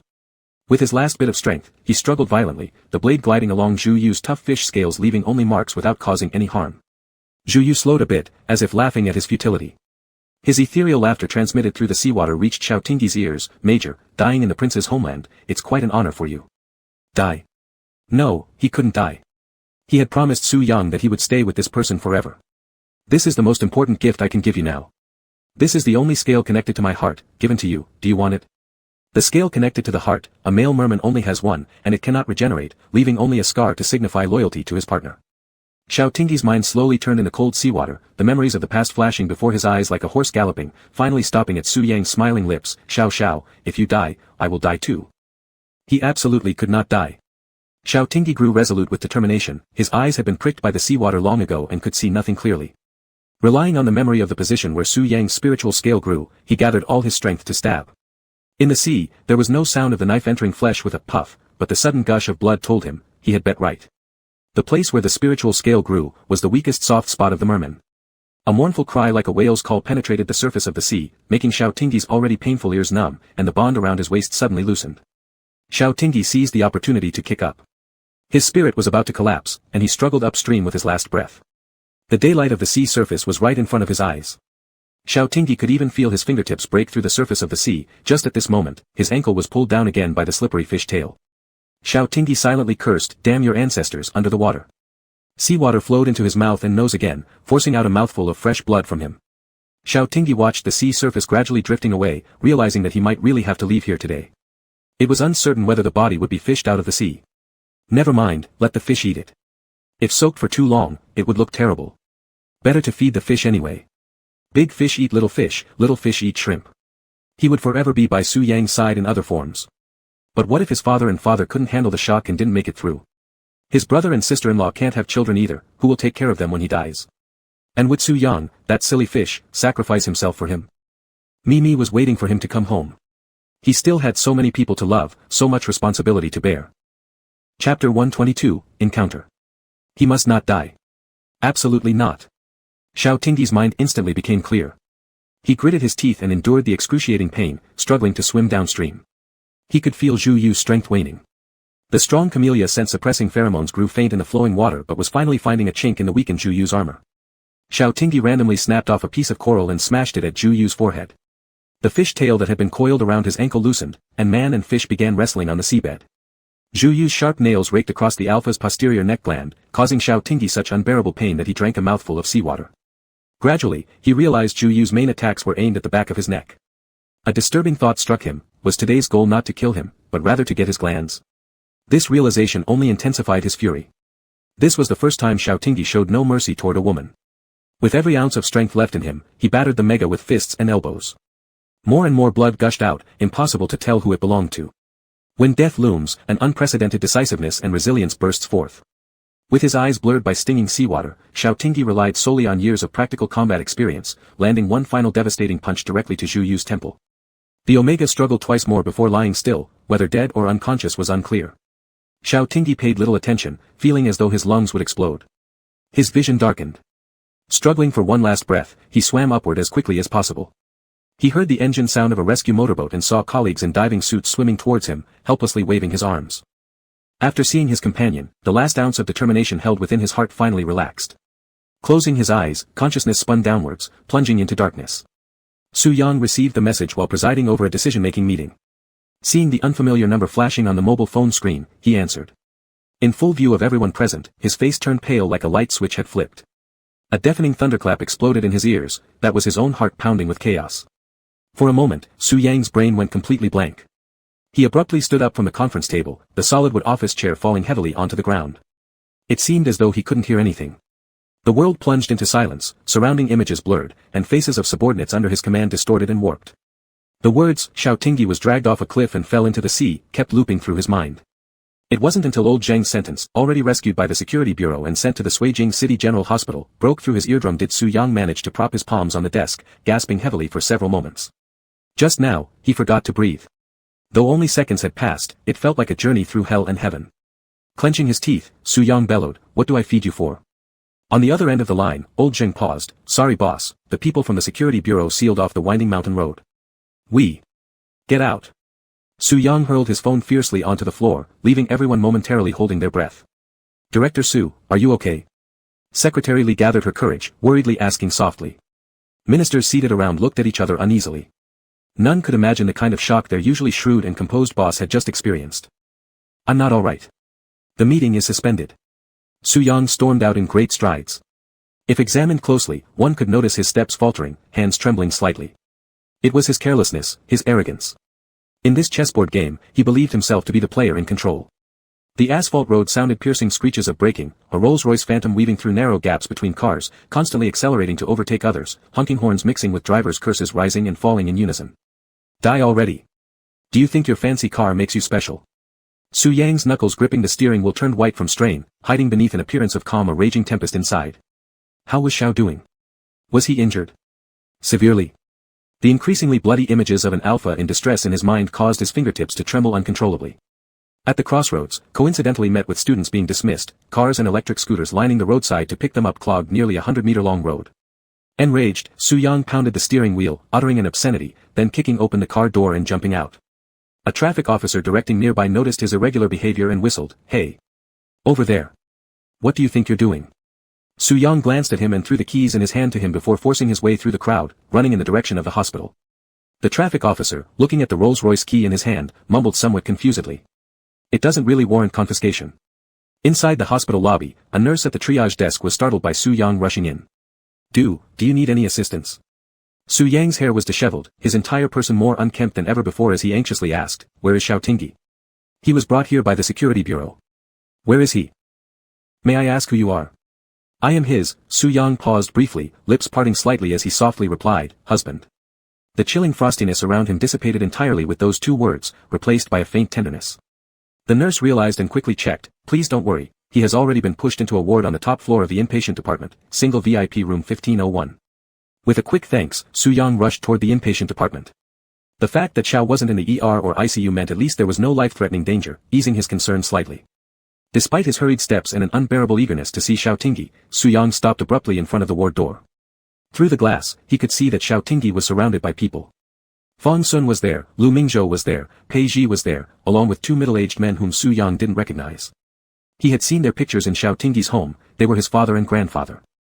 Su Yang felt as if his feet were weighted down with 1,000 pounds of lead, unable to take another step forward. His hand hovered over the doorknob, but he couldn't bring himself to grasp it. All of Xiao Tingyi's family and friends were gathered around, and Su Yang could clearly see their faces etched with worry and care. Though the single-patient ward was spacious, Su Yang couldn't find a place for himself within it. It was his clan that harmed Xiao Tingyi, it was him who brought disasters and dangers to Xiao Tingyi. Almost greedily, Su Yang stared through the crack at Xiao Tingyi's closed eyes, a deep sense of guilt and sorrow welling up in his heart as though it were being split open by a sharp axe, exposing a raw, helplessly beating heart. How could such an alpha, raised in love, have met someone like him? Quietly standing outside, Su Yang gazed in silently, his feelings mingled with guilt, sorrow, and a subtle, barely perceptible envy. Suddenly, an outcry erupted from inside the ward, "He's awake. Xiao, he is awake, quick, call the doctor." Hearing footsteps rushing towards the door, Su Yang hastily stepped aside into the corner of the staircase. He watched as doctors and nurses filed in one after another. After waking up, Xiao Tingyi only felt pain all over his body, especially his chest, it was so heavy that he could hardly breathe. Wearing an oxygen mask, he scanned everyone in the room with his gaze but didn't spot Su Yang, leaving him slightly disappointed. The last memories before losing consciousness came back sharply, and Xiao Tingyi anxiously inquired, "What about Imo-chi? How's Imo-chi?" "Calm down, keep your emotions stable," the doctor pushed him back onto the bed as he tried to sit up. Pei Ji quickly added, "He just came out of the emergency room and is under observation in the ICU. Luckily, the major arteries weren't cut, and he's still alive. Don't worry." Only then did Xiao Tingyi exhale in relief, "That's good, that's good." Looking at the worried faces around him, he gave a weak smile, "Why are you all here?" "I'm fine, just a minor injury." Fang Jing and Xiao Tong were filled with both tenderness and pride, yet overwhelmed by aftershocks of fear. Their generation had endured more life-and-death situations back in the day, earning every star and honor they bore on their shoulders with blood and countless brushes against death. Their determination to serve the empire without hesitation remained firm, but as parents, all they wished for now was their child's health and safety. Xiao Tingyi looked at Fang Sun and Pei Ji, exhaling warm air beneath the oxygen mask. Ji was merely bait to confuse the security bureau's investigation. "Did you catch him? Is he still alive?" The underwater conditions were complex, and divers searched for a long time but found no trace of him. Xiao Tingyi frowned, was he rescued, or carried away by the current? Fang Sun felt a sour ache that couldn't be put into words. As the director of the security bureau, he was accustomed to double insurance and dual plans. Negotiating an oral agreement with Su Yang was one option, while continuing the investigation was the other. He had sought a solution with minimal casualties that leaned toward peace, thus agreeing to Su Yang's plan. But these were 3,000 Ceylonese lives, he couldn't fully trust Su Yang, so the search efforts for Xiao Tingyi couldn't stop. Now, however, his own younger brother lay here, and he'd almost. A lump formed in Fang Sun's throat, and he leaned over to gently pat Xiao Tingyi's head, "Be a good boy and focus on recovering. Stop thinking about work. For a fleeting moment, Xiao Tingyi thought he caught a glimpse of his brother's reddened eyes. Before he could express his astonishment, Fang Sun had already walked aside, phone in hand, pretending to attend to work. Xiao Tingyi chuckled inwardly, believing this was just some trivial scratch. How could his brother possibly cry over such a small wound? It must be an illusion. His gaze fell on the ward door, and he lowered his eyelashes. Where was Su Yang? Hadn't anyone told him? Chapter 123, You, a fish, are smoking now. Su Yang leaned against the corner of the corridor, hearing hurried footsteps in the hallway. He turned and stopped a nurse who was about to fetch medicine. Excuse me, may I ask how Xiao Tingyi is doing? The nurse was startled for a moment, then sighed with relief. Are you here to visit him? The patient has woken up, go and ask him yourself. I'm busy right now. Before Su Yang could say anything else, the nurse rushed away. In the hospital, there was no shortage of footsteps. Su Yang hesitated where he stood. Xiao Tingyi was less than 5 meters away in his ward, yet Su Yang felt he should not be there. All the people around Xiao Tingyi loved him dearly, except for him. Even though he said he loved Xiao Tingyi, all he had done was hurt him. Warm light shone through the door of the ward while Su Yang hid in the dark stairwell where the sound-activated light had gone out. The light from outside flickered on his face through the small window, making it hard to discern his emotions. Should he go in? Should he enter? Should he disturb the warmth inside? Are you Su Yang? A strange male voice, filled with curiosity, entered Su Yang's ears, and immediately the sound-activated light turned on. Su Yang looked up and froze momentarily, subconsciously straightening his back. Fang Jing had silently appeared in front of Su Yang at some point. Although he had already retired, the sharp aura that years of life-and-death battles had forged had not been smoothed by peaceful times, subtly pressing down on Su Yang. This seemed far from the image of Xiao Tingyi's strict father-in-law that he spoke of. Su Yang felt nervous. Was this what TV dramas showed as meeting the parents? But the time and place didn't seem appropriate. Fang Jing descended 2 steps of the staircase and stared at Su Yang's face for several seconds. His gaze swept over Su Yang's red-rimmed eyes, crying alone in the hallway. Don't worry, Xiao, he will be fine. He's still alive and well. Su Yang lowered his head awkwardly, only to hear Fang Jing continue, I saw you earlier. Why don't you go in? Su Yang opened his mouth, unsure what to say. Fang Jing paused for a moment before suddenly slapping him on the forehead, is this child impolite? I'm Xiao Tingyi's father. Shouldn't you call me uncle? Call me uncle, and greet me properly. Su Yang's usually clear-headed brain was momentarily confused. He couldn't figure out why Fang Jing knew him or what he meant by all this. But before Fang Jing could slap him again, he quickly responded, Uncle, hello, uncle. Good boy, Fang Jing fumbled in his pocket, pulling out a 1 yuan coin, here, we have a custom to give a red envelope during the first meeting of a son-in-law-to-be. Although, well, Xiao he is an alpha after all. It's just a formality. A flash of bewilderment crossed Su Yang's eyes as he obediently cupped his hands to receive the coin, Fang Jing chuckled, do you think it's too little? No, not at all. Uncle, Su Yang stammered, pocketing the coin and swallowing hard, it's more than enough. Fang Jing smirked slightly, hey, do you have a cigarette? Still immersed in the word daughter-in-law, Su Yang was tasting its meaning when he wasn't expecting Fang Jing's topic change so quickly. Instinctively, he pulled out a pack of cigarettes and handed it over. Then his whole body stiffened, was Fang Jing testing him? Do they not like smoking daughters-in-law? But all Su Yang saw was Fang Jing tinkering with the cigarette box, they're pretty expensive, huh? I've heard you're the boss of White Whale Group. Su Yang pressed his lips together seriously, Uncle, I don't normally smoke, only occasionally when work pressure builds up. And I've never smoked in front of Xiao Xiao. As soon as Su Yang finished speaking, he saw Fang Jing take a cigarette from the pack and put it in his mouth, glancing meaningfully at him. Su Yang caught on and quickly dug out a lighter, holding it up to light his future father-in-law's cigarette. Fang Jing pushed open the small window at the staircase entrance and took a deep inhale, good smoke feels different indeed. Then next time, I'll buy a few packs for you. Ho ho. Don't, your dad-in-law will scold me if he sees, Fang Jing laughed, only taking 2 puffs before extinguishing the cigarette. Still need to follow my wife's words. Fang Jing patted Su Yang on the shoulder and, with obvious reluctance, tossed the stub into the trash bin, come on, Xiao he will be glad to see you. Su Yang was stunned for 2 seconds before hurrying to catch up. Inside the ward, it was lively. Xiao Dong sat beside the bed, tears streaming down her face as she looked at Xiao Tingyi, who had bandages wrapped from his neck downwards. Lu Mingzhou consoled her nearby, Fang Sun was peeling an apple, and Pei Ji was pouring water. After hearing the noise of the door opening, everyone turned their heads but showed no surprise. Only Pei Ji spoke up, why are you so late? After arriving at the hospital, he immediately sent a message to Su Yang, but was extremely dissatisfied when this guy took his time and didn't show up. As Tingting's gigu, informal word for in-laws, he was displeased. Xiao Tingyi lay on the hospital bed with an oxygen mask, 2 broken ribs making every slight movement painful. His view was completely obstructed, so he could only stretch his neck to see who was there. Who's here? Is it Su Yang? Upon hearing Xiao Tingyi calling his name, Su Yang rushed past greetings to Xiao Dong and others and hurried in 2 strides to Xiao Tingyi's bedside. Seeing the 4 needle on his hand and the bandages around his body, Su Yang's throat tightened, finding it hard to utter a word. Xiao Tingyi smiled under the oxygen mask, grabbing Su Yang's hand. "Don't cry. I can't move right now, or I'd reach out for little Pearl." Su Yang managed a strained smile that anyone could tell was actually him trying to hold back tears. His eyes brimmed with unmasked pain, his voice trembling as he spoke in a hoarse tone. "Does it hurt? It must be excruciating. It's just a small injury, though it looks bad." Xiao Tingyi laughed, revealing his 2 little tiger teeth, gently shaking Su Yang's cool hand. "Did I scare you?" Su Yang shook his head. "I'm sorry, it's all my fault." "It's not your fault. I've told you before, don't internalize others' mistakes, this isn't your fault." Xiao Tingyi squeezed Su Yang's palm. "All you need to do is care for me and stop apologizing." Cough. Xiao Dong still couldn't adapt to her son showing affection close by, clearing his throat. "Are you Su Yang?" "Yes, uncle." Su Yang stood up straight, regretting not letting Secretary Li come along to buy something. How else would he gain favor empty-handed? "Hello." Xiao Dong gave a kind smile, but before he could get a closer look at Su Yang, Fang Jing casually blocked his view, shaking his head silently. Suddenly, Xiao Dong frowned. "Fang Jing. Did you smoke again?" Standing nearby, Pei Ji felt if he heard any more, his career might be doomed. He hastily interrupted. "Uncle, Director Fang, Director Lu, I'll go check on Mo-chi. I'll leave first. Take care, Ting-Ting. I'll call later. Bye-bye." And he ran off like a flash. "No, dear," Fang Jing pointed at Su Yang suddenly, "your soon-to-be daughter-in-law offered me a cigarette, I had no choice but to take it, it is our first meeting after all." Su Yang. Seeing several glances from Fang Jing, Su Yang forced himself to nod, sweat nearly breaking out as he explained to Xiao Dong. "Uncle, I only occasionally have a cigarette, very rarely." Xiao Tingyi looked up at him, surprised. "You smoke too? You, a fish, are smoking now?" Su Yang solemnly said, "Very rarely, but starting today, I will quit." Chapter 124, Take good care of your wounds.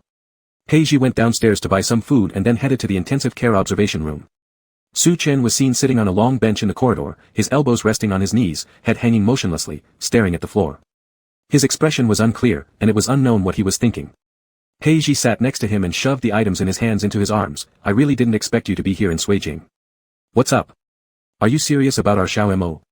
Su Chen slowly exhaled, rubbing his face, with a voice filled with barely concealed collapse. "Isn't your line of work too dangerous? He was so full of energy yesterday, and today he's lying there." 5 hours ago, Su Chen was eagerly awaiting Mo-chi's reply on the phone.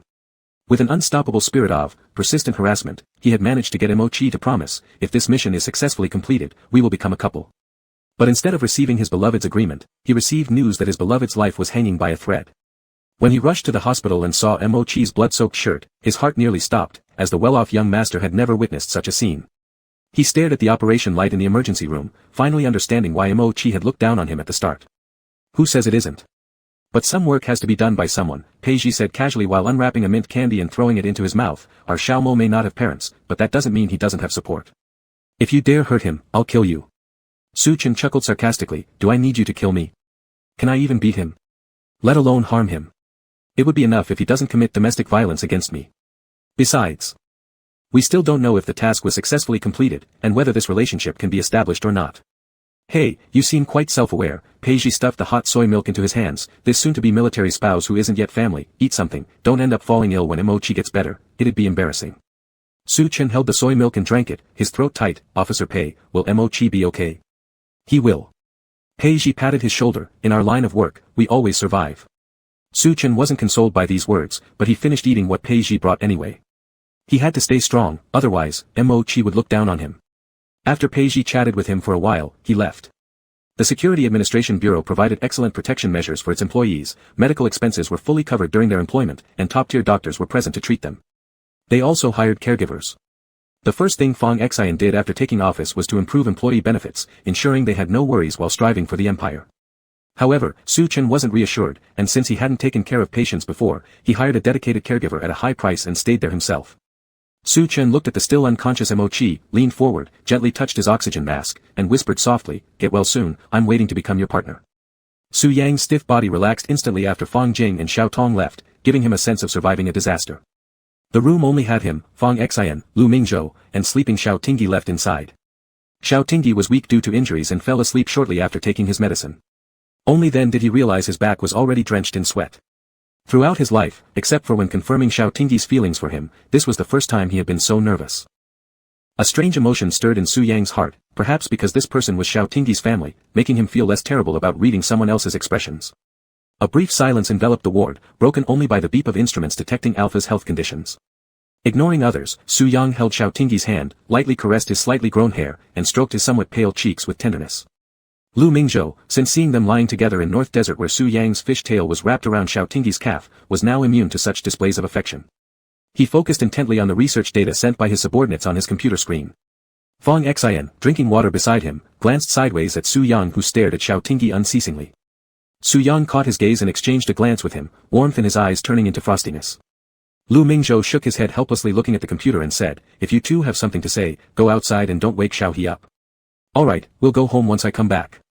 Fong Xian gently patted Lu Mingzhou's shoulder to calm him, got up, and walked towards the ward door. Su Yang tucked Xiao Tingyi's uninjured hand under the soft blanket and followed directly. The ward door closed with a click. Lu Mingzhou glanced at the tightly closed door and raised an eyebrow. "Hey kid, you're awake but not speaking. Eavesdropping?" Xiao Tingyi moved his lips slightly. "Sister-in-law, what could they be hiding from me?" Lu Mingzhou poured a cup of warm water and helped Xiao Tingyi take a sip. "It's nothing bad in any case. You don't need to know everything so clearly. Just rest well. With your injury this time, how many people have been worried?" Xiao Tingyi blinked. "Alright, but I'm still curious." Lu Mingzhou smiled. "Then you ask Su Yang. If you ask him, he should tell you the truth."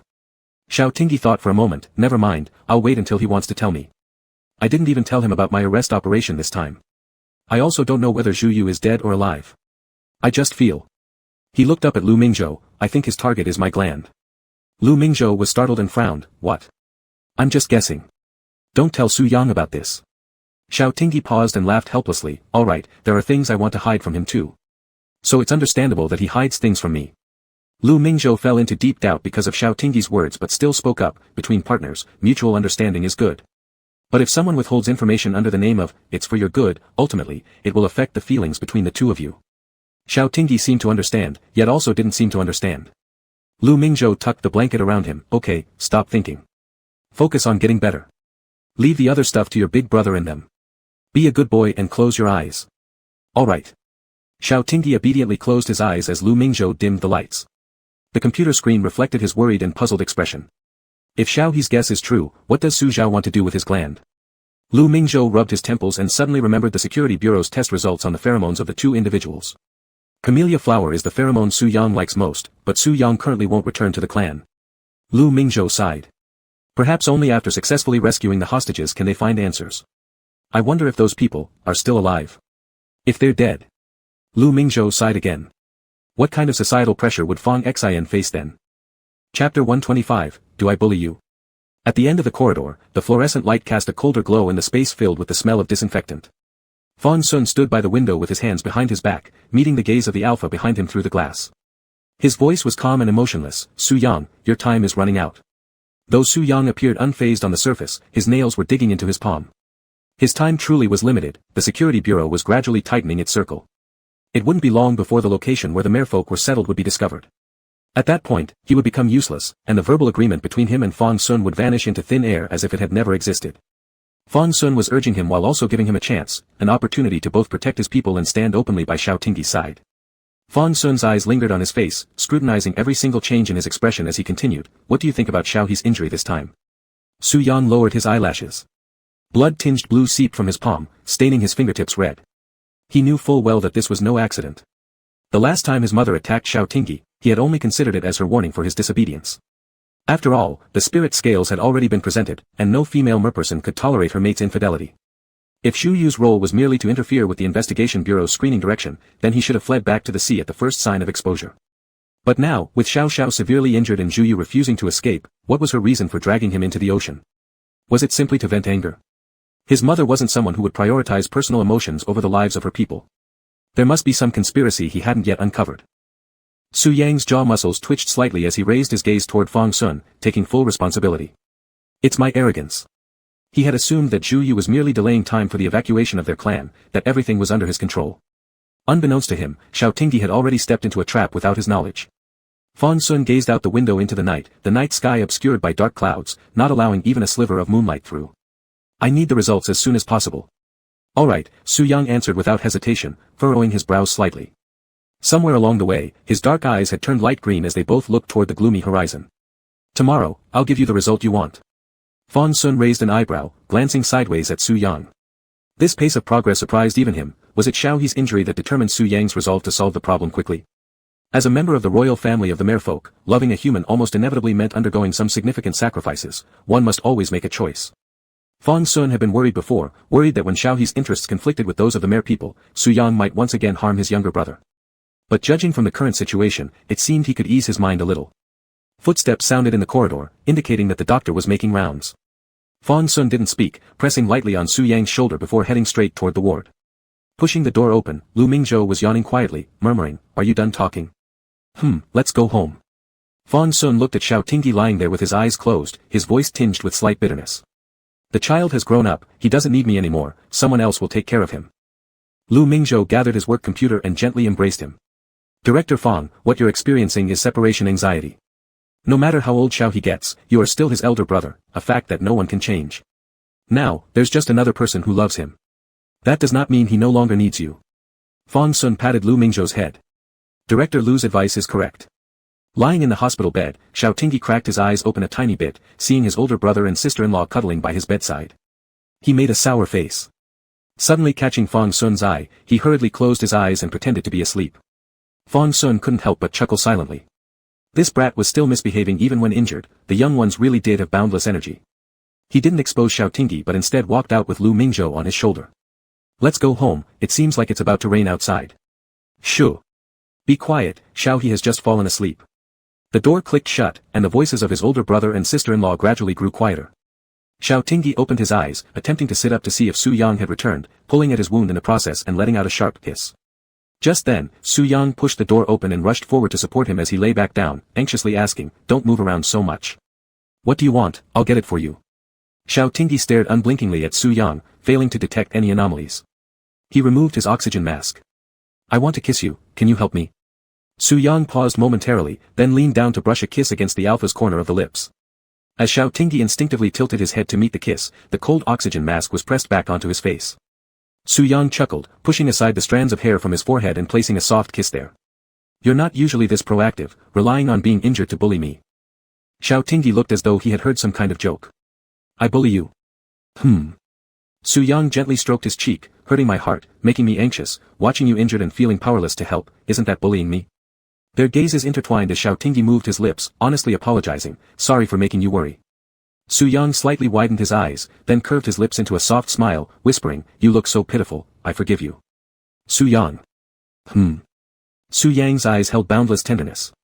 "I need to use the restroom, to relieve myself." "All right."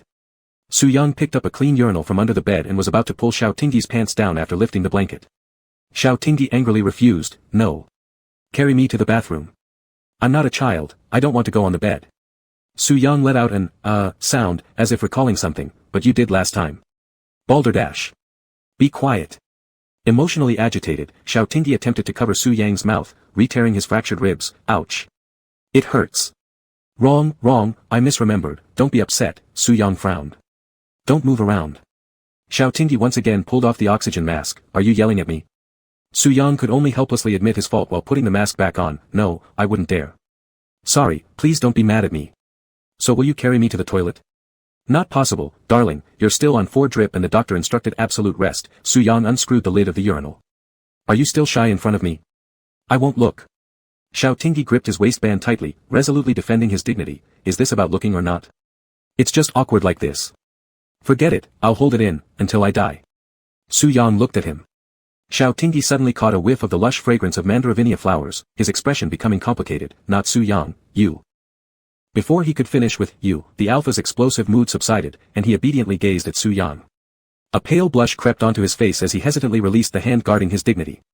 Su Yang patted his head, "That's a good boy." And with that, he lifted the covers. The alpha's dignity completely flowed into the urinal. Su Yang showed no trace of disgust, carrying the urinal to the bathroom to empty and clean it. When he returned, Xiao Tingyi had burrowed his head into the blankets, leaving only a pair of eyes visible. Seeing Su Yang come back, he shyly turned away, his ears flushed red. "So cute." Su Yang's gaze brimmed with tenderness as he leaned over and kissed Xiao Tingyi's delicate eyelids, softly saying, "Once your body recovers, your husband will reward you, okay?" Xiao Tingyi shyly nodded, "Okay. Do you love your husband?" "Yes." "Whom do you love?" "I love my husband." Even though he knew it was during a hypnotic state where his words were instinctively meant to please the hypnotizer, Su Yang was still in a great mood. Because he knew that even when fully conscious, the alpha still loved him, of this, he was incredibly sure. Ding, Su Yang snapped his fingers near Xiao Tingyi's ear. The alpha's eyes refocused, slowly realizing what Su Yang had done under hypnosis, ready to scold him. Then Su Yang asked, "Xiao Xiao, do you love me?" All those angry words disappeared without a trace. As an excellent alpha, when asked such a question by a lover, one must immediately respond regardless of whether they are arguing or not, without ignoring the other. "Of course I do. But, are you even human? Hypnotizing me to relieve myself, is that something anyone would do?" Su Yang truthfully replied, "I am not human anyway." Xiao Tingyi choked, Fine, you win." Chapter 126, Choice. Nanjiao Estate, Underground Ocean Mini Ecosystem Room. The faint sound of footsteps woke the blue merman sleeping on the coral. His growth rate was very fast, and now he had the appearance of a teenager. However, his water blue eyes remained as innocent and harmless as ever, without any trace of being tainted. Lu Nan lay at the edge of the fish tank, his blue fish tail swaying in the current, looking up at the man in a white coat before him. "Uncle Zhuoguang, do I have to get another injection? It really hurts." Zhuoguang took out the syringe and drew the transparent liquid from the glass bottle into it. "This is the last time, Nan will soon be grown up." Lu Nan's eyes lit up. "Really? When I grow up, can I go out and play? Can I see the real ocean?" Zhuoguang looked at him and smiled gently. "If you cry later when you want to go out, don't come crying to me." "I won't." Lu Nan bravely stretched out his arm dotted with needle marks, closing his eyes and raising his head. "Come on. Do it quickly." A flash of sympathy crossed Zhuoguang's eyes. This little guy Lu Nan, who carried human genes, did he even have the ability to survive in the deep sea? As the transparent liquid was injected, Lu Nan felt a pricking sensation all over his blood.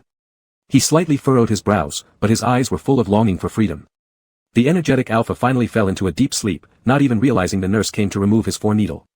His restless movements had bruised the back of his hand a little where the indwelling needle was inserted. Su Yang tenderly rubbed it. The lights in the ward were dimmed somewhat. Su Yang didn't lie down to sleep on the accompanying bed next to him, instead, he sat by the bedside, gazing at the serene face of the alpha only when he slept. His phone vibrated in his pocket. Su Yang picked it up and glanced at it. It was an advertisement push notification from some app. He was about to put it back when he suddenly remembered something and clicked into the hidden space tracking software. The red dot inside was positioned at Suijing City General Hospital, but its movement trajectory had avoided Xiao Tingyi's recent arrest route. Instead, it showed a prolonged stay at the Security Administration Bureau. Su Yang gazed at the sleeping alpha, laughing helplessly as he kissed Xiao Tingyi's fingers. No wonder he hadn't received a reminder that the alpha had left a 10-kilometer range. And with nothing usually happening, old Zheng wasn't allowed to contact him either. Su Yang sighed. It seemed Xiao Xiao had always known, everything he heard and saw was within Xiao Xiao's tolerance. My wife is too smart. Su Yang held Xiao Tingyi's hand, sitting there, lost track of how long he had been sitting until the pitch-black night outside turned grey-blue. Only then did he realize his neck and shoulders had stiffened due to maintaining the same position for too long. There were two soft knocks on the ward door. Secretary Li entered quietly, followed by an ordinary-looking yet apparently honest beta caretaker. Su Yang raised his hand signaling them to keep quiet. He bent down, leaving a lingering, gentle kiss on Xiao Tingyi's forehead. He carefully placed the hand clutching the edge of his shirt under the blanket and tucked him in well. Then he stood up and walked towards the door, Secretary Li immediately following. I'm stepping out to handle some things. Take good care of Xiao Xiao for me. When he wakes up, tell him that the company is busy, but I'll be back soon. Secretary Li nodded and handed over a black umbrella. Understood, boss. It's raining outside, please take care. Su Yang accepted the umbrella and turned to leave. Secretary Li's gaze followed his figure, detecting a touch of finality. Before he could reflect further on the source of this finality, Su Yang had already disappeared at the end of the corridor. Su Yang exited the hospital ward building, watching the endless rain turn the city dark. A shallow layer of water accumulated on the ground. The splashing water drops soaked the cuffs of his pants. A breeze carrying the earthy smell and the faint fragrance of green grass blew by. Su Yang looked at the cypress trees washed green and walked into the rain under the black umbrella. His silhouette gradually merged into the pre-dawn gray-blue sky before sunrise. Outside the hospital, a black business car was parked by the roadside. As soon as Su Yang appeared, someone immediately opened the car door. The person had a terrifying scar on their face. Su Yang cast a cold, indifferent glance at him, the overwhelming presence of a top-tier alpha following, the air filling with the suppressive aura of Mandrake making his knees buckle as he knelt in a puddle. Su Yang bent down and got into the car, not even sparing him a glance. A.K knew the boss was angry they hadn't properly protected Xiaotingi. It was his group that had trailed behind that day. Old Jing closed the car door for Su Yang personally, casting a glance downwards at A.K, gesturing for him to rise and get in the car.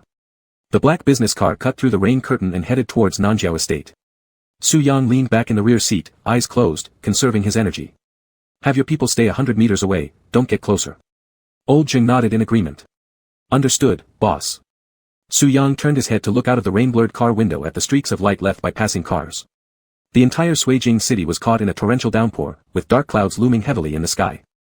Su Yang was well aware that he was heading down a path of no return, uncertain of what awaited him ahead. This path he had to take, even if it was filled with knives, he would tread to find a way back to Xiaotingi. Perhaps starting from today, he would truly be called a traitor.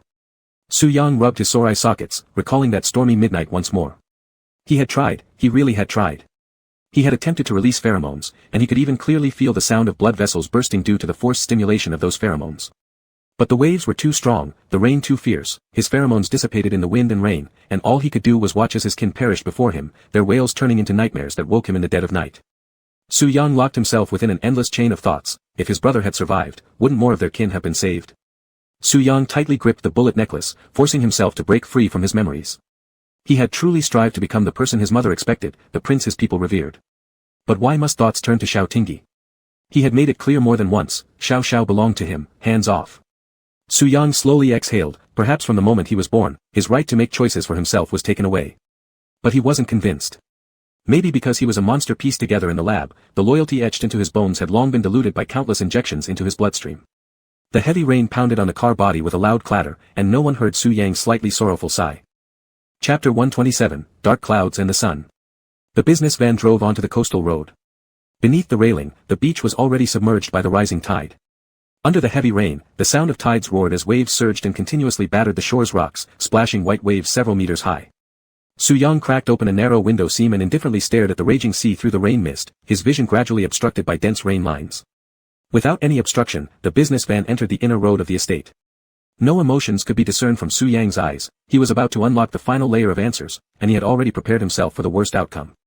He was willing to accept all punishments, ready to pave the path of suffering towards his future with Xiaotingi. Old Jing opened the car door for him, and Su Yang bent down to step out.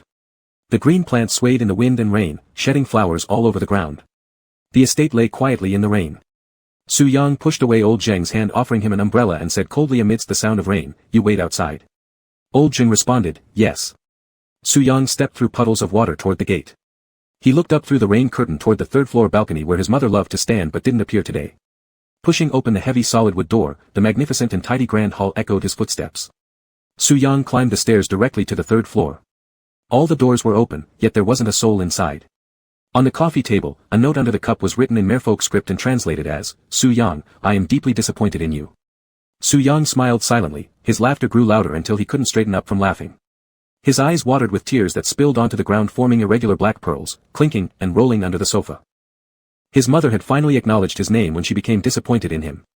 Could he own his own name only when he stopped doing things for the clan? An undeniable sorrow welled up within Su Yang.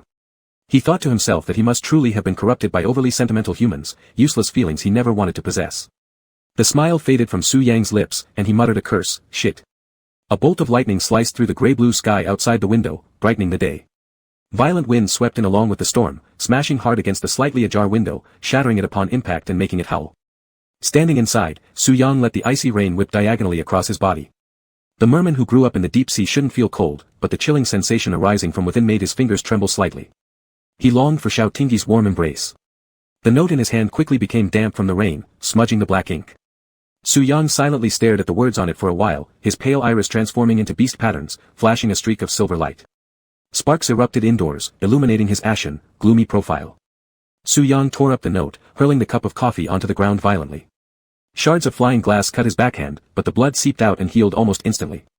Su Yang nodded, muttering, "It's fine, really fine." This was the result he desired, the tribe evacuated safely without spilling blood, fulfilling his promise to Fong Sun. What he failed to do 3 years ago, he managed to achieve today. Though no one knew about it, even if his clansmen saw him as a traitor. Fine enough, at least, there wouldn't be fresh blood staining his nightmares.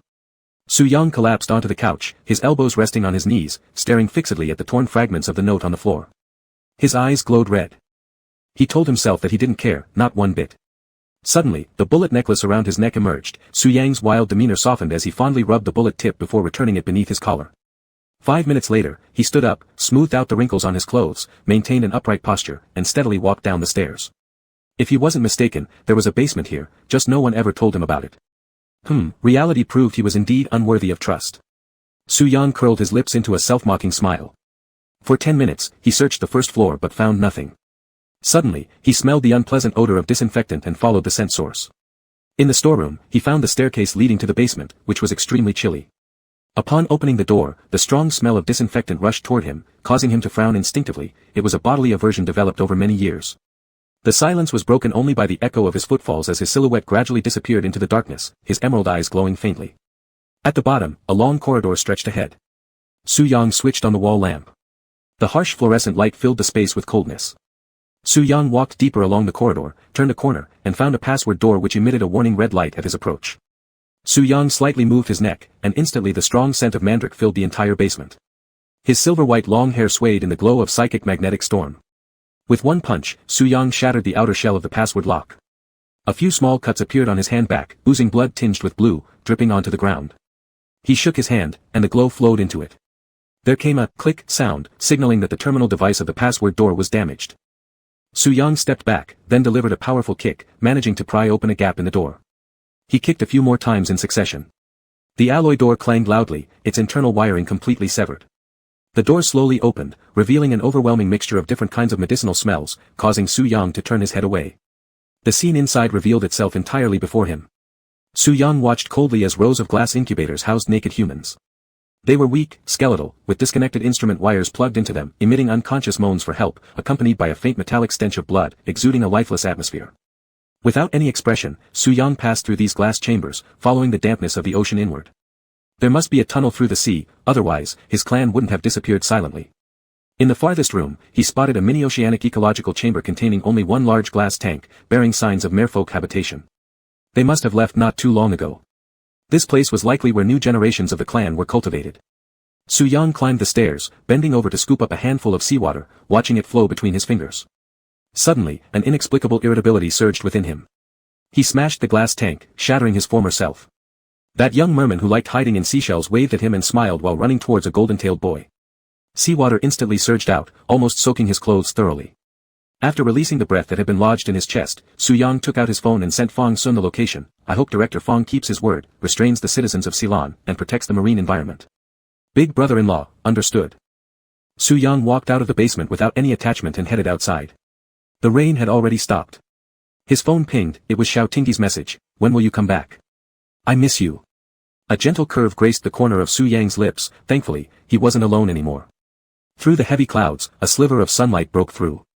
Su Yang got back into the car and ordered, tell your people to withdraw. Old Jing nodded, all right, boss. The business van sped down the asphalt road and narrowly missed passing dozens of vehicles with the FNS Bureau emblems and ambulances without sirens at the end of the coastal highway. Chapter 128, A Husband Who Fears His Wife. Baby, I miss you too. I'll be back soon, come and give me a hug. Xiao Tingyi looked at Su Yang's immediate reply to the message, and the intense unease in his heart finally dispersed. A smile spread across his somewhat pale lips. All right, our little princess will get kisses, hugs, and being carried high. Xiao Tingyi put down his phone and had the nurse adjust his hospital bed higher. He sat up, ate breakfast, and turned towards Secretary Li. Secretary Li, don't you have to go to work at the company? Secretary Li maintained an official smile. Mr. Xiao, before Ms. Su comes back, I'll stay with you. If you need anything, just let me know. Xiao Tingyi suddenly realized something and said, then hesitated saying, Su. He couldn't expose Su Yang's name but also didn't want to refer to her as Su Xian. Xiao Tingyi pursed his lips, it seems my wife trusts you. This is all part of my job. Wife. So it seemed that all the rumors in the company were true. Secretary Li's gaze toward Xiao Tingyi held a bit more admiration. Truly deserving to be the lieutenant from the investigation bureau. Xiao Tingyi didn't pick up on the underlying meaning and slowly moved off the bed while the nurse came forward to help him, but he waved him off, I'm fine. It's my ribs, not my legs that are injured. I'll just go use the restroom. Despite Xiao Tingyi's assurance, the dedicated nurse still followed closely behind him, fearing he might fall. In the end, he was left standing guard outside the bathroom door. Xiao Tingyi glanced at the urinal drying on the windowsill out of the corner of his eye, his face reddening slightly. Even though he didn't remember what happened during his hypnosis, he could imagine the scenario. Every time he thought about Su Yang holding him while also managing the pot, his whole body became uncomfortable, filled with embarrassment. What a shameful ordeal this has been. After leaving the bathroom, Xiao Tingyi went to the ICU ward under the accompaniment of Secretary Li and the nurse, worried about how Mo-chi was doing.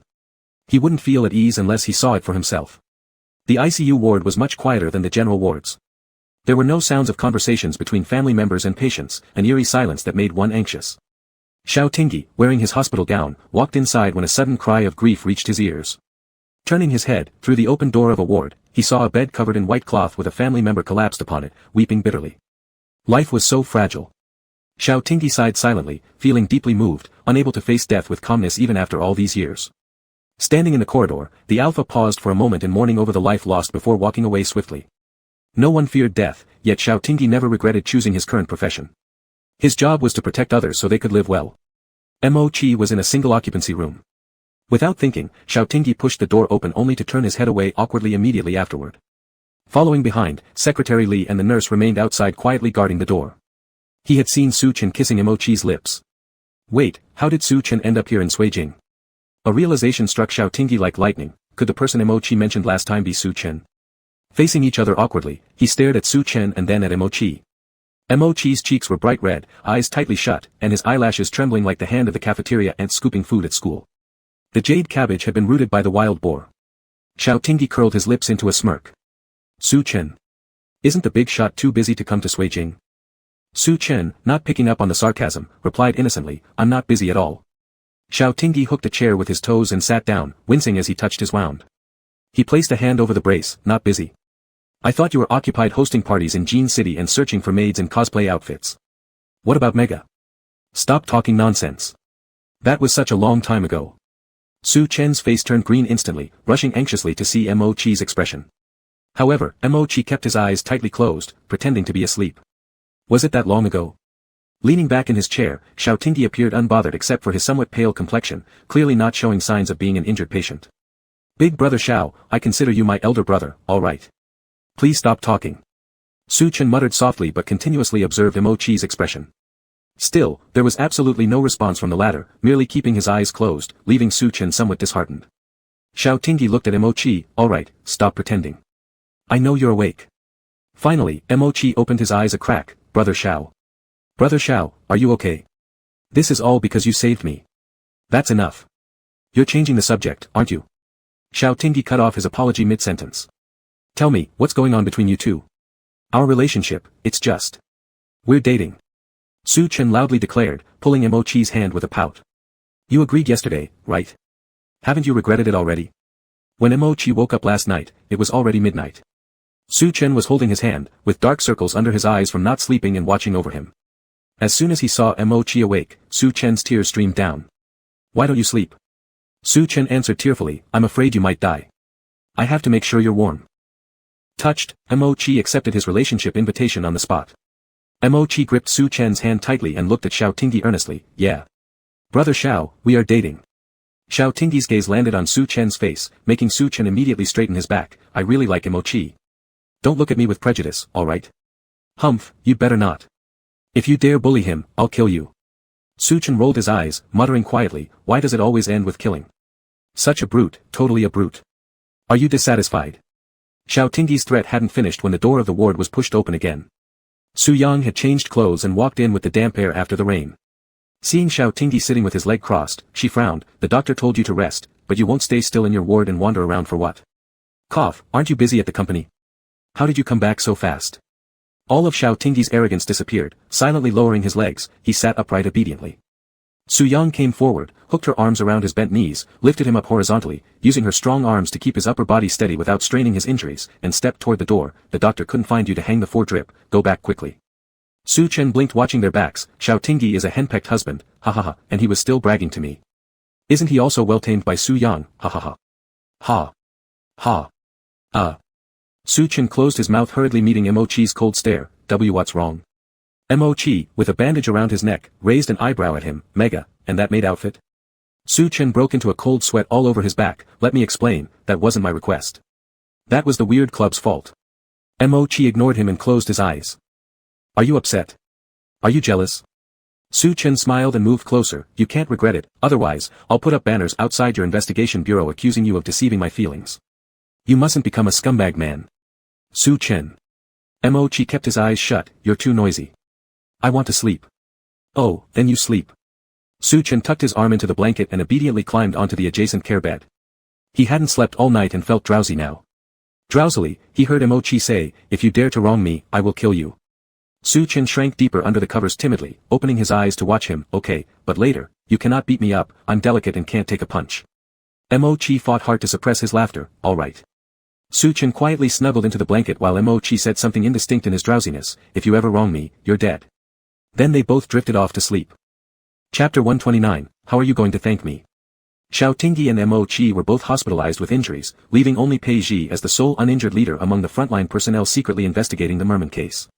Not only did he have to coordinate work with the search department and deal with journalists, but there was also a report of tens of thousands of words waiting to be written, keeping him incredibly busy. He relied on concentrated coffee just to stay upright. He felt like he was being marinated in coffee, bitter though not as bitter as his life. In contrast to Pei Zhi's miserable life, Xiao Tingyi's recovery period over the last half-month was quite luxurious, all thanks to Su Yang's care. 3 professional nutritionists made meals every day, and at night Su Yang continuously released mandala-soothing pheromones, making him feel like his skin had become much softer and more radiant, white with a rosy glow. Xiao Tingyi blinked and looked at the noticeably weathered Pei Zhi, handing him a fruit platter that Su Yang had just cut up. With compassion, he said, Pei, I think you're about to dry up. Quickly replenish some vitamins. Pei Zhi ate the entire fruit platter under Su Yang's sharp gaze and lamented, I really want to quit and go home to inherit the family business. Hard work, Xiao Tingyi handed him another box of yogurt. Tell me quickly, how did you find the merman stronghold? Was there a conflict? Pei Zhi glanced at Su Yang and raised an eyebrow, who knows? Director Fong directly sent us the coordinates, and when we got there, the merfolk had already retreated. Speaking of this, Pei Zhi's eyes showed an expression of reluctance. The scene from the basement of the South Suburban estate seemed engraved in his brain. The humans lying in the glass tanks, labeled with batch numbers, one of which, the 002 batch, was connected by a tube akin to an umbilical cord to a cylindrical incubator on the other end. The incubator was empty, leaving the human with just their last breath. As humans standing at the top of the food chain and S-level alpha born with a silver spoon, Lord Pei, who enjoyed invisible privileges and lived a life admired by all, never thought humans would lose their human rights and dignity, lying in a cold laboratory.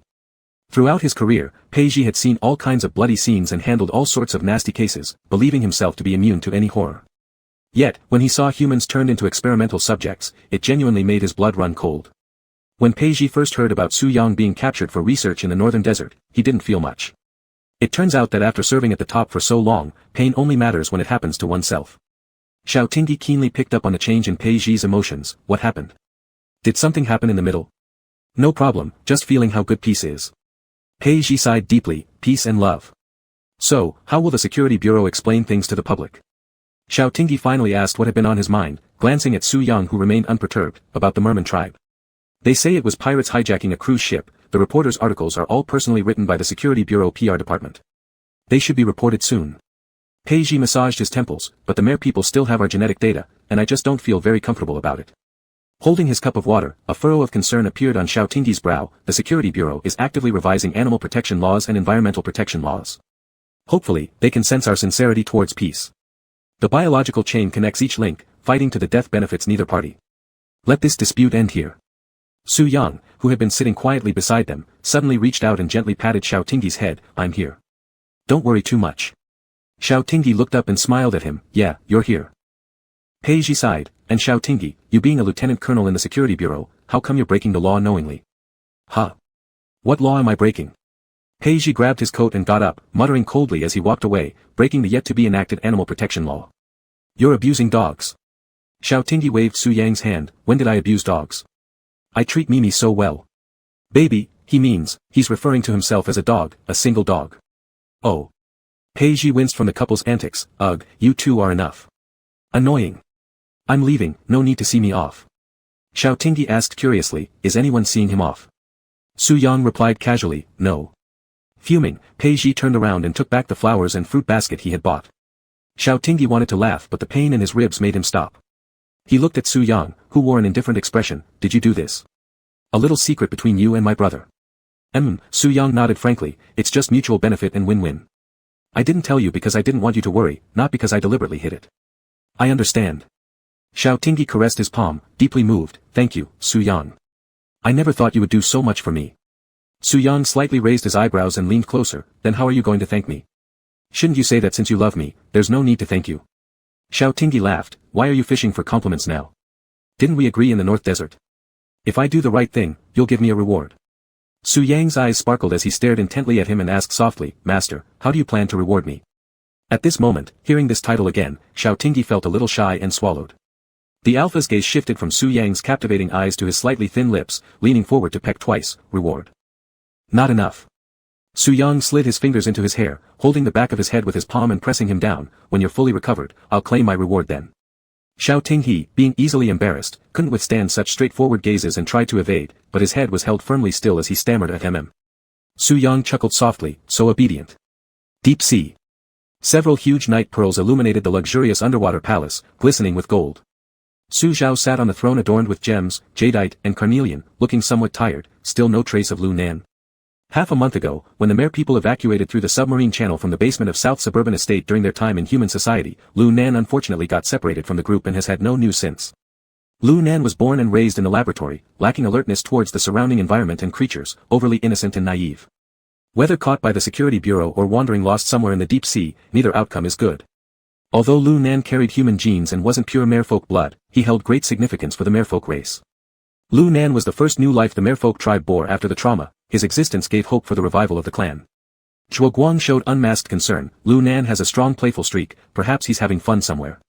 The clan is investigating his whereabouts. Please, your majesty, take care of yourself. Su Zhao massaged his temples and looked at the pale, weak Omega beside him. Zhu Yu, how is your body recovering? Zhu Yu bowed his head, somewhat guiltily. Thank you for your concern, your majesty. I'm much better, but failed to bring Xiao Tingyi back. It's my incompetence. Su Zhao waved a hand and said, you delayed the investigation bureau long enough to create the best timing for the breeding of new lives for our clan. You've done your best. Zhu Yu opened his mouth and couldn't help asking, Your Majesty, are you truly planning to place the responsibility of cultivating the next queen on Xiao Tingyi? Although our gene editing cultivation technology has made progress that can extend life, Xiao Tingyi is still only a human. Chapter 130 Slowly, it can work. Zhu Yu couldn't hide his concerns. Your Majesty, those not of our kind must have different hearts. Su Zhao gave Zhuo Guang a glance, and Zhuo Guang understandingly explained, based on our current human gene combination cultivation project, there are serious rejection reactions between humans and merfolk. This is why so many culture dishes were consumed in the early stages, resulting only in Lu Nan's birth. According to the blood report collected from Prince's home last time, Xiao Tingyi differs from normal human culture dishes. His pheromones and DNA structure can highly fuse with Prince Su Sun's, providing an excellent breeding condition for the embryo. Due to Prince's special chromosomes, we don't need to use Xiao Tingyi as a culture dish. As long as he provides sufficient glandular fluid, based on our present cultivation technology, we can successfully cultivate a merfolk embryo. In theory, after gene editing, she can perfectly inherit Prince Su Sun's abilities. Qihua asked, but Xiao Tingyi has a special status. If he goes missing or something happens to him, agency, won't just sit by quietly. Moreover, this also requires Princess Su Sun's cooperation. Su Zhao opened his mouth faintly. He will return, even if it's for Xiao Tingyi. Zhu Yu wanted to say more, but Qihua shook his head at him signaling to keep quiet. The two returned to their living quarters. Zhu Yu frowned deeply. I've interacted more with Xiao Tingyi. He isn't that easy to deal with. I feel that he holds no ill feelings toward us, and behind him is the Ang. Qihua sighed. The princess is your majesty's best creation. Naturally, his majesty doesn't want to see her genes fall into decline. Zhu Yu poked the nearby jellyfish lamp. If Xiao Tingyi was a mega, things wouldn't be this complicated. Just the princess could make him produce a bunch. I always feel his majesty is pushing the princess further away. Qihua looked down at the wound near where his spirit scales grew, which had yet to heal. Does his majesty harbor any personal feelings? And all we can do is follow orders. Qihua, don't you think his majesty is a bit obsessive? Speak carefully. Zhu Yu gazed at the distant fish school and sighed softly, muttering, perhaps it's been too long since I left the sea, interacting too much with humans. It feels like I'm having a lot of emotions I never used to have. Like what? Like. Zhu Yu smiled, I'm feeling a little tired of this life of constant retaliation. I just want to live peacefully with you. Zhu Yu looked at Qihua, waiting for a scolding. But Qihua just stared back at him, saying nothing. Su Jing reported the latest development. Under relentless tracking by Ang, progress was made regarding the dramatic crew's disappearance case. According to Chief Officer Pei Ji, the incident was orchestrated by Mozai Sea pirates. Xiao Tingyi leaned on his hospital bed, listening to Su Jing evening news. A heavy mass of damp cotton clogged his heart, feeling sour and swollen, uneasy. 3 years ago, human poachers killed over 1,000 merfolk. 3 years later, innocent blood paid the price. Hatred leads to new hatred, the end of blood still remained strikingly red. Xiao Tingyi couldn't help but sigh. Su Yang took the remote control from his hand and switched to the children's channel. It's settled already, overthinking won't help. Whose little fish talks so well, using idioms already. Su Yang smirked slightly, inserting a piece of peach into Xiao Tingyi's mouth. Yours. Xiao Tingyi chuckled and pinched his cheeks. Anyway, this matter is considered to be finished. Su Yang squeezed onto the same hospital bed with him, holding him close while watching TV. In the angle Xiao Tingyi couldn't see, Su Yang's brows carried a shadowy look, a dark cloud loomed over his heart heavily pressing. Is it really finished? What is Zhu Yu's reasoning for dragging Xiao Xiao into danger? Has mother targeted Xiao Xiao? He didn't have the answers. Su Yang intensely disliked the situation developing out of his control, a hint of gloomy fierceness showing in his eyes. What are you thinking about? Xiao Tingyi suddenly broke out and interrupted his thoughts. Su Yang lowered his eyes, pinching Xiao Tingyi's chin and moved it around. I'm thinking when we can do star. Xiao Tingyi scratched his cheek uncomfortably, quietly speaking under his breath while Su Yang was captivated by the red pig on the screen. Actually, right now can work. Su Yang froze for a moment, delight exploding like fireworks within his veins. Just as he was about to act, he paused again, shaking his head. No, you're still injured. Xiao Tingyi pressed his lips tightly together and muttered softly, slowly, it can work. Su Yang's Adam's apple moved as he swallowed and refused. Still not. The doctor said you need to rest. You. Xiao Tingyi was somewhat upset, sliding under the blanket to cover his burning cheeks. This was his rare initiative moment, yet it got rejected. How frustrating. Su Yang slid in after him under the blanket and poked Xiao Tingyi's shoulder, quietly asking, are you craving? Just bear with it.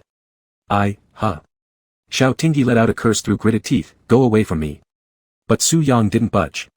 After some rustling sounds, Xiao Tingyi gripped the quilt tightly, panicking, what are you doing? Su Yang mumbled unclearly, help, relieving cravings. The curtains fluttered slightly in the night breeze, and car headlights occasionally crossed far away on the road. On the glass window, Xiao Tingyi's tilted neck could be faintly reflected. The theme song of the cartoon came from the TV, Oh Chi Chi burst be a hero in fairy tales. In an alley behind a certain bar street, completely deserted, the streetlights were long broken, pitch black all around. Only occasional passing car lights illuminated briefly. Suddenly, rhythmic, thud sounds began emanating from beneath the sewer grate at the end of the lane, as if something was trying to crawl out. Together with the whooshing wind, in the silent night, it seemed terrifyingly like the prelude of a midnight horror movie. Thud. The sounds grew more urgent. Finally. Bang. The sewer cover was violently pushed open and slammed onto the ground with a deafening sound. From underneath, whoosh, there emerged a round head smeared with sewage mud, with a tattered plastic bag dangling on its top. It emitted an utterly repelling stench. On top of the head faintly appeared a small tuft of blue stiff hair, slowly looking around. Its eyes, glimmering with ghostly light, curiously inspected the surroundings in the pitch-black environment. Where am I? Chapter 131, Picking Up a Stinky Fish. The case of the missing luxury cruise was declared closed amidst overwhelming media coverage, and Peiji finally managed to apply for 3 days off after working overtime for nearly 2 months. After work, he quickly changed into his flashy leather jacket, hopped into his supercar, and revved the engine all the way to the bar. The explosive heavy metal music mixed with the clinking of glasses rushed towards him like a wave of heat. A familiar waiter greeted him in surprise. Brother Pei, you haven't been here for so long. I thought you were in love. If you don't know how to talk, you can shut up. Peiji gave him a glare and walked straight to the bar counter. He sat on a high stool and rested his chin on his palm, saying, I'm driving today, give me a glass of lemonade. Unknowingly if it was work that made him lose interest, Peiji swirled the glass in his fingertips and glanced sideways at the couples entwined in the center of the dance floor, finding it somewhat noisy. He rather wanted to go home and sleep. As Peiji was thinking about going home, a handsome Omega suddenly sat next to him, clinging to his arm, smiling broadly. Handsome, are you alone? Peiji almost sneezed from the overpowering perfume wafting off him. Do you want to see something interesting with me? The Omega winked suggestively. Peiji smirked, playfully pinching his chin. Even though you're not my type, I am curious what you want to show me. It's not a glow-in-the-dark watch, is it? The Omega showed no discomfort at this direct and somewhat sarcastic comment. His gaze drifted through the dim environment, landing lightly on Peiji's wristwatch worth hundreds of thousands of dollars before he smiled. Won't you know once you come over? Saying that, his fingers slid over Peiji's thigh, and with an intimate look, turned around and headed towards the back door of the bar. Peiji raised an eyebrow and followed the Omega, keeping his hands in his pockets. He had a feeling like he had run into a setup. But it didn't matter, he would let this Omega know how dangerous society could be by baiting him as part of a sting operation for the anti-prostitution squad next door. Behind the bar's back door was a small alley without surveillance cameras or streetlights. During warm weather, there were always sounds heard one after another, and the cleaning workers cursed every morning while sweeping up the aftermath. It wasn't because Peiji himself had contributed to these sounds either. In fact, it happened during their group drinking sessions where they played Truth or Dare. Whomever lost had to take a flashlight and patrol the rear alley. It was merciless teasing that went too far. Who would believe they worked for the Swasian police department? The world was truly just a chaotic theater troupe. The weather was gradually warming up, the night wind carrying moist and warm air. When Peiji reached the alley entrance, he suddenly heard a shrill scream inside, making him jump. What the hell is that? Instinctively, he reached for the back of his waist, but there was nothing there. He came out to play tonight, not bringing even a gun, let alone a knife. He bent down and picked up a brick nearby, continuing to walk inward. He soon heard that same Omega screaming into his chest, trembling violently, "There's a ghost. There's a ghost. Dude, your trick is too low level." Peiji dropped the brick, about to mock him when suddenly, headlights from the road flashed past. In the depth of the dark alley stood a shadowy figure. Its face was indiscernible, only the eyes glowing faintly in the darkness, locking onto Peiji. Damn, he threw away the brick too early. The Omega in his arms had already run off in terror, leaving Peiji standing there hesitating. He wasn't even wearing his police uniform. It wouldn't disgrace the police department if he fled now, would it? Peiji turned around and walked a few steps back, then returned, picking up the brick again and tossing it casually in his hand. "Ghost? Bro, I'm brimming with positive energy, I'm not afraid of you." Peiji turned on the flashlight on his phone and moved forward coldly. "Who's pretending to be a ghost out here?" The night breeze carried a puzzled into Peiji's ears. This ghost's voice actually sounded pretty good. Peiji mocked internally, it probably wasn't a ghost, right? A C.Splat perhaps. The range illuminated by the phone's flashlight was too narrow, and before Peiji could see exactly what it was, a black shadow darted toward him swiftly. Something struck his phone against the wall with a crack and sent it flying to the ground. Peiji's fingertips holding the phone tingled numbly from the blow, rubbing them together, sensing a wet texture. Shit, it's really a ghost, isn't it? Peiji frowned, repulsed. Why does it smell like sewage? Peiji stepped back, quickly grabbing the broken screened phone off the ground. Luckily, it still worked, so he unlocked it, intending to call the police department. In the next second, the shadow pounced on him, tightly wrapping around his entire body. It felt icy and foul-smelling, the stench of a sewer overwhelming. Peiji's brain buzzed from the overwhelming stench, and for a moment, he thought he was being tormented by an innocent ghost that had perished in the sewer. But he quickly realized it wasn't a ghost. How could a ghost have a physical presence? How could it possibly weigh this much? The full weight of this thing clung to Peiji, who felt as if his legs were being constricted by a snake's tail, tightening coil by coil. Even through the fabric of his pants, he could feel its icy cold temperature. A serpent demon. Peiji leaned against the wall for support, his composure completely shattered. He wasn't Xian Su. Why was the snake spirit attaching itself to him? "You smell so good," a magnetic, clear, boyish voice sounded beside his ear. Peiji froze as he realized there was something slimy and stinky brushing against his neck, rubbing back and forth. He tilted his head up, biting his lips tightly, trembling as he turned on his phone to shine its weak light on the creature clinging to him. All he could see were black sludge and plastic trash. It made his eyes water from the foul odor. Finally, his heart calmed when he noticed the dirty, mud-covered fish tail trailing on the ground. Though this creature wasn't human, at least it was something he recognized, a merman. Swallowing nervously, Peiji cautiously pointed the faint light toward the merman. In the dim glow of his cracked phone screen, he could see a face smeared with sewage, making it hard to discern any features except for two piercing blue eyes as bright as the ocean. Suddenly, the broken phone rang out sharply into the silent night. Peiji glanced at the caller ID, ting ting. With utmost care, he answered the call, ting. Ting ting, save me. Save me.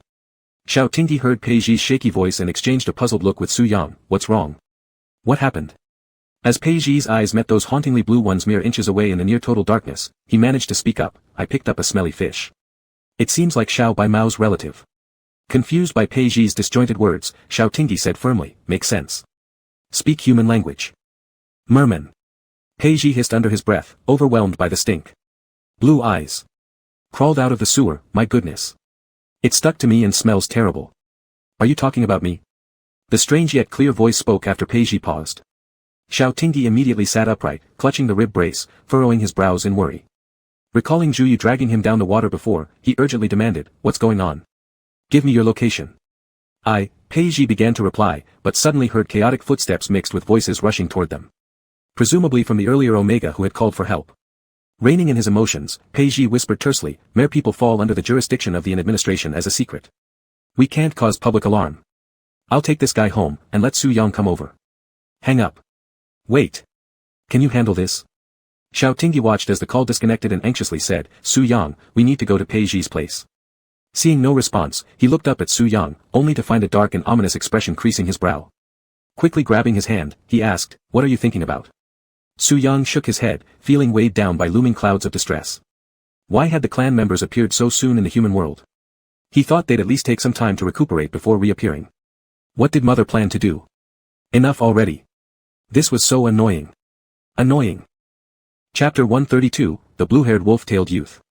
Peiji heard the footsteps getting closer, didn't have time to think much, hung up the phone and ran into the depths of the alley with Stinky Fish on his shoulder. At the end of the alley near the backstreet of the bar, his supercar was parked in the parking lot at the backstreet. The merman silently hugged his fish tail that had been dragging on the bumpy ground. Peiji tried to put him down to drive the car, but the merman clung to him tightly, wrapping his fish tail around Peiji 3 times left and 3 times right, all the weight pressing on him. Peiji was smeared with smelly mud all over, feeling extremely annoyed. He had come out for a vacation to relax, but now he ended up working overtime. Impatiently, he asked, "Can you understand human language?" The merman made an sound, his voice filled with joy. "Yeah." Peiji tore him off from himself and shoved him into the corner. "You stay here honestly, don't move, don't make any sound, and don't scare people. I'm going to get the car and we'll be back to pick you up soon. If someone else finds you, they will." Peiji emitted a low, sinister laugh. "They'll boil you into fish soup and drink it. Got it?" The merman's body stiffened, obviously startled by Peiji's words. His fish tail dragged limply on the ground, nodded his head, and realizing Peiji might not see clearly, gave another small, "Yeah." "Good thing you know better," said Peiji as he got up and stepped back, looking toward the flashlight coming to catch ghosts not far away, and quickly ran towards the parking lot.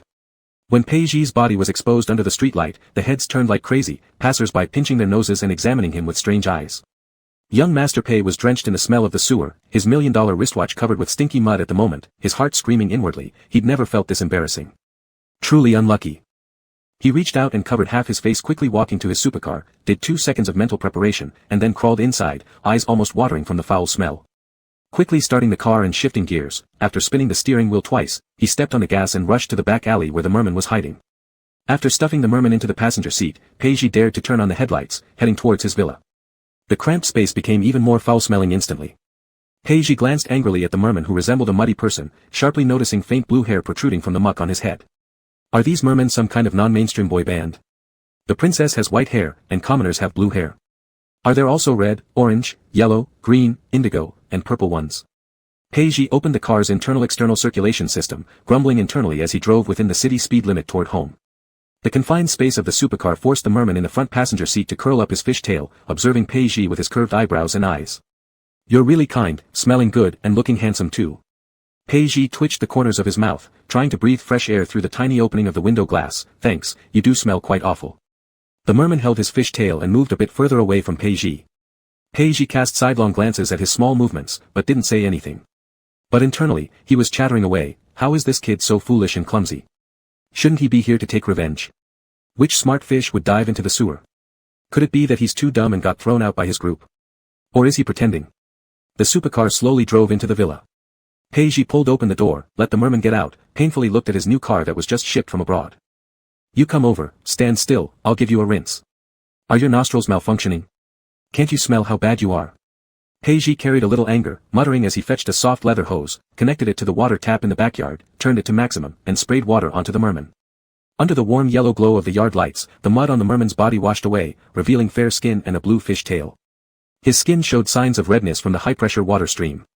Peiji's gaze lingered on the merman, who was covering his eyes. "The ancients didn't deceive me, mermaids indeed are beauties." He quietly adjusted the pressure of the hose, looking at the young merman with blue wolf-tail short hair before him. The scales of the blue fish tail shimmered faintly under the moonlight, a trace of sweet soil blend alcohol fragrance circling around Peiji's nose. "Is it good now?" The merman covered his face. "Am I clean? Do I still stink?" "Yeah, it's good. Later we'll go wash again in the bathroom." Peiji retracted his gaze, casually taking off his leather jacket and outer pants, redirecting the hose to spray himself, shivering. "Shit, it's so cold." Enduring the chill, he cleaned the mud off his body. A dirty car is fine, but his house must not be tainted with the smell of the sewer. Although Peiji allowed them to come directly to his house, due to his unreachable phone, Xiaotingi first went with Su Yang to take a look around the backstreet of the bar Peiji mentioned, finding no sign of a fight before they set their mind at ease and headed to Peiji's house. The two were stopped at the entrance of the villa complex when driving. The guard saw Su Yang's face and paused, thinking it was familiar, as if he had seen it somewhere. Xiaotingi interrupted his reminiscing. "Hello, I'm Peiji's friend. I've recorded my face in the system." The guard shifted his gaze to Xiaotingi's face. "Oh.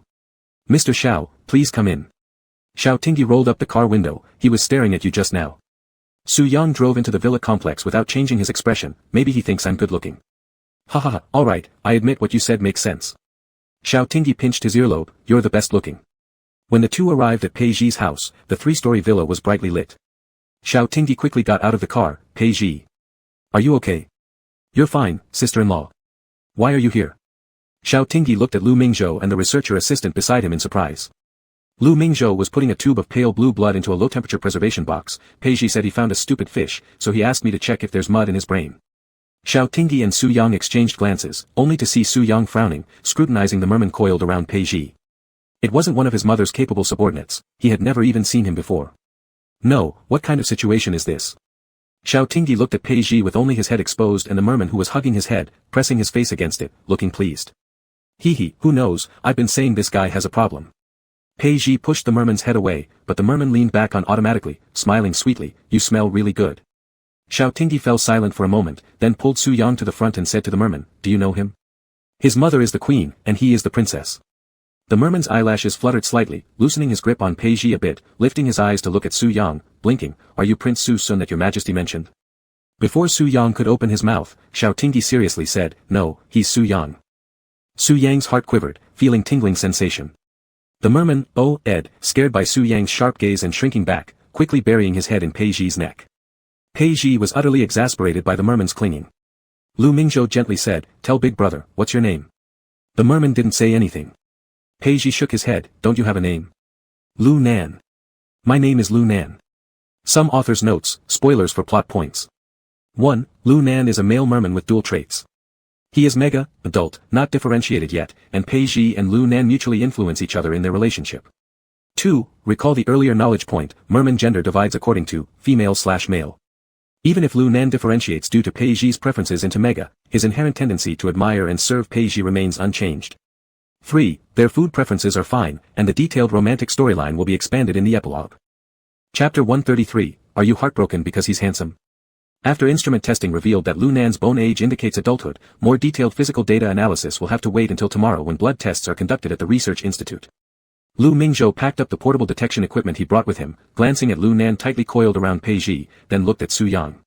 He folded his arms and thoughtfully said, I suspect that merfolk have a pheromone attachment complex, this point must be written in my research report. Pei Zhi wiggled her little finger helplessly, Director Lu, don't rush into academia first. Can you just take him away? Lu Mingzhou adjusted his glasses frame, you've seen it. He clings to you, and he's very alert and has shown hostility towards us. Lu Mingzhou tentatively tried pulling on Lu Nan's tail, only for Lu Nan's fins to flare up all over his body. The fish tail smashed onto the ground hard, cracking Pei Zhi's 20,000 yuan per piece floor. Then he stared daggers at them one by one. When glaring at Su Yang, his gaze weakened timidly and quickly shifted target. When he wanted to glare at Xiao Tingyi, he was scared back by a look from Su Yang. Xiao Tingyi quietly said to Su Yang, he's afraid of you. Su Yang squeezed his palm, saying nothing, as his eyes filled with probing glances towards Lu Nan. Is this guy really foolish or pretending? Why is he here? What is his purpose? Could he want to harm Xiao Tingyi through someone close to him? Pei Zhi noticed Lu Nan's fear of Su Yang and suddenly felt like she had a lifeline. Dear brother-in-law. No, Su Gu. Help me get rid of him. He's your relative, take him away. Su Yang refused without hesitation, no. Take him away. Bring him near him. Let this kid stay around him and Xiao Tingyi. Isn't that what mother wished for? The moment Lu Nan heard Pei Zhi not wanting him, there was an immediate reaction. No, I want to be with you. The fishtail that encircled Pei Zhi tightened abruptly, making Pei Zhi feel short of breath instantly. Lu Mingzhou pondered, let me suggest this, you keep him for now, Pei Zhi. Once the research institute comprehensively evaluates him, if his physical condition is good, he can be considered for release back to the sea. Hey, Director Lu. I've been unable to raise anything alive since I was a child. Director Lu. Think again. I really can't raise fish. Don't fish need water changes every 3 days and tank cleaning every 5 days? Lu Mingzhou glanced at Lu Nan hanging off Pei Zhi and consoled her, merfolk are resilient, they can withstand tough conditions. Manager Pei, you've worked hard, the Security Administration Bureau will provide you with a subsidy. We're leaving. Xiao He, you haven't fully recovered yet. Take care. Understood, sister-in-law. I'm not resilient even though he is, Director Lu. Being entangled by Lu Nan, Pei Zhi could only watch as Lu Mingzhou carried his low-temperature storage box and left with his assistant. Once the people from the research institute were completely gone, the spacious villa was left with only the 4 of them. Xiao Tingyi sat on the sofa, looking deep in thought at Lu Nan who was hanging off Pei Zhi with a blissful expression. Is this guy sent undercover by the merfolk clan? Pei Zhi's face exuded utter hopelessness as she pushed aside Lu Nan's hands that cupped her head. I thought so too initially, but this kid knows nothing about anything, and given how foolish he looks, he doesn't seem to be lying. Su Yang, who had been standing nearby without expressing any opinion until then, suddenly stepped forward and firmly grabbed hold of Lu Nan's neck, causing mandrake pheromones to suppress those emanating from him. Lu Nan instantaneously lost his strength in pain, becoming limp as Su Yang dragged him away. He lay on the carpet, trembling in fear, while just as Pei Zhi had managed to breathe some fresh air after Lu Nan loosened his grip, within seconds, her own glands were affected by the mandrake suppression, causing her sudden discomfort as well, albeit not as severely as Lu Nan. Only Xiao Tingyi blinked his eyes amidst the room full of mandrake fragrance, having already imprinted exclusively within himself due to past mandrake exposure and therefore being unaffected by the suppression. Su Yang crouched beside Lu Nan and asked sharply, "Speak. Why didn't you retreat with the rest of the clan? What's your purpose here?" Lu Nan's cervical region emitted a stressed wave of blue-orange wine aroma. Distressed, he buried his head in his fish tail, trying to resist Su Yang's pheromones. I got lost. I separated from the king and everyone else while swimming. Sniff. Losing your way. That excuse is far too shoddy. Su Yang's eyes grew feral with streaks of animalistic patterns, forcing Lu Nan's chin up compellingly, his lips curling into a derisive smirk. Merfolk have a natural tendency to follow the ocean currents. Do you expect me to believe you got lost? Lu Nan burst into tears, terrified by the menacing aura in Su Yang's eyes. Prince, I've never even seen the sea before. Wah. Su Yang's brows slightly twitched. He hadn't detected any divergence within the information Lu Nan's pheromones were emitting. An adult who hasn't differentiated yet and hasn't seen the sea. Su Yang suddenly remembered the glass fish tank in the basement. Could he be the merman cloned by the clan using the DN inhibitor? Both cowardly and stupid, an experimental defective product. Xiao Tingyi noticed Lu Nan's fish tail trembling with fear and couldn't help but pat Su Yang. Looks like he's genuinely scared of you. What? Are you feeling sorry for him? Su Yang furrowed his brow. Do you feel sorry for him because he's good-looking? The mandrake information suppression grew stronger, causing Lu Nan to tremble even more violently. Even manager Pei Zhi, an S-class alpha, was clutching the sofa in pain. Not that I'm saying it, but can the two of you go fight on the bed instead of harming innocents? Su Yang, control your pheromones. It hurts, it really does. You're talking nonsense. Xiao Tingyi calmed his emotions. Am I supposed to care about every pretty face I see? Su Yang's voice was cold, tinged with an indescribable sense of grievance. So you admit he is handsome? Before Xiao Tingyi could explain, Su Yang released his grip on Lu Nan, glaring at Xiao Tingyi resentfully as he stormed off in a huff. The air immediately cleared up in the room, allowing Pei Zhi to take a breath while looking at Lu Nan curled up into a ball on the carpet. Pei, I'll leave first. My wife is angry, make sure Lu Nan doesn't cause any trouble. Xiao Tingyi quickly gave some instructions before hurrying after Su Yang. Shit. Pei Zhi muttered a curse word under his breath. What did these people come to my house for? One talks about academia and the other flirts. They're all insane. Lu Nan's ear fins twitched as he sensed Su Yang had walked away. Slowly, he got back up and moved toward the couch. He climbed back onto Pei Zhi, sniffing the faint scent of firebird rose information pheromones, gradually calming down, and mimicking what Xiao Tingyi called him, Pei. Pei Zhi's neck was tickled by Lu Nan's blue hair. Don't call me randomly. Keep your distance, I'm not your baby. Xiao Tingyi swiftly ran out the door and found Su Yang, who initially was taking small steps forward, immediately speeding up upon hearing Xiao Tingyi coming. So manipulative. Xiao Tingyi stopped and clutched his rib cage, sneakily watching Su Yang's reaction. Oh no. It hurts. Sure enough, Su Yang abruptly turned around anxiously, worried. What's wrong?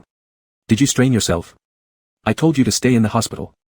Xiao Tingyi immediately embraced Su Yang's waist and grinned triumphantly. Fooled you, jealousy bucket. Seeing that nothing was wrong, Su Yang sighed in relief, scoffing lightly. You're too romantic, making it hard for me to keep up with your jealousy. Xiao Tingyi laughed wryly. Misunderstanding, darling. How am I being too affectionate? I just thought Lu Nan's condition didn't seem fake. Su Yang snorted again. Anyway, even if he is handsome, how can he possibly compare to our General Su? You're the prettiest one in the world, little Yang. Su Yang lowered his eyelashes. Su Xian and I are twins, he looks exactly like me. I'm not the most beautiful one in the world. Chapter 134, Are you incapable? Xiao Tingyi was stunned for a moment, quickly digesting the message, and hurriedly replied, but I only like you. Even if we were twins, even if Su Sun were still alive, I could tell it's you. You are you, we're not the same. Su Yang let out a hum and pitifully glanced at him. Really? Aren't you fond of my appearance? Su Sun looks just like me. I may be appearance obsessed, but not. Ugh, why would you think that? Xiao Tingyi became slightly anxious, and when he got anxious, his thoughts became disorganized. I'm really not that shallow person. Okay, I admit I was initially captivated by your face, but our journey to today must be due to other qualities about you that I adore. Like what? Su Yang pressed. Like. Xiao Tingyi pursed his lips, you're cute and smart, blatantly pulling some clever tricks, always managing to get into my heart. And you cry a lot, actually, I know sometimes you're pretending, but I really like it. You're also very capable, all those books on the bookshelf are finished, company affairs are managed in perfect order, your subordinates both revere and recognize you. Cooking is also delicious, within just 2 months, you've learned so many varieties of dishes, all of which are my favorites. Although you always love seeking praise to take some advantage, in big matters, you quietly do things without worrying me, actually, you do more than you say. Su Yang's Adam's apple moved, long lashes covering the deep hue in his eyes, his hand resting on Xiao Tingyi's waist, palm heating up, anything else. Even though you're like a fish in the sea, you stay ashore for me, Su Yang, sometimes I don't say anything, but it doesn't mean I can't see what you've done for me. Xiao Tingyi looked earnestly into Su Yang's eyes, his eyelashes dyed with warm colors under the dim yellow light. I admit love at first sight is indeed seeing beauty and falling for it, but our step-by-step journey till now is simply because you're Su Yang, everything about you makes me infatuated. Even if there are 100 fish in this world that look exactly like you, I could still find you and fall in love with you. In my eyes, you are fundamentally different from everyone else, Su Yang inserted his fingers into Xiao Tingyi's hair, grabbed his head, and leaned down to kiss him. His voice quivered, Xiao Xiao, you're so cute, what should I do? I want you, right now. Your thoughts jump too much. Xiao Tingyi shook his head, don't mess around, this is in Pei Zhi's courtyard. Su Yang affectionately rubbed his forehead against Xiao Tingyi's, negotiating, then let's go back to the hospital. The hospital isn't soundproof. Xiao Tingyi blushed and stuttered, we should go home. Your injuries. The doctor said I can slowly recover at home. I was originally supposed to be discharged.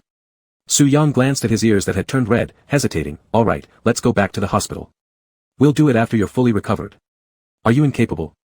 Love it or leave it. What's wrong with you? Being rejected twice, Major Xiao felt his face had been trampled on. Why are you angry? Su Yang helped him into the car carefully, then, shall we go home? Xiao Tingyi sat in the car, closed his eyes, and ignored him. His bones had healed well, as long as he didn't engage in intense activity.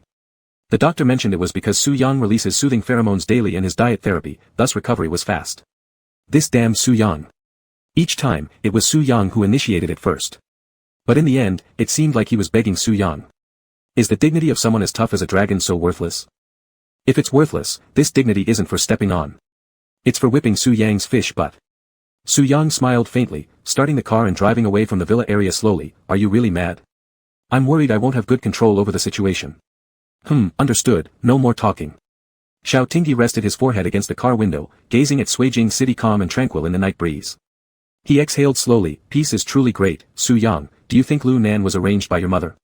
By logic, no, Lu Nan hasn't differentiated yet, he lacks the ability to carry out tasks alone, and moreover.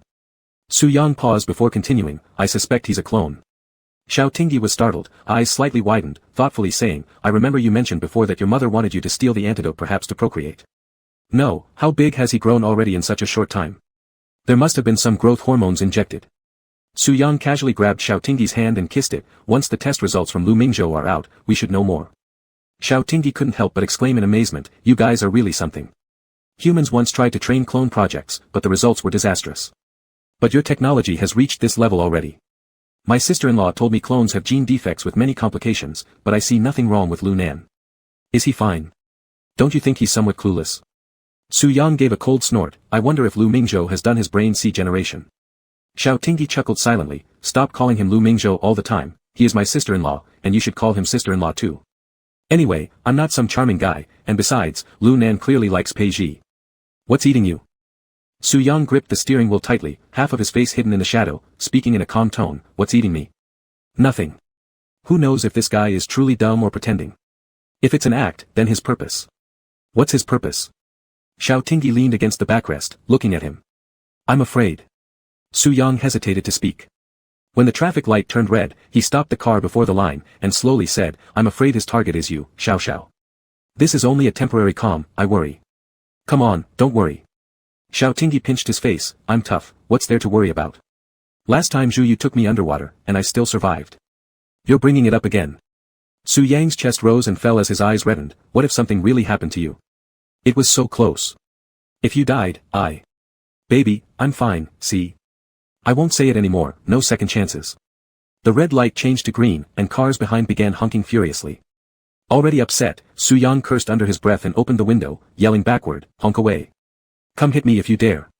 Is your insurance enough to compensate? Honk honk, the honking became more aggressive. A driver stuck his head out, cursing, think you're great just because you're driving a luxury car. Why aren't you moving when it's green? And you got the nerve to curse. You've got princess syndrome. Chapter 135, Why are you staring at me? Seeing Su Yang pulling the handbrake, ready to get out of the car and fight. Hey! Xiao Tingyi was startled and quickly pulled him back. Are you road raging? The light's green, princess, let's go, we're blocking the way. Su Yang was rubbed on the head, grunted, shifted gears, and pressed the accelerator. Xiao Tingyi turned back to look at the car behind that was innocently cursed, then looked at Su Yang's irritated face and found it amusing. You're the one blocking the way, yet you curse others. How unreasonable is that? Su Yang replied calmly, because I'm not human. Xiao Tingyi was stunned for a moment before bursting into laughter. Ha ha ha, neurotic, how can you be so cute? Don't try that on me. Let me tell you, Xiao Tingyi, don't always rush forward. Su Yang had some fire in his heart, knowing that Xiao Tingyi saved Mo Qi, which gave Zhu Yu a chance to strike. In his heart, only Xiao Tingyi's life mattered. As for the others, who cared if they lived or died? He had been suppressing what he wanted to say, fearing that Xiao Tingyi would think he was cold-blooded and couldn't learn any humanity, but... Su Yang swallowed those words back, paused for a while, then said, anyway, if you die, I won't live either. Think about it. I understand, I'll take better care of myself from now on. Don't be angry. Xiao Tingyi rubbed Su Yang's arm to console him and noticed familiar buildings in his sight. Aren't we going back to the hospital? Su Yang glanced at him indifferently, going home. I want to. Xiao Tingyi realized that even when he was speechless, he felt like laughing. He twisted his mouth and asked. No matter what you say, your highness can always follow up with your antics, right? Su Yang chuckled as he freed one hand to touch the alpha's big buttocks, honestly responding with an, The villa was dark without any lights on. Mimi had temporarily been sent to Fang Jing and Xiao Tong's house. It was extremely quiet inside. Xiao Tingyi was gazed upon by those eyes glowing faintly with fluorescent light, looking at him affectionately. Other than that, everything seemed unclear. All he could see in his vision was a touch of pale green, like smooth jade, reflecting the slightly opened lips of the alpha as the light flowed between them. It resembled a beast lurking in the darkness, enjoying watching the reaction of its prey under its claws. With the ticking sound of the wall-hung clock, the alpha gradually succumbed to the surging tide of the pitch-black night. The next day, Xiao Tingyi woke up from the chirping of birds outside the window. Closing his eyes, he touched his ribs but felt no discomfort. Su Yang was undoubtedly gentle to the utmost yesterday. This gentleness left Xiao Tingyi a bit anxious. What's the point for two men acting all hesitant? Awake? Su Yang bent down to kiss his forehead. How do you feel? Xiao Tingyi yawned and wiped away the tears that overflowed from the corners of his eyes. What do you mean, how do I feel? Su Yang smiled silently, then let's ask everything. The phone on Xiao Tingyi's bedside vibrated and rang. Su Yang reached over and grabbed it for him, glancing at the caller ID, sister-in-law. Hello, sister-in-law, did the results of Lu Nan's test come out? Xiao Tingyi sat up, scratching his hair that was as messy as a chicken coop. Yes, both human and merfolk genes were detected in Lu Nan's blood. Lu Mingzhou lowered her eyes and stared at the inspection report in her hands. She couldn't hide her admiration in her tone. We have already ruled out the possibility of hybrid. He is the result of the merfolk improvement on the cloning project. His body is very healthy. It's really a perfect masterpiece, beyond the reach of current human science. I've already reported this to the Security Bureau. Xiao Tingyi pursed his lips and looked down at the guy openly eavesdropping while leaning on his shoulder. Sister-in-law, are they going to snatch him away for research? Restart the cloning project? Lu Mingzhou chuckled lightly twice. How could they? Not to mention our current technology isn't good enough. Cloning projects violate natural laws, and large-scale application would trigger public debate. Besides, today's siren race is thriving, such cruel projects aren't needed anymore. But... Lu Mingzhou reflected thoughtfully, if we approach this from another angle, this kind of technology could be used to cultivate organs in a patient's own body, giving many people waiting for organ transplants a new lease on life. Xiao Tingyi scratched Su Yang's chin. So, will they really take him to the research institute? No, the Security Bureau is currently pushing for peaceful coexistence between humans and nature. Land and sea are originally one. For profit alone, they need to be bound together. If the merfolk find out that the Security Bureau has tied up their child, it will be another endless conflict. Lu Mingzhou tapped the information hormone analysis report of Lu Nan. Besides, Lu Nan received a growth hormone injection which led to his bone age showing maturity. In reality, he's still an undifferentiated child. Xiao Tingyi slightly sighed in relief. Then what about my brother? Is he going to send Lu Nan back to the sea or what? We still don't know about Su Zhao's situation. Your brother's plan is to temporarily keep Lu Nan on land. Do you have time now? Let's go to Pei Zhi's place. Alright. After hanging up the phone, Xiao Tingyi organized his thoughts. Actually, my brother's idea should be to treat Lu Nan well, showing the merfolk that humans are friendly towards them, aiming for peace. Su Yang listened as the alpha explained at length and raised an eyebrow, ruthlessly uncovering the truth. How come I feel Director Fong just wants to lure the kid with sweet talk, and then coax out the current status and future plans of the merfolk race? My brother. Xiao Tingyi wanted to defend his older brother but couldn't find any reason to refute it. Su Yang really understood him well. Alright, I agree with you. But as head of the Safety Management Bureau, thinking deeply is his responsibility to Sela. His brother was right, growing up is a cruel process, losing something while gaining something else. He's starting to understand his older brother more now. However, Xiao Tingyi clarified, but he absolutely doesn't want to harm Lu Nan. I know. Su Yang rubbed his head affectionately. Director Fong has good intentions. If he actually saw Lu Nan, he wouldn't think like this anyway. What could that simple-minded boy possibly know? Unless he's faking it. If he's faking it, I'll grind his spirit scales into powder. Xiao Tingyi hugged him and coaxed gently, hey there, calm down. Su Yang kissed him softly before pulling away. Leaving Lu Nan with Director Fong wasn't such a bad thing. If this kid could differentiate on land, he could accept the information hormone hypnosis and they'd carefully question him about the situation later. Su Yang didn't believe their mother would entrust a secret mission to a young one who hadn't yet differentiated. If Lu Nan had ulterior motives by staying on land, perhaps his aim was to get close to Xiao Tingyi using his naive charm. Was it a circuitous tactic? To distract them by sticking close to Peiji?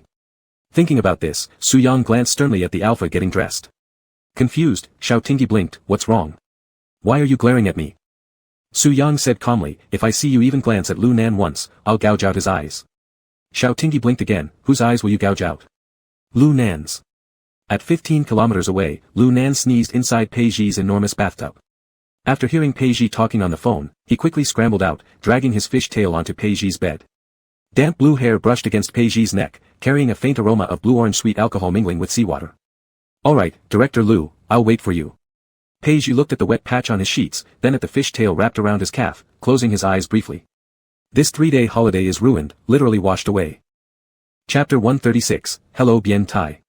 Xiao Tingyi originally intended to go directly to Peiji's house with Su Yang. He had already changed his clothes and was ready to leave with the car keys in hand, but a call from the attending physician scolded them both severely. They obediently returned to the hospital. Look at the two of you. Until your discharge procedures are completed, you're still patients. The doctor examined Xiao Tingyi's x-ray. Luckily, nothing happened, but do you think a broken rib is a small matter? It almost punctured your lung. Do you think your strong body can handle everything? Su Yang furrowed his brows deeply. Except for his mother and Xiao Tingyi, no one else had ever scolded him like this. Just as he was about to retaliate, the alpha shook his wrist lightly. Xiao Tingyi whispered quietly, he's a friend of my father's. We have a pretty good relationship. He carried me when I was little. Su Yang pursed his lips and respectfully said, Doctor, you are right. It was our immaturity that caused it. Xiao Tingyi widened his eyes slightly at Su Yang. It seemed that Su Yang had recently been watching family drama TV series involving mother-in-law and daughter-in-law relations. This explained how he learned these lessons. The attending doctor humphed, look at your boyfriend's level of awareness now, and then look at you, always causing trouble. Xiao Tingyi. Seeing that Su Yang's body had recovered quite well, he decided to process the discharge papers and let him recuperate at home. However, Su Yang was still a bit concerned, so he insisted on making Xiao Tingyi undergo a full physical examination.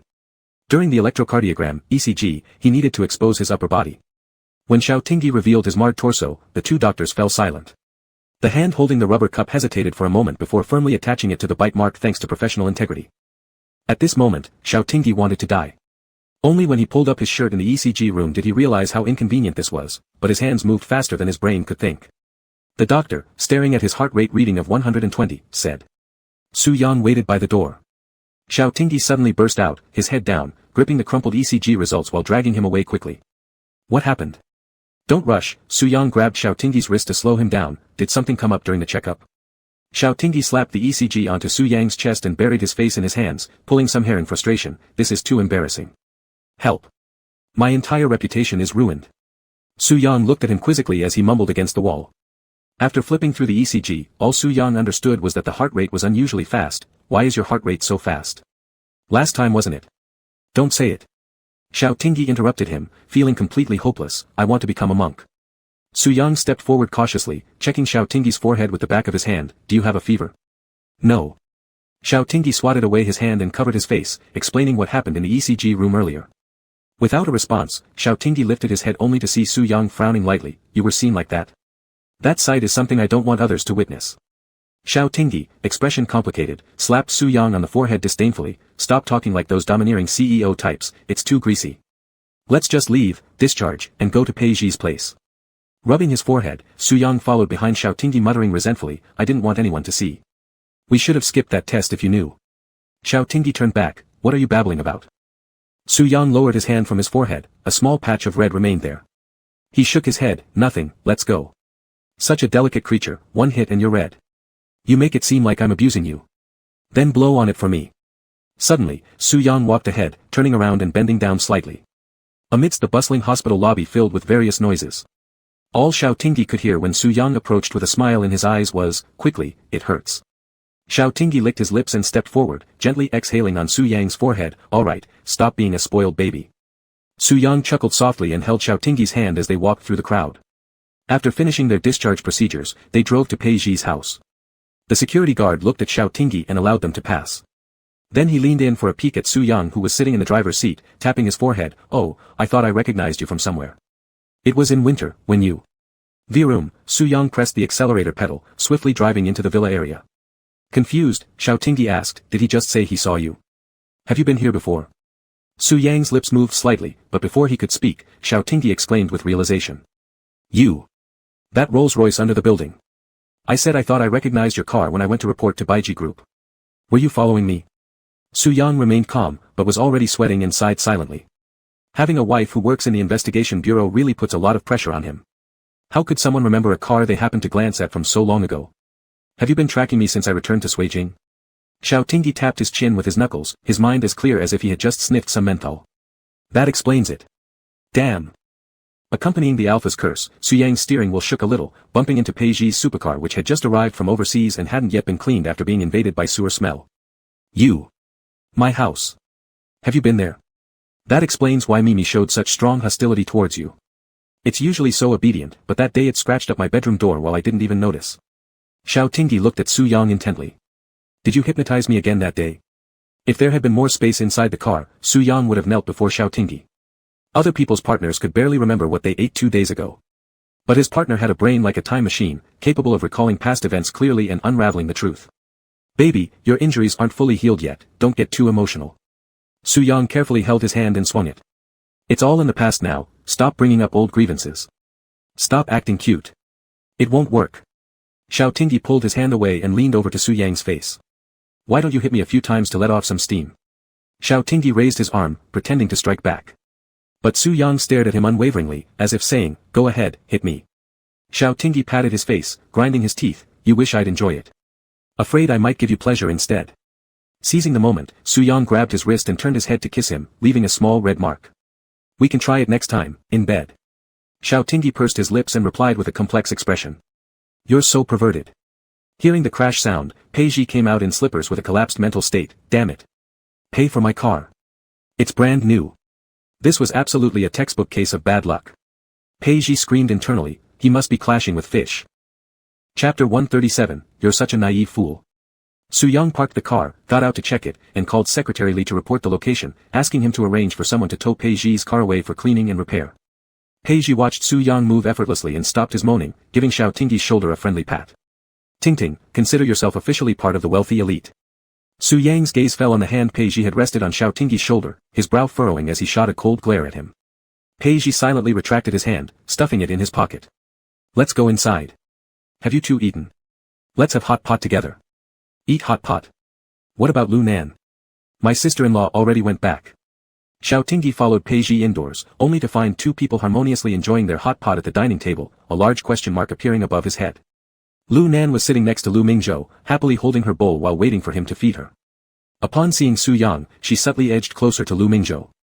Xiaotingyi turned his puzzled gaze toward Peiji, whispering a question. What's going on? Things were so chaotic yesterday, and now they're having hot pot together today. Who knows? Let's eat first. You two should get your own bowls and mix your dipping sauce. Peiji pulled out a chair and sat across from Lu Nan. Underneath the table, the blue fishtail automatically wrapped around his ankle, affectionately rubbing against him. Peiji looked up and caught Lu Nan's bright blue eyes, his lips curling slightly under the almost teasing movement. His thoughts stirred. Are all merfolk this flirtatious?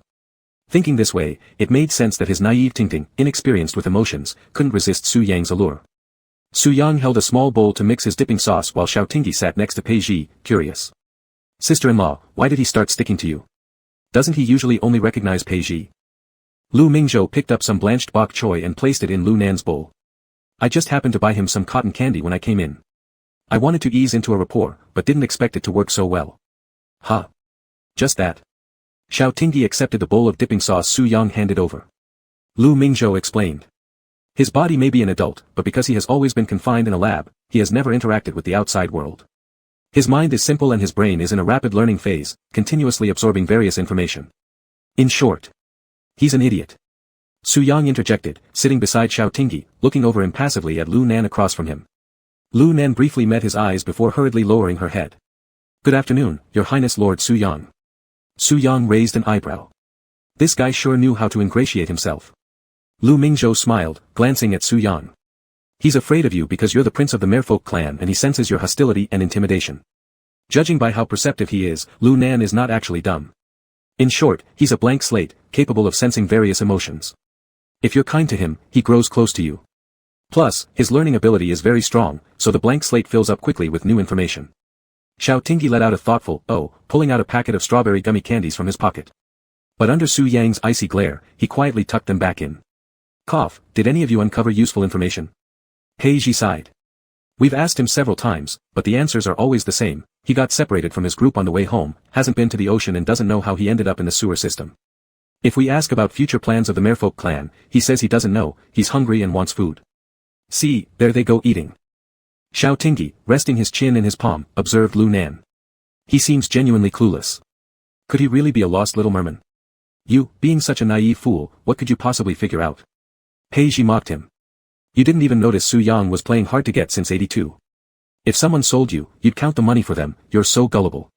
Upon hearing this, Lu Nan looked at Peiji with admiration. How brave of him to scold his highness. When fellow members of the race visited the lab to bring Lu Nan food and chat with him, they told him that the lord had an odd temper, and if he ever met him, he must show extreme deference. That's nonsense. Xiao Tingyi dipped his chopstick in the beef tallow base of the hot pot and flicked it onto Peiji's pale sleepwear. I want to cut ties with you. Peiji looked down at the oil spots on his clothes, then grabbed a handful of cilantro and tossed it into Xiao Tingyi's bowl. You're too mean. Lu Mingzhou facepalmed. Did he stumble into a kindergarten classroom? The toddler class, no less. He glanced at his watch. Alright, stop fooling around. The current situation is this, Lu Nan currently lacks the ability to survive independently. Sending him back to the sea would amount to a death sentence unless Su Yang takes him home. Xiao Tingyi locked eyes with Lu Mingzhou, instantly catching his sister-in-law's implication. No way.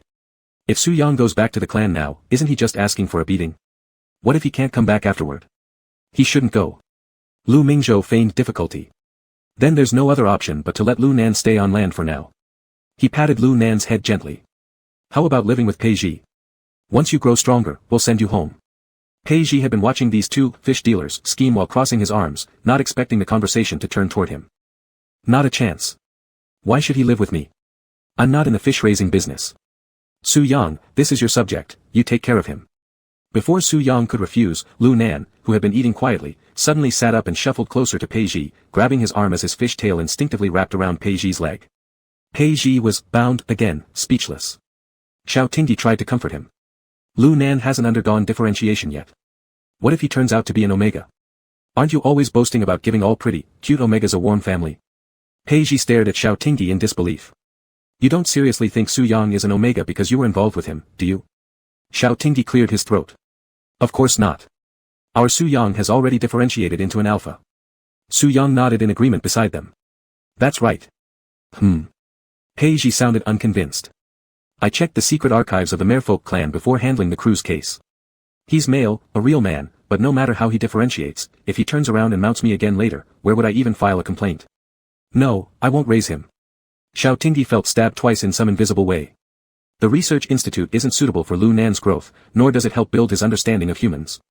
Lu Mingzhou adjusted his glasses gently, speaking softly. Lu Nan, would you like to come home with brother? Brother's house also has good food and fun toys. Lu Nan clung tightly onto Peiji, unwilling to let go, any earlier friendliness vanishing as his fins flared up, indicating he was in a terrible mood. Lu Mingzhou picked up his coat and stood, smiling. Looks like there's nothing else we can do. It will have to be Agent Pei who bears this burden. This is an order from the Security Bureau. Don't worry, you'll receive monthly subsidies and allowances. The Research Institute will also send dedicated personnel to regularly check on Lu Nan's condition. Not fair, what? Director Lu. I really don't know how to take care of fish. Pei Ji shouted out loud. What can I possibly do with that measly allowance? Lu Mingzhou turned around and said, I'll get you another half-month paid vacation for raising fish. How does that sound? Deal. Pei Ji watched Lu Mingzhou walk away and muttered complexly, Ting, somehow I feel like your sister-in-law planned to leave him here with me all along. Illusion, pure illusion. Xiao Tingyi roughly understood what his sister-in-law was thinking. If they took Lu Nan back to the institute, more people would find out about the existence of merfolk. With Lu Nan's special background, there might be potential conflicts or issues if he didn't adapt well to the environment. Fortunately, Lu Nan seemed to depend on Pei Ji, and Pei Ji's villa, located in prime real estate but spacious, boasted an extremely high level of security. Leaving him with Pei Ji was the optimal choice. While Lu Nan was still immersed in the sorrow of Pei Ji trying to abandon him, a deeply threatening voice echoed in his ear. Whether you're truly stupid or faking it, whatever your intentions may be, if you dare touch Xiao Tingyi, I'll scrape off your scales and turn you into sashimi. This was the unique method of communication among merfolk, utilizing high-frequency sound waves imperceptible to human ears. Lu Nan trembled slightly and replied back with a tone laced with confusion, Majesty, who exactly is Xiao Tingyi? Su Yang. Experiment defect. Chapter 138, Their combined tricks exceed a beehive. The survivors of the cruise ship disappearance case were placed in the auxiliary hospital of Suijing Research Institute, managed uniformly by the Management Bureau. Every coming and going needed strict scrutiny. Lu Mingzhou led several researchers out from the ward. Surprisingly, the glands of these survivors were intact without any damage. According to the investigation, the mermaid race used the human body as a natural culture dish, connecting gene-edited mermaid embryos to humans via an umbilical cord-like structure for nutrient absorption. These embryos survived by drawing nutrients from the human body, meaning their birth almost always resulted in the death of the host. Merfolk and humans are different races. This cloning project had an extremely high mortality rate midway and easily brought along congenital genetic diseases. It's unclear to what level the medical development of the merfolk race has reached, but they've produced a life as healthy as Lu Nan. Worry clouded Lu Mingzhou's eyes. Science is a double-edged sword. Fortunately, the current scale of the merfolk race isn't significant, otherwise, it could count as a major disaster for humans. Land and sea coexist as one entity, yet balance each other. Humans have sufficient resources yet are restricted by technology and can't explore all of the ocean's secrets, while mer people possess extraordinary intelligence but are hindered by their reproductive capacity in their pursuit to dominate the land. This is perhaps the charm of nature.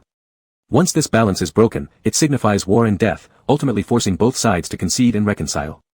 This must be the reason why humans and merfolk signed a peace agreement 100 years ago. No species can become the owner of Earth. When they look down on nature with arrogance, they will inevitably experience natural reorganization.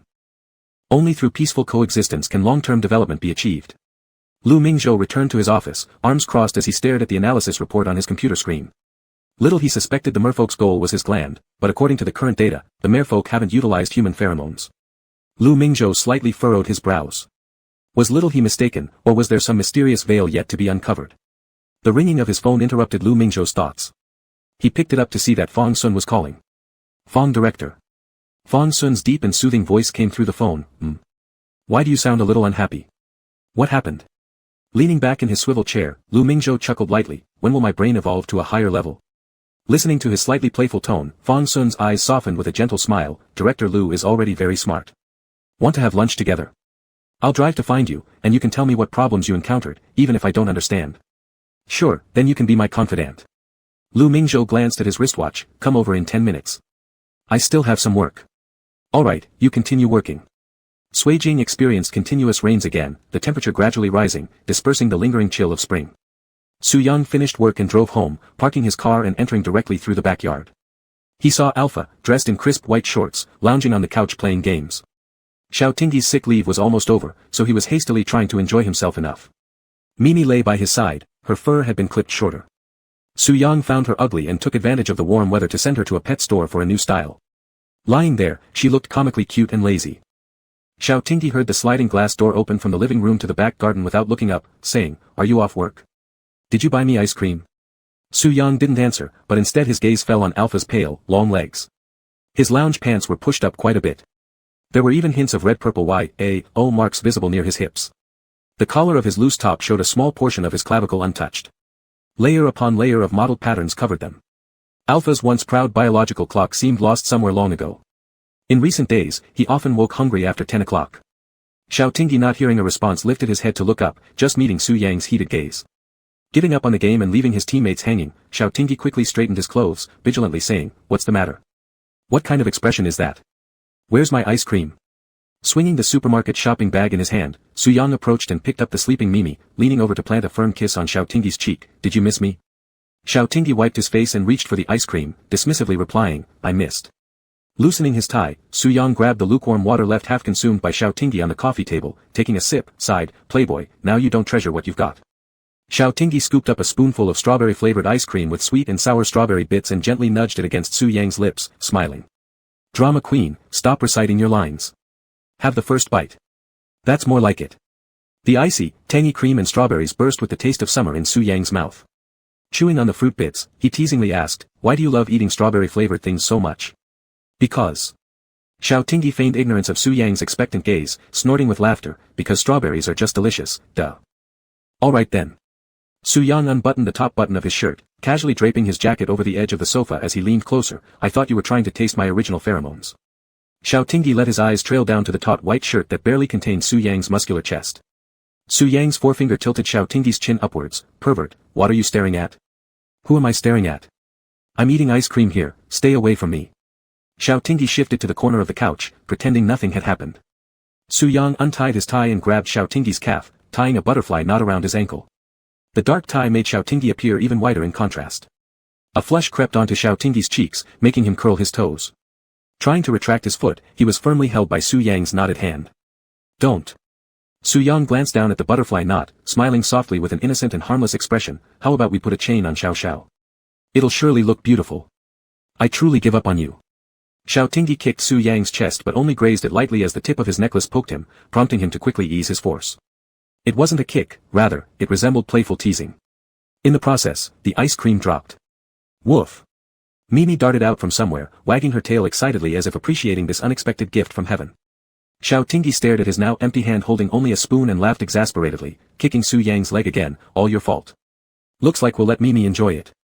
It was just meant for you to taste anyway, too much cold stuff can upset your stomach. Xiao Tingyi uttered an oh, seemingly remembering something, playing with his phone before bringing it up nonchalantly. I'm going back to work next week. Shouldn't Mr. Su remove the location tracker on my phone and stop tracking me? Su Yang continued caressing Xiao Tingyi's ankle without pause, looking straight into his eyes with an intimate smirk. I thought the Major would play this game with me for a bit longer. Chapter 139, Candor. Xiao Tingyi arched an eyebrow and inquired with his eyes. It was discovered when you were injured and hospitalized. The tracker would send out a reminder when you left the defined 10-kilometer range. Su Yang's smile faded, he lowered his eyelashes to cover the surging emotions in his eyes, his voice became obscure, but this time when you got injured, I had no idea at all. When you were taken into the sea, I was actually in a meeting, and while you were being harmed, I... Alright. Xiao Tingyi moved closer and hugged his head, gently rubbing it. You're putting this matter on yourself again, but this event has nothing to do with you.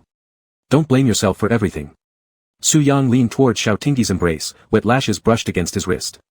Xiao Tingyi bent down. Are you crying? But I'm fine, right? Why did you clarify only now? Su Yang looked up at him with red-rimmed eyes. Were you testing me? Baby. Xiao Tingyi scratched the back of his neck. Ahem, I haven't even mentioned yet how you placed a tracker in my phone and sent people to tail me. Why are you saying so much? If I don't keep you under my watchful eye, I'm not at ease. Su Yang lowered his head and picked at his fingers. At that time, the conflict between humans and the merfolk was very severe, and my mother had hurt you before. I worried, so. Humph. Xiao Tingyi held his cheek, looking at him. In reality, weren't you just feeling pretty good about it? Don't think I don't know your little scheme, feeling great because you feel like you have me under control. You perverted little yellow fish. Got caught. Whenever he saw the small red dot on his phone, whenever he could hear Xiao Tingyi's voice anytime, whenever he felt like he was partaking in every moment, every second of Xiao Tingyi's life. It did feel pretty good indeed. However, to save his own image in front of his wife, Su Yang tried to justify himself. I really was trying to protect you. Protect what? Didn't I still get injured? Xiao Tingyi didn't think too much about it, just accidentally snapping at him. However, Su Yang immediately let a pearl drop and land on Xiao Tingyi's leg. I'm sorry, I failed to protect you well. Su Yang's eyes instantly filled with tears, which fell like broken pearls from the couch to the floor. Xiao Tingyi looked at his pitiful appearance and felt that he had also been corrupted by Su Yang. A beautiful person crying looked quite heart-stirring. Still, he admired Su Yang a lot. His tears came like water from a faucet, without preparation, open the tap and cry. Indeed worthy as a fish. I was just making a random comment, look at you, oh. Now you make me feel bad seeing you cry. I've seen your lips turning upwards already, stop suppressing it. Want to laugh? Then laugh. Su Yang turned his back and wiped away his tears. Xiao Tingyi quickly moved forward to hold him and comfort him, holding his face and kissing him. You look really good when you cry, seems like both of us are freaks and we're truly meant for each other, aren't we? Su Yang chuckled softly, hooking Xiao Tingyi's waist and made him sit on his lap, facing each other, leaving him no room to joke around. You still haven't answered me, why did you only come clean now? Is it that you don't trust me? Were you testing me? Xiao Tingyi avoided his eyes, scratching his chin. No, I was just having fun with you. The hand gripping his waist applied slight pressure, moving inward along the hemline, massaging his spine bone, subtly threatening. Really? Tell the truth. Xiao Tingyi dodged his mischievous hands. I just wanted to see what you intended to do. After you saved Zhuyu, how could I not suspect you? On the day Su Yang saved Zhuyu, Xiao Tingyi went back to the Safety Administration Bureau and let the tech department check his phone. When he learned that he had been tracked, his mood became inexplicable. Probably swallowing gallnuts wouldn't be as bitter as he was. He couldn't find any reason to exonerate Su Yang, so he decided to use his tactics against him. He let the tech department install a counter-tracking software in his phone that could be activated at any time. He wanted to see what Su Yang intended to do, and also wanted to see if there was a chance to discover the merfolk through this opportunity. Telling Su Yang if they could work together for peace, if he could use his sincerity, was Xiao Tingyi's extended hand towards Su Yang. Destroying the underground pharmaceutical factory in Jin City was his last chance given to Su Yang. He could accept Su Yang protecting his own race, but could not accept being deceived time and time again. If Su Yang took action that time, the special operation troops prepared by Xiao Tingyi for the B plan would immediately rush into Su Yang's hotel room and arrest him. And that would be the end of their relationship. However, Su Yang didn't act that time. The people following behind them only followed from afar, and once they returned to the police station, those people disappeared. Xiao Tingyi didn't say much, giving a seemingly relaxed smile. I'm quite the actor, right? I should be at the level to win an Oscar. Su Yang was silent for a moment, his throat as if it had been roughed up by something, dry and hoarse. I've never intended to interfere with your work. When I saved Zhuyu, it was my mother who informed me. After leaving Beimo, I truly never thought about using you again. I said I wouldn't betray my clan, but I didn't intend to use you for clan strategies either. At first, when I brought you to Beijing Group, I just wanted you near me. I believe you. Xiao Tingyi patted Su Yang's head. It's all in the past. We're still together now, that's what matters. Su Yang frowned, sorrow flickering in his pale eyes, but he no longer cried, his voice rasping. Why didn't you ask me directly back then? What was going through your mind when you faced me? What were you thinking when we were making love? Xiao Tingyi moved his lips, his eyes rimmed red too, softly murmuring, it was real liking too. I always thought maybe one day we'd all be unable to act any further, before becoming true enemies, live a day at a time. Peiji says I'm stupidly sweet, scolding me for having a love-driven brain. Xiao Tingyi chuckled unaffectedly. Heh. The alpha couldn't maintain his corner of a smile any longer, his lips tight as he finally rested his head on Su Yang's shoulder and bit down hard, muttering curses against his neck. You're such an asshole, Su Yang. He didn't hold back on his bite, blood seeping through the white shirt. Tasting the metallic flavor of iron, Xiao Tingyi did not let go, tightly gripping Su Yang's neck as silent tears streamed down his face. How could there not be grievances? Those days full of suspicion yet uncontrollable affection, those days of guarding against someone he loved, how could they not leave grievances? He could rationally acknowledge the differing positions they stood on. After all, he also hoped to find the whereabouts of missing persons through Su Yang. But emotionally, he genuinely wished to slap Su Yang across the face. I'm sorry, it's my fault. I should have explained everything to you sooner. I'm an idiot, Xiao, I made you sad and upset, I'm sorry. Thank you for still loving me. Su Yang held him tightly in his arms. His heart felt like it was being pricked by a cluster of tiny needles, oozing with blood. Like a blade scraping it raw, revealing the most vulnerable artery, pulsing for Xiao Tingyi. Su Yang released gentle comforting pheromones, the sweet scent of mandrake flowers blending into the air, swirling around Xiao Tingyi. Mimi licked her ice cream clean, looking curiously at her two owners hugging and crying, scratching her head with her hind claws and shedding a few dog hairs. Chapter 140, Embracing His Own Son. Xiao Tingyi looked down with a smile at the small pile of black pearls on the couch and carpet. No one is born with the ability to handle emotional issues perfectly. You've already done a great job. The conflict with your mother escalated, and you were the one who provided the merfolk base, so you must have struggled and felt distressed for a long time. I understand that, Su Yang. There hasn't been an open conflict between Su Yang's Lan and the merfolk because of your efforts. Xiao Tingyi, eyes slightly red, smiled again and pinched Su Yang's cheeks, making him smile too. Besides, you came here alone as a merman married far away from home, breaking ties with your family. If you ever feel wronged, there won't be anyone from your side to support you. Thank you for choosing me. Su Yang turned his head, burying his face in Xiao Tingyi's palm, his voice tinged with sobs. But I always make you sad and upset. I'm such an idiot. You should have shot me again, killing me would have been fine too. Don't talk nonsense. Xiao Tingyi freed one hand to wipe away his tears and pinched off the irregular black pearl hanging from Su Yang's eyelashes. I've said it before, love yourself first before loving others. If you don't understand, then learn to love yourself as much as you love me. And you're quick to learn, right? Su Yang fell silent for a moment, nodded, and through his misty gaze, he looked at the alpha. Who says there are no angels in this world? His alpha was one. Even though underwater sees no sunlight, Xiaotingyi pulled him out of the darkness. He embraced his own son. Late at night, Su Yang sat alone in the backyard.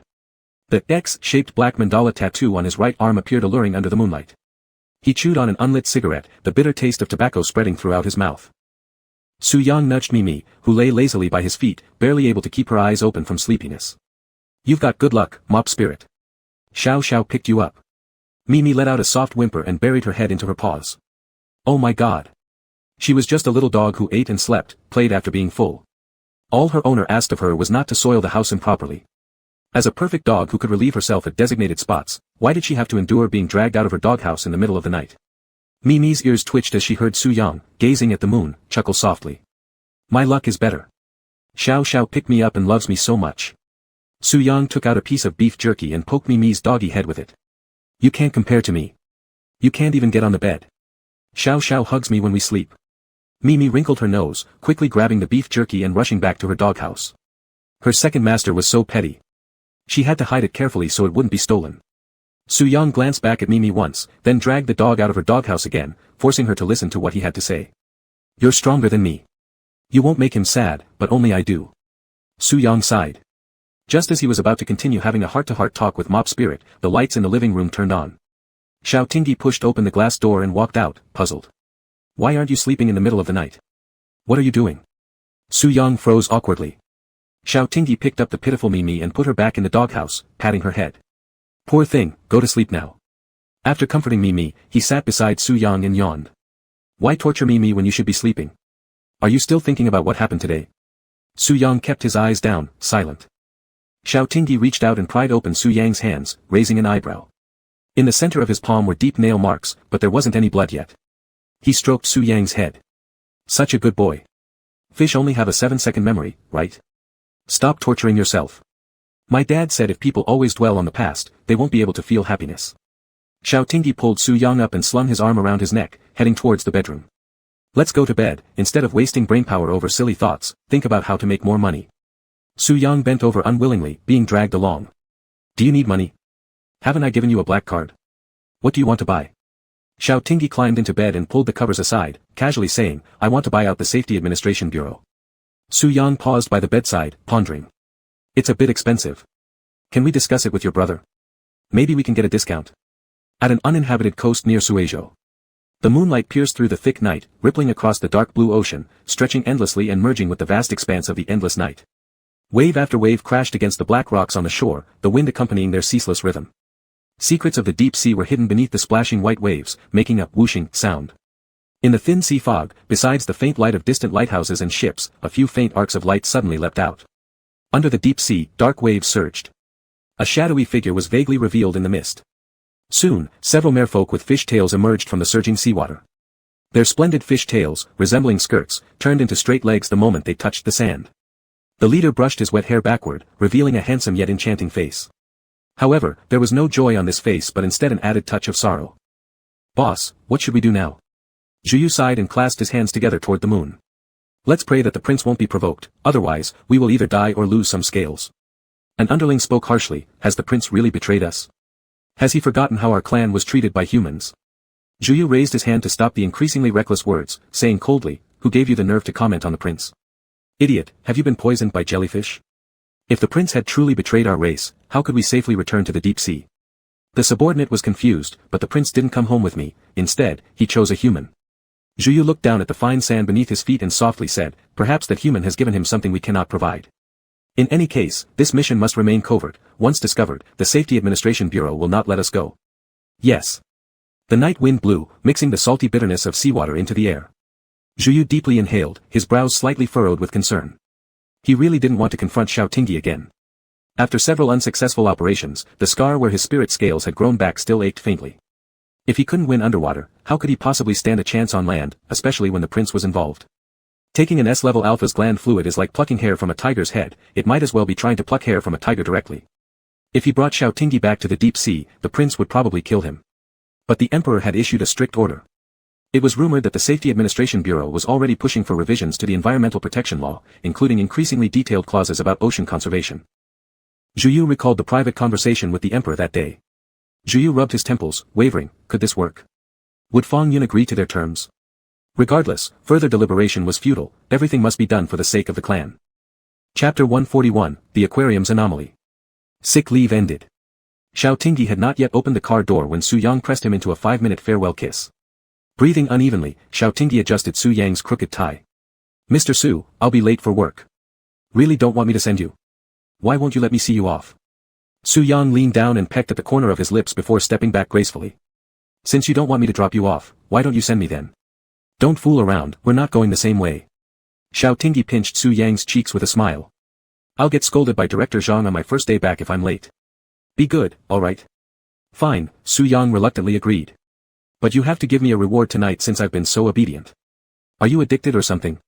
Xiao Tingyi shot him a glance, opened the car door, stepped in gracefully, and said, hurry up and go earn some money. I'm leaving, bye. Su Yang stood there watching as Xiao Tingyi's taillights grew more distant, warmth filling his eyes. Xiao Tingyi arrived at the underground parking lot of the Investigation Bureau, locked his car, and was about to head towards the elevator when he suddenly heard some strange noises coming from the staircase. He turned on his heel, walked quietly toward the stairwell, and peeked through the door crack to see two familiar figures. Su Chen, dressed casually in an American-style work shirt and overalls, was roughhousing with Mo Chi, who wore the uniform of the Security Management Bureau. The scene looked just like some fearless little punk teasing an upright and composed officer. According to normal logic, the punk's face should already be slammed onto the cold cement floor. However, in reality, the officer seemed somewhat powerless. Su Chen pushed Mo Chi against the wall corner, behaving shamelessly. What's the big deal about kissing me? Who doesn't smooch during dating? This is my workplace. Mo Chi lowered his voice, helplessly saying, watch the impact. If one of my colleagues sees us, how will I ever be able to work here again? Who has nothing better to do than come to the stairs to spy on others making out? Su Chen stepped closer with a mischievous grin, leaning slightly forward. Little Junior, I'm going to kiss you, you must not hit me. And if you dare hit me, I'll yell loud enough for everyone in the bureau to know that your family member beats me. Mo Chi could retreat no further, besides, he couldn't actually fight Su Chen physically. The muscles he trained in the gym would look great but wouldn't be much use in such a situation. One beat and he might break. Don't fool around, I'm going to be late. Don't come send me off again next time. Su Chen grumbled unhappily, why not? All I ask is for a kiss, what's wrong with you? It's not easy asking you to take the initiative, huh? You really are. Mo Chi hushed, lower your voice. Mo Chi's cheeks were flushed red, and quickly kissed Su Chen on the cheek. Alright. Now step aside. Su Chen raised an eyebrow, grabbed Mo Chi's arm and bent down for a kiss, whispering. Junior, I told you, lip-to-lip kisses. Mo Chi shut his eyes tightly, feeling more nervous now than when someone had ever touched his neck. Su Chen teased softly, stupid, I've taught you so many times already, why still can't you kiss properly? After hearing this, Mo Chi frowned deeply and angrily shoved Su Chen, yelling, not as talented as you. You go play with your previous, mega girls. They even wear maid costumes. Su Chen stumbled backward due to the push, grabbing onto the stairwell door handle hastily while falling. But I didn't push hard. Just as Su Chen landed his butt on the ground, the door flew open. Mo Chi rushed over to help him up, only to unexpectedly lock eyes with Xiao Tingyi, who happened to be outside the door watching curiously. His body froze instantly, and as the strength in his hands slackened, Su Chen got another bruise on his rear, shouting painfully, ah, my tailbone. Mo Chi turned bright red all over, with his blush extending down to his neck, and became tongue-tied. X. Xiao brother. H. How did you? Just passing by, I was merely passing by, Xiao Tingyi smirked and pointed to his wristwatch. Friendly reminder, you'll be late in 3 minutes. With that, Xiao Tingyi strolled toward the elevator without any guilt. In the last second before the elevator doors closed, Mo Chi squeezed inside, standing stiffly with his back to Xiao Tingyi like he was being punished. Xiao Tingyi patted Mo Chi's back indifferently, what's there to be shy about? It's normal human emotion. But speaking of which, isn't Su Chen unemployed? Does he not need to work? Just sponging off the family? Mo Chi rubbed his face and muttered lowly, he's still studying, postgraduate studies at Suijing University. Xiao Tingyi was shocked, trying but failing to find the hint of a studious scholar behind Su Chen's wealthy and spoilt son aura. Curiously probing, him. Postgraduate? Did he enter by exams? Mo Chi cleared his throat, his father donated a building to the school. Oh. That made sense. Xiao Tingyi and Mo Chi managed to punch the clock in at the last minute. Their colleagues, who had not seen them for a long time, quickly surrounded them, showering them with concern. Captain Xiao, Deputy Captain Mo, are your injuries fully healed? How's your recovery going? Xiao Tingyi smiled. Thank you all for your concern, I'm fully recovered. Mo Chi nodded along. Suddenly colleague Little Wang asked in surprise, Deputy Captain Mo, why is your mouth swollen? Mo Chi's face turned bright red, stammering after a while, it's from eating spicy rice crackers. Little Wang said, oh, so early in the morning already into heavy flavors. Mo Chi awkwardly scratched the nearby desk, thinking he'd slipped through when suddenly Little Wang hugged his documents and gave a meaningful smile. I saw someone driving you here. You came earlier than me but arrived so late. Another colleague added on, oh, I see, Deputy Captain Mo ate spicy rice crackers with his boyfriend. You. Me. I'm going to the bathroom. Mo Chi left in a rush, his face red, wondering who had said life didn't have so many spectators. Someone called out loudly, young Mo, what brand of spicy rice crackers did you eat? Can I get an object by buying a box? Mo Chi took even bigger strides. Xiao Tingyi shook his head smiling, he's too thin-skinned, don't tease him. Captain Xiao. The director wants you. Investigation Bureau Director's Office. Director Zhang gestured for Xiao Tingyi to sit down, poured him a glass of water, and asked with concern, how's your recovery going? Good, Xiao Tingyi accepted the cup of water, taking a sip. What do you need me for? Is there another mission? Director Zhang turned his computer screen towards Xiao Tingyi, clicked the mouse, and a video started playing. Xiao Tingyi looked at the dolphins in confusion, isn't this just the aquarium dolphin performance? What's wrong? Director Zhang remained silent, signaling for him to keep watching. Gentle dolphins leaped out of the water to kiss selected audience members and then suddenly went mad, biting their clothes and dragging them underwater. The audience erupted in shock, and the scene became chaotic for a moment. Fortunately, the trainers and lifeguards jumped in to save the victim in time. The audience member only got water in their lungs, nothing serious. The dolphin quickly returned to normal, snuggling up affectionately to its trainer as if the previous madness was just an illusion. Xiao Tingyi furrowed his brows slightly, speculating, no serious consequences, could it possibly just be an accident? After all, animals are unpredictable. This isn't the first incident. In the past half-month, aquatic creatures in the aquarium have shown varying levels of agitation, white whales attacking underwater staff, fish swarms panicking and hitting the glass walls. The frequency suggests that this is not an accident. Xiao Tingyi reflected, could the aquarium be leaking electricity? Director Zhang twitched his mouth, crumpled up a paper ball and threw it at him, kid, don't talk nonsense. Go investigate immediately. Chapter 142, Brilliant Nebula. When Xiao Tingyi and Mo Chi arrived at the Shuijing Aquarium, it was closed for business, with staff waiting outside the gate. Hello, FNS Security Investigation Bureau. Greetings, we are the Bureau agents. I'm the manager of the aquarium. After showing his credentials, Xiao Tingyi and his partner were led inside by the manager. The manager complained helplessly, recently, I don't know what's going on, the marine creatures have been restless from time to time. To avoid scaring visitors and causing more negative publicity, we had to close down temporarily, but we cannot afford daily expenses with the closure. We hope you too can quickly find the cause. The aquarium was unusually quiet, only the sounds of fish swimming and water flowing could be heard. It was ethereal and mysterious, as if one were in the midst of a blue dream. Xiao Tingyi looked around the sturdy curved glass walls as bright tropical fish swam over his head. Isn't this place pretty peaceful? Sighing, the manager said, that's exactly the mystery here. After closing hours, all animals in each hall are tranquil, but once the gates open, chaos occurs. We've investigated several times within the aquarium and couldn't find any reasons. Xiao Tingyi placed his palm on the glass, looking at the shimmering seawater and various schools of fish that roamed inside, feeling myriad emotions. Su Yang's hometown must be even more beautiful than this place, right? Unfortunately, he will never get a chance to see it, he could only make guesses through the aquarium. Suddenly, a clownfish broke away from its group, touching his palm through the glass, and Xiao Tingyi raised an eyebrow slightly. In an instant, the school of fish fell into disarray, all rushing towards Xiao Tingyi and gathering together, stirring up countless ripples in the pool. The manager widened his eyes, what's going on? Restlessness? It seems different from the previous restlessness. Xiao Tingyi inwardly exclaimed, wow, curling his fingers and lightly tapping on the fish tank. The school of fish swam chaotically for a moment before forming an irregular heart shape, similar to the shape of the spirit scale hanging around his neck. Xiao Tingyi took a step back in surprise, he now believed Su Yang was truly a princess. But how do these fish recognize him? Xiao Tingyi remembered Su Yang holding his photo, showing it proudly to the little fish one by one, and couldn't help but chuckle. Mo Chi stood nearby, admiring this dreamlike scene silently, taking out his phone to take photos and sending them. 2 seconds later, he received a reply, are you not mad at me anymore? I really didn't dress up as a maid. Oh, right, he was still angry. Mo Chi quietly put his phone back in his pocket.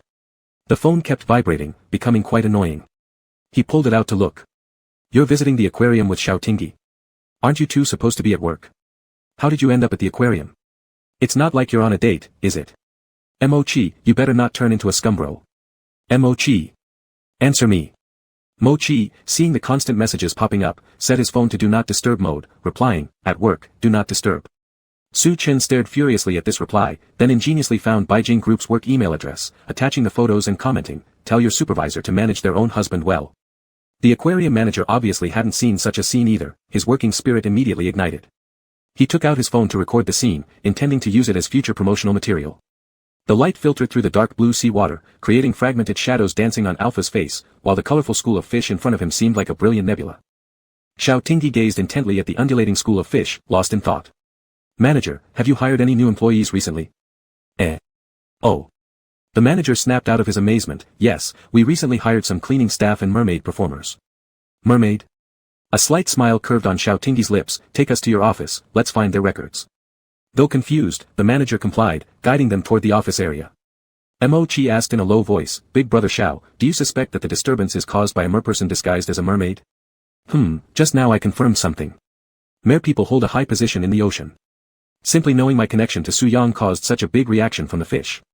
They probably can communicate or issue commands to these marine creatures. Mo-chi pondered aloud, if it's indeed a merperson's action, why hasn't anyone been injured? When they used panthers and other fierce beasts in the past, they showed no mercy to humans. Xiao Tingyi exchanged a glance with Mo-chi. His amber-colored pupils flashed sharply, a sneer curving his lips, "That's right, so what is their intention?" Since there was no harm done to the people sitting in the audience, their original intent was likely not to attack but to create disturbances and draw the attention of the security bureau. It couldn't be just to give him a mermaid show, right? Going through all this trouble. Xiao Tingyi's profile was hidden in the shadows, making his emotions unreadable. Maybe they've lived too long and are bored. Before Mo-chi could reflect on the deeper meaning of his words, the manager had already led them to the office. "Please wait for a moment, I'll look for their files." 5 minutes later, 2 resumes appeared in front of Xiao Tingyi. "Why are there no photos?" "I interviewed these 2 personally. They were good-looking, with long breath-holding times during deep diving, so I hired them on the spot. Since it was part-time work, we didn't complete all the procedures." After explaining, the manager exclaimed in shock, "Captain Xiao, do you suspect that it's these 2 causing trouble?" "That can't be possible, they're 2 cute kids." Xiao Tingyi tapped on the resume, "The prettiest roses always have thorns. But I only have suspicions for now. Tomorrow when the aquarium reopens, let these 2 come to work, and we will also come over." "Ah, okay, sure thing." The manager nodded, then asked, "What if tomorrow it gets chaotic again? We rely on tourists for our livelihoods, this public opinion. Rest assured, I have a way. Just operate normally." As Xiao Tingyi was about to leave, the specially designated ringtone for Su Yang suddenly went off. He stepped aside and answered, "Su Yang, why did you call me all of a sudden?" Sitting on the boss chair, Su Yang stared at the computer screen showing the alpha inside the aquarium, with a solemn expression. "I miss you. Are you busy right now?" Laughter came from the other end of the phone. "What a coincidence, I've just finished my work. Today, Mo-chi and I were out on duty, at the aquarium." The sourness around Su Yang slowly dissipated as he leaned back on the chair. "Aquarium? What could possibly be there?" Before he finished speaking, Su Yang suddenly sat straight up, frowning. "Is it related to the Mer people?" "I'm coming over right away." "Don't rush, I'm fine, but..." Xiao Tingyi paused for a moment, then laughed, "You coming once would be great too. I wanted to ask for your help anyway, family member." Chapter 143, The Master Conducts the Ritual. The manager sized up the young man in front of him, dressed in a well-tailored suit with a handsome face. He asked doubtfully, "Captain Xiao, who is this?" Xiao Tingyi seriously spun nonsense, "This is an external staff member of our investigation bureau, a marine biologist, Su Yang, who can converse with schools of fish. I've invited him as backup support." Su Yang arched an eyebrow humorously at Xiao Tingyi, "Professor." The manager clearly didn't believe it and laughed, "Haha, don't joke with me. Conversing with fish? Fish can only blow bubbles, they can't talk." "Really? Hem." Xiao Tingyi nudged Su Yang's arm, "Professor Su, give the manager a demonstration." Su Yang empathized strangely with children on TV who were forced by adults to perform talents, and subtly hooked the palm center of the alpha. Xiao Tingyi curled his fingers slightly. A small current flowed through the touched palm, sending tingling sensations directly to his heart. At an angle invisible to others, Xiao Tingyi gave Su Yang a reproachful glare and softly urged, "Faster." A faint hint of indulgence surfaced in Su Yang's eyes as he obediently followed Xiao Tingyi into the jellyfish hall. There, arranged were large and small rectangular glass tanks. In each tank, different species of jellyfish swam around. Under the ambience lighting, the nearly transparent bodies of the jellyfish swayed with the water currents, dreamlike and ethereal.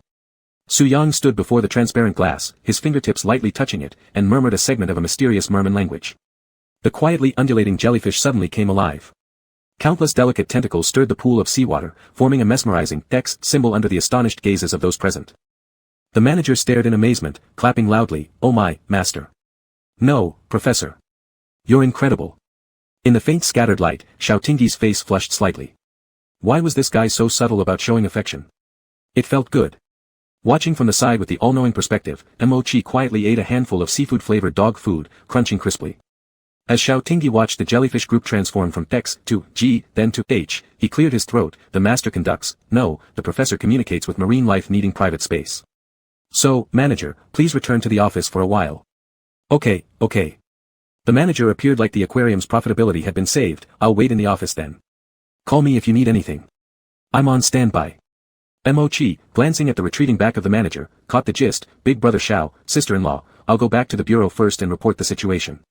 Sure. Xiaotingyi tossed the car keys to him without any attempt to retain him. Drive safely. Xiaotingyi had already guessed that the commotion at the aquarium was caused by the mere people, likely as a lure for him.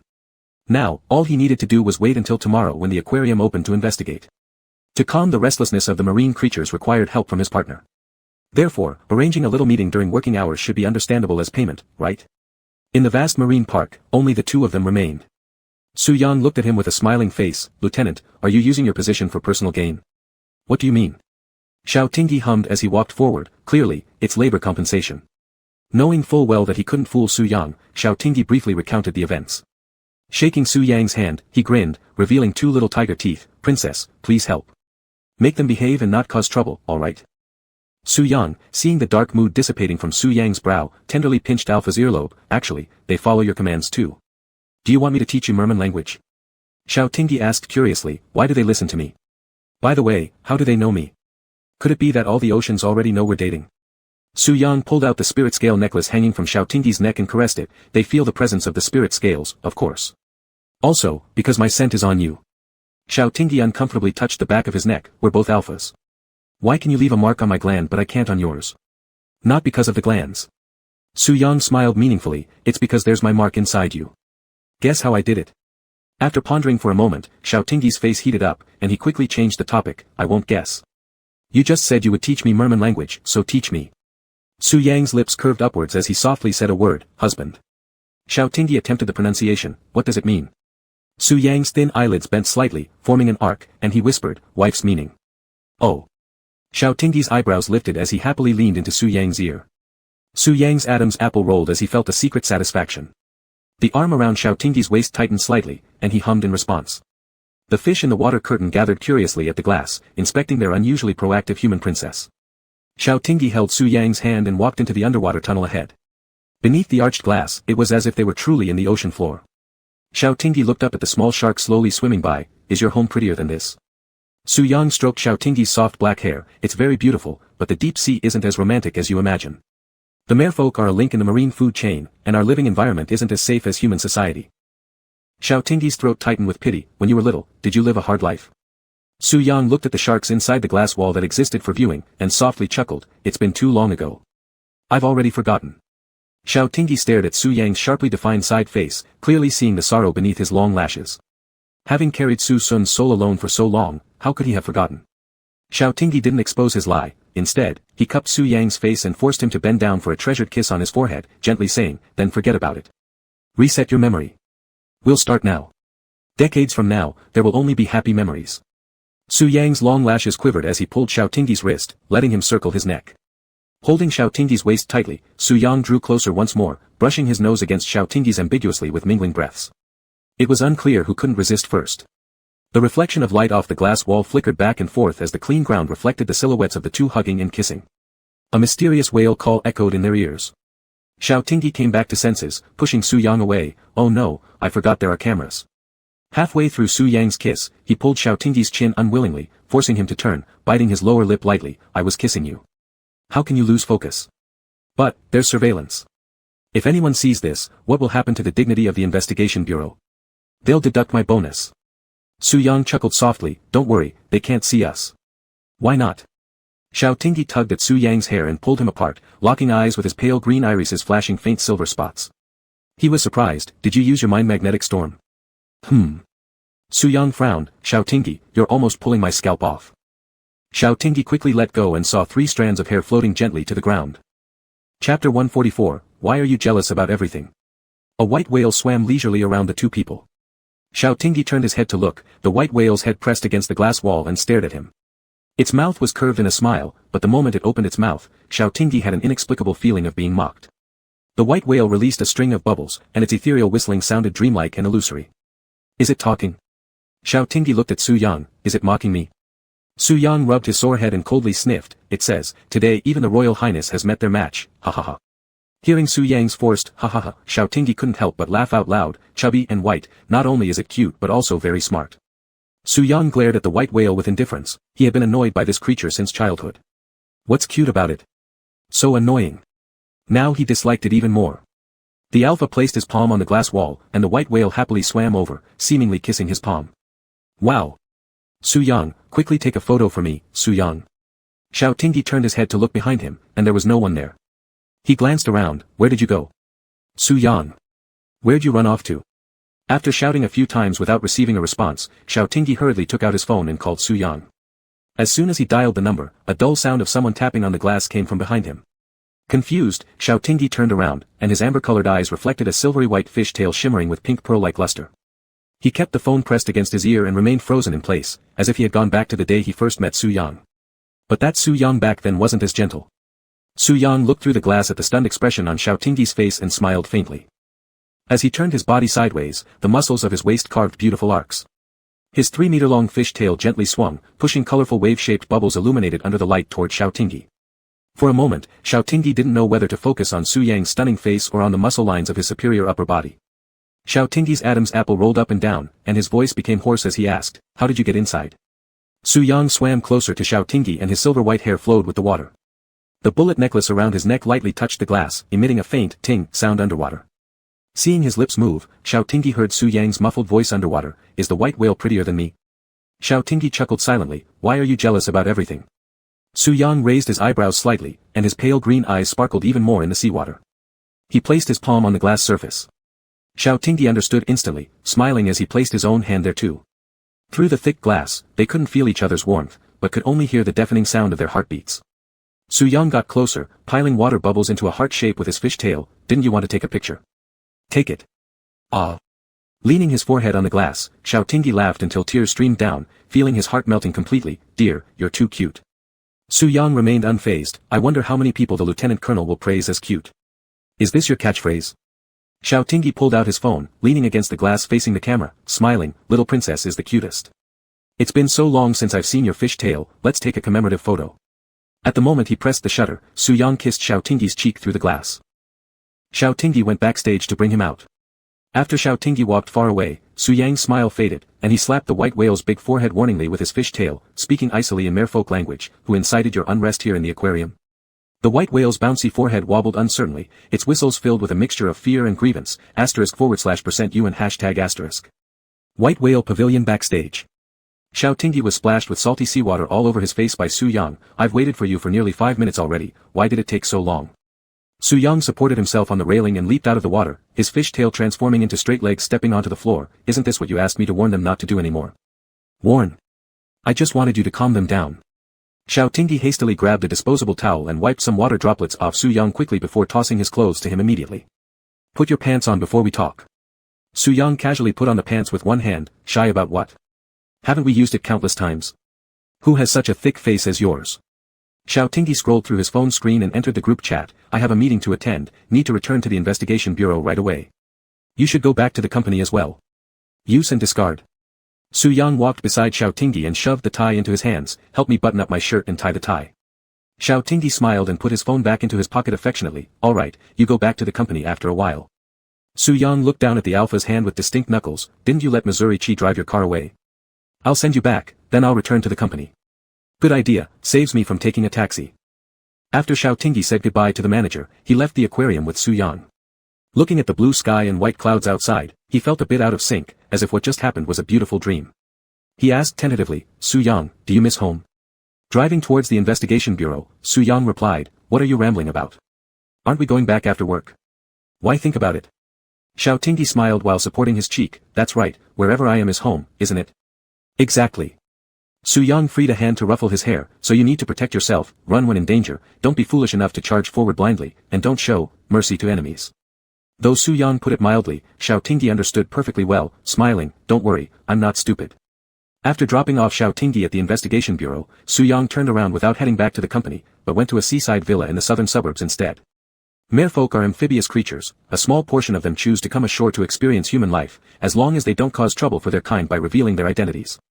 Su Zhao always allows this tacitly. Most of the properties owned by the clan gather in the southern suburbs due to its proximity to the sea, which is convenient. Humans are wary of the merfolk, and the merfolk are observing humans. There has been a delicate balance between the two races, but now this balance is broken, necessitating the creation of a new scale. Su Yang parked his car and got out. The sea breeze tossed his locks about, and the air carried the moistness of seawater. Just before, Xiao Tingyi had asked him if he missed home, and indeed, he did yearn for the feeling of cruising in the vast deep sea. But compared to Xiao Tingyi, this longing weighed as light as a feather. Su Yang walked up to the door of the villa, with the glow seeping from his fingertips into the keypad lock. Click, the door opened. He stepped inside slowly, finding no one in the room. Su Yang lowered his eyes and saw half a cup of water on the coffee table. He turned upstairs to the bedroom where someone had clearly been staying. Not bad, quick on your feet. Su Yang sneered as he turned to go downstairs. Not far away, behind the reefs. Zhu Yu and several henchmen hid behind, peeking. Is His Highness gone? Didn't expect to be exposed so fast. Boss, why are we hiding if we're doing things for the race? How cowardly. Exactly. Why does His Highness favor humans like this? Zhu Yu shot them an icy glare. If His Highness hasn't gone far, how about you guys confront him? Well, forget it, His Highness's fishtail really stings. Chapter 145, He is Su Yang. On Saturday, Suijing City woke up in the morning sun. A special duty vehicle marked with the FNS Security Administration emblem drove slowly towards the entrance of the Suijing Aquarium, its headlights gleaming against the rising sun. The door opened and 8 Alpha tactical operatives dressed in black combat uniforms, each holding a submachine gun, leaped out and stood neatly in formation, their postures tall and upright. The man sitting in the passenger seat casually pushed his sunglasses up onto his head, blinking momentarily as the light hit his eyes. Xiao Tingyi, dressed casually, got out of the car and lazily stood in front of the tactical team with his hands in his pockets. Secure the entrances and exits. If anyone tries to run, knock them down and beat them first, he said nonchalantly. Yes, Captain Xiao. The heavily armed tactical operatives attracted the attention of many tourists who curiously looked over at them, whispering about whether something had happened. Xiao Tingyi paid it no mind, he wanted this operation to be loud and flashy. Do those mere people actually think that the security bureau can be messed around with? Do they really think he, Xiao Tingyi, can be provoked at will? They've been testing him too many times now, even his best temper would wear thin. If they dare to come, he'll rip off their fins and send them home naked. Mo Chi turned his gaze toward the Alpha, whose appearance could easily blend into the tourist crowd. Brother Xiao, won't they abandon this operation due to our high-profile approach? They already know they've been exposed, they aren't fools. Xiao Tingyi scanned his surroundings and nodded lightly towards a well-concealed corner with a smirk. Guess if someone's watching us from the shadows right now. It's just a show for them. Bei Ji has already led a team to start the search. Mo Chi raised an eyebrow. Big brother Bei. Didn't he have a 2-week break to take care of fish? Is he already back at work? Xiao Tingyi replied with mockery, their boss already dragged him back ages ago. With so much work to do, how could they let a mobile unit leader idle around for that long? Far away, the greatly unlucky Chief Bei, combing through all hidden locations within 5 kilometers near the aquarium, kicked a wall and sighed. He must have been a fisherman in his past life. Or perhaps a fishmonger who worked for 10 years in a supermarket. Why else would he always be tangled up with fish, keeping them at home, working around them daily? What a headache. Sounds came from his communication device. Changxing Street has been checked, everything normal. Yintai Center has been searched, nothing unusual. Bei Ji took out his phone and called Xiao Tingyi. Hey, Tingting, I've checked all accessible public places within a 5-kilometer radius, and there's nothing abnormal. Have you thought about luring them out? Xiao Tingyi, leaning on the front of the special duty vehicle while chewing strawberry gummy candies, shielded his eyes from the sun and replied, sure, I'll stroll around and buy myself a cup of coffee. Want anything? Iced Americano, it's getting hotter these days. Bei Ji flicked his hair, fanning himself. Take it easy, don't screw it up. You don't want to get beaten up and taken hostage, that'd be utterly embarrassing. Me losing? Xiao Tingyi chuckled. If I get taken, you'd better be ready to write a report for a major operational failure. You're probably picking up tricks from Xiao Beimo. 2 people sharing a bed obviously can't produce different kinds of people, annoying. Hanging up, keep in touch. Bei Ji hung up, his peripheral vision catching sight of an SUV by the roadside. His eyes lingered on the license plate for 2 seconds before he smirked. Looks like Tingting isn't going anywhere, what a playboy, coming to work with family members. Su Yang did not attempt to conceal his movements. If one couldn't uncover the dark conspiracy, then an open display of power would suffice. Old Jin pulled open the car door for him, and Su Yang gracefully stepped out, smoothing the creases on his shoulder. "Wait here," he ordered. Old Jin nodded in agreement. As Su Yang walked away, AK whispered softly, "Boss, being the president of such a large corporation, why does he face so much danger? Is it because he has a bad temper and offended too many people?" Old Jin closed his eyes briefly. "Cut your tongue out if you talk more nonsense. Stay alert, why do you talk so much?" AK fell silent instantly. Su Yang directly headed towards a cafe in the commercial district, pushing the door open. The wind chime jingled melodically as a faint aroma of coffee filled the room. A cat soaking up the sun by the window lifted its head, only to curl back down indifferently, clearly not interested in any customers. Xiao Tingyi was in the middle of ordering when the Omega behind the counter suddenly glanced over his shoulder in surprise. Puzzled, Xiao Tingyi turned around. Through the sunlight shining behind him, Su Yang calmly walked closer, a subtle smile playing in his eyes when they locked.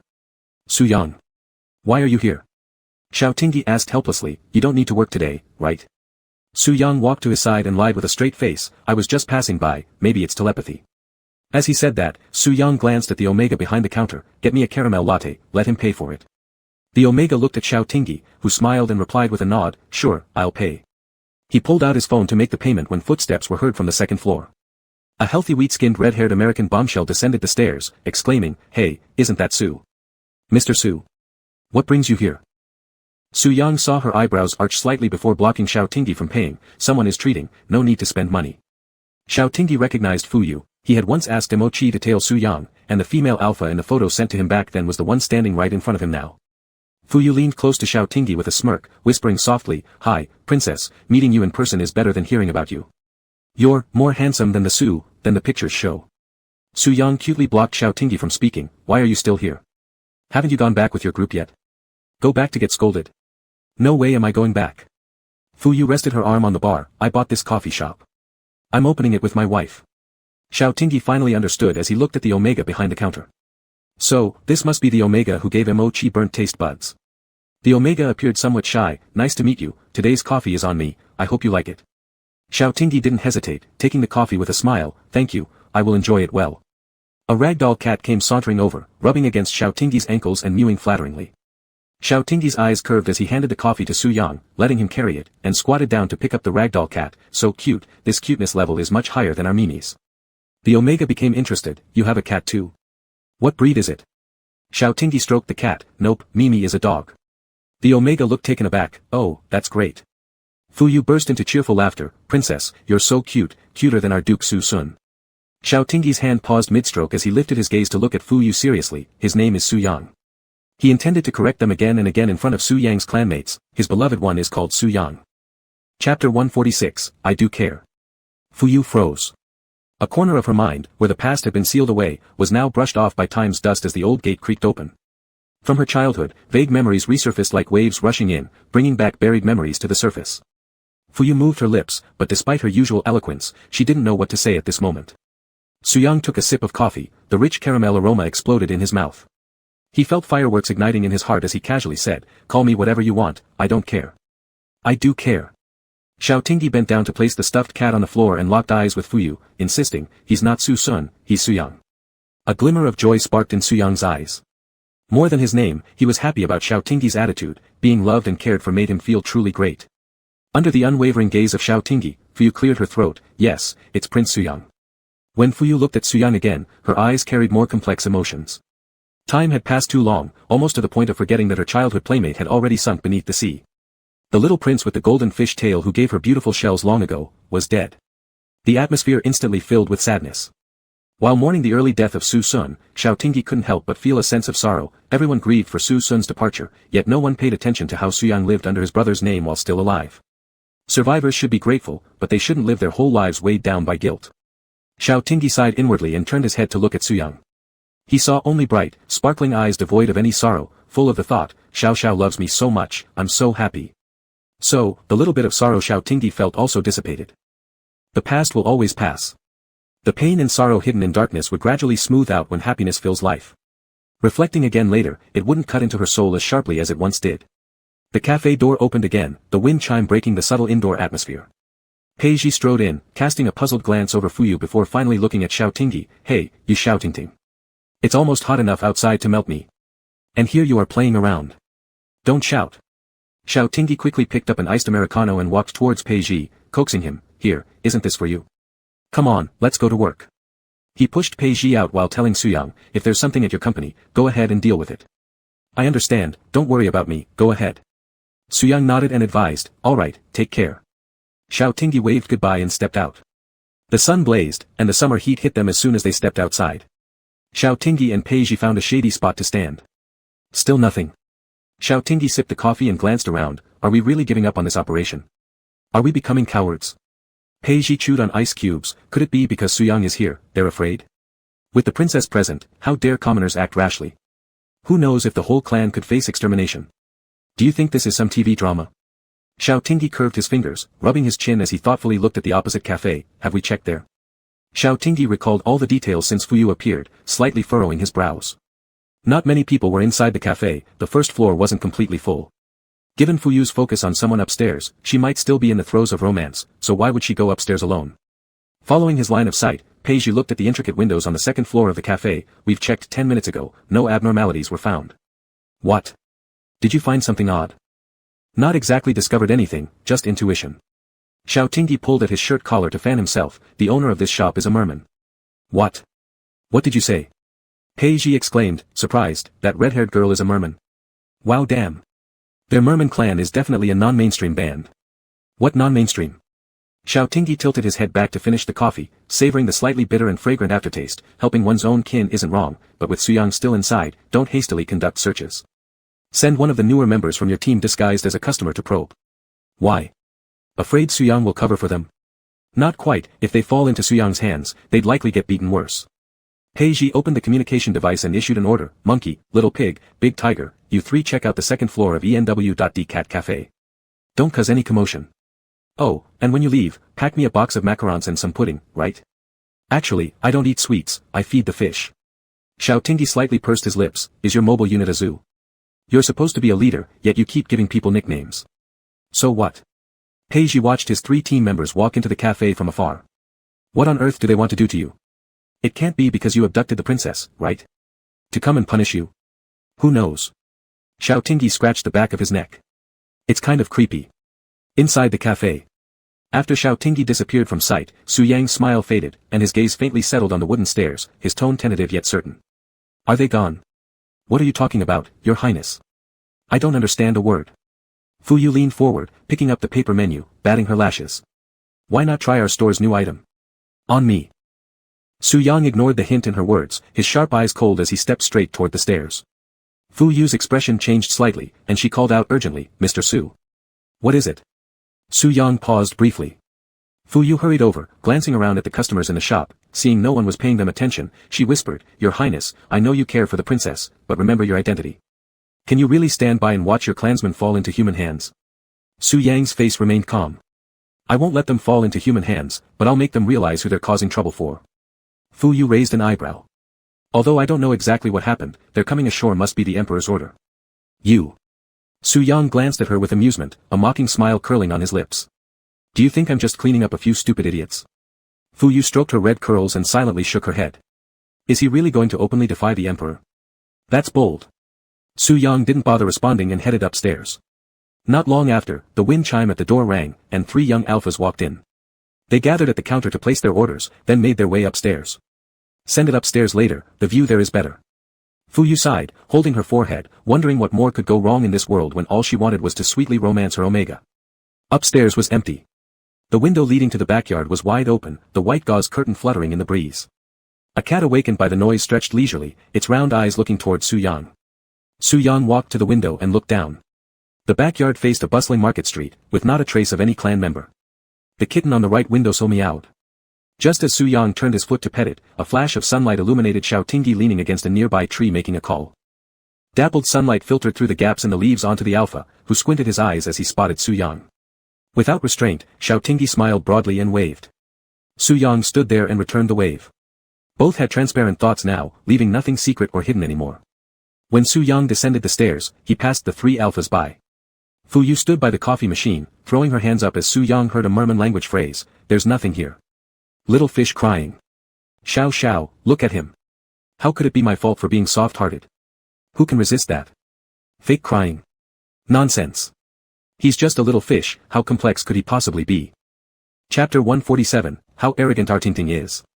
Pei Ji and Mo Chi were slurping their instant noodles, while Xiao Tingyi had a tasteless fitness meal in front of him. He'd been taken care of too well by Su Yang recently at home, gaining 5 or 6 pounds, so he didn't dare to eat foods with too many calories. On the projection screen in front of the three, there was the surveillance video near the ENW Cat Cafe they checked today. At 10:25 a.m., 2 tall men walked out from the back door. They wore baseball caps, sunglasses, and masks. They quickly disappeared into the crowd. After technicians fully captured their appearance features, they quickly traced their routes via the street surveillance system. Though they concealed themselves well, upon closer inspection, it was evident that they had been circling around Xiao Tingyi. Pei Ji swore an oath. What do they want to do? Stewing them for 2 days would teach them some discipline. As the party concerned, Xiao Tingyi chewed his boiled chicken breast and looked towards Pei Ji and Mo Chi, blinking. One of you give me some soup from your instant noodles. This stuff is too hard to eat. Pei Ji gave him a complicated look and threw him half a packet of seasonings that hadn't been used yet. Can you pay attention for once? This matter needs to be reported upstairs. Should we reallocate police force for covert protection? Please no, that's embarrassing, said Xiao Tingyi as he cautiously sprinkled a thin layer of seasoning onto his boiled chicken breast. If they have the guts, let them come. I want to see what Su Zhao really wants. I think she wouldn't dare to kill me. Where does your confidence come from? Didn't she almost kill you at Su Yang's house last time? That was a different situation. Back then, the merfolk weren't this passive. Xiao Tingyi contentedly munched on his chicken breast with the flavor of instant noodles, though I don't know the exact reason. Based on Su Zhao's indifference to family ties and her sense of responsibility above all else, it should have something to do with the merfolk. Something to do with the merfolk? Mo Chi put down his bowl of instant noodles, confused. Xiao Gu, I can't understand. I don't understand either, said Xiao Tingyi after finishing the last bite of broccoli, stretching lazily. Unless I've suddenly become an important target. We'll adapt to the situation, we will eventually find out the truth. Pei Ji tossed down his fork. Are you really not afraid of things going wrong? If anything happens to you, your 2 distinguished fathers who are decorated war heroes and your brother the bureau director will lose it. Su Yan would go crazy. Xiao Tingyi turned back to Pei Ji and arrogantly raised his eyebrows. That's right, so they won't actually dare to harm me seriously. At least my life is safe. Pei Ji smirked, clapped his hands, nudged Mo Chi with his elbow, indicating for him to clap as well. How arrogant Artingting is. Xiao Tingyi waved his hand. Low-key, low-key. When are you finally going to treat me to a meal? Brother, how many meals do you owe me? Pei Ji rummaged through his notepad and calculated each one. 3 meals from the circus last time, and then that one. Xiao Tingyi pointed to the instant noodles on the coffee table. Isn't this treating you to a meal already? And I even gave you my treasured preserved eggs and sausages. Mo Chi only got an extra sausage in his bowl. Mo Chi held his phone, typing away, declining to get involved in their bickering. Pei Ji flared up. Can you get any stingier? Does this even count as a meal? Boom, a deep thunderclap cracked the sky outside the window. Large drops of rain started to plop down. Pei Ji pulled aside the curtains of Xiao Tingyi's office, looking out at the torrential rain under the dim night sky. He chuckled, see? Even heaven disapproves. The rain came so abruptly. Let's wait until the rain gets lighter before heading home. Just as he finished speaking, his phone buzzed, showing the word dumb fish on the screen. Lu Nan was too clingy. Pei Ji couldn't deal with him, so he bought him a phone to play with. At first, it was effective. Lu Nan played videos all day long. But before Pei Ji could breathe a sigh of relief, Lu Nan became obsessed with making calls and frequently bombarded Pei Ji with video calls, making his colleagues think he was dating someone. Annoyed, Pei Ji answered the call and immediately saw Lu Nan's innocent face fill the screen. Pei, when are you coming home? It's raining and thundering outside. Are you scared? Pei Ji moved aside. I'll go home when the rain stops. You're not allowed to throw my clothes in the fish tank again. How about I pick you up? Lu Nan leaned on the edge of the fish tank. He hasn't differentiated yet, so he can't stay out of water for long. Ha, you picking me up? How? Pei Ji laughed at him, by crawling through the sewer. Lu Nan blinked. You dare. Pei Ji shouted, if you end up smelling like sewage again, I'll throw you away. Pei Ji grabbed his coat, I'll be home right away. You behave yourself. Don't go running around recklessly or I'll really have you stewed. Let me tell you, we love eating fine-skinned and tender-fleshed little fish like you the most, covered with egg liquid, bread crumbs, and then straight into the pot. Lu Nan burst out laughing, ha ha ha, Pei, you're so funny. Are you doing stand-up?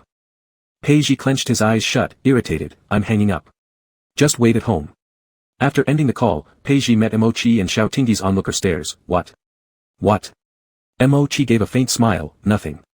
Xiao Tingyi was unreserved, Pei, he's just a kid. Are you insane? Freak. Pei Ji shot him an unfriendly look, what are you thinking? I'm not gay, do you take me for someone like you too? I'm leaving first, no need to see me off. Who asked to see you off anyway? The door clicked shut. The room now only had Mo-chi and Xiao Tingyi. Mo-chi hesitated but still spoke up, Xiao Gu, I think we can't analyze the merfolk's attitude based on normal logic.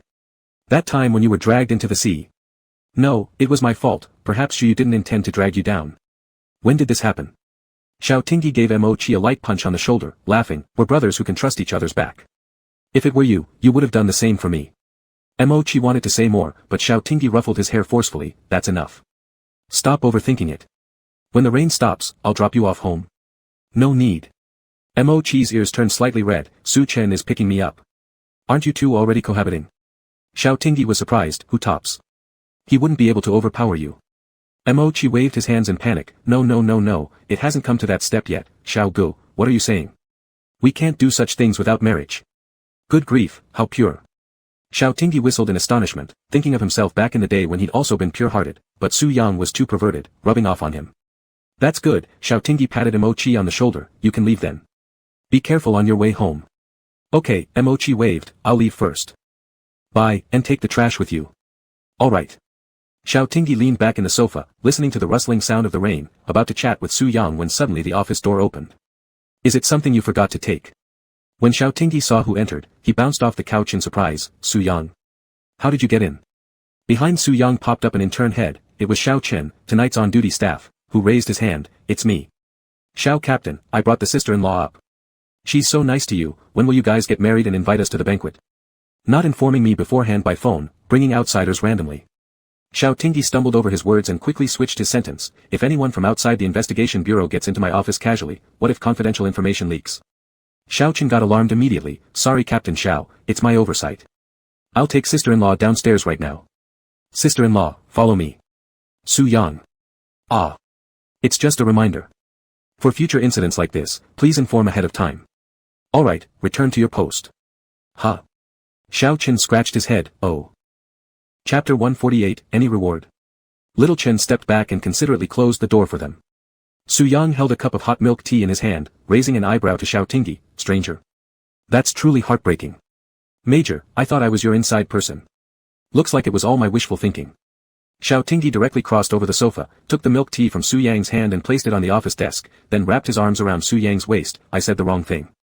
How could it be one-sided? You are mine. Amber-colored alpha eyes twinkled with joy as he tiptoed to kiss his lips, whispering in the unstandardized merman language, you're my. A faint chuckle escaped from Su Yang's throat as he gripped Xiao Tingyi's neck and whispered close to his lips, softly saying, yes, I am your. A violent storm raged outside the window while the indoor glass filing cabinet reflected the silhouette of their passionate kiss. The wall-mounted air conditioner worked hard, yet at a temperature of 25 degrees Celsius, Xiao Tingyi began to sweat slightly. The alpha caught Su Yang's increasingly mischievous hands, don't fool around. This is the office. I don't want all sorts of dirty thoughts filling my mind when I work later. Su Yang's head rested against Xiao Tingyi's shoulder as he chuckled softly and kissed his neck side, all right. As majors, I fully support your work. Xiao Tingyi touched his neck and felt something off, are you deceiving me? Is a wife? Yes. Su Yang sat down on the sofa and pulled him into his arms, nonchalantly blaming him, what? Don't you trust me? That's heartrending. No, I trust you. Xiao Tingyi poked open the bubble tea and drank a sip before handing the straw to Su Yang's mouth, in such heavy rain, where did you buy this from? Didn't get wet. Su Yang truthfully answered, had the driver buy it for me while I waited in the car. Xiao Tingyi couldn't help but laugh silently, you really, let the driver send you here by car? Letting the guy wait below? Not at all. I let him go home after work. Aren't you driving anyway? Su Yang was rather proud, where can you find a boss like me? The boss hasn't even gone home yet, but already sent employees back to be with their wives and children. I'm pretty good, right? Good. Xiao Tingyi smiled and pinched his face, our little princess is getting more obedient. Su Yang climbed higher on the stick, any rewards? Xiao Tingyi drank the warm milk tea, completely disregarding calorie control, what reward do you want? Su Yang's warm palm caressed Xiao Tingyi's spine, when you have time, come to my office. I don't mind having only thoughts about the naked you during work. Xiao Tingyi nearly choked and laughed, Su Yang, not to say this to you, but is that all you think about? Su Yang followed his back line and asked curiously, isn't this a joyful matter? Just thinking about it makes one happy. Why shouldn't I imagine it? Aren't you happy? Xiao Tingyi was left speechless by this series of happy, inexplicably feeling Su Yang made some sense. Are you not happy? Su Yang looked at him with bright pale green eyes. Xiao Tingyi cleared his throat, ahem, I'm happy. Very happy. Su Yang nodded, then you will come to my office next week. After all this talk, the real focus was on the office, wasn't it? Xiao Tingyi was speechless. Why do you have so many tricks, little fish? Su Yang rubbed his head against Xiao Tingyi's neck and whispered gently, isn't it fine if you like it? Whatever you like, your body reacts most genuinely. Xiao, I know you better than you know yourself.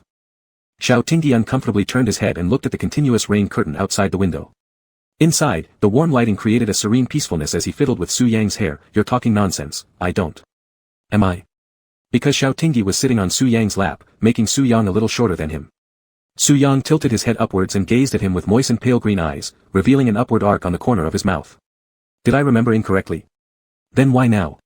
Su Yang looked down, covering his eyes with Xiao Tingyi's hand. Xiao Tingyi increased the distance between them, angry out of embarrassment. There's nothing. Absolutely nothing. I'm going to punch you. Okay. Su Yang held the wrist Xiao Tingyi was pulling on his hair. You'll pull my hair out. The rain has lessened, let's go home. Xiao Tingyi suddenly hugged his neck, cheek against his neck, muttering quietly, let's stay a bit longer.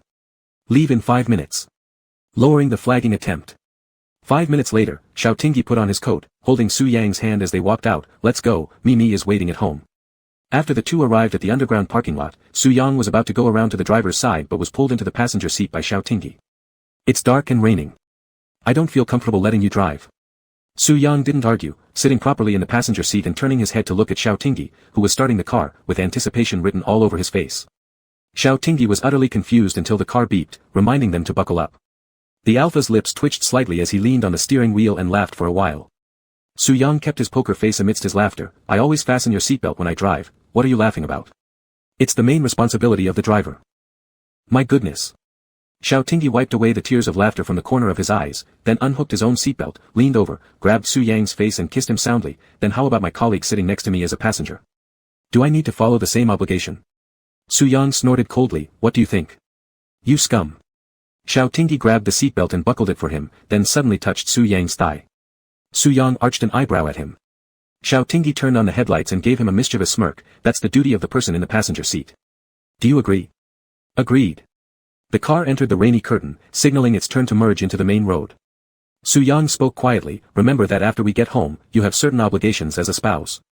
Xiao Tingyi drove with one hand on the wheel, his right hand gently massaging Su Yang's leg intermittently. All right.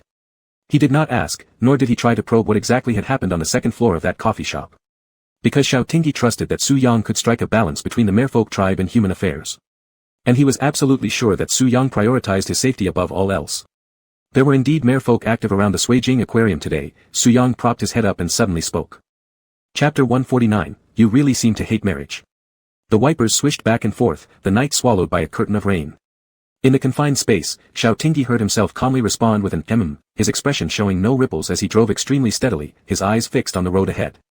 Only his hands gripping the steering wheel tightened again and again. The feeling of mutual trust and reliance between them was simply wonderful, and even though they hadn't eaten any candy, there was a sweet sensation. Su Yang's gaze stayed fixed on Xiao Tingyi's face. I feel a bit uneasy in my heart.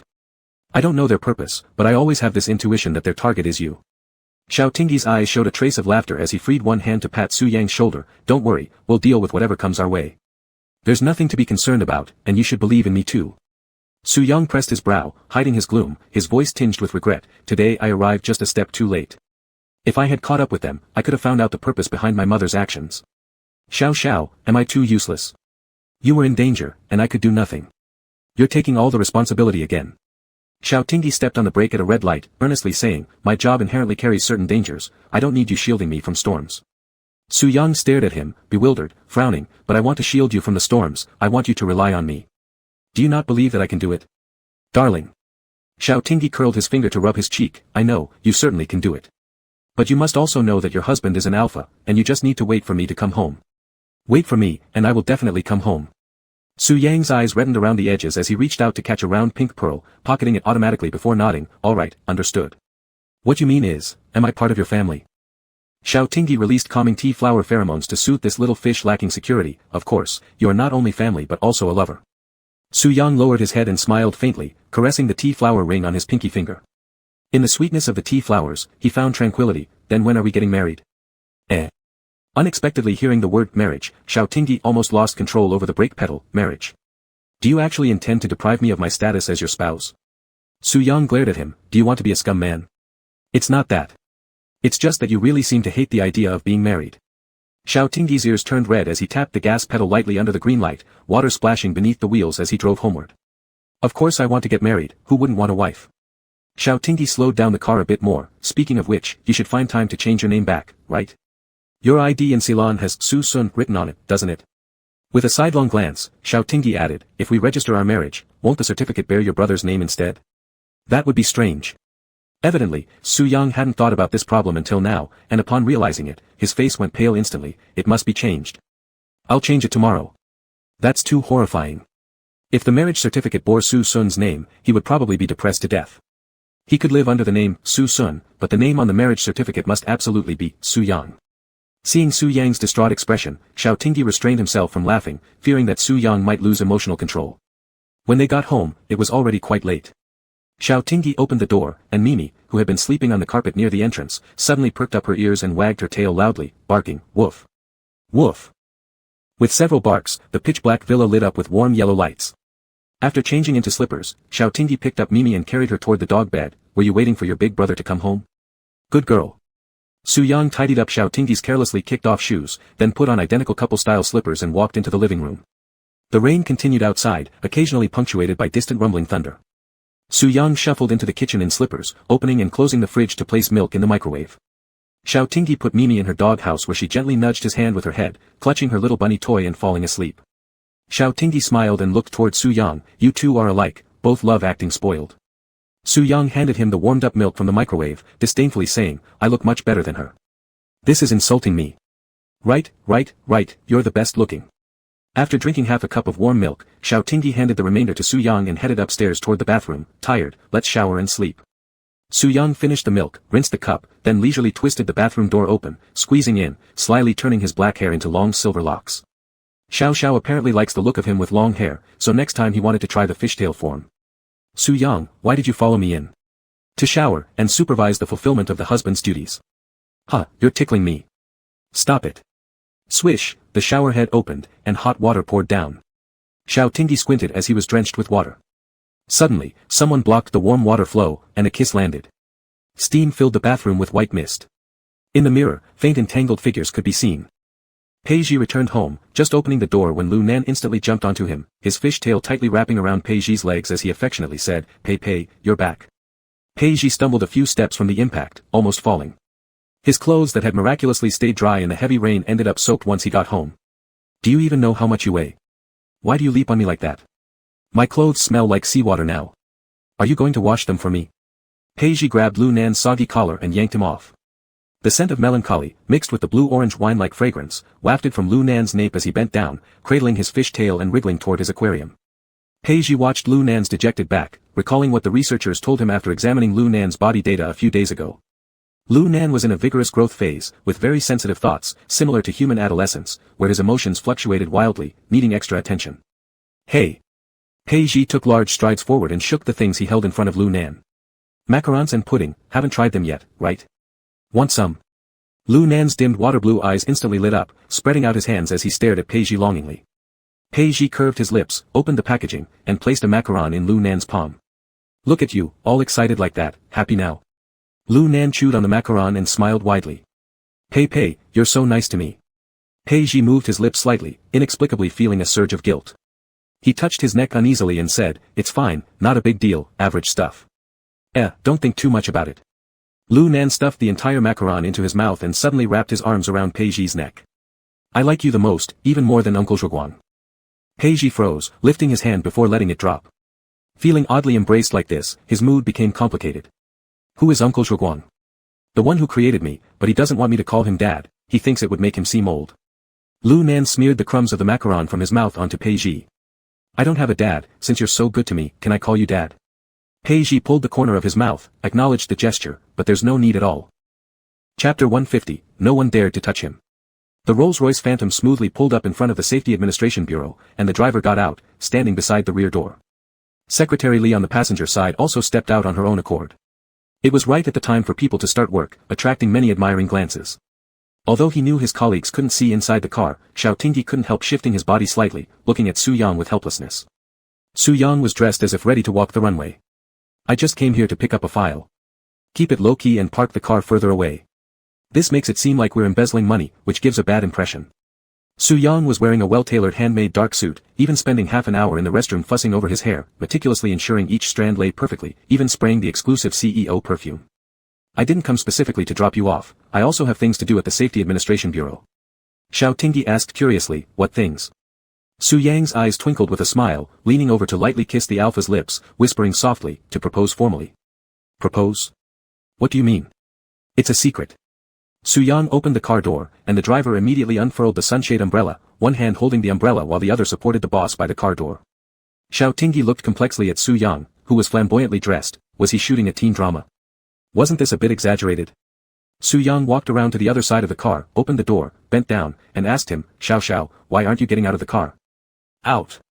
Out. Out. Inwardly, Xiao Tingyi muttered that having someone rely on him wasn't embarrassing, bending down to get out of the car. Xiao Tingyi looked at the briefcase in Secretary Li's hands, then turned to Su Yang in surprise. Are you actually here for work? Yes. Su Yang walked alongside Xiao Tingyi into the Safety Administration Bureau lobby. Someone in a Safety Administration uniform approached, first greeting Xiao Tingyi, then turning to Su Yang, Mr. Su, please follow me. Xiao Tingyi looked puzzled as his elder brother's secretary respectfully led Su Yang away. Why did Mr. Zheng personally come to meet him? Lieutenant. A voice called from behind. Xiao Tingyi turned to find it was the mega colleague from the search department who had invited him for dinner last time. Good morning. The Omega watched Su Yang's figure disappear into Fang Sun's private elevator. Is the person just now your wife? I don't mean to pry, but I saw both of you walking in together just now, and you two seemed very intimate. Yes, Xiao Tingyi smiled, that's my wife. Today I need to go to the search department to pick up a confidential file, let's go together. The Omega nodded and praised sincerely as they entered the elevator. Your wife is really beautiful, and she suits you perfectly. Thank you, I'll send you some wedding candy later, Xiao Tingyi said gently, it should be soon. Su Yang was led by Secretary Zheng into Fang Sun's office. Fang Sun looked up from his busy paperwork. Mr. Su, thank you for making this trip. Director Fang, no need to be polite. Su Yang reached out, and Secretary Li took out a box of tea from the official bag, passing it over. Su Yang placed it on Fang Sun's desk. Director Fang, try this, it's very fragrant. Xiao likes it, and since you're his older brother, your taste should be similar, right? Chen's secretary heard this trivial gossip without much fluctuation on his face. Fang Sun glanced at the seemingly ordinary tea box. The price per unit of the tea inside could reach thousands, calculated by the half-caddy. Secretary Zhou, go prepare a pot of tea. Alright, Director Fang. Zhou's secretary took the tea. Fang Sun and Su Yang sat facing each other on the guest sofas. Since you've come today, can I take it as an indication that you are willing to sell a portion of your shares to the Safety Administration Bureau? In healthcare, an industry crucial to public welfare, the Ceylon government would support its vigorous development but wouldn't allow any one entity to dominate completely. For companies in this sector, technological monopoly equated to controlling the lifeline of Ceylon. I accept the proposal from the Safety Administration Bureau, but specific contract terms have been revised by my legal department. The Beijing Group welcomes supervision from the Ceylon government, but it remains a private enterprise. Decision-making power must remain in my hands. Su Yang pushed the drafted contract towards Fang Sun. I'm a businessman and don't make deals where I lose out. I hope Director Fang understands. Fang Sun skimmed through the contract clauses. Although there were some differences compared to what he proposed before, it was evident Su Yang had made many concessions. He looked at Su Yang, and Su Yang arched an eyebrow. The parts where I've conceded, consider it part of the dowry for Xiao. After all, you're his real brother. As family, I will support your work. Mutual benefit. Beijing Group was indeed strong in new drug development, overcoming many technical barriers. If given support, mass production would benefit Ceylon significantly. Fang Sun crumpled the contract a little. How come it felt like selling his younger brother?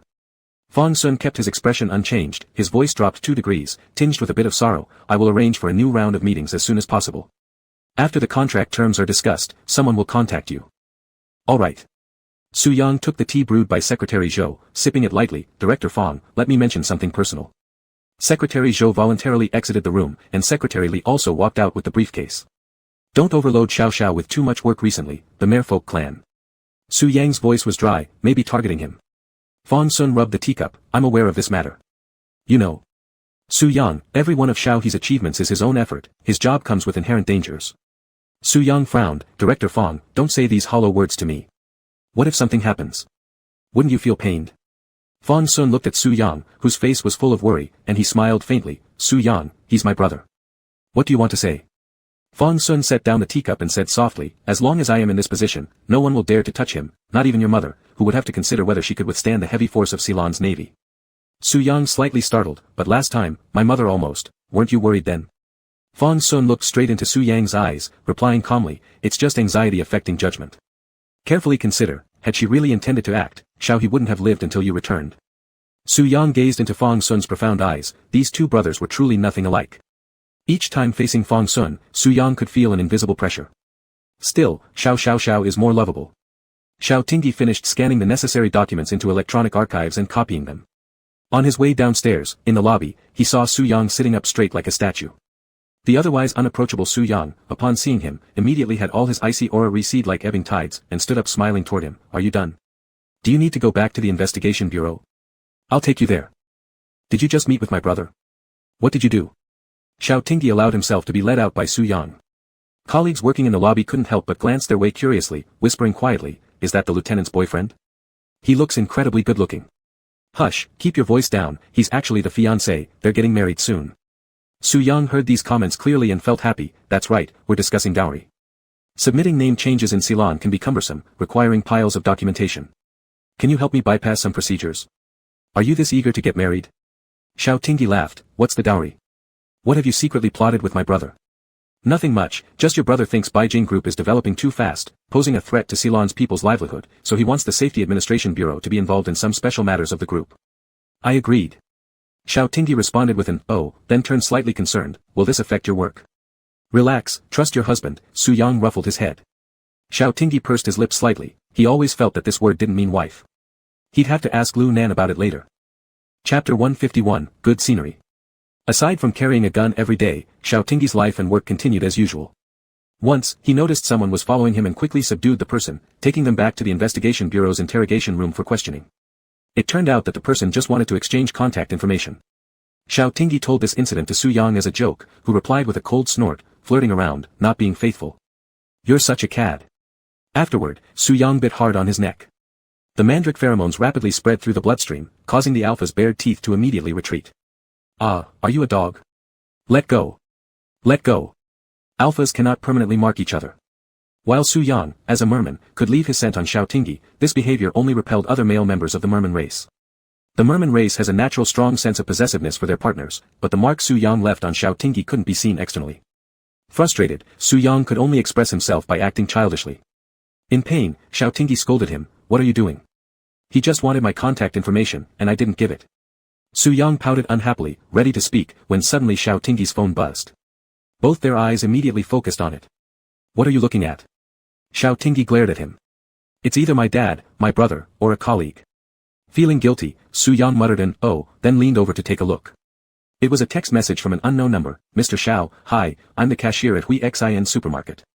Do you remember me? I have something to tell you. Xiao Tingyi fell silent. He remembered this cashier, he met them during the search for Zhu Yu and seemed to have exchanged numbers. He sneakily glanced at Su Yang, ahem, he is just a concerned citizen I encountered while working. They might really need my help. Ha ha. Su Yang's face darkened like soot, Xiao Tingyi. Nervously licking his lips, Xiao Tingyi threw the phone down and moved forward to embrace Su Yang's neck, it's really just a concerned citizen. Why did you give your personal phone number to a concerned citizen? Let me guess, is he an alpha or a mega? Baby, are you mad? Xiao Tingyi leaned in to kiss him, already breaking out in cold sweat. Usually Su Yang was easy to comfort when he behaved well, but when he got jealous.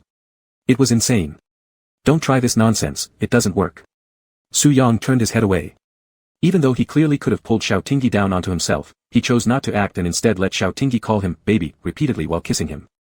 Su Yang gripped Xiao Tingyi's waist, grabbed his phone, and without hesitation unlocked it with facial recognition before dialing the number directly. The ringing lasted 10 seconds before it was answered. A voice came from the other end of the line, Mr. Xiao. Sorry, I was taking a shower earlier. Su Yang frowned, glaring at Xiao Tingyi.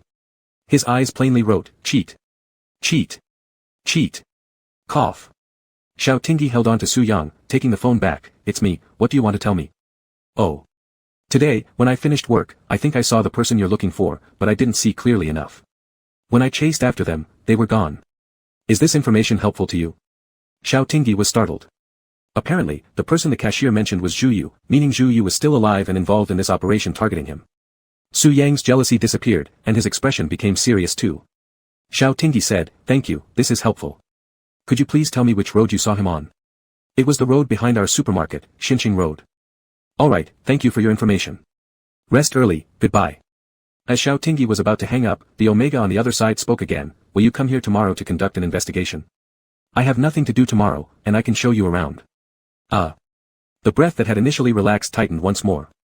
Xiao Tingyi hadn't realized before how popular he was with others. Although he was indeed handsome, talented, tall, and long-legged. Being likable wasn't unwarranted. Su Yang seized the phone, speaking coldly, my wife is very busy, her subordinate will come instead. The Omega paused in silence for a moment, surprised, wife. Su Yang glared at Xiao Tingyi, signaling him to speak.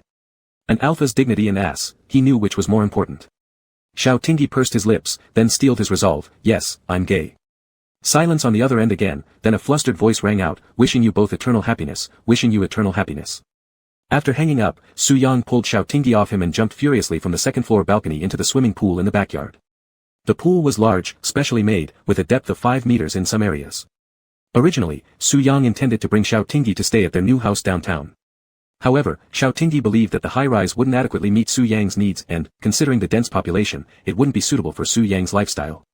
Therefore, they decided to remain here. Xiao Tingyi stood on the terrace looking down. He noticed the water hadn't even splashed when Su Yang dived into the pool. If this were an international competition, he could possibly win a world diving championship. After assigning tasks to his subordinates, Xiao Tingyi hurried over only to be splashed in the face by Su Yang's sudden emergence with his fish tail, leaving him speechless. Su Yang swam to the bottom of the pool, hiding in a corner and ignoring him. Wiping the water off his face, Xiao Tingyi squatted by the edge of the pool, creating ripples with his fingers as he chuckled, Su Yang, are you mad? Isn't it clear? He is merely one of the concerned citizens I met during work. Don't be upset. Little princess, don't be angry with me. In the future, I'll leave the investigation bureau's number, okay? Still, Su Yang didn't respond to him. His silver-white fish tail gently swayed with the water waves, shimmering with a soft pink pearl light. It was summer, the weather warm. Xiao Tingyi admired Su Yang's beautiful fish tail for a while before stepping onto the ladder and getting into the water. Once acclimated to the water temperature, he dived underwater and tugged at Su Yang's fish tail. Though Xiao Tingyi's deep dive breath-holding performance was commendable, it couldn't compare with Su Yang's. After poking Su Yang several times without a response, Xiao Tingyi felt the urge to resurface, but then suddenly found his ankle wrapped by Su Yang's fish tail. Su Yang pulled him close, and Xiao Tingyi naturally trusted Su Yang would never harm him. Xiao Tingyi blinked and exhaled a string of bubbles.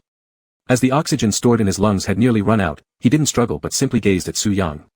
Su Yang kissed him, transferring a continuous supply of oxygen. This was both a transfer of oxygen and a kiss. Su Yang's scaly fish tail lightly encircled Xiao Tingyi's calf. Since Xiao Tingyi couldn't breathe underwater, he had to rely on Su Yang. A deep kiss ensued. Xiao Tingyi had once seen the reflection of the moon on the water surface, yet it was the first time he was viewing the moon from beneath the water, finding it quite novel. However, his back pressed against the cool bottom of the pool. Xiao Tingyi's eyes widened in alarm as he forcibly pushed Su Yang away, emerging from the water. I can't do it. I will die. Xiao Tingyi paddled towards the edge of the pool, only to be effortlessly dragged back by Su Yang's fish tail. You can do it, Xiao, you're much better than you think. Who wants such praise? Xiao Tingyi's face turned red as though blood was about to drip out. Get lost, you perverted little yellow fish. Su Yang watched calmly as his prey flailed in the water. You said you wanted to comfort me, so why are you running? I won't comfort you anymore. You go ahead and get mad. Xiao Tingyi picked up the leaves floating on the water and threw them at Su Yang's face, taking advantage of Su Yang closing his eyes to swim away. Unfortunately, Major Xiao was no match for Su Yang in the water. The crystal-clear pool soon filled with the scent of mandrake and tea flowers. Pheromones could dissolve in water. With the full moon hanging high, the night breeze inviting, the water surging, and the rustling of the leaves, it made for a good view. Chapter 152, later, you let Lu Nan call me Dad. Weiyang District is located at the boundary of Suijing City, adjacent to the mountains. It is the last area of Suijing waiting for development. The Slan government has already planned its development direction for the next few decades and will soon start construction. Since it is in the development stage, the area is a mix of fish and dragons. There are no major cases, but petty thefts occur frequently, keeping the local police station busy. The investigation bureau's last case in this area caused quite a stir. To avoid public opinion, Peiji contacted the local police chief and obtained access to the surveillance at the intersection. They all thought it was just an ordinary theft case. Peiji bit into the concentrated coffee liquid bag and stared at the surveillance footage repeatedly, his eyes sore from watching with no abnormality found, leaving him restless. It was only because Xiao Tingyi's safety was involved. Otherwise, as a police chief, he wouldn't have willingly assisted the investigation bureau, being ordered around without even a meal. Peiji drained the packet of concentrated coffee liquid, letting the intense bitterness spread in his mouth before grabbing his phone and standing up.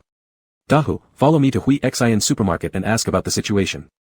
Yes, boss. When Pei Ji and his subordinate arrived at Hui Xian supermarket, Xiao Tingyi was sitting on a bench outside the store entrance with a mochi, licking ice lollies. He looked exasperatedly at these two people. Are you two cosplaying as stone lions? They carry stone balls, you two carry ice lollies instead. Do you have any leads?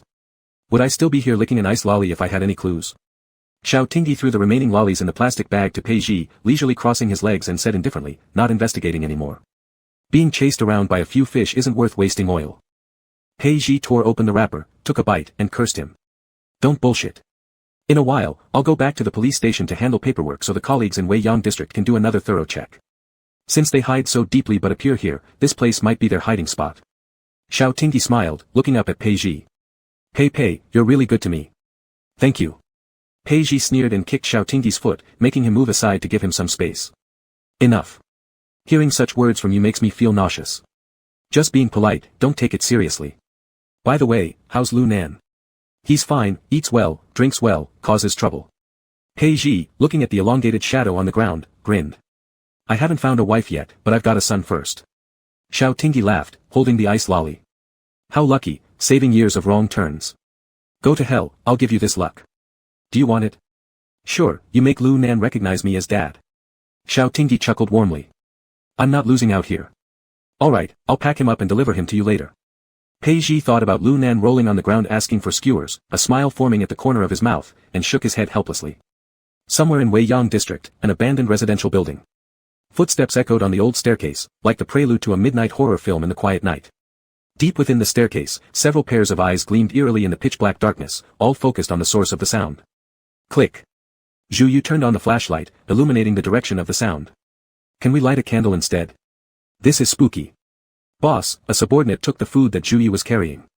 How long will we have to keep living this hidden life? Nanshan was watched closely by the royal family, who sent people to secretly investigate and search. They couldn't return to those houses. Actually, they had some savings, but unfortunately, the recent checks by the Unju Bureau were too strict. In the aquarium incident recently, they almost got caught. Now entering the city was akin to exposing themselves. They retreated to the relatively loose Weiyang district and plotted their next steps. But even here, they had to disguise themselves. Slan's automatic recognition of surveillance was very strong. Zhu Yu had lived in Weiyang district and was familiar with this area, knowing where there were cameras and where the blind spots were. Therefore, usually, he did the shopping, as this place wasn't close to the sea, and coming and going would attract too much attention. Today when I went out, I nearly collided with the police during their sweep. Let's stay quiet for now while I think carefully. That princess of ours rarely acts alone, making it difficult to act. Zhu Yu lay on the sofa, looking at the moldy ceiling, suddenly sat up, and turned to his subordinate, scanning the surroundings, frowning, where's Ape? Where did he go? He said he'd go out for some fresh air under the cover of darkness. He was too cooped up. Nonsense. Running around without knowing the surrounding environment. You all stay put. I'll go find him myself. Zhu Yu grabbed the baseball cap and hurried out. Not all the merfolk participating in this operation had lived on land before. Ape belonged to the group that originally stayed in the deep sea. Tonight, Su Yang had an engagement, and Xiao Tingyi returned after having dinner at the Investigation Bureau cafeteria. After a busy day, Su Yang wasn't going to eat at home either, so Xiao Tingyi was too lazy to cook. Xiao Tingyi slowly drove into the villa area. Their neighborhood had great landscaping, with lush trees of various kinds, providing greenery year-round, along with a live stream meandering through the community, bringing coolness to the air. Xiao Tingyi parked the car in the courtyard, humming a tune as he turned off the engine and got out. At the moment his feet touched the ground, he suddenly sensed danger, an instinct from numerous challenging missions. The wind blew, and the leaves rustled. The play of light and shadow fell on Xiao Tingyi's side face, highlighting his sharp features at that moment. Standing in the yard, Xiao Tingyi's gaze swept over the quiet and pitch-black villa, quickly assessing where someone could be hiding. He slammed the car door and drew the gun from his waistband with a click. Xiao Tingyi cautiously approached the camellia bushes. Su Yang loved them by association, so he had someone plant a large patch of white camellias. The alpha's gaze focused on the shadows of the trees while his peripheral vision closely observed the nearby swimming pool. This place had an excellent location, every inch of land worth gold, with house prices in the tens of millions and extremely strict security. Petty thieves wouldn't even have a chance here. Still, Xiao Tingyi didn't expect the merfolk to be so reckless as to come directly to Su Yang's residence, but they were smart enough to choose when Su Yang wasn't there. Xiao Tingyi's eyes flashed with determination just as a violent splashing sound erupted behind him. The yellow glow of the wall lights was blocked, casting a deep shadow in front of Xiao Tingyi filled with desperation. In a flash, Xiao Tingyi rolled on the ground, firing his gun swiftly, 2 gunshots ringing out simultaneously. Bang bang. Chapter 153, Kill. The bullet grazed Alpha's hair and shot into the camellia tree, its immense force blowing the tree in half. Xiao Tingyi's bullet struck straight through the man's shoulder joint, knocking him to the ground. Hot blood splashed everywhere, the gun being flung aside. Xiao Tingyi narrowed his eyes at the blue blood that pooled on the ground. As he had suspected, it was a merman. Did they actually want to kill him? The merman clutched his wound in agony. Although there was only one visible injury from the gunshot, the spinning bullet had already shredded the flesh inside. Even with 10 times the recovery ability, it would be impossible for him to heal right away. Alpha, with heightened alertness, scanned around and sneered disdainfully, "Were you really the only one sent here? A bit too confident, aren't we?" As Xiao Tingyi moved in with his gun pointed towards the downed merman, an unexpected situation arose. Just as the merman had been howling in pain, he suddenly transformed, his tail coiling tightly around Alpha's wrist. In the instant when the handgun fell, Xiao Tingyi quickly grabbed the sharp combat knife from behind his waist and thrust it without hesitation towards where the merman's scales grew, knowing the exact weak point of a merman, their fatal spot once revealed. The merman rolled out of the way, creating some safe distance between them for just a brief moment before both simultaneously aimed to stop each other from grabbing their guns. That fish tail slashed like a blade across Xiao Tingyi's forearm, leaving a trail of crimson blood. At the same time, Xiao Tingyi's dagger pierced deep into the abdomen of the merman. Alpha's face smeared with blood, revealing a concentrated murderous intent, grinned wickedly and said, "You want to kill me? Let's see if you have the ability. Did Su Zhao send a fool like you? Killing a human, does it need His Majesty's command? You deceived Crown Prince Su Sun. Your sin cannot be forgiven. I'll kill you today." With a beautiful but distorted face from the pain, the merman filled with malevolent rage gripped the ever-penetrating blade and delivered an elbow strike to Xiao Tingyi's chest, tossing him aside. Holding onto his chest, Xiao Tingyi coughed twice and spat out a mouthful of bloody sputum. Wiping it forcefully, he twirled the dagger twice in his hand and charged forward again. From the words of the merman, Xiao Tingyi gathered two pieces of information. First, this suicidal man was acting alone with no backup. Second, Su Zhao did not wish to kill him. Alpha kicked the rushing merman down, fist striking and breaking the jawbone of the merman. Xiao Tingyi's eyes glinted with blood-red hues, word by word he enunciated, "His name is Su Yang. Remember it well. It's Su Yang." Swish. Xiao Tingyi was pulled underwater by the merman, in the confusion grabbing the handgun the merman had dropped by the poolside earlier. The crystal-clear water instantly became stained with blood, gradually spreading out. The fish tail tightly wrapped around Xiao Tingyi's waist repeatedly, the merman desperately pulling him down. Even at the cost of mutual destruction, the merman intended to drown him. Xiao Tingyi swallowed several gulps of water, choking painfully in his lungs. Indeed, no matter what race, there are always fools who deem themselves heroes. Through the deep water, faint barks were heard, and immediately after, Xiao Tingyi saw a small figure jumping in and swimming towards him. It was Mimi. Mimi kept paddling its short legs, diving below the merman to bite on his fish tail. Unable to bite through the tail, Mimi started tearing at the merman's arm. The very moment the merman clutched Mimi's neck, Xiao Tingyi pulled the trigger, bang. His marksmanship has always been impeccable. A torrent of blood surged forth. The fish tail wrapping around Xiao Tingyi loosened immediately, powerless.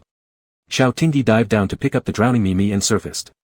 The surface was stained red with blood, faintly tinged blue, hauntingly beautiful under the moonlight. Mimi. Xiao Tingyi, eyes bloodshot, called her anxiously, gently pressing her little chest. Mimi spat out several mouthfuls of water, whimpering with a woof. Xiao Tingyi hugged her tight, his hands trembling while stroking Mimi's back. "Thank goodness you're all right, you scared me to death, scared me to death." Blood still flowed from his arm, yet he felt no pain, pressing his cheek against Mimi's body. "Didn't I lock you up in the room? How did you get out?" "Sorry, big brother worried you again." Mimi licked Xiao Tingyi's face, woof woof. Xiao Tingyi chuckled lowly without dodging, "You stink of dog." Xiao Tingyi glanced back at the corpse of the merman in the pool, then returned his gaze and carried Mimi into the house. After giving her a hot bath, he wrapped her in a small blanket. Half an hour later, several cars marked with the FNS Safety Bureau logo rapidly drove into the villa area under the cover of night. Suijing Research Institute. Xiao Tingyi's wounds on his arm had already been treated and stitched together. Lu Mingzhou bandaged him and asked worriedly, "Are there any other injuries? We should go to the hospital for a full checkup shortly." "Sister-in-law, I'm fine." Xiao Tingyi moved his arm, gripping the phone with a muffled voice, "I killed the merman." Lu Mingzhou pulled up a chair and sat across from Xiao Tingyi. "Do you regret it?" "No regrets. If I hadn't killed him, he would have killed me. He deserved to die." Xiao Tingyi wiped his nose. "It's just that I don't know how to tell Su Yang. Don't look at him as someone who always pretends to treat everyone equally while mocking them. Actually, this fish is prone to self-destruction. I'm afraid he'll blame himself again. My advice is to tell him the truth, and do it quickly." Lu Mingzhou tapped his wristwatch. "By the time Su Yang gets home and doesn't find you, but instead sees all this blood, he'll be terrified." Xiao Tingyi paused for a moment, then hurriedly called Su Yang. "Hey, Su Yang, are you done with your engagements?" Su Yang's voice carried a trace of laughter. "Did you miss me? I'll be home soon." Xiao Tingyi struggled to say, I need to tell you something. The driver stopped the car in front of the villa gate. As Su Yang stepped out of the car, he immediately smelled the heavy scent of blood and the aura of his kin. His heart sank heavily, feeling as if someone had gripped his throat, leaving him breathless. Rushing inside, he called anxiously, Xiao Xiao, where are you? Are you injured? Xiao Tingyi replied softly, I'm fine, have you come home yet? Seeing the traces of struggle scattered around the courtyard, the dried red seeped into the soil, and the pool dyed in blood, Su Yang's pupils contracted sharply. Looking down at the bloody spots on the camellia tree, his heart pounded violently against his eardrums. It was Xiao Tingyi's blood. Su Yang leaned against the trunk, barely standing steady. In a soft voice, almost fearing to scare Xiao Tingyi, he asked tenderly, where are you, baby? Are you safe? I'm at the research institute, very safe. But I just... Su Yang exhaled deeply, his eyes reddening, his voice trembling slightly, you're safe, that's all that matters. Inside the research institute, Xiao Tingyi stared at his shoe tips, taking a moment before speaking, I killed a merman, but he was the one who tried to kill me first. It was self-defense, but now he's dead. Good job. Xiao Tingyi looked up in surprise, ah. Su Yang gazed at the thickened blood on the camellia branches, even Yama cannot stop the ghost destined to die. I'll come find you now, wait for me. Chapter 154, I'm fine as long as you're okay. After hanging up the phone, Xiao Tingyi stood in a daze looking at Lu Mingzhou. After a while, his cheeks turned red, and he scratched his chin awkwardly. Lu Mingzhou shook his head with a smile and handed him a glass of warm water, didn't expect Su Yang to say such things. Xiao Tingyi held the cup of water and took a sip, unable to suppress a smile at the corner of his mouth, not entirely unexpected. I know I am important to him, but I didn't expect he would accept it so quickly. I thought he might feel conflicted. Does Silan's death of each person sadden you? Lu Mingzhou sat into his office chair and flipped through the documents in front of him. Similarly, Su Yang wouldn't mourn over a clansman who wants to kill the one he loves. Lu Mingzhou looked up at him, I'm sure that every second Su Yang rushed here, he must have been grateful that it was you who survived. On the other hand, your worry shows that Su Yang hasn't given you enough security. Naturally, as an elder sister-in-law, she always sided with Xiao Tingyi unconditionally, no matter what, it's Su Yang's fault. Xiao Tingyi stroked the bandage wrapped around his hand, suddenly enlightened, and smiled, I understand, auntie. The sound of hurried footsteps echoed in the corridor. The door to Lu Mingzhou's office was abruptly pushed open. Su Yang entered briskly, the assistant leading him raising his right hand awkwardly, ready to knock on the door. Lu Mingzhou flicked his fingers slightly, indicating that he should leave. Upon entering, Su Yang's gaze immediately fell on Xiao Tingyi, scanning quickly, finally resting on the bandaged forearm and back of Xiao Tingyi's hand. I'm fine. Xiao Tingyi spoke first, even moving his arm dramatically and hopping a couple of times. Still alright, just a minor skin wound. Su Yang's lips moved slightly. He stepped forward and embraced Xiao Tingyi tightly, feeling the warmth of his body and sniffing the faint scent of tea flowers. The heart that had been pounding wildly finally settled back steadily in his chest, it's good that you're fine. Good that you're fine. He carried the faint smell of alcohol after entertaining guests. Xiao Tingyi rubbed his head against his chest, soothing him by patting the back of his head, you were scared again, weren't you? Sorry.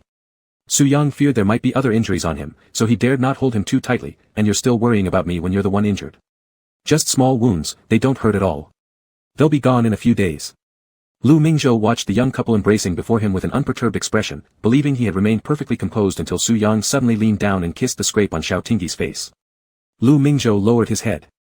By the way, Xiao Tingyi pursed his lips, do you want to check out the one who did this? Maybe you know him, a purple-tailed mermaid. Don't know him. Su Yang bluntly negated. Since Su Sun's death, Su Yang had been in a state of being outside the clan. The clansmen revered him but did not dare approach him. He also showed no interest in interacting with those fools, and the only ones he could recognize by name were some trusted subordinates of his mother. He wouldn't sit idly by while clan members die, but if they wanted to kill Xiao Tingyi, then Su Yang hoped they died sooner for their reincarnation. Xiao Tingyi felt Su Yang's irritability and reached out to smooth the wrinkles between his brows, it's not your mother. Su Zhao didn't plan to kill me.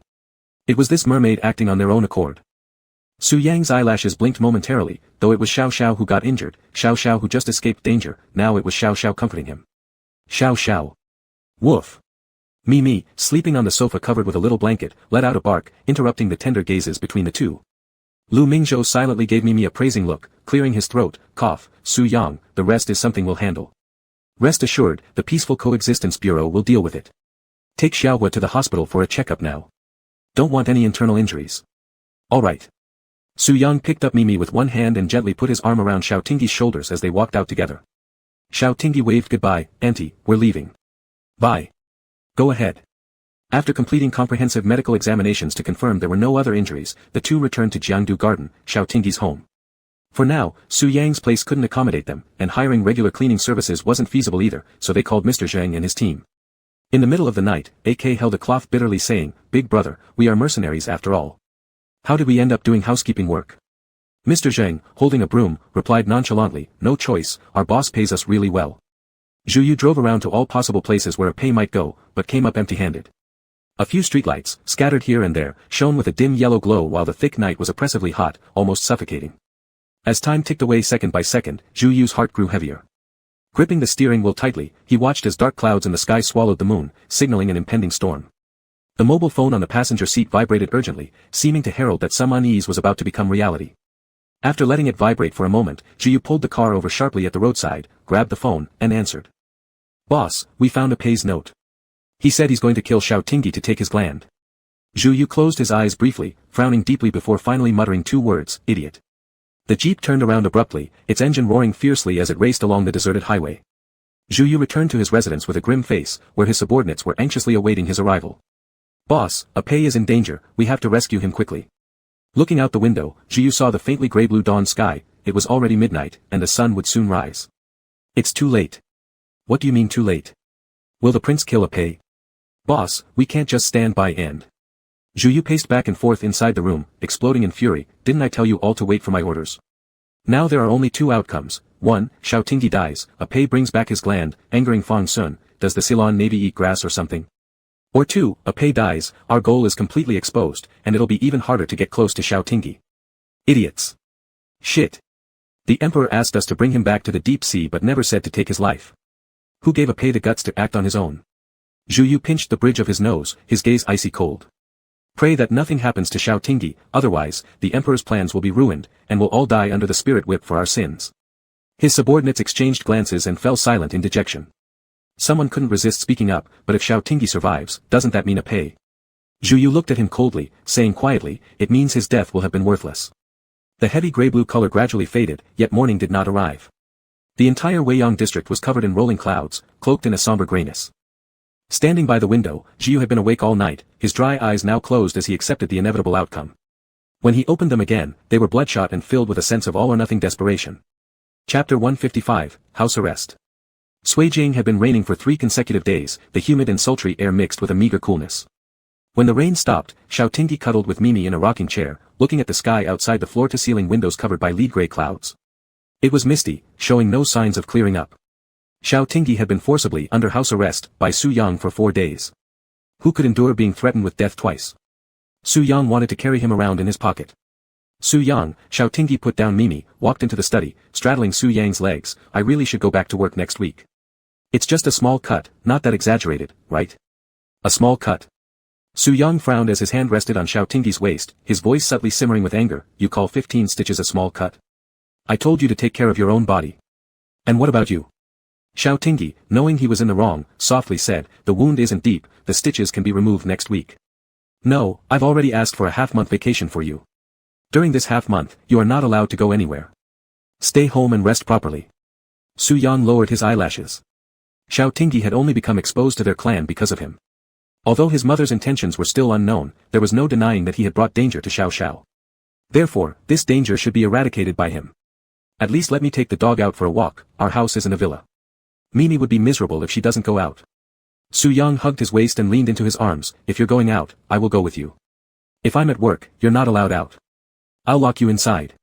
"Hey, is that even reasonable?" Xiao Tingyi laughed as he rubbed Su Yang's head. "This is my house. You're locking me inside my own house. Just behave." Su Yang's voice was light but contained a hint of. He nestled his head in Xiao Tingyi's arms, muttering, "You asked me to trust you. You said that as long as I wait at home, you'd come back safely, but this time, you got injured while staying at home." Before Xiao Tingyi could respond, Su Yang suddenly changed tone. His voice turned somewhat aggressive. "I've installed a surveillance camera in the living room. If I find out that you left alone, then I will lock you up, on the bed, without clothes." Xiao Tingyi raised an eyebrow and said flippantly, "Wow. I'm so scared." Su Yang glanced at him, his eyes cold. Xiao Tingyi blinked, and the next second, he was lifted by the butt and carried towards the bedroom. "Huh." Then they saw Su Yang open a drawer and pull out a silver fine chain made from special materials. Only as thick as a pinky finger, it was very beautiful, faintly shimmering in the light. Su Yang held him firmly, slowly and deliberately fastening the soft leather rope end to Xiao Tingyi's wrist. There was a long excess length, and its final destination wasn't the wrist. Xiao Tingyi's eyes widened in shock, struggling a few times. Where did you get this chain? Are you seriously a pervert? I'm an injured person. An injured person. Isn't it almost time for the stitches to be removed? Su Yang sat by the bed, gently caressing his bandaged forearm. Isn't it just a little cut? Xiao Tingyi looked down at the fingerprint unlocking buckle on his wrist and wisely surrendered. I was just joking with you. I didn't want you to worry. Hurry up and unlock it for me, Su Yang dear baby. Su Yang tugged on the leather rope holding his wrist. It's very soft, it won't chafe your skin. I have some errands to run. Stay here quietly. Xiao Tingyi slapped his hand away, annoyed. What? You're serious? Unlock me. I won't go out, alright? What's with this imprisonment? How am I supposed to use the restroom? The chain is long enough to reach the bathroom. Su Yang pinched his collar lightly. If you keep making a fuss, I'll strip you. You dare. Xiao Tingyi immediately dove under the blanket, glaring at him vigilantly. Su Yang chuckled, lowering his head. Why are you being such a chicken, Major? There's no one else in the house. Xiao Tingyi thought quickly, if you lock me here and someone comes to cause trouble, wouldn't I be completely helpless? Su Yang rested his chin on his palm and stared at him. I've already bought all the houses above, below, to the left, and right. They are occupied by my people. Someone will guard the door when I leave. You'll be safe. Is having money such a big deal? This is restricting my personal freedom. You dare restrict the personal freedom of a major from the Ceylon Empire, you, what are you doing? Su Yang pulled the blanket away and feigned pulling off his pants. Startled, Xiao Tingyi desperately held onto his waistband, surrendering again. Ah, I was wrong, I was wrong. I'll wait for you at home. Go now. Leave quickly. Su Yang leaned in for a quick peck on his lips, his voice filled with gentle laughter. Good boy, Xiao Xiao. Xiao Tingyi watched as Su Yang left his line of sight, shaking his wrist, causing the fine chain to produce a crisp, clink sound. It must have been pretty expensive. This sound was much better than the heavy foot chains in the prison. Xiao Tingyi studied it for a long time but couldn't unlock it. He leaned back, falling onto the bed and staring blankly at the ceiling. A bark came from nearby. Mimi jumped happily onto the bed, tilting her head curiously at the lock on her master's wrist and pawed at it with her claws. That's not your dog collar. Xiao Tingyi pushed her away. If Su Yang finds out you've jumped on the bed, he'll confiscate your beef jerky for a month. Mimi barked twice, wagging her tail as she jumped down, then returned 2 minutes later wearing her own collar, hopping cheerfully onto Xiao Tingyi. Xiao Tingyi twitched his lips, looking complex. Are you mocking me? Your chain cost me 9.9 yuan while mine looks way more expensive. We're not the same. Mimi shook her neck, ringing her bell, lifting her head proudly. Woof. Woof woof. She was showing off her bell, which her owner lacked. Xiao Tingyi scowled for a moment before he couldn't help but laugh, laughing for a bit before he stopped. Then he got up and tried again to figure out how to remove the chain. The Wyang district had aging facilities with clogged drainage systems. Puddles were everywhere, making the area look like it had been flooded by high tides. A business van drove by, splashing up a large sheet of water, and slowly parked in front of a small alley. Old Jing tapped on his phone and showed the circled location to Su Yang in the back seat. Boss, the person you're looking for is hiding here. They're too alert. Currently, we've only seen one person go in or out. We don't know the exact number. Do you want me to capture them? No need, wait here, I'll go myself, Su Yang replied, wrinkling his nose at the dirty water on the ground. Alright, boss. Old Jing opened the car door and stepped into the puddle, the water rising up to his ankles. Old Jing stepped through the water and opened the trunk, taking out a foldable set of equipment that unfolded into a 2-meter metal platform. When placed on the ground, it was just the right height to use as a stepping stone. Su Yang glanced down as Old Jing laid out a clear path for him. He bent down and got out of the car, walking over the metal frame without wetting even the soles of his shoes. AK, standing behind him, pressed her lips together under Old Jing's sharp gaze, swallowing her muttered thoughts. Their boss really was, so delicate. Chapter 156, It was me who killed him. Su Yang stood at the alley entrance, covering his mouth and nose, disdainfully inspecting the impoverished area hidden outside the bustling Suiqing city. The walls painted with red lacquer bearing the character, tear down, were flaking off, mold spots were everywhere. The dirty alley was covered in green moss. Garbage left behind by the residents who had moved out was carelessly piled up. After being soaked by rain, it emitted a strong smell of decay. Expensive custom-made leather shoes stepped on the filthy stone slabs as Su Yang quickly walked out of the alley, turned right, and entered an old building at the end of the alley that had long been unoccupied. With the help of the Ceylon government, the residents had already moved away. Soon, this place would be leveled to make way for a resort with direct high-speed rail access. It was rumored that someone tried to extort a huge compensation fee. The head of the demolition office was at a loss and it delayed things for half a month until Fang Sun directly had the Suiqing police take this person into custody for a week, which made him compliant. At the time, many people from the Safety Management Bureau criticized Fang Sun's iron-fisted approach as lacking in human sentiment, accusing him of not being patient or tolerant enough toward the citizens. As a result, they were sent to grassroots positions for frontline work, which also made them compliant. Although some of Fang Sun's methods were criticized, his remarkable achievements were enough to silence those critics. Su Yang looked silently at the water-stained staircase, the dampened wall, and sniffed the humid moldy air, suddenly feeling a twinge of pity for these few individuals. However, this thought lasted less than a second before being shattered. Would they rather endure such suffering just to harbor malicious intent toward Xiaotingyi? They deserved it. What's wrong with them? Due to Gan Zhuyu's excessively high vigilance, there was a risk of being discovered if followed too closely. Therefore, old Zheng did not manage to find out their exact floor or door number. Su Yang climbed upstairs, deliberately emitting the rich, intoxicating aroma of mandrake oppressive pheromones without hiding his tracks. The mandrake quickly merged into the air and spread throughout the musty, dilapidated stairwell. In the silent space, the echo of footsteps could be heard as Su Yang calmly ascended the steps, kicking any tightly closed doors he encountered. These were old and worn properties with very thin door panels, which were easily broken after a few kicks. If his clan members were hiding in this building, they would come out to investigate upon hearing the noise. The oppressive pheromones released in the hallway would leave them powerless to escape. Su Yang ascended the stairs leisurely, the sound of his leather shoes stepping on the stairs akin to a fatal curse. After smashing 4 iron doors in succession, on the 5th floor, he saw a clansman crouching on the ground, trembling with fear. He painfully clutched his neck, his handsome face distorted with discomfort, struggling to look at the person who had stopped in front of him. Your Highness. Su Yang glanced coldly at him and then walked past, entering the room. After circling around, silver-white long eyelashes hid his emotions as he asked indifferently, "Just you? Where are the others?" Sweat trickled down the forehead of the merman, trembling as he knelt down. "Your Highness, besides me, there is Ape. 4 days ago, he went to my house to kill my wife." Su Yang finished his sentence coldly, a sarcastic smile curling at the corner of his lips. "A foolhardy imbecile." The merman's pale lips moved, asking, "Your Highness, how is Ape?" Su Yang replied with 2 words, "Dead." Upon hearing this, the merman raised his head dazedly, meeting Su Yang's indifferent gaze, his voice agitated. It was the humans who killed him. Did Xiaotingyi kill him?" Su Yang stared at him, his tone emotionless. "No, I killed him." The merman's eyes widened in shock, shaking his head disbelievingly. "No, that's impossible, Your Highness wasn't home that night." Su Yang narrowed his eyes like frost, and with a bang, he kicked the merman down the stairs, his back smashing hard onto the ground, turning his head to cough out blood. Su Yang descended step by step, walking over to him, grabbing his collar and slamming him against the wall. Wrath radiated from his brows, and the vertical patterns in his light eyes became clearer. His voice was icy with murderous intent. "How do you know I wasn't home? You were involved in this too, weren't you?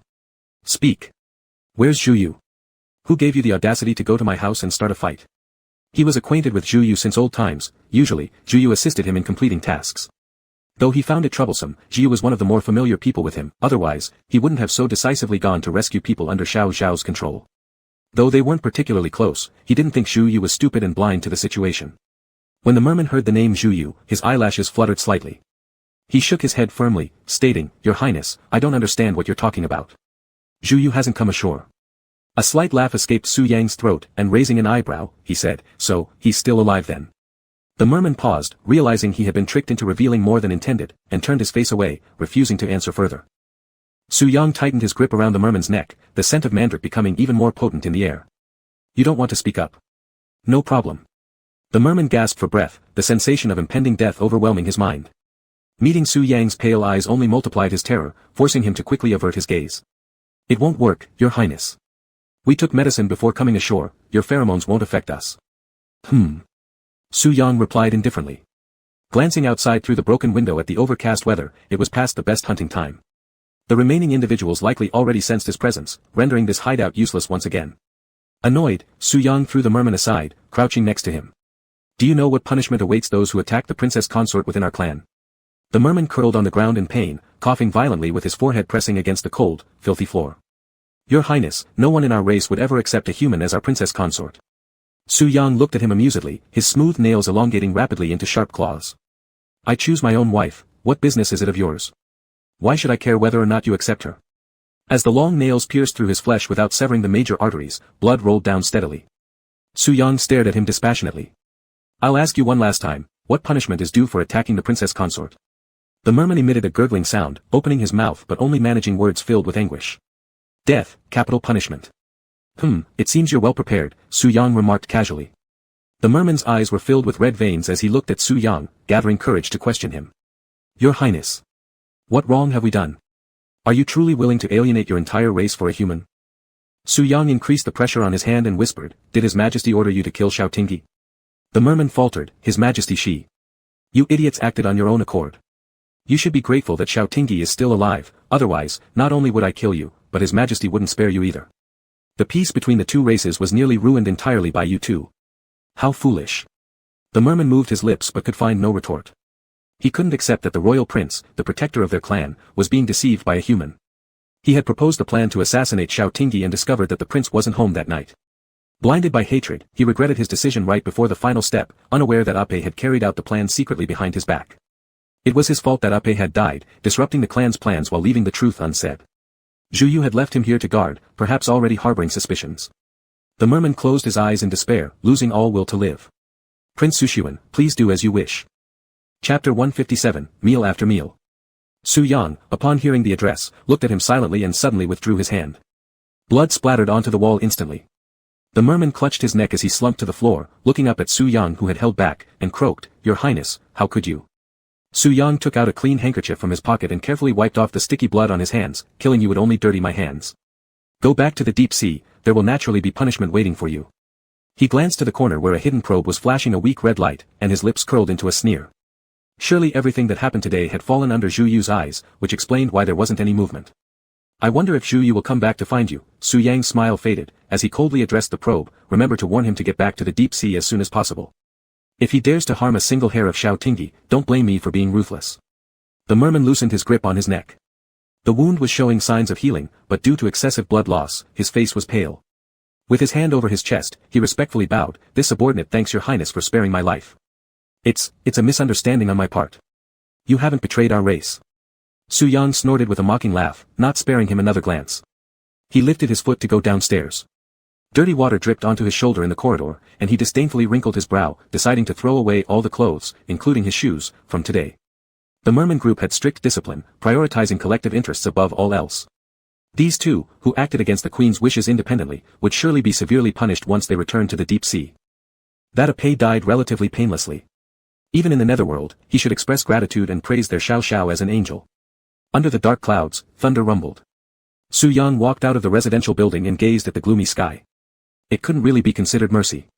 Su Yang deemed himself not a benevolent person, he just still remembered Su Sun. He didn't want his brother's name stained with the blood of his kin. Walking out of the alley, Su Yang casually tossed the blood-stained handkerchief backward. The wind came and blew it into a puddle, soaking it in mud.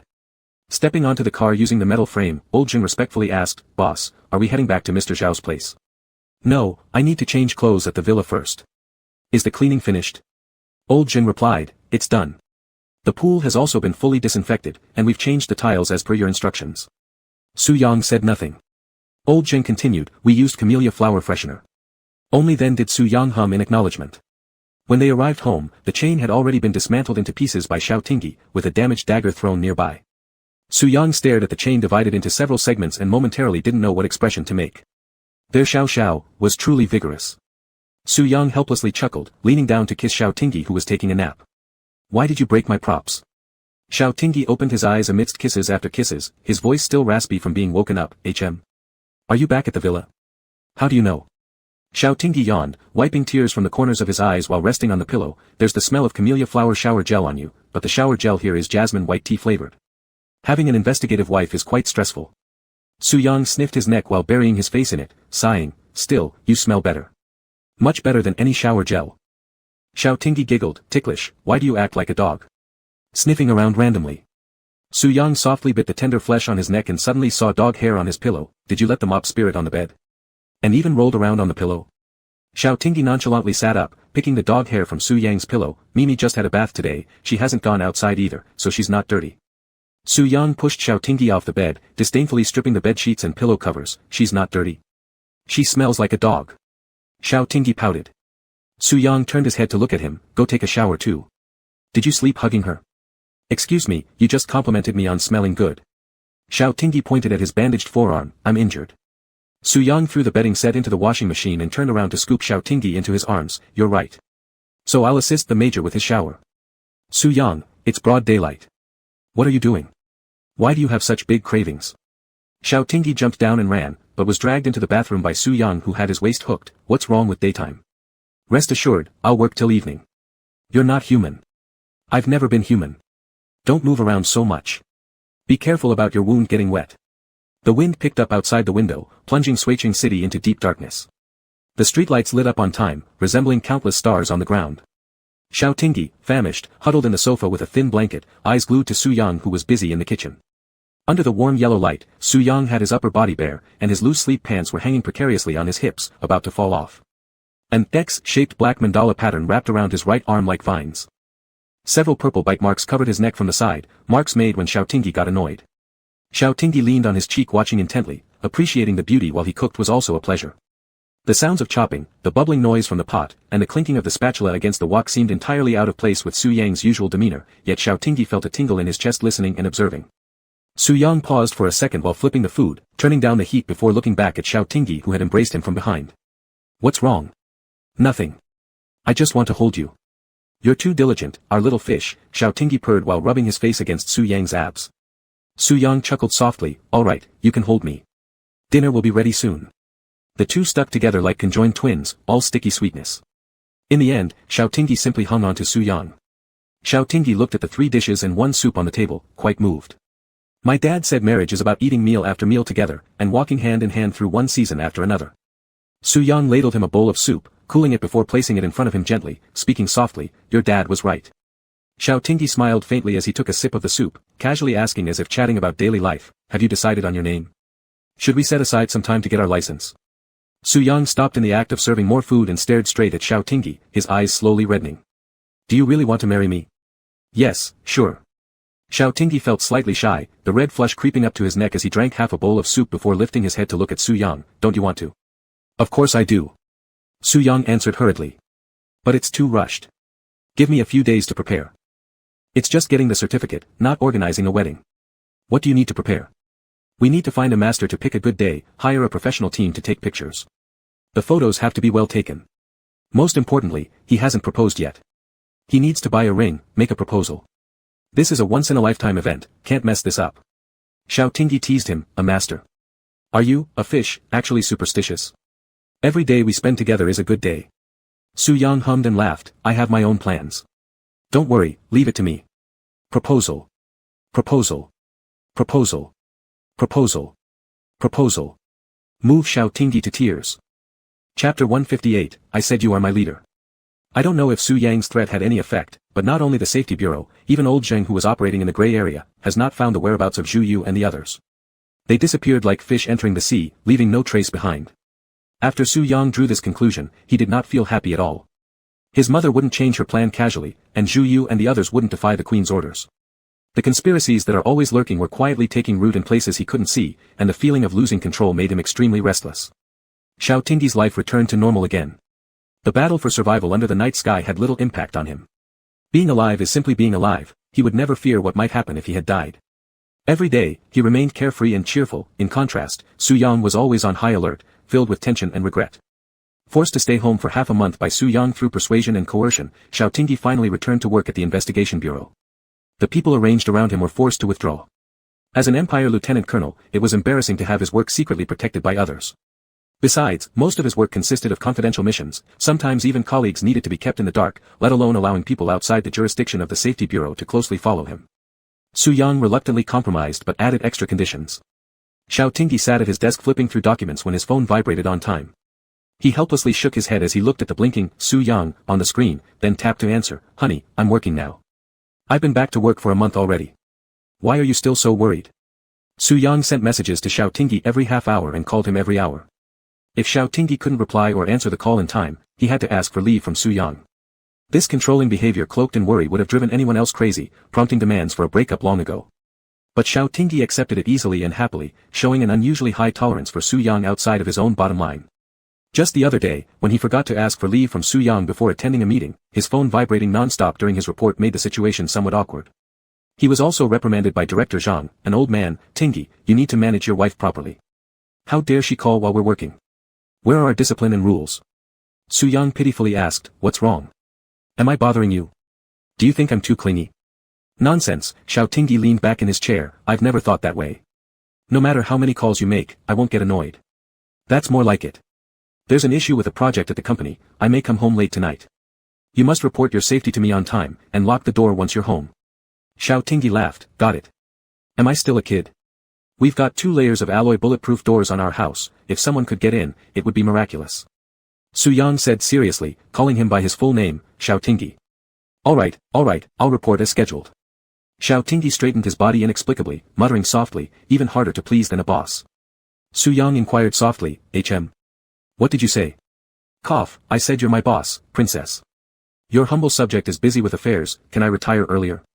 Su Yang chuckled softly, alright, approved. You may retreat. As the clock ticked twice, it was nearing quitting time. Xiao Tingyi rested his chin on his hand, contemplating what to eat for dinner. He didn't want cafeteria food, nor did he want to cook.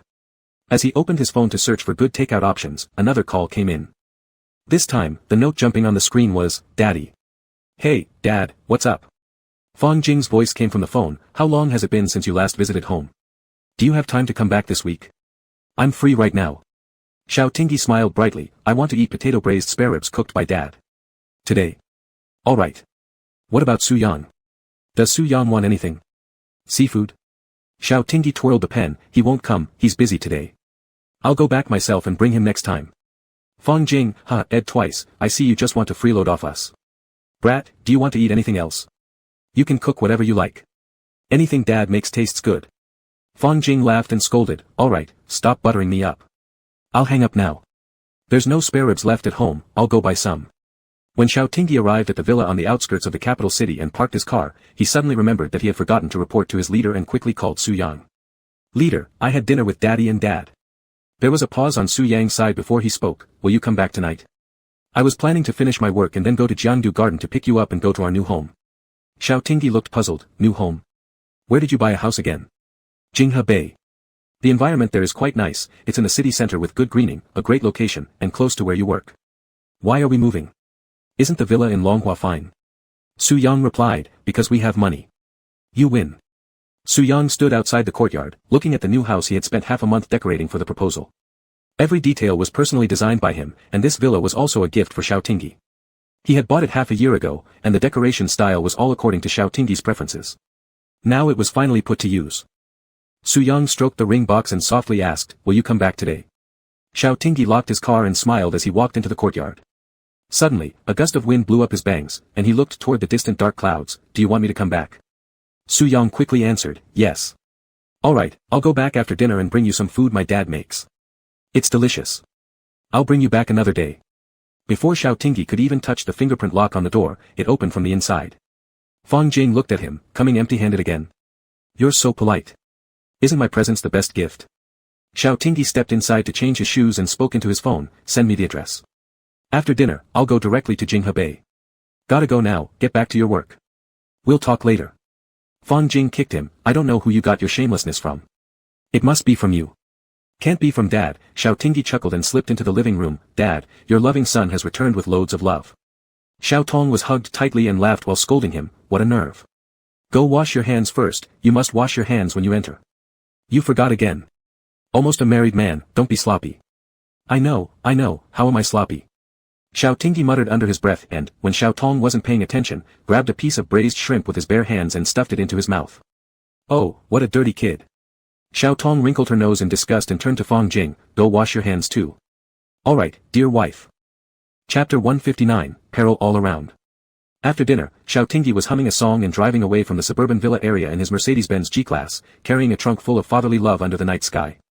The suburban villa area was surrounded by strict security measures, specifically built by the Ceylon government for these illustrious figures with great achievements. Nestled among picturesque mountains and clear waters with fresh air, though distant from the city center, it boasted comprehensive infrastructure. Returning to the city required passing through a fast lane stretching about 20 kilometers. Trees lined the road lushly, and the gurgling sound of a nearby stream could be faintly heard. There had been frequent rains recently, the weather persistently overcast. As night fell, a layer of thin fog emerged, spreading across the black asphalt road.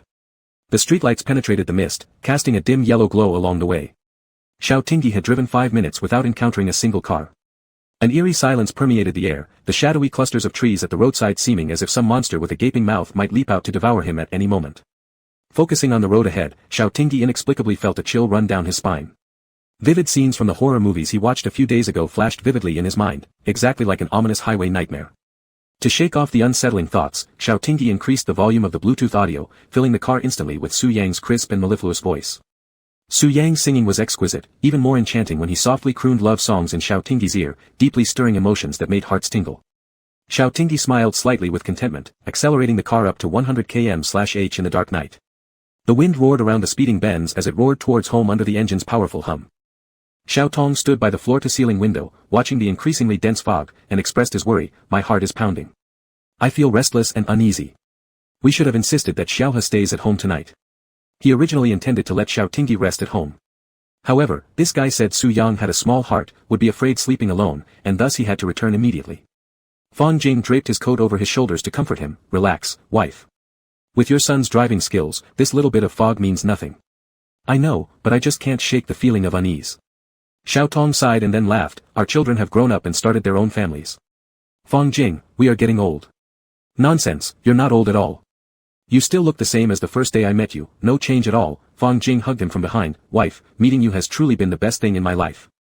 Xiao Tong chuckled softly. "We've been together so long now, there's no need for such talk. But no, I still can't help but worry. I'll give Xiaohe a call and ask where he is." "Understood, all you care about is our son." Fang Jing turned back and picked up his phone, dialing the number. It was soon answered. Xiao Tingyi looked puzzled at the caller ID. "Dad, what's wrong?" Fang Jing's voice rang inside the car. "Nothing serious, it's just that your dad worries about you driving at night." "My dear, where are you right now?" Xiao Tingyi's tone carried laughter. "Wow, I've only been gone 10 minutes, and Dad already misses me. There's still quite some time before I get home. When the weekend comes, Su Yang and I will visit for 2 days." Xiao Tong snatched the phone to instruct him. "Don't drive too fast, safety comes first." "Yeah, got it, Dad." Xiao Tingyi glanced at the speedometer reading 120, and loosened the gas pedal slightly. "Alright, hang up now, call us back after you get home." Xiao Tingyi hung up happily, filled with happiness. He felt his current life was as sweet as honey. Casually sending Su Yang a voice message. "Little fish, the fog is rising tonight. It'll take me about 40 more minutes to get home. Su Yang replied immediately. "Understood. Don't look at your phone while driving. Pay attention to safety. Xiao Tingyi placed the phone aside, noticing through the rearview mirror that suddenly, 2 jeeps had appeared, their matte black bodies ghost-like as they flanked both sides tightly following his car. Xiao Tingyi's smile disappeared, his gaze sharpened while watching those 2 vehicles closely in the rearview mirror. He deeply pressed the gas pedal, the G-Class instantaneously picking up speed as it dashed forward on the seemingly endless expressway. As seen from the mirrors, the 2 jeeps followed by accelerating rapidly, and subsequently switched on their high beams, making the entire expressway brightly lit like daylight. In both rearview mirrors, glaring white light filled his view, obscuring any clear sight of what was behind. Xiao Tingyi's face grew stern, muttering curses coldly under his breath. Where did these death-seekers come from? The quiet highway was now filled with the roar of engines. The black forest lining the road blurred backward rapidly, with the occasional lights of the street lamps forming a line of stars. Xiao Tingyi pressed the pedal down hard to 180 km/h, holding the steering wheel with one hand, and sent his location to Mo Chi via his phone. "Trouble. Come quick." Suddenly, at the Y-shaped intersection ahead, a silver-gray pickup truck shot out, its 2 high beams lighting up abruptly. A sharp horn blast followed. Caught off guard by the sudden burst of bright light, Xiao Tingyi's eyes became blurred with dazzling whiteness, and instinctively he slammed on the brakes.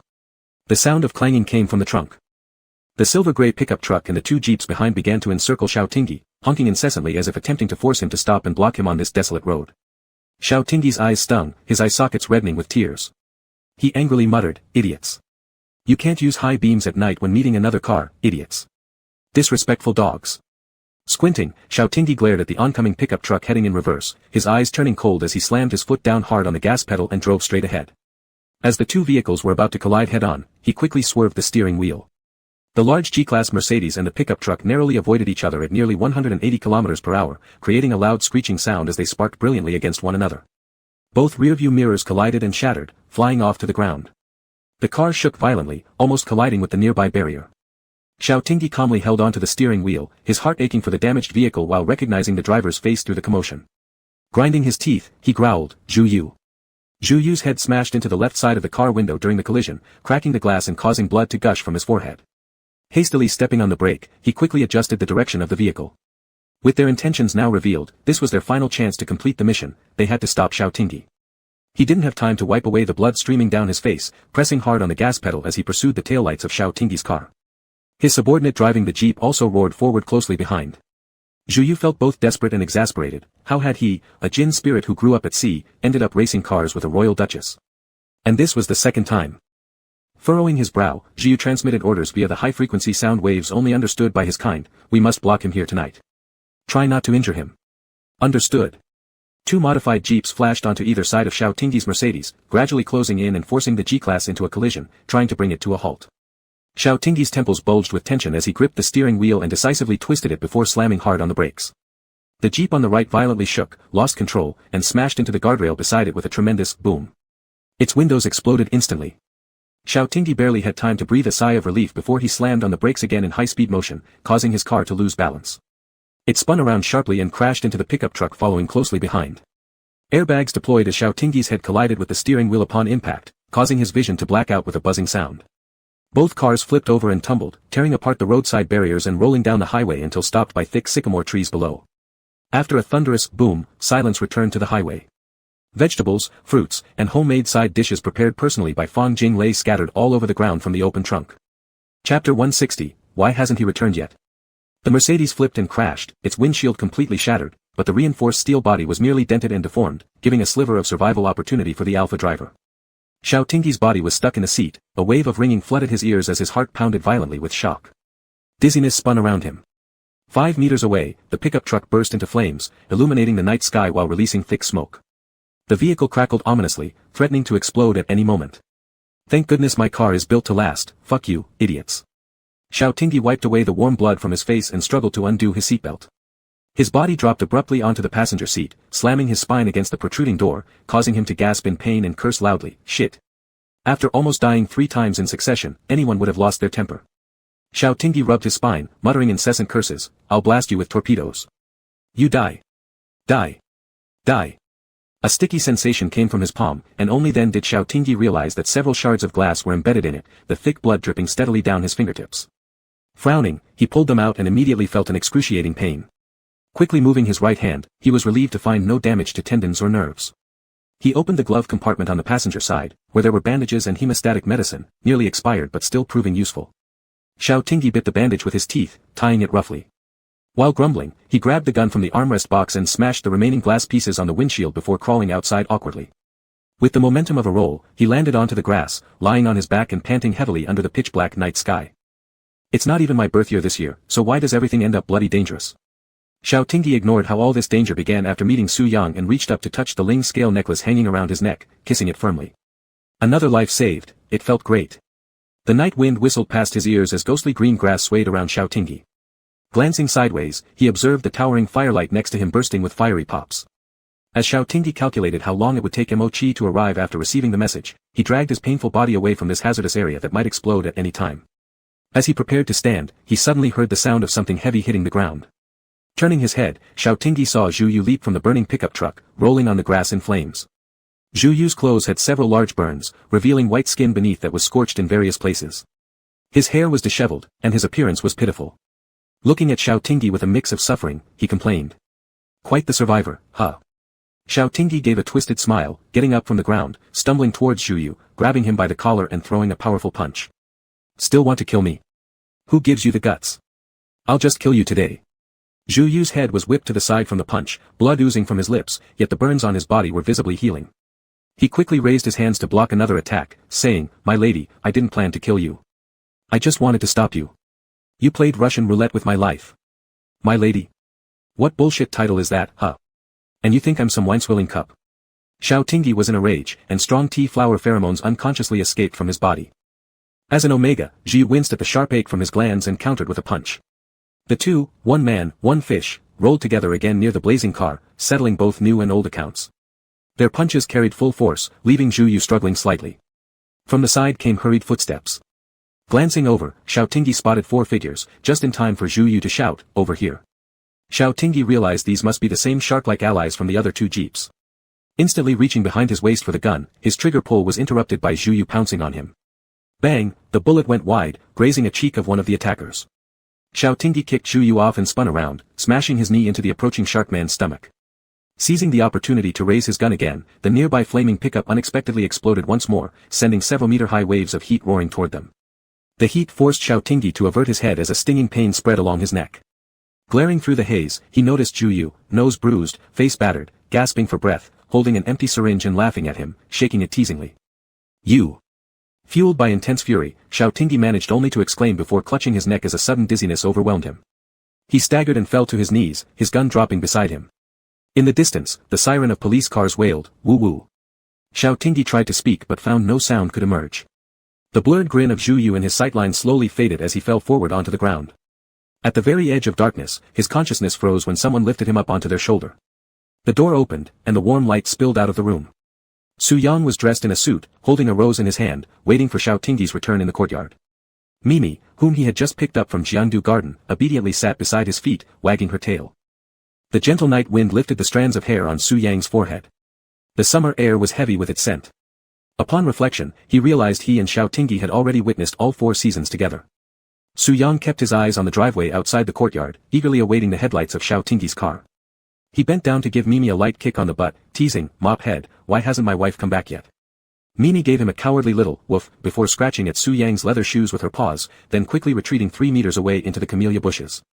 Just as Su Yang was about to laugh at her, an indescribable sharp pain struck his heart.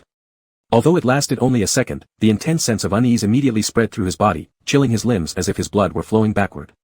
Looking toward the gate, Su Yang rushed back inside to grab his phone and call Xiaotingyi. "Sorry, the number you dialed is currently powered off. Please try again later." Xiaotingyi's phone was almost never turned off due to work needs, and he always ensured it was fully charged before leaving home. Something's happened to him, the thought leaped into Su Yang's mind unbidden. The needle-like pain struck again. Without hesitation, Su Yang ran back inside, grabbing the car keys and rushing to the garage. In less than a minute, the McLaren roared out of the driveway. The bouquet of roses fell to the ground, its petals scattered by the wind, disappearing into the night. Chapter 161, I will bring him back. Su Yang prayed that Xiaotingyi couldn't answer the phone merely because his cell was out of battery, but in reality, how could he not charge it after coming out from his father's house? The McLaren roared to life, its engine growling as it sped along city roads. The surrounding scenery blurred past rapidly, slicing through the night and leaving behind only a fleeting shadow. Su Yang's brow furrowed tightly as he gripped the steering wheel with an iron grip, skillfully weaving between other vehicles. A cacophony of honking and curses erupted around him, yet he remained oblivious. He should have had Lao Zheng hide somewhere following for protection, regardless of being scolded by Xiao Xiao if discovered. Why didn't he pick him up? Learning from drama series about unexpected surprises, what was even stupider than hiring a stylist to coordinate outfits and hairstyles? What an idiot, what an idiot. Anxiously tapping his fingertips against the steering wheel, Su Yang pressed the accelerator pedal to its fullest extent. His thin lips were compressed into a tight line due to high tension, repeatedly healing the inner soft tissue before biting it raw again, allowing the metallic taste of blood to spread in his mouth. The sensation of loss invaded his mind, causing Su Yang's memory to once again revert back to the day when Xiaotingyi had blood streaming all over his face. If he had arrived just one step late, perhaps his alpha would have died under His Majesty's gun. He tried hard to calm the tidal waves of panic rising within him, attempting to suppress it with reason. Fang Qin was right, as long as he was still in the position of director of the Security Management Bureau, His Majesty wouldn't rashly harm Xiaotingyi's life. Yet Su Yang couldn't stop himself from contemplating the worst possible outcome. Mandala pheromones leaked uncontrollably, bringing with them the painful rejection akin to ants gnawing at his heart. Beads of cold sweat broke out on Su Yang's forehead. With a heavy punch landing on the steering wheel, a shrill horn sound echoed out. His emerald eyes' pupils turned to slits, radiating an explosive aura filled with fury and murderous intent. The faint ripples of a mental magnetic storm barely restrained countless strands of silver light intertwining and crackling. Absolutely no accidents, Xiaotingyi absolutely cannot meet with any misfortune. If Xiaotingyi dies, before committing suicide out of love, he would drag all those who harmed Xiaotingyi along with him to their graves. Anxious, Su Yang pulled out the anti-rejection tablets stored in the armrest box, dumping all of them and swallowing them dry without counting. At a distance, along the G307 expressway, amid the dim lights of scattered street lamps, Su Yang saw flames and thick smoke soaring straight up into the pitch-black sky, seemingly tearing open a gap. Alongside the road were parked flashy security bureau vehicles and ambulances blaring sirens, with police tape erected around the area. Uniformed staff blew whistles at Su Yang, signaling the forward area was off-limits. Paying them no heed, he rolled down the window and smelled the choking smell of gasoline mixed with other substances burning in the air. His heart sank to the lowest point, his brain thunderously resonating, his thoughts chaotic. Multiple images flashed through his mind, yet none stayed firm. He blankly stared at everything ahead. A dark and gloomy Su Yang revealed unrestrained anger and a trace of unease in his deep-set gaze. Having lived so long, this was the first time he felt completely lost, the first time he feared facing the consequences. Honking, he rammed full speed ahead through the checkpoint. The workers narrowly avoided him, falling to the side, fiercely blowing their whistles and opening their communicators, shouting, "Someone is rushing the checkpoint. Stop him! Stop him!" Accompanied by sharp braking sounds, the McLaren abruptly stopped in the middle of the road. Su Yang opened the car door. Immediately someone holding a gun approached to block him, yelling, "This is the FNS Security Bureau investigation. Put down your weapon and surrender yourself." Su Yang gave him a cold glance. The sudden surge of Mandara information pheromones swept directly towards the alphas at the front armed with assault rifles, forcing them to their knees. The scene immediately descended into chaos. People holding guns ran over. One about to press the trigger recognized Su Yang and quickly yelled, "Don't shoot. It's sister-in-law. Shao team leader's wife. Our own people. Put down your gun. Be careful of accidental discharge." Approaching Su Yang, the person showed obvious worry. "Sister-in-law, why did you come here? It's dangerous. Where is Shao Tingyi?" Su Yang's throat was dry, the fiery blood taste overwhelming. The member stammered, looking toward the smashed barriers beneath which lay 2 overturned cars. Before he could open his mouth, Su Yang had already rushed down the slope toward the place where smoke still rolled heavily after the fire was extinguished. The surrounding bushes and greenery had already been flattened, with every evidence of car crash remnants scattered about. Clutching his trembling hands tightly, Su Yang spotted Mo-Chi, and then the overturned SUV. It was Shao Tingyi's car. The body was deformed and dented, its glass completely shattered, and there were traces of blood inside. A trace of bitterness surged up Su Yang's throat, making his legs feel as though loaded with thousands of pounds of lead. He dared not take another step forward. His eyes grew bloodshot, fixated on the viscous drops of blood on the grass. Mo-Chi was investigating the scene when he noticed Su Yang's pale face and hurried over, pulling out a note from his pocket and handing it to him. "Sister-in-law, don't worry. Brother Shao should be safe for now. Her Majesty just invited the Major for a visit. She has always upheld the principle of land and sea unity. Please have Director Fong seriously consider the terms of the agreement. P.S. This isn't a threat." Su Yang nearly crushed the note in his hand, his eyes blazing with fury as he gritted out through clenched teeth, "Go to hell with your, this isn't a threat. Damn it." He glared at Mo-Chi with bloodshot eyes, demanding, "What's this agreement about?" "The Land-Sea Ceasefire Peace Agreement. I haven't seen the specifics, but it's been urgently sent to the Safety Management Bureau." Mo-Chi said uncomfortably, "Sister-in-law, Brother Shao will be fine, right? Ceasefire. Peace." Su Yang almost laughed. After putting Shao Tingyi in mortal danger 3 times, they were still talking about peace. It seemed hypocrisy wasn't confined to humans alone. Su Yang tilted his head back, closing his eyes briefly before opening them again with newfound resolve. "Yeah, he'll be fine. I'll bring him back. Tell Fong Qin that I'll bring Xiao Xiao back." With that, he handed the note back to Mo-Chi and turned to stride away. Mo-Chi watched his retreating figure disappear into the night, clutching the note tightly. 10 minutes later, the McLaren came to a stop along an isolated stretch of coastline in Suijing. The tide was rising, submerging the sand and crashing against the rocks, sending up waves several meters high that roared thunderously. The sea stretched endlessly under the cover of darkness, blending seamlessly with the sky in an unbroken expanse. A crescent moon pierced through the misty haze, casting its faint glow on a shimmering silvery pink fish tail. Su Yang dove into the tumultuous waters, the cold gradually calming his racing heart and restoring his rationality. If all they wanted was a ceasefire, why go to such lengths? Did Her Majesty kidnap Shao Tingyi to force him to return? But Fu Yu was still in Ceylon. Could it be that, besides Fu Yu, the queen had chosen someone more suitable for him as a mate? His race couldn't confine him, so Su Yang struggled to think of any reason other than reproduction.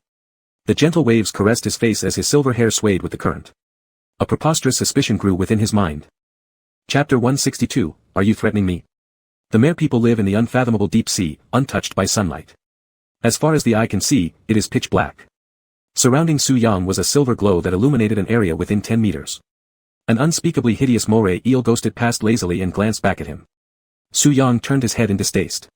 It wasn't his fault he had been timid and tearful in his youth, his sense of aesthetics prevented him from accepting so many ugly creatures, something that haunted him since childhood. Merfolk are born to chase the ocean currents. They possess exceptional directional sense and memory. No matter where they are, they can accurately find their way home, more reliable than any GPS system. His elegant, 3-meter-long silver-white fish tail swayed gracefully as he dove swiftly through the water toward his destination, entering an increasingly mysterious and tranquil realm of the deep. Passing shoals of luminous fish, all he could hear were the sounds of flowing water, as if the sea itself was breathing. This place was mysterious and dreamlike, yet the profound depths also exuded despair. After having seen the sun and felt its light, how could anyone willingly return here? Merfolk are amphibious beings. The previous queen, severe and strict, forced her people to stay in the deep sea to protect the purity of their lineage with rigid rules. After Su Zhao ascended the throne, she improved upon the old traditions, leading her people to establish countless isolated islands in the deep sea. Through agreements with the Safety Management Bureau, humans would never set foot on these islands, nor could the merfolk encroach upon human society. Alas, a century of peace between land and sea was shattered by ruthless marine poachers, reigniting storms. People learn lessons in constant wars, understanding how precious peace truly is. All living things harbor ambition. Su Yang knew that this fragile truce between land and sea was merely a reluctant move given the current situation. If the merfolk had half the population of the Slan Empire, they would definitely come ashore to compete for land resource rights. Conversely, if humans had the ability to explore the ocean, they would surely expand their territory and seize marine resources. Nature is fair, it allows the ocean and land to rely on and balance each other. No one can escape nature's game. Unless someone voluntarily steps off the board. But stepping out means being reshuffled by nature. The Mer people don't want to step off. Neither does the Slan Empire. As the elites maneuver against each other, the only ones suffering are innocent merfolk and humans alike. Su Yang no longer wanted to debate right or wrong amidst scars and bloodshed. All he wanted was for Xiao Tingyi to stay alive, and to be eternally together with his alpha. Continuing forward, he finally spotted some light amid the dark surroundings, a glow emanating from tens of thousands of giant night pearls, casting a radiant aura on the Merpeople's palace, which housed numerous treasures of great value. This palace had accumulated resources from millennia of sunken ships, making it grand and luxurious beyond even the wildest dreams of the world's richest man. When the palace guards saw Su Yang, they placed their hands over their hearts and bowed respectfully, showing no surprise. "Your Highness, please follow me. His Majesty has been waiting for some time." Without a word, Su Yang followed them to where Su Zhao was waiting. There sat Su Zhao on a throne made of priceless jewels, idly toying with two clear red rubies in her hand. At the sound of movement, she looked up at Su Yang and waved away her subordinates. Swimming over to Su Yang, she regarded her long-lost son. "You've arrived sooner than I expected." Not wishing to say much, Su Yang frowned. "Where's Xiao Tingyi?" Su Zhao moved her lips slightly and shook her head disappointingly. "Our clan nurtured and carefully trained you, and your heart belongs solely to a human." Facing her gaze unflinchingly, the silvery flow of mental magnetism swirled around him menacingly. "Your Majesty," he said quietly but forcefully, "if you really know me, then bring me to Xiao Tingyi now. He'd better be safe, or else you wouldn't want to know what price will be paid." Hearing this address to herself, Su Zhao's face darkened. "Are you threatening me?" Unyielding, Su Yang's vertical pupils in his pale eyes became more pronounced. In a faint voice, he replied, "Yes, I'm fed up. Does your Majesty wish to know what a true traitor does?" With that, Su Zhao slapped him hard and asked coldly, "Do you remember who you are? Do you still know your identity?" The blow caused Su Yang to turn his head. Instantly, red marks appeared on his white cheeks, and he chuckled lightly. "Of course I know who I am, Su Yang, Su Sun's replacement, your Majesty's most disliked youngest son." Su Zhao was stunned upon hearing the words. Her hand that had struck Su Yang curled slightly. "Is this how you see yourself? The royal family bears the hope of the clan, nurtured by the clan's support, and is expected to give everything, even life, in return to the clan. You are my son, and it is your responsibility from birth. Why do you call me Su Sun? Why make all the clans believe I am Su Sun?" Su Yang's chest heaved with emotion, his eyes rimmed red as he turned his head to hide the black pearl clasped in his hand. Regardless of species, every offspring's first bond with the world comes from their mother. The Mer people tend to be indifferent about emotions, yet Su Yang's thoughts were highly sensitive, allowing him to sense the difference in her treatment towards him and his brother. Su Zhao moved her lips, but it took a while for her to speak. "Su Sun's glands are special, carrying the deepest expectations of the clan. At that time, you were not up to the task, timid, tearful, always admiring your brother. I hoped you would quickly grow up and never forget the responsibilities on your shoulders." "Enough, your Majesty. Don't waste time with these meaningless words. What you've always desired is for Su Sun to bear great responsibilities, not me." Su Yang forced a smirk. "Unfortunately, it was Su Sun who died, not me." Su Zhao looked at him, disbelief written across her face. "I have always raised you to become a commander." Su Yang's voice choked with emotion. "Yes, I am Su Sun, the prince of the Mer people clan, the future commander. But I am definitely not your son, maybe not even Su Sun is, because you favored him only because he could bring more benefits to the clan. Born into the imperial family, yet fate treated him cruelly. Where is Xiao Tingyi? Give him back to me."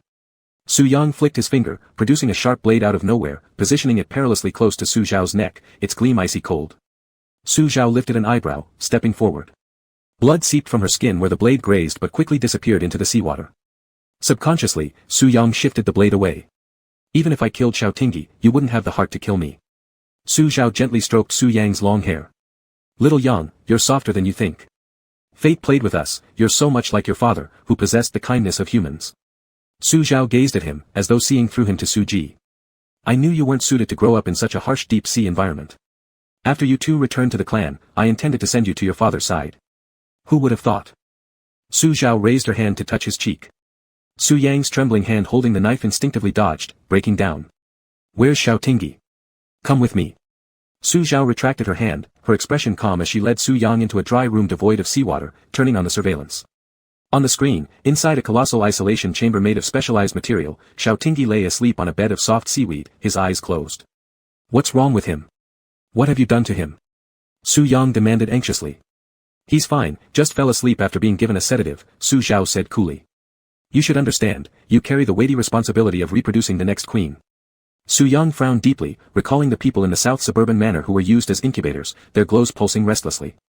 What do you mean? Don't worry. Zhuoguang has broken the technical barrier, no longer requiring Xiaotingyi as a container and will not pose any threat to his life. Su Zhao raised a hand to cut off Su Yang's rejection. You have two options, either cooperate with Zhuoguang in the experiments and both of you go back to the Slan Empire, or Xiaotingyi goes back alone while you stay behind, and I'll select a mate for you. Su Yang paused for a moment, mocking himself. Your Majesty, it's quite pitiful to be born from you. In your heart, both me and Su Sun are merely tools for the prosperity of the clan, and so are you. Su Zhao's eyelashes flickered, her face betraying no emotion. Almost greedily, Su Yang fixed his gaze on the sleeping alpha in the image, his lips curling faintly. But I ceased to feel tragic after meeting Xiaotingyi. Chapter 163, Mix and Bury Together Later. The pitch-black deep sea resembled a monstrous beast opening its bloodthirsty maw, roaring to swallow everything. Xiaotingyi struggled to extend his arms and swim upward, yet it seemed he could never break the water surface. The seaweed clung to his ankles like vines, dragging him into the abyss. Xiao Xiao.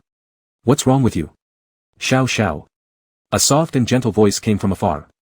Xiaotingyi fluttered his eyelashes, opening his eyes in the dark nightmare, and locked gazes directly with Su Yang's concerned eyes. The terror from the dream had not yet dissipated, that helpless panic of watching himself being consumed lingered in his heart, making his heart beat wildly.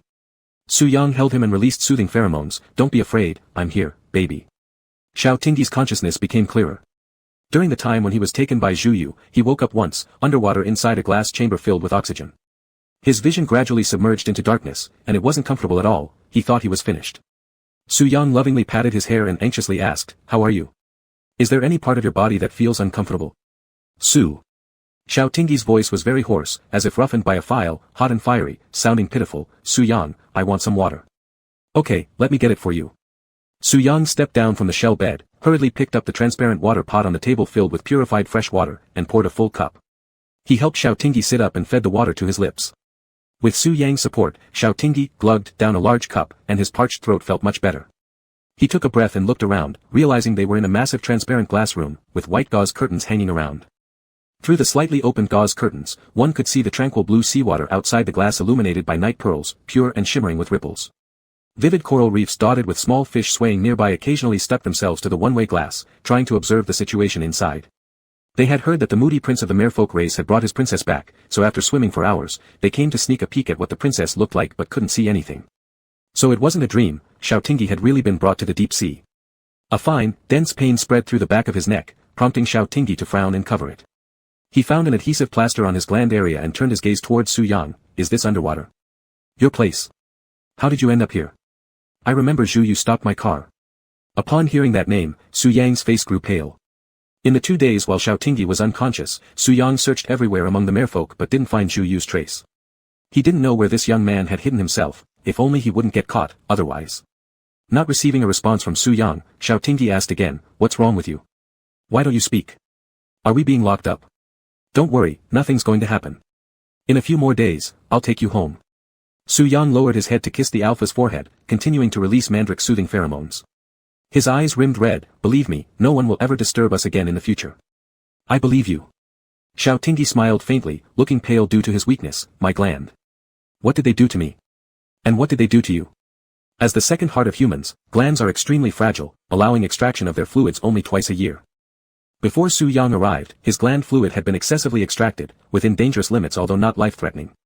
Still, his health had been harmed, needing at least half a year to recover properly.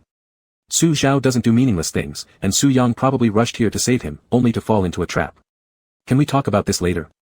Su Yang lowered his eyelashes, seemingly unable to meet Xiaotingyi's eyes. I don't want to deceive you, but I don't know how to tell you. Xiaotingyi stared intently at Su Yang's state, noting the indelible sorrow and restless uneasiness emanating from the mandrake pheromones. Xiaotingyi just thought that his little fish right now was like a rubber band stretched to its utmost limit, ready to snap at any moment, but the harm would only affect himself. All right. Xiaotingyi grasped Su Yang's cold hand tightly and said gently, even if you never want to say, that's fine too. I trust that you won't hurt me. Su Yang clenched his chin, the corner of his mouth involuntarily dropping, eyes wide open yet the tears flowing freely. They trailed down his cheeks, turning into irregular pearls that fell onto Xiao Tingyi's wrists, some black, some pink. He looked like a child whose candy was snatched away, hugging Xiao Tingyi tightly and silently shedding tears into his neck crease. I'm sorry. Ouch. Xiao Tingyi lightly patted Su Yang's back. Struggling a bit, Su Yang released faint camellia-calming pheromones. The pain in his nape made him break out in cold sweat, yet he endured it as best as he could. Why are you apologizing again? It was you who came to rescue me. Am I destined to bring bad luck to my husband? Su Yang's voice wavered with sobs as he covered the medicated patch on Xiao Tingyi's nape with his palm, stopping the release of camellia pheromones. You've encountered so many dangers since meeting me, all of this is my fault. You were unlucky enough to meet me, but how lucky I am to have met you. Su Yang wiped his tears on Xiao Tingyi's neck. I shouldn't have bothered you like this, but I can't let go of you. I'm sorry, truly sorry. Xiao Tingyi's eyes reddened upon hearing Su Yang's words, and he began shedding tears. Superstition is nonsense. What nonsense are you spouting? When we go to the temple later, we'll ask for a peace talisman. What bad luck. Do you remember the great sage equaling heaven you read about? He had to endure 81 tribulations before obtaining the true scriptures. Are our little troubles worth mentioning? Everything will be fine, and anyway, I'm perfectly alright now. But the great sage didn't want the scriptures at first. He just wanted to be a strong monkey. He was forced into it. Xiao Tingyi twitched his mouth, trying hard not to laugh as he leaned over to kiss Su Yang's red ears. Alright, stop crying. I don't regret anything, I love you, little fish. Wah. I love you too, deeply. I want to love you while I'm alive and after death too. I wish to be together properly. After death, mix the ashes and bury them together. I don't want to separate from you, wah. Xiao Tingyi couldn't help but burst into laughter at these heartfelt words. Ha ha ha ha, ha ha ha. Su Yang stopped sobbing, his eyes swollen as he looked at Xiao Tingyi. What's so funny? Every word I said was sincere. I'm not laughing, you misheard. Xiao Tingyi's voice held a chuckle as he kissed the teardrops that hadn't yet solidified into pearls on Su Yang's eyelids. Alright, when we die, we'll mix our ashes and then bury them together. But for now, let's live well. I love you so much. Su Yang blinked, leaning down to kiss Xiao Tingyi's lips. They embraced in a passionate kiss. Chi Hua at the monitoring station lowered his head and pressed his temples. His Royal Highness knew there was surveillance, yet he acted like this. Who knows where Zhu Yu went off to? These days were truly distressing. Chapter 164, Su Yang said he would bring Xiao He back. After Xiao Tingyi and Su Yang disappeared, the security bureau was plunged into a low-pressure atmosphere. Nobody dared to breathe heavily as busy footsteps could be heard repeatedly in the corridor. The captive was an Empire's major, Xiao Tingyi, without even considering whether it is disgraceful or not. As for Xiao Tingyi's identity, current Deputy Director of the Security Bureau, Fang Jing, who was a former Alpha Special Operations Forces General Commander, and Xiao Tong, the former head of the Intelligence Bureau's son. His prestigious family background alone is enough to pressure the entire Security Bureau, any one of them being pulled out could make everyone drink up trouble. Fang Sun sat solemnly on the main seat in the conference hall, expressionless, while hearing the discussion among senior leaders about the ceasefire peace agreement left behind by Su Zhao. They had been nagging noisily for 2 days already and still did not provide a unified revised opinion. Su Zhao wasn't a fool, she wouldn't think that just by abducting a single major like Xiao Tingyi, she could sway the entire Security Bureau. The proposal she put forward was reasonable and balanced. The Security Bureau must quickly give an acceptable peace agreement to both sides. I'll give you 2 more days, then produce a preliminary ceasefire peace agreement immediately. It was rare for Fang Sun to display his emotions during a meeting. A minister hesitated. Director Fang, we all know that Xiao Major is your younger brother, but we are guarding the interests of the entire Ceylon. We can't just rush into a decision, right? This is a major issue concerning 2 races, at least a month of discussions and rigorous reviews are required. What did you say? Fang Sun looked coldly at him, with hidden anger in his eyes. He smashed the pen hard on the office table. The Imperial soldiers who are fighting for Ceylon's peace at the brink of life and death, their lives are threatened now, and yet you want to strictly follow rules. The minister opened his mouth, just about to refute, when suddenly Fang Sun added, how come when you abuse your power to let your incompetent nephew work at the Shuijing Finance Bureau, you don't mention following regulations? Director Sun. Director Sun's face turned red, his tone weak, his facial wrinkles trembling as he struggled to utter, I followed normal procedures. Fang Sun spoke coldly, let me say this again, I need an initial draft of the ceasefire peace agreement within 2 days. Do you understand? Yes, Director Fang, the old subordinates of Fang Jing nodded in agreement. Soon after, others, fearing having their secrets revealed, followed suit in agreeing. Sitting at the position of Security Bureau Director means without your own power base, it's hard to maintain stability. The efforts of Fang Jing and Xiao Tong have laid the foundation for these 2 children's futures. Fang Sun was extremely worried. With Su Yang there, he wasn't particularly concerned for Xiao He's safety, but waiting day after day isn't going to solve the problem. His father's side had already lost its temper. Fang Jing was shouting, wanting to rally old friends from the navy to attack and obliterate those bastards who grabbed his young son. Fong Sun pinched his brow ridge, feeling a headache coming on. The phone on the desk violently vibrated, with the words, "wife," flashing on the screen. Fong Sun took a deep breath, clicked to answer, steadying his emotions. "Hello, Mingming, what's wrong?" An anxious voice came from the other end of the phone. Lu Mingzhou said, "Fong Sun. I suspect Su Zhao abducted Xiao He and lured Su Yang away to gene-edited experimental subjects." Lu Mingzhou frowned deeply, staring at the latest data. During the treatment of the survivors of the merman experiments, they unexpectedly discovered what appeared to be a pheromone experiment project. It was an extremely hidden experiment requiring precise pheromone detection to uncover any trace clues. Pheromone precision testing is not only expensive but also takes a long time, so it wasn't found initially. After Xiao Tingyi disappeared, Lu Mingzhou suddenly remembered that person telling him that the target of the merman race seemed to be his gland. All staff members of the research institute signed confidentiality agreements and worked in shifts around the clock for 48 hours, taking sample tests of the pheromone status data of 500 survivors. An unexpected discovery was made within Lu Mingzhou's suspicions. 2 S-level survivors had undamaged glands but chaotic pheromone quality, suspected to have been extracted for glandular fluid. Fong Sun frowned tightly, eyes dim. What does this mean? Lu Mingzhou removed his glasses, pinched his eyebrows. The throne of the merman king is passed down. Su Zhao, putting so much effort into cultivating Su Yang into the most powerful deep-sea weapon, certainly has great expectations for him. The next queen will reproduce through Su Yang. Of course, we've known this early. Su Yang is particularly fond of Xiao He's camellia pheromones. Of course, this is also a guess. What should we do? Is Xiao He in danger? Fong Sun was silent for a moment, gripping the pen tightly, maintaining a calm expression. No, he won't. He leaned back against the backrest of his chair, recalling the words brought by Mo Chi from Su Yang. Su Yang said he will bring Xiao He back. Do you believe him? He was able to steal data from the heavily guarded North Desert Washing Research Institute and escape perfectly. His strength cannot be underestimated. Fong Sun sighed. Mingming, I can only trust him. The Mer people race reigns in depths that submarines cannot reach. Lu Mingzhou worriedly said, if Su Zhao really breeds the next queen, what should we do? Although from a social ethics perspective, this child isn't truly theirs, but genetically speaking, it will inherit their genes. Fong Sun glanced sideways at the grayish sky outside the floor-to-ceiling window and softly said, perhaps this child could be the key to long-lasting peace between humans and the merfolk. Lu Mingzhou exclaimed in surprise, what? Fong Sun gazed at Suiqing City under the clouds, his eyes showing unclear emotions. Let's take it one step at a time. First, we need to ensure Xiao He and Su Yang's safety. By the way, don't you have a good relationship with Lu Nan? Maybe he can be useful. Lu Mingzhou questioned with doubt. Lu Nan. He's still a child, what can he do? Still, as a merperson, once the peace agreement is finalized, if Su Yang hasn't brought Xiao He back, he needs to act as the intermediary between the two sides. Lu Mingzhou massaged his forehead. Lu Nan has never seen the ocean, he won't be able to find the Mer people clan. Secret archives indicate that Mer people have a special language that can be transmitted within 100 kilometers. He doesn't need to find the Mer people clan, he just needs to convey our stance to them. Fong Sun added another sentence. After this matter concludes, Lu Nan can return to the Mer people clan. Lu Mingzhou thought for a moment. All right, I understand. You focus on your work first.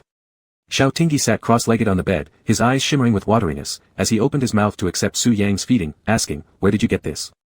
Who would believe it, eating cooked food in the deep sea? It's even his favorite chili pepper stir-fried pork. And he even drank a coconut latte. Su Yang's lips curled into a sardonic curve. I caught Juyu, beat him up hard, and he offered to act as an underwater food delivery rider for you to buy meals, otherwise, I'd kill him. To travel from the deep sea to land, one needs to inject a special agent allowing his body to withstand the pressure. But Xiao Zhao's body is too weak to bear the effects of the medication, so he can only stay in this glass room for now, waiting until his body recovers somewhat before making further plans. Xiao Tingyi optimistically asked about his family and the Safety Management Bureau. Don't worry, the Mer people are currently negotiating with the Ceylon government, renegotiating the ceasefire peace agreement. Su Yang patted his head. I told your brother, I will bring you back. You just recuperate now, we'll go home soon. Xiao Tingyi fell asleep after eating, exhausted. He pulled over a small blanket and drifted off. Su Yang sat by the bed, looking down at the sleeping face of the alpha quietly, asking softly, if you knew what conditions I accepted to secure our peaceful life, would you be disappointed in me? Sorry.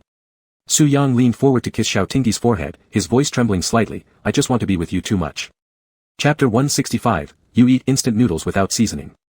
Xiao Tingyi and Su Yang had been missing for nearly a week, and all kinds of information were comprehensively sealed by the Security Bureau. No one, other than those in higher management, knew any further progress. Not even Mo Chi or Pei Ji understood how far things had advanced. 3 days ago, Suijing Police Office suddenly received an order from the Security Bureau. On the surface, it was to let Pei Ji take a vacation, but in reality, it was to ensure he stayed home to take good care of and protect Lu Nan, preventing any accidents from happening. Pei Ji realized that the Security Bureau needed Lu Nan to do something. With a serious expression, he watched the blue wolf-tailed youth happily swimming in the fish tank, feeling somewhat reluctant. Was it really necessary to expose this pure, harmless little fish to the dark side of the world? The two of them had been living under the same roof for almost 3 months, and Peiji had already transitioned from initial resistance to numbness and then acceptance. Although Lu Nan had caused him a lot of trouble and was overly clingy, Peiji had also gotten used to coming home every day after work and, upon opening the door, seeing Lu Nan's big smile as he excitedly flapped his fish tail towards him. Peiji pinched his brow, his best friend still being nowhere to be found while the maritime situation remained so severe. If Lu Nan really could help with the matter at hand, then even if it might harm him. Pei, what's wrong with you? Lu Nan leapt out of the water, resting on the edge of the fish tank, his sapphire-like eyes curiously looking at him. Are you unhappy today? Peiji faltered, unsure what to say under Lu Nan's concerned gaze. At that moment, the doorbell rang, and Peiji grabbed at it like a lifeline. There's a guest, I'll go open the door, you behave. Peiji opened the door to see Lu Mingzhou standing outside with various bags of snacks. Director Lu, are you here because there's news about Tingting? Or is it about Lu Nan? Let's go inside and bring Lu Nan out too. Peiji nodded, his feelings complex beyond words. Alright. Lu Nan sat beside Peiji, carefully moving closer until their arms touched, finally satisfied as he took a bite of the ice cream brought by Lu Mingzhou. Lu Mingzhou simply repeated Fang Sun's intentions to the two of them, and Peiji slightly relaxed. It was just about letting Lu Nan convey the attitudes between both sides, there wouldn't be a threat to his personal safety. Lu Mingzhou looked at Lu Nan, gently asking, Lu Nan, can you do it? After Ceylon and the Merfolk tribe signed the agreement, you can go home. Lu Nan paused his action of digging into the ice cream balls, turning to look at Peiji with a blink. What about Pei? Are you going to go home with me? Peiji gave a seemingly casual laugh. Don't be stupid, are you really that dumb? Going home with you, I'd suffocate within 5 minutes. Are you bringing me back just to feed the fish? Lu Nan threw the ice cream box aside, his blue fish tail instantly wrapping around Peiji as he hugged his neck, fearing that Peiji would abandon him. I don't want you to die, and I don't want you to be fed to the fish. I want to stay with you. If you can't go to the sea, I won't go back either. Peiji felt a pang in his heart but also a hidden satisfaction. He patted Lu Nan's back. You're a merman, the deep sea is your home. Haven't you always complained about the fish tank being too small? Once you go home, you'll be able to swim freely. I don't want to. Don't abandon me. I will never complain about the fish tank being too small again. From now on, I'll eat less and stop causing you trouble. Pei, please don't throw me away. Wail wail wail wail wail wail.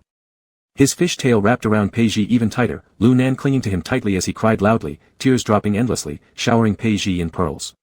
This was the first time Peiji had seen him cry so pitifully, not knowing what to do. Stop crying, when did I say I would throw you away? Isn't going home a good thing? No way. I won't go. I'm not going anywhere. Lu Nan's fins erupted across his body, glaring fiercely at Lu Mingzhou. Go away. I hate you. You eat instant noodles without seasoning.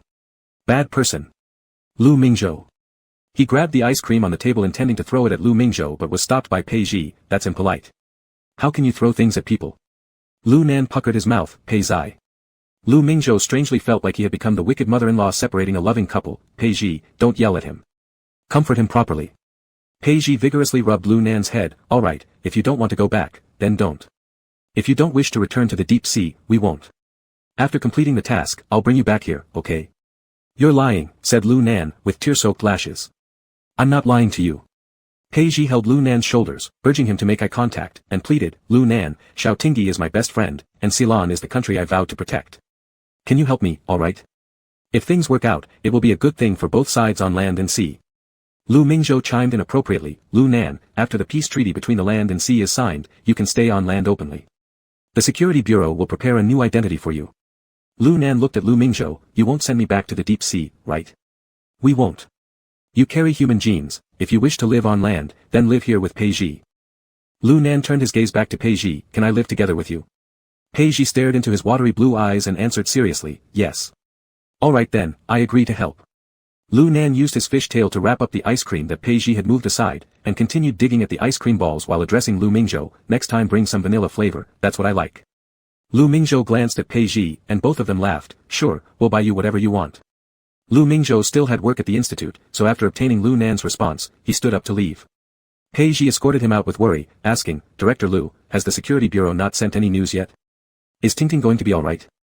No news is good news. I trust Su Yang will do everything possible to protect him.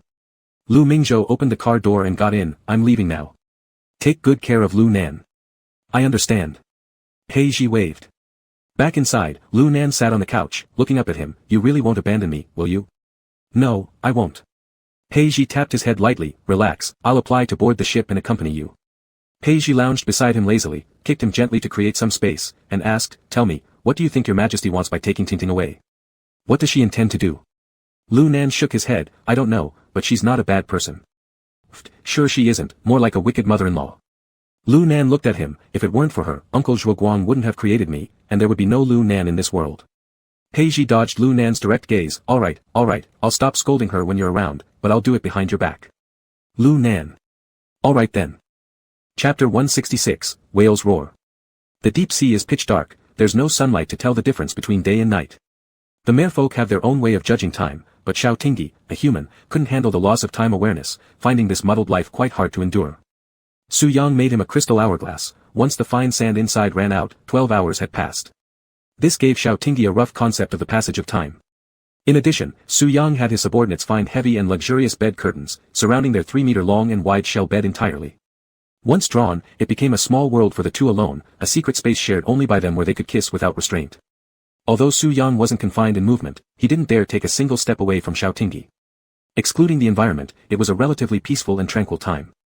Xiao Tingyi stood before a one-way glass wall, watching the outside, the deep azure ocean, the vibrant schools of fish, and the dreamlike coral reefs. It was as if they were in another space beyond the world, yet he didn't feel scared because Su Yang was by his side. Hugging him from behind, Su Yang asked, What are you thinking about? I'm thinking that this must be where you've lived. Xiao Tingyi gazed at the undulating water, smiling. When we were in the Shuiqing aquarium, I regretted not being able to see your past life. I never expected I'd get my wish so quickly. You're pretty optimistic. What's so great about my past? It's meaningless. Su Yang tilted his head to kiss Xiao Tingyi's neck. The scent of tea flowers was sweeter than before, possibly indicating that his glands were recovering. I think it's interesting. Xiao Tingyi placed his hand on the glass, imagining a small silver-tailed merperson playing among the corals. Since we're here, might as well make the best of it. My brother and the others must be frantic. I need to recover my strength as soon as possible so I can go back early. Actually, Xiao Tingyi was quite curious about what Su Zhao intended to do with his gland liquid, but Su Yang was clearly avoiding the question. So, he didn't press, deciding instead to wait until Su Yang was ready to tell him the answer. Do you want to recover faster? Mandala calming pheromones drifted from Su Yang's nape. For reasons unknown, perhaps due to staying in the deep sea, Xiao Tingyi felt Su Yang's mandala flower fragrance was much richer and purer. His sore glands also felt better under the effect of mandala. The pheromones between the two seemed more compatible. But Xiao Tingyi decided not to share this observation with Su Yang to avoid jealousy or overthinking, assuming it might link to Su Sun. How can I recover faster? Xiao Tingyi touched the back of his neck. I'm already recovering quite fast. Other alphas would probably stay unconscious for days. Su Yang suddenly lifted Xiao Tingyi horizontally into his arms. Simply put, I'll give all my pheromones to you, Lieutenant. What nonsense are you talking about? Panicked, Xiao Tingyi glanced toward the surveillance camera flashing red dots in the corner. He whispered, there are special surveillance cameras here. I've studied them, they're different from those on land. Then Lieutenant will just have to suppress your voice. Su Yang pulled the curtain aside, gently laying Xiao Tingyi down on the shell bed. Don't mess around. I don't want to embarrass myself in the sea with all those fishes, I still have some dignity left. Xiao Tingyi pushed him as he noticed silvery mental magnetic storm light radiating around Su Yang. A streak of silver flashed through his pale eyes, instantly shutting off the camera. Wow, you really are powerful. Xiao Tingyi was astonished as Su Yang pulled him inside, the bed curtain falling down. All he could see now was Su Yang's faintly glowing green eyes in the darkness.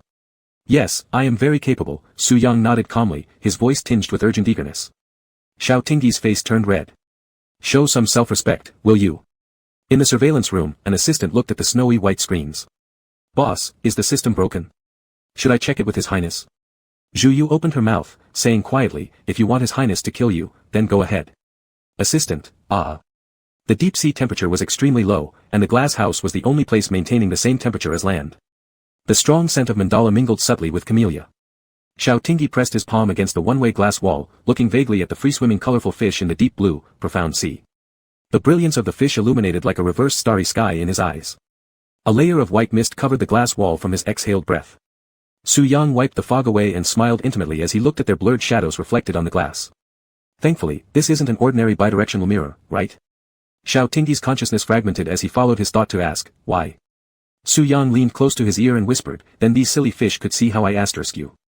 Xiao Tingyi turned to glare at him, his amber-colored eyes gleaming with moisture, you're a lunatic. Su Yang teased him, don't be mad. I couldn't bear it if anyone else saw you like this.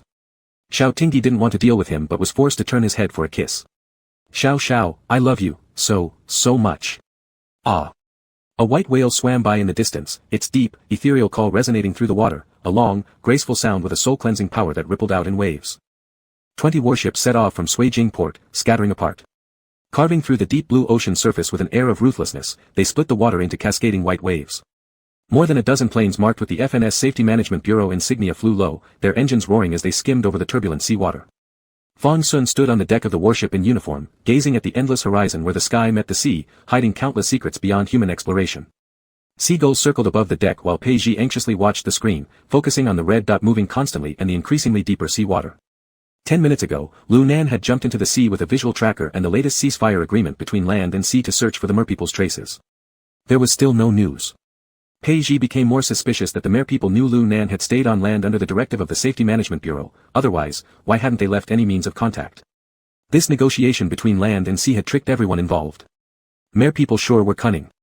Pacing back and forth on the deck, Pei Ji was extremely restless, looking just like a worried old father anxious about his child studying alone away from home. Lu Nan had never felt this free before, the innate longing for the ocean of merpeople erupted the moment he dove into the sea. He enjoyed the sensation of the ocean currents gliding past his body, his blue fish tail churning up bubbles. He mischievously scattered groups of fish and laughed as he swam away, until he accidentally sat on a sea urchin, tears streaming down his face in pain. Before losing himself completely in play, the locator buzzed with Pei Ji's voice, Lu Nan. Start working instead of playing. Lu Nan silently tossed the sea urchin aside, all right. The high-frequency sonar communication specific to the merfolk pierced through the water. This is Lu Nan. Is anyone there? Is anyone there? Chapter 167, The Princess Will Be Home Soon. On the large screen in the command center of the battleship, deep blue seawater surged, and schools of fish scattered suddenly. From the depths swam a few merpeople of various colors, quickly surrounding Lu Nan. Leading them was an old acquaintance of the Safety Administration Bureau, Zhu Yu. Pei Ji anxiously watched the scene unfold as Zhu Yu swam around Lu Nan. Faint, intermittent signals were transmitted by the receiver. They tried to capture the high-frequency sonar of the merpeople, but current technology found it difficult to accomplish, and the codes remained indecipherable. Zhu Yu must be communicating with Lu Nan, but they couldn't understand what was being said, so they had to rely on Lu Nan to convey the message upon his return. Zhu Yu then reached out, forcibly pulling off the visible tracker from Lu Nan's neck and raised his hand in greeting. Director Fang, please convey our Emperor's regards to you. We have received the ceasefire agreement you sent us, and I will deliver it to the Emperor upon my return. Please wait patiently for further notice. Fang Sun listened to Zhu Yu with an unperturbed expression, opening his communicator subtly exerting pressure. The lieutenant of the Ceylon Empire is still detained by your people. Is this how Queen wishes to negotiate? Unable to see the video feed, Zhu Yu could only hear the sound, interrupted momentarily by the roar of fighter jets, representing a military threat from the Ceylon government. Unfazed, Zhu Yu maintained his courteous smile. Director Fang, the word detention is too harsh. Her Majesty is sincere. Xiao Lieutenant is well, constantly accompanied by the prince. We have no ill intentions. We merely wish Princess to visit, to familiarize herself with the homeland of the prince. Fang Sun paid no attention to his reasoning, replying calmly yet authoritatively, as both races discuss peace, Ceylon is busy with its own affairs. Zhao's vacation is over, and it's time for him to return. His implication was clear, without the release of Xiao Tingyi, there would be no discussion of peace. The Empire does not accept provocation or threats. The faint smile on Zhu Yu's lips wavered slightly. Of course, speaking privately, Director Fang is a relative of ours through marriage. Since you've spoken, I'll tell the princess to go home sooner. Give me that back. Lu Nan roared furiously, interrupting Zhu Yu's smooth talk, lunging to snatch back the tracker. This was given to me by Pei Pei. Give it back. Zhu Yu retreated, shaking his head, while other merpeople stepped forward to hold Lu Nan back, arching an eyebrow. I told you, someone who isn't one of our race might have a different heart. After brazenly declaring these 8 words, Zhu Yu turned as if nothing had happened, addressing the tracker. The princess will be home soon. Lu Nan is a merman, and I'm taking him back to the group. Director Fang shouldn't have any objections, should he? Pei Ji turned her head toward Fang Sun, unable to hide her worry and tension. All she heard Fang Sun say was, Lu Nan has half-human genes in his body. Whether staying on land or returning to the deep sea, it should be his choice. Using someone else for sending messages, and then cutting them loose afterwards is too immoral. Pei Ji let out a breath imperceptibly. Just after Fang Sun finished speaking, the water began to churn chaotically as Lu Nan's powerful fish tail lashed out at the merman attempting to take him down, sending him flying 5 meters away and crashing into coral reefs underwater, producing the crisp sound of bones breaking. Pei Ji stared dumbfounded. What happened? Pei Ji didn't expect such formidable fighting power. Was this really the same clumsy fish who'd roll around on the floor begging him for snacks? Fang Sun showed no sign of surprise. When Lujing Institute conducted health checks on Lu Nan, it was discovered that his DNA sequence contained embedded combat factors, which were triggered under specific circumstances. At the time, Su Zhao originally intended to bring him back to the deep sea for systematic training, but unexpectedly, he fell behind midway because of his playful nature, somehow finding his way into the drainage channels, all the way to the city sewer system. Lu Nan displayed astonishing strength and reflexes, throwing all 4 mere people standing in his way far aside. Enraged, he darted towards Zhu Yu and glared menacingly. Hooking Zhu Yu's hand with his fish tail, Lu Nan yanked the tracking device back, wiping it tenderly against his body. Looking at his now empty hand, Zhu Yu was speechless. The footage on the command screen stabilized, revealing the youthful and handsome face of the blue-haired young merman. Pei, can you see me? Clearing his throat, Pei Ji responded, yes, are you alright? I'm fine. Reattaching the tracker to his neck, Lu Nan looked at Zhu Yu speechlessly across from him. Can I go now? Taking a breath, Zhu Yu said, Lu Nan, listen to me. Even if you have human genes in your body, you're also nurtured by our group. Don't you want to go home with me? Didn't you always want to return to the sea? Zhuo Guang and the Emperor are waiting for you. Lu Nan hesitated, flicking his fish tail back and forth.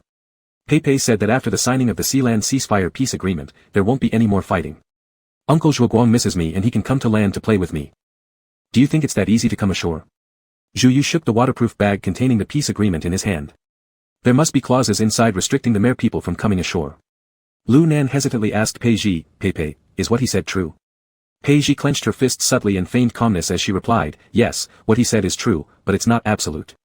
Within the limits allowed by the Safety Administration Bureau, the mere people can live on land. However, Lu Nan, if you want to go home, you have the right to choose. Zhu Yu spoke again, Lu Nan, you will like it. The sea is where we belong. Here, no one sees you as an outsider. Have you ever gone outside on land? Do they let you out? Lu Nan's water blue eyes were clearer than the ocean itself. He gazed at Zhu Yu for a long time before finally speaking, please give my regards to the Emperor and Uncle Zhuo Guang. If there's any new progress, just call my name. I'll go ahead now. Hey. Zhu Yu sighed as he watched Lu Nan swimming away. One after another, all trying to escape. What is it about the outside world? Mere people who are love-struck are such a hassle. Are there no career-minded ones? Anyway, too lazy to care about them. He'd focus on living well with Chi Hua. A subordinate with a bruised nose and a swollen face swam over and asked Zhu Yu, boss, should we continue pursuing him? Wasn't the Emperor asking us to bring him back? No need to chase anymore. This is enough. Zhu Yu carefully stored the agreement and calmly ordered, withdraw. Pei Ji stood on the deck. In the distance, a flash of blue appeared amidst the glittering sea surface, swiftly cutting through the water toward her. The next second, Lu Nan leaped out of the water and dashed toward Pei Ji, his shimmering scales resembling countless blue gems gleaming under the sunlight. Cruising freely in the ocean was the most precious moment in Lu Nan's short life.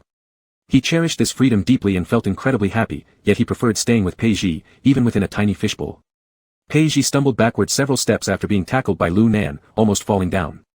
For once, she didn't scold him and instead laughed as she patted his head, praising, Lu Nan, you did really well. Lu Nan wrapped his arms around her neck and blinked, asking, can I sleep in your bed tonight? Cough, cough, cough. Pei Ji choked violently, looking at her colleagues nearby, it's not what you're thinking. It's just lying together. You know, good pals, yeah ha ha ha ha, ha. Her colleagues, oh, no need to explain. In her 20-odd years of being a flirt, Pei Ji had never felt embarrassed until now. Meanwhile, Lu Nan kept chattering non-stop, determined to get a definitive answer, can I sleep in your bed? Can I sleep in your bed? Can I? Pei Ji held her forehead, quietly interrupting him, alright, alright. Shoo. Stop talking already. Okay. Chapter 168, Proposal. Deep Sea. Under the full influence of mandala pheromones, Xiao Tingyi's glands recovered quickly. It was estimated that in 2 days, he could be injected with medication and leave this place. A muffled knocking sound came from the door. Zhu Yu stood inside the isolation chamber, passing on information through high-frequency sound waves. Your Highness, I have something to report. Su Yang didn't give him a good face, merely nodding. Zhu Yu walked into the room, offering an apologetic smile to Xiao Tingyi, Your Highness, my lady. Upon hearing the term, my lady, Su Yang's mood improved slightly. Proceed. Zhu Yu remained expressionless, my lady, how is your recovery? Currently, Ceylon and the Merfolk tribe are undergoing peace negotiations. You can return to land ahead of time. Xiao Tingyi, perceptive as always, asked sharply, what do you mean, ahead? Where's Su Yang? Zhu Yu stood respectfully beside them. Prince Su Yang, as the prince of the Merfolk tribe, should naturally participate in the affairs between the two tribes. The emperor's meaning is for Prince Su Yang to stay behind and take part in the tribal council. Xiao Tingyi looked at Su Yang and said softly, this reason seems reasonable. Su Yang couldn't conceal his brief moment of surprise but quickly adjusted back to his usual calm and collected demeanor, tenderly holding Xiao Tingyi's hand. Wherever you go, I will follow. I'll return with you. Don't worry, they won't be able to stop me. Xiao Tingyi shook her head firmly, returned the grip on Su Yang's hand, and earnestly said, Su Yang, you stay. We've been through so much, no one understands the meaning of peace better than we do. Go attend the tribal council. Even though Su Yang usually seemed aloof and indifferent to the matters of the clan, Xiao Tingyi clearly understood Su Yang's deep connection to the clan, and towards Su Zhao too, otherwise he wouldn't continuously struggle with internal conflicts over it. Her little fish, who appeared so strong, had no sense of security or belonging, even possessing an almost unimaginable sense of inferiority.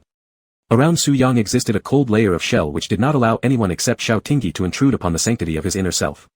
But Xiao Tingyi understood, Su Yang was still trapped in his youth, ensnared by the shadow of his brother's death and his mother's favoritism. He needed to gain the recognition and respect of his fellow clan members.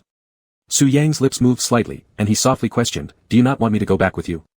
I'll wait for you to find me. Right now, you need to do what you must. Xiao Tingyi caressed Su Yang's soft long hair. After all, you're the crown prince of the merfolk. Your Highness, Su Yang. Su Yang lowered his eyelashes, a subtle smile curving the corner of his lips, like a child who had suddenly received their favorite candy.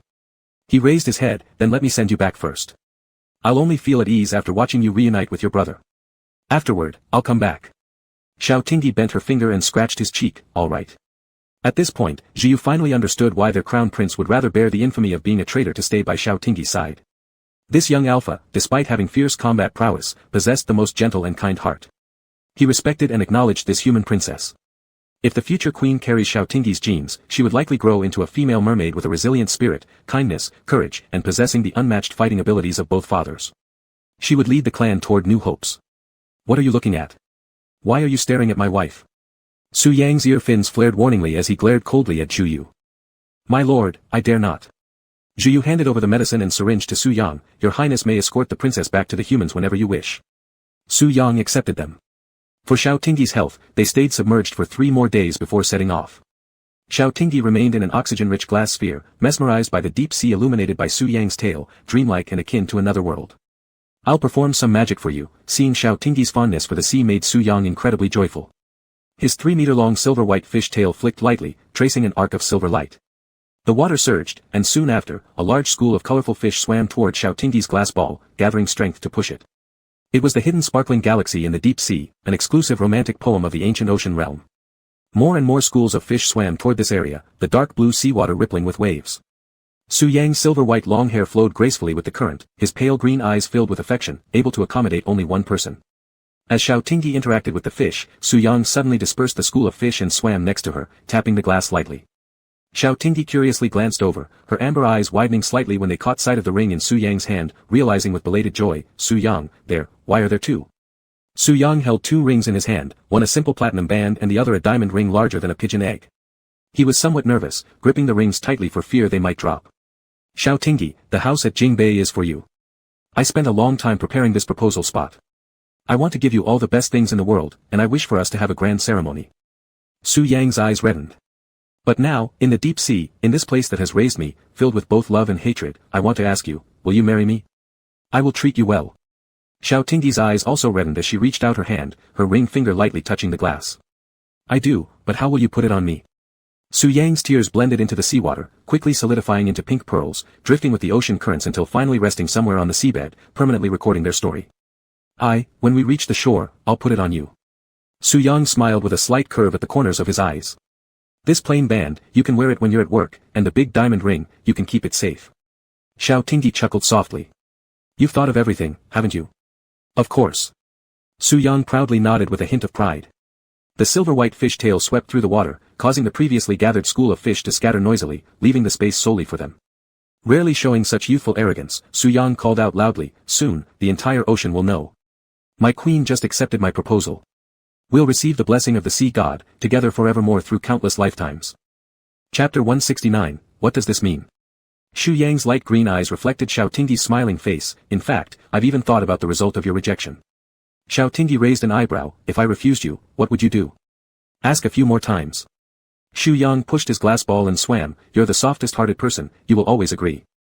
Xiao Tingyi placed his palm over Xu Yang's hand through the glass, showing 2 little fangs as he smiled. No, there is no such if, I will agree. Xu Yang looked at his bright smiling eyes, her Adam's apple moved, she approached the glass ball, I want to kiss you so badly. We should kiss after a successful proposal. Xiao Tingyi tilted his head up and looked at the sky through the seawater, he even saw the hull of a warship not far away underwater. He blinked, we are very close to the surface now. As soon as he finished speaking, Xiao Tingyi pressed the switch inside the glass ball, which opened with a sound. The alpha climbed out, held Xu Yang's face, and kissed deeply. Xu Yang felt an intense emotion surge in his heart, gripping Xiao Tingyi's lower back tightly, pressing him towards himself. Xiao Tingyi tasted the salty brine of the sea but was quickly covered by the sweetness of mandala. Passionately, selflessly. The fervent souls of these young people collided, creating exquisite sparks spreading like a wildfire amidst the dark blue seawater. Deck. The search equipment of the warship had captured the figures of Xiao Tingyi and Xu Yang, projecting their high-definition live images onto the command screen. Fang Sun turned his head impassively to watch the circling seagulls. The others also awkwardly looked around. Pei Ji covered Lu Nan's eyes, but forgot to cover his mouth. He just heard him say, they're eating/tonguing each other. I saw it. The howling sea breeze swept through, leaving behind a wave of awkwardness. Shut up already. Pei Ji chuckled dryly, children speak without reserve, ha, cough cough. Lu Nan whispered, does it taste good? Can I eat yours, Fei Fei? Plunk, Lu Nan was thrown into the sea by Pei Ji. Under the deep azure waves, a silver-tailed merman leapt out of the water, holding the human alpha onto the lifeboat. In full view of everyone, Xu Yang put 2 rings on Xiao Tingyi's ring finger, devoutly placing a kiss on them, then dived underwater swiftly. Silver light flowed under the water, and his figure disappeared without a trace. Xiao Tingyi sat on the lifeboat, looking down at the engagement ring on his hand that was larger than a pigeon egg, shaking his head with a smile, so gaudy.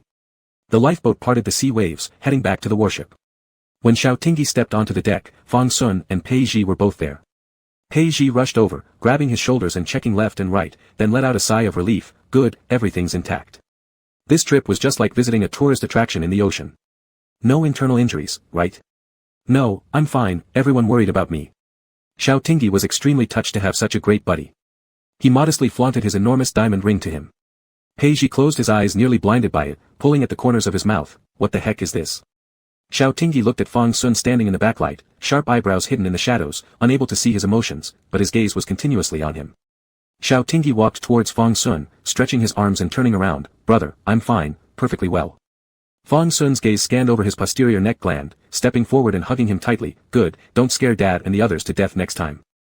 Xiao Tingyi's eyes became a little teary, having eaten well and taken care of by Xu Yang in the ocean depths. But after so many days without any news, his family on land must have been constantly worrying about him.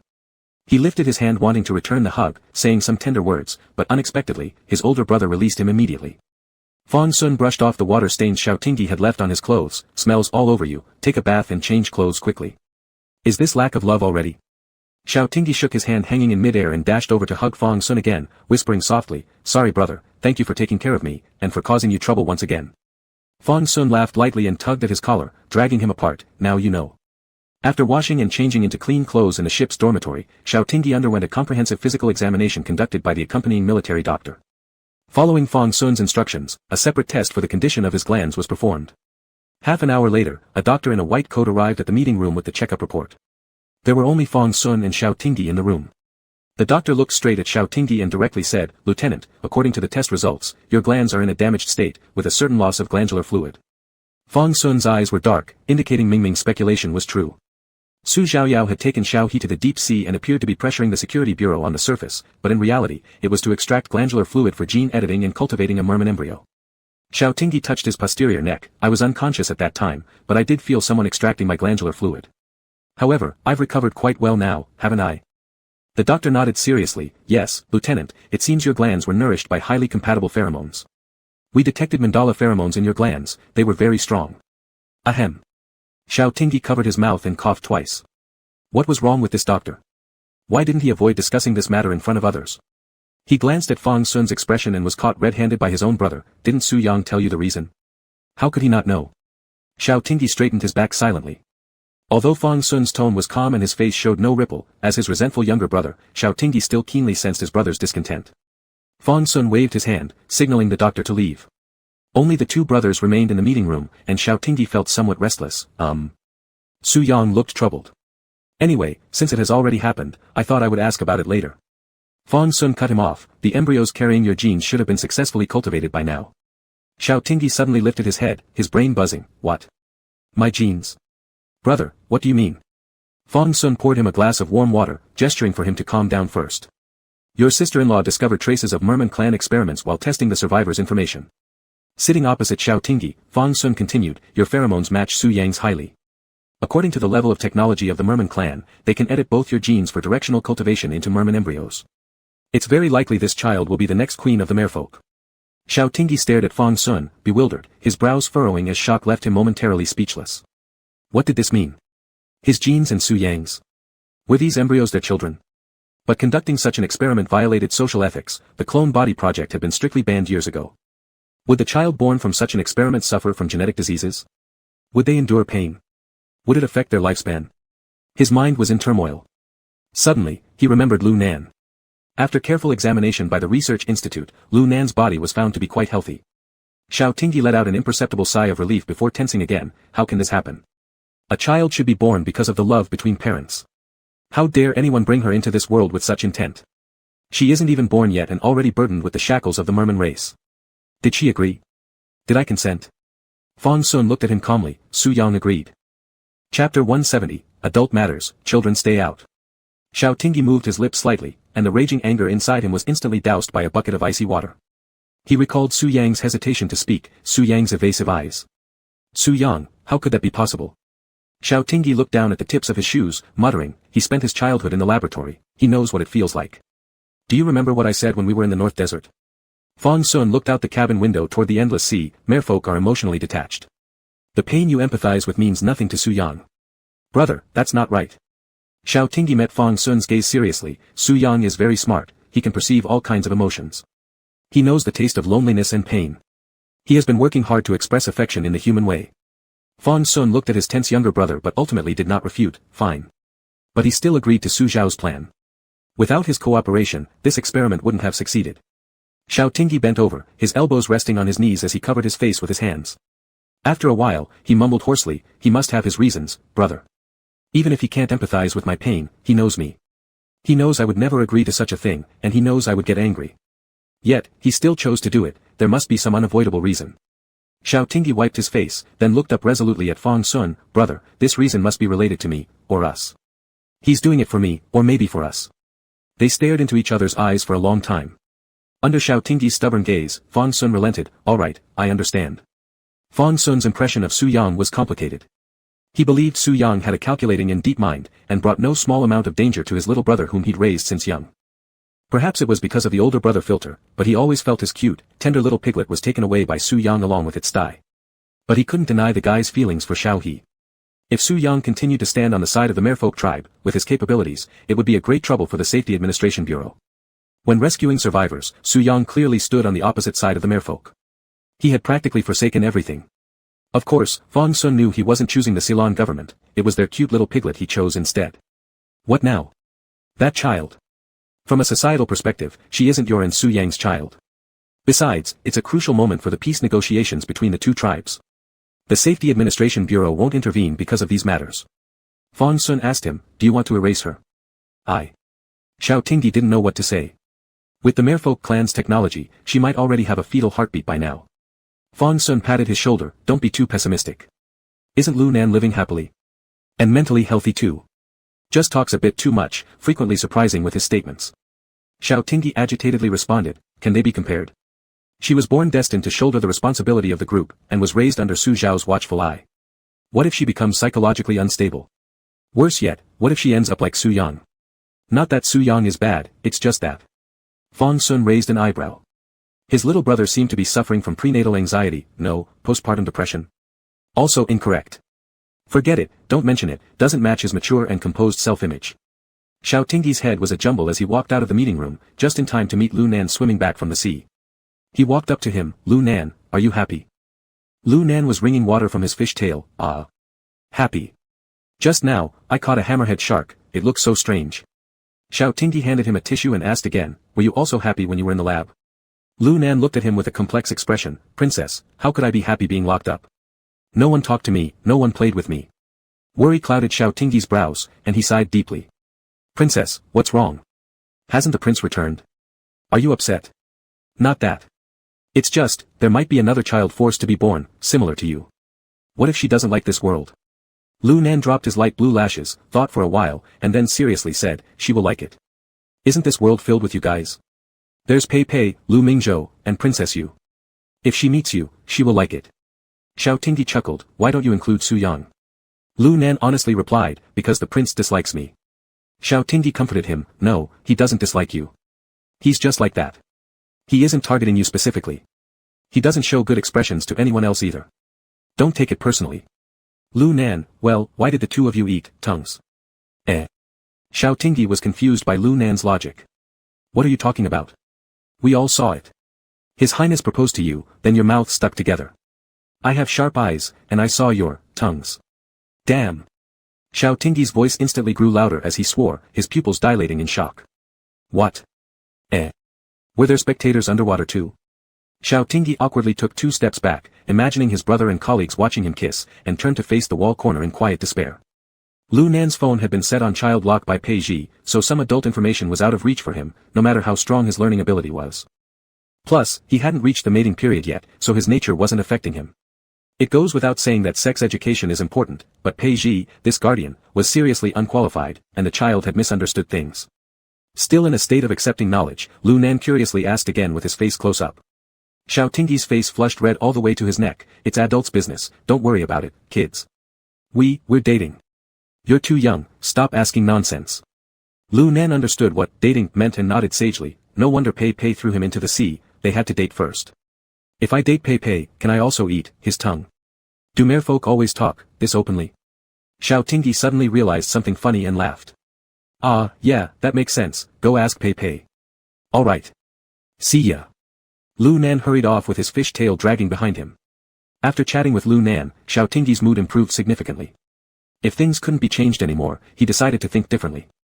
After the ceasefire and peace agreement between the sea and land were signed, at least Prince Su Yang would be able to freely travel between the ocean and land, and Su Zhao wouldn't be able to stop him.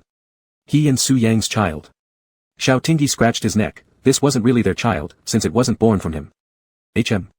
Why did he automatically assume it was his own? This was weird. Xiao Tingyi slapped his face lightly, stay alert, stay alert. Even if one had been seduced, they couldn't give up. That's frightening. Remember, Xiao Tingyi, you're an S-class alpha. A strong one. As Xiao Tingyi walked toward the ship cabin, he mumbled how terrifying it all was. Chapter 171, Peace is hard to achieve. The howling wind swept through the clouds as a bolt of purple lightning tore through the pitch-black sky, and the waves roared incessantly against the warship. A hundreds of thousands-ton warship, resembling a steel behemoth, rocked back and forth in the angry sea. Xiao Tingyi was kept awake by the thunder, glancing through the porthole and immediately feeling a chill down his spine before retreating into the room. That soul-penetrating, unrelenting fear lingered for a long time. Xiao Tingyi spent the whole night contemplating his life while touching the spirit scales necklace around his neck. In the end, he concluded, humans are but insignificant specks of dust before nature, and from now on, he would live and enjoy without overthinking everything. As dawn broke faintly, Xiao Tingyi got up lazily from bed with dark circles under his eyes, yawning. The weather at sea is unpredictable, last night's extreme storm had turned into a clear blue sky. After brushing his teeth and washing his face, Xiao Tingyi wandered to the dining hall to have breakfast first. Today was the day that the Slang government and the Mer people signed the peace agreement between land and sea, marking the end of hostilities. The journey had been arduous, and no one probably yearned for world peace more than him. Pei Ji sat across from Xiao Tingyi with his meal tray, also bearing 2 heavy black eye circles, we're about to witness history today. Yes, Xiao Tingyi chuckled as he fondled the platinum ring on his ring finger, looking at him, didn't you sleep well yesterday? I didn't sleep at all. Pei Ji rubbed his brow and lowered his voice, Lu Nan lost his mind and wanted to start dating me. Oh, I see, Xiao Tingyi took a bite of a steamed bun and awkwardly shifted his gaze, kids, they think of one thing after another. Pei Ji shook his head and muttered, raising kids is too troublesome. A few days ago, he wanted to call me dad, and now he wants to date me. Don't Mer people have issues? Who knows? Su Yang is smart, beautiful, and very cute anyway, Xiao Tingyi wiggled his left hand. Are you just desperate to flaunt your love? Pei Ji rolled his eyes exasperatedly, picked up his tray, stood up, and stole the big chicken leg out of Xiao Tingyi's bowl. Xiao Tingyi jumped up from his seat, what are you doing with my chicken leg? Don't you already have one in your own bowl? Giving it to Lu Nan, he needs nutrients to grow. You act so reluctant, yet it seems like you're enjoying raising him. Xiao Tingyi glanced at the time and hurriedly finished a bowl of brown rice porridge.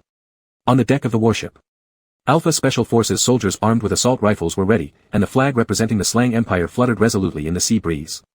Xiao Tingyi wore the uniform of a Slang Empire major and stood next to Fong Sun, waiting for the arrival of the Mer people. As the sea breeze brushed against his cap brim, Xiao Tingyi gazed at the gently undulating, deep blue sea.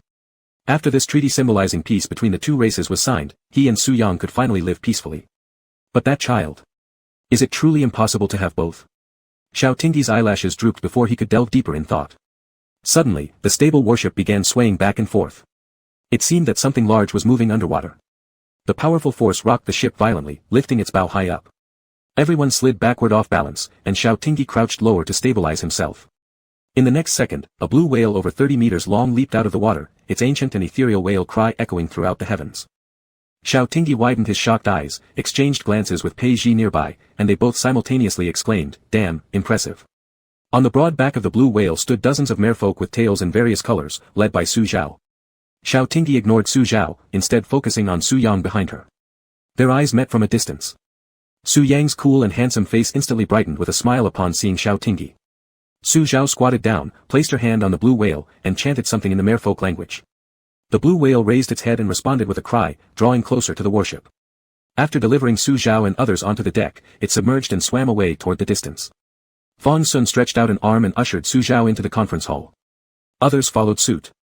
Without hesitation, Su Yang walked straight toward Xiao Tingyi, hooking his little finger with the alphas and whispered softly, "I've never seen you dressed this way, it suits you."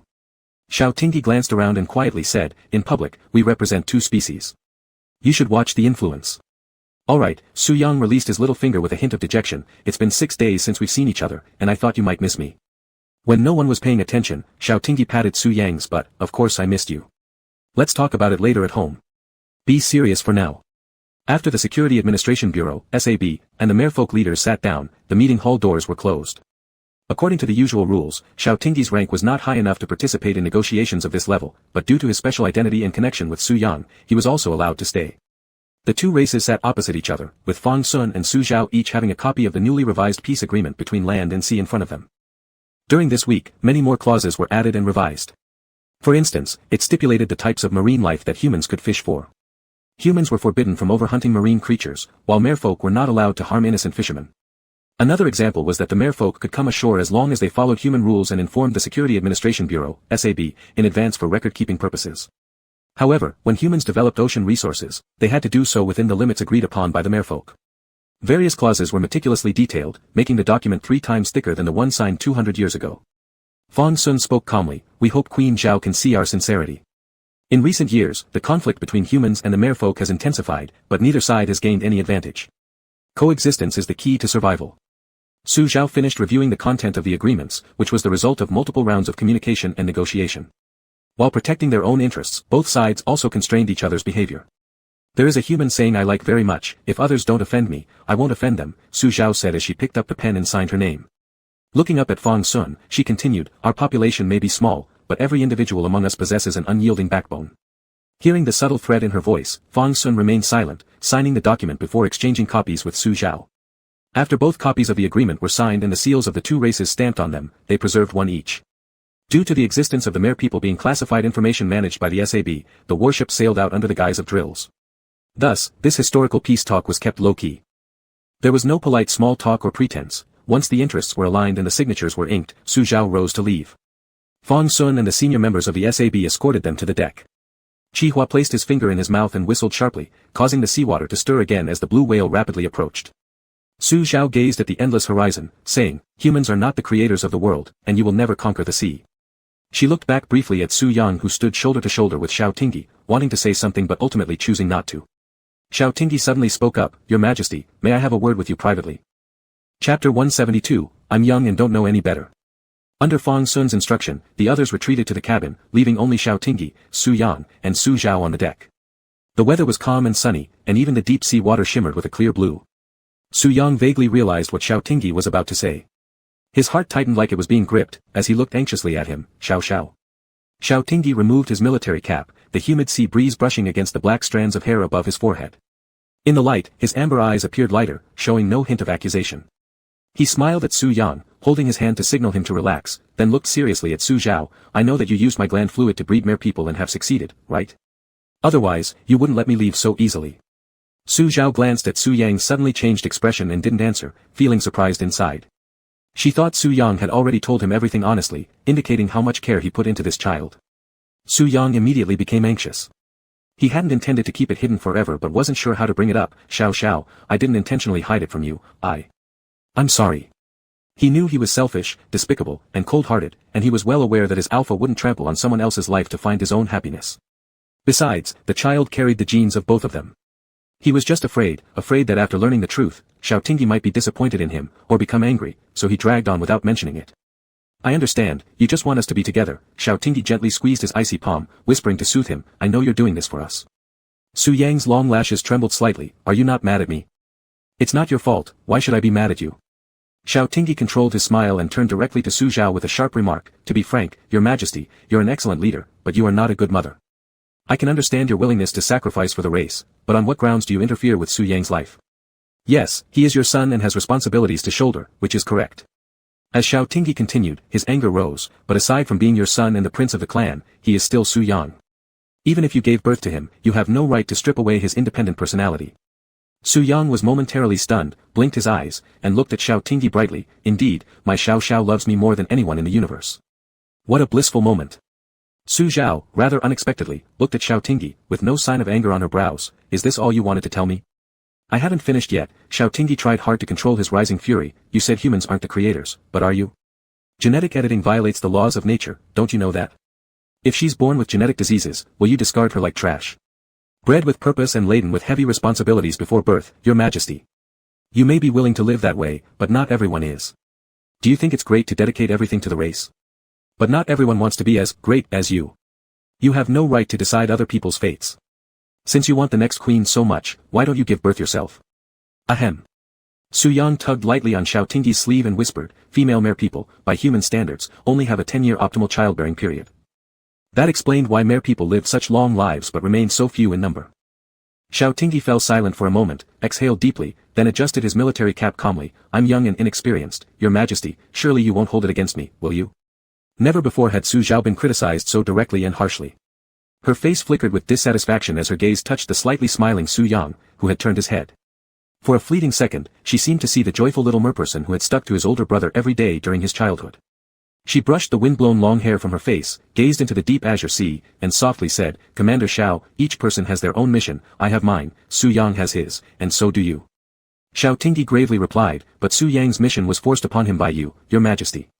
Have you forgotten that Su Yang is not only your son but also one of your citizens? Do you know how much pain Su Yang went through during rejection reactions? You've already wronged Su Yang, I hope you'll treat the unborn child properly and not let her become another Su Yang. Xiaotingi sincerely said, Your Majesty, I'm making a request. Suddenly, a whale call broke through the surface, a blue whale leaped skyward. The battleship swayed from side to side under the impact. Xiaotingi lost his footing, crashing into Su Yang's arms, regaining his balance quickly. By then, Su Zhao had vanished from the deck. Su Zhao walked towards the direction of the Mare People tribe, deeply realizing that she had already lost 2 sons. Xiaotingi looked at Su Yang and noticed his stern gaze towards a certain direction.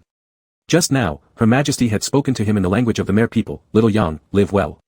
Su Yang hid his heartache and gave a self-deprecating smile, of course I will live well, do I need you to tell me? Xiaotingi was confused, huh? What did you say? The sea waves were too loud, I couldn't hear clearly. I said I love you. I love you too. Xiaotingi stood by the railing, looking in the direction the blue whale had gone, worriedly saying, is your mom so quiet all the time? What if she doesn't agree? That child. Su Yang placed an arm around his shoulder, I've arranged for Zhu Yu to take care of her. If anything happens, he'll contact me. After all the wrongs he's done to you, it's time for him to make amends. If you're really worried, I can go and snatch her over and raise her at home. Xiaotingi shook his head, wouldn't that just spark another conflict? Su Yang, do you think she's our child? Su Yang decisively replied, no, you didn't give birth to her. Actually she isn't really ours. Wait. Xiaotingi kicked him playfully, don't misunderstand, we're both alphas. How could you die from happiness? If anyone is going to give birth, it's you. Su Yang laughed and pulled him into a tight embrace as if trying to merge their bodies, baby, let's lead a good life together from now on. Xiaotingi returned the hug and softly said, yeah, let's lead a good life together. I'm good to you, my wife. He raised his head from Su Yang's arms, oh. I almost forgot, I have something to ask Lu Nan. Su Yang became curious, what is it? Xiaotingi took his hand and entered the cabin, finding Pei Ji and Lu Nan eating in the dining room. Pei Ji raised an eyebrow at them, finished talking. Did you manage to outwit your wicked mother-in-law? What wicked mother-in-law? Stop being ridiculous, Xiaotingi sat beside Lu Nan and directly asked, Nan, what does mean? Su Yang had a bad feeling about this. Before he could communicate with Lu Nan through high-frequency sound waves, Lu Nan blinked innocently. It means husband. Xiao Tingyi twitched his lips and glared at Su Yang. As expected, the little fish's plan had been obvious from the start. Su Yang took a step back nervously. Is it still possible to apologize now? Xiao Tingyi cracked his knuckles threateningly and smiled sweetly. What do you think? Su Yang forced a laugh and stepped back again. Baby, I seem to have dropped something in the deep sea. I'll be back shortly. Don't wait for me for dinner. Xiao Tingyi lunged forward and grabbed his neck, dragging him toward his cabin while grinding his teeth. Good job, you little fish. You tricked me again. Watch me punish you. I'll spank your fish but until it swells. Lu Nan stretched his neck curiously. Pei, are they going to fight? Pei Ji also turned around, nodding. Yep. It's gonna get intense. TSK. Chapter 173, Return Voyage. In the quiet, cramped cabin quarters, Xiao Tingyi's fingers trembled as he untied the blood-soaked black shirt wrapped in Su Yang's coat. Xiao Tingyi stared at the crisscrossing, raw whip scars on his pale back and his eyes turned fiery red. Su Yang. What happened? Who did this? I'm asking you. Which moron did this? Xiao Tingyi reached out but retracted as he looked at the curled flesh and scabs without touching them. With a heart full of pain, he said, speak up. Was it Su Zhao? Is she insane? Is she even your real mom? Were you adopted or something? Tears streamed down Xiao Tingyi's reddened eyes, splashing onto the floor as he cried, why hasn't it healed? Does it hurt? You have tenfold nerve perception, how much must you be hurting? Su Yang's throat tightened. The person who usually enjoyed exaggerating their misery when healthy could only remain silent while truly injured. It was my request. Su Yang curved his finger to wipe away Xiao Tingyi's tears. Don't cry. Why? Are you crazy? Xiao Tingyi couldn't believe what he was hearing. He knew that this kind of whipping must surely be one of the harshest punishments from the merfolk tribe, otherwise, with Su Yang's recovery abilities, the injuries wouldn't be this severe. Su Yang lowered his eyelashes, repeating himself over and over again, Xiao, please don't cry. Xiao Tingyi shrugged off his hand and twitched his lips. Su Yang, are you trying to feel my pain by injuring yourself? I told you not to self-harm, so now you're pulling this nonsense. Are you a moron? Are you sick? No. That's not true. Su Yang hurriedly explained, I just didn't want to carry her will anymore. From now on, I'll only be Su Yang and never Su Yun again. Xiao Tingyi covered his face with one hand, took a deep breath, and croaked, would she hit you because of that? Haven't they already bred the next queen? Isn't your task completed? Ordinary merfolk can live ashore within certain limits, but as royalty, I must pay a price for stepping onto land. My father went through the same ordeal. Su Yang moved closer to Xiao Tingyi, pulling him into an embrace. It's just 5 lashes. They were merciful. Did I scare you? There might be scars. When the wound heals, I'll get a tattoo. That way, it won't look ugly. Do I think you're ugly? Xiao Tingyi made a fist and lightly punched him once before muttering into his chest, I care about you. Why does it feel like I'm in more pain than if I got hurt myself? I'm so heartbroken, Su Yang. Su Yang held him tighter. His tears turned into pearls and fell to the floor with a crisp ding. Now do you understand how I feel when you get hurt? Or is it because I failed to protect you well enough, causing your injury? Xiao Tingyi had actually guessed correctly. Whenever he got hurt, Su Yang would carve identical wounds in the same spot. This pathological empathy allowed his restless heart some moments of peace. When Xiao Tingyi's ribs fractured, Su Yang leaned against the bathroom wall late at night, unjointing his own arm joints while Xiao Tingyi slept, cold sweat pouring out immediately. With no change in expression, Su Yang clicked his joints back into place and thought, Xiao must have felt even more pain than I do. His body could not instantly heal fractures or else Xiao Tingyi would notice, and it caused him pain and unease to be unable to physically empathize with Xiao Tingyi's suffering. Even the position of the X-shaped mandala hidden ink on his right arm matched the location of the 10-centimeter scar on Xiao Tingyi's right arm. However, naturally, these words he dared not share with Xiao Tingyi. The two embraced and wept uncontrollably. Fang Sun wanted to tell them about the return voyage but, upon pushing the door open and seeing this sight, silently turned around and left. After crying it out, they promised each other to take better care of themselves from then on. Xiao Tingyi applied military-grade medicine to Su Yang's wounds and wrapped them with bandages before planting a soft kiss. Promise me you won't get hurt again. This peaceful negotiation was only known in detail by the upper echelons of the Ceylon government. To avoid public scrutiny, the large-scale naval expedition was conducted under the guise of maritime exercises. Peace requires hardline military power to safeguard it. Besides Fang Sun's ship, all other ships had already sailed to specific waters for real naval drills. 5 new manned combat aircraft, marked with the insignia of the FNS Security Administration, were parked sequentially on the ship's deck. They would be returning today. As Xiao Tingyi approached the fighter jet, the facial recognition system succeeded, and the cockpit hatch opened automatically. Alpha put on noise-canceling headphones and sunglasses, pressing operational buttons. Smiling with a mischievous air, revealing his small tiger teeth, he said proudly to Suyang standing nearby, "Today, Xiao brother's gonna show you how to fly fast." Suyang played along enthusiastically, clapping his hands. The faint glow in his eyes reflected Alpha's beaming face. "Wow! Xiao Xiao is so amazing." Xiao Tingyi let out a self-satisfied, twice, grabbed the control stick, and the fighter jet slid dozens of meters on the deck runway before roaring skyward in the deafening engine noise. Suyang had traveled on many planes during business trips, but today's experience was the strangest yet, because the pilot was his wife. High above the clouds, beside Xiao Tingyi, Suyang gazed through the window at the sea below, which seemed to recede further and further into the distance. His heart surged with emotion as if he were rushing toward freedom and faraway horizons. Suddenly, the communicator crackled with Fang Sun's exasperated voice, "Tingyi, drive safely." "Understood, brother." Xiao Tingyi slowed down the jet, confident that she'd already put on an impressive show for Suyang. This naive little fish must think she's incredibly cool now. Once they entered the designated flight path, Xiao Tingyi activated the autopilot mode, allowing the aircraft to stabilize in smooth cruising mode. She took off her sunglasses and turned to Suyang, asking, "What are you thinking about?" "I'm thinking, how come I never realized before, how blue the sky is, how white the clouds are." A faint smile played at the corner of Suyang's eyes as he met Xiao Tingyi's gaze. "Even the ocean, which once felt like shackles to me, seems much more beautiful now." Xiao Tingyi patted his thigh comfortingly. "The world is still wonderful, we just need kind eyes to discover its beauty." "Is the world wonderful?" Suyang leaned back against the seat, tilting his head to look at Xiao Tingyi. He brought her hand to his lips for a gentle kiss. "The wonderful part isn't the world, it's you. Everything I can feel now is because of you." Xiao Tingyi's Adam's apple moved slightly as she stared out the window, a touch embarrassed, muttering, "When did you become so eloquent? It makes my heart race." Suyang chuckled softly, but his smile froze when it touched the medicated patch on Alpha's neck. "I'm sorry for always making you get hurt." "Huh?" Xiao Tingyi turned her head back. "Your conversation shifts too fast, I'm fine, just some minor wounds. Anyway, as you told me before, don't empathize with others' mistakes. It's not your fault, so you don't need to apologize to me." Suyang said guiltily, "But everything happened because of me." Xiao Tingyi pinched his cheek playfully. "Humans have a saying, all good things take effort. It's all over now, we're still together, we can still embrace and kiss. That's all that matters." Suyang lowered his eyelashes unhappily. "That doesn't make sense, you're not a donkey, why should there be any effort?" Chapter 174, Going Home. Xiao Tingyi chuckled in a huff, "Do you have a death wish or what? Talking so smugly, I'll beat you if you keep it up." Suyang mimed zipping his mouth closed and fell silent. The corner of Xiao Tingyi's mouth curved into a smirk as he pulled the control stick. The fighter ascended, its body twisting through the clouds, leaving behind a long white trail. Alpha called out loudly, "You cannot change what has passed, but you can pursue what is yet to come. Babe, the past is already gone, we still have now and the future. Stay positive." But on the other hand, Xiao Tingyi gazed ahead at Suiqing City gradually coming into view and spoke gravely, "Although that child is an experiment, since she carries both our genes, I can't ignore her existence, Suyang. We cannot let her repeat your path of growth." Suyang quietly looked at Xiao Tingyi's profile and nodded, "Don't worry, I'll make arrangements. She won't become another me." "Because she carries your genes," Suyang silently added to himself. In fact, what Fang Sun had said was right, merfolk were naturally cold.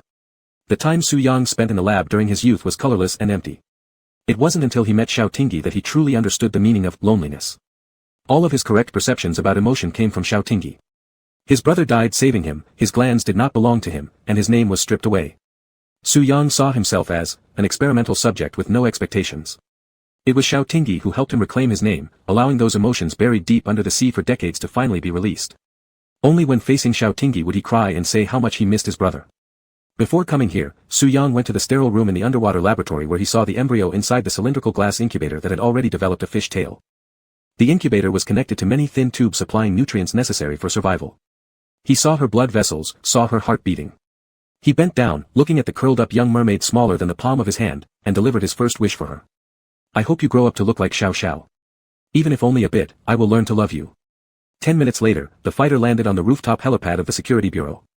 Xiao Tingyi didn't wait for Fang Sun and others but directly left through the back door with Suyang. He had been missing for more than half a month, and he figured his father and father-in-law must have been going crazy with worry. Although he had already reported safety, he still needed to show up and reassure them. Suyang was pushed into a taxi by Xiao Tingyi and anxiously protested, "No way. If we go empty-handed, we'll be kicked out. Let's stop by the mall and buy something. What kind of people protocol is this? What time is it now? If we go now, we'll just catch lunch. If we're late, there'll be nothing left."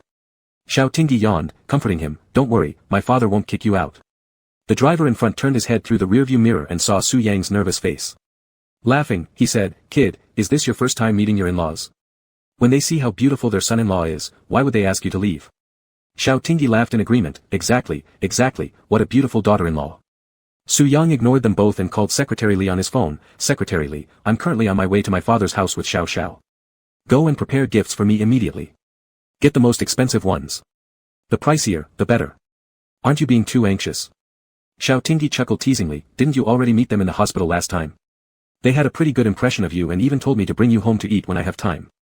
After hearing the word hospital, Su Yang suddenly lost spirit, shaking Xiao Tingyi's hand weakly. "Every time I meet them after you get injured, oh Xiao Tingyi, I'm done. They probably won't let you marry me, will they?" "Don't worry," Xiao Tingyi winked and comforted him in a soft voice. "If they don't agree, I'll elope with you."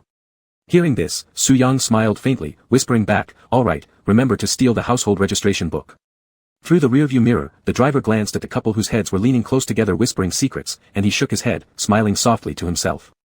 How wonderful it was to be young. Since the villa area in the suburban district has strict entry and exit management with sentry posts set up 500 meters away, regular taxis cannot enter, thus Xiao Tingyi and Su Yang need to walk a certain distance. This was the retirement villa built for the merits of the Ceylon Empire. The environment was tranquil and picturesque, lush greenery everywhere. Hand in hand, the two walked along the pebble-strewn paths. A gentle breeze blew through the trees rustling lightly, carrying a touch of coolness in the air. Xiao Tingyi tilted his head up, the speckled sunlight streaming through the branches onto his face. He squinted at the slightly yellow leaves on the tree and chuckled lightly. "Honey, a season has passed, time flies so fast." Su Yang put his slightly cool hand into his own coat pocket. "That's true. A season has passed, the leaves will fall and sprout new buds again, but I'll always be by your side." Xiao Tingyi smiled as he pulled his hand away, cradling Su Yang's face in his palms and pinching it softly. "Whose little fish is this? You talk so sweetly."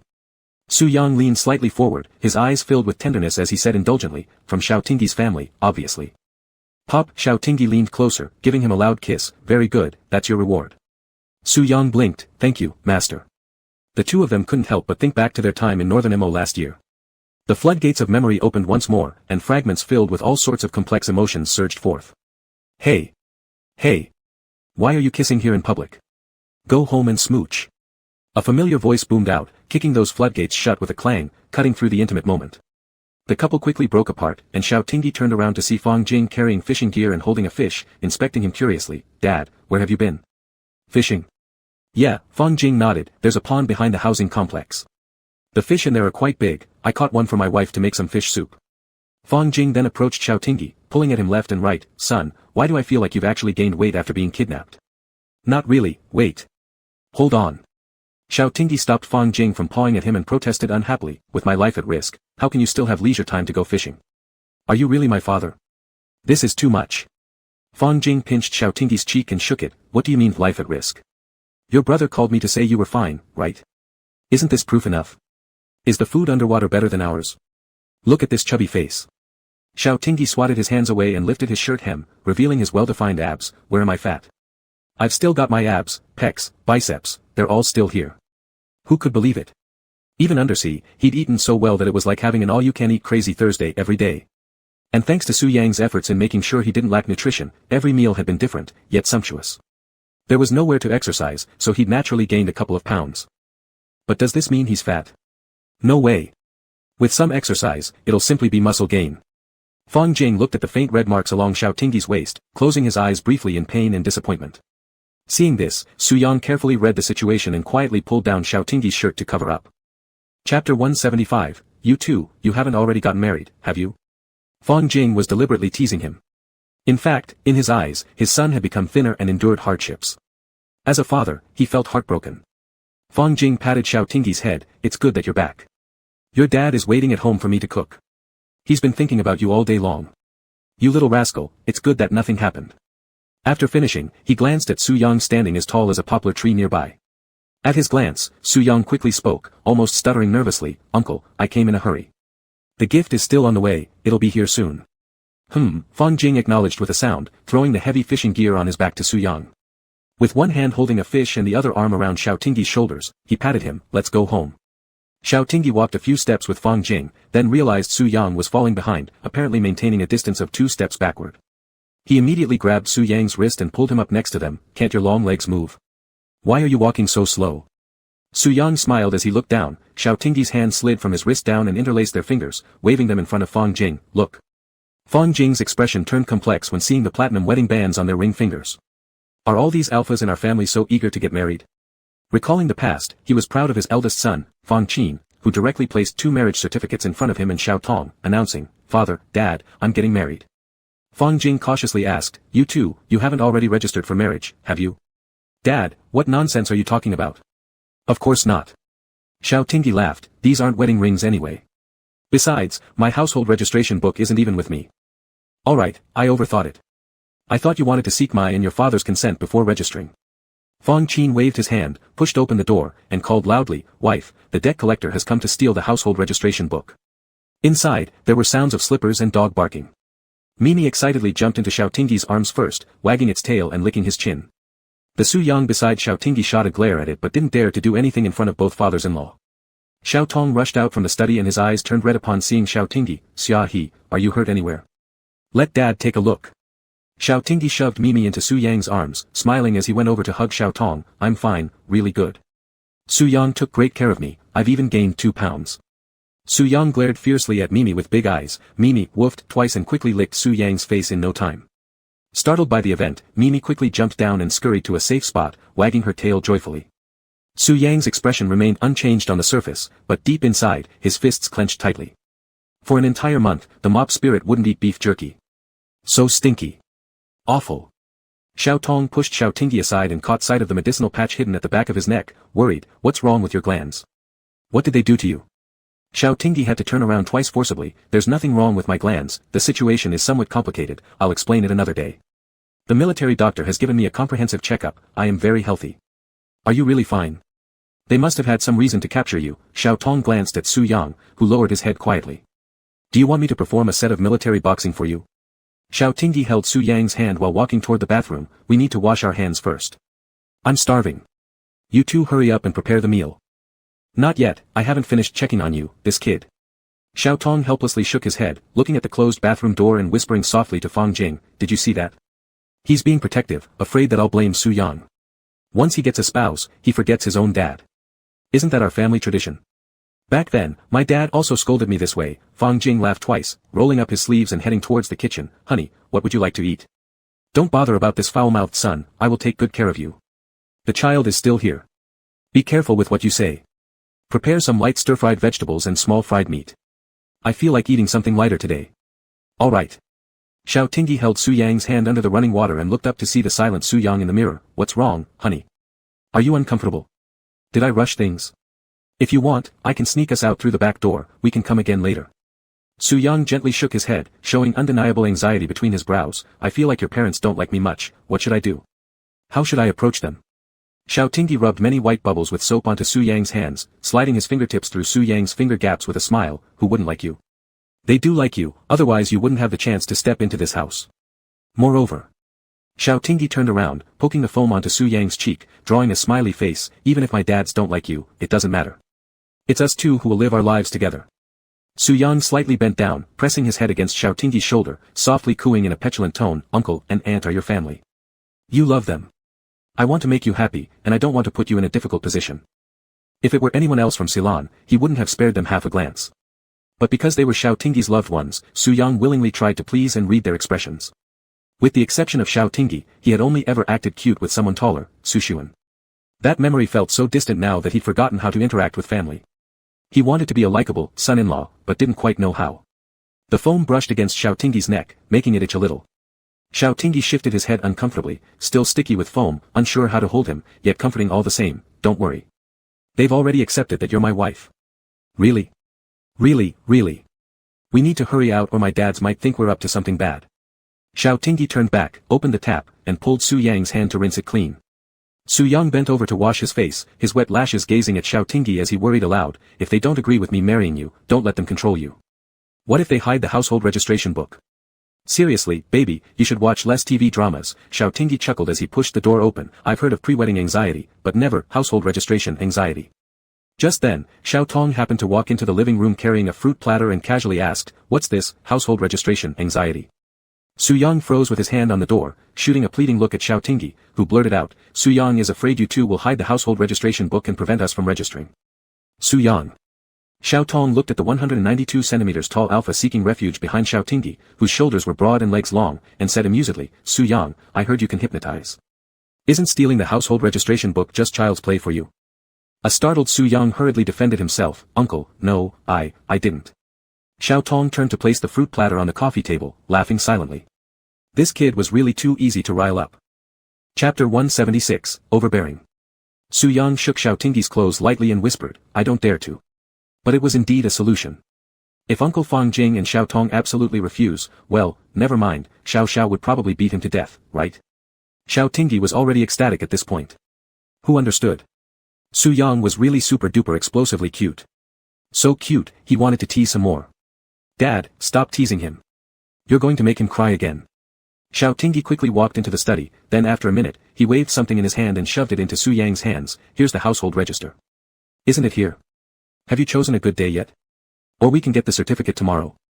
I see how eager you are. Su Yang glanced at the household register in his hand, then looked at Xiao Tong standing nearby watching with interest. Reluctantly, he placed the household register on the coffee table. With a serious expression, he declared, Xiao, such a major event as marriage must first obtain the blessings and approval of both uncles. Xiao Tong nodded quite approvingly, Xiao Tingyi, look at his awareness, and now look at you. Xiao Tingyi raised his eyebrows. Here they go again, if this entered the entertainment industry, with this appearance and acting skill, wouldn't an Oscar be easy? Su Yang slowly rolled up his sleeves and said to Xiao Tong, Uncle, let me help Uncle Fang Jing in the kitchen. No need. Xiao Tong patted his arm, it's your first time visiting our home, how can I let you cook? Go watch TV and eat fruit with Xiao He. I'll help your uncle cook. Xiao Tong's eyes fell onto the platinum band on Su Yang's left ring finger when he rolled up his sleeve. It stood out prominently. How did he feel like Su Yang intentionally showed it to him? Shouldn't be, this child seemed quite obedient, beautiful, and honest. Xiao Tong stepped towards the kitchen, muttering to himself, I have a feeling that before long, I'll have to change my address, huh? Xiao Tingyi pulled Su Yang to sit on the sofa and turned on the TV, what do you want to watch? Cartoons or TV dramas? Su Yang sat upright, responding seriously, let's watch the financial channel, so we can understand the recent economic trends. Huh? What are you pretending? Xiao Tingyi gave him a puzzled glance, when have you ever watched these kinds of things? Su Yang generally arrived at the company in the morning, reading financial news prepared by his secretary, saving time and effort. He didn't enjoy listening to those so-called experts chattering endlessly. Just as Su Yang was about to defend himself, his phone rang. It was Secretary Li calling, boss, the gifts are purchased, but the villa in the suburbs doesn't allow entry. What should we do now? Xiao Tingyi casually said, the meal still takes a while to finish. Let's stroll over and bring them back. Su Yang made a, yeah, gesture, saying, 2 full-sized pickup trucks of gifts, we can't possibly carry all of it back ourselves. Xiao Tingyi's mouth dropped open in astonishment, the half-eaten orange slice falling directly into Su Yang's hand, which he promptly stuffed into his own mouth. He asked anxiously, what's wrong? Is it too little? Mainly because there wasn't enough time this time. Not exactly, it's just too much. Are you being too extravagant? Pickup trucks, my god. Xiao Tingyi grabbed his phone and went to the kitchen, Dad, you should talk to the guard and let the car through. Fang Jing questioned, what car? Su Yang's pickup truck. He's brought over the dowry. What dowry? Fang Jing communicated with the guard and instructed him to let the vehicle pass, only half understanding what it meant. 5 minutes later, Fang Jing and Xiao Tong watched as 2 fully loaded pickup trucks delivered various expensive items, shocking them. Secretary Li directed the driver to move the goods indoors, and Su Yang waved off for them to leave. Uncle, this time was too rushed. Next time, I will definitely prepare carefully. Fang Jing gazed at each of the 10 gold bars weighing 1,000 G apiece, exchanged a glance with Xiao Tong, and were shocked once more. Uncle, I heard you enjoy playing chess. Su Yang opened a wooden box respectfully and presented it, this set of purple sandalwood mother-of-pearl inlaid chess set, I hope you will like it. Xiao Tong paused in amazement as he took it, such meticulous craftsmanship, it's handmade, right? How much does this cost? Su Yang smiled gently, I'm glad you like it. Afterward, Su Yang retrieved a safe, revealing a brocade box inside. Opening it further revealed contents that stunned Fang Jing, Xiao Tong, and Xiao Tingyi's whole family. Su Yang held it with both hands, presenting it, Uncle, you like firearms, I hope you like this golden desert eagle. This is too. Fang Jing accepted it and effortlessly dismantled it, discovering each part was made of pure gold, finely crafted, unable to put down, asking, won't this be a replica gun? A real one, you can try loading bullets, Su Yang replied confidently. Kid, this is great, absolutely excellent. Fang Jing reassembled the gun and weighed it in his hands. This is a fine piece, collectible grade. Su Yang humbly responded, I'm glad you like it. Xiao Tingyi was utterly stunned by Su Yang's swift actions. He leaned closer to Su Yang and whispered softly, did Secretary Li just buy all of these? They're all rarities, how did you manage to acquire them? Su Yang lowered his head and whispered into his ear, little pauper, as long as you have enough money, I'm just too wealthy. Xiao Tingyi chuckled silently, you win. From the kitchen came the gurgle gurgle sound after the pot boiled, and Fang Jing and Xiao Tong quickly returned to the kitchen. Su Yang placed his arm on Xiao Tingyi's shoulder, these things can be bought with money, but your dad's affection cannot be bought with money. How could they not be satisfied with gifts that hit their sweet spots? Xiao Tingyi gave him a thumbs up and said, President Su, you're too overbearing. Su Yang modestly smiled, fortunately, I'm very rich. Nerves. Xiao Tingyi laughed and cursed at him. Suddenly, the phone rang, it was Mo Chi calling, Brother Xiao, heard you and sis are back. How's it going? Any injuries? No issues, don't worry, I'll go back to work in a few days. Mo Chi sighed in relief, that's good. Fang Jing cooked swiftly and produced 5 dishes and 1 soup in just over an hour. There aren't many ingredients at home, so let's make do for lunch. Tonight, your 2 brothers will come over, we'll have a family reunion dinner. Xiao Tong suddenly pulled out a large red envelope and handed it to Su Yang before the meal, here, take the red envelope. Thank you, uncle. Su Yang was slightly surprised and started feeling and pinching the red envelope, treating it as something extremely precious. Suddenly, a hand reached out and snatched it from him. Xiao Tingyi opened it to check, how much is this? Only 6,000. Dad, you're too stingy. Was it meant for you? You unlucky brat. Xiao Tong glared at him, snatching back the red envelope and regifting it to Su Yang. Mingming got one the first time he visited too, it's not much, just for good luck. Thank you, uncle, I'll treasure it. Su Yang carefully tucked it into his coat pocket. Why should you treasure it? Money is meant to be spent. Xiao Tong smiled, then looked at the dazzling array of gifts in the living room, of course, you don't need this bit anyway. Su Yang sat at the dining table, feeling a sense of bewilderment amid the warm family atmosphere, a little uneasy, and more than a little embarrassed. He didn't know what to say, but just listening to their conversation already made him happy. Chapter 177 Xiao Tingyi is the only option in his life. Alright, let's eat. I'm starving. Xiao Tingyi placed a tender piece of fish on Su Yang's plate. Try this. The steamed fish my father made is delicious and has no fishy smell at all. As he said this, Xiao Tingyi turned to Fang Jing who had remained silent and grinned broadly. If my dad ranked second for his cooking skills, no one would dare to claim first. Fang Jing chuckled at him, saying, brat. Actually, Fang Jing harbored some resentment toward Su Yang. He supported the children's freedom to love as they pleased and didn't want to interfere with their lives. However, how could it be that whenever there was romance involved, someone always got hurt? When he learned that Xiao Tingyi's car had fallen off the expressway and he'd been captured by the merfolk, he nearly lost his temper. He wanted to beat up this young man named Su Yang right then and there. Fang Jing had dealt with the merfolk clan when he was younger, knowing that they were a matriarchal society where the queen held absolute power. Although he knew Su Yang was innocent, he still couldn't suppress the anger bubbling inside. Even though this gift Su Yang brought, indeed touched his heart, what needed to be said still had to be said. Would a father-in-law need to look to his future son-in-law for approval? Fang Jing slowly opened his mouth, Su Yang, actually I have something against you. My son has been with you for how long, and how many times has he gotten injured? The atmosphere immediately grew cold and heavy. Xiao Tingyi looked towards Xiao Tong for help with a pleading gaze, but Xiao Tong didn't give any sign. He whispered, Dad, why are you like this? This is my job, it has nothing to do with Su Yang. Fang Jing, while placing dishes onto Xiao Tong's plate, scolded Xiao Tingyi, do you know how your father and I spent the week without any news of you after you disappeared? Xiao Tingyi muttered, you can't scold children during meals. Besides, weren't you just very happy about going fishing? That's because your brother told me you were safe, so I went fishing. Hey, don't shift the blame onto me, Xiao Tingyi. Under the table, Su Yang took hold of Xiao Tingyi's hand and squeezed his palm gently. Then he said, Uncle, it was because I failed to resolve the issue promptly that Xiao Xiao got hurt so much. But I assure you, this will not happen again. Please trust me, I truly love Xiao Xiao. Please give me a chance, I really intend to take care of him for the rest of my life.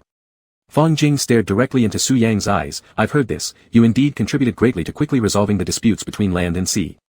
But let's separate these things. Su Yang, I'll ask you this, if such an event happens again, what would you choose? Uncle, when war breaks out between the merfolk and humans, I cannot guarantee that I will stand on the side of humanity. Su Yang met Fang Jing's gaze firmly, but please rest assured, in my heart, no one is more important than Xiao Tingyi. The choice I've always made is never a position, but rather Xiao Tingyi himself. The quick resolution of sea-land conflicts you mentioned wasn't something I even considered much. My only thought was that I didn't want Xiao Xiao to be caught in a dilemma. All I wanted was to smooth out the obstacles between us, so that we could spend our whole lives together. That's all. Xiao Xiao has taught me a lot, and I'm willing to protect this hard-won peace with him. Su Yang paused momentarily before continuing, even if it's my mother, she cannot obstruct my path to Xiao Xiao. He is my only choice.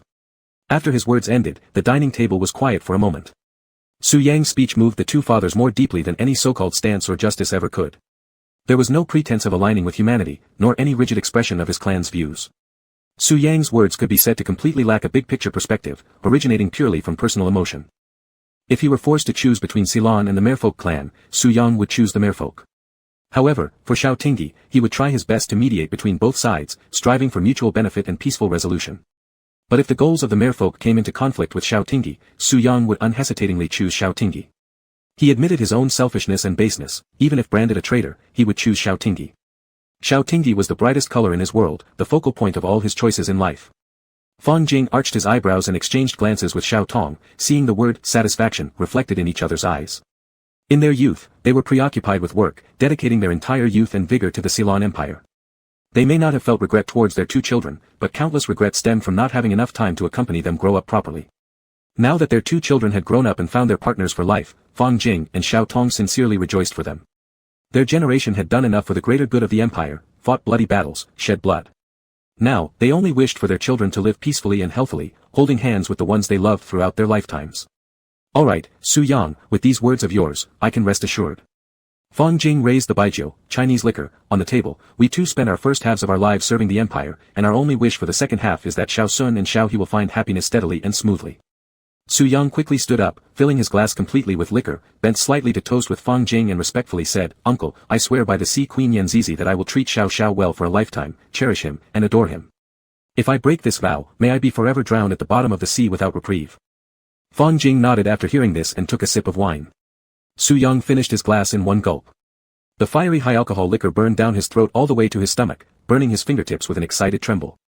Su Yang looked down at Xiao Tingyi. There were too many indescribable emotions in his eyes that made his heart feel comfortable. From now on, he was officially acknowledged as the son-in-law of Xiao Tingyi's family. Xiao Tingyi felt a bit of sourness in his nasal cavity, even feeling the urge to cry, thinking he must have been affected by Su Yang. It hadn't been easy along the way, finally unloading the heavy burdens they had been carrying. No longer would each deep night bring nightmares where guns were aimed at each other. Finally, they could love each other without any reservation. Xiao Tingyi pulled Su Yang's hand, making him sit down, laughing while saying, Is this how you drink white wine? Are you not suffering from drinking it in one go? Su Yang gripped his hand tightly, remaining silent, merely giving Xiao Tingyi a smile, with a slight glimmer of wateriness in his eyes. This foolish child, that's 53-degree baijiu. Fang Jing scooped a bowl of fish soup for Su Yang, placing it in front of him. Quickly drink something to ease your stomach, isn't it burning? Su Yang politely picked up the bowl and drank some soup. No problem, uncle, my alcohol tolerance is decent. Fine. Fang Jing laughed, then let's have a few cups together. Sure. Su Yang wanted to continue pouring alcohol but was stopped by Xiao Tong, who directly took away the bottle, grabbing Fang Jing's cup as well. A taste is enough. Stop being excessive. Alright, Fang Jing didn't dare to resist, silently picking up his chopsticks and inviting everyone. The dishes are almost cold, let's hurry and eat.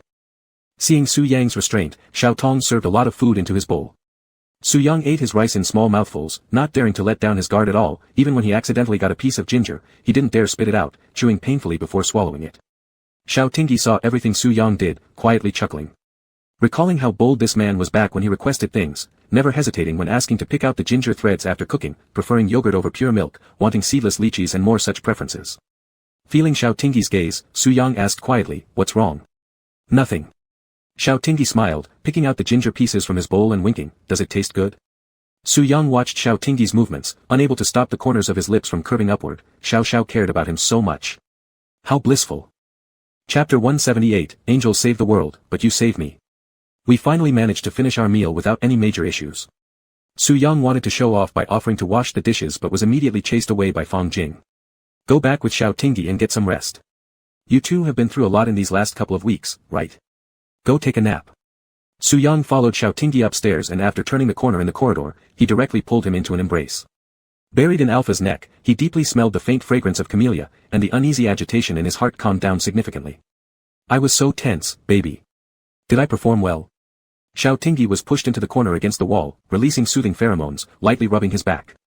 Su Yang's wounds hadn't healed yet, so he didn't dare to use too much force, saying, Fantastic, you did great. Our little fish is really liked by others. Su Yang let out a stifled laugh, his eyelashes lightly brushing Alpha's pale neck. Do I get a reward?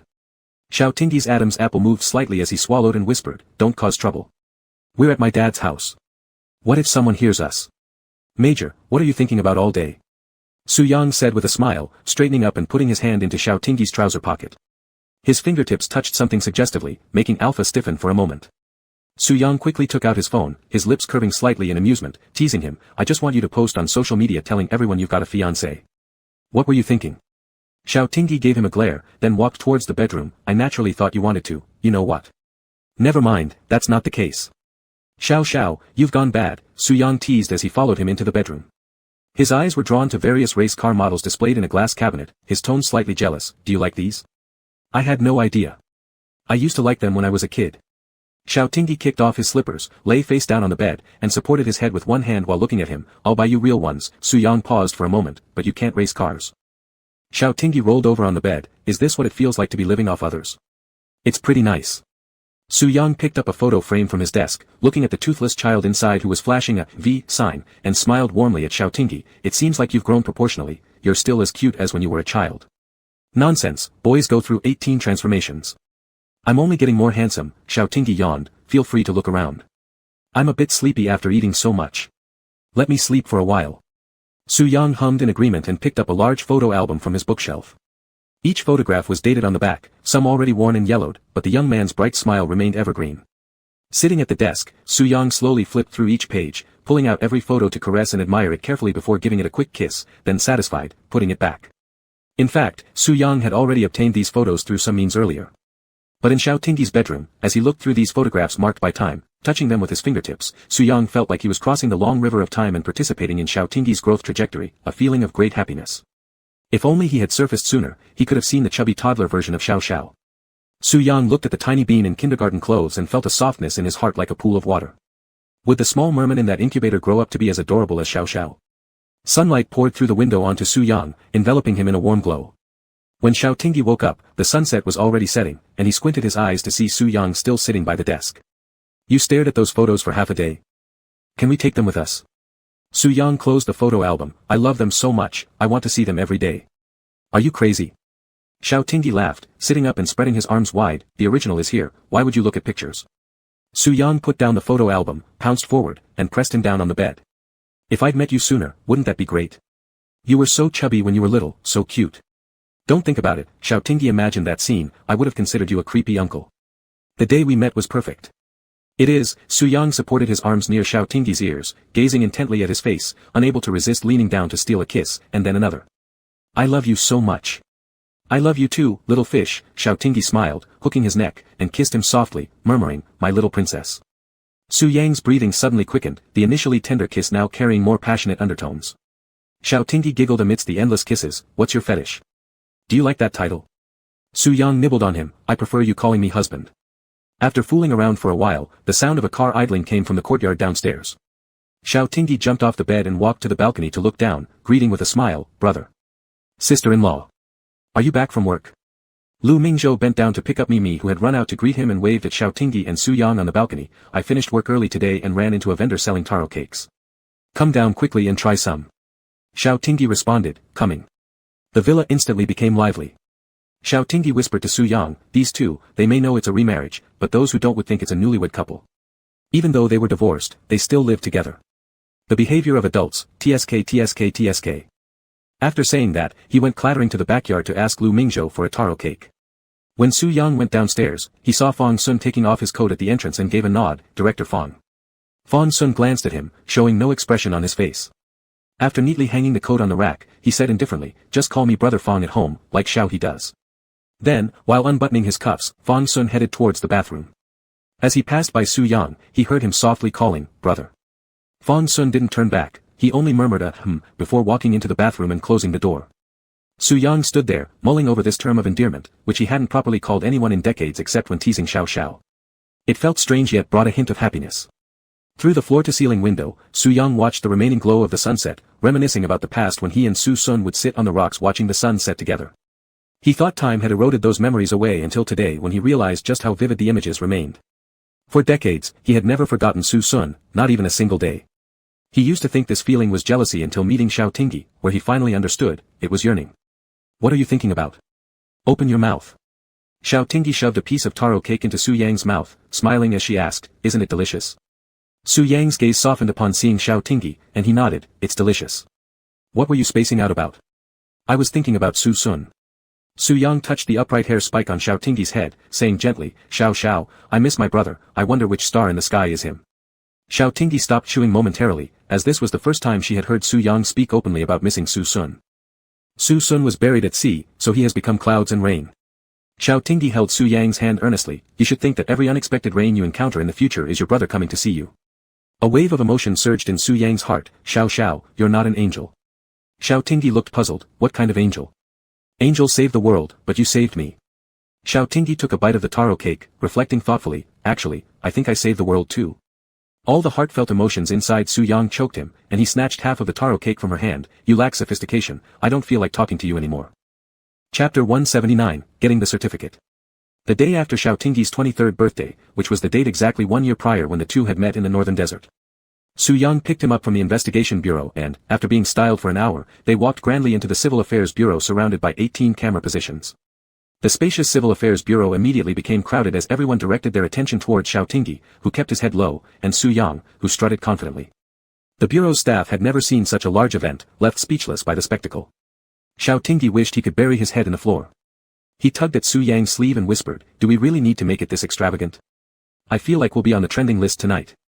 Su Yang unreservedly embraced his waist, cheerful, don't worry, baby. There's no need to wait until nightfall, the trending spots have already been purchased. 520 marketing accounts are ready to go. As soon as we exit the bureau with our certificate, we'll blow up instantly. The prime advertising spot in the city center is reserved too, there will even be a drone and fireworks show at Suijing Square tonight. Today, I want all of Ceylon to know that we've married. And Deep Sea. I've already spoken with Zhuyu, who will inform every single fish of our marriage. Every single one. Xiao Tingyi didn't want to say anything anymore, covering his face as he turned around and tried to walk away but was pulled back by Su Yang's arm. Su Yang asked, annoyed, why so shy? We're getting married, it's a huge celebration. It's just that the Ceylon government is too stubborn, they won't clear out the Civil Affairs Bureau no matter how much money we offer. Otherwise, it would have just been the two of us getting married today, how great would that have been? Clearing out the Civil Affairs Bureau? Is that normal thinking? Xiao Tingyi found himself at a loss for words, though upon reflection, Su Yang was at least a princess, and a princess's wedding naturally involved nationwide rejoicing. Secretary Li showed no sign of surprise, calmly taking out the reservation number, Lieutenant Colonel, this is the specially requested number 52 by the boss. There are 3 couples ahead of us, so we'll be able to register momentarily. Xiao Tingyi took the love-numbered card, looking complexly at Secretary Li, you've certainly earned your hard-earned money. A monthly salary of 100,000 is well-deserved. Secretary Li smiled humbly, the boss has raised my salary. It's now 120,000 a month. Oh, understood, understood. The additional 20,000 must be compensation for emotional distress, taking care of a boss with princess syndrome wasn't easy. Su Yang waved a hand, signaling him to leave. Secretary Li nodded, wishing you both happiness and eternal bliss in marriage. Xiao Tingyi fished a packet of strawberry soft candies from his pocket, tearing it open before Secretary Li, pulling one out and placing it in his hand, thank you. Secretary Li held the strawberry candy in his palm while maintaining his professional smile, then I'll take my leave first, wishing you a wonderful day. As Xiao Tingyi and Su Yang sat down on the waiting chairs, the 18 cameras captured every angle of them, afraid not to miss a single detail. As the old saying goes, if you can't beat them, join them. Xiao Tingyi calmly faced the gaze of those nearby, averting his eyes only when others felt uncomfortable. Beside him, Su Yang seemed a bit nervous, trembling slightly as he clutched Xiao Tingyi's hand. Xiao Tingyi stuffed a strawberry soft candy into his mouth, amused, is President Su nervous? No, Su Yang's deep eyes shone brightly as they focused on him, I'm excited. So excited, so thrilled that we're about to officially have a name tied to each other. Neurotic. Unable to suppress his laughter, Xiao Tingyi patted his leg, I'm excited too, marrying feels pretty good. At these words of wife, nearby Mega glanced at Su Yang then quietly said to his alpha, aren't you standing the wrong way? I said this dashing alpha is the real number 1. With excellent hearing, Su Yang cast a glance at that little Omega, sizing him up and down with a disdainful snort. The Omega muttered softly, husband, did you see him? Is he looking down on me? That alpha was just about to rise to showcase his masculinity when Xiao Tingyi nonchalantly pulled out his investigation bureau ID card, flashing it briefly. Thus, the alpha's but that had barely lifted went right back down. Ahem, wife, you must have seen wrongly. Su Yang wore an air of smugness, raising an eyebrow. You'd better cut it out, Xiao Tingyi pinched his waist, whispering, if I get complained about, I'll whip you when we get home. At this moment, the call number machine beeped, please couple number 52 proceed to counter 2 for registration. Xiao Tingyi stood up and held hands with Su Yang, sitting in front of the counter and handing over the required documents to the clerk. After verification, the clerk handed them 2 marriage registration forms. As Xiao Tingyi was reading the words above, he saw Su Yang directly sign his name in a flashy manner, not willing to wait a second. Xiao Tingyi chuckled silently, not even glancing at the content anymore. He took the pen and carefully wrote Xiao Tingyi on both forms before handing them over to the clerk. The two watched intently as the clerk stamped the steel seal. With a smile, the clerk handed over the 2 marriage certificates across the counter, wishing you both a happy married life. Su Yang raised a hand, and immediately someone handed him a box of beautifully wrapped wedding candies. He gave it to the clerk sincerely, thank you. Xiao Tingyi fondly stroked the bright red certificate, an indescribable sweetness blooming in his heart, along with deep emotions from their long journey together. His eyes watered as he looked toward Su Yang. In front of him, Su Yang's eyes brimmed with tears, barely restrained from falling. His voice cracked slightly, Xiao, we're married. Yes, we're married. Xiao Tingyi smiled, revealing 2 little tiger teeth, come on, wife, let's go home. All right. Su Yang nodded emphatically. The 18 camera positions obediently dispersed as they walked out of the Civil Affairs Bureau, hand in hand, making their way to the parking lot and getting into the car. Su Yang kept gazing at the marriage certificate, tear after tear rolling down his cheeks like little pearls. Xiao Tingyi laughed and pulled him into his arms, cherishing the moment, planting several kisses on his cheek. All right, stop crying, baby fish. With red-rimmed eyes, Su Yang looked at him, pressing the back of his neck towards himself for an urgent kiss. Xiao Tingyi had just eaten strawberry soft candy, its sweet scent spreading between their lips and tongues. I love you, Xiao Tingyi, I love you so much. Su Yang's warm, dry palm gently caressed Xiao Tingyi's lower back, his pale green eyes misty with emotion. I love you too. Xiao Tingyi grasped Su Yang's wandering hands, but you need to behave. Su Yang pouted and nestled into Xiao Tingyi's neck, urging him on, let's go home quickly. I can't wait. You pervert little yellow fish, Xiao Tingyi teased with a laugh. Drive faster, please, I can't hold it anymore. Su Yang sat in the passenger seat, quickly fastening his seatbelt, watching Xiao Tingyi with anticipation. Men who act cute are irresistible. Xiao Tingyi started the car dutifully, laughing softly, as you wish, your highness. Chapter 180, Part 1. The sea and land are always one. The afterglow of the sunset shone through the wide floor-to-ceiling windows, casting warm hues onto the indoor floor. Clothes were scattered all over the entrance hall, while only the marriage certificate lay neatly on a low cabinet. A strong fragrance of tea flowers mingled with that of mandrake flowers filled the air. The breathing of the 2 people on the couch gradually steadied. Xiao Tingyi lay sprawled over Su Yang, his voice raspy, Su Yang, I'm thirsty. Su Yang affectionately brushed his fingers against Xiao Tingyi's cheek before getting up to pour him a glass of warm water, handing it to him. Xiao Tingyi drank the entire cup from Su Yang's hand, his parched throat feeling much better. The phone on the coffee table vibrated. Su Yang put down the water cup, opened the phone, and saw a picture sent by Zhu Yu. In the picture, he was wearing sunglasses, lounging in a recliner, with a chubby little merman nestled in his arms, who had a silvery white fish tail. The little merman was sound asleep, sucking on a pacifier contentedly. Xiao Tingyi leaned over, took Su Yang's phone, enlarged the picture, and with gentle eyes asked Su Yang, isn't Shuxing a bit fatter? All babies are like this, Su Yang said softly as his chin rested on Xiao Tingyi's shoulder and his arms encircled Xiao Tingyi's waist from behind. She looks very much like you when you were young. Is that so? But where is Zhu Yu? Did he bring Shuxing ashore? He should be on his own island. After the ceasefire agreement between the sea and land was signed, the serious atmosphere among the species improved significantly, and His Majesty has implicitly allowed them to live back and forth between his island and the deep sea. Xiao Tingyi smirked, your own island. Such a niche term. Su Yang kissed his neck damp with a thin layer of sweat, do you want to? These islands are in places where humans can't reach. I have my own territory too, if you'd like, we could visit someday. Zhu Yu's message popped up, Your Highness, Your Ladyship, the princess is doing well. Everyone in the tribe likes her, though she sometimes cries because she lacks her father's high-level pheromones. Recently, the emperor's attitude has softened a bit. I'll keep observing and if there's a chance, I'll bring the princess to see you. Shuxing was an S-level alpha female merman born through genetic editing and targeted cultivation. Her existence has already been recorded in the secret archives of the Safety Management Bureau. She will become the bond that maintains peace between the sea and land for hundreds of years. The ocean and the land do not belong to opposing sides. In this game of strategy, neither side emerged as the true winner. They are always one entity, essential parts of nature.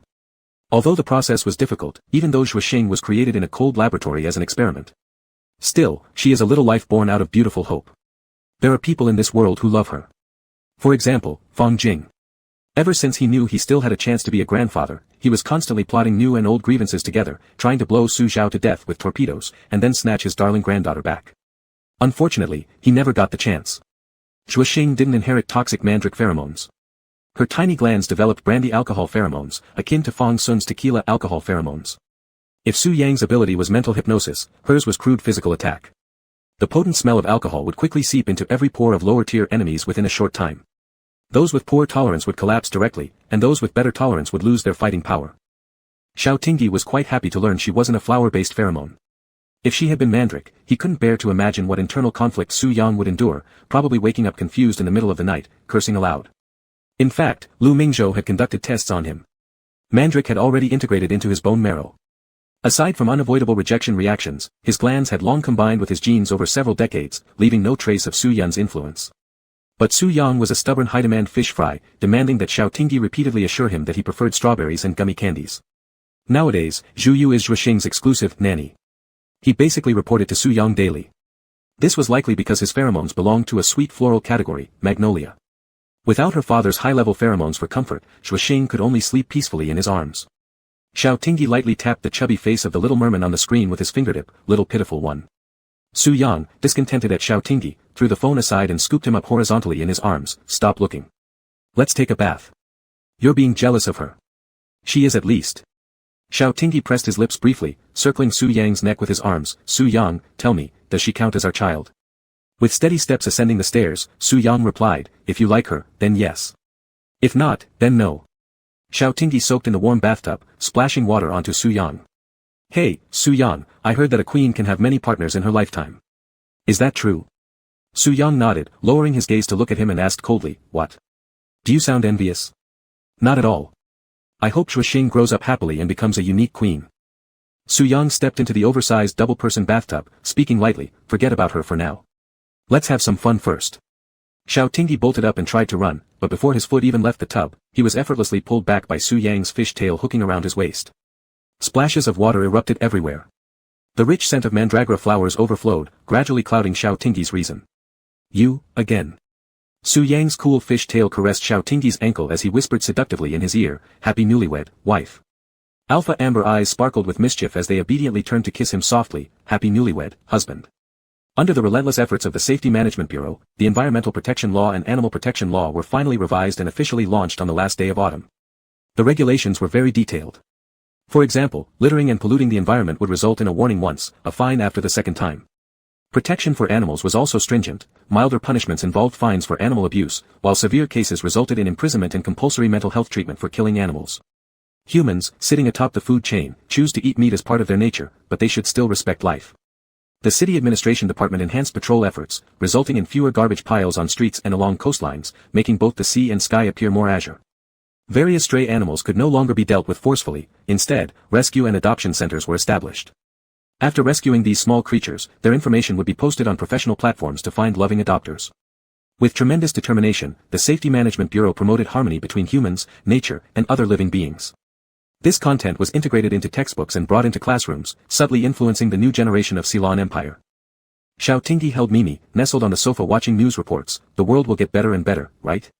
Mimi gnawed on beef jerky, casually responding with an indifferent woof.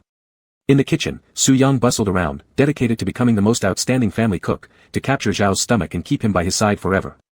Xiao Tingyi put down Mimi and wandered over to the kitchen. Little fishy, let me help you. Chapter 181, Part 2. Su Yang, it's snowing. Xiao Tingyi and Su Yang held their wedding at an altitude of 10,000 meters above sea level. Su Yang chartered a civilian airline that could accommodate 200 people, applying for a tourist flight route that passed through the blue sky and white clouds, over high mountains and primeval jungles, and overlooked the vast ocean. Under the blessings of family and friends, they exchanged rings, and their deep affection traveled for thousands of miles on the wind. Su Yang gently stroked Xiao Tingyi's ring finger. Afraid to shed tears in front of everyone, she struggled greatly, her voice slightly choked with emotion. Xiao, one lifetime is too short, I want to be with you life after life. Then let's spend life after life together. Xiao Tingyi stepped forward, cupping Su Yang's face tenderly as he pressed a kiss to the corner of her lips. I love you, Su Yang. Su Yang embraced him tightly, kissing him deeply. I love you too, Xiao Tingyi. Fang Qin rarely showed such profound emotion, watching Xiao Tingyi's happy and radiant smile. His memory swept back 23 years to the deep night outside the delivery room. A nurse placed a tiny, soft baby in his arms. Congratulations, you're now a big brother. He watched his younger brother babbling his first words, taking his first shaky steps. He still remembered a warm afternoon when the little child napping on his chest called him Gogwo unclearly, and even before he could celebrate with joy, saliva had wet his collar. He also remembered seeing the teenage boy who should have been in school inside an internet cafe during his internship with the police commissioner. The boy leapt up like he'd seen a ghost and fled immediately upon spotting him. When Fang Qin dragged him home, he hadn't yet begun to raise his hand before the boy started crying and clinging onto his leg, shouting, "Ah, big brother, big brother, big brother. I'm sorry. I know I was wrong. He also remembered the first time he performed a mission and got injured, and he rushed to the hospital only to find this guy cheerfully telling the nurse that this was the medal of a hero. Time waits for no one. The infant he used to hold close in his arms had now grown up and established his own family. A warm hand covered his hand, and Fang Qin turned to meet Lu Mingzhou's eyes smiling warmly, sighing, he has truly grown up. Lu Mingzhou squeezed his palm lightly, but you will always be his big brother, and forever his support. Cheers. Pei Ji felt somewhat moved, wiping the corners of his eyes and whistling lewdly, wish you happiness. Lunnan, curled awkwardly with his fish tail squeezed between the seats, feeling quite uncomfortable, tugged on Pei Ji's tie, Pei, my mouth feels dry, I want water. You're so troublesome. While complaining, Pei Ji carried him toward the rest area. Unnoticed by all, Lunnan's fish tail trailing along the ground stealthily took the bouquet Xiao Tingyi had left nearby. Su Chen stared wide-eyed, shocked and stammering, Mo. Chi. Am I going blind? Did Pei Ji just carry off a mermaid? Mo Chi made an excuse quickly, that's an actor for the mermaid performance show. After we land on Sa Coconut Island tonight, there will be a mermaid performance. Su Chen exclaimed in admiration, wow, so professional. Carrying around such a long fish tail must be heavy, huh? How much is the fee? Next time when we get married, let's hire one too. A yacht wedding, how does that sound? Mo Chi blushed. After their kiss, Su Yang whispered with teary eyes, Xiao, I can't hold it back any longer, I want to cry. Xiao Tingyi immediately pulled her aside to a quieter area so she could cry in peace. Fang Jing shook his head regretfully and said to Xiao Tong, wife, look how impatient these young ones are. Can't they wait till they get into the bridal chamber? Xiao Tong replied coolly, let them do as they please. After a rainstorm, the temperature in Suijing dropped sharply, officially entering winter. Under the insistence of Fang Jing and Xiao Tong, Xiao Tingyi was transferred from the Investigation Bureau to the Supervisory Department of the Security Management Bureau. They had almost sacrificed everything in their youth for the peace of the Ceylon Empire, unable to bear seeing their child repeatedly teetering on the brink of life and death. Although selfishness was great, Fang Jing and Xiao Tong's achievements were more than sufficient to support their private desires. Xiao Tingyi's original plan was to create a more impressive resume, then switch posts and live a carefree life. However, when he truly left the Investigation Bureau, he found himself reluctant to part. Though the Supervisory Department wasn't at the forefront of operations, maintaining transparency within the Security Management Bureau remained extremely crucial. Su Yang was quite pleased about this, his upward curled lips not subsiding for several consecutive days. This left all members of the White Whale Group on edge, fearing that the boss might have experienced some sort of stimulation. Raising his head from piles of documents, Su Yang looked out of the floor-to-ceiling window at the gloomy winter cityscape of Suijing. Outside, a north wind was howling fiercely. He opened his phone to check the weather forecast and discovered that today would bring rain and snow mixed together. Su Yang glanced at the time, there was still half an hour left before quitting time, but he directly picked up his coat and headed out. He happened to meet secretarially delivering new files, boss, where are you going? Su Yang waved a hand, I'm going to pick up my wife from work. If there's anything, we'll talk about it tomorrow. The weather isn't good today, so all of you should go home early. Alright, boss. Secretary Li watched Su Yang's retreating figure with heartfelt gratitude for Xiao Tingyi's existence. It turned out that men after marriage really do become gentler. Su Yang's temper had improved by more than tenfold recently. Xiao Tingyi was holding a cup of hot water when her gaze casually swept down and saw the familiar Bentley parked downstairs. She couldn't help but smile silently, this guy had come without telling her, probably so as not to disturb her work. How obedient. Xiao Tingyi quickly wrapped up her current task, put on her down jacket, and hurried downstairs right on time. Tap tap. The driver's side window was tapped twice. Su Yang rolled down the car window and immediately saw Xiao Tingyi's big smile, why did you come over? Of course, I came to pick you up from work. Are you cold? Not too bad. Xiao Tingyi walked around to the passenger seat, rubbing her hands together before mischievously sticking them inside Su Yang's collar, cold. Not cold. Su Yang held her wrist tenderly and kissed it. There was adoration in his eyes as he pulled out a warm cup of milk tea from the center console, no sugar, drink it. No sugar drinks still have high calories, Xiao Tingyi said while holding the milk tea, looking conflicted. Baby, your figure is already perfect. Do you want to hit me because you're eating only fitness meals every day? What nonsense is that? Xiao Tingyi laughed. Aren't I no longer working on the front lines? I need to be disciplined to maintain my figure. Su Yang turned to look at her seriously, your figure is truly great. I can enjoy viewing it any time. Stop talking nonsense.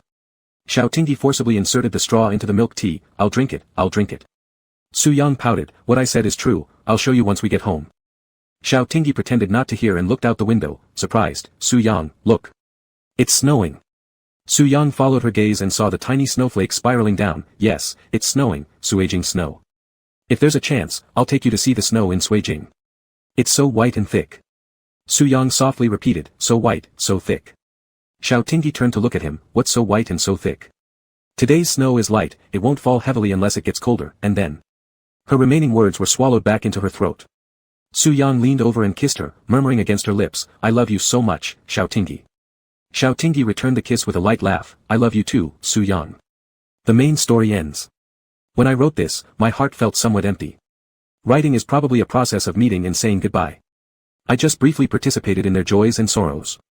They will continue to love each other deeply in their own world. Babies who read up to here, remember to leave a book review. Don't say goodbye yet, the extra chapter is still ongoing. Chapter 182, Peiji x Lu Nan, Part 1, Let Me Smell. After the ceasefire agreement between the sea and land was signed, Lu Nan did not return to the sea. Instead, Peiji brought him back to Suijing. Peiji thought living with Lu Nan wasn't too bad. After all, such a big ornamental fish was not only pleasant to look at but also kept him company, chatting with him so that this singleton wouldn't feel lonely and cold in the spacious villa. No, it was still pretty cold, especially in the dead of winter when Peiji found himself embraced by Lu Nan's cool fish tail. Hey Pei, you're back. It's snowing outside. Are you cold? Peiji shivered, reaching out to touch Lu Nan's warm upper body, his hand brushing against his lean waistline before retracting awkwardly. Lu Nan clung to him, his water blue eyes pure and harmless. Pei, what's wrong with you? Nothing, get off me already. How old are you now? Why do you keep jumping on people? Peiji pushed him down and bent over to change his shoes. Perhaps because Lu Nan was an experimental merman given growth hormones, he had changed greatly in the past 6 months. Especially his face, still handsome, but the baby fat was gone, replaced by a maturity that gave him more strength. Recently, Lu Mingzhou and the researchers had given him another full-body checkup. The data showed that the effects of the growth hormone were quietly fading. His bone age was between 19 and 20 years. From now on, Lu Nan would grow slowly with time. After changing his shoes, Lu Nan, with his fishtail wrapped around him, cuddled up again, holding onto Peiji's neck like a puppy sniffing at his neck nook. His breathing was hot. Pei, you smell so good. Are you a dogfish? You're making me ticklish. Peiji dodged Lu Nan's unintentional lip contact and looked down at the fish tail almost dried out by the floor heater. He lifted him up and threw him into the fish tank. Splash, the scales, glittering like blue sapphires, regained their luster upon entering the water. Lu Nan turned and dived to the bottom of the tank, glaring at him through the glass, silently accusing him. Peiji laughed, opening the pastry box he'd been carrying for a while. He seemed to have developed a habit, no matter how late he got off work or what the weather conditions were, he would always drive around to see if there was something delicious he could bring home for Lu Nan. Peiji took out a piece of filled bread and tossed it toward Lu Nan, chomp chomp chomp. Lu Nan's eyes lit up. His fishtail leaped out of the water, tracing a blue arc as he tilted his head and accurately bit the bread. Crunch crunch crunch. Ha ha ha. What's wrong with you? Peiji couldn't stop laughing, wiping away tears from the corners of his eyes. Silly idiot, why are you so stupid? Seeing his happiness, Lu Nan wagged his fishtail happily, creating a splash splash sound. Peiji patted his head and held a different flavored small bread to his mouth. You don't even know when you're being taken advantage of. How old are you? Lu Nan chewed the pastry, droplets hanging from his blue eyelashes. With a blink, they fell onto Peiji's hand back. Who bullied me? You. It doesn't matter. As long as you're happy, you can bully me however you want. Lu Nan bit the bread but accidentally bit Peiji's finger. He quickly pulled back, sorry. Peiji gazed at the blue-haired wolf-tailed boy in front of him, silently placing the pastry box on the coffee table. He pulled a cigarette out of his pocket, placed it in his mouth. Do you fear me? Lu Nan stared directly at Peiji's actions of lighting the cigarette, afraid that you'll get mad. Peiji hesitated for a moment, looking up at him and smiling faintly. The room carried a faint smell of nicotine. After exhaling a puff of smoke, Peiji casually crushed the remaining half-cigarette in the ashtray. He went upstairs, waving his hand, I'm going to take a shower.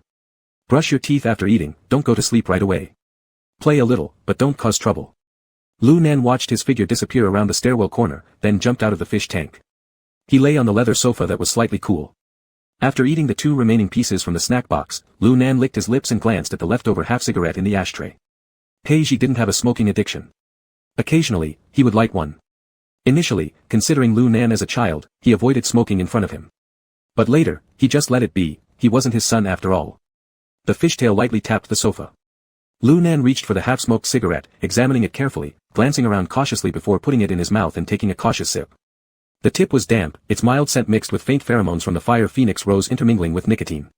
It tasted a little bitter. Lu Nan blinked his eyelashes slowly, put the cigarette back into the ashtray, touched his heated neck, and stared blankly, feeling strange. Lu Nan returned to the fish tank to soak, lying on the shell bed but unable to fall asleep. The merman was afraid of heat, he felt the warmth spreading from his gland to every part of his body. It made his breathing heavier. In the early hours of the morning, Lu Nan dragged his fishtail and pushed open Pei Zhi's bedroom door. Pei Zhi wasn't asleep either. On a 2-day leave, he was playing on his phone. It's what time now and you're still not sleeping? Are you not sleeping too? Lu Nan slowly climbed onto the bed, lying next to Pei Zhi and hugging his arm, burying his face in his shoulder. The familiar scent of the fire phoenix rose calmed the inexplicable restlessness that had been growing within him. Pei Zhi was just about to scold him for wetting the bed when he realized his temperature was higher than usual. He touched his forehead. Are you running a fever?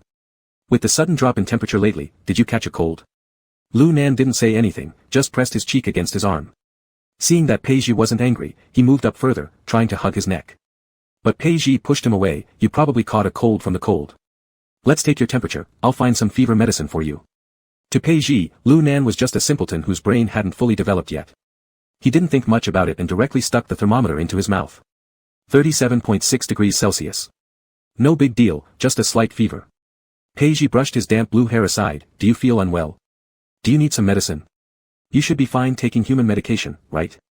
Lu Nan's blue eyes shimmered with a thin layer of moisture, his gaze fixed on Pei Zhi's lips moving up and down, barely hearing any of the words. He really wanted to kiss Pei Pei. But the queen said you could only kiss after falling in love. Hey! Spaced out. Pei Zhi waved his hand in front of him, muttering to himself, let's give you some cold medicine anyway. Pei Zhi hardly ever caught a cold. While rummaging through cabinets for the cold medicine, he was suddenly hugged from behind by Lu Nan. What are you doing? I want to smell you. Let me smell. Chapter 183, Pei Zhi x Lu Nan, Part 2, No Regrets in Loving Him. The faint aroma of Botosh blue-orange pheromones spread through the air. Lu Nan's nose touched the back of Pei Zhi's neck. He inexplicably felt an urge to bite something. But he didn't dare. His tongue grazed his canines, and the taste of blood filled his mouth. Lu Nan's breathing was warm. Pei Zhi, whose hand trembled as it rested on the table, was after all a young alpha full of youthful vigor. Even though he knew it was Lu Nan, a sudden kiss on such a sensitive and fragile area like the back of the neck was a bit startling. Pei Zhi turned around and pushed Lu Nan's head away, tearing open the cold medicine package with his teeth, and poured it directly into Lu Nan's mouth. Don't spit it out. I'll get you water. Lu Nan chewed, feeling the medicinal flavor, wanting to spit it out but not daring. He sulked silently at the edge of the bed. Pei Zhi held warm water up to his lips. Take a sip, shake your head, let the medicine dissolve, then swallow. Lu Nan followed the instructions while Pei Zhi watched him frown cutely, and smiled as he poured another glass of water. I feel bad. I want to sleep with you. Can I? Pei Pei. Pei Zhi, rubbing the back of his neck, refused. No, I have floor heating here, you'd end up dried like a fish fillet. Lu Nan opened his mouth to speak, but before he could say anything, Pei Zhi added, besides, you have a cold, you might infect me. Lu Nan quickly dragged his fish tail over to the corner, covering his mouth and nose, leaning against the wall as he edged towards the door. I can't infect you, I'm going back. Pei Zhi looked at his fleeing back with soft affection, raising an eyebrow. This guy hasn't been spoiled for nothing. He stepped out, watched Lu Nan return to the fish tank, then turned back to his bedroom, locking the door behind him and leaning against it as he exhaled deeply. Lately, work had been far too busy, and on top of that, taking care of a fish took effort, especially managing the inhibition period solely with suppressants. Upon careful reflection, he realized he hadn't even taken care of himself properly in ages. Being hugged closely by Lu Nan just now nearly reignited something within him. Fortunately, his self-restraint was strong enough. Now if he were to do something, it would seem as though it was because of Lu Nan. Absolutely no way. Even if he wasn't a naive teenager, he still had some principles. No way for Lu Nan either. Pei Zhi irritably rubbed his face, opened his laptop to write the mission report. Work always calmed one's mind and suppressed desires. By the time the pitch-black night outside the window transformed into grey-blue dawn, Pei Zhi was reviewing his completed 8,000-word action report, patting himself on the back. He never thought he'd be so efficient. Amazing. Pei Zhi went to the bathroom to wash his face and then checked downstairs to see if Lu Nan had improved.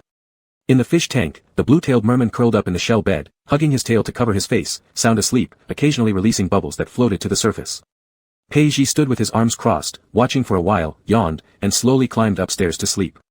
Indeed, as Director Lu said, mermaids are tough. Pei Zhi spent the entire night awake and fell into a deep slumber. In his dream, he found himself transported to ancient times, performing a stunt where he broke big stones with his chest. With heavy stones pressing on his chest, he watched the hammer being raised by the strong man next to him, and woke up startled right when the hammer was about to fall, opening his eyes abruptly. It was already 2 o'clock in the afternoon, warm sunlight flooded indoors, leaving light and gentle shadows. Lu Nan was lying on top of him. Upon seeing him awake, Lu Nan looked guilty. Pei Pei, are you awake? Pei Zhi furrowed his brows, checking Lu Nan's forehead with the back of his hand. He was no longer burning with fever. Lu Nan, do you know how heavy you are? Are you trying to kill me? Lu Nan got up, picked up the plate with broken scrambled eggs from the bedside table, carried it to Pei Ji's face, sweeping his fish tail across the floor, a face full of seeking compliments. Pei Ji sat up, surprised. You made this? It's ugly. The fish tail stopped moving. Lu Nan. You have terrible taste. Pei Ji laughed, curling his finger to tap Lu Nan's head. Oh, so you've developed some backbone now, huh? Daring to scold me. Lu Nan remained silent holding the ugly clump. I'll eat it, is it poisonous? Pei Ji used chopsticks to pick up a piece and put it in his mouth. Honestly speaking. He has never tasted sweet scrambled eggs, it's a bit strange. Very unappetizing. Doesn't it taste good? Pei Ji looked at Lu Nan's bright, water blue eyes and swallowed the words, it's disgusting. Tastes good, very impressive.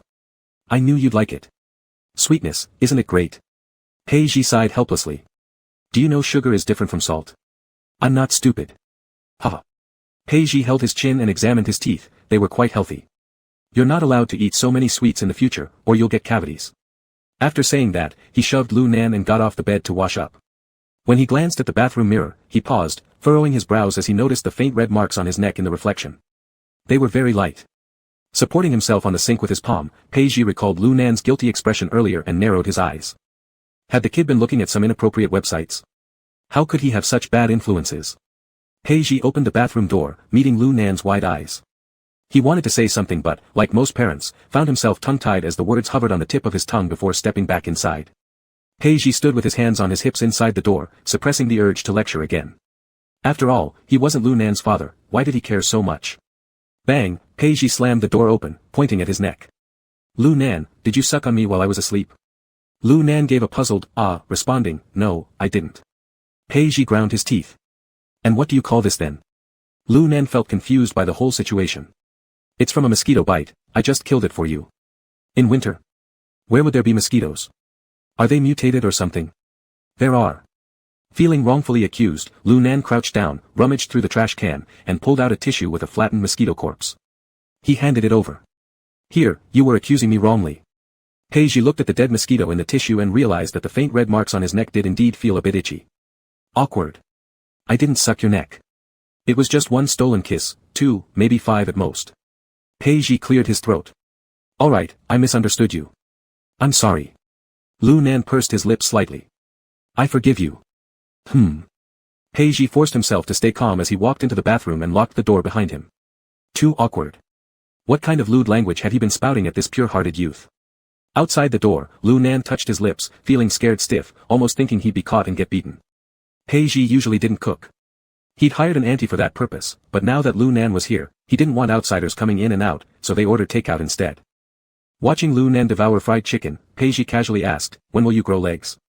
Look at your princess, she doesn't live much differently than a human. Lu Nan shook his head. I don't know. Pei Ji patted his shoulder, smearing sauce from his fingers onto Lu Nan's face playfully. No worries, maybe you're just developing late. Lu Nan good-naturedly wiped his face with a tissue. Would you mind if I develop late? Pei Ji nearly choked. Cough cough, why would I mind about that? Don't start talking nonsense. Lu Nan smiled. That's good. After dinner, Pei Ji helped Lu Nan, who was seeing snow for the first time, build a snowman. They made the body but Pei Ji couldn't stand the cold any longer, retreating inside to play video games while Lu Nan continued playing outside. Half an hour later, Lu Nan tapped on the glass window for Pei Ji to look out. Upon seeing what was outside, Pei Ji's lips involuntarily curved upward. Lu Nan had dressed the snowman in Pei Ji's uniform, making it look fairly lifelike. Is this supposed to be me? Pei Ji took out his phone to take a photo when he saw Lu Nan bend down and peck the snowman's cheek. Click, the moment was captured forever. Chapter 184, Pei Ji x Lu Nan, 3, Courtship Period. Are you done taking pictures? Do I look good in them? Lu Nan leaned over to check his phone, the fish tail covered with snow shaking slightly as it came inside. He eyed Pei Ji's expression. Pei, what's wrong? Are you unhappy? Not at all. Pei Ji looked directly into his eyes. In the past, he always viewed this guy as a kid, but now he realized that Lu Nan was the same height as him. These crystal-clear eyes were so deceiving that they made him completely lower his guard around Lu Nan. Then let me warm your hands. Lu Nan extended his frozen red hands towards Pei Ji. Pei Ji looked into his eyes and didn't see any hint of unusual emotion. Pei Ji sighed, rubbing his hands. Lu Nan, you've gotten your ID card in Ceylon. Although you are in the lab, no matter what, you are technically 19 years old, an adult. So can we start dating then? Like the prince and princess. Peiji chuckled helplessly, do you even know what dating means? Don't just copy others. Lu Nan seriously said, I know. Dating is holding hands, hugging, kissing, and doing J. Peiji paused mid-motion of warming his hands, shocked, who taught you this? What have you been up to at home? Didn't I put a child lock on your phone? I unlocked it, was it hard? Lu Nan blinked, didn't you say I'm an adult now? Adults can kiss and do J, I've learned, I can do it very well. What did you learn? What did you learn? Lu Nan scratched his chin and rephrased it, eating / tongues, intercourse. It felt like a bolt of lightning, crack, struck Peiji on the forehead, making his vision go dark. Unable to accept reality, Peiji grabbed Lu Nan by the shoulders and shook him fiercely, no matter who you are, get off my pure dumb little fish. Who gave you permission to say such filthy things with such a face? Lu Nan got dizzy from the shaking, Pei, are you embarrassed? You're so sensitive, isn't this just normal? Peiji laughed, for the first time in his life hearing someone calling him thin-skinned. After being reckless for years, it turned out he was the old-fashioned one. Seeing him laugh, Lu Nan hugged him closely, giving him a peck on the cheek and whispered softly, can I kiss your face if we're not officially dating yet? Peiji's Adam's apple moved, his face cold as he pulled him away and turned to leave, no way. Peiji thought for 3 hours, unable to figure out where exactly he and Lu Nan went wrong. After some deliberation, he decided to call Lu Mingzhou for scientific assistance. Director Lu, there's something academic I'd like to ask. Do you have time? Leaning against the headboard, Lu Mingzhou glanced toward Fang Yun who had just stepped out of the shower, raising an eyebrow, discussing academics late at night. All right then. Fang Yun slightly furrowed his brows, walking to Lu Mingzhou's bedside and opened the bedside table drawer pretending to search for something. From the other end of the phone came Peiji's voice, speaking quickly, it's about Lu Nan, lately he's been getting close to me, why does he keep rubbing against me? Is there an academic definition for this behavior? Lu Mingzhou humorously exchanged glances with Fang Yun and uttered 2 words, courtship. Peiji was silent for 20 seconds before finally responding, so, what should be done? Should I send him back to the ocean to find a girlfriend? No, the appearance of this behavior means he already has someone in mind. Peiji fell silent again. This time Lu Mingzhou directly answered him, yes, it's you. Lu Nan has developed sexual impulses towards you. No, Director Lu, I am a male alpha, and he is also male, how could he? This is unscientific. The last person who said unscientific is already married. With a hook on Fang Yun's unstable bathrobe belt, Lu Mingzhou stated, Su Yang, as a pure merperson experimental subject, differentiated in camellia pheromone glassware, while Lu Nan, as a merperson experimental subject with human-like genes, naturally showing interest in humans makes perfect sense. Peiji pinched the bridge of his nose, what should I do then? Stay away from him, or guide him. Lu Mingzhou pulled open Fang Yun's bathrobe and looked up at Fang Yun. Facing the phone calmly, he said, but I need to remind you, mere people tend to be very persistent. He's chosen you already, without your pheromones guiding his differentiation, he will suffer greatly, Peiji. I warned you when you insisted on bringing Lu Nan back to Suijing. But the choice is still yours. Tomorrow I will bring the researcher over to give Lu Nan a physical examination and see what the specific situation is. Peiji sighed, alright, Director Lu, I won't disturb your rest anymore. And before he could finish saying, again, the call was disconnected. Fang Sun took Lu Mingzhou's phone and threw it aside, standing in front of him, looking down at him with lowered eyes. Fang Sun's fingertips rubbed across Lu Mingzhou's cheek, his palm gripping the back of Lu Mingzhou's head, his eyes dark and unreadable. The room was filled with the spicy scent of agave. Lu Mingzhou slightly furrowed his brow. Peiji put down his phone and looked at Lu Nan who was pitifully peeking at him from the doorframe.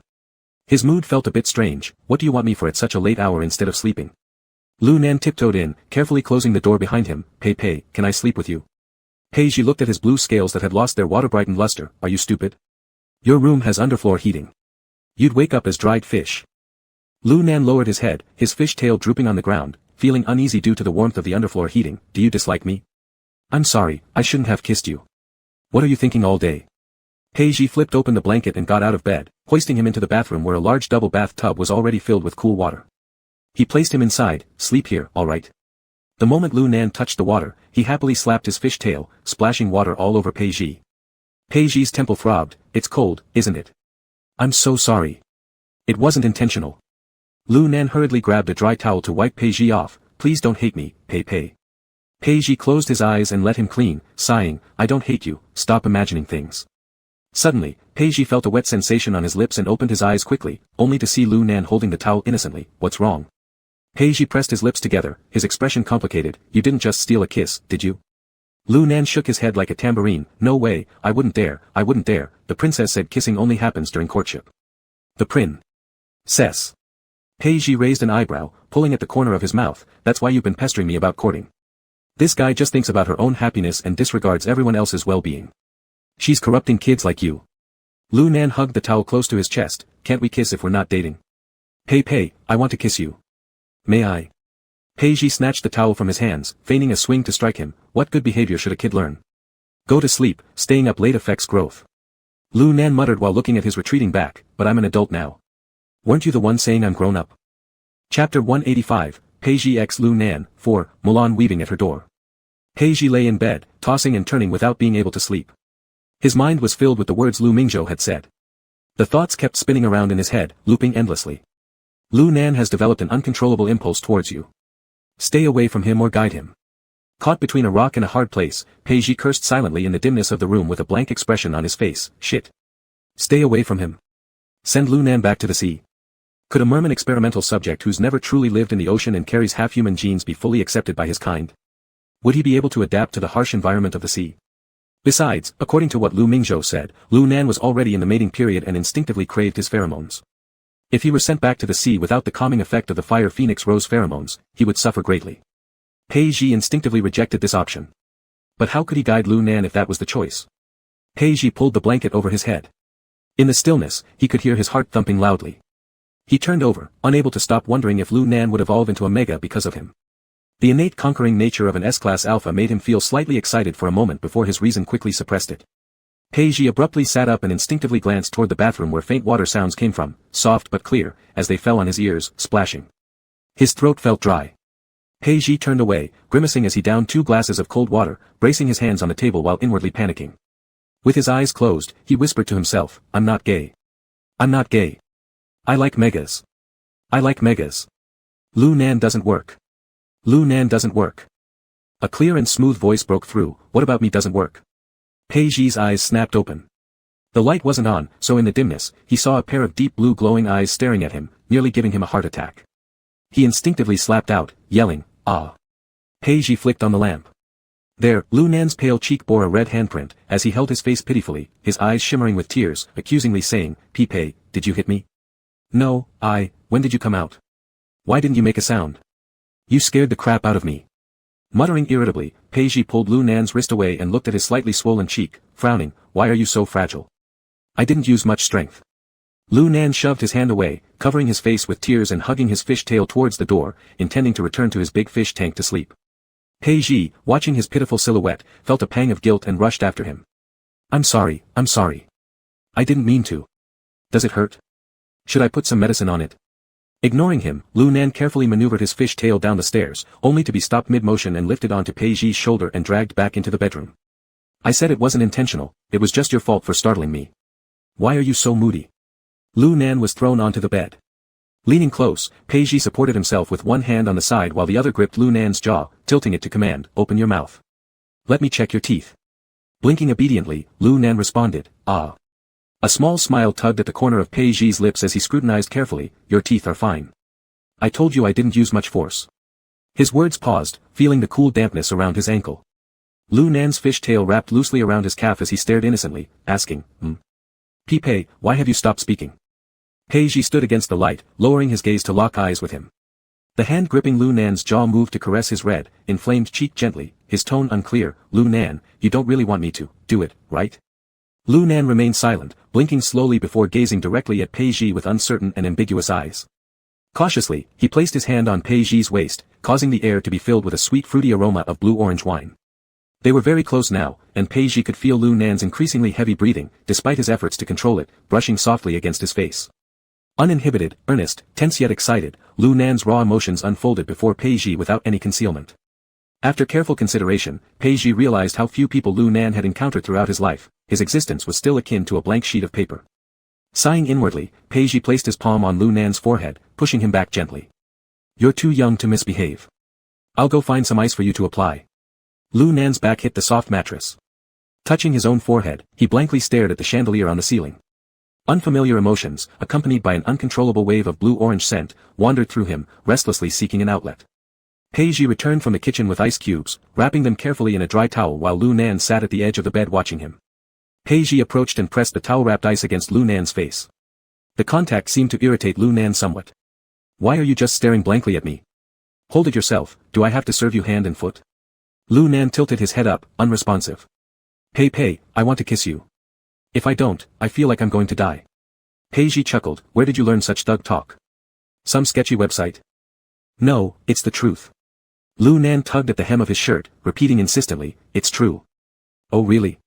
Pei Ji's eyebrows arched slightly as he looked down at him, teasing with a grin. Then why don't you just die and let me see if you'll flip over and float belly up on the water surface? No worries, I'll just buy another one, or better yet, buy a whole bunch of fish. This big aquarium will be bustling then. Lu Nan's watery blue eyes misted over, lips trembling. You're so mean. How could you buy a new fish right after my death? Don't humans have to observe mourning for 3 years? What nonsense is this? You're joking around like performing crosstalk. Pei Ji laughed and ruffled his hair, disheveling his blue locks. Mourning who? Not your old man, right? My father lives forever. So because I'm not your dad, you won't mourn for 3 years. Lu Nan lowered his head to rub his eyes, scattering black pearls all over Pei Ji's feet. Pei Ji stared at the black pearls rolling chaotically on the ground. According to what Tingting had told him in her fish-keeping notes, white pearls were fakes, but these black ones seemed to indicate genuine sorrow. I was just teasing you. How come you can't take a joke? Pei Ji lifted his chin, forcing Lu Nan to tilt his head up. He looked into his tear-streaked delicate face and felt his Adam's apple move. Why are you crying? I already said I was just joking. Pei Ji wiped away his tears roughly with the back of his hand. No more crying. That's an order. Lu Nan gave him a pitiful glance. Pei Ji grabbed the ice block with his bare hand, held it for 5 seconds, and then placed it over Lu Nan's eyes. Cold, Lu Nan whispered. Bear with it, or tomorrow you'll look like a bulging-eyed fish. Pei Ji gazed down at Lu Nan whose eyes were covered by the ice block, his hair messy. His gaze roamed freely across Lu Nan's figure. Regardless of how one viewed it, his body shape was undoubtedly that of an adult. Lu Nan noticed Pei Ji's other hand gently caressing the blue scales on his fins, and his eyelashes fluttered lightly over Pei Ji's palm. Pei. Pei Ji grunted softly and lifted the fin. Startled for 2 seconds, he quickly covered it again. The pair of eyes within his palm, their lashes trembling as though little moths flapping their wings. Lu Nan tightened his grip.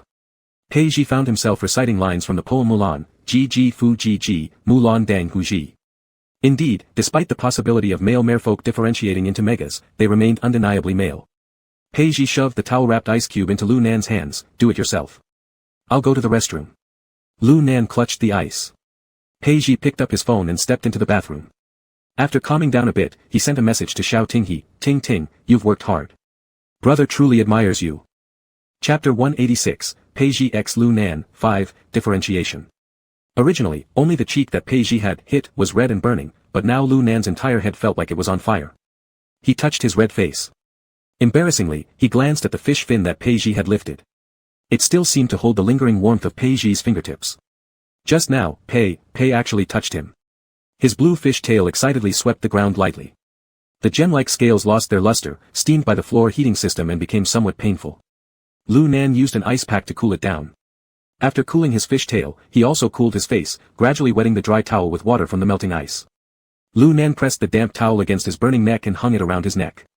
The uncomfortable heat eased slightly in the cool embrace of the towel. Lu Nan stared helplessly at the bathroom, dragging his fish tail to the door, and listened closely with his ear pressed against it. Pei, are you done yet? From inside came Pei Ji's muffled voice, not yet, go back to sleep in the fish tank. Lu Nan replied with a full smile on his face as he hummed a tune while tidying up Pei Ji's messy sheets. He smoothed out the wrinkles on the pillow, accidentally tearing it with too much force. Guiltily, Lu Nan stuffed something in to cover it up. After tidying up, Lu Nan went downstairs, rummaged through the drawers of the bathroom there for a new unopened hand cream, checked the ingredients list, and placed it upstairs on the bedside table. Then he thought again, twisted his way into Pei Ji's wardrobe, and searched among the perfumes for Pei Ji's favorite one, spraying some on himself. Today, his pheromones were misbehaving, always releasing the wine aroma of pure blue-orange. Lu Nan sprayed several times around his neck, choking on 2 sneezes. Preparations complete, Lu Nan sat obediently on the bed, hugging his fish tail waiting for Pei Ji to come out of the bathroom. Pei Ji had been sitting on the edge of the bathtub playing games for over an hour. Hearing no sound outside, he assumed Lu Nan had gone to sleep, so he yawned and stepped out of the bathroom. As soon as he exited, Pei Ji frowned at the intense perfume scent in the air. But he quickly sensed something more potent, the sure blue-orange pheromone, even stronger. Lu Nan. What's wrong with you? The next second, he was forcefully pushed hard against the wall by Lu Nan, his head hitting it. Furrowing his brows, he said, are you planning a rebellion or what? Lu Nan's water-blue eyes spread with red blood vessels as he tearfully asked, "Why did you come out so late? Were you avoiding me?" Rubbing his head, Peiji looked away. "I just used the restroom." The normally gentle Lu Nan was being very aggressive this time. "Did you use the restroom for over an hour? Do you have hemorrhoids? Let me see. You're talking nonsense. It's you who has hemorrhoids."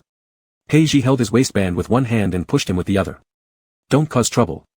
I already lost 3 matches due to gaming and am in a bad mood. Watch out, I might beat you." Lu Nan grabbed his wrist firmly, glaring stubbornly, "You're lying. You always lie to me." Peiji's wrist ached from his grip. He realized how normally calm Lu Nan now had fiery hot palms and strange pheromones. "Lu Nan, something's off with you. Calm down. I'll call Director Lu." He wanted to dial the number with his free hand, but suddenly Lu Nan's fish tail reached out, knocking the phone to the ground. Thrown by inertia, the phone crashed against the corner with a crack. Lu Nan looked a little guilty at the shattered screen, shrinking slightly. Closing his eyes, Peiji was speechless, throwing his phone again. Sheesh, the first time they met, he broke his phone. What a wasteful thing. Peiji forcefully pried Lu Nan's hands open and used his palm to feel Lu Nan's forehead. "What's gotten into you? Why are you causing a ruckus? Where do you feel uncomfortable?" Though scolding him, concern couldn't be hidden. Lu Nan's forehead was extremely hot, and the smell of pure blue-orange grew even stronger. Finally, Peiji realized this was likely Lu Nan's estrus period. Is the estrus period equivalent to the susceptible period of human alphas? Should we administer suppressants? Peiji didn't dare recklessly medicate Lu Nan and must contact Lu Mingzhou to inquire about solutions. Do mer people not experience any transitional phases during estrus periods? Just happens all of a sudden. While muttering in his mind, Peiji suddenly remembered yesterday giving Lu Nan cold relief granules, making him feel uneasy. Could it be that Lu Nan wasn't really catching a cold? Peiji pushed him aside and quickly picked up the phone from the floor. The screen had a large crack but was still functional. Unlocking it, he called Lu Mingzhou. "Sorry, the number you dialed is currently unanswered. Please try again later." After making 2 consecutive calls with the same result, Peiji inwardly wailed, "Director Lu. Are you really such a heavy sleeper?" When he changed his plan to call Xiao Tingyi, Lu Nan suddenly moved closer and tightly entwined his fish tail around him. Pei. Lu Nan cornered him against the wall, his eyes welling up with tears from the fever, his head buried in Peiji's neck. Pei, I think I'm sick. It hurts, so bad. Hurts. Where does it hurt? Peiji anxiously cupped Lu Nan's face, which felt like it was burning hot as a furnace. "I'll call Su Yang over, okay? Be good and let me arrange for him to treat you, alright?" "No." Lu Nan softly rubbed his cheek against Peiji's palm. "I want you, Pei. Your pheromones, give me your pheromones." Peiji looked at the cold sweat glistening on Lu Nan's forehead and nose, recalling the pain he endured during his first susceptible period, and their first meeting when Lu Nan had behaved like a little weirdo sniffing all around him. He cautiously released Fire Spirit Rose calming pheromones, debating internally whether to inject this guy with suppressants. Lu Nan's eyelashes fluttered as he opened his wet, misty eyes and looked at him. Peiji patted his head, brushing the sweat-drenched bangs away from his forehead. "Are you feeling any better?" I'm going to kiss you now." "What?" Before Peiji could finish his question, his eyes widened, and his mind buzzed loudly. Lu Nan's scorching lips pressed onto his. They carried a strong aroma of wine, kissing chaotically without any rhythm. Peiji couldn't believe that he had been forcefully kissed by Lu Nan. This reality made Peiji feel incredulous. The fighter instincts inside Lu Nan emerged at this moment.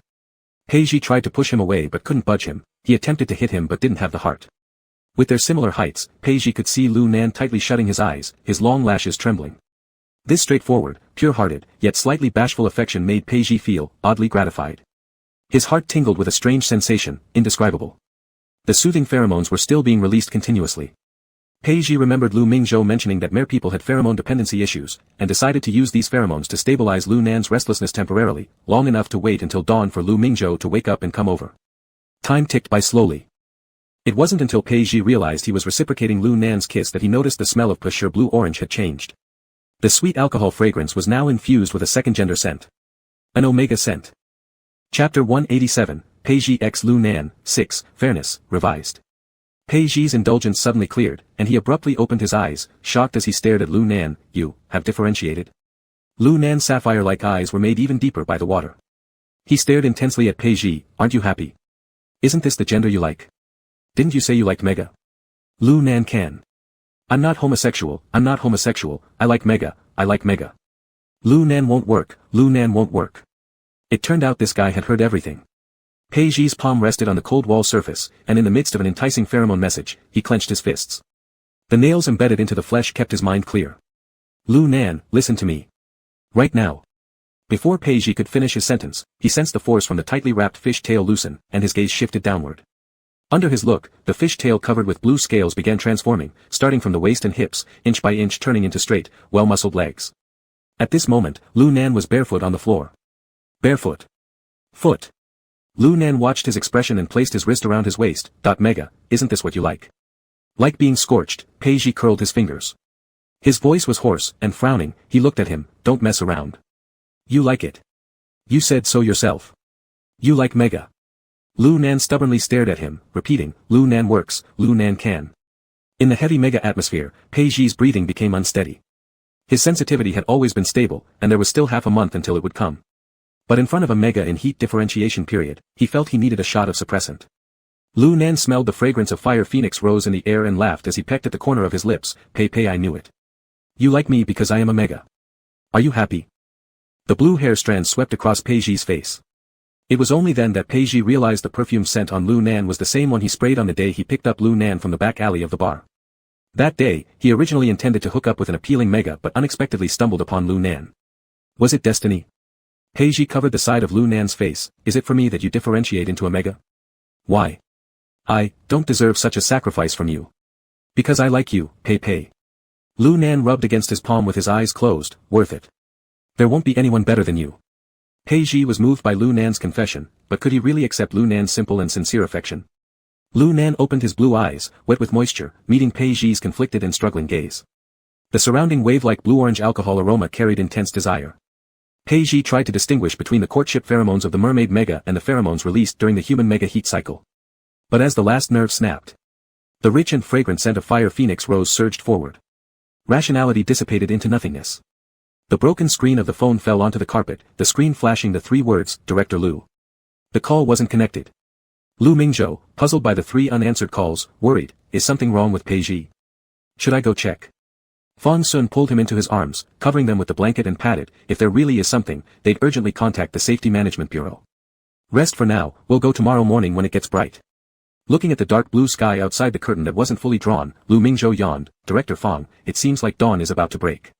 Fang Sun closed his eyes, forehead pressing against the blood-crusted back of Lu Mingzhou's neck, muttering, then we'll go at noon. Lu Mingzhou wanted to face him, but halfway through flipping over, froze, embarrassed. I'll take a shower. Fang Sun pulled him back, hugging him in his arms, his voice low and husky. Let's just sleep. We'll talk after waking up. Lu Mingzhou pinched his face, implying something. Fang Sun, you're a pervert. Fang Sun didn't argue, caught his hand, kissed it, and drowsily said, honey, let's sleep. 4 hours later, I still need to attend a meeting at headquarters. Lu Mingzhou was very tired, fighting off the urge to close his eyes, and struggled to appreciate Fang Sun's peaceful sleeping face in the dim environment. Perhaps in this world, only he knew how beastly Director Fang Sun truly was beneath his elegant appearance. The 2 entangled shadows were projected onto the white wall by the standing lamp, until the first rays of dawn broke through indoors at midnight, until the daylight was bright. The world returned to silence, occasionally interrupted by the crisscrossing calls of birds. The heart that had been pounding fiercely gradually slowed down. In the bedroom filled with the fragrance of fire phoenix rose and blue-orange alcohol, Peiji looked at Lu Nan who was sound asleep beside him, his expression complex. Blue hair strands were scattered messily on the pillow, and he slept soundly facing Peiji. A thin blanket barely covered the areas below his waist and above his thighs. The previously clean nape of his neck now bore a series of faint marks. The skin almost bitten through had healed completely. Peiji clenched his teeth in frustration. Painfully, he clutched the back of his neck, which was full of scabs. He slammed his forehead into the pillow a few times but accidentally pulled the wound, emitting a sharp intake of breath, SSS, as he opened his hand to find it stained with blood. Peiji's thoughts were disarrayed. Lu Nan's words, it's my turn now, let's be fair, kept swirling around in his brain. They made his head buzz.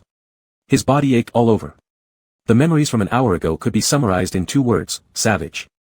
Peiji wasn't one of those people who valued purity above all else, nor did he have high standards.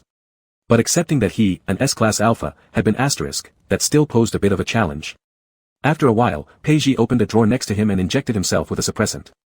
Then, closing his eyes, he chanted in his mind, Lu Nan's gender is male, Lu Nan's gender is male, Lu Nan's gender is male. An arm wrapped around his waist, then that blue furry head leaned in, beaming with happiness. Pei, aren't you sleepy? What are you thinking about? Peiji opened his eyes, took out a cigarette, lit it, and with a calm face amidst the swirling smoke, said, I want to die. Startled, Lu Nan sat up, anxiously looking at him. Why do you want to die? Was I not good enough? Pei Ji gave a wry smile, you were pretty good. Alpha's tricks learned, Mega's moves mastered, there's no one more teachable than you. Blushing, Lu Nan scratched his head, thank you, I also think I have a strong learning ability. Pei Ji, biting the cigarette, mocked, can't you tell the difference between sarcasm and compliments? Unfazed, Lu Nan snuggled closer and hugged him, resting his head on Pei Ji's left chest. Closing his eyes contentedly, he said, Pei, your heartbeat sounds so nice. Pei Ji smiled silently and pinched Lu Nan's cheeks, alright, considering that you differentiated into a mega for me, I won't hit you. Mumbling, Lu Nan replied, but you've never hit me anyway, Pei, the best person in the world. Is that so? Pei Ji took a deep puff of the cigarette, then kissed Lu Nan, mischievously passing all the smoke to him. Lu Nan wrinkled his eyebrows in discomfort, wanting to cough but unwilling to move away because this kiss was initiated by Pei Ji. Nicotine mixed with the scent of fire phoenix rose entered his lungs. Winter sunlight warmly bathed the room, its beams landing beside the two leaning against the bedhead, their lips locked. Chapter 188, Pei Ji x Lu Nan, 7, Face. The two were hugging each other and sleeping soundly until the doorbell woke Lu Nan at noon. He opened his eyes slightly to look at the sleeping Pei Ji, and during a pause in the doorbell ringing, he kissed Pei Ji's cheek. Leaping out of bed, he grabbed Pei Ji's pajamas and put them on. After walking a couple steps toward the door, he returned and kissed Pei Ji's lips again before contentedly leaving the bedroom and closing the door quietly behind him. Pei Ji, who was supposed to be sound asleep, opened his eyes and walked to the window. He pulled open a slit in the curtains to look outside. At the villa gate stood a familiar car with two researchers behind Lu Mingzhou, each carrying large boxes containing testing equipment. Pei Ji stretched his arms and lay back down under the covers. He wasn't going downstairs anyway, Lu Mingzhou would surely associate seeing Lu Nan's differentiation to what had transpired last night. There was no way he wanted his once perfect alpha dignity used as fodder for Dr. Lu's academic paper. As the main door opened, apart from Lu Mingzhou representing the beta among alphas, the two researchers wrinkled their noses when they caught the pungent scent of wave soil blue-orange mixed with firebird rose pheromones wafting in the air. Too much lust in the air. No need to ask, something had definitely happened inside. Unaware Lu Mingzhou looked at Lu Nan, whose hair resembled a bird's nest, noticing his legs clad in Pei Ji's sleep pants, and froze. Lu Nan, you've differentiated. Lu Nan gestured for them to be quiet while pointing upstairs and whispered softly, are you here for my checkup? I'm fine, but please lower your voices. Pei is still sleeping. The two researchers exchanged a glance, with their gossip spirits blazing fiercely, already 11 o'clock, and Pei Ji was still sleeping. This guy was really taken. Lu Mingzhou adjusted his glasses, sweeping his gaze over the second floor briefly, immediately understanding certain things. He asked worriedly, is Pei Ji alright? His body, there's nothing wrong, right? He felt terribly guilty towards Pei Ji. Those 3 unanswered calls last night surely weren't Pei Ji asking for help. After all, Lu Nan had combat factors embedded in his genes. If it came down to fighting, Pei Ji would likely not stand a chance. Wasn't Pei Ji forced? With that thought, Lu Mingzhou couldn't bother with etiquette any longer. Turning around quickly, he started climbing the stairs and ordered, you two examine Lu Nan, I'll go upstairs to see Pei Ji. Yes, Director Lu. Hey, Lu Nan. Suddenly, Lu Nan leaped out from the side of the staircase railing and blocked Lu Mingzhou's way with his arms spread wide. Director Lu, you can't go up there. Why?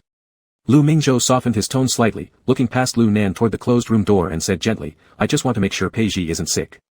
Lu Nan glanced at the researchers adjusting the detection equipment downstairs and murmured to Lu Mingzhou, he's not sick, he's sleeping. He's not wearing clothes, so you can't see him. Once again, Lu Mingzhou adjusted his glasses, cleared his throat awkwardly, and suggested subtly, are you sure he's asleep, and not unconscious? Lu Nan, remember, it's illegal everywhere in the world to force someone against their will, including in Slan. If nothing happened to Pei Ji, why isn't he coming down?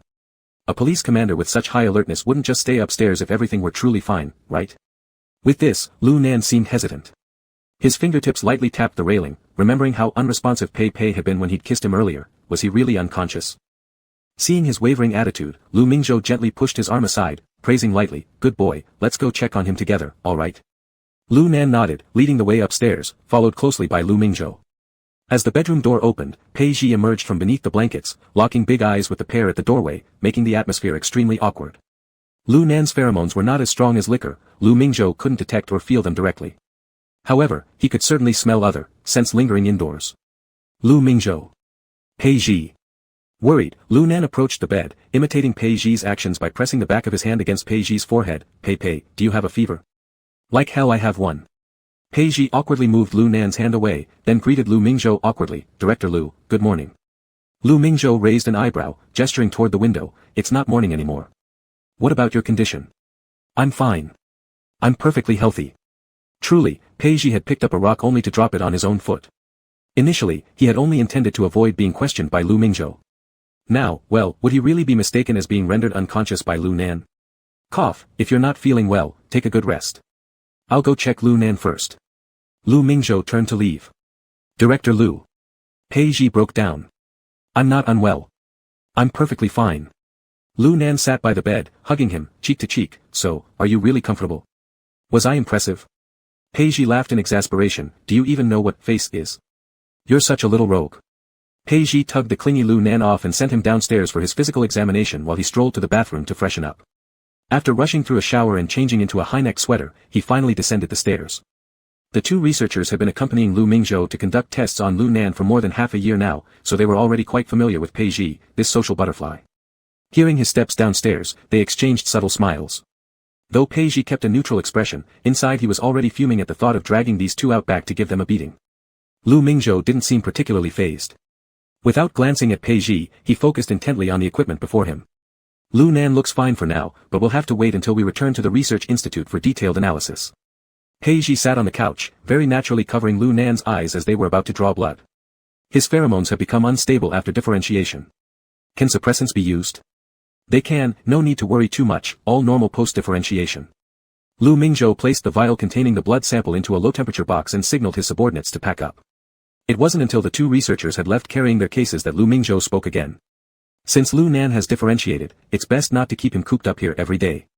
He needs to see the world outside, interact with different people, and cannot just revolve around you in the villa. It's not conducive to forming a correct understanding of the world. Peiji nodded.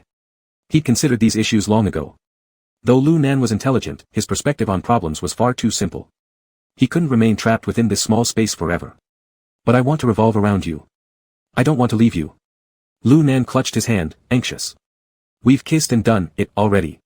Aren't we dating? You should take responsibility. Once again, Lu Mingzhou adjusted his glasses. Chapter 189, Peiji x Lu Nan, 8, Spiritual Scales. Peiji was so awkward that he could feel his toes curling into the ground, and within this hour, he had already dug out several magic castles. Shut up, who said I'm going to abandon you?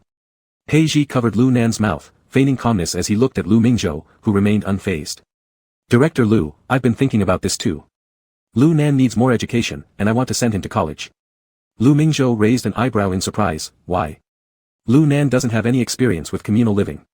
He needs to adapt to human society, and campus life is a great transition. It's better than throwing him directly into the complexities of adult society. College students, after all, don't have many bad intentions. Peiji paused. Most importantly, I hope Lu Nan can find his future path through his studies.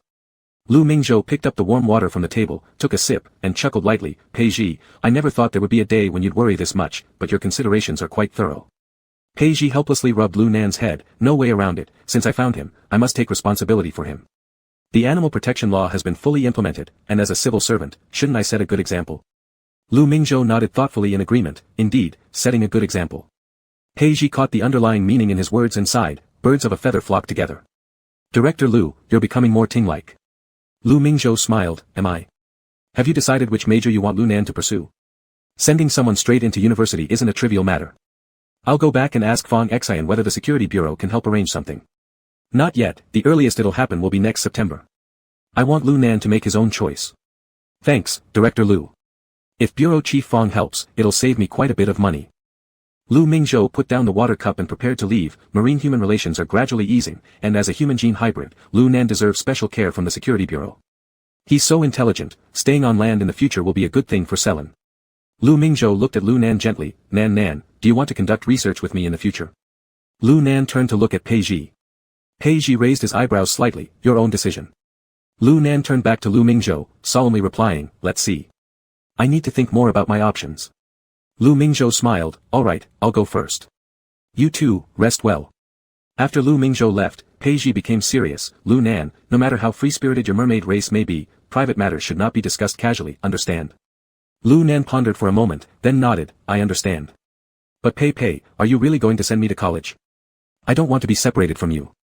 Can't I just follow you around every day? You're turning into a revolving hot pot that follows me all day. Aren't you getting dizzy? Peiji leaned back on the sofa, opened his cracked phone to order food. Don't worry, little hot pot. I won't let you stay on campus. If someone discovers your identity, I'll have to write tens of thousands of words for the report. That's practically a death sentence for me. You attend classes during the day, I go to work, and in the evening, I'll pick you up and bring you home. That's fine. Pei, you're really good to me. Lu Nan grinned and planted a kiss on Pei Ji's face. I've transformed. From now on, I want to sleep holding you, kiss you, and... Stop. Stop. It's enough to know in our hearts. There's no need to say it aloud. Pei Ji gave him a sidelong glance. He thought his face was pretty thick-skinned, but he still couldn't stand Lu Nan's straightforwardness. It made him feel a bit shy. All right then. Lu Nan leaned on Pei Ji's shoulder, reaching out to scroll through the takeout interface. I want to eat Peking duck. Order it then. Pei Ji watched Lu Nan's innocent yet handsome face, then reached out to ruffle his blue messy hair. He couldn't help but sigh inwardly, man, they were all scoundrels at heart. Lu Nan usually behaves well, but once they get to bed, he turns into a small beast driven by pheromones. Pei Ji recalled Lu Nan's eyes glowing blue like a wild animal last night, and his heart still shivered a bit. This guy has real strength. Pei Ji nonchalantly placed one foot on Lu Nan's leg. But indeed, life requires experimentation. Even though it started forcibly, occasionally switching positions adds some novelty. His indulgence in savagery and violence suited Pei Ji's taste.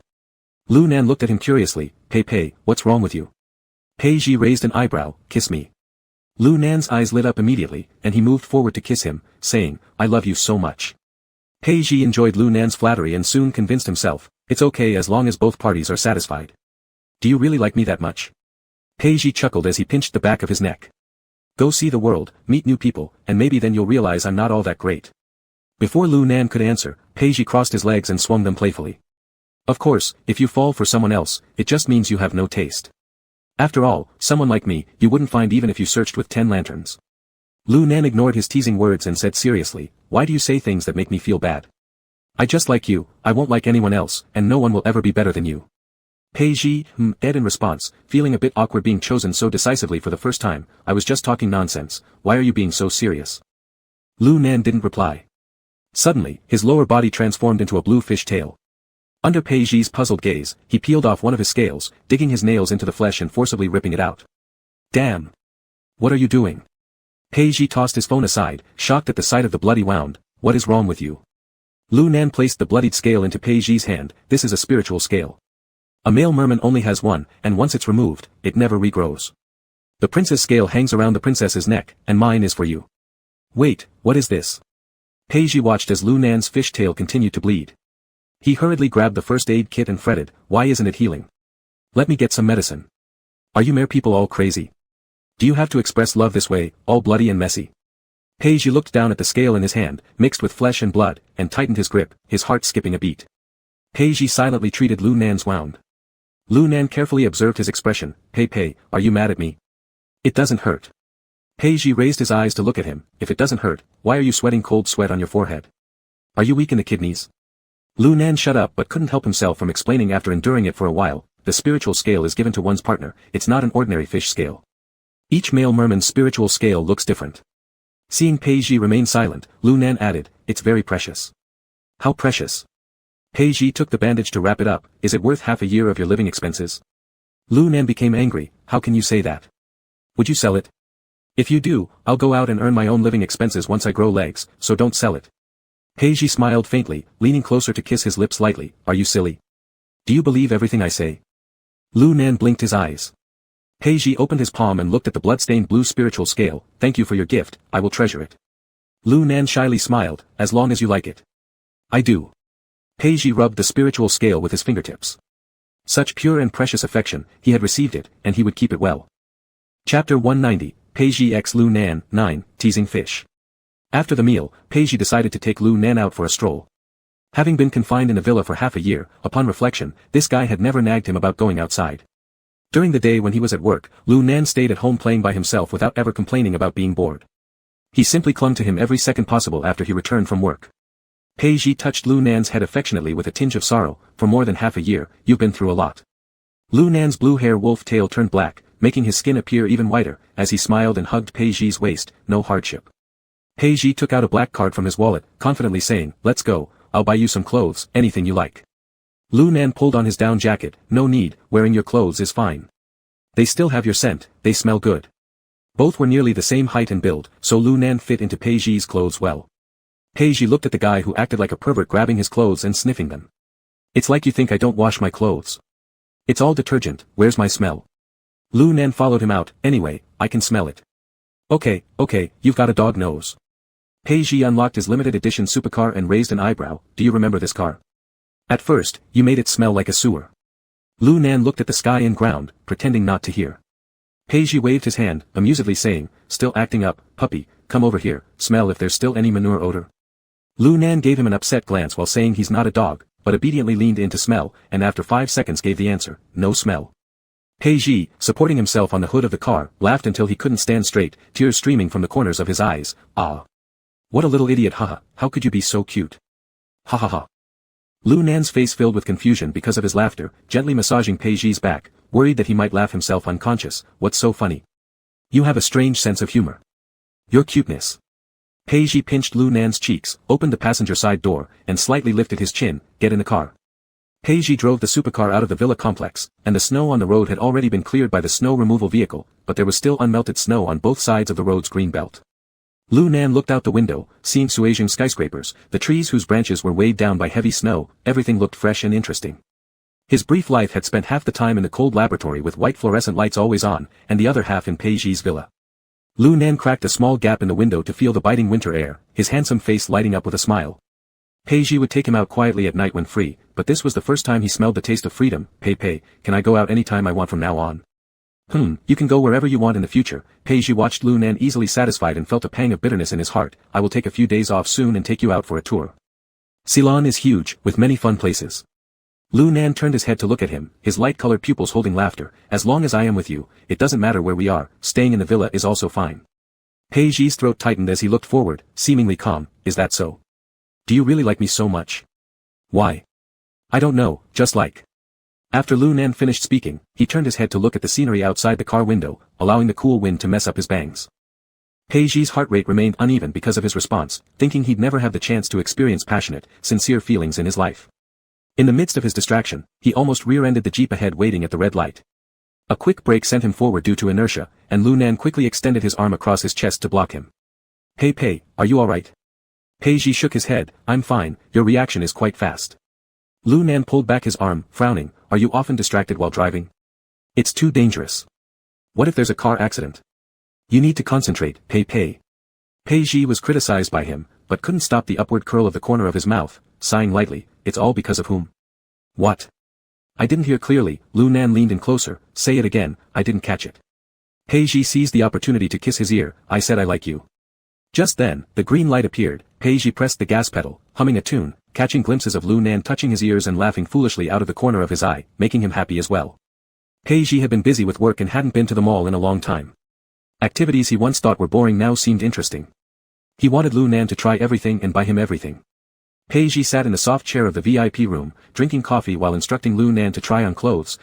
It looks good, wrap it up, then try this one. The dressing room door opened and closed repeatedly. The salesperson's mouth corners nearly cracked from smiling too much. Today's sales could equal his performance for 3 months. Pei Ji froze at the sight of Lu Nan in a suit. The well-tailored dark suit accentuated Lu Nan's height and long legs. Lu Nan pulled his wolf tail out from the collar with a look of slight irritation. Pei, I'm tired. I don't want to change anymore. Pei Ji propped his chin on his hand, gazing at him with unfathomable eyes, and slightly moved his fingers. Turn around for me. Lu Nan turned obediently, not understanding why. Pei Ji stood up, walked to his side, chose a tie, and tied it around Lu Nan's neck, pulling it slightly tighter. Without any hesitation before the sales attendant, he patted Lu Nan's butt. It looks good. Wear this, no more changing. Then, he handed over the black card to the attendant. Package all the clothes he tried on and deliver them to Hufeng Villa tomorrow. The attendant wisely left with the card, not even glancing sideways. The door clicked shut as Lu Nan blinked. Pei Ji smiled at him and suddenly reached out, grabbing his tie to pull him closer. Lu Nan pressed him into the couch.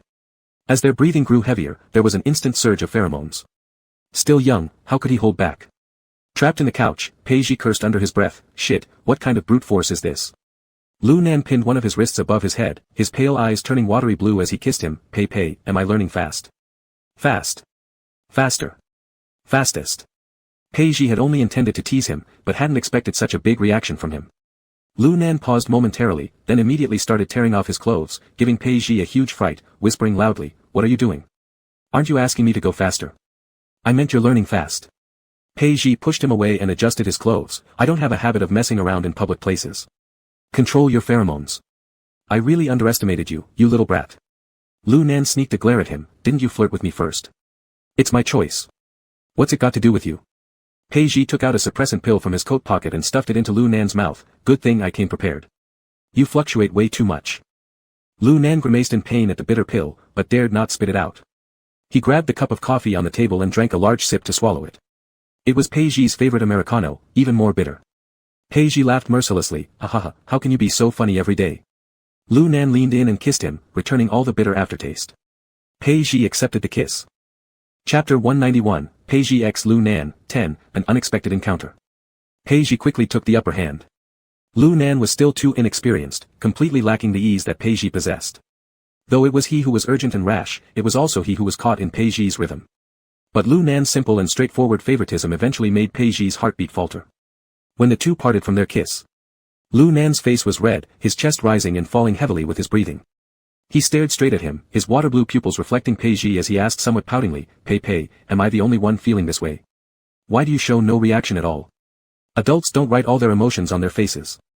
Pei Ji met his gaze, pulling his hand lightly and saying softly, but they are written here. There were sounds of movement outside the door, along with a salesperson apologetically explaining to a customer that the VJP room here was in use. Lu Nan's mouth curled up smugly. I knew you like me. You do. Mega. Pei Ji saw his happiness, feeling good himself. It's not because of Mega. It's because of Lu Nan. Lu Nan paused, confused. Pei Ji stood up roughly ruffling his hair, leaning down and saying, you little idiot, if anyone else dared touch me, the gun under my pillow would have already shot off half their head. Lu Nan moved his lips slightly, the joy in his heart blossoming like fireworks, staring blankly at him. Pei. Alright, let's go. If we stay any longer, people will really start thinking we're sickos. After walking out of the VJP room, the clothing salesperson approached and returned Pei Ji's black card to him, smiling professionally. Mr. Pei, tomorrow we'll deliver the clothes you purchased today according to the time you set. Pei Ji nodded without changing his expression, openly helping Lu Nan tidy his suit in front of everyone, then picking a coat of the same color for him. The more he looked, the more satisfied he became. Money should indeed be spent where it counts. The two walked out together, and Pei Ji said generously, is there anything else you want? I'll buy them if you like. Lu Nan's eyes landed on a pair of small lovers ahead holding hands. He hooked his little finger around Pei Ji's finger, seeing no response, and then held his hand, intertwining their fingers. Pei, let's watch a movie. Dating always includes watching movies. Pei Ji raised an eyebrow teasing him. Dating? That's something people in love do. When did we start? Lu Nan felt like thunder struck on a clear day, incredulously looking at him. What? You've already taken my spirit scales. Are you going back on your word now? You even touched my butt just now. His voice wasn't loud, but just enough for a few passers-by to hear. Pretending not to notice, their steps slowed noticeably, their eyes secretly glancing in their direction. Pei Ji felt like all the dignity in his life had been lost due to Lu Nan. Pulling him hurriedly forward, he whispered furiously, Ancestor, can you lower your voice? How can you be so easily teased? What did I tell you? Only hoodlums talk about such things in public.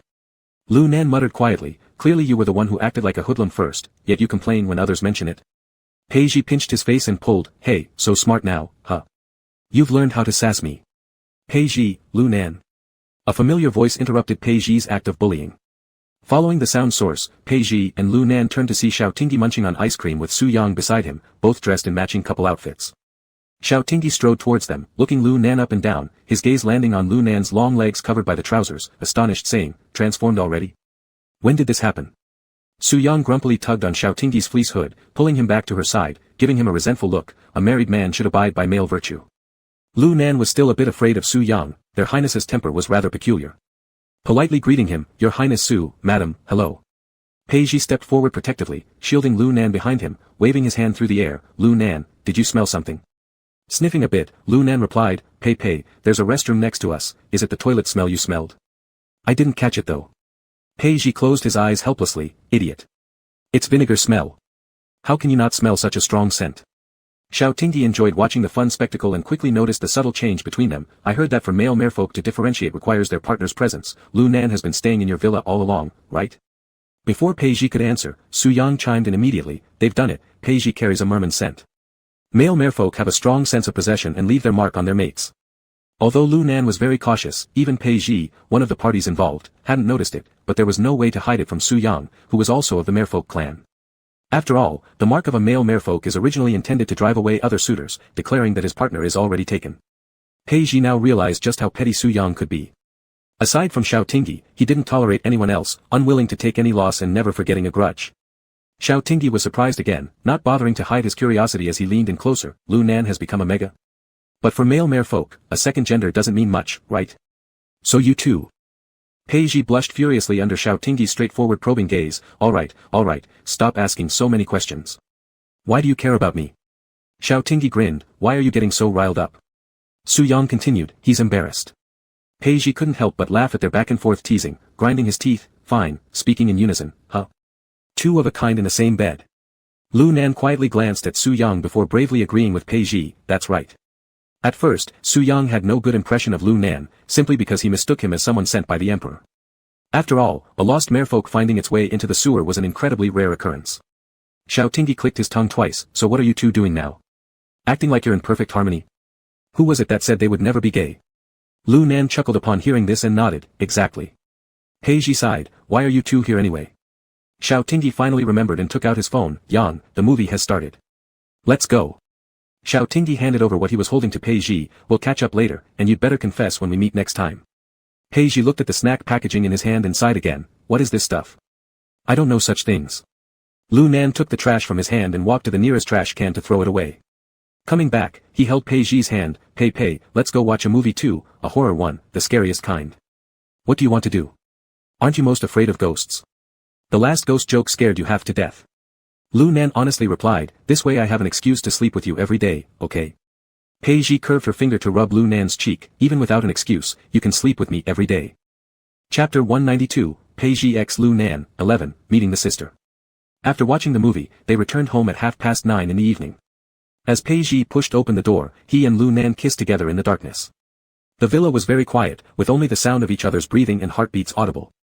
The rich fragrance of fire phoenix roses intertwined with the scent of Boda blue-orange wine. As Pei Ji reached to unbutton Lu Nan's shirt, Lu Nan suddenly grabbed his head and pulled him into a tight embrace.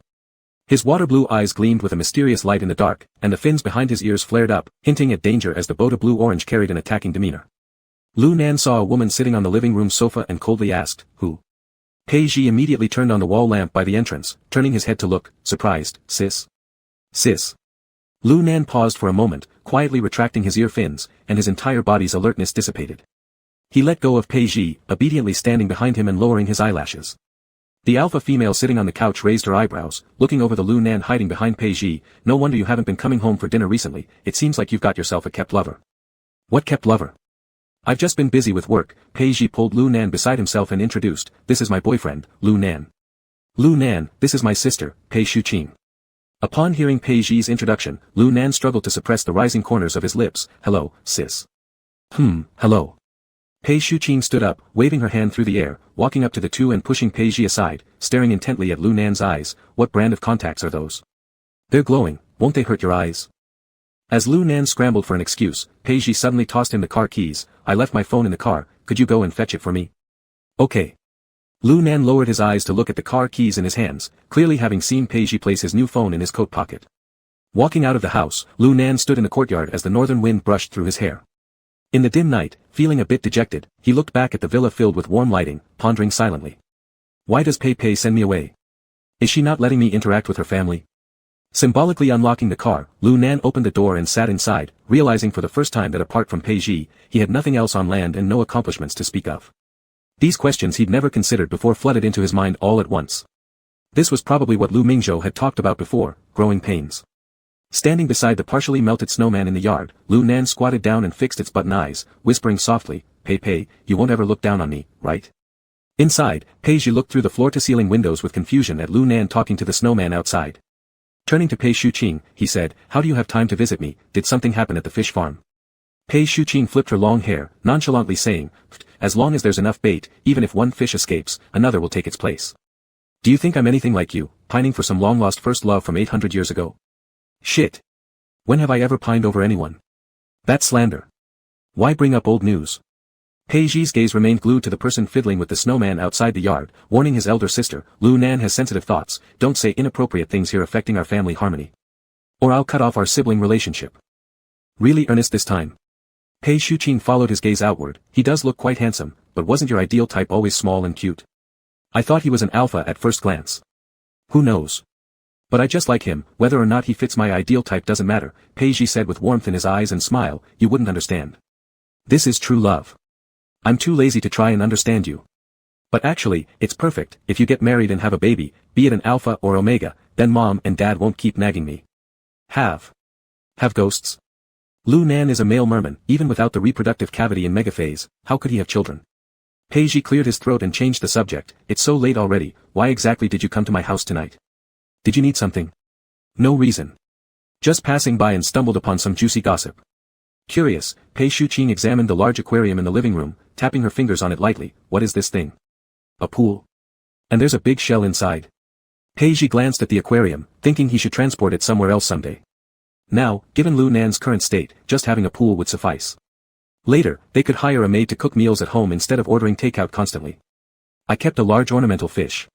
Pei Shuqing looked at the empty aquarium, where's the fish? Hey, sis, are you 20,000 wise? Peiji unceremoniously shooed her away. If you have nothing to do, just go.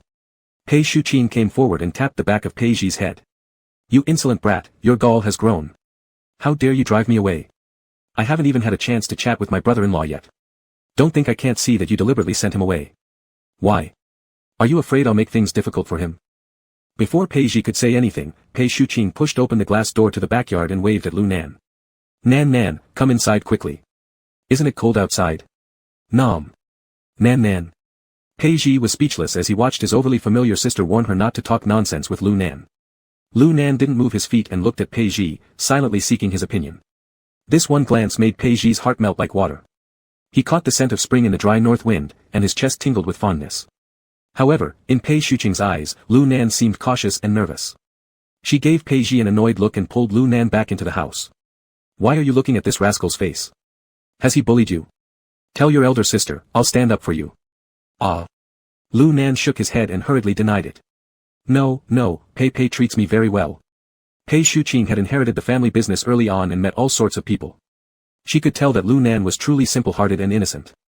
This made her quite satisfied with her younger brother's choice. Nan, how old are you? Are you working or studying? Lu Nan froze, lowering his head to fidget with his fingertips. He neither studied nor worked, he was good at nothing, his cooking wasn't great either. He was a useless fish. Peiji noticed Lu Nan's low mood and felt puzzled. He held his hand and answered on his behalf, 19, studying at university. Our Lu Nan is very smart. A university student, what major? What do you plan to do after graduation? If you're not opposed, why don't you come work for our company? Your sister will give you a high salary. Lu Nan lowered his head even more and nervously twisted his fingers together. He didn't know what he wanted to do in the future. He couldn't rely on Pei forever, he also wanted to become capable and do something for Pei. But right now, he didn't even have a penny. Peiji roughly understood where Lu Nan's small emotions were coming from. He patted Lu Nan's head, sis, are you conducting a census? Let Lu Nan do whatever he wants in the future. Didn't you just say you forgot to turn off the gas at home? Go ahead, I'll walk you out. The original intention of Pei Shuqing was to have some casual conversation with Lu Nan, but she didn't realize she almost made him cry. Her younger brother didn't easily find love, so she stood up immediately, right, I should go. Lu Nan also stood up obediently, sister, I'll see you off. No need, it's cold outside.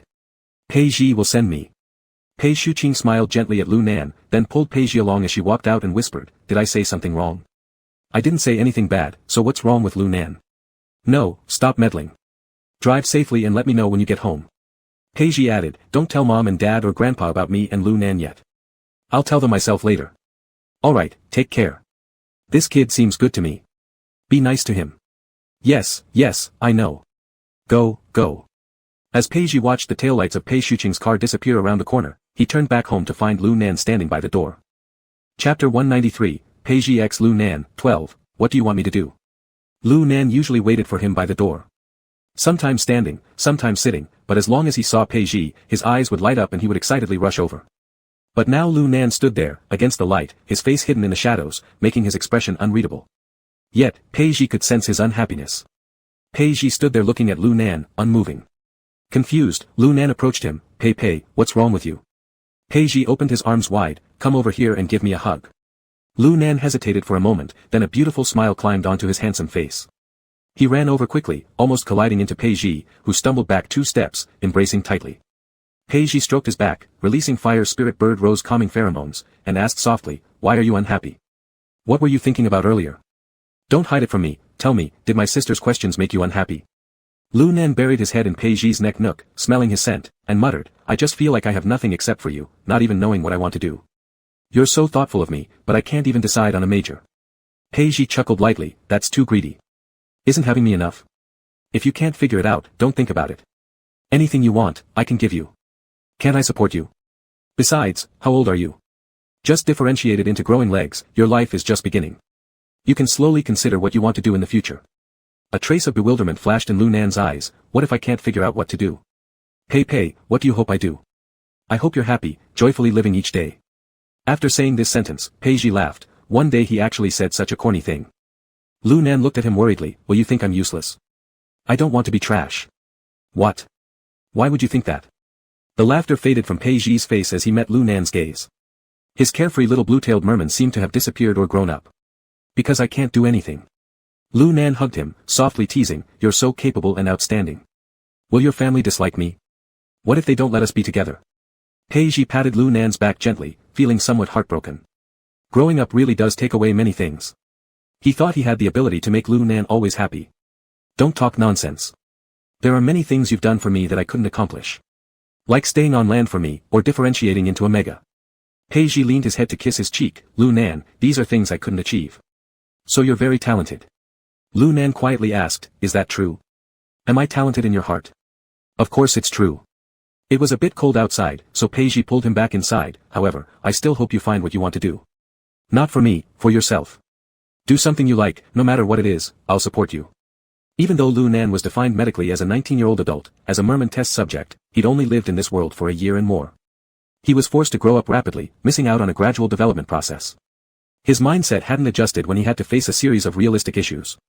"But being with you is my favorite thing already. Pei, I don't know what else I want to do." Peiji's little heart was hit once again.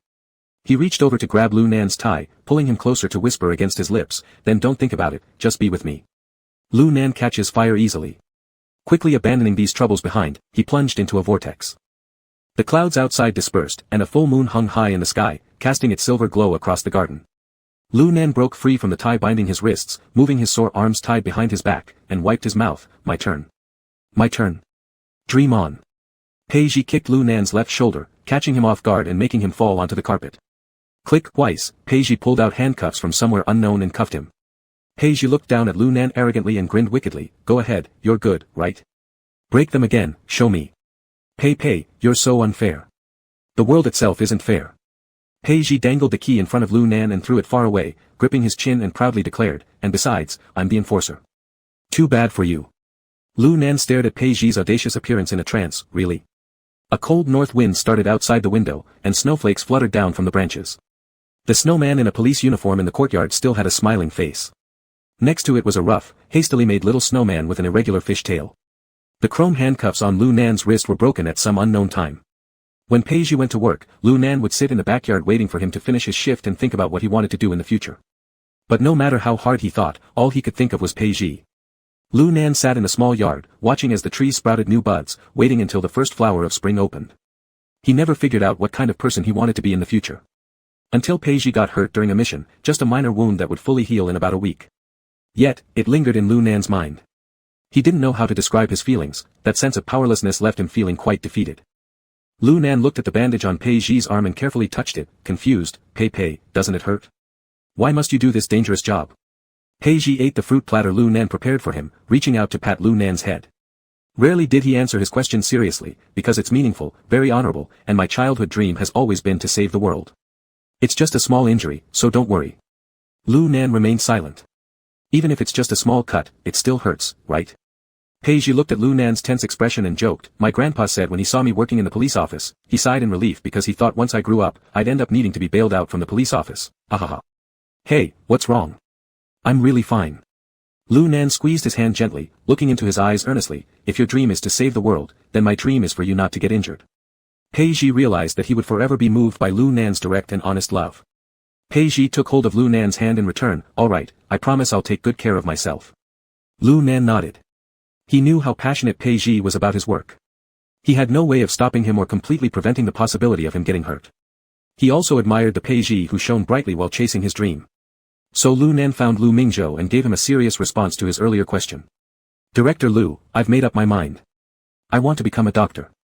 Chapter 194, Is Peiji really that attractive? The air conditioning in the cat cafe was turned up high, driving away the chill of early spring. Lu Mingzhou stroked the little cat sleeping on his lap, looking at Lu Nan with surprise and asked softly, Can I ask for a reason? Why do you suddenly want to become a doctor? Lu Nan lowered his eyes, gazing at her hands. I want to do something for Pei Pei.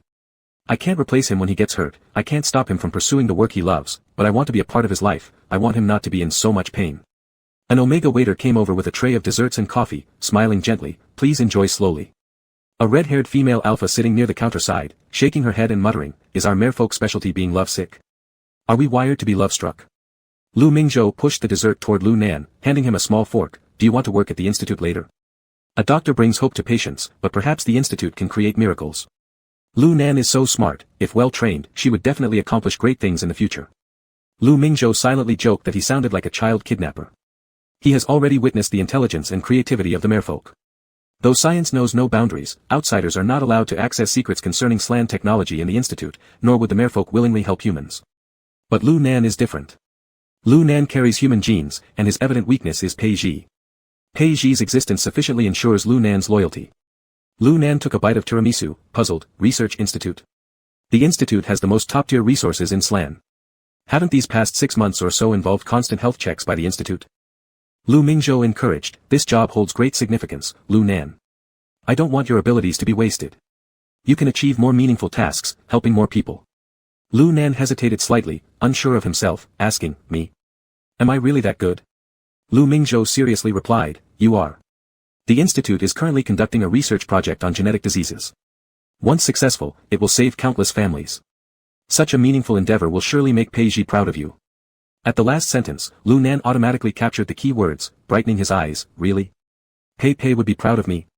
Lu Mingzhou, upon seeing his expression, chuckled helplessly, Do you really like Peiji that much? Lu Nan earnestly nodded, Very much, I love him. I'm happy for you, but although I really hope you'll join my team, what I desire more is for you to find your own meaning in life, doing what you want to do. Lu Mingzhou looked out at the tender green branches outside the window. Lu Nan, why don't you come with me and take a look at the institute? Okay.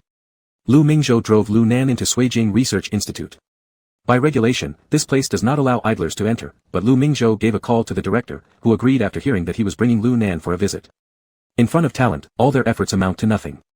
Each one values capable individuals greatly. Lu Nan donned a sterile suit and followed Lu Mingzhou around visiting the laboratory. This environment was too familiar to him, but under a new identity, his state of mind had indeed changed. Lu Mingzhou noticed that Lu Nan didn't reject the lab environment. He took Lu Nan to observe an experiment's operation. Here, you don't have to worry about your identity being exposed. Would you like to try? Lu Nan glanced at Lu Mingzhou and swiftly repeated the researcher's movements just now, standardized operations, precise quantities. Lu Mingzhou praised, See? You really are very talented, Lu Nan, you're excellent. Lu Nan, embarrassed by the praise, retorted, I used to be bored in the lab and would watch Uncle Zhuguang mess around with these things. I'm not that good. You are really talented. You're even better than you imagine. Lu Mingzhou patted his shoulder, stepping out of the lab and taking him to other places for a stroll. Go home and consider carefully. Whatever decision you make, everyone will support you. Lu Nan nodded, Thank you, Director Lu. I will think it through carefully. I prefer you calling me Mingzhou brother. Have you grown up and learned to be polite? Lu Nan smiled, Mingzhou brother. Yeah, let's go. Let me send you home. No need, I'll take a taxi back. Lu Mingzhou was surprised, You've become so independent. Lu Nan, you've matured a lot. I am an adult now. See you later, bye. Lu Nan waved goodbye, walking forward along the sidewalk. Though it had been only half a year, Lu Mingzhou couldn't help but feel sentimental as he watched Lu Nan grow from naivety and curiosity into the person he was now. After seeing Lu Nan board the taxi, he returned to the institute. When Lu Nan got home, Peiji still had some time before finishing work. The housekeeper who usually cooked had taken a day off and didn't come today. Peiji said that after work, he would come home and take him out for dinner. However, Lu Nan took out his phone and flipped through the saved recipes, checked the fridge, put on his coat, and casually strolled around the supermarket, buying back a load of ingredients. He heard that after the wedding, the princess and the prince mostly ate homemade meals at home. He also wanted to cook for Peiji. The stove in the kitchen lit up. The little merman who used to fear the heat and would jump around when making just a fried egg could now handle the cooking process with ease while wearing an apron. 2 hours later, the sound of car idling reached within the courtyard. Pei Ji, still not having changed out of his uniform, walked in and said, Lu Nan, I'm late from work. Did you already eat? Pei Ji looked at the appetizing 3-dish 1 soup spread on the table, surprised. What's going on? You're not telling me this is your cooking, are you? Lu Nan glanced at the uniform on him, his light eyes darkening slightly, and he kissed him 3 times before handing him a pair of chopsticks expectantly, saying, Pei, does it taste good? Pei Ji took the chopsticks and looked over at Lu Nan wearing an apron, teasingly tugging the bow tied at Lu Nan's waist. You didn't use sugar instead of salt again, did you? I don't want sweet pepper shrimps. Lu Nan, caught off guard by his action, swallowed. No, I followed the recipe. Pei, does it taste good? Pei Ji kissed his lips lightly, smiling mischievously. It tastes nice. Next time when you wear an apron, maybe you can skip the clothes underneath. Lu Nan is easily tempted, his breathing paused momentarily as he stared directly at Pei Ji. What are you looking at? Pei Ji lightly tapped Lu Nan's cheek, pretending not to understand the depth of his gaze. Not bad, let's eat. Pei. Lu Nan grabbed the chopsticks from his hand, placing them casually on the dining table, hugging him, his chin resting on Pei Ji's shoulder insignia on his uniform as he murmured softly, let's eat later. Pei Ji raised an eyebrow at him, then it will get cold. Aren't you hungry? It can be reheated if it gets cold. Chapter 195, Pei Ji x Lu Nan, complete, 5 kisses. In August, Lu Nan passed the entrance-level test and was admitted to the Chemistry and Biology Department of Suijing Medical University as a talent under targeted cultivation by the Suijing Research Institute. The medical university was further from their house, it would take at least an hour and a half to drive there. Pei Ji pushed the suitcase in front of Lu Nan, indicating that he should pack his clothes. Lu Nan glanced at him, silently taking out his clothes from the wardrobe and stuffing them into the suitcase. He didn't bother to fold them, just throwing them in carelessly, as if expressing his discontent through action but not daring to speak up. Pei Ji looked at Lu Nan amusingly, teasing him on purpose. What's wrong? You're about to make new friends soon, aren't you happy? Weren't you quite pleased when you passed the exam? Lu Nan, with his back still turned, muttered, we agreed that you would work during the day while I attended classes, then we'd cuddle together at night. It's only been a few months, and now you're throwing me into school. Pei, let me tell you, if my identity is exposed, you'll have to write several 10,000-word reports. And of course, I wouldn't dare expose my own merman identity to get you into trouble. That does seem to make some sense. So, are you refusing to pack your luggage? Pei Ji suddenly pulled out a chipped key from his pocket and dangled it in front of Lu Nan. If you don't pack, who will live in the apartment near the medical university?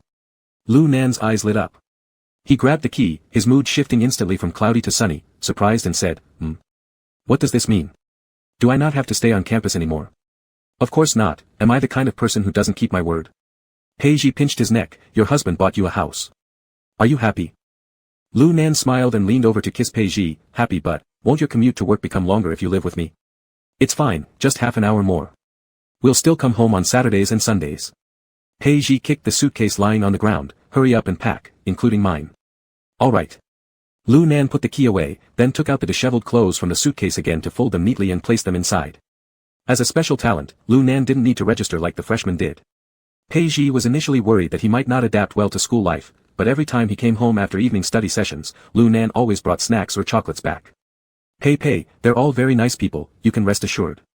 Lu Nan showed Pei Ji a note, look, someone even said they liked me. Pei Ji glanced at it, oh. Someone confessed to me, Pei, why aren't you jealous at all? Lu Nan crumpled the note and threw it into the trash can. He looked at the chocolate in his hand, not knowing who had sent it. It was a pity to throw it away, so he unwrapped it and ate it. Pei Ji watched Lu Nan chew the chocolate without a care, so angry he wanted to punch him, and then go find that dimwit who gave the chocolate and beat him up too. Lu Nan turned his head to look at him, Pei, I think I feel some murderous intent. Pei Ji lounged on the sofa playing games with his legs crossed, pretending not to hear, his head never lifting, die. Lu Nan leaned over to check and found that Pei Ji was actually playing games, yet he couldn't shake off the chill running down his spine. The next day, after breakfast, just as Lu Nan was about to ride his bike to school, Pei Ji suddenly spoke, I'm not busy today, let me send you to school and pick you up later. Without any hesitation, Lu Nan put down his mountain bike happily, alright. Pei Ji sniffed coldly. 10 minutes later, a striking and eye-catching limited edition Lamborghini parked smoothly in front of the Suijing Medical University gate, quickly attracting a crowd. Pei Ji cursed inwardly, trying to poach my partner. Today I'll make you feel utterly insecure enough to wish for a second chance at life. Sitting in the passenger seat, Lu Nan happily said, you're probably jealous, aren't you? Pei Ji retorted stubbornly, jealous? What do I have to be jealous about? I'm just testing out the new car. Alright, you're not jealous. Lu Nan unbuckled his seatbelt, leaning over to kiss him, so cute, Pei. Pei Ji smirked, grabbing Lu Nan's nape to kiss him, alright, I have to go to work now. I'll pick you up later to eat something good. Lu Nan nodded, waved to Pei Ji after getting out of the car amid everyone's subtle gazes, drive carefully. Accompanied by the unmistakably expensive sound of the engine revving up, the Lamborghini drove off majestically. Lu Nan savored the taste of the previous kiss, completely ignoring other people's gazes, walking through the school gates with great satisfaction. Lu Nan was a prominent figure at the medical university. On the first day of military training, word had already spread across all the departments. The chemistry and biology department had a handsome student with an aloof demeanor and an air of coolness. Pei Ji would probably laugh his head off if he knew someone thought Lu Nan was aloof. How could such a cute and lovable person be associated with cool and aloof? Yet that was the reality. Lu Nan was no longer the little merman who used to throw tantrums on the ground for snacks. His mental age was gradually aligning with what the medical studies defined him as. Photos of Lu Nan getting out of the sports car and kissing Pei Ji quickly spread in campus groups, sparking speculations about their relationship. Some even started rumors that Lu Nan was being kept by a wealthy benefactor. Counting the money he secretly earned from part-time jobs, Lu Nan didn't care much about these rumors. After all, he was indeed kept by Pei Pei. The last 2 classes were taught by Lu Mingzhou, an invited professor at the medical university who came every Friday to give elective lectures. The classroom was always packed. Lu Nan managed to secure a seat in the second row, listening intently. A classmate beside him whispered, "Why aren't you taking notes?" "I don't need notes. I can remember everything. I want to fight these geniuses." After class, Lu Nan gave Lu Mingzhou a meaningful look, who then brought him to the office. "What's wrong? Is there anything you didn't understand?" "No, I understood everything, Mingzhou brother. Could you lend me 500 yuan? I'll pay you back next month when I get my salary." Lu Mingzhou was surprised. "Ah. Are you short of money? Why did you take a part-time job? Would Pei Ji agree?" "He doesn't know. Lu Nan looked a bit embarrassed. "I want to buy a pair of matching rings, but I don't want to spend Pei Pei's money. I plan to give it to him on his birthday, but I'm still 500 short." "Oh, I see. All right." Lu Mingzhou smiled and transferred the money via his phone. "You're really growing up, Lu Nan. You're starting to earn your own money." Lu Nan accepted the transfer and smiled. "Thanks, Mingzhou brother. I have to go now. Pei Pei will come pick me up soon." "Okay, go slowly." On Saturday, Pei Ji had to work overtime. After seeing him off, Lu Nan rode his bike to the mall. With the 3 months' worth of wages from his tutoring job and the 500 borrowed from Lu Mingzhou, he managed to gather exactly 26,000 yuan to buy the 2 rings. Lu Nan carefully placed the ring box into his backpack, riding home happily with full intent and joy. The bureau had been busy for the past half-month. Pei Ji was almost always working overtime, constantly complaining about quitting to inherit his family business while meticulously handling details. Sipping concentrated coffee, Pei Ji watched the clock's hour hand reach 11. He took out his phone and sent a message to Lu Nan. Nan, I'm working overtime today, don't wait for me. I'll sleep in the office. Remember to lock the doors and windows. Send you a kiss. Lu Nan, send you 5 kisses." Pei Ji chuckled at Lu Nan's reply, so cute. At the stroke of midnight, Pei Ji had just finished brushing his teeth. His phone on the table kept vibrating. He picked it up and saw the screen filled with, "Happy birthday." He realized it was his birthday. Just as he was about to claim Xiao Tingyi's birthday red envelope, a message from Lu Nan popped up, "Pei Pei, look outside."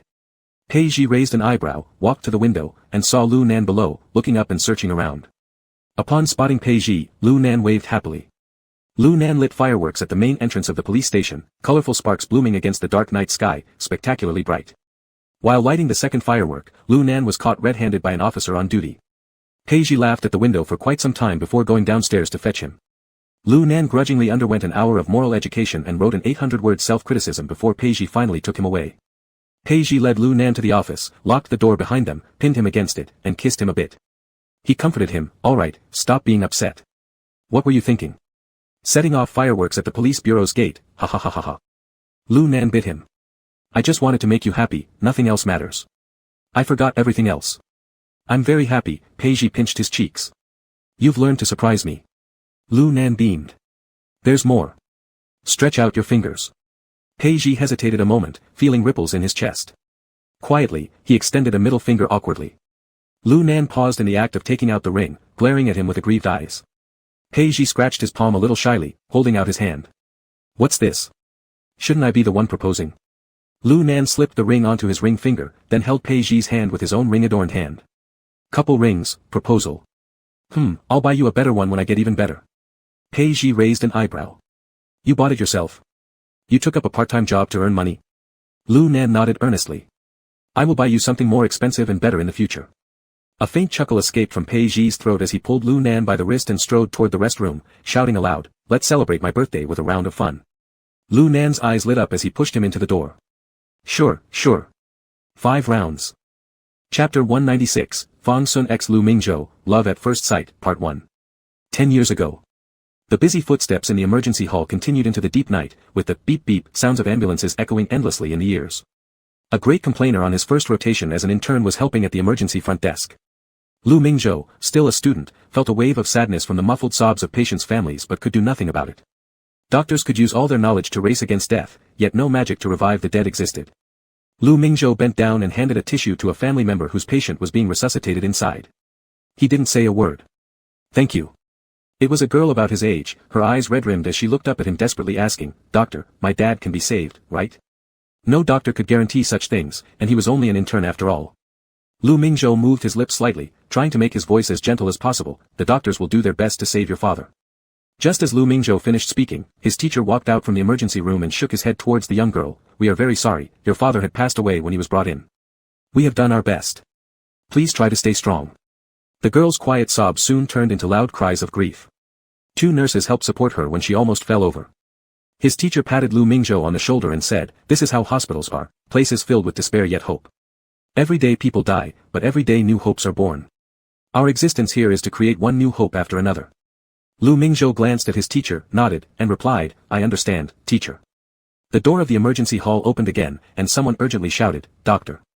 Doctor!" Lu Mingzhou followed the sound and saw 3 young men dressed in security bureau uniforms. The man in the middle had blood soaking his abdomen but was walking steadily, though slightly pale. His companions seemed much more panicked. That wounded man suddenly turned his gaze toward Lu Mingzhou. Their eyes met across the distance, and Lu Mingzhou froze. It felt like something straight out of a cliched love movie. After locking eyes with that person, the surrounding chaos instantly faded into silence. The world became tranquil. All Lu Mingzhou could hear was the sound of his own heart pounding heavily in his chest, thumping repeatedly. He quickly bowed his head. By then, the teacher had already reached the injured man and briefly asked a few questions before turning around and telling Lu Mingzhou, "Xiao Lu, what's wrong with you standing there lost in thought?" "A knife wound, prepare for debridement and suturing." "Oh. All right, teacher." Lu Mingzhou hurriedly responded. In his flustered state, it seemed as if he caught a glimpse of that person smiling, but he couldn't tell clearly. He rushed into the treatment room to prepare the necessary materials. Soon after, footsteps came from outside the door. Lu Mingzhou heard those 2 call him Commander Fang. Apparently the teacher knew this person well, complaining, "Fang Sun, carrying on the family legacy, aren't you? One more dangerous than the other getting injured." Fang Sun's face betrayed no emotion, and his gaze briefly swept past Lu Mingzhou who stood behind the doctor before pulling back. "Uncle Zhao, it's just a minor injury. Suture it casually." Director Zhao cut open the blood-soaked clothes with sterile scissors, revealing a long cut several centimeters wide. "A small wound. You don't even have a girlfriend yet. Later if they reject you due to your scars, what would you do?" Fang Sun smiled faintly without responding. After the wound was cleaned, Director Zhao hadn't yet started suturing when the urgent sound of an ambulance came again from outside. Someone ran over, bursting through the door while shouting anxiously, "Director Zhao. Chain car crash. Coming." The teacher quickly removed his gloves, glancing at Lu Mingzhou, saying, "Xiao Lu, this part is left to you. Be brave and start suturing. He can endure pain." "I." Lu Mingzhou looked at his teacher who hastily ran out of the door, making eye contact with Fang Sun. "Oh, where did he go?" The subordinate noticed Lu Mingzhou's intern badge. "Commander Fang, you've been left with only an intern. Let me check if there are any other doctors available." "No need," Fang Sun spoke calmly, his tone brooking no argument. He turned his gaze onto the young doctor standing beside him, seeming somewhat nervous, and his eyes fell on his work ID. "Dr. Lu, trouble you then?" "I'm not quite a doctor yet." Lu Mingzhou lowered his gaze, putting on sterile gloves. He unwrapped the suture needle packaged in a sterilized container and sat on the chair in front of Fang Sun, raising his eyes to say, "But my practical operation scores are all high. I'll sew it neatly for you." A hint of barely noticeable amusement flickered in Fang Sun's usually cold demeanor. His voice unexpectedly provided a calming effect. "Good, thank you for your hard work, Dr. Lu."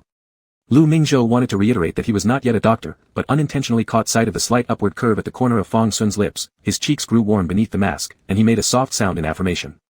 Fang Sun's injury was on his left abdomen, and Lu Mingzhou could feel the strong, solid muscles beneath his fingertips, even through the sterile gloves. This was no gym-toned physique. Lu Mingzhou focused intently on his work, yet he could feel the weight of Fang Sun's lowered gaze.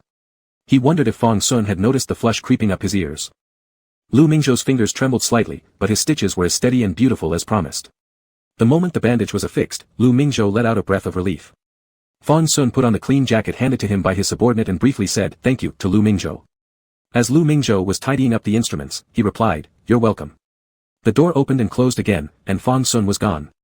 Only then did Lu Mingzhou remove his mask, touching the flushed, heated cheek, quietly berating himself for being so spineless inside. After scolding himself, he began to regret why he hadn't been more proactive, and asked for contact information. Lu Mingzhou sighed softly, taking a step toward the emergency hall to lend a hand. Internship life was too busy, each day spent working, leaving, overtime studying. By the time he returned home, he would fall asleep immediately. He almost never had time to think about the man he had met by chance. Lu Mingzhou thought he and Fang Sun would never meet again, until 3 days later when Fang Sun unexpectedly showed up during his daytime shift. At that time, Lu Mingzhou was organizing materials, and the familiar yet unfamiliar voice beside him spoke, "Dr. Lu, do you have time to help me change the dressing?" Chapter 199, Fang Qin x Lu Mingzhou, Remarriage. Lu Mingzhou took off his sterile lab coat and walked into the office with the latest data report in hand. The phone in his pocket rang, and the screen displayed the name, Fang Qin. Lu Mingzhou placed the file on his desk and answered the call with a puzzled tone, "Director Fang, why are you calling me at this time?" "Nothing much." Fang Qin sat in the car and looked at the Suizhou Research Institute logo outside the window. "Are you busy today?" "I'm swamped." Lu Mingzhou pulled out an office chair, sat down, and massaged his shoulder and neck while sighing lightly, "I'll probably have to work overtime today." "Don't you even have half an hour?" Fang Qin glanced at the household registration book, ID card, and divorce certificate placed next to him. "What do you want?" Lu Mingzhou's voice carried a hint of laughter as he leaned against the backrest, gazing at the tree branches moving with the wind outside. "Director Fang isn't planning some kind of confession anniversary for me, is he?" A decade had passed, but there was still a faint sense of nostalgia in Lu Mingzhou's heart. The image of Fang Qin standing under his apartment building holding roses still remained vivid in his memory. "Today is a special day, I feel like you'll soften up." Fang Qin softly laughed, gripping the phone tighter. "Director Lu, would you be willing to squeeze out half an hour for me? Let's go to the Civil Affairs Bureau, alright?" Lu Mingzhou stood up, walking to the floor-to-ceiling window beside him, looking down at the familiar car parked under a tree downstairs. His eyes behind the gold-rimmed glasses lit up with joy. "Didn't Director Fang say that the divorce certificate is nothing more than a piece of useless paper, meaningless?" The driver's side door opened, and Fang Qin dressed in a dark overcoat got out, raising his head to look toward Lu Mingzhou's office. "It was my mistake, Director Lu, can you give me a chance?" Looking down at Fang Qin from the floor above, Lu Mingzhou quietly said, "Be a little more sincere." From the other end of the call came Fang Qin's slightly cold voice, yet unusually tender in this moment, "I love you." Lu Mingzhou was stunned for a moment, feeling the breeze passing through his heart. "Alright, see you in 5 minutes." After simply instructing his subordinates among the researchers about his tasks, Lu Mingzhou changed into casual clothes and went downstairs. Fang Qin stood by the car waiting for him. Opening the passenger side door, a bouquet of roses was already sitting there. Lu Mingzhou chuckled silently, picked up the bouquet of roses, and smelled it. "Thank you, I like it very much." Fang Qin fished a ring from his overcoat pocket. "It was their wedding ring. Do you need me to propose again?" "No way. What if someone takes a picture and posts it online? What about Director Fang's face?" Lu Mingzhou extended his hand, gesturing for him to put it on. Without hesitation, Fang Qin knelt down on one knee. "Even if someone dares to take a picture, no one will dare post it. Mingzhou, let's get remarried, okay?" Holding the bouquet of roses, Lu Mingzhou was quite surprised. Glancing around quickly, he hurriedly pulled Fang Qin up, whispering, "30-something years old and here at my workplace. Get up quick." Fang Qin stood up and placed the wedding ring on Lu Mingzhou's finger. "Wife." Lu Mingzhou moved his lips slightly, straightened Fang Qin's tie clip, and smiled faintly. "Let's go, register the marriage." Upon arriving at the parking lot inside the Civil Affairs Bureau, the staff was already waiting. "Director Fang, Director Lu, this way please." Lu Mingzhou asked quietly, abusing power for personal gain. "Director Fang, is this really appropriate?" Fang Qin lightly hugged Lu Mingzhou's waist without changing expression, "Just taking a small shortcut now and then. Anyway, our identities are special, public gossip wouldn't be good for the Siren government's image." Their remarriage procedures were processed swiftly, and within just 2 minutes, the red marriage certificate was handed to Lu Mingzhou. Lu Mingzhou touched the characters on the certificate. To be honest, when they initially divorced, apart from being a little angry, he did not feel anything else. It was like he subconsciously thought that his relationship with Fang Qin wouldn't change because of a certificate or a piece of paper. As soon as they stepped out of the Civil Affairs Bureau, Fang Qin threw the torn-up pieces of the divorce certificate into a roadside trash bin. All his actions were caught by Lu Mingzhou, who watched him with a bemused smile. "Fang Qin, isn't this childish?" Fang Qin held his hand and intertwined their fingers. "The weather is nice today, how about we have lunch together?" Lu Mingzhou slapped the marriage certificate against Fang Qin's chest. "Thanks to someone, I almost have to work overtime every day and can only eat in the office. Would you consider switching jobs?" Fang Qin took off Lu Mingzhou's glasses, feeling guilty when he noticed his slightly bruised eye sockets. Sorry, I made you work too hard. I was just joking with you, really, why so serious? Lu Mingzhou laughed as he put his glasses back on properly. Work pressure comes in waves, and I truly enjoy my current job, it's not because of you. Just as Fang Qin was about to say something more, Lu Mingzhou suddenly leaned over and gave him a quick kiss. Alright, Director Fang, hurry up and send me back to the office. The sooner I finish my work, the sooner I can go home. Fang Qin's Adam's apple moved slightly. Okay, I'll pick you up at 5:30. That's a bit too early. Lu Mingzhou opened the car door and got in. Pick me up at 6 o'clock. Everyone else is still working, it wouldn't look good if I left too early. Alright, Fang Qin gently squeezed Lu Mingzhou's palm and started the car, driving toward the Suizhou Research Institute. The researcher who had originally intended to rest for a while saw their leader working while eating and silently put on a sterile lab coat to head to the laboratory to record the latest progress. Lu Mingzhou chewed on a piece of braised pork with peppers, looking at his subordinates who were working overtime with him, feeling somewhat guilty. He took out his phone and ordered them afternoon tea, paying with Director Fang's family card. At 6 o'clock in the evening, Fang Qin arrived right on time at the front gate of the Suizhou Research Institute to pick up Lu Mingzhou. It was rush hour, so the roads were a bit congested. Lu Mingzhou acutely noticed the annoyance beneath Fang Qin's calm exterior and turned his head to look at the sunset outside the window, feeling both embarrassed and expectant. Recently, the research institute had been very busy, and after coming home from work and taking a shower, all he wanted to do was sleep. After careful calculation, they hadn't done it for nearly half a month.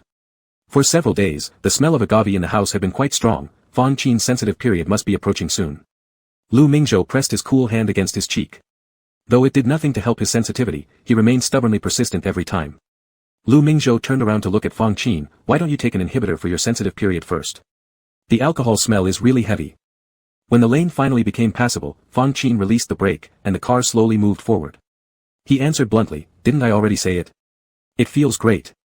Lu Mingzhou rested his forehead in his hand and muttered softly, doesn't this have anything to do with the inhibitor? I'm a beta, even if you took the inhibitor, it wouldn't make any difference. A smile appeared on Fang Qin's face as he glanced at Lu Mingzhou. What are you thinking? What I mean is, seeing you affected by my pheromones, your whole body like being soaked in red wine. Of course, doing this with you itself is just so. Enough, no need to say any more. Lu Mingzhou pinched his brow. Fang Qin, you're even worse than I imagined. You're such a stealthy pervert. Fang Qin happily, ed in response, stepping hard on the gas pedal. Fang Qin removed Lu Mingzhou's glasses and lightly kissed his eyelids, his voice hoarse, my love, your eyes are truly beautiful. Lu Mingzhou, unable to bear it, turned his head away. Fang Qin, stop saying such embarrassing things. A soft chuckle escaped Fang Qin's throat as he leaned down to kiss him. I love you, Mingming. The sun set, and the room gradually darkened, the view through the floor-to-ceiling windows showing the brilliantly lit, bustling Suizhou city below. The strong smell of agave liquor filled every corner of the room, permeating the air. Lu Mingzhou's head felt foggy, clinging desperately to the last remaining shred of consciousness. The minute hand had nearly made 3 full circles. Finally, Fang Qin showed mercy and injected himself with an inhibitor. Lacking energy, Lu Mingzhou wrapped himself in a light blanket and leaned on the sofa, watching Fang Qin busily cooking in the kitchen. His stomach, tempted by the aroma of food, audibly growled a few times. Lu Mingzhou called out loudly, husband, I'm hungry. Fang Qin paused momentarily, turning around to look at him with gentle eyes, bear with it a little longer, it will be ready soon. Chapter 200, Shuixing, Part 1. At 5:30 in the morning, the first rays of dawn seeped through the loosely drawn curtains and fell upon the floor, illuminating the dim room. Xiao Tingyi groggily opened his eyes, just about to extricate his arm from under Su Yang's pressure-induced numbness to go for a morning jog when the person sleeping soundly in his arms stirred. Su Yang's eyes remained closed, his silver-white hair scattered across the pillow as he hugged Xiao Tingyi's waist discontentedly and muttered, where are you going? You've woken me up. Xiao Tingyi pushed aside the loose strands of hair on Su Yang's face and placed a gentle kiss on his cheek. He whispered softly, I'm going for a run. What do you want to eat in the morning? I'll buy it for you. Stay here. Sleep with me. Su Yang pulled him closer, slowly opening his eyes. His gaze held a hint of laziness just after waking up. In a soft voice, he coaxed, if you leave, I won't be able to sleep anymore. Ouch. The joy in Xiao Tingyi's heart was almost overflowing as he leaned forward and kissed Su Yang's silvery lashes again, unable to stop liking him. Why are you so good at being cute? Little fox Su. Su Yang gave a low chuckle, his head rubbing against Xiao Tingyi's shoulder.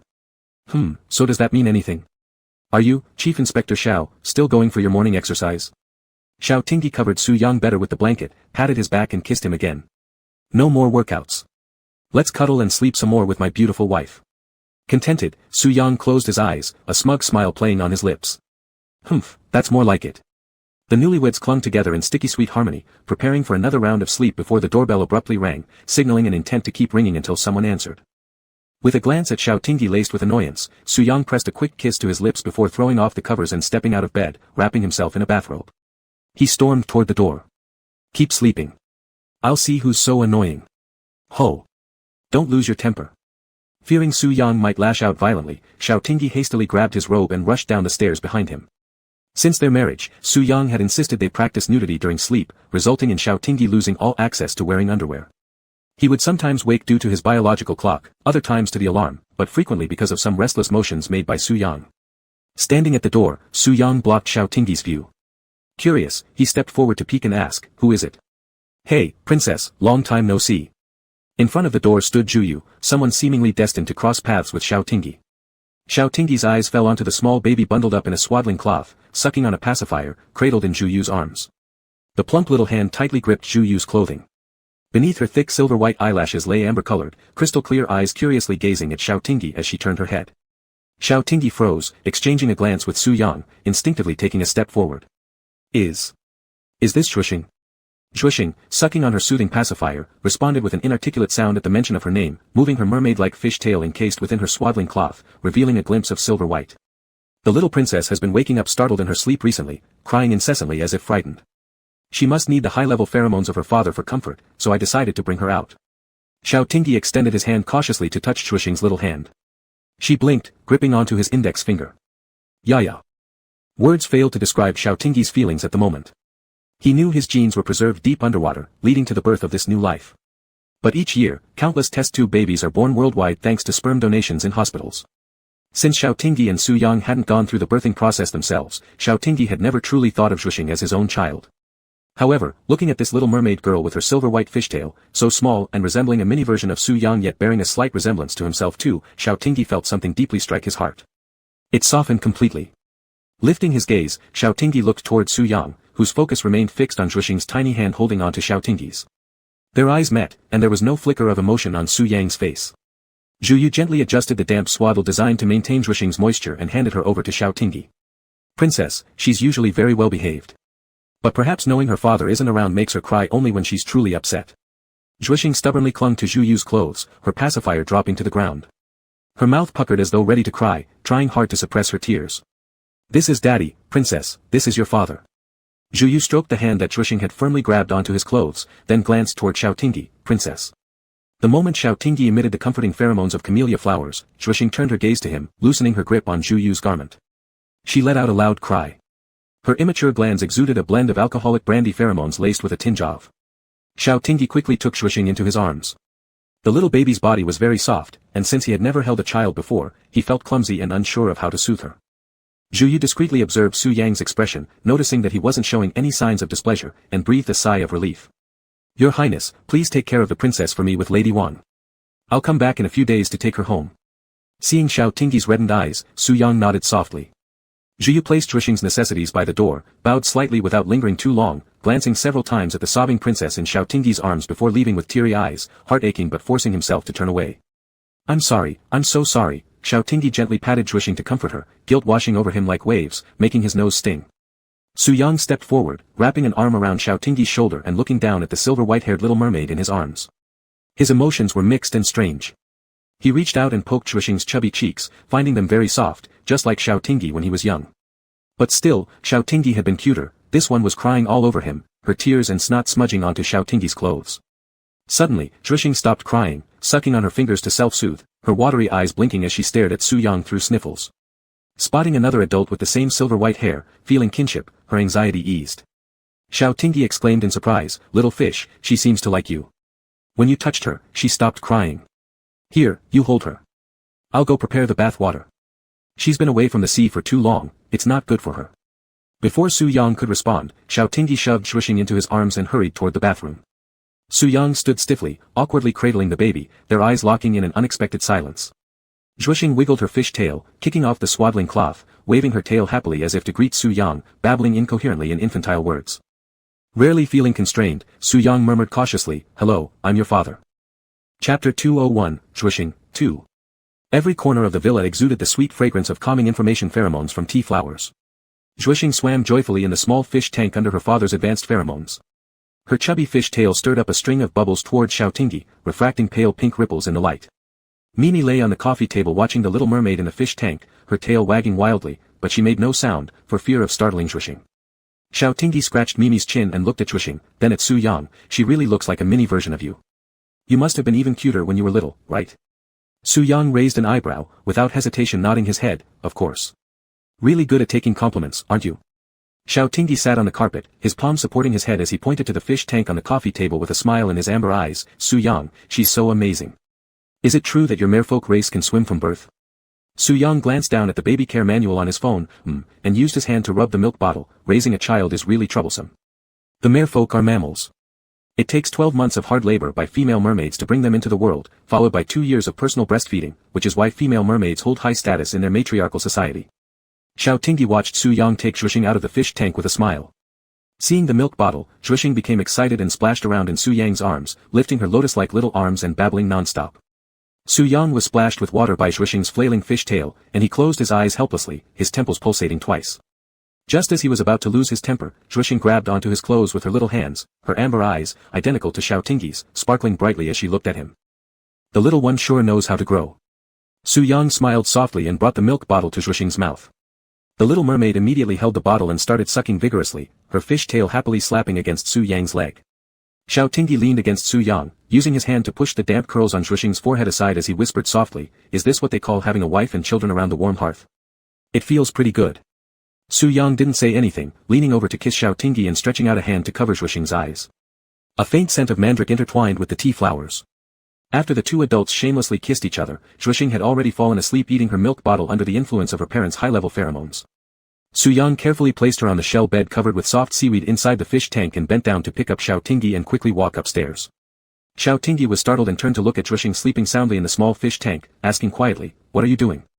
Su Yang smirked arrogantly and hummed lightly, "Going to make another kid." Xiaotingi laughed and scolded him, "Go away, we don't have that function." Downstairs, Zhuixing turned over on the shell bed, the strong high-level pheromone spreading in the water. She blinked her eyes, yawned, and went back to sleep face down.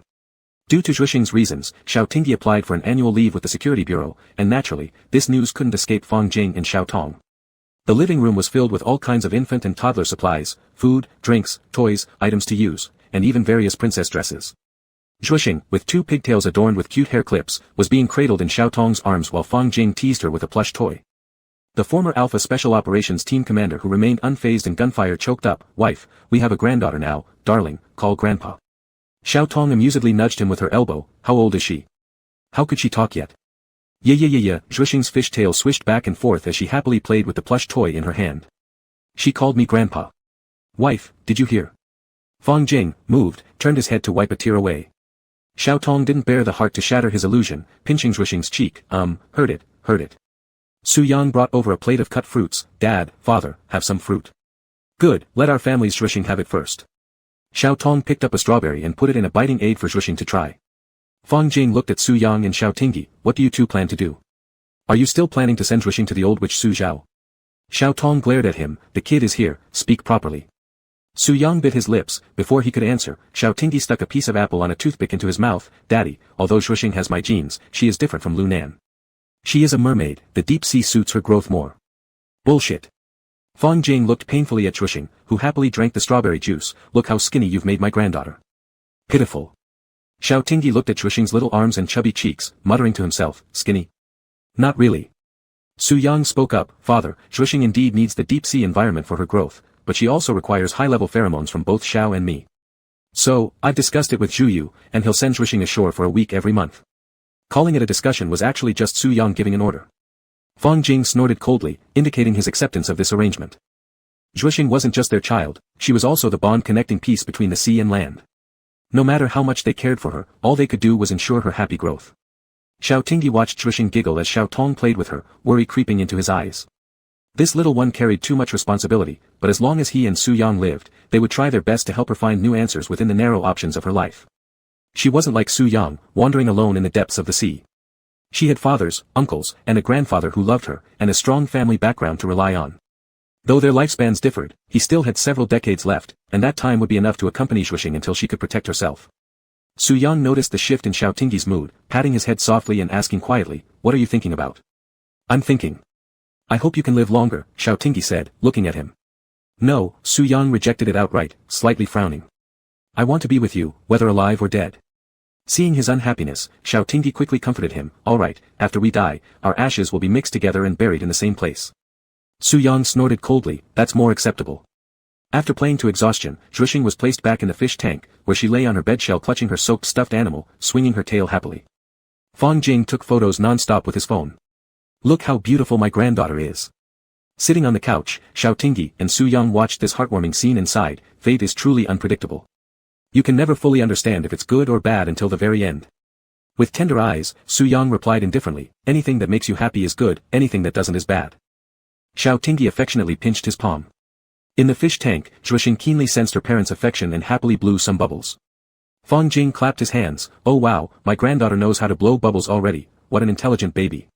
Xiao Tong laughed, "Calm down, if your old subordinates see you now, they'd die of shock." Suddenly, Zhuxing swam to the glass wall of the fish tank and pressed her chubby face against it, watching Xiao Tong. Xiao Tong melted at the sight, murmuring, "Our Zhuxing is the cutest princess in the world." Leaning over to Su Yang's ear, Xiao Tingyi whispered, "Our little fish is also the cutest princess in the world." In the evening, Fang Sun and Lu Mingzhou came by after work. Since they shared similar alcohol-based pheromones, Zhuxing was especially fond of Fang Sun, clinging to his shirt while lying in his arms. Holding her reminded Fang Sun a lot of young Xiao Tingyi, stirring many emotions inside him. Lu Mingzhou asked quietly, "Do you like kids so much? Should we adopt one?" "Not necessary," Fang Sun firmly refused, glancing at Lu Mingzhou. "They're cute for only a few years, then they become a real nuisance when they start being noisy." Xiao Tingyi's ears twitched slightly, squinting his eyes. "Big brother, I suspect you're insulting me." Lu Mingzhou patted Xiao Tingyi's shoulder. "Be confident, remove the word suspect." Xiao Tingyi frowned slightly. Su Yang leaned over, "You've always been adorable and not annoying at all." Giggling in Fang Sun's arms, Xiao Tingyi bent down to pinch Zhuxing's cheek, "Why are you laughing at daddy?" Rubbing his temples, Lu Mingzhou sighed, unable to see any signs of fatherhood in these two. A week later, Zhu came to pick up Zhuxing. She cried loudly before Su Yang finally sent her off to the deep sea personally. They made several round trips between the deep sea and Suijing, and Zhuxing gradually realized these were only brief separations. Both the ocean and land held her loved ones, making her happier. In spring, Zhuxing grew her first tooth. Xiao Tingyi and Su Yang took her for a walk in the park, where they saw blooming winter jasmine. A goose-yellow color, warm, full of hope. Chapter 202, Parallel World, Part 1. In a warm island somewhere in the deep sea, palm leaves swayed, sea breezes brushed against faces, and sunlight illuminated a golden beach, exuding comfort and ease everywhere. Not far away, the seawater churned as a merman swiftly swam toward this place. His fish scales reflected a glossy orange gold under the sunlight. Amidst white foam, the merman stood up, casually brushing the golden locks off his forehead to the back of his head, revealing a handsome face. The moment he touched the sand, his fishtail transformed into a pair of straight legs. Sushuan draped a robe over himself, looked around, then shook his head slightly with a quiet laugh at the nearby raised sand mound. "Xiangyang, how old are you? Why do you still like burrowing? Did you bury yourself again?" The sand mound stirred, and an arm reached out from inside, pulling away a large leaf that had been covering its face. Beneath the leaf lay a face nearly identical to Sushuan's, but with less gentleness and more unrestrained wildness in its features. Xiangyang squinted an eye at Sushuan, then pulled the leaf back over himself, resting his head on his arms. "Why did you come over here?" Sushuan squatted beside the sand mound, took the leaf off his face, and looked at the youth with concern. "Xiangyang, mother is looking for you. Until when do you plan to hide?" Xiangyang's fishtail flailed violently, throwing sand onto Sushuan's face before flipping over. "Why does she need me? Isn't it true that she only recognizes you as her son? Just tell her I'm dead." "That's getting out of hand." Sushuan wiped the sand off his face and slapped Xiangyang's buttocks. "You little troublemaker, even if you don't like Fuyu, there's no need to run away from home, is there? Aren't there any female mermen in the clan that you like?" Xiangyang let out an "ah" as he sat up, his silver white hair disheveled. He rubbed his sore bottom irritably. "None. How many times have I told you this? Let me warn you, you're just a few minutes older than me, and if you hit me again, I won't be gentle with you." Sushuan stretched his wrists and picked up a dried branch from the ground. "Prince Xiangyang seems to have grown temperamental again, huh? Come on, let me see what not being gentle means for you." Xiangyang moved back a few steps while holding his fishtail. To be fair, it wasn't that he couldn't beat Sushuan in a fight, but for some reason, there was an inherent fear within him. It was probably what humans called bloodline suppression. Sushuan pinched the bridge of his nose, both irritated and amused. "You don't like this one or that one, so when exactly do you plan to mature? Just go with the flow." "I'm doing fine now, aren't I?" Xiangyang dragged his fishtail to the sea to rinse off the sand sticking to his scales. I heard you're about to marry Tanqing. Congratulations. Now mother can finally rest assured and pass the position of commander to you. Su Xuan touched his neck, seemingly a bit shy. Xiangyang glanced at his expression and wagged his tail, teasingly. Su Xuan, are you still a virgin? A blush appeared on the face identical to his own. What are you asking, child? Besides, I'm your brother, you should call Tanqing sister-in-law. Xiangyang snorted coldly, just a few minutes older than me. I've heard from the humans on fishing boats that the younger sibling is often the elder, which means I should call you brother. Su Xuan waved the dry stick in his hand, causing the air to whistle. Xiangyang pulled the corners of his mouth, murmuring discontentedly, you're the big brother, you're the big brother. You always know how to intimidate others. Su Xuan stepped forward. What are you mumbling about? Hurry up and come back with me. A prince shouldn't wander aimlessly like a vagrant. Xiangyang flipped into the sea, leaving a trail of light from his silver fishtail. Congratulations for marrying your beloved childhood sweetheart. I'm not going back. May you and your sister-in-law have a long-lasting marriage. Su Xuan stood on the beach, feeling a slight headache and sighed helplessly. Where are you going now? To have fun. Xiangyang waved as he dove underwater. Although they were twin brothers, their roles were assigned from the moment they were born. Su Xuan, burdened by the toxic information produced by mandrake plants, was destined to shoulder more responsibilities, meaning he couldn't live solely for himself. Every generation of the royal family among the mermen has its mate chosen personally by the queen, so it's extremely rare for one to be with someone they truly love. Xiangyang sincerely felt happy for Su Xuan. Though some words seemed too cheesy for him to say, he believed Su Xuan would understand them all. He also wanted to grow up faster to share some of his brother's burdens. He needed to find someone he liked soon, someone who could help him transform and take his next step in life. Xiangyang grabbed a clownfish casually and asked in the merfolk language, ugly duckling, how does it feel to like someone?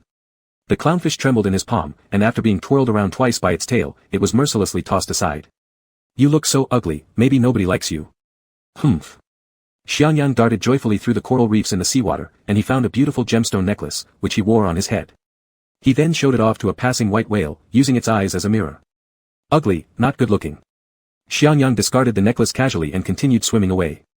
In the distance, the horn of a cruise ship blared, and the massive vessel, partly submerged, was stirring the deep blue underwater world. Xiangyang surfaced, gazing at the giant ship not far away, heading toward Ceylon's tourist haven, Saya Coconut Island. Chapter 203, Parallel Worlds, 2. The cruise ship docked at the Shea Island port, and the tourists disembarked one by one. An alpha wearing a gaudy Hawaiian-style floral shirt jumped down the stairs, took off his sunglasses, and pointed at the blazing sun overhead, muttering to another alpha beside him, Ting, didn't you say it was cool all year round here? Why did you bring me to this rotten place for our graduation trip? Xiao Tingyi put on a baseball cap and pulled his suitcase forward. Shut up a little, are you trying to make sure everyone knows you're a sissy guy? Peiji rummaged through his backpack and sprayed sunscreen on his face, complaining, if I get sunburnt dark, how am I supposed to flirt with beautiful Omega policewomen?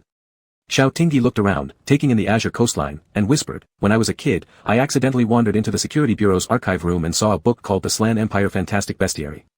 It recorded the Deep Dream Merfolk tribe who lived near Shea Island over 200 years ago.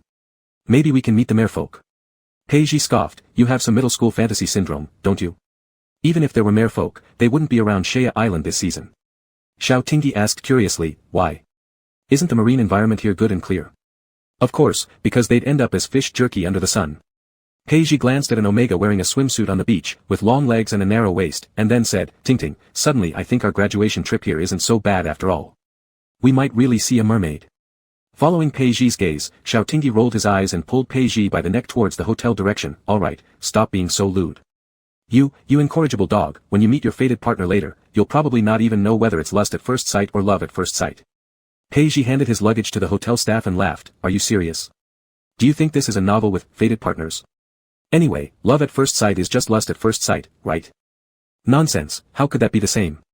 Xiao Tingyi stretched his arms in the refreshing sea breeze. A streak of silver flashed far out on the horizon, making him squint and peer at it. Love at first sight moves the heart, lust at first sight moves, something else entirely. Ha ha ha. Leaning against the elevator wall, Peiji laughed uncontrollably, neurotic, you actually have a point. They had booked a suite. Xiao Tingyi carelessly spread his luggage in the living room, pulling out a handbook from inside. He waved it in front of Peiji. Look. A guidebook about mermaids of Shea Island bought with my lucky money. The seller claimed he'd seen a mermaid here, doesn't this confirm what the bestiary says? Sitting on the floor, Xiao Tingyi eagerly flipped through it. It says mermaids like shiny and beautiful things. We can lure her using gems. I brought a collectible that my dad gave to dad especially for this. Peiji lay on the sofa, looking at him with complicated expressions. Ting, do you feel strange sometimes? I'm going to sell you health supplements when I get older. Get lost. There definitely are mermaids in this world. Xiao Tingyi walked to the floor-to-ceiling window, listening to the tide and watching the waves, tossing a wave-reflective emerald as big as an egg back and forth in his hand. After the sun sets and it cools down a bit, we can find a quiet beach to try luring her over. Pei Ji yawned while lying with his arm under his head, teasing, don't forget to wear a crown, mermaids like princes. Xiao Tingyi ignored him and returned to his room with his suitcase. In the evening, Pei Ji snored on the couch, and Xiao Tingyi disdainfully threw a light blanket on him before leaving the room. The temperature difference between day and night on Shea Island was significant. It was scorching hot at noon but extremely cold after sunset. Wearing a fleece jacket, Xiao Tingyi sneezed continuously in the chilly seaside wind. He carried a fishing rod rented from the hotel, walking to a secluded area scattered with rocks where no one else was around. Massive waves roared and crashed towards him, splashing water all over his face. Xiao Tingyi wiped his face, found a relatively flat rock to sit on, and set up the fishing rod. He tied the emerald onto the hook with a transparent and sturdy silk line, double-checking it wouldn't be washed away, and then expectantly cast the line. Grandpa Xiao was fishing, those willing will take the bait. Under the sea, the water current stirred, and a gleam of light darted toward the bait like an arrow. A deep blue ripple disturbed the calm water as shoals of fish hastily swerved aside for this moody prince of the merfolk tribe. Su Yang slammed to a halt before the emerald bait, his 3-meter-long silver-white fish tail flowing gracefully with the current. Puzzled, he circled around the emerald once and noticed the transparent fine thread above. Pushing his long hair aside, Su Yang's aqua-green eyes twinkled mischievously in the dim underwater light. In merfolk language, he jeered mockingly, how conceited these humans are. The merfolk tribe has a custom of traveling and exploring the world, which also means they have to fight alone among numerous predators in the deep sea to find a way to survive. Only the strong merfolk can return to their tribe. As a child, Su Yang was physically weak and timid. When he went on an expedition with Su Sun, they encountered some stupid humans who were fishing illegally at sea. He still remembers the pain of being pierced by a 15-centimeter hook with reverse spikes through his arm. Su Sun bit through that line to save him, almost getting captured himself. They capsized that private yacht, dragging the 7 people inside underwater until they nearly drowned before throwing them into a shark pool. Sharks don't usually eat humans, so whether those people lived or died is unclear. Su Yang only remembers that blood dyed that area of the sea red, but it quickly faded away. Later, it drew the attention of a human fleet, and his mother personally went to negotiate. Su Yang thought he would be whipped for hiding inside a seashell, but his mother didn't scold him that time. That was the first time Su Yang felt the urge to kill humans, and this aversion has continued to this day. Looking at the fishhook adorned with emerald before him, Su Yang's pupil markings deepened. Hiding in the darkness, he surfaced, seeing a man wearing a black soft-shell jacket sitting on a rock, his face obscured under a hat. Xiao Tingyi was feeling cold all over from the ocean breeze when his phone vibrated in his pocket. He thought it was Pei Ji but upon checking, saw Dad flashing on the screen. The alpha took a moment to brace himself mentally. The call automatically disconnected, then rang again without interruption. He pressed answer and immediately heard Fang Jing's voice blasting through, you little brat. Where did you steal the emerald I gave to your mom? Xiao Tingyi. Just wait till I get my hands on you. Xiao Tingyi moved the phone slightly further away after hearing Fang Jing's tirade, and quietly said, Dad, I won't lose it. Wait for me to catch a mermaid bride for you. Fang Jing paused for 2 seconds, then exploded in rage again, mermaid? I hate those sneaky bastards. Sirens. Xiao Tingyi caught the implication and his eyes lit up, what do you mean? Dad. There really are mermaids in the world, right? Before Fang Jing could answer, the fishing rod suddenly moved. In the moonlight, Xiao Tingyi seemed to see a shining tail flicker beneath the water. He hastily hung up the phone, Dad, I'll talk later, my bride's coming. What nonsense is this? Fang Jing looked at the disconnected call and turned to ask Xiao Tong, honey, are there still any merfolk around Saodi Island? There shouldn't be any left. Ever since Saodi was developed, the merfolk moved away. Xiao Tong put down her book, what's going on? I suspect this boy used your emerald to lure Omega. Fang Jing complained, even without finding his wife yet, he forgets his father. What a wasteful son. Xiao Tong looked worriedly, will something happen to him? Merfolk haven't shown themselves for decades. Besides, he's an S-class alpha, what could possibly go wrong? Fang Jing slapped his thigh, hey honey, won't he bring back a bride for us? What if he ends up giving us grandchildren? At our age, can't you act mature? Xiao Tong rolled her eyes, little he knows how to respect Omegas. He won't act so out of bounds in that regard. After saying that, she looked at Fang Jing up and down, well, hard to say, considering he's your son. Fang Jing. Chapter 204, Parallel World, 3. Su Yang nonchalantly tugged at the fishing line, first pulling down that emerald. Through the transparent and deep seawater, he saw the man sitting on the rock stand up, instantly transmitting the pull of the fishing line to Su Yang's fingertips. A faint smile appeared on Su Yang's lips as he toyed with the crystal-clear emerald in his palm. A moonless and windy night, what a perfect time. Even if this young man were drowned and fed to the fish, others would only think he was unlucky. Fishing with gems in the dead of night?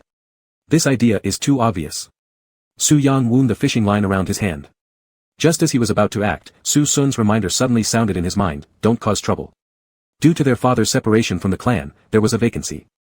Although Su Sun was only a few minutes older than him, he had already filled that void.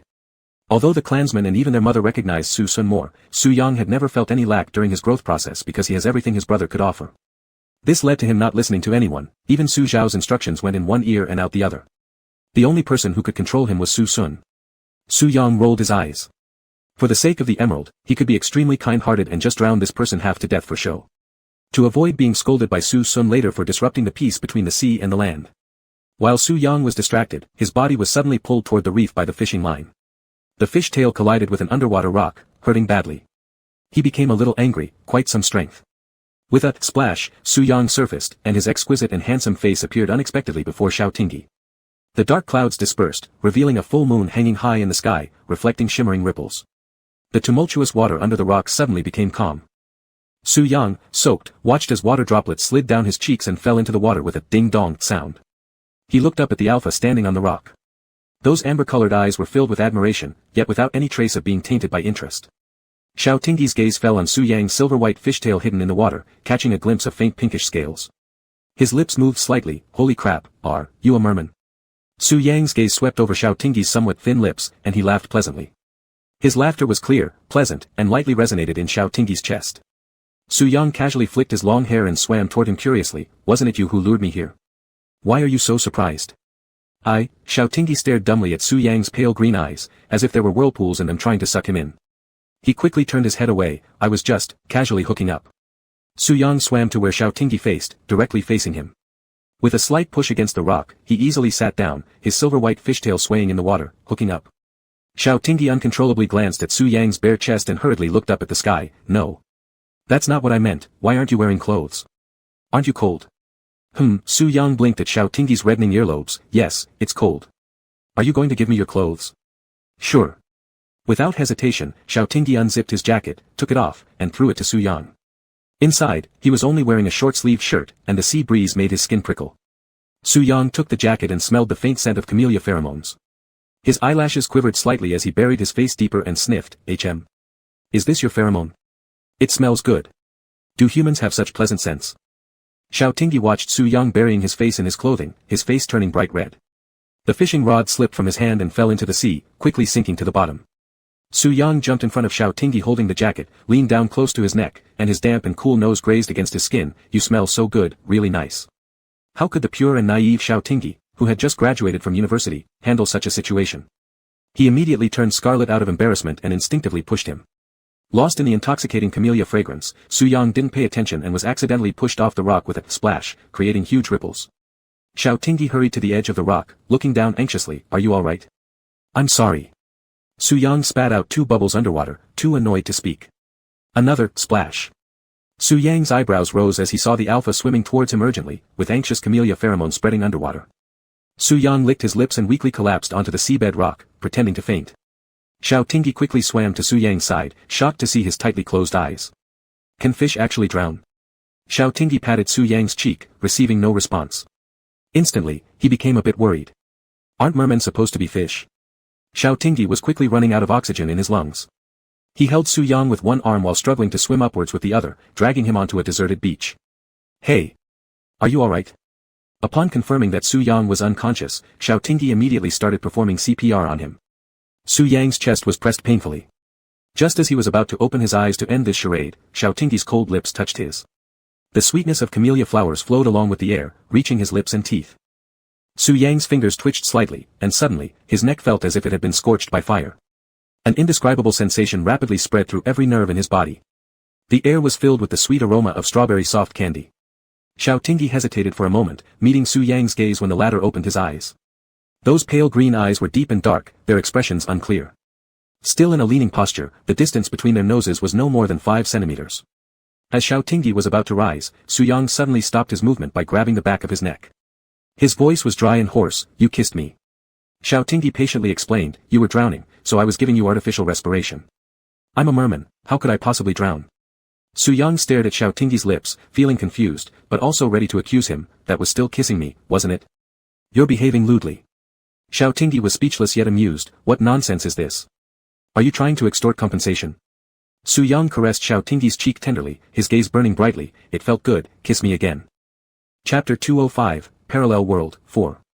Whoosh, layer upon layer of white waves rushed toward the beach, wetting the fine sand. The cold and damp sea wind penetrated through his clothes, carrying away all the heat from his body. Yet, Xiao Tingyi's face looked like it was on fire, his amber pupils trembling in shock. Xiao Tingyi pulled away from his hand, increasing the distance between them. What are you talking about? I certainly didn't intend to do anything to you. You can't just talk nonsense because you're pretty. Su Yang supported his palm on the beach, his silver-white eyelashes blinking slowly, taking in the shyness of the alpha. Do you think I'm beautiful? Xiao Tingyi turned his head uncomfortably. His father was right, merfolk were fox spirits. Su Yang's eye corners bent slightly as he noticed the abrasion on Xiao Tingyi's forearm, and then pulled his wrist closer. How did you get injured? Xiao Tingyi acted as if he had just noticed, showing no concern. Probably brushed against something just now, just a bit of skin broken, no big deal, will be fine after disinfection. Just as he finished speaking, Xiao Tingyi's eyes widened as he watched the merman press their lips to his wound. Hey, what are you doing? Su Yang licked the corner of his mouth and smiled widely. I'm disinfecting for you. As repayment, let me smell your pheromones, okay? Fox spirit. Definitely a fox spirit. Xiao Tingyi pulled back his arm, his little heart pounding hard, recalling the storybooks he read as a child, where spirits would absorb human energy. Before he could react, that 3-meter-long silver-white fish tail had already wrapped around his waist. Su Yang leaned over, the sweet aroma of strawberry soft candy wrapping around Xiao Tingyi like a sugary net. How could such an innocent little alpha handle this kind of situation? Xiao Tingyi covered his mouth. We just met and don't even know each other's names yet, so this is inappropriate. Underneath Xiao Tingyi's hand, Su Yang mumbled, my name is Su Yang, what's yours? Subconsciously, the alpha responded, Xiao Tingyi. Alright, now we've met. Su Yang grabbed his wrist and suddenly spun him around, switching positions. Su Yang's long hair fell on Xiao Tingyi's face, causing some ticklishness. Before he could brush it away, Su Yang's kiss landed on his neck. You really smell good. Did I catch a yellow fish?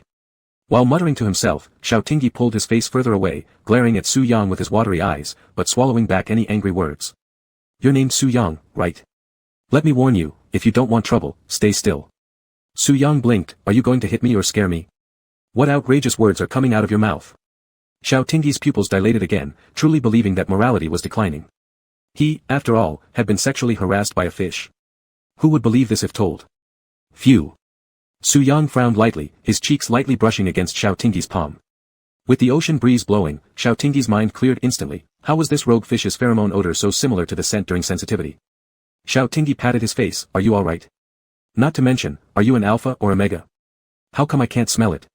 There are only alpha inhibitors in my room. Su Yang stared at him intently. Didn't you drug me? So you are indeed faking it, huh? As Xiao Tingyi was about to say more, he faintly heard Pei Zhi's anxious shouting in the distance. Ting ting. Ting ting. Where are you? Damn. Did you fall into the sea? Xiao Tingyi. Xiao Tingyi. Xiao, Ting, he, cough cough cough cough cough you. Cough cough, shouted too much. Pei Zhi slapped himself, looking curiously at the shadow not far from the beach, walking closer cautiously. Ting ting. Is that you? A piercing white light struck. Xiao Tingyi subconsciously raised his arm to shield himself. With Su Yang now free, he instinctively embraced his neck, leaning closer to the camellia fragrance that relieved his glandular heat. Pei Zhi stood silently watching this lustful scene before him. There stood a merman with a silver-white fishtail, bare-chested and closely hugging his close brother in arms. At this moment, he should have politely expressed surprise at encountering a merman, or express awkwardness at this sight. But Pei Zhi just curled his lips and moved the flashlight beam down, cheekily aiming it toward his friend's crotch. Pei Zhi. Are you crazy? Xiao Tingyi shoved Su Yang aside, grabbing his windbreaker to cover himself. You're insane. Pushed onto the beach, Su Yang almost swallowed a mouthful of sand. Frustrated and annoyed from being interrupted, he glared fiercely at Pei Zhi. Hey, why are you glaring at me? Quite fierce, aren't we? Pei Zhi shone the flashlight in his face, tilting his head toward Xiao Tingyi and said, so you, Xiao Tingyi, preach purity all day, but lure a merman to have some sashimi at night? Nonsense. Xiao Tingyi grabbed a handful of sand to throw at him when a whoosh of wind suddenly passed by. A streak of light flashed. Splash. Accompanied by Pei Zhi's wailing, he was slapped into the sea 5 meters away by Su Yang's fish tail. The flashlight rolled aside. Xiao Tingyi stared dumbfounded as Su Yang proudly wagged his tail. Pei Zhi struggled back to shore, holding his chest, flipping Su Yang the middle finger. You super mega fish. Too harsh. Achoo. Su Yang's fish tail thumped warningly on the sand twice. Pei Ji retracted his middle finger, whispering to Xiao Tingyi, "This guy has a bad temper, let's go back to the hotel quickly, I'm freezing." The moment Pei Ji finished speaking, Su Yang's fish tail lashed again, interposing between them. He looked disapprovingly, furrowing his brows as he sized up Pei Ji. "What's your relationship with him?" Pei Ji arched an eyebrow, sidestepping Su Yang's fish tail to drape an arm around Xiao Tingyi's shoulder. "Roommates, little white fur ball, go home now." "Roommates?"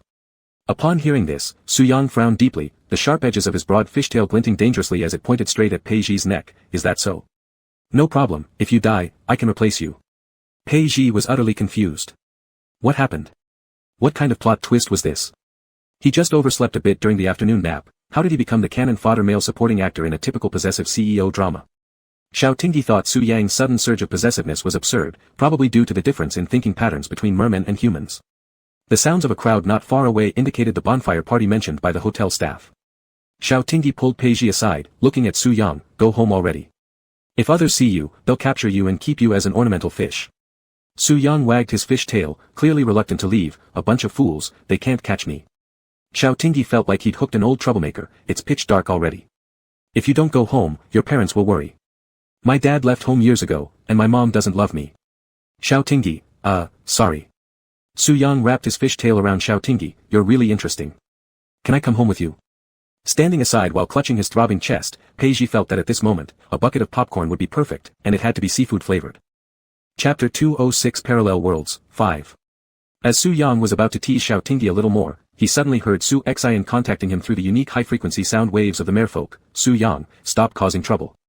If you attract human attention and expose our existence, just wait and see how I'll deal with you." Su Yang turned his head and glared angrily at the dark sea surface. He didn't know which fish had informed his brother on him again. Better not let him catch it, or else. Su Xian's voice sounded again. "What are you about? Hurry back now." Su Yang silently released Xiao Tingyi, gave him an affectionate peck, and tossed the emerald in his hand. "I like the gift very much. I'll leave first, but I'll find you." "Hey!" Xiao Tingyi's eyes were glued to the emerald in Su Yang's hand. Su Yang turned around, dragged his fish tail back, and hugged him for another kiss. "I knew you wouldn't want me to go, Xiao Xiao. We'll meet again soon, don't be sad, bye." Pei Ji, who had been standing nearby and witnessed the entire process, snorted and thought to himself, "Xiao Xiao. Calling him Xiao Xiao already? Are merfolk this familiar?" Su Yang waved his hand reluctantly, spun around, and dived into the sea. His silver-white fish tail left a shining arc before disappearing from sight. Xiao Tingyi touched the cheek that had been kissed twice by Su Yang. "I really do miss my emerald." "Su Yang. Give it back." The only response he received was the sound of the tide surging towards the shore. Su Yang looked at Su Xian sitting on a shell among coral reefs underwater and swam over. "Brother, why did you follow me here? Is the tribe not busy?" Su Xian's gaze fell on the emerald in his hand, furrowing his brows. "Would it have been alright if I hadn't come? One piece of green stone lured you away. Have you forgotten those people who went fishing when we were kids? Humans are dangerous." "I haven't forgotten." Su Yang swam around Su Xian twice, showing off the emerald proudly in front of him. "Brother, he's different. He's adorable, good-looking, and smells nice. Besides, he is the first person other than you to give me a gift. Isn't it beautiful?" Su Yang fiddled with the gemstone. "It's just too big, making a necklace out of it would be too heavy." Su Xian, looking at his joyful younger brother, felt a bit heartbroken. Children really should be raised in luxury, otherwise they'd easily be deceived by trifles from humans. Such types of gemstones, the tribe has a whole bunch. If you like, I'll have my subordinates move all of them to your palace. Su Yang's fish tail gently swayed as he created water bubbles in the shape of hearts. "No, I just want this one." Su Xian pinched the bridge of his nose. "I can't persuade you, but remember, be careful when interacting with humans. Human hearts are the most terrifying things. Understand?" Yes, I understand." Su Yang picked up a large seashell, placed the emerald inside, found a long strand of seaweed, tied it into knots to make a sling bag for himself. Still unsatisfied, Su Yang hung a few sea stars of various colors onto the seaweed as decorations, turning around beautifully. "Does it look good?" Su Xian helplessly nodded. "Yes, it looks good. The deep-sea princess, how could she not look good?" "Brother," Su Yang swam to his side, his light green eyes even brighter after being immersed in seawater. "I think I found someone I like." Su Xian looked at him. "Is it that human who gave you the gemstone? You've only known each other for less than an hour, and you already like him? Humans have a proverb called love at first sight, right?" Su Yang's fingertip stirred the seawater. "I wanted to kiss him the moment I saw him clearly, and I wanted to make love after smelling his pheromones. Isn't this called liking? You don't need to share that much detail with me." Su Xian awkwardly cleared his throat, but humans also have another phrase called lustful intentions. This kind of fleeting surface-level attraction is merely coveting someone's appearance. Complicated. I don't understand. Su Yang casually grabbed a jellyfish snack, took a bite, crunching audibly, anyway, kissing him made me happy, and I want to do it again. That's enough, I don't want to hear anymore. Su Xian lifted his hand to stop his words, in short, be mindful. If anything feels off, use the high-frequency sound waves to call me. Those dumbass flipperfish humans are no match for me anyway, so there's no need to call you.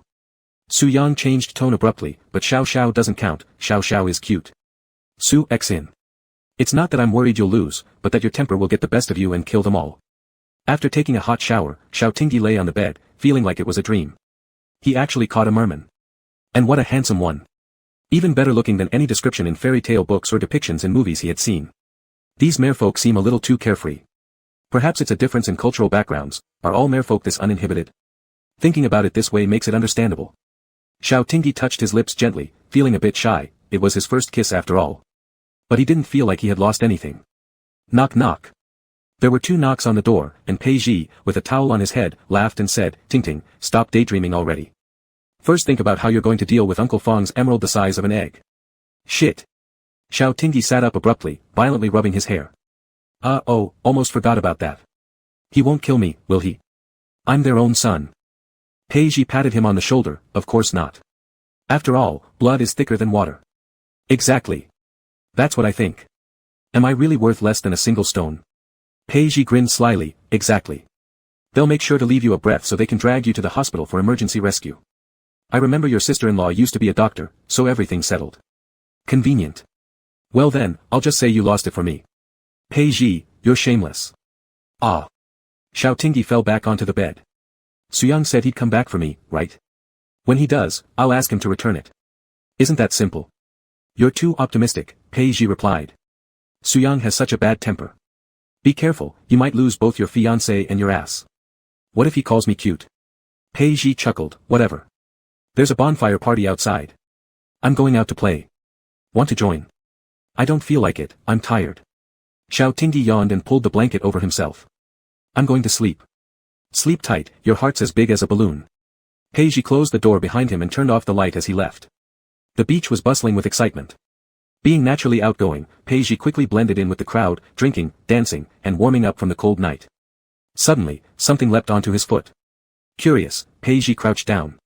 In the water pool by the shore, there was a small blue fish wriggling, no bigger than his palm. Pei Ji lifted it in his hands. Hey, you look pretty handsome. What kind of fish are you? Can I eat you? The little blue fish frantically thrashed in his hand. The glow of the charcoal fire from the barbecue rack reflected in its azure eyes, making it squirm even more furiously. Nah, you're too tiny to even fill the gap between my teeth. Pei Ji grabbed the little blue fish by its tail and threw it into the sea. Go on, swim away. Don't forget to repay me when you grow up. Chapter 207, Parallel World, 6. The room was dim and silent, occasionally interrupted by the raucous sounds of a bonfire party from outside the window. Xiao Tingyi was sleeping soundly with a pillow in his arms when he suddenly heard the sound of the window opening in a daze. Warily opening his eyes, his gaze met a pair of eerie glowing green eyes, startling him to a halt. Quickly reacting, he grabbed the dagger under the pillow, leaped off the bed, and struck out. As warm liquid splashed onto his hand, someone turned on the floor lamp. Xiao Tingyi stared at Su Yang in disbelief. Su Yang. Su Yang let go of the sharp dagger and looked down at his slashed palm as thick blue blood dripped onto the floor. He seemed to feel no pain as he rubbed his fingertips together, then complained, you almost severed my tendons. Why did you climb into my window in the middle of the night? Xiao Tingyi threw the dagger aside and hurriedly rummaged through the first aid kit in the living room. Just as he was about to dress Su Yang's wound, he paused. How? He gazed in astonishment at Su Yang's rapidly healing wound. What's going on? The warm yellow light bathed Xiao Tingyi in a soft glow, even making his hair ends sparkle warmly. Su Yang unconsciously wrapped Xiao Tingyi's ankle with his cool fish tail, drawing near to stare directly at his lips. Xiao Xiao, I'm feeling a bit unwell. Of course, such a big cut, how could it not hurt? Xiao Tingyi applied antiseptic to Su Yang's wound and watched as it was nearly healed before sticking on a large pink bandage decorated with cute animal doodles. It's not here that I feel unwell. Su Yang touched the back of his neck while looking at the bandage. It feels like my glands are being roasted, burning painfully. Only then did Xiao Tingyi perceive the sweet aroma of strawberry candy in the air. There was no aggression from an alpha, nor any enticing pheromones from a mega. It was simply like a fragrant piece of candy, incapable of arousing any vigilance. Why can't I sense your gender? Xiao Tingyi muttered this, staring at Su Yang's tear-filled eyes, seeing the tears fall to the ground beside his feet turning into pink pearls. Pink pearls. Xiao Tingyi picked it up, surprised. Can you collect your tears into one large pearl? As big as that emerald? That way, maybe my dad won't beat me when we get home, or you could just return the gemstone to me, and I'll give you something else. Su Yang wiped his eyes, looking curiously at the pink pearl in his palm. Why should there be a reason to take back a gift once it has been given? How stingy can you be? Xiao Tingyi was speechless. Then, shouldn't you return a gift for giving you something so valuable? Sure, let's exchange gifts. Su Yang agreed cheerfully and obediently pecked Xiao Tingyi's lip corner. Su Yang's breath came close, carrying the coldness and restraint of the deep sea. His lips were cool, but his breathing was hot. Xiao Tingyi moved back slightly, his heart thumping loudly. An inexperienced young alpha wasn't prepared to handle such a situation smoothly. His posterior neck unintentionally leaked a rich fragrance of tea flower pheromones.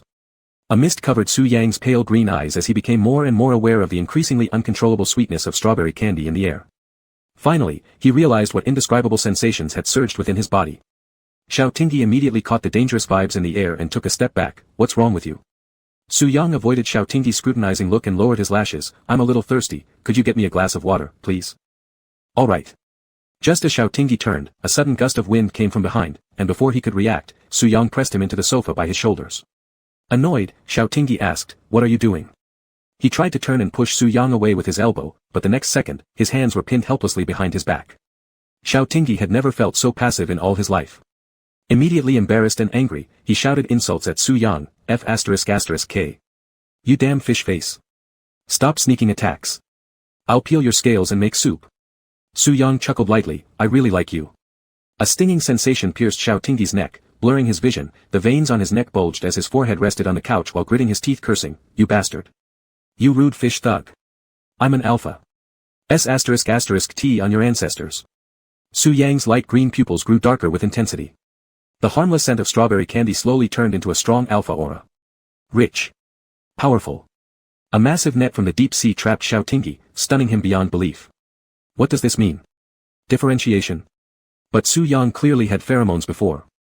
The moment the force pressing down on him relaxed slightly, Xiao Tingyi seized the opportunity to break free from Su Yang's grip, and in the same instant as he turned around, he kicked Su Yang hard in the chest with all his strength. Su Yang let out a muffled groan, his back colliding with the coffee table, but he chuckled lowly. That was a heavy hit. Xiao Tingyi raised his fist to strike down, but as his gaze caught sight of Su Yang's smooth leg muscles below his waist, he froze. What's going on here? Can you grow legs without a witch's potion? What witch's potion? Su Yang closed in toward him, even as Xiao Tingyi's fist approached, teasingly asking, Xiao, do you believe in love at first sight? Xiao Tingyi slapped his face with the back of his hand, gritting his teeth. With such a handsome face, I'll still avoid you. The next second, Su Yang clutched his chest and curled up painfully on the floor. What are you doing? What kind of fetish is that? Xiao Tingyi grabbed the thin blanket casually draped over the sofa and threw it onto Su Yang. You deserve it. Who told you to bite me? Urgent. Urgent. What do you do when a fish you've only known for a few hours bites you? Su Yang followed behind him. The sweet scent of strawberry candy carried desire. Xiao Tingyi, covering his neck, glared at him cautiously, then went back into the room and retrieved 2 injection needles, throwing them at Su Yang. Quick, inject yourself. Su Yang hesitated and asked, can't we make love instead? Xiao Tingyi toyed with the dagger from earlier, his gaze lowering threateningly. I'll chop you off if you don't believe me. Alright, Su Yang lifted his gaze and looked at him, administering the injection into his vein, which quickly became bruised and discolored. With teary eyes, he showed it to Xiao Tingyi. Look, it hurts. Xiao Tingyi snorted, no big deal, you recover fast. My recovery ability comes at the cost of 10-fold nerve sensitivity, 10-fold pain. Xiao Tingyi admitted he didn't have much resistance against beauty, so. I don't have any painkillers either. You'll need 2 injections while you're like this. Can't we just make love? Su Yang tugged at the hem of Xiao Tingyi's pajamas, saying, this shouldn't hurt. In your dreams. Xiao Tingyi couldn't accept the idea of this guy being so obsessed with his ass. He took the second needle and deftly injected it into Su Yang's other arm's vein. Su Yang pursed his lips. The differentiation of male mermaids heavily depended on their partners. During this period, they were very good at reading their partner's expressions and would do anything possible to please them, indulging their whimsy thoughts. Under normal circumstances, female mermaid partners would go along with them at this time. But Su Yang encountered an unusual case. His fated partner was a human male alpha, making achieving his goal very difficult. A click sound came from the door as Peiji pushed it open without warning, stunned by the mix of alpha pheromones in the air that made him dizzy. He sneezed 3 times consecutively. He looked shocked at Su Yang wrapped in the blanket with exposed legs, then at Xiao Tingyi whose sleepwear was messy and had a large tooth mark on his neck. While Little Mermaid came ashore to find her prince. Good mobility.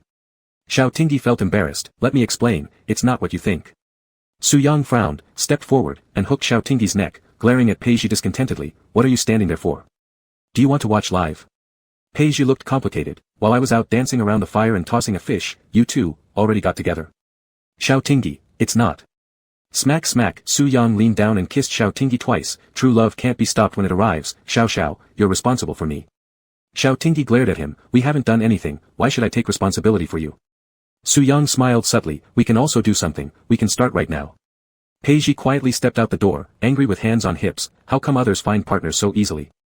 Chapter 208, Parallel World, complete. Peiji originally wanted to book another suite, but unfortunately, the hotel was fully booked due to the summer travel season. He returned to his own room and began airing it out by opening the windows and using air purifiers. After over an hour of bustling around, he finally kicked off his slippers, put in his earplugs, and lay down on the bed to sleep. Su Yang, who had been kicked out by Xiao Tingyi, sulked and lay on the couch in the living room. Despite having received 2 injections to suppress them, the strawberry marshmallow pheromones coursing through his body were still highly restless. Su Yang flipped over and sat up, sneakingly twisting the doorknob of Xiao Tingyi's room, only to be caught red-handed. What are you doing? Get out, or I'll throw you into the sea. Su Yang pitifully shuffled to the side of his bed. I can't sleep, can I sleep with you? I promise not to touch you. Xiao Tingyi helplessly explained, we've just known each other for less than a day. Is it appropriate to share the same bed? Humans have a word called moderation. Can you exercise some restraint? Su Yang fished out the emerald from the pocket of his robe and dangled it in front of Xiao Tingyi. Anyway, I'm not human, so this notion of moderation is optional, don't you think? Xiao Tingyi's eyes fixated on the stone that could guarantee he wouldn't be beaten when he went home. He looked down at his phone. Riches cannot corrupt. Can corrupt. Su Yang shoved the emerald into his hand and climbed onto the bed after lifting the covers.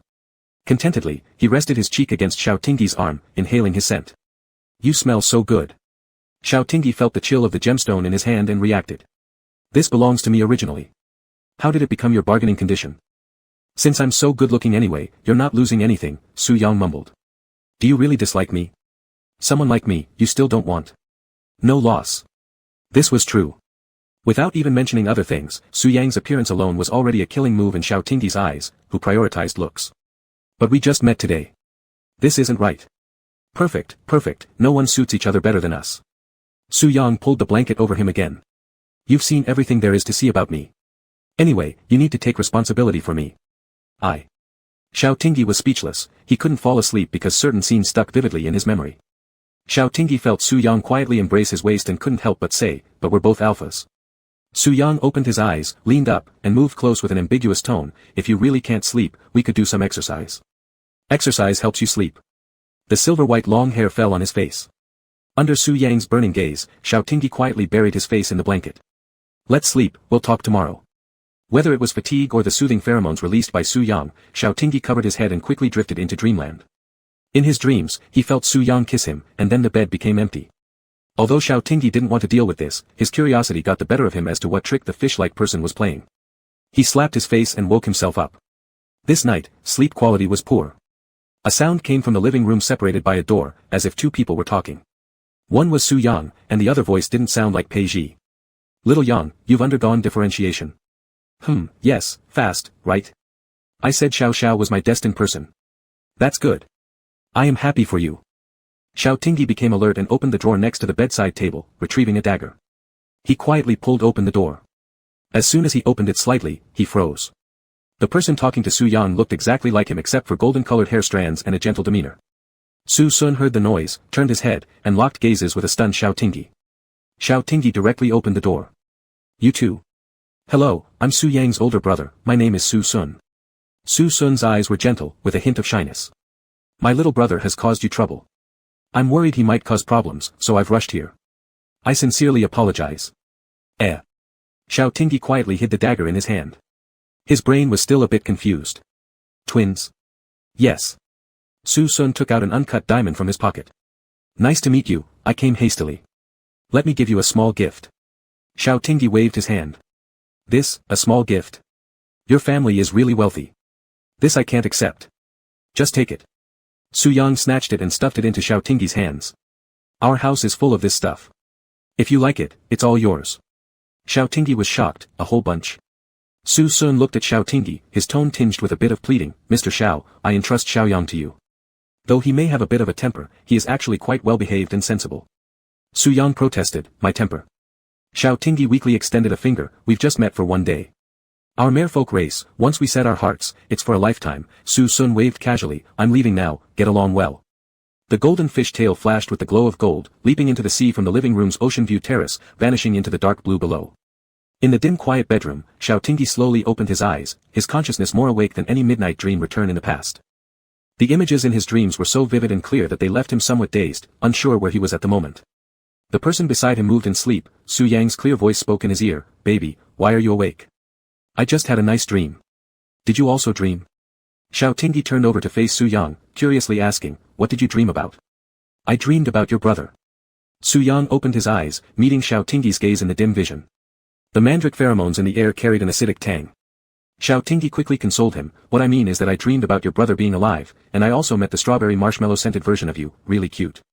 Our little fish smells great. Su Yang hummed softly, closing his eyes again and pulling Xiao Tingyi into his arms. I actually dreamed about Su Sun too. Xiao Tingyi was surprised, your brother. Could he be sending us messages in our dreams? Su Yang chuckled lowly, perhaps. After all these years, it's the first time I've dreamed about him. It must be because Su Sun misses you. Xiao Tingyi patted him as he held him, half asleep while opening his eyes again. Baby, do you believe in parallel worlds? He propped himself up, excitement lacing his voice. We both had similar dreams. Could it be the memories of our counterparts from another world? Do you believe in that? Su Yang pulled the blanket over him. Xiao, no matter which world it is, I will fall in love with you. I believe.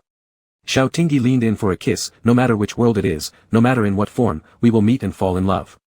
There are countless non-intersecting parallel lines in the universe, yet their life trajectories always cross and overlap in every single one. Love is their only destiny.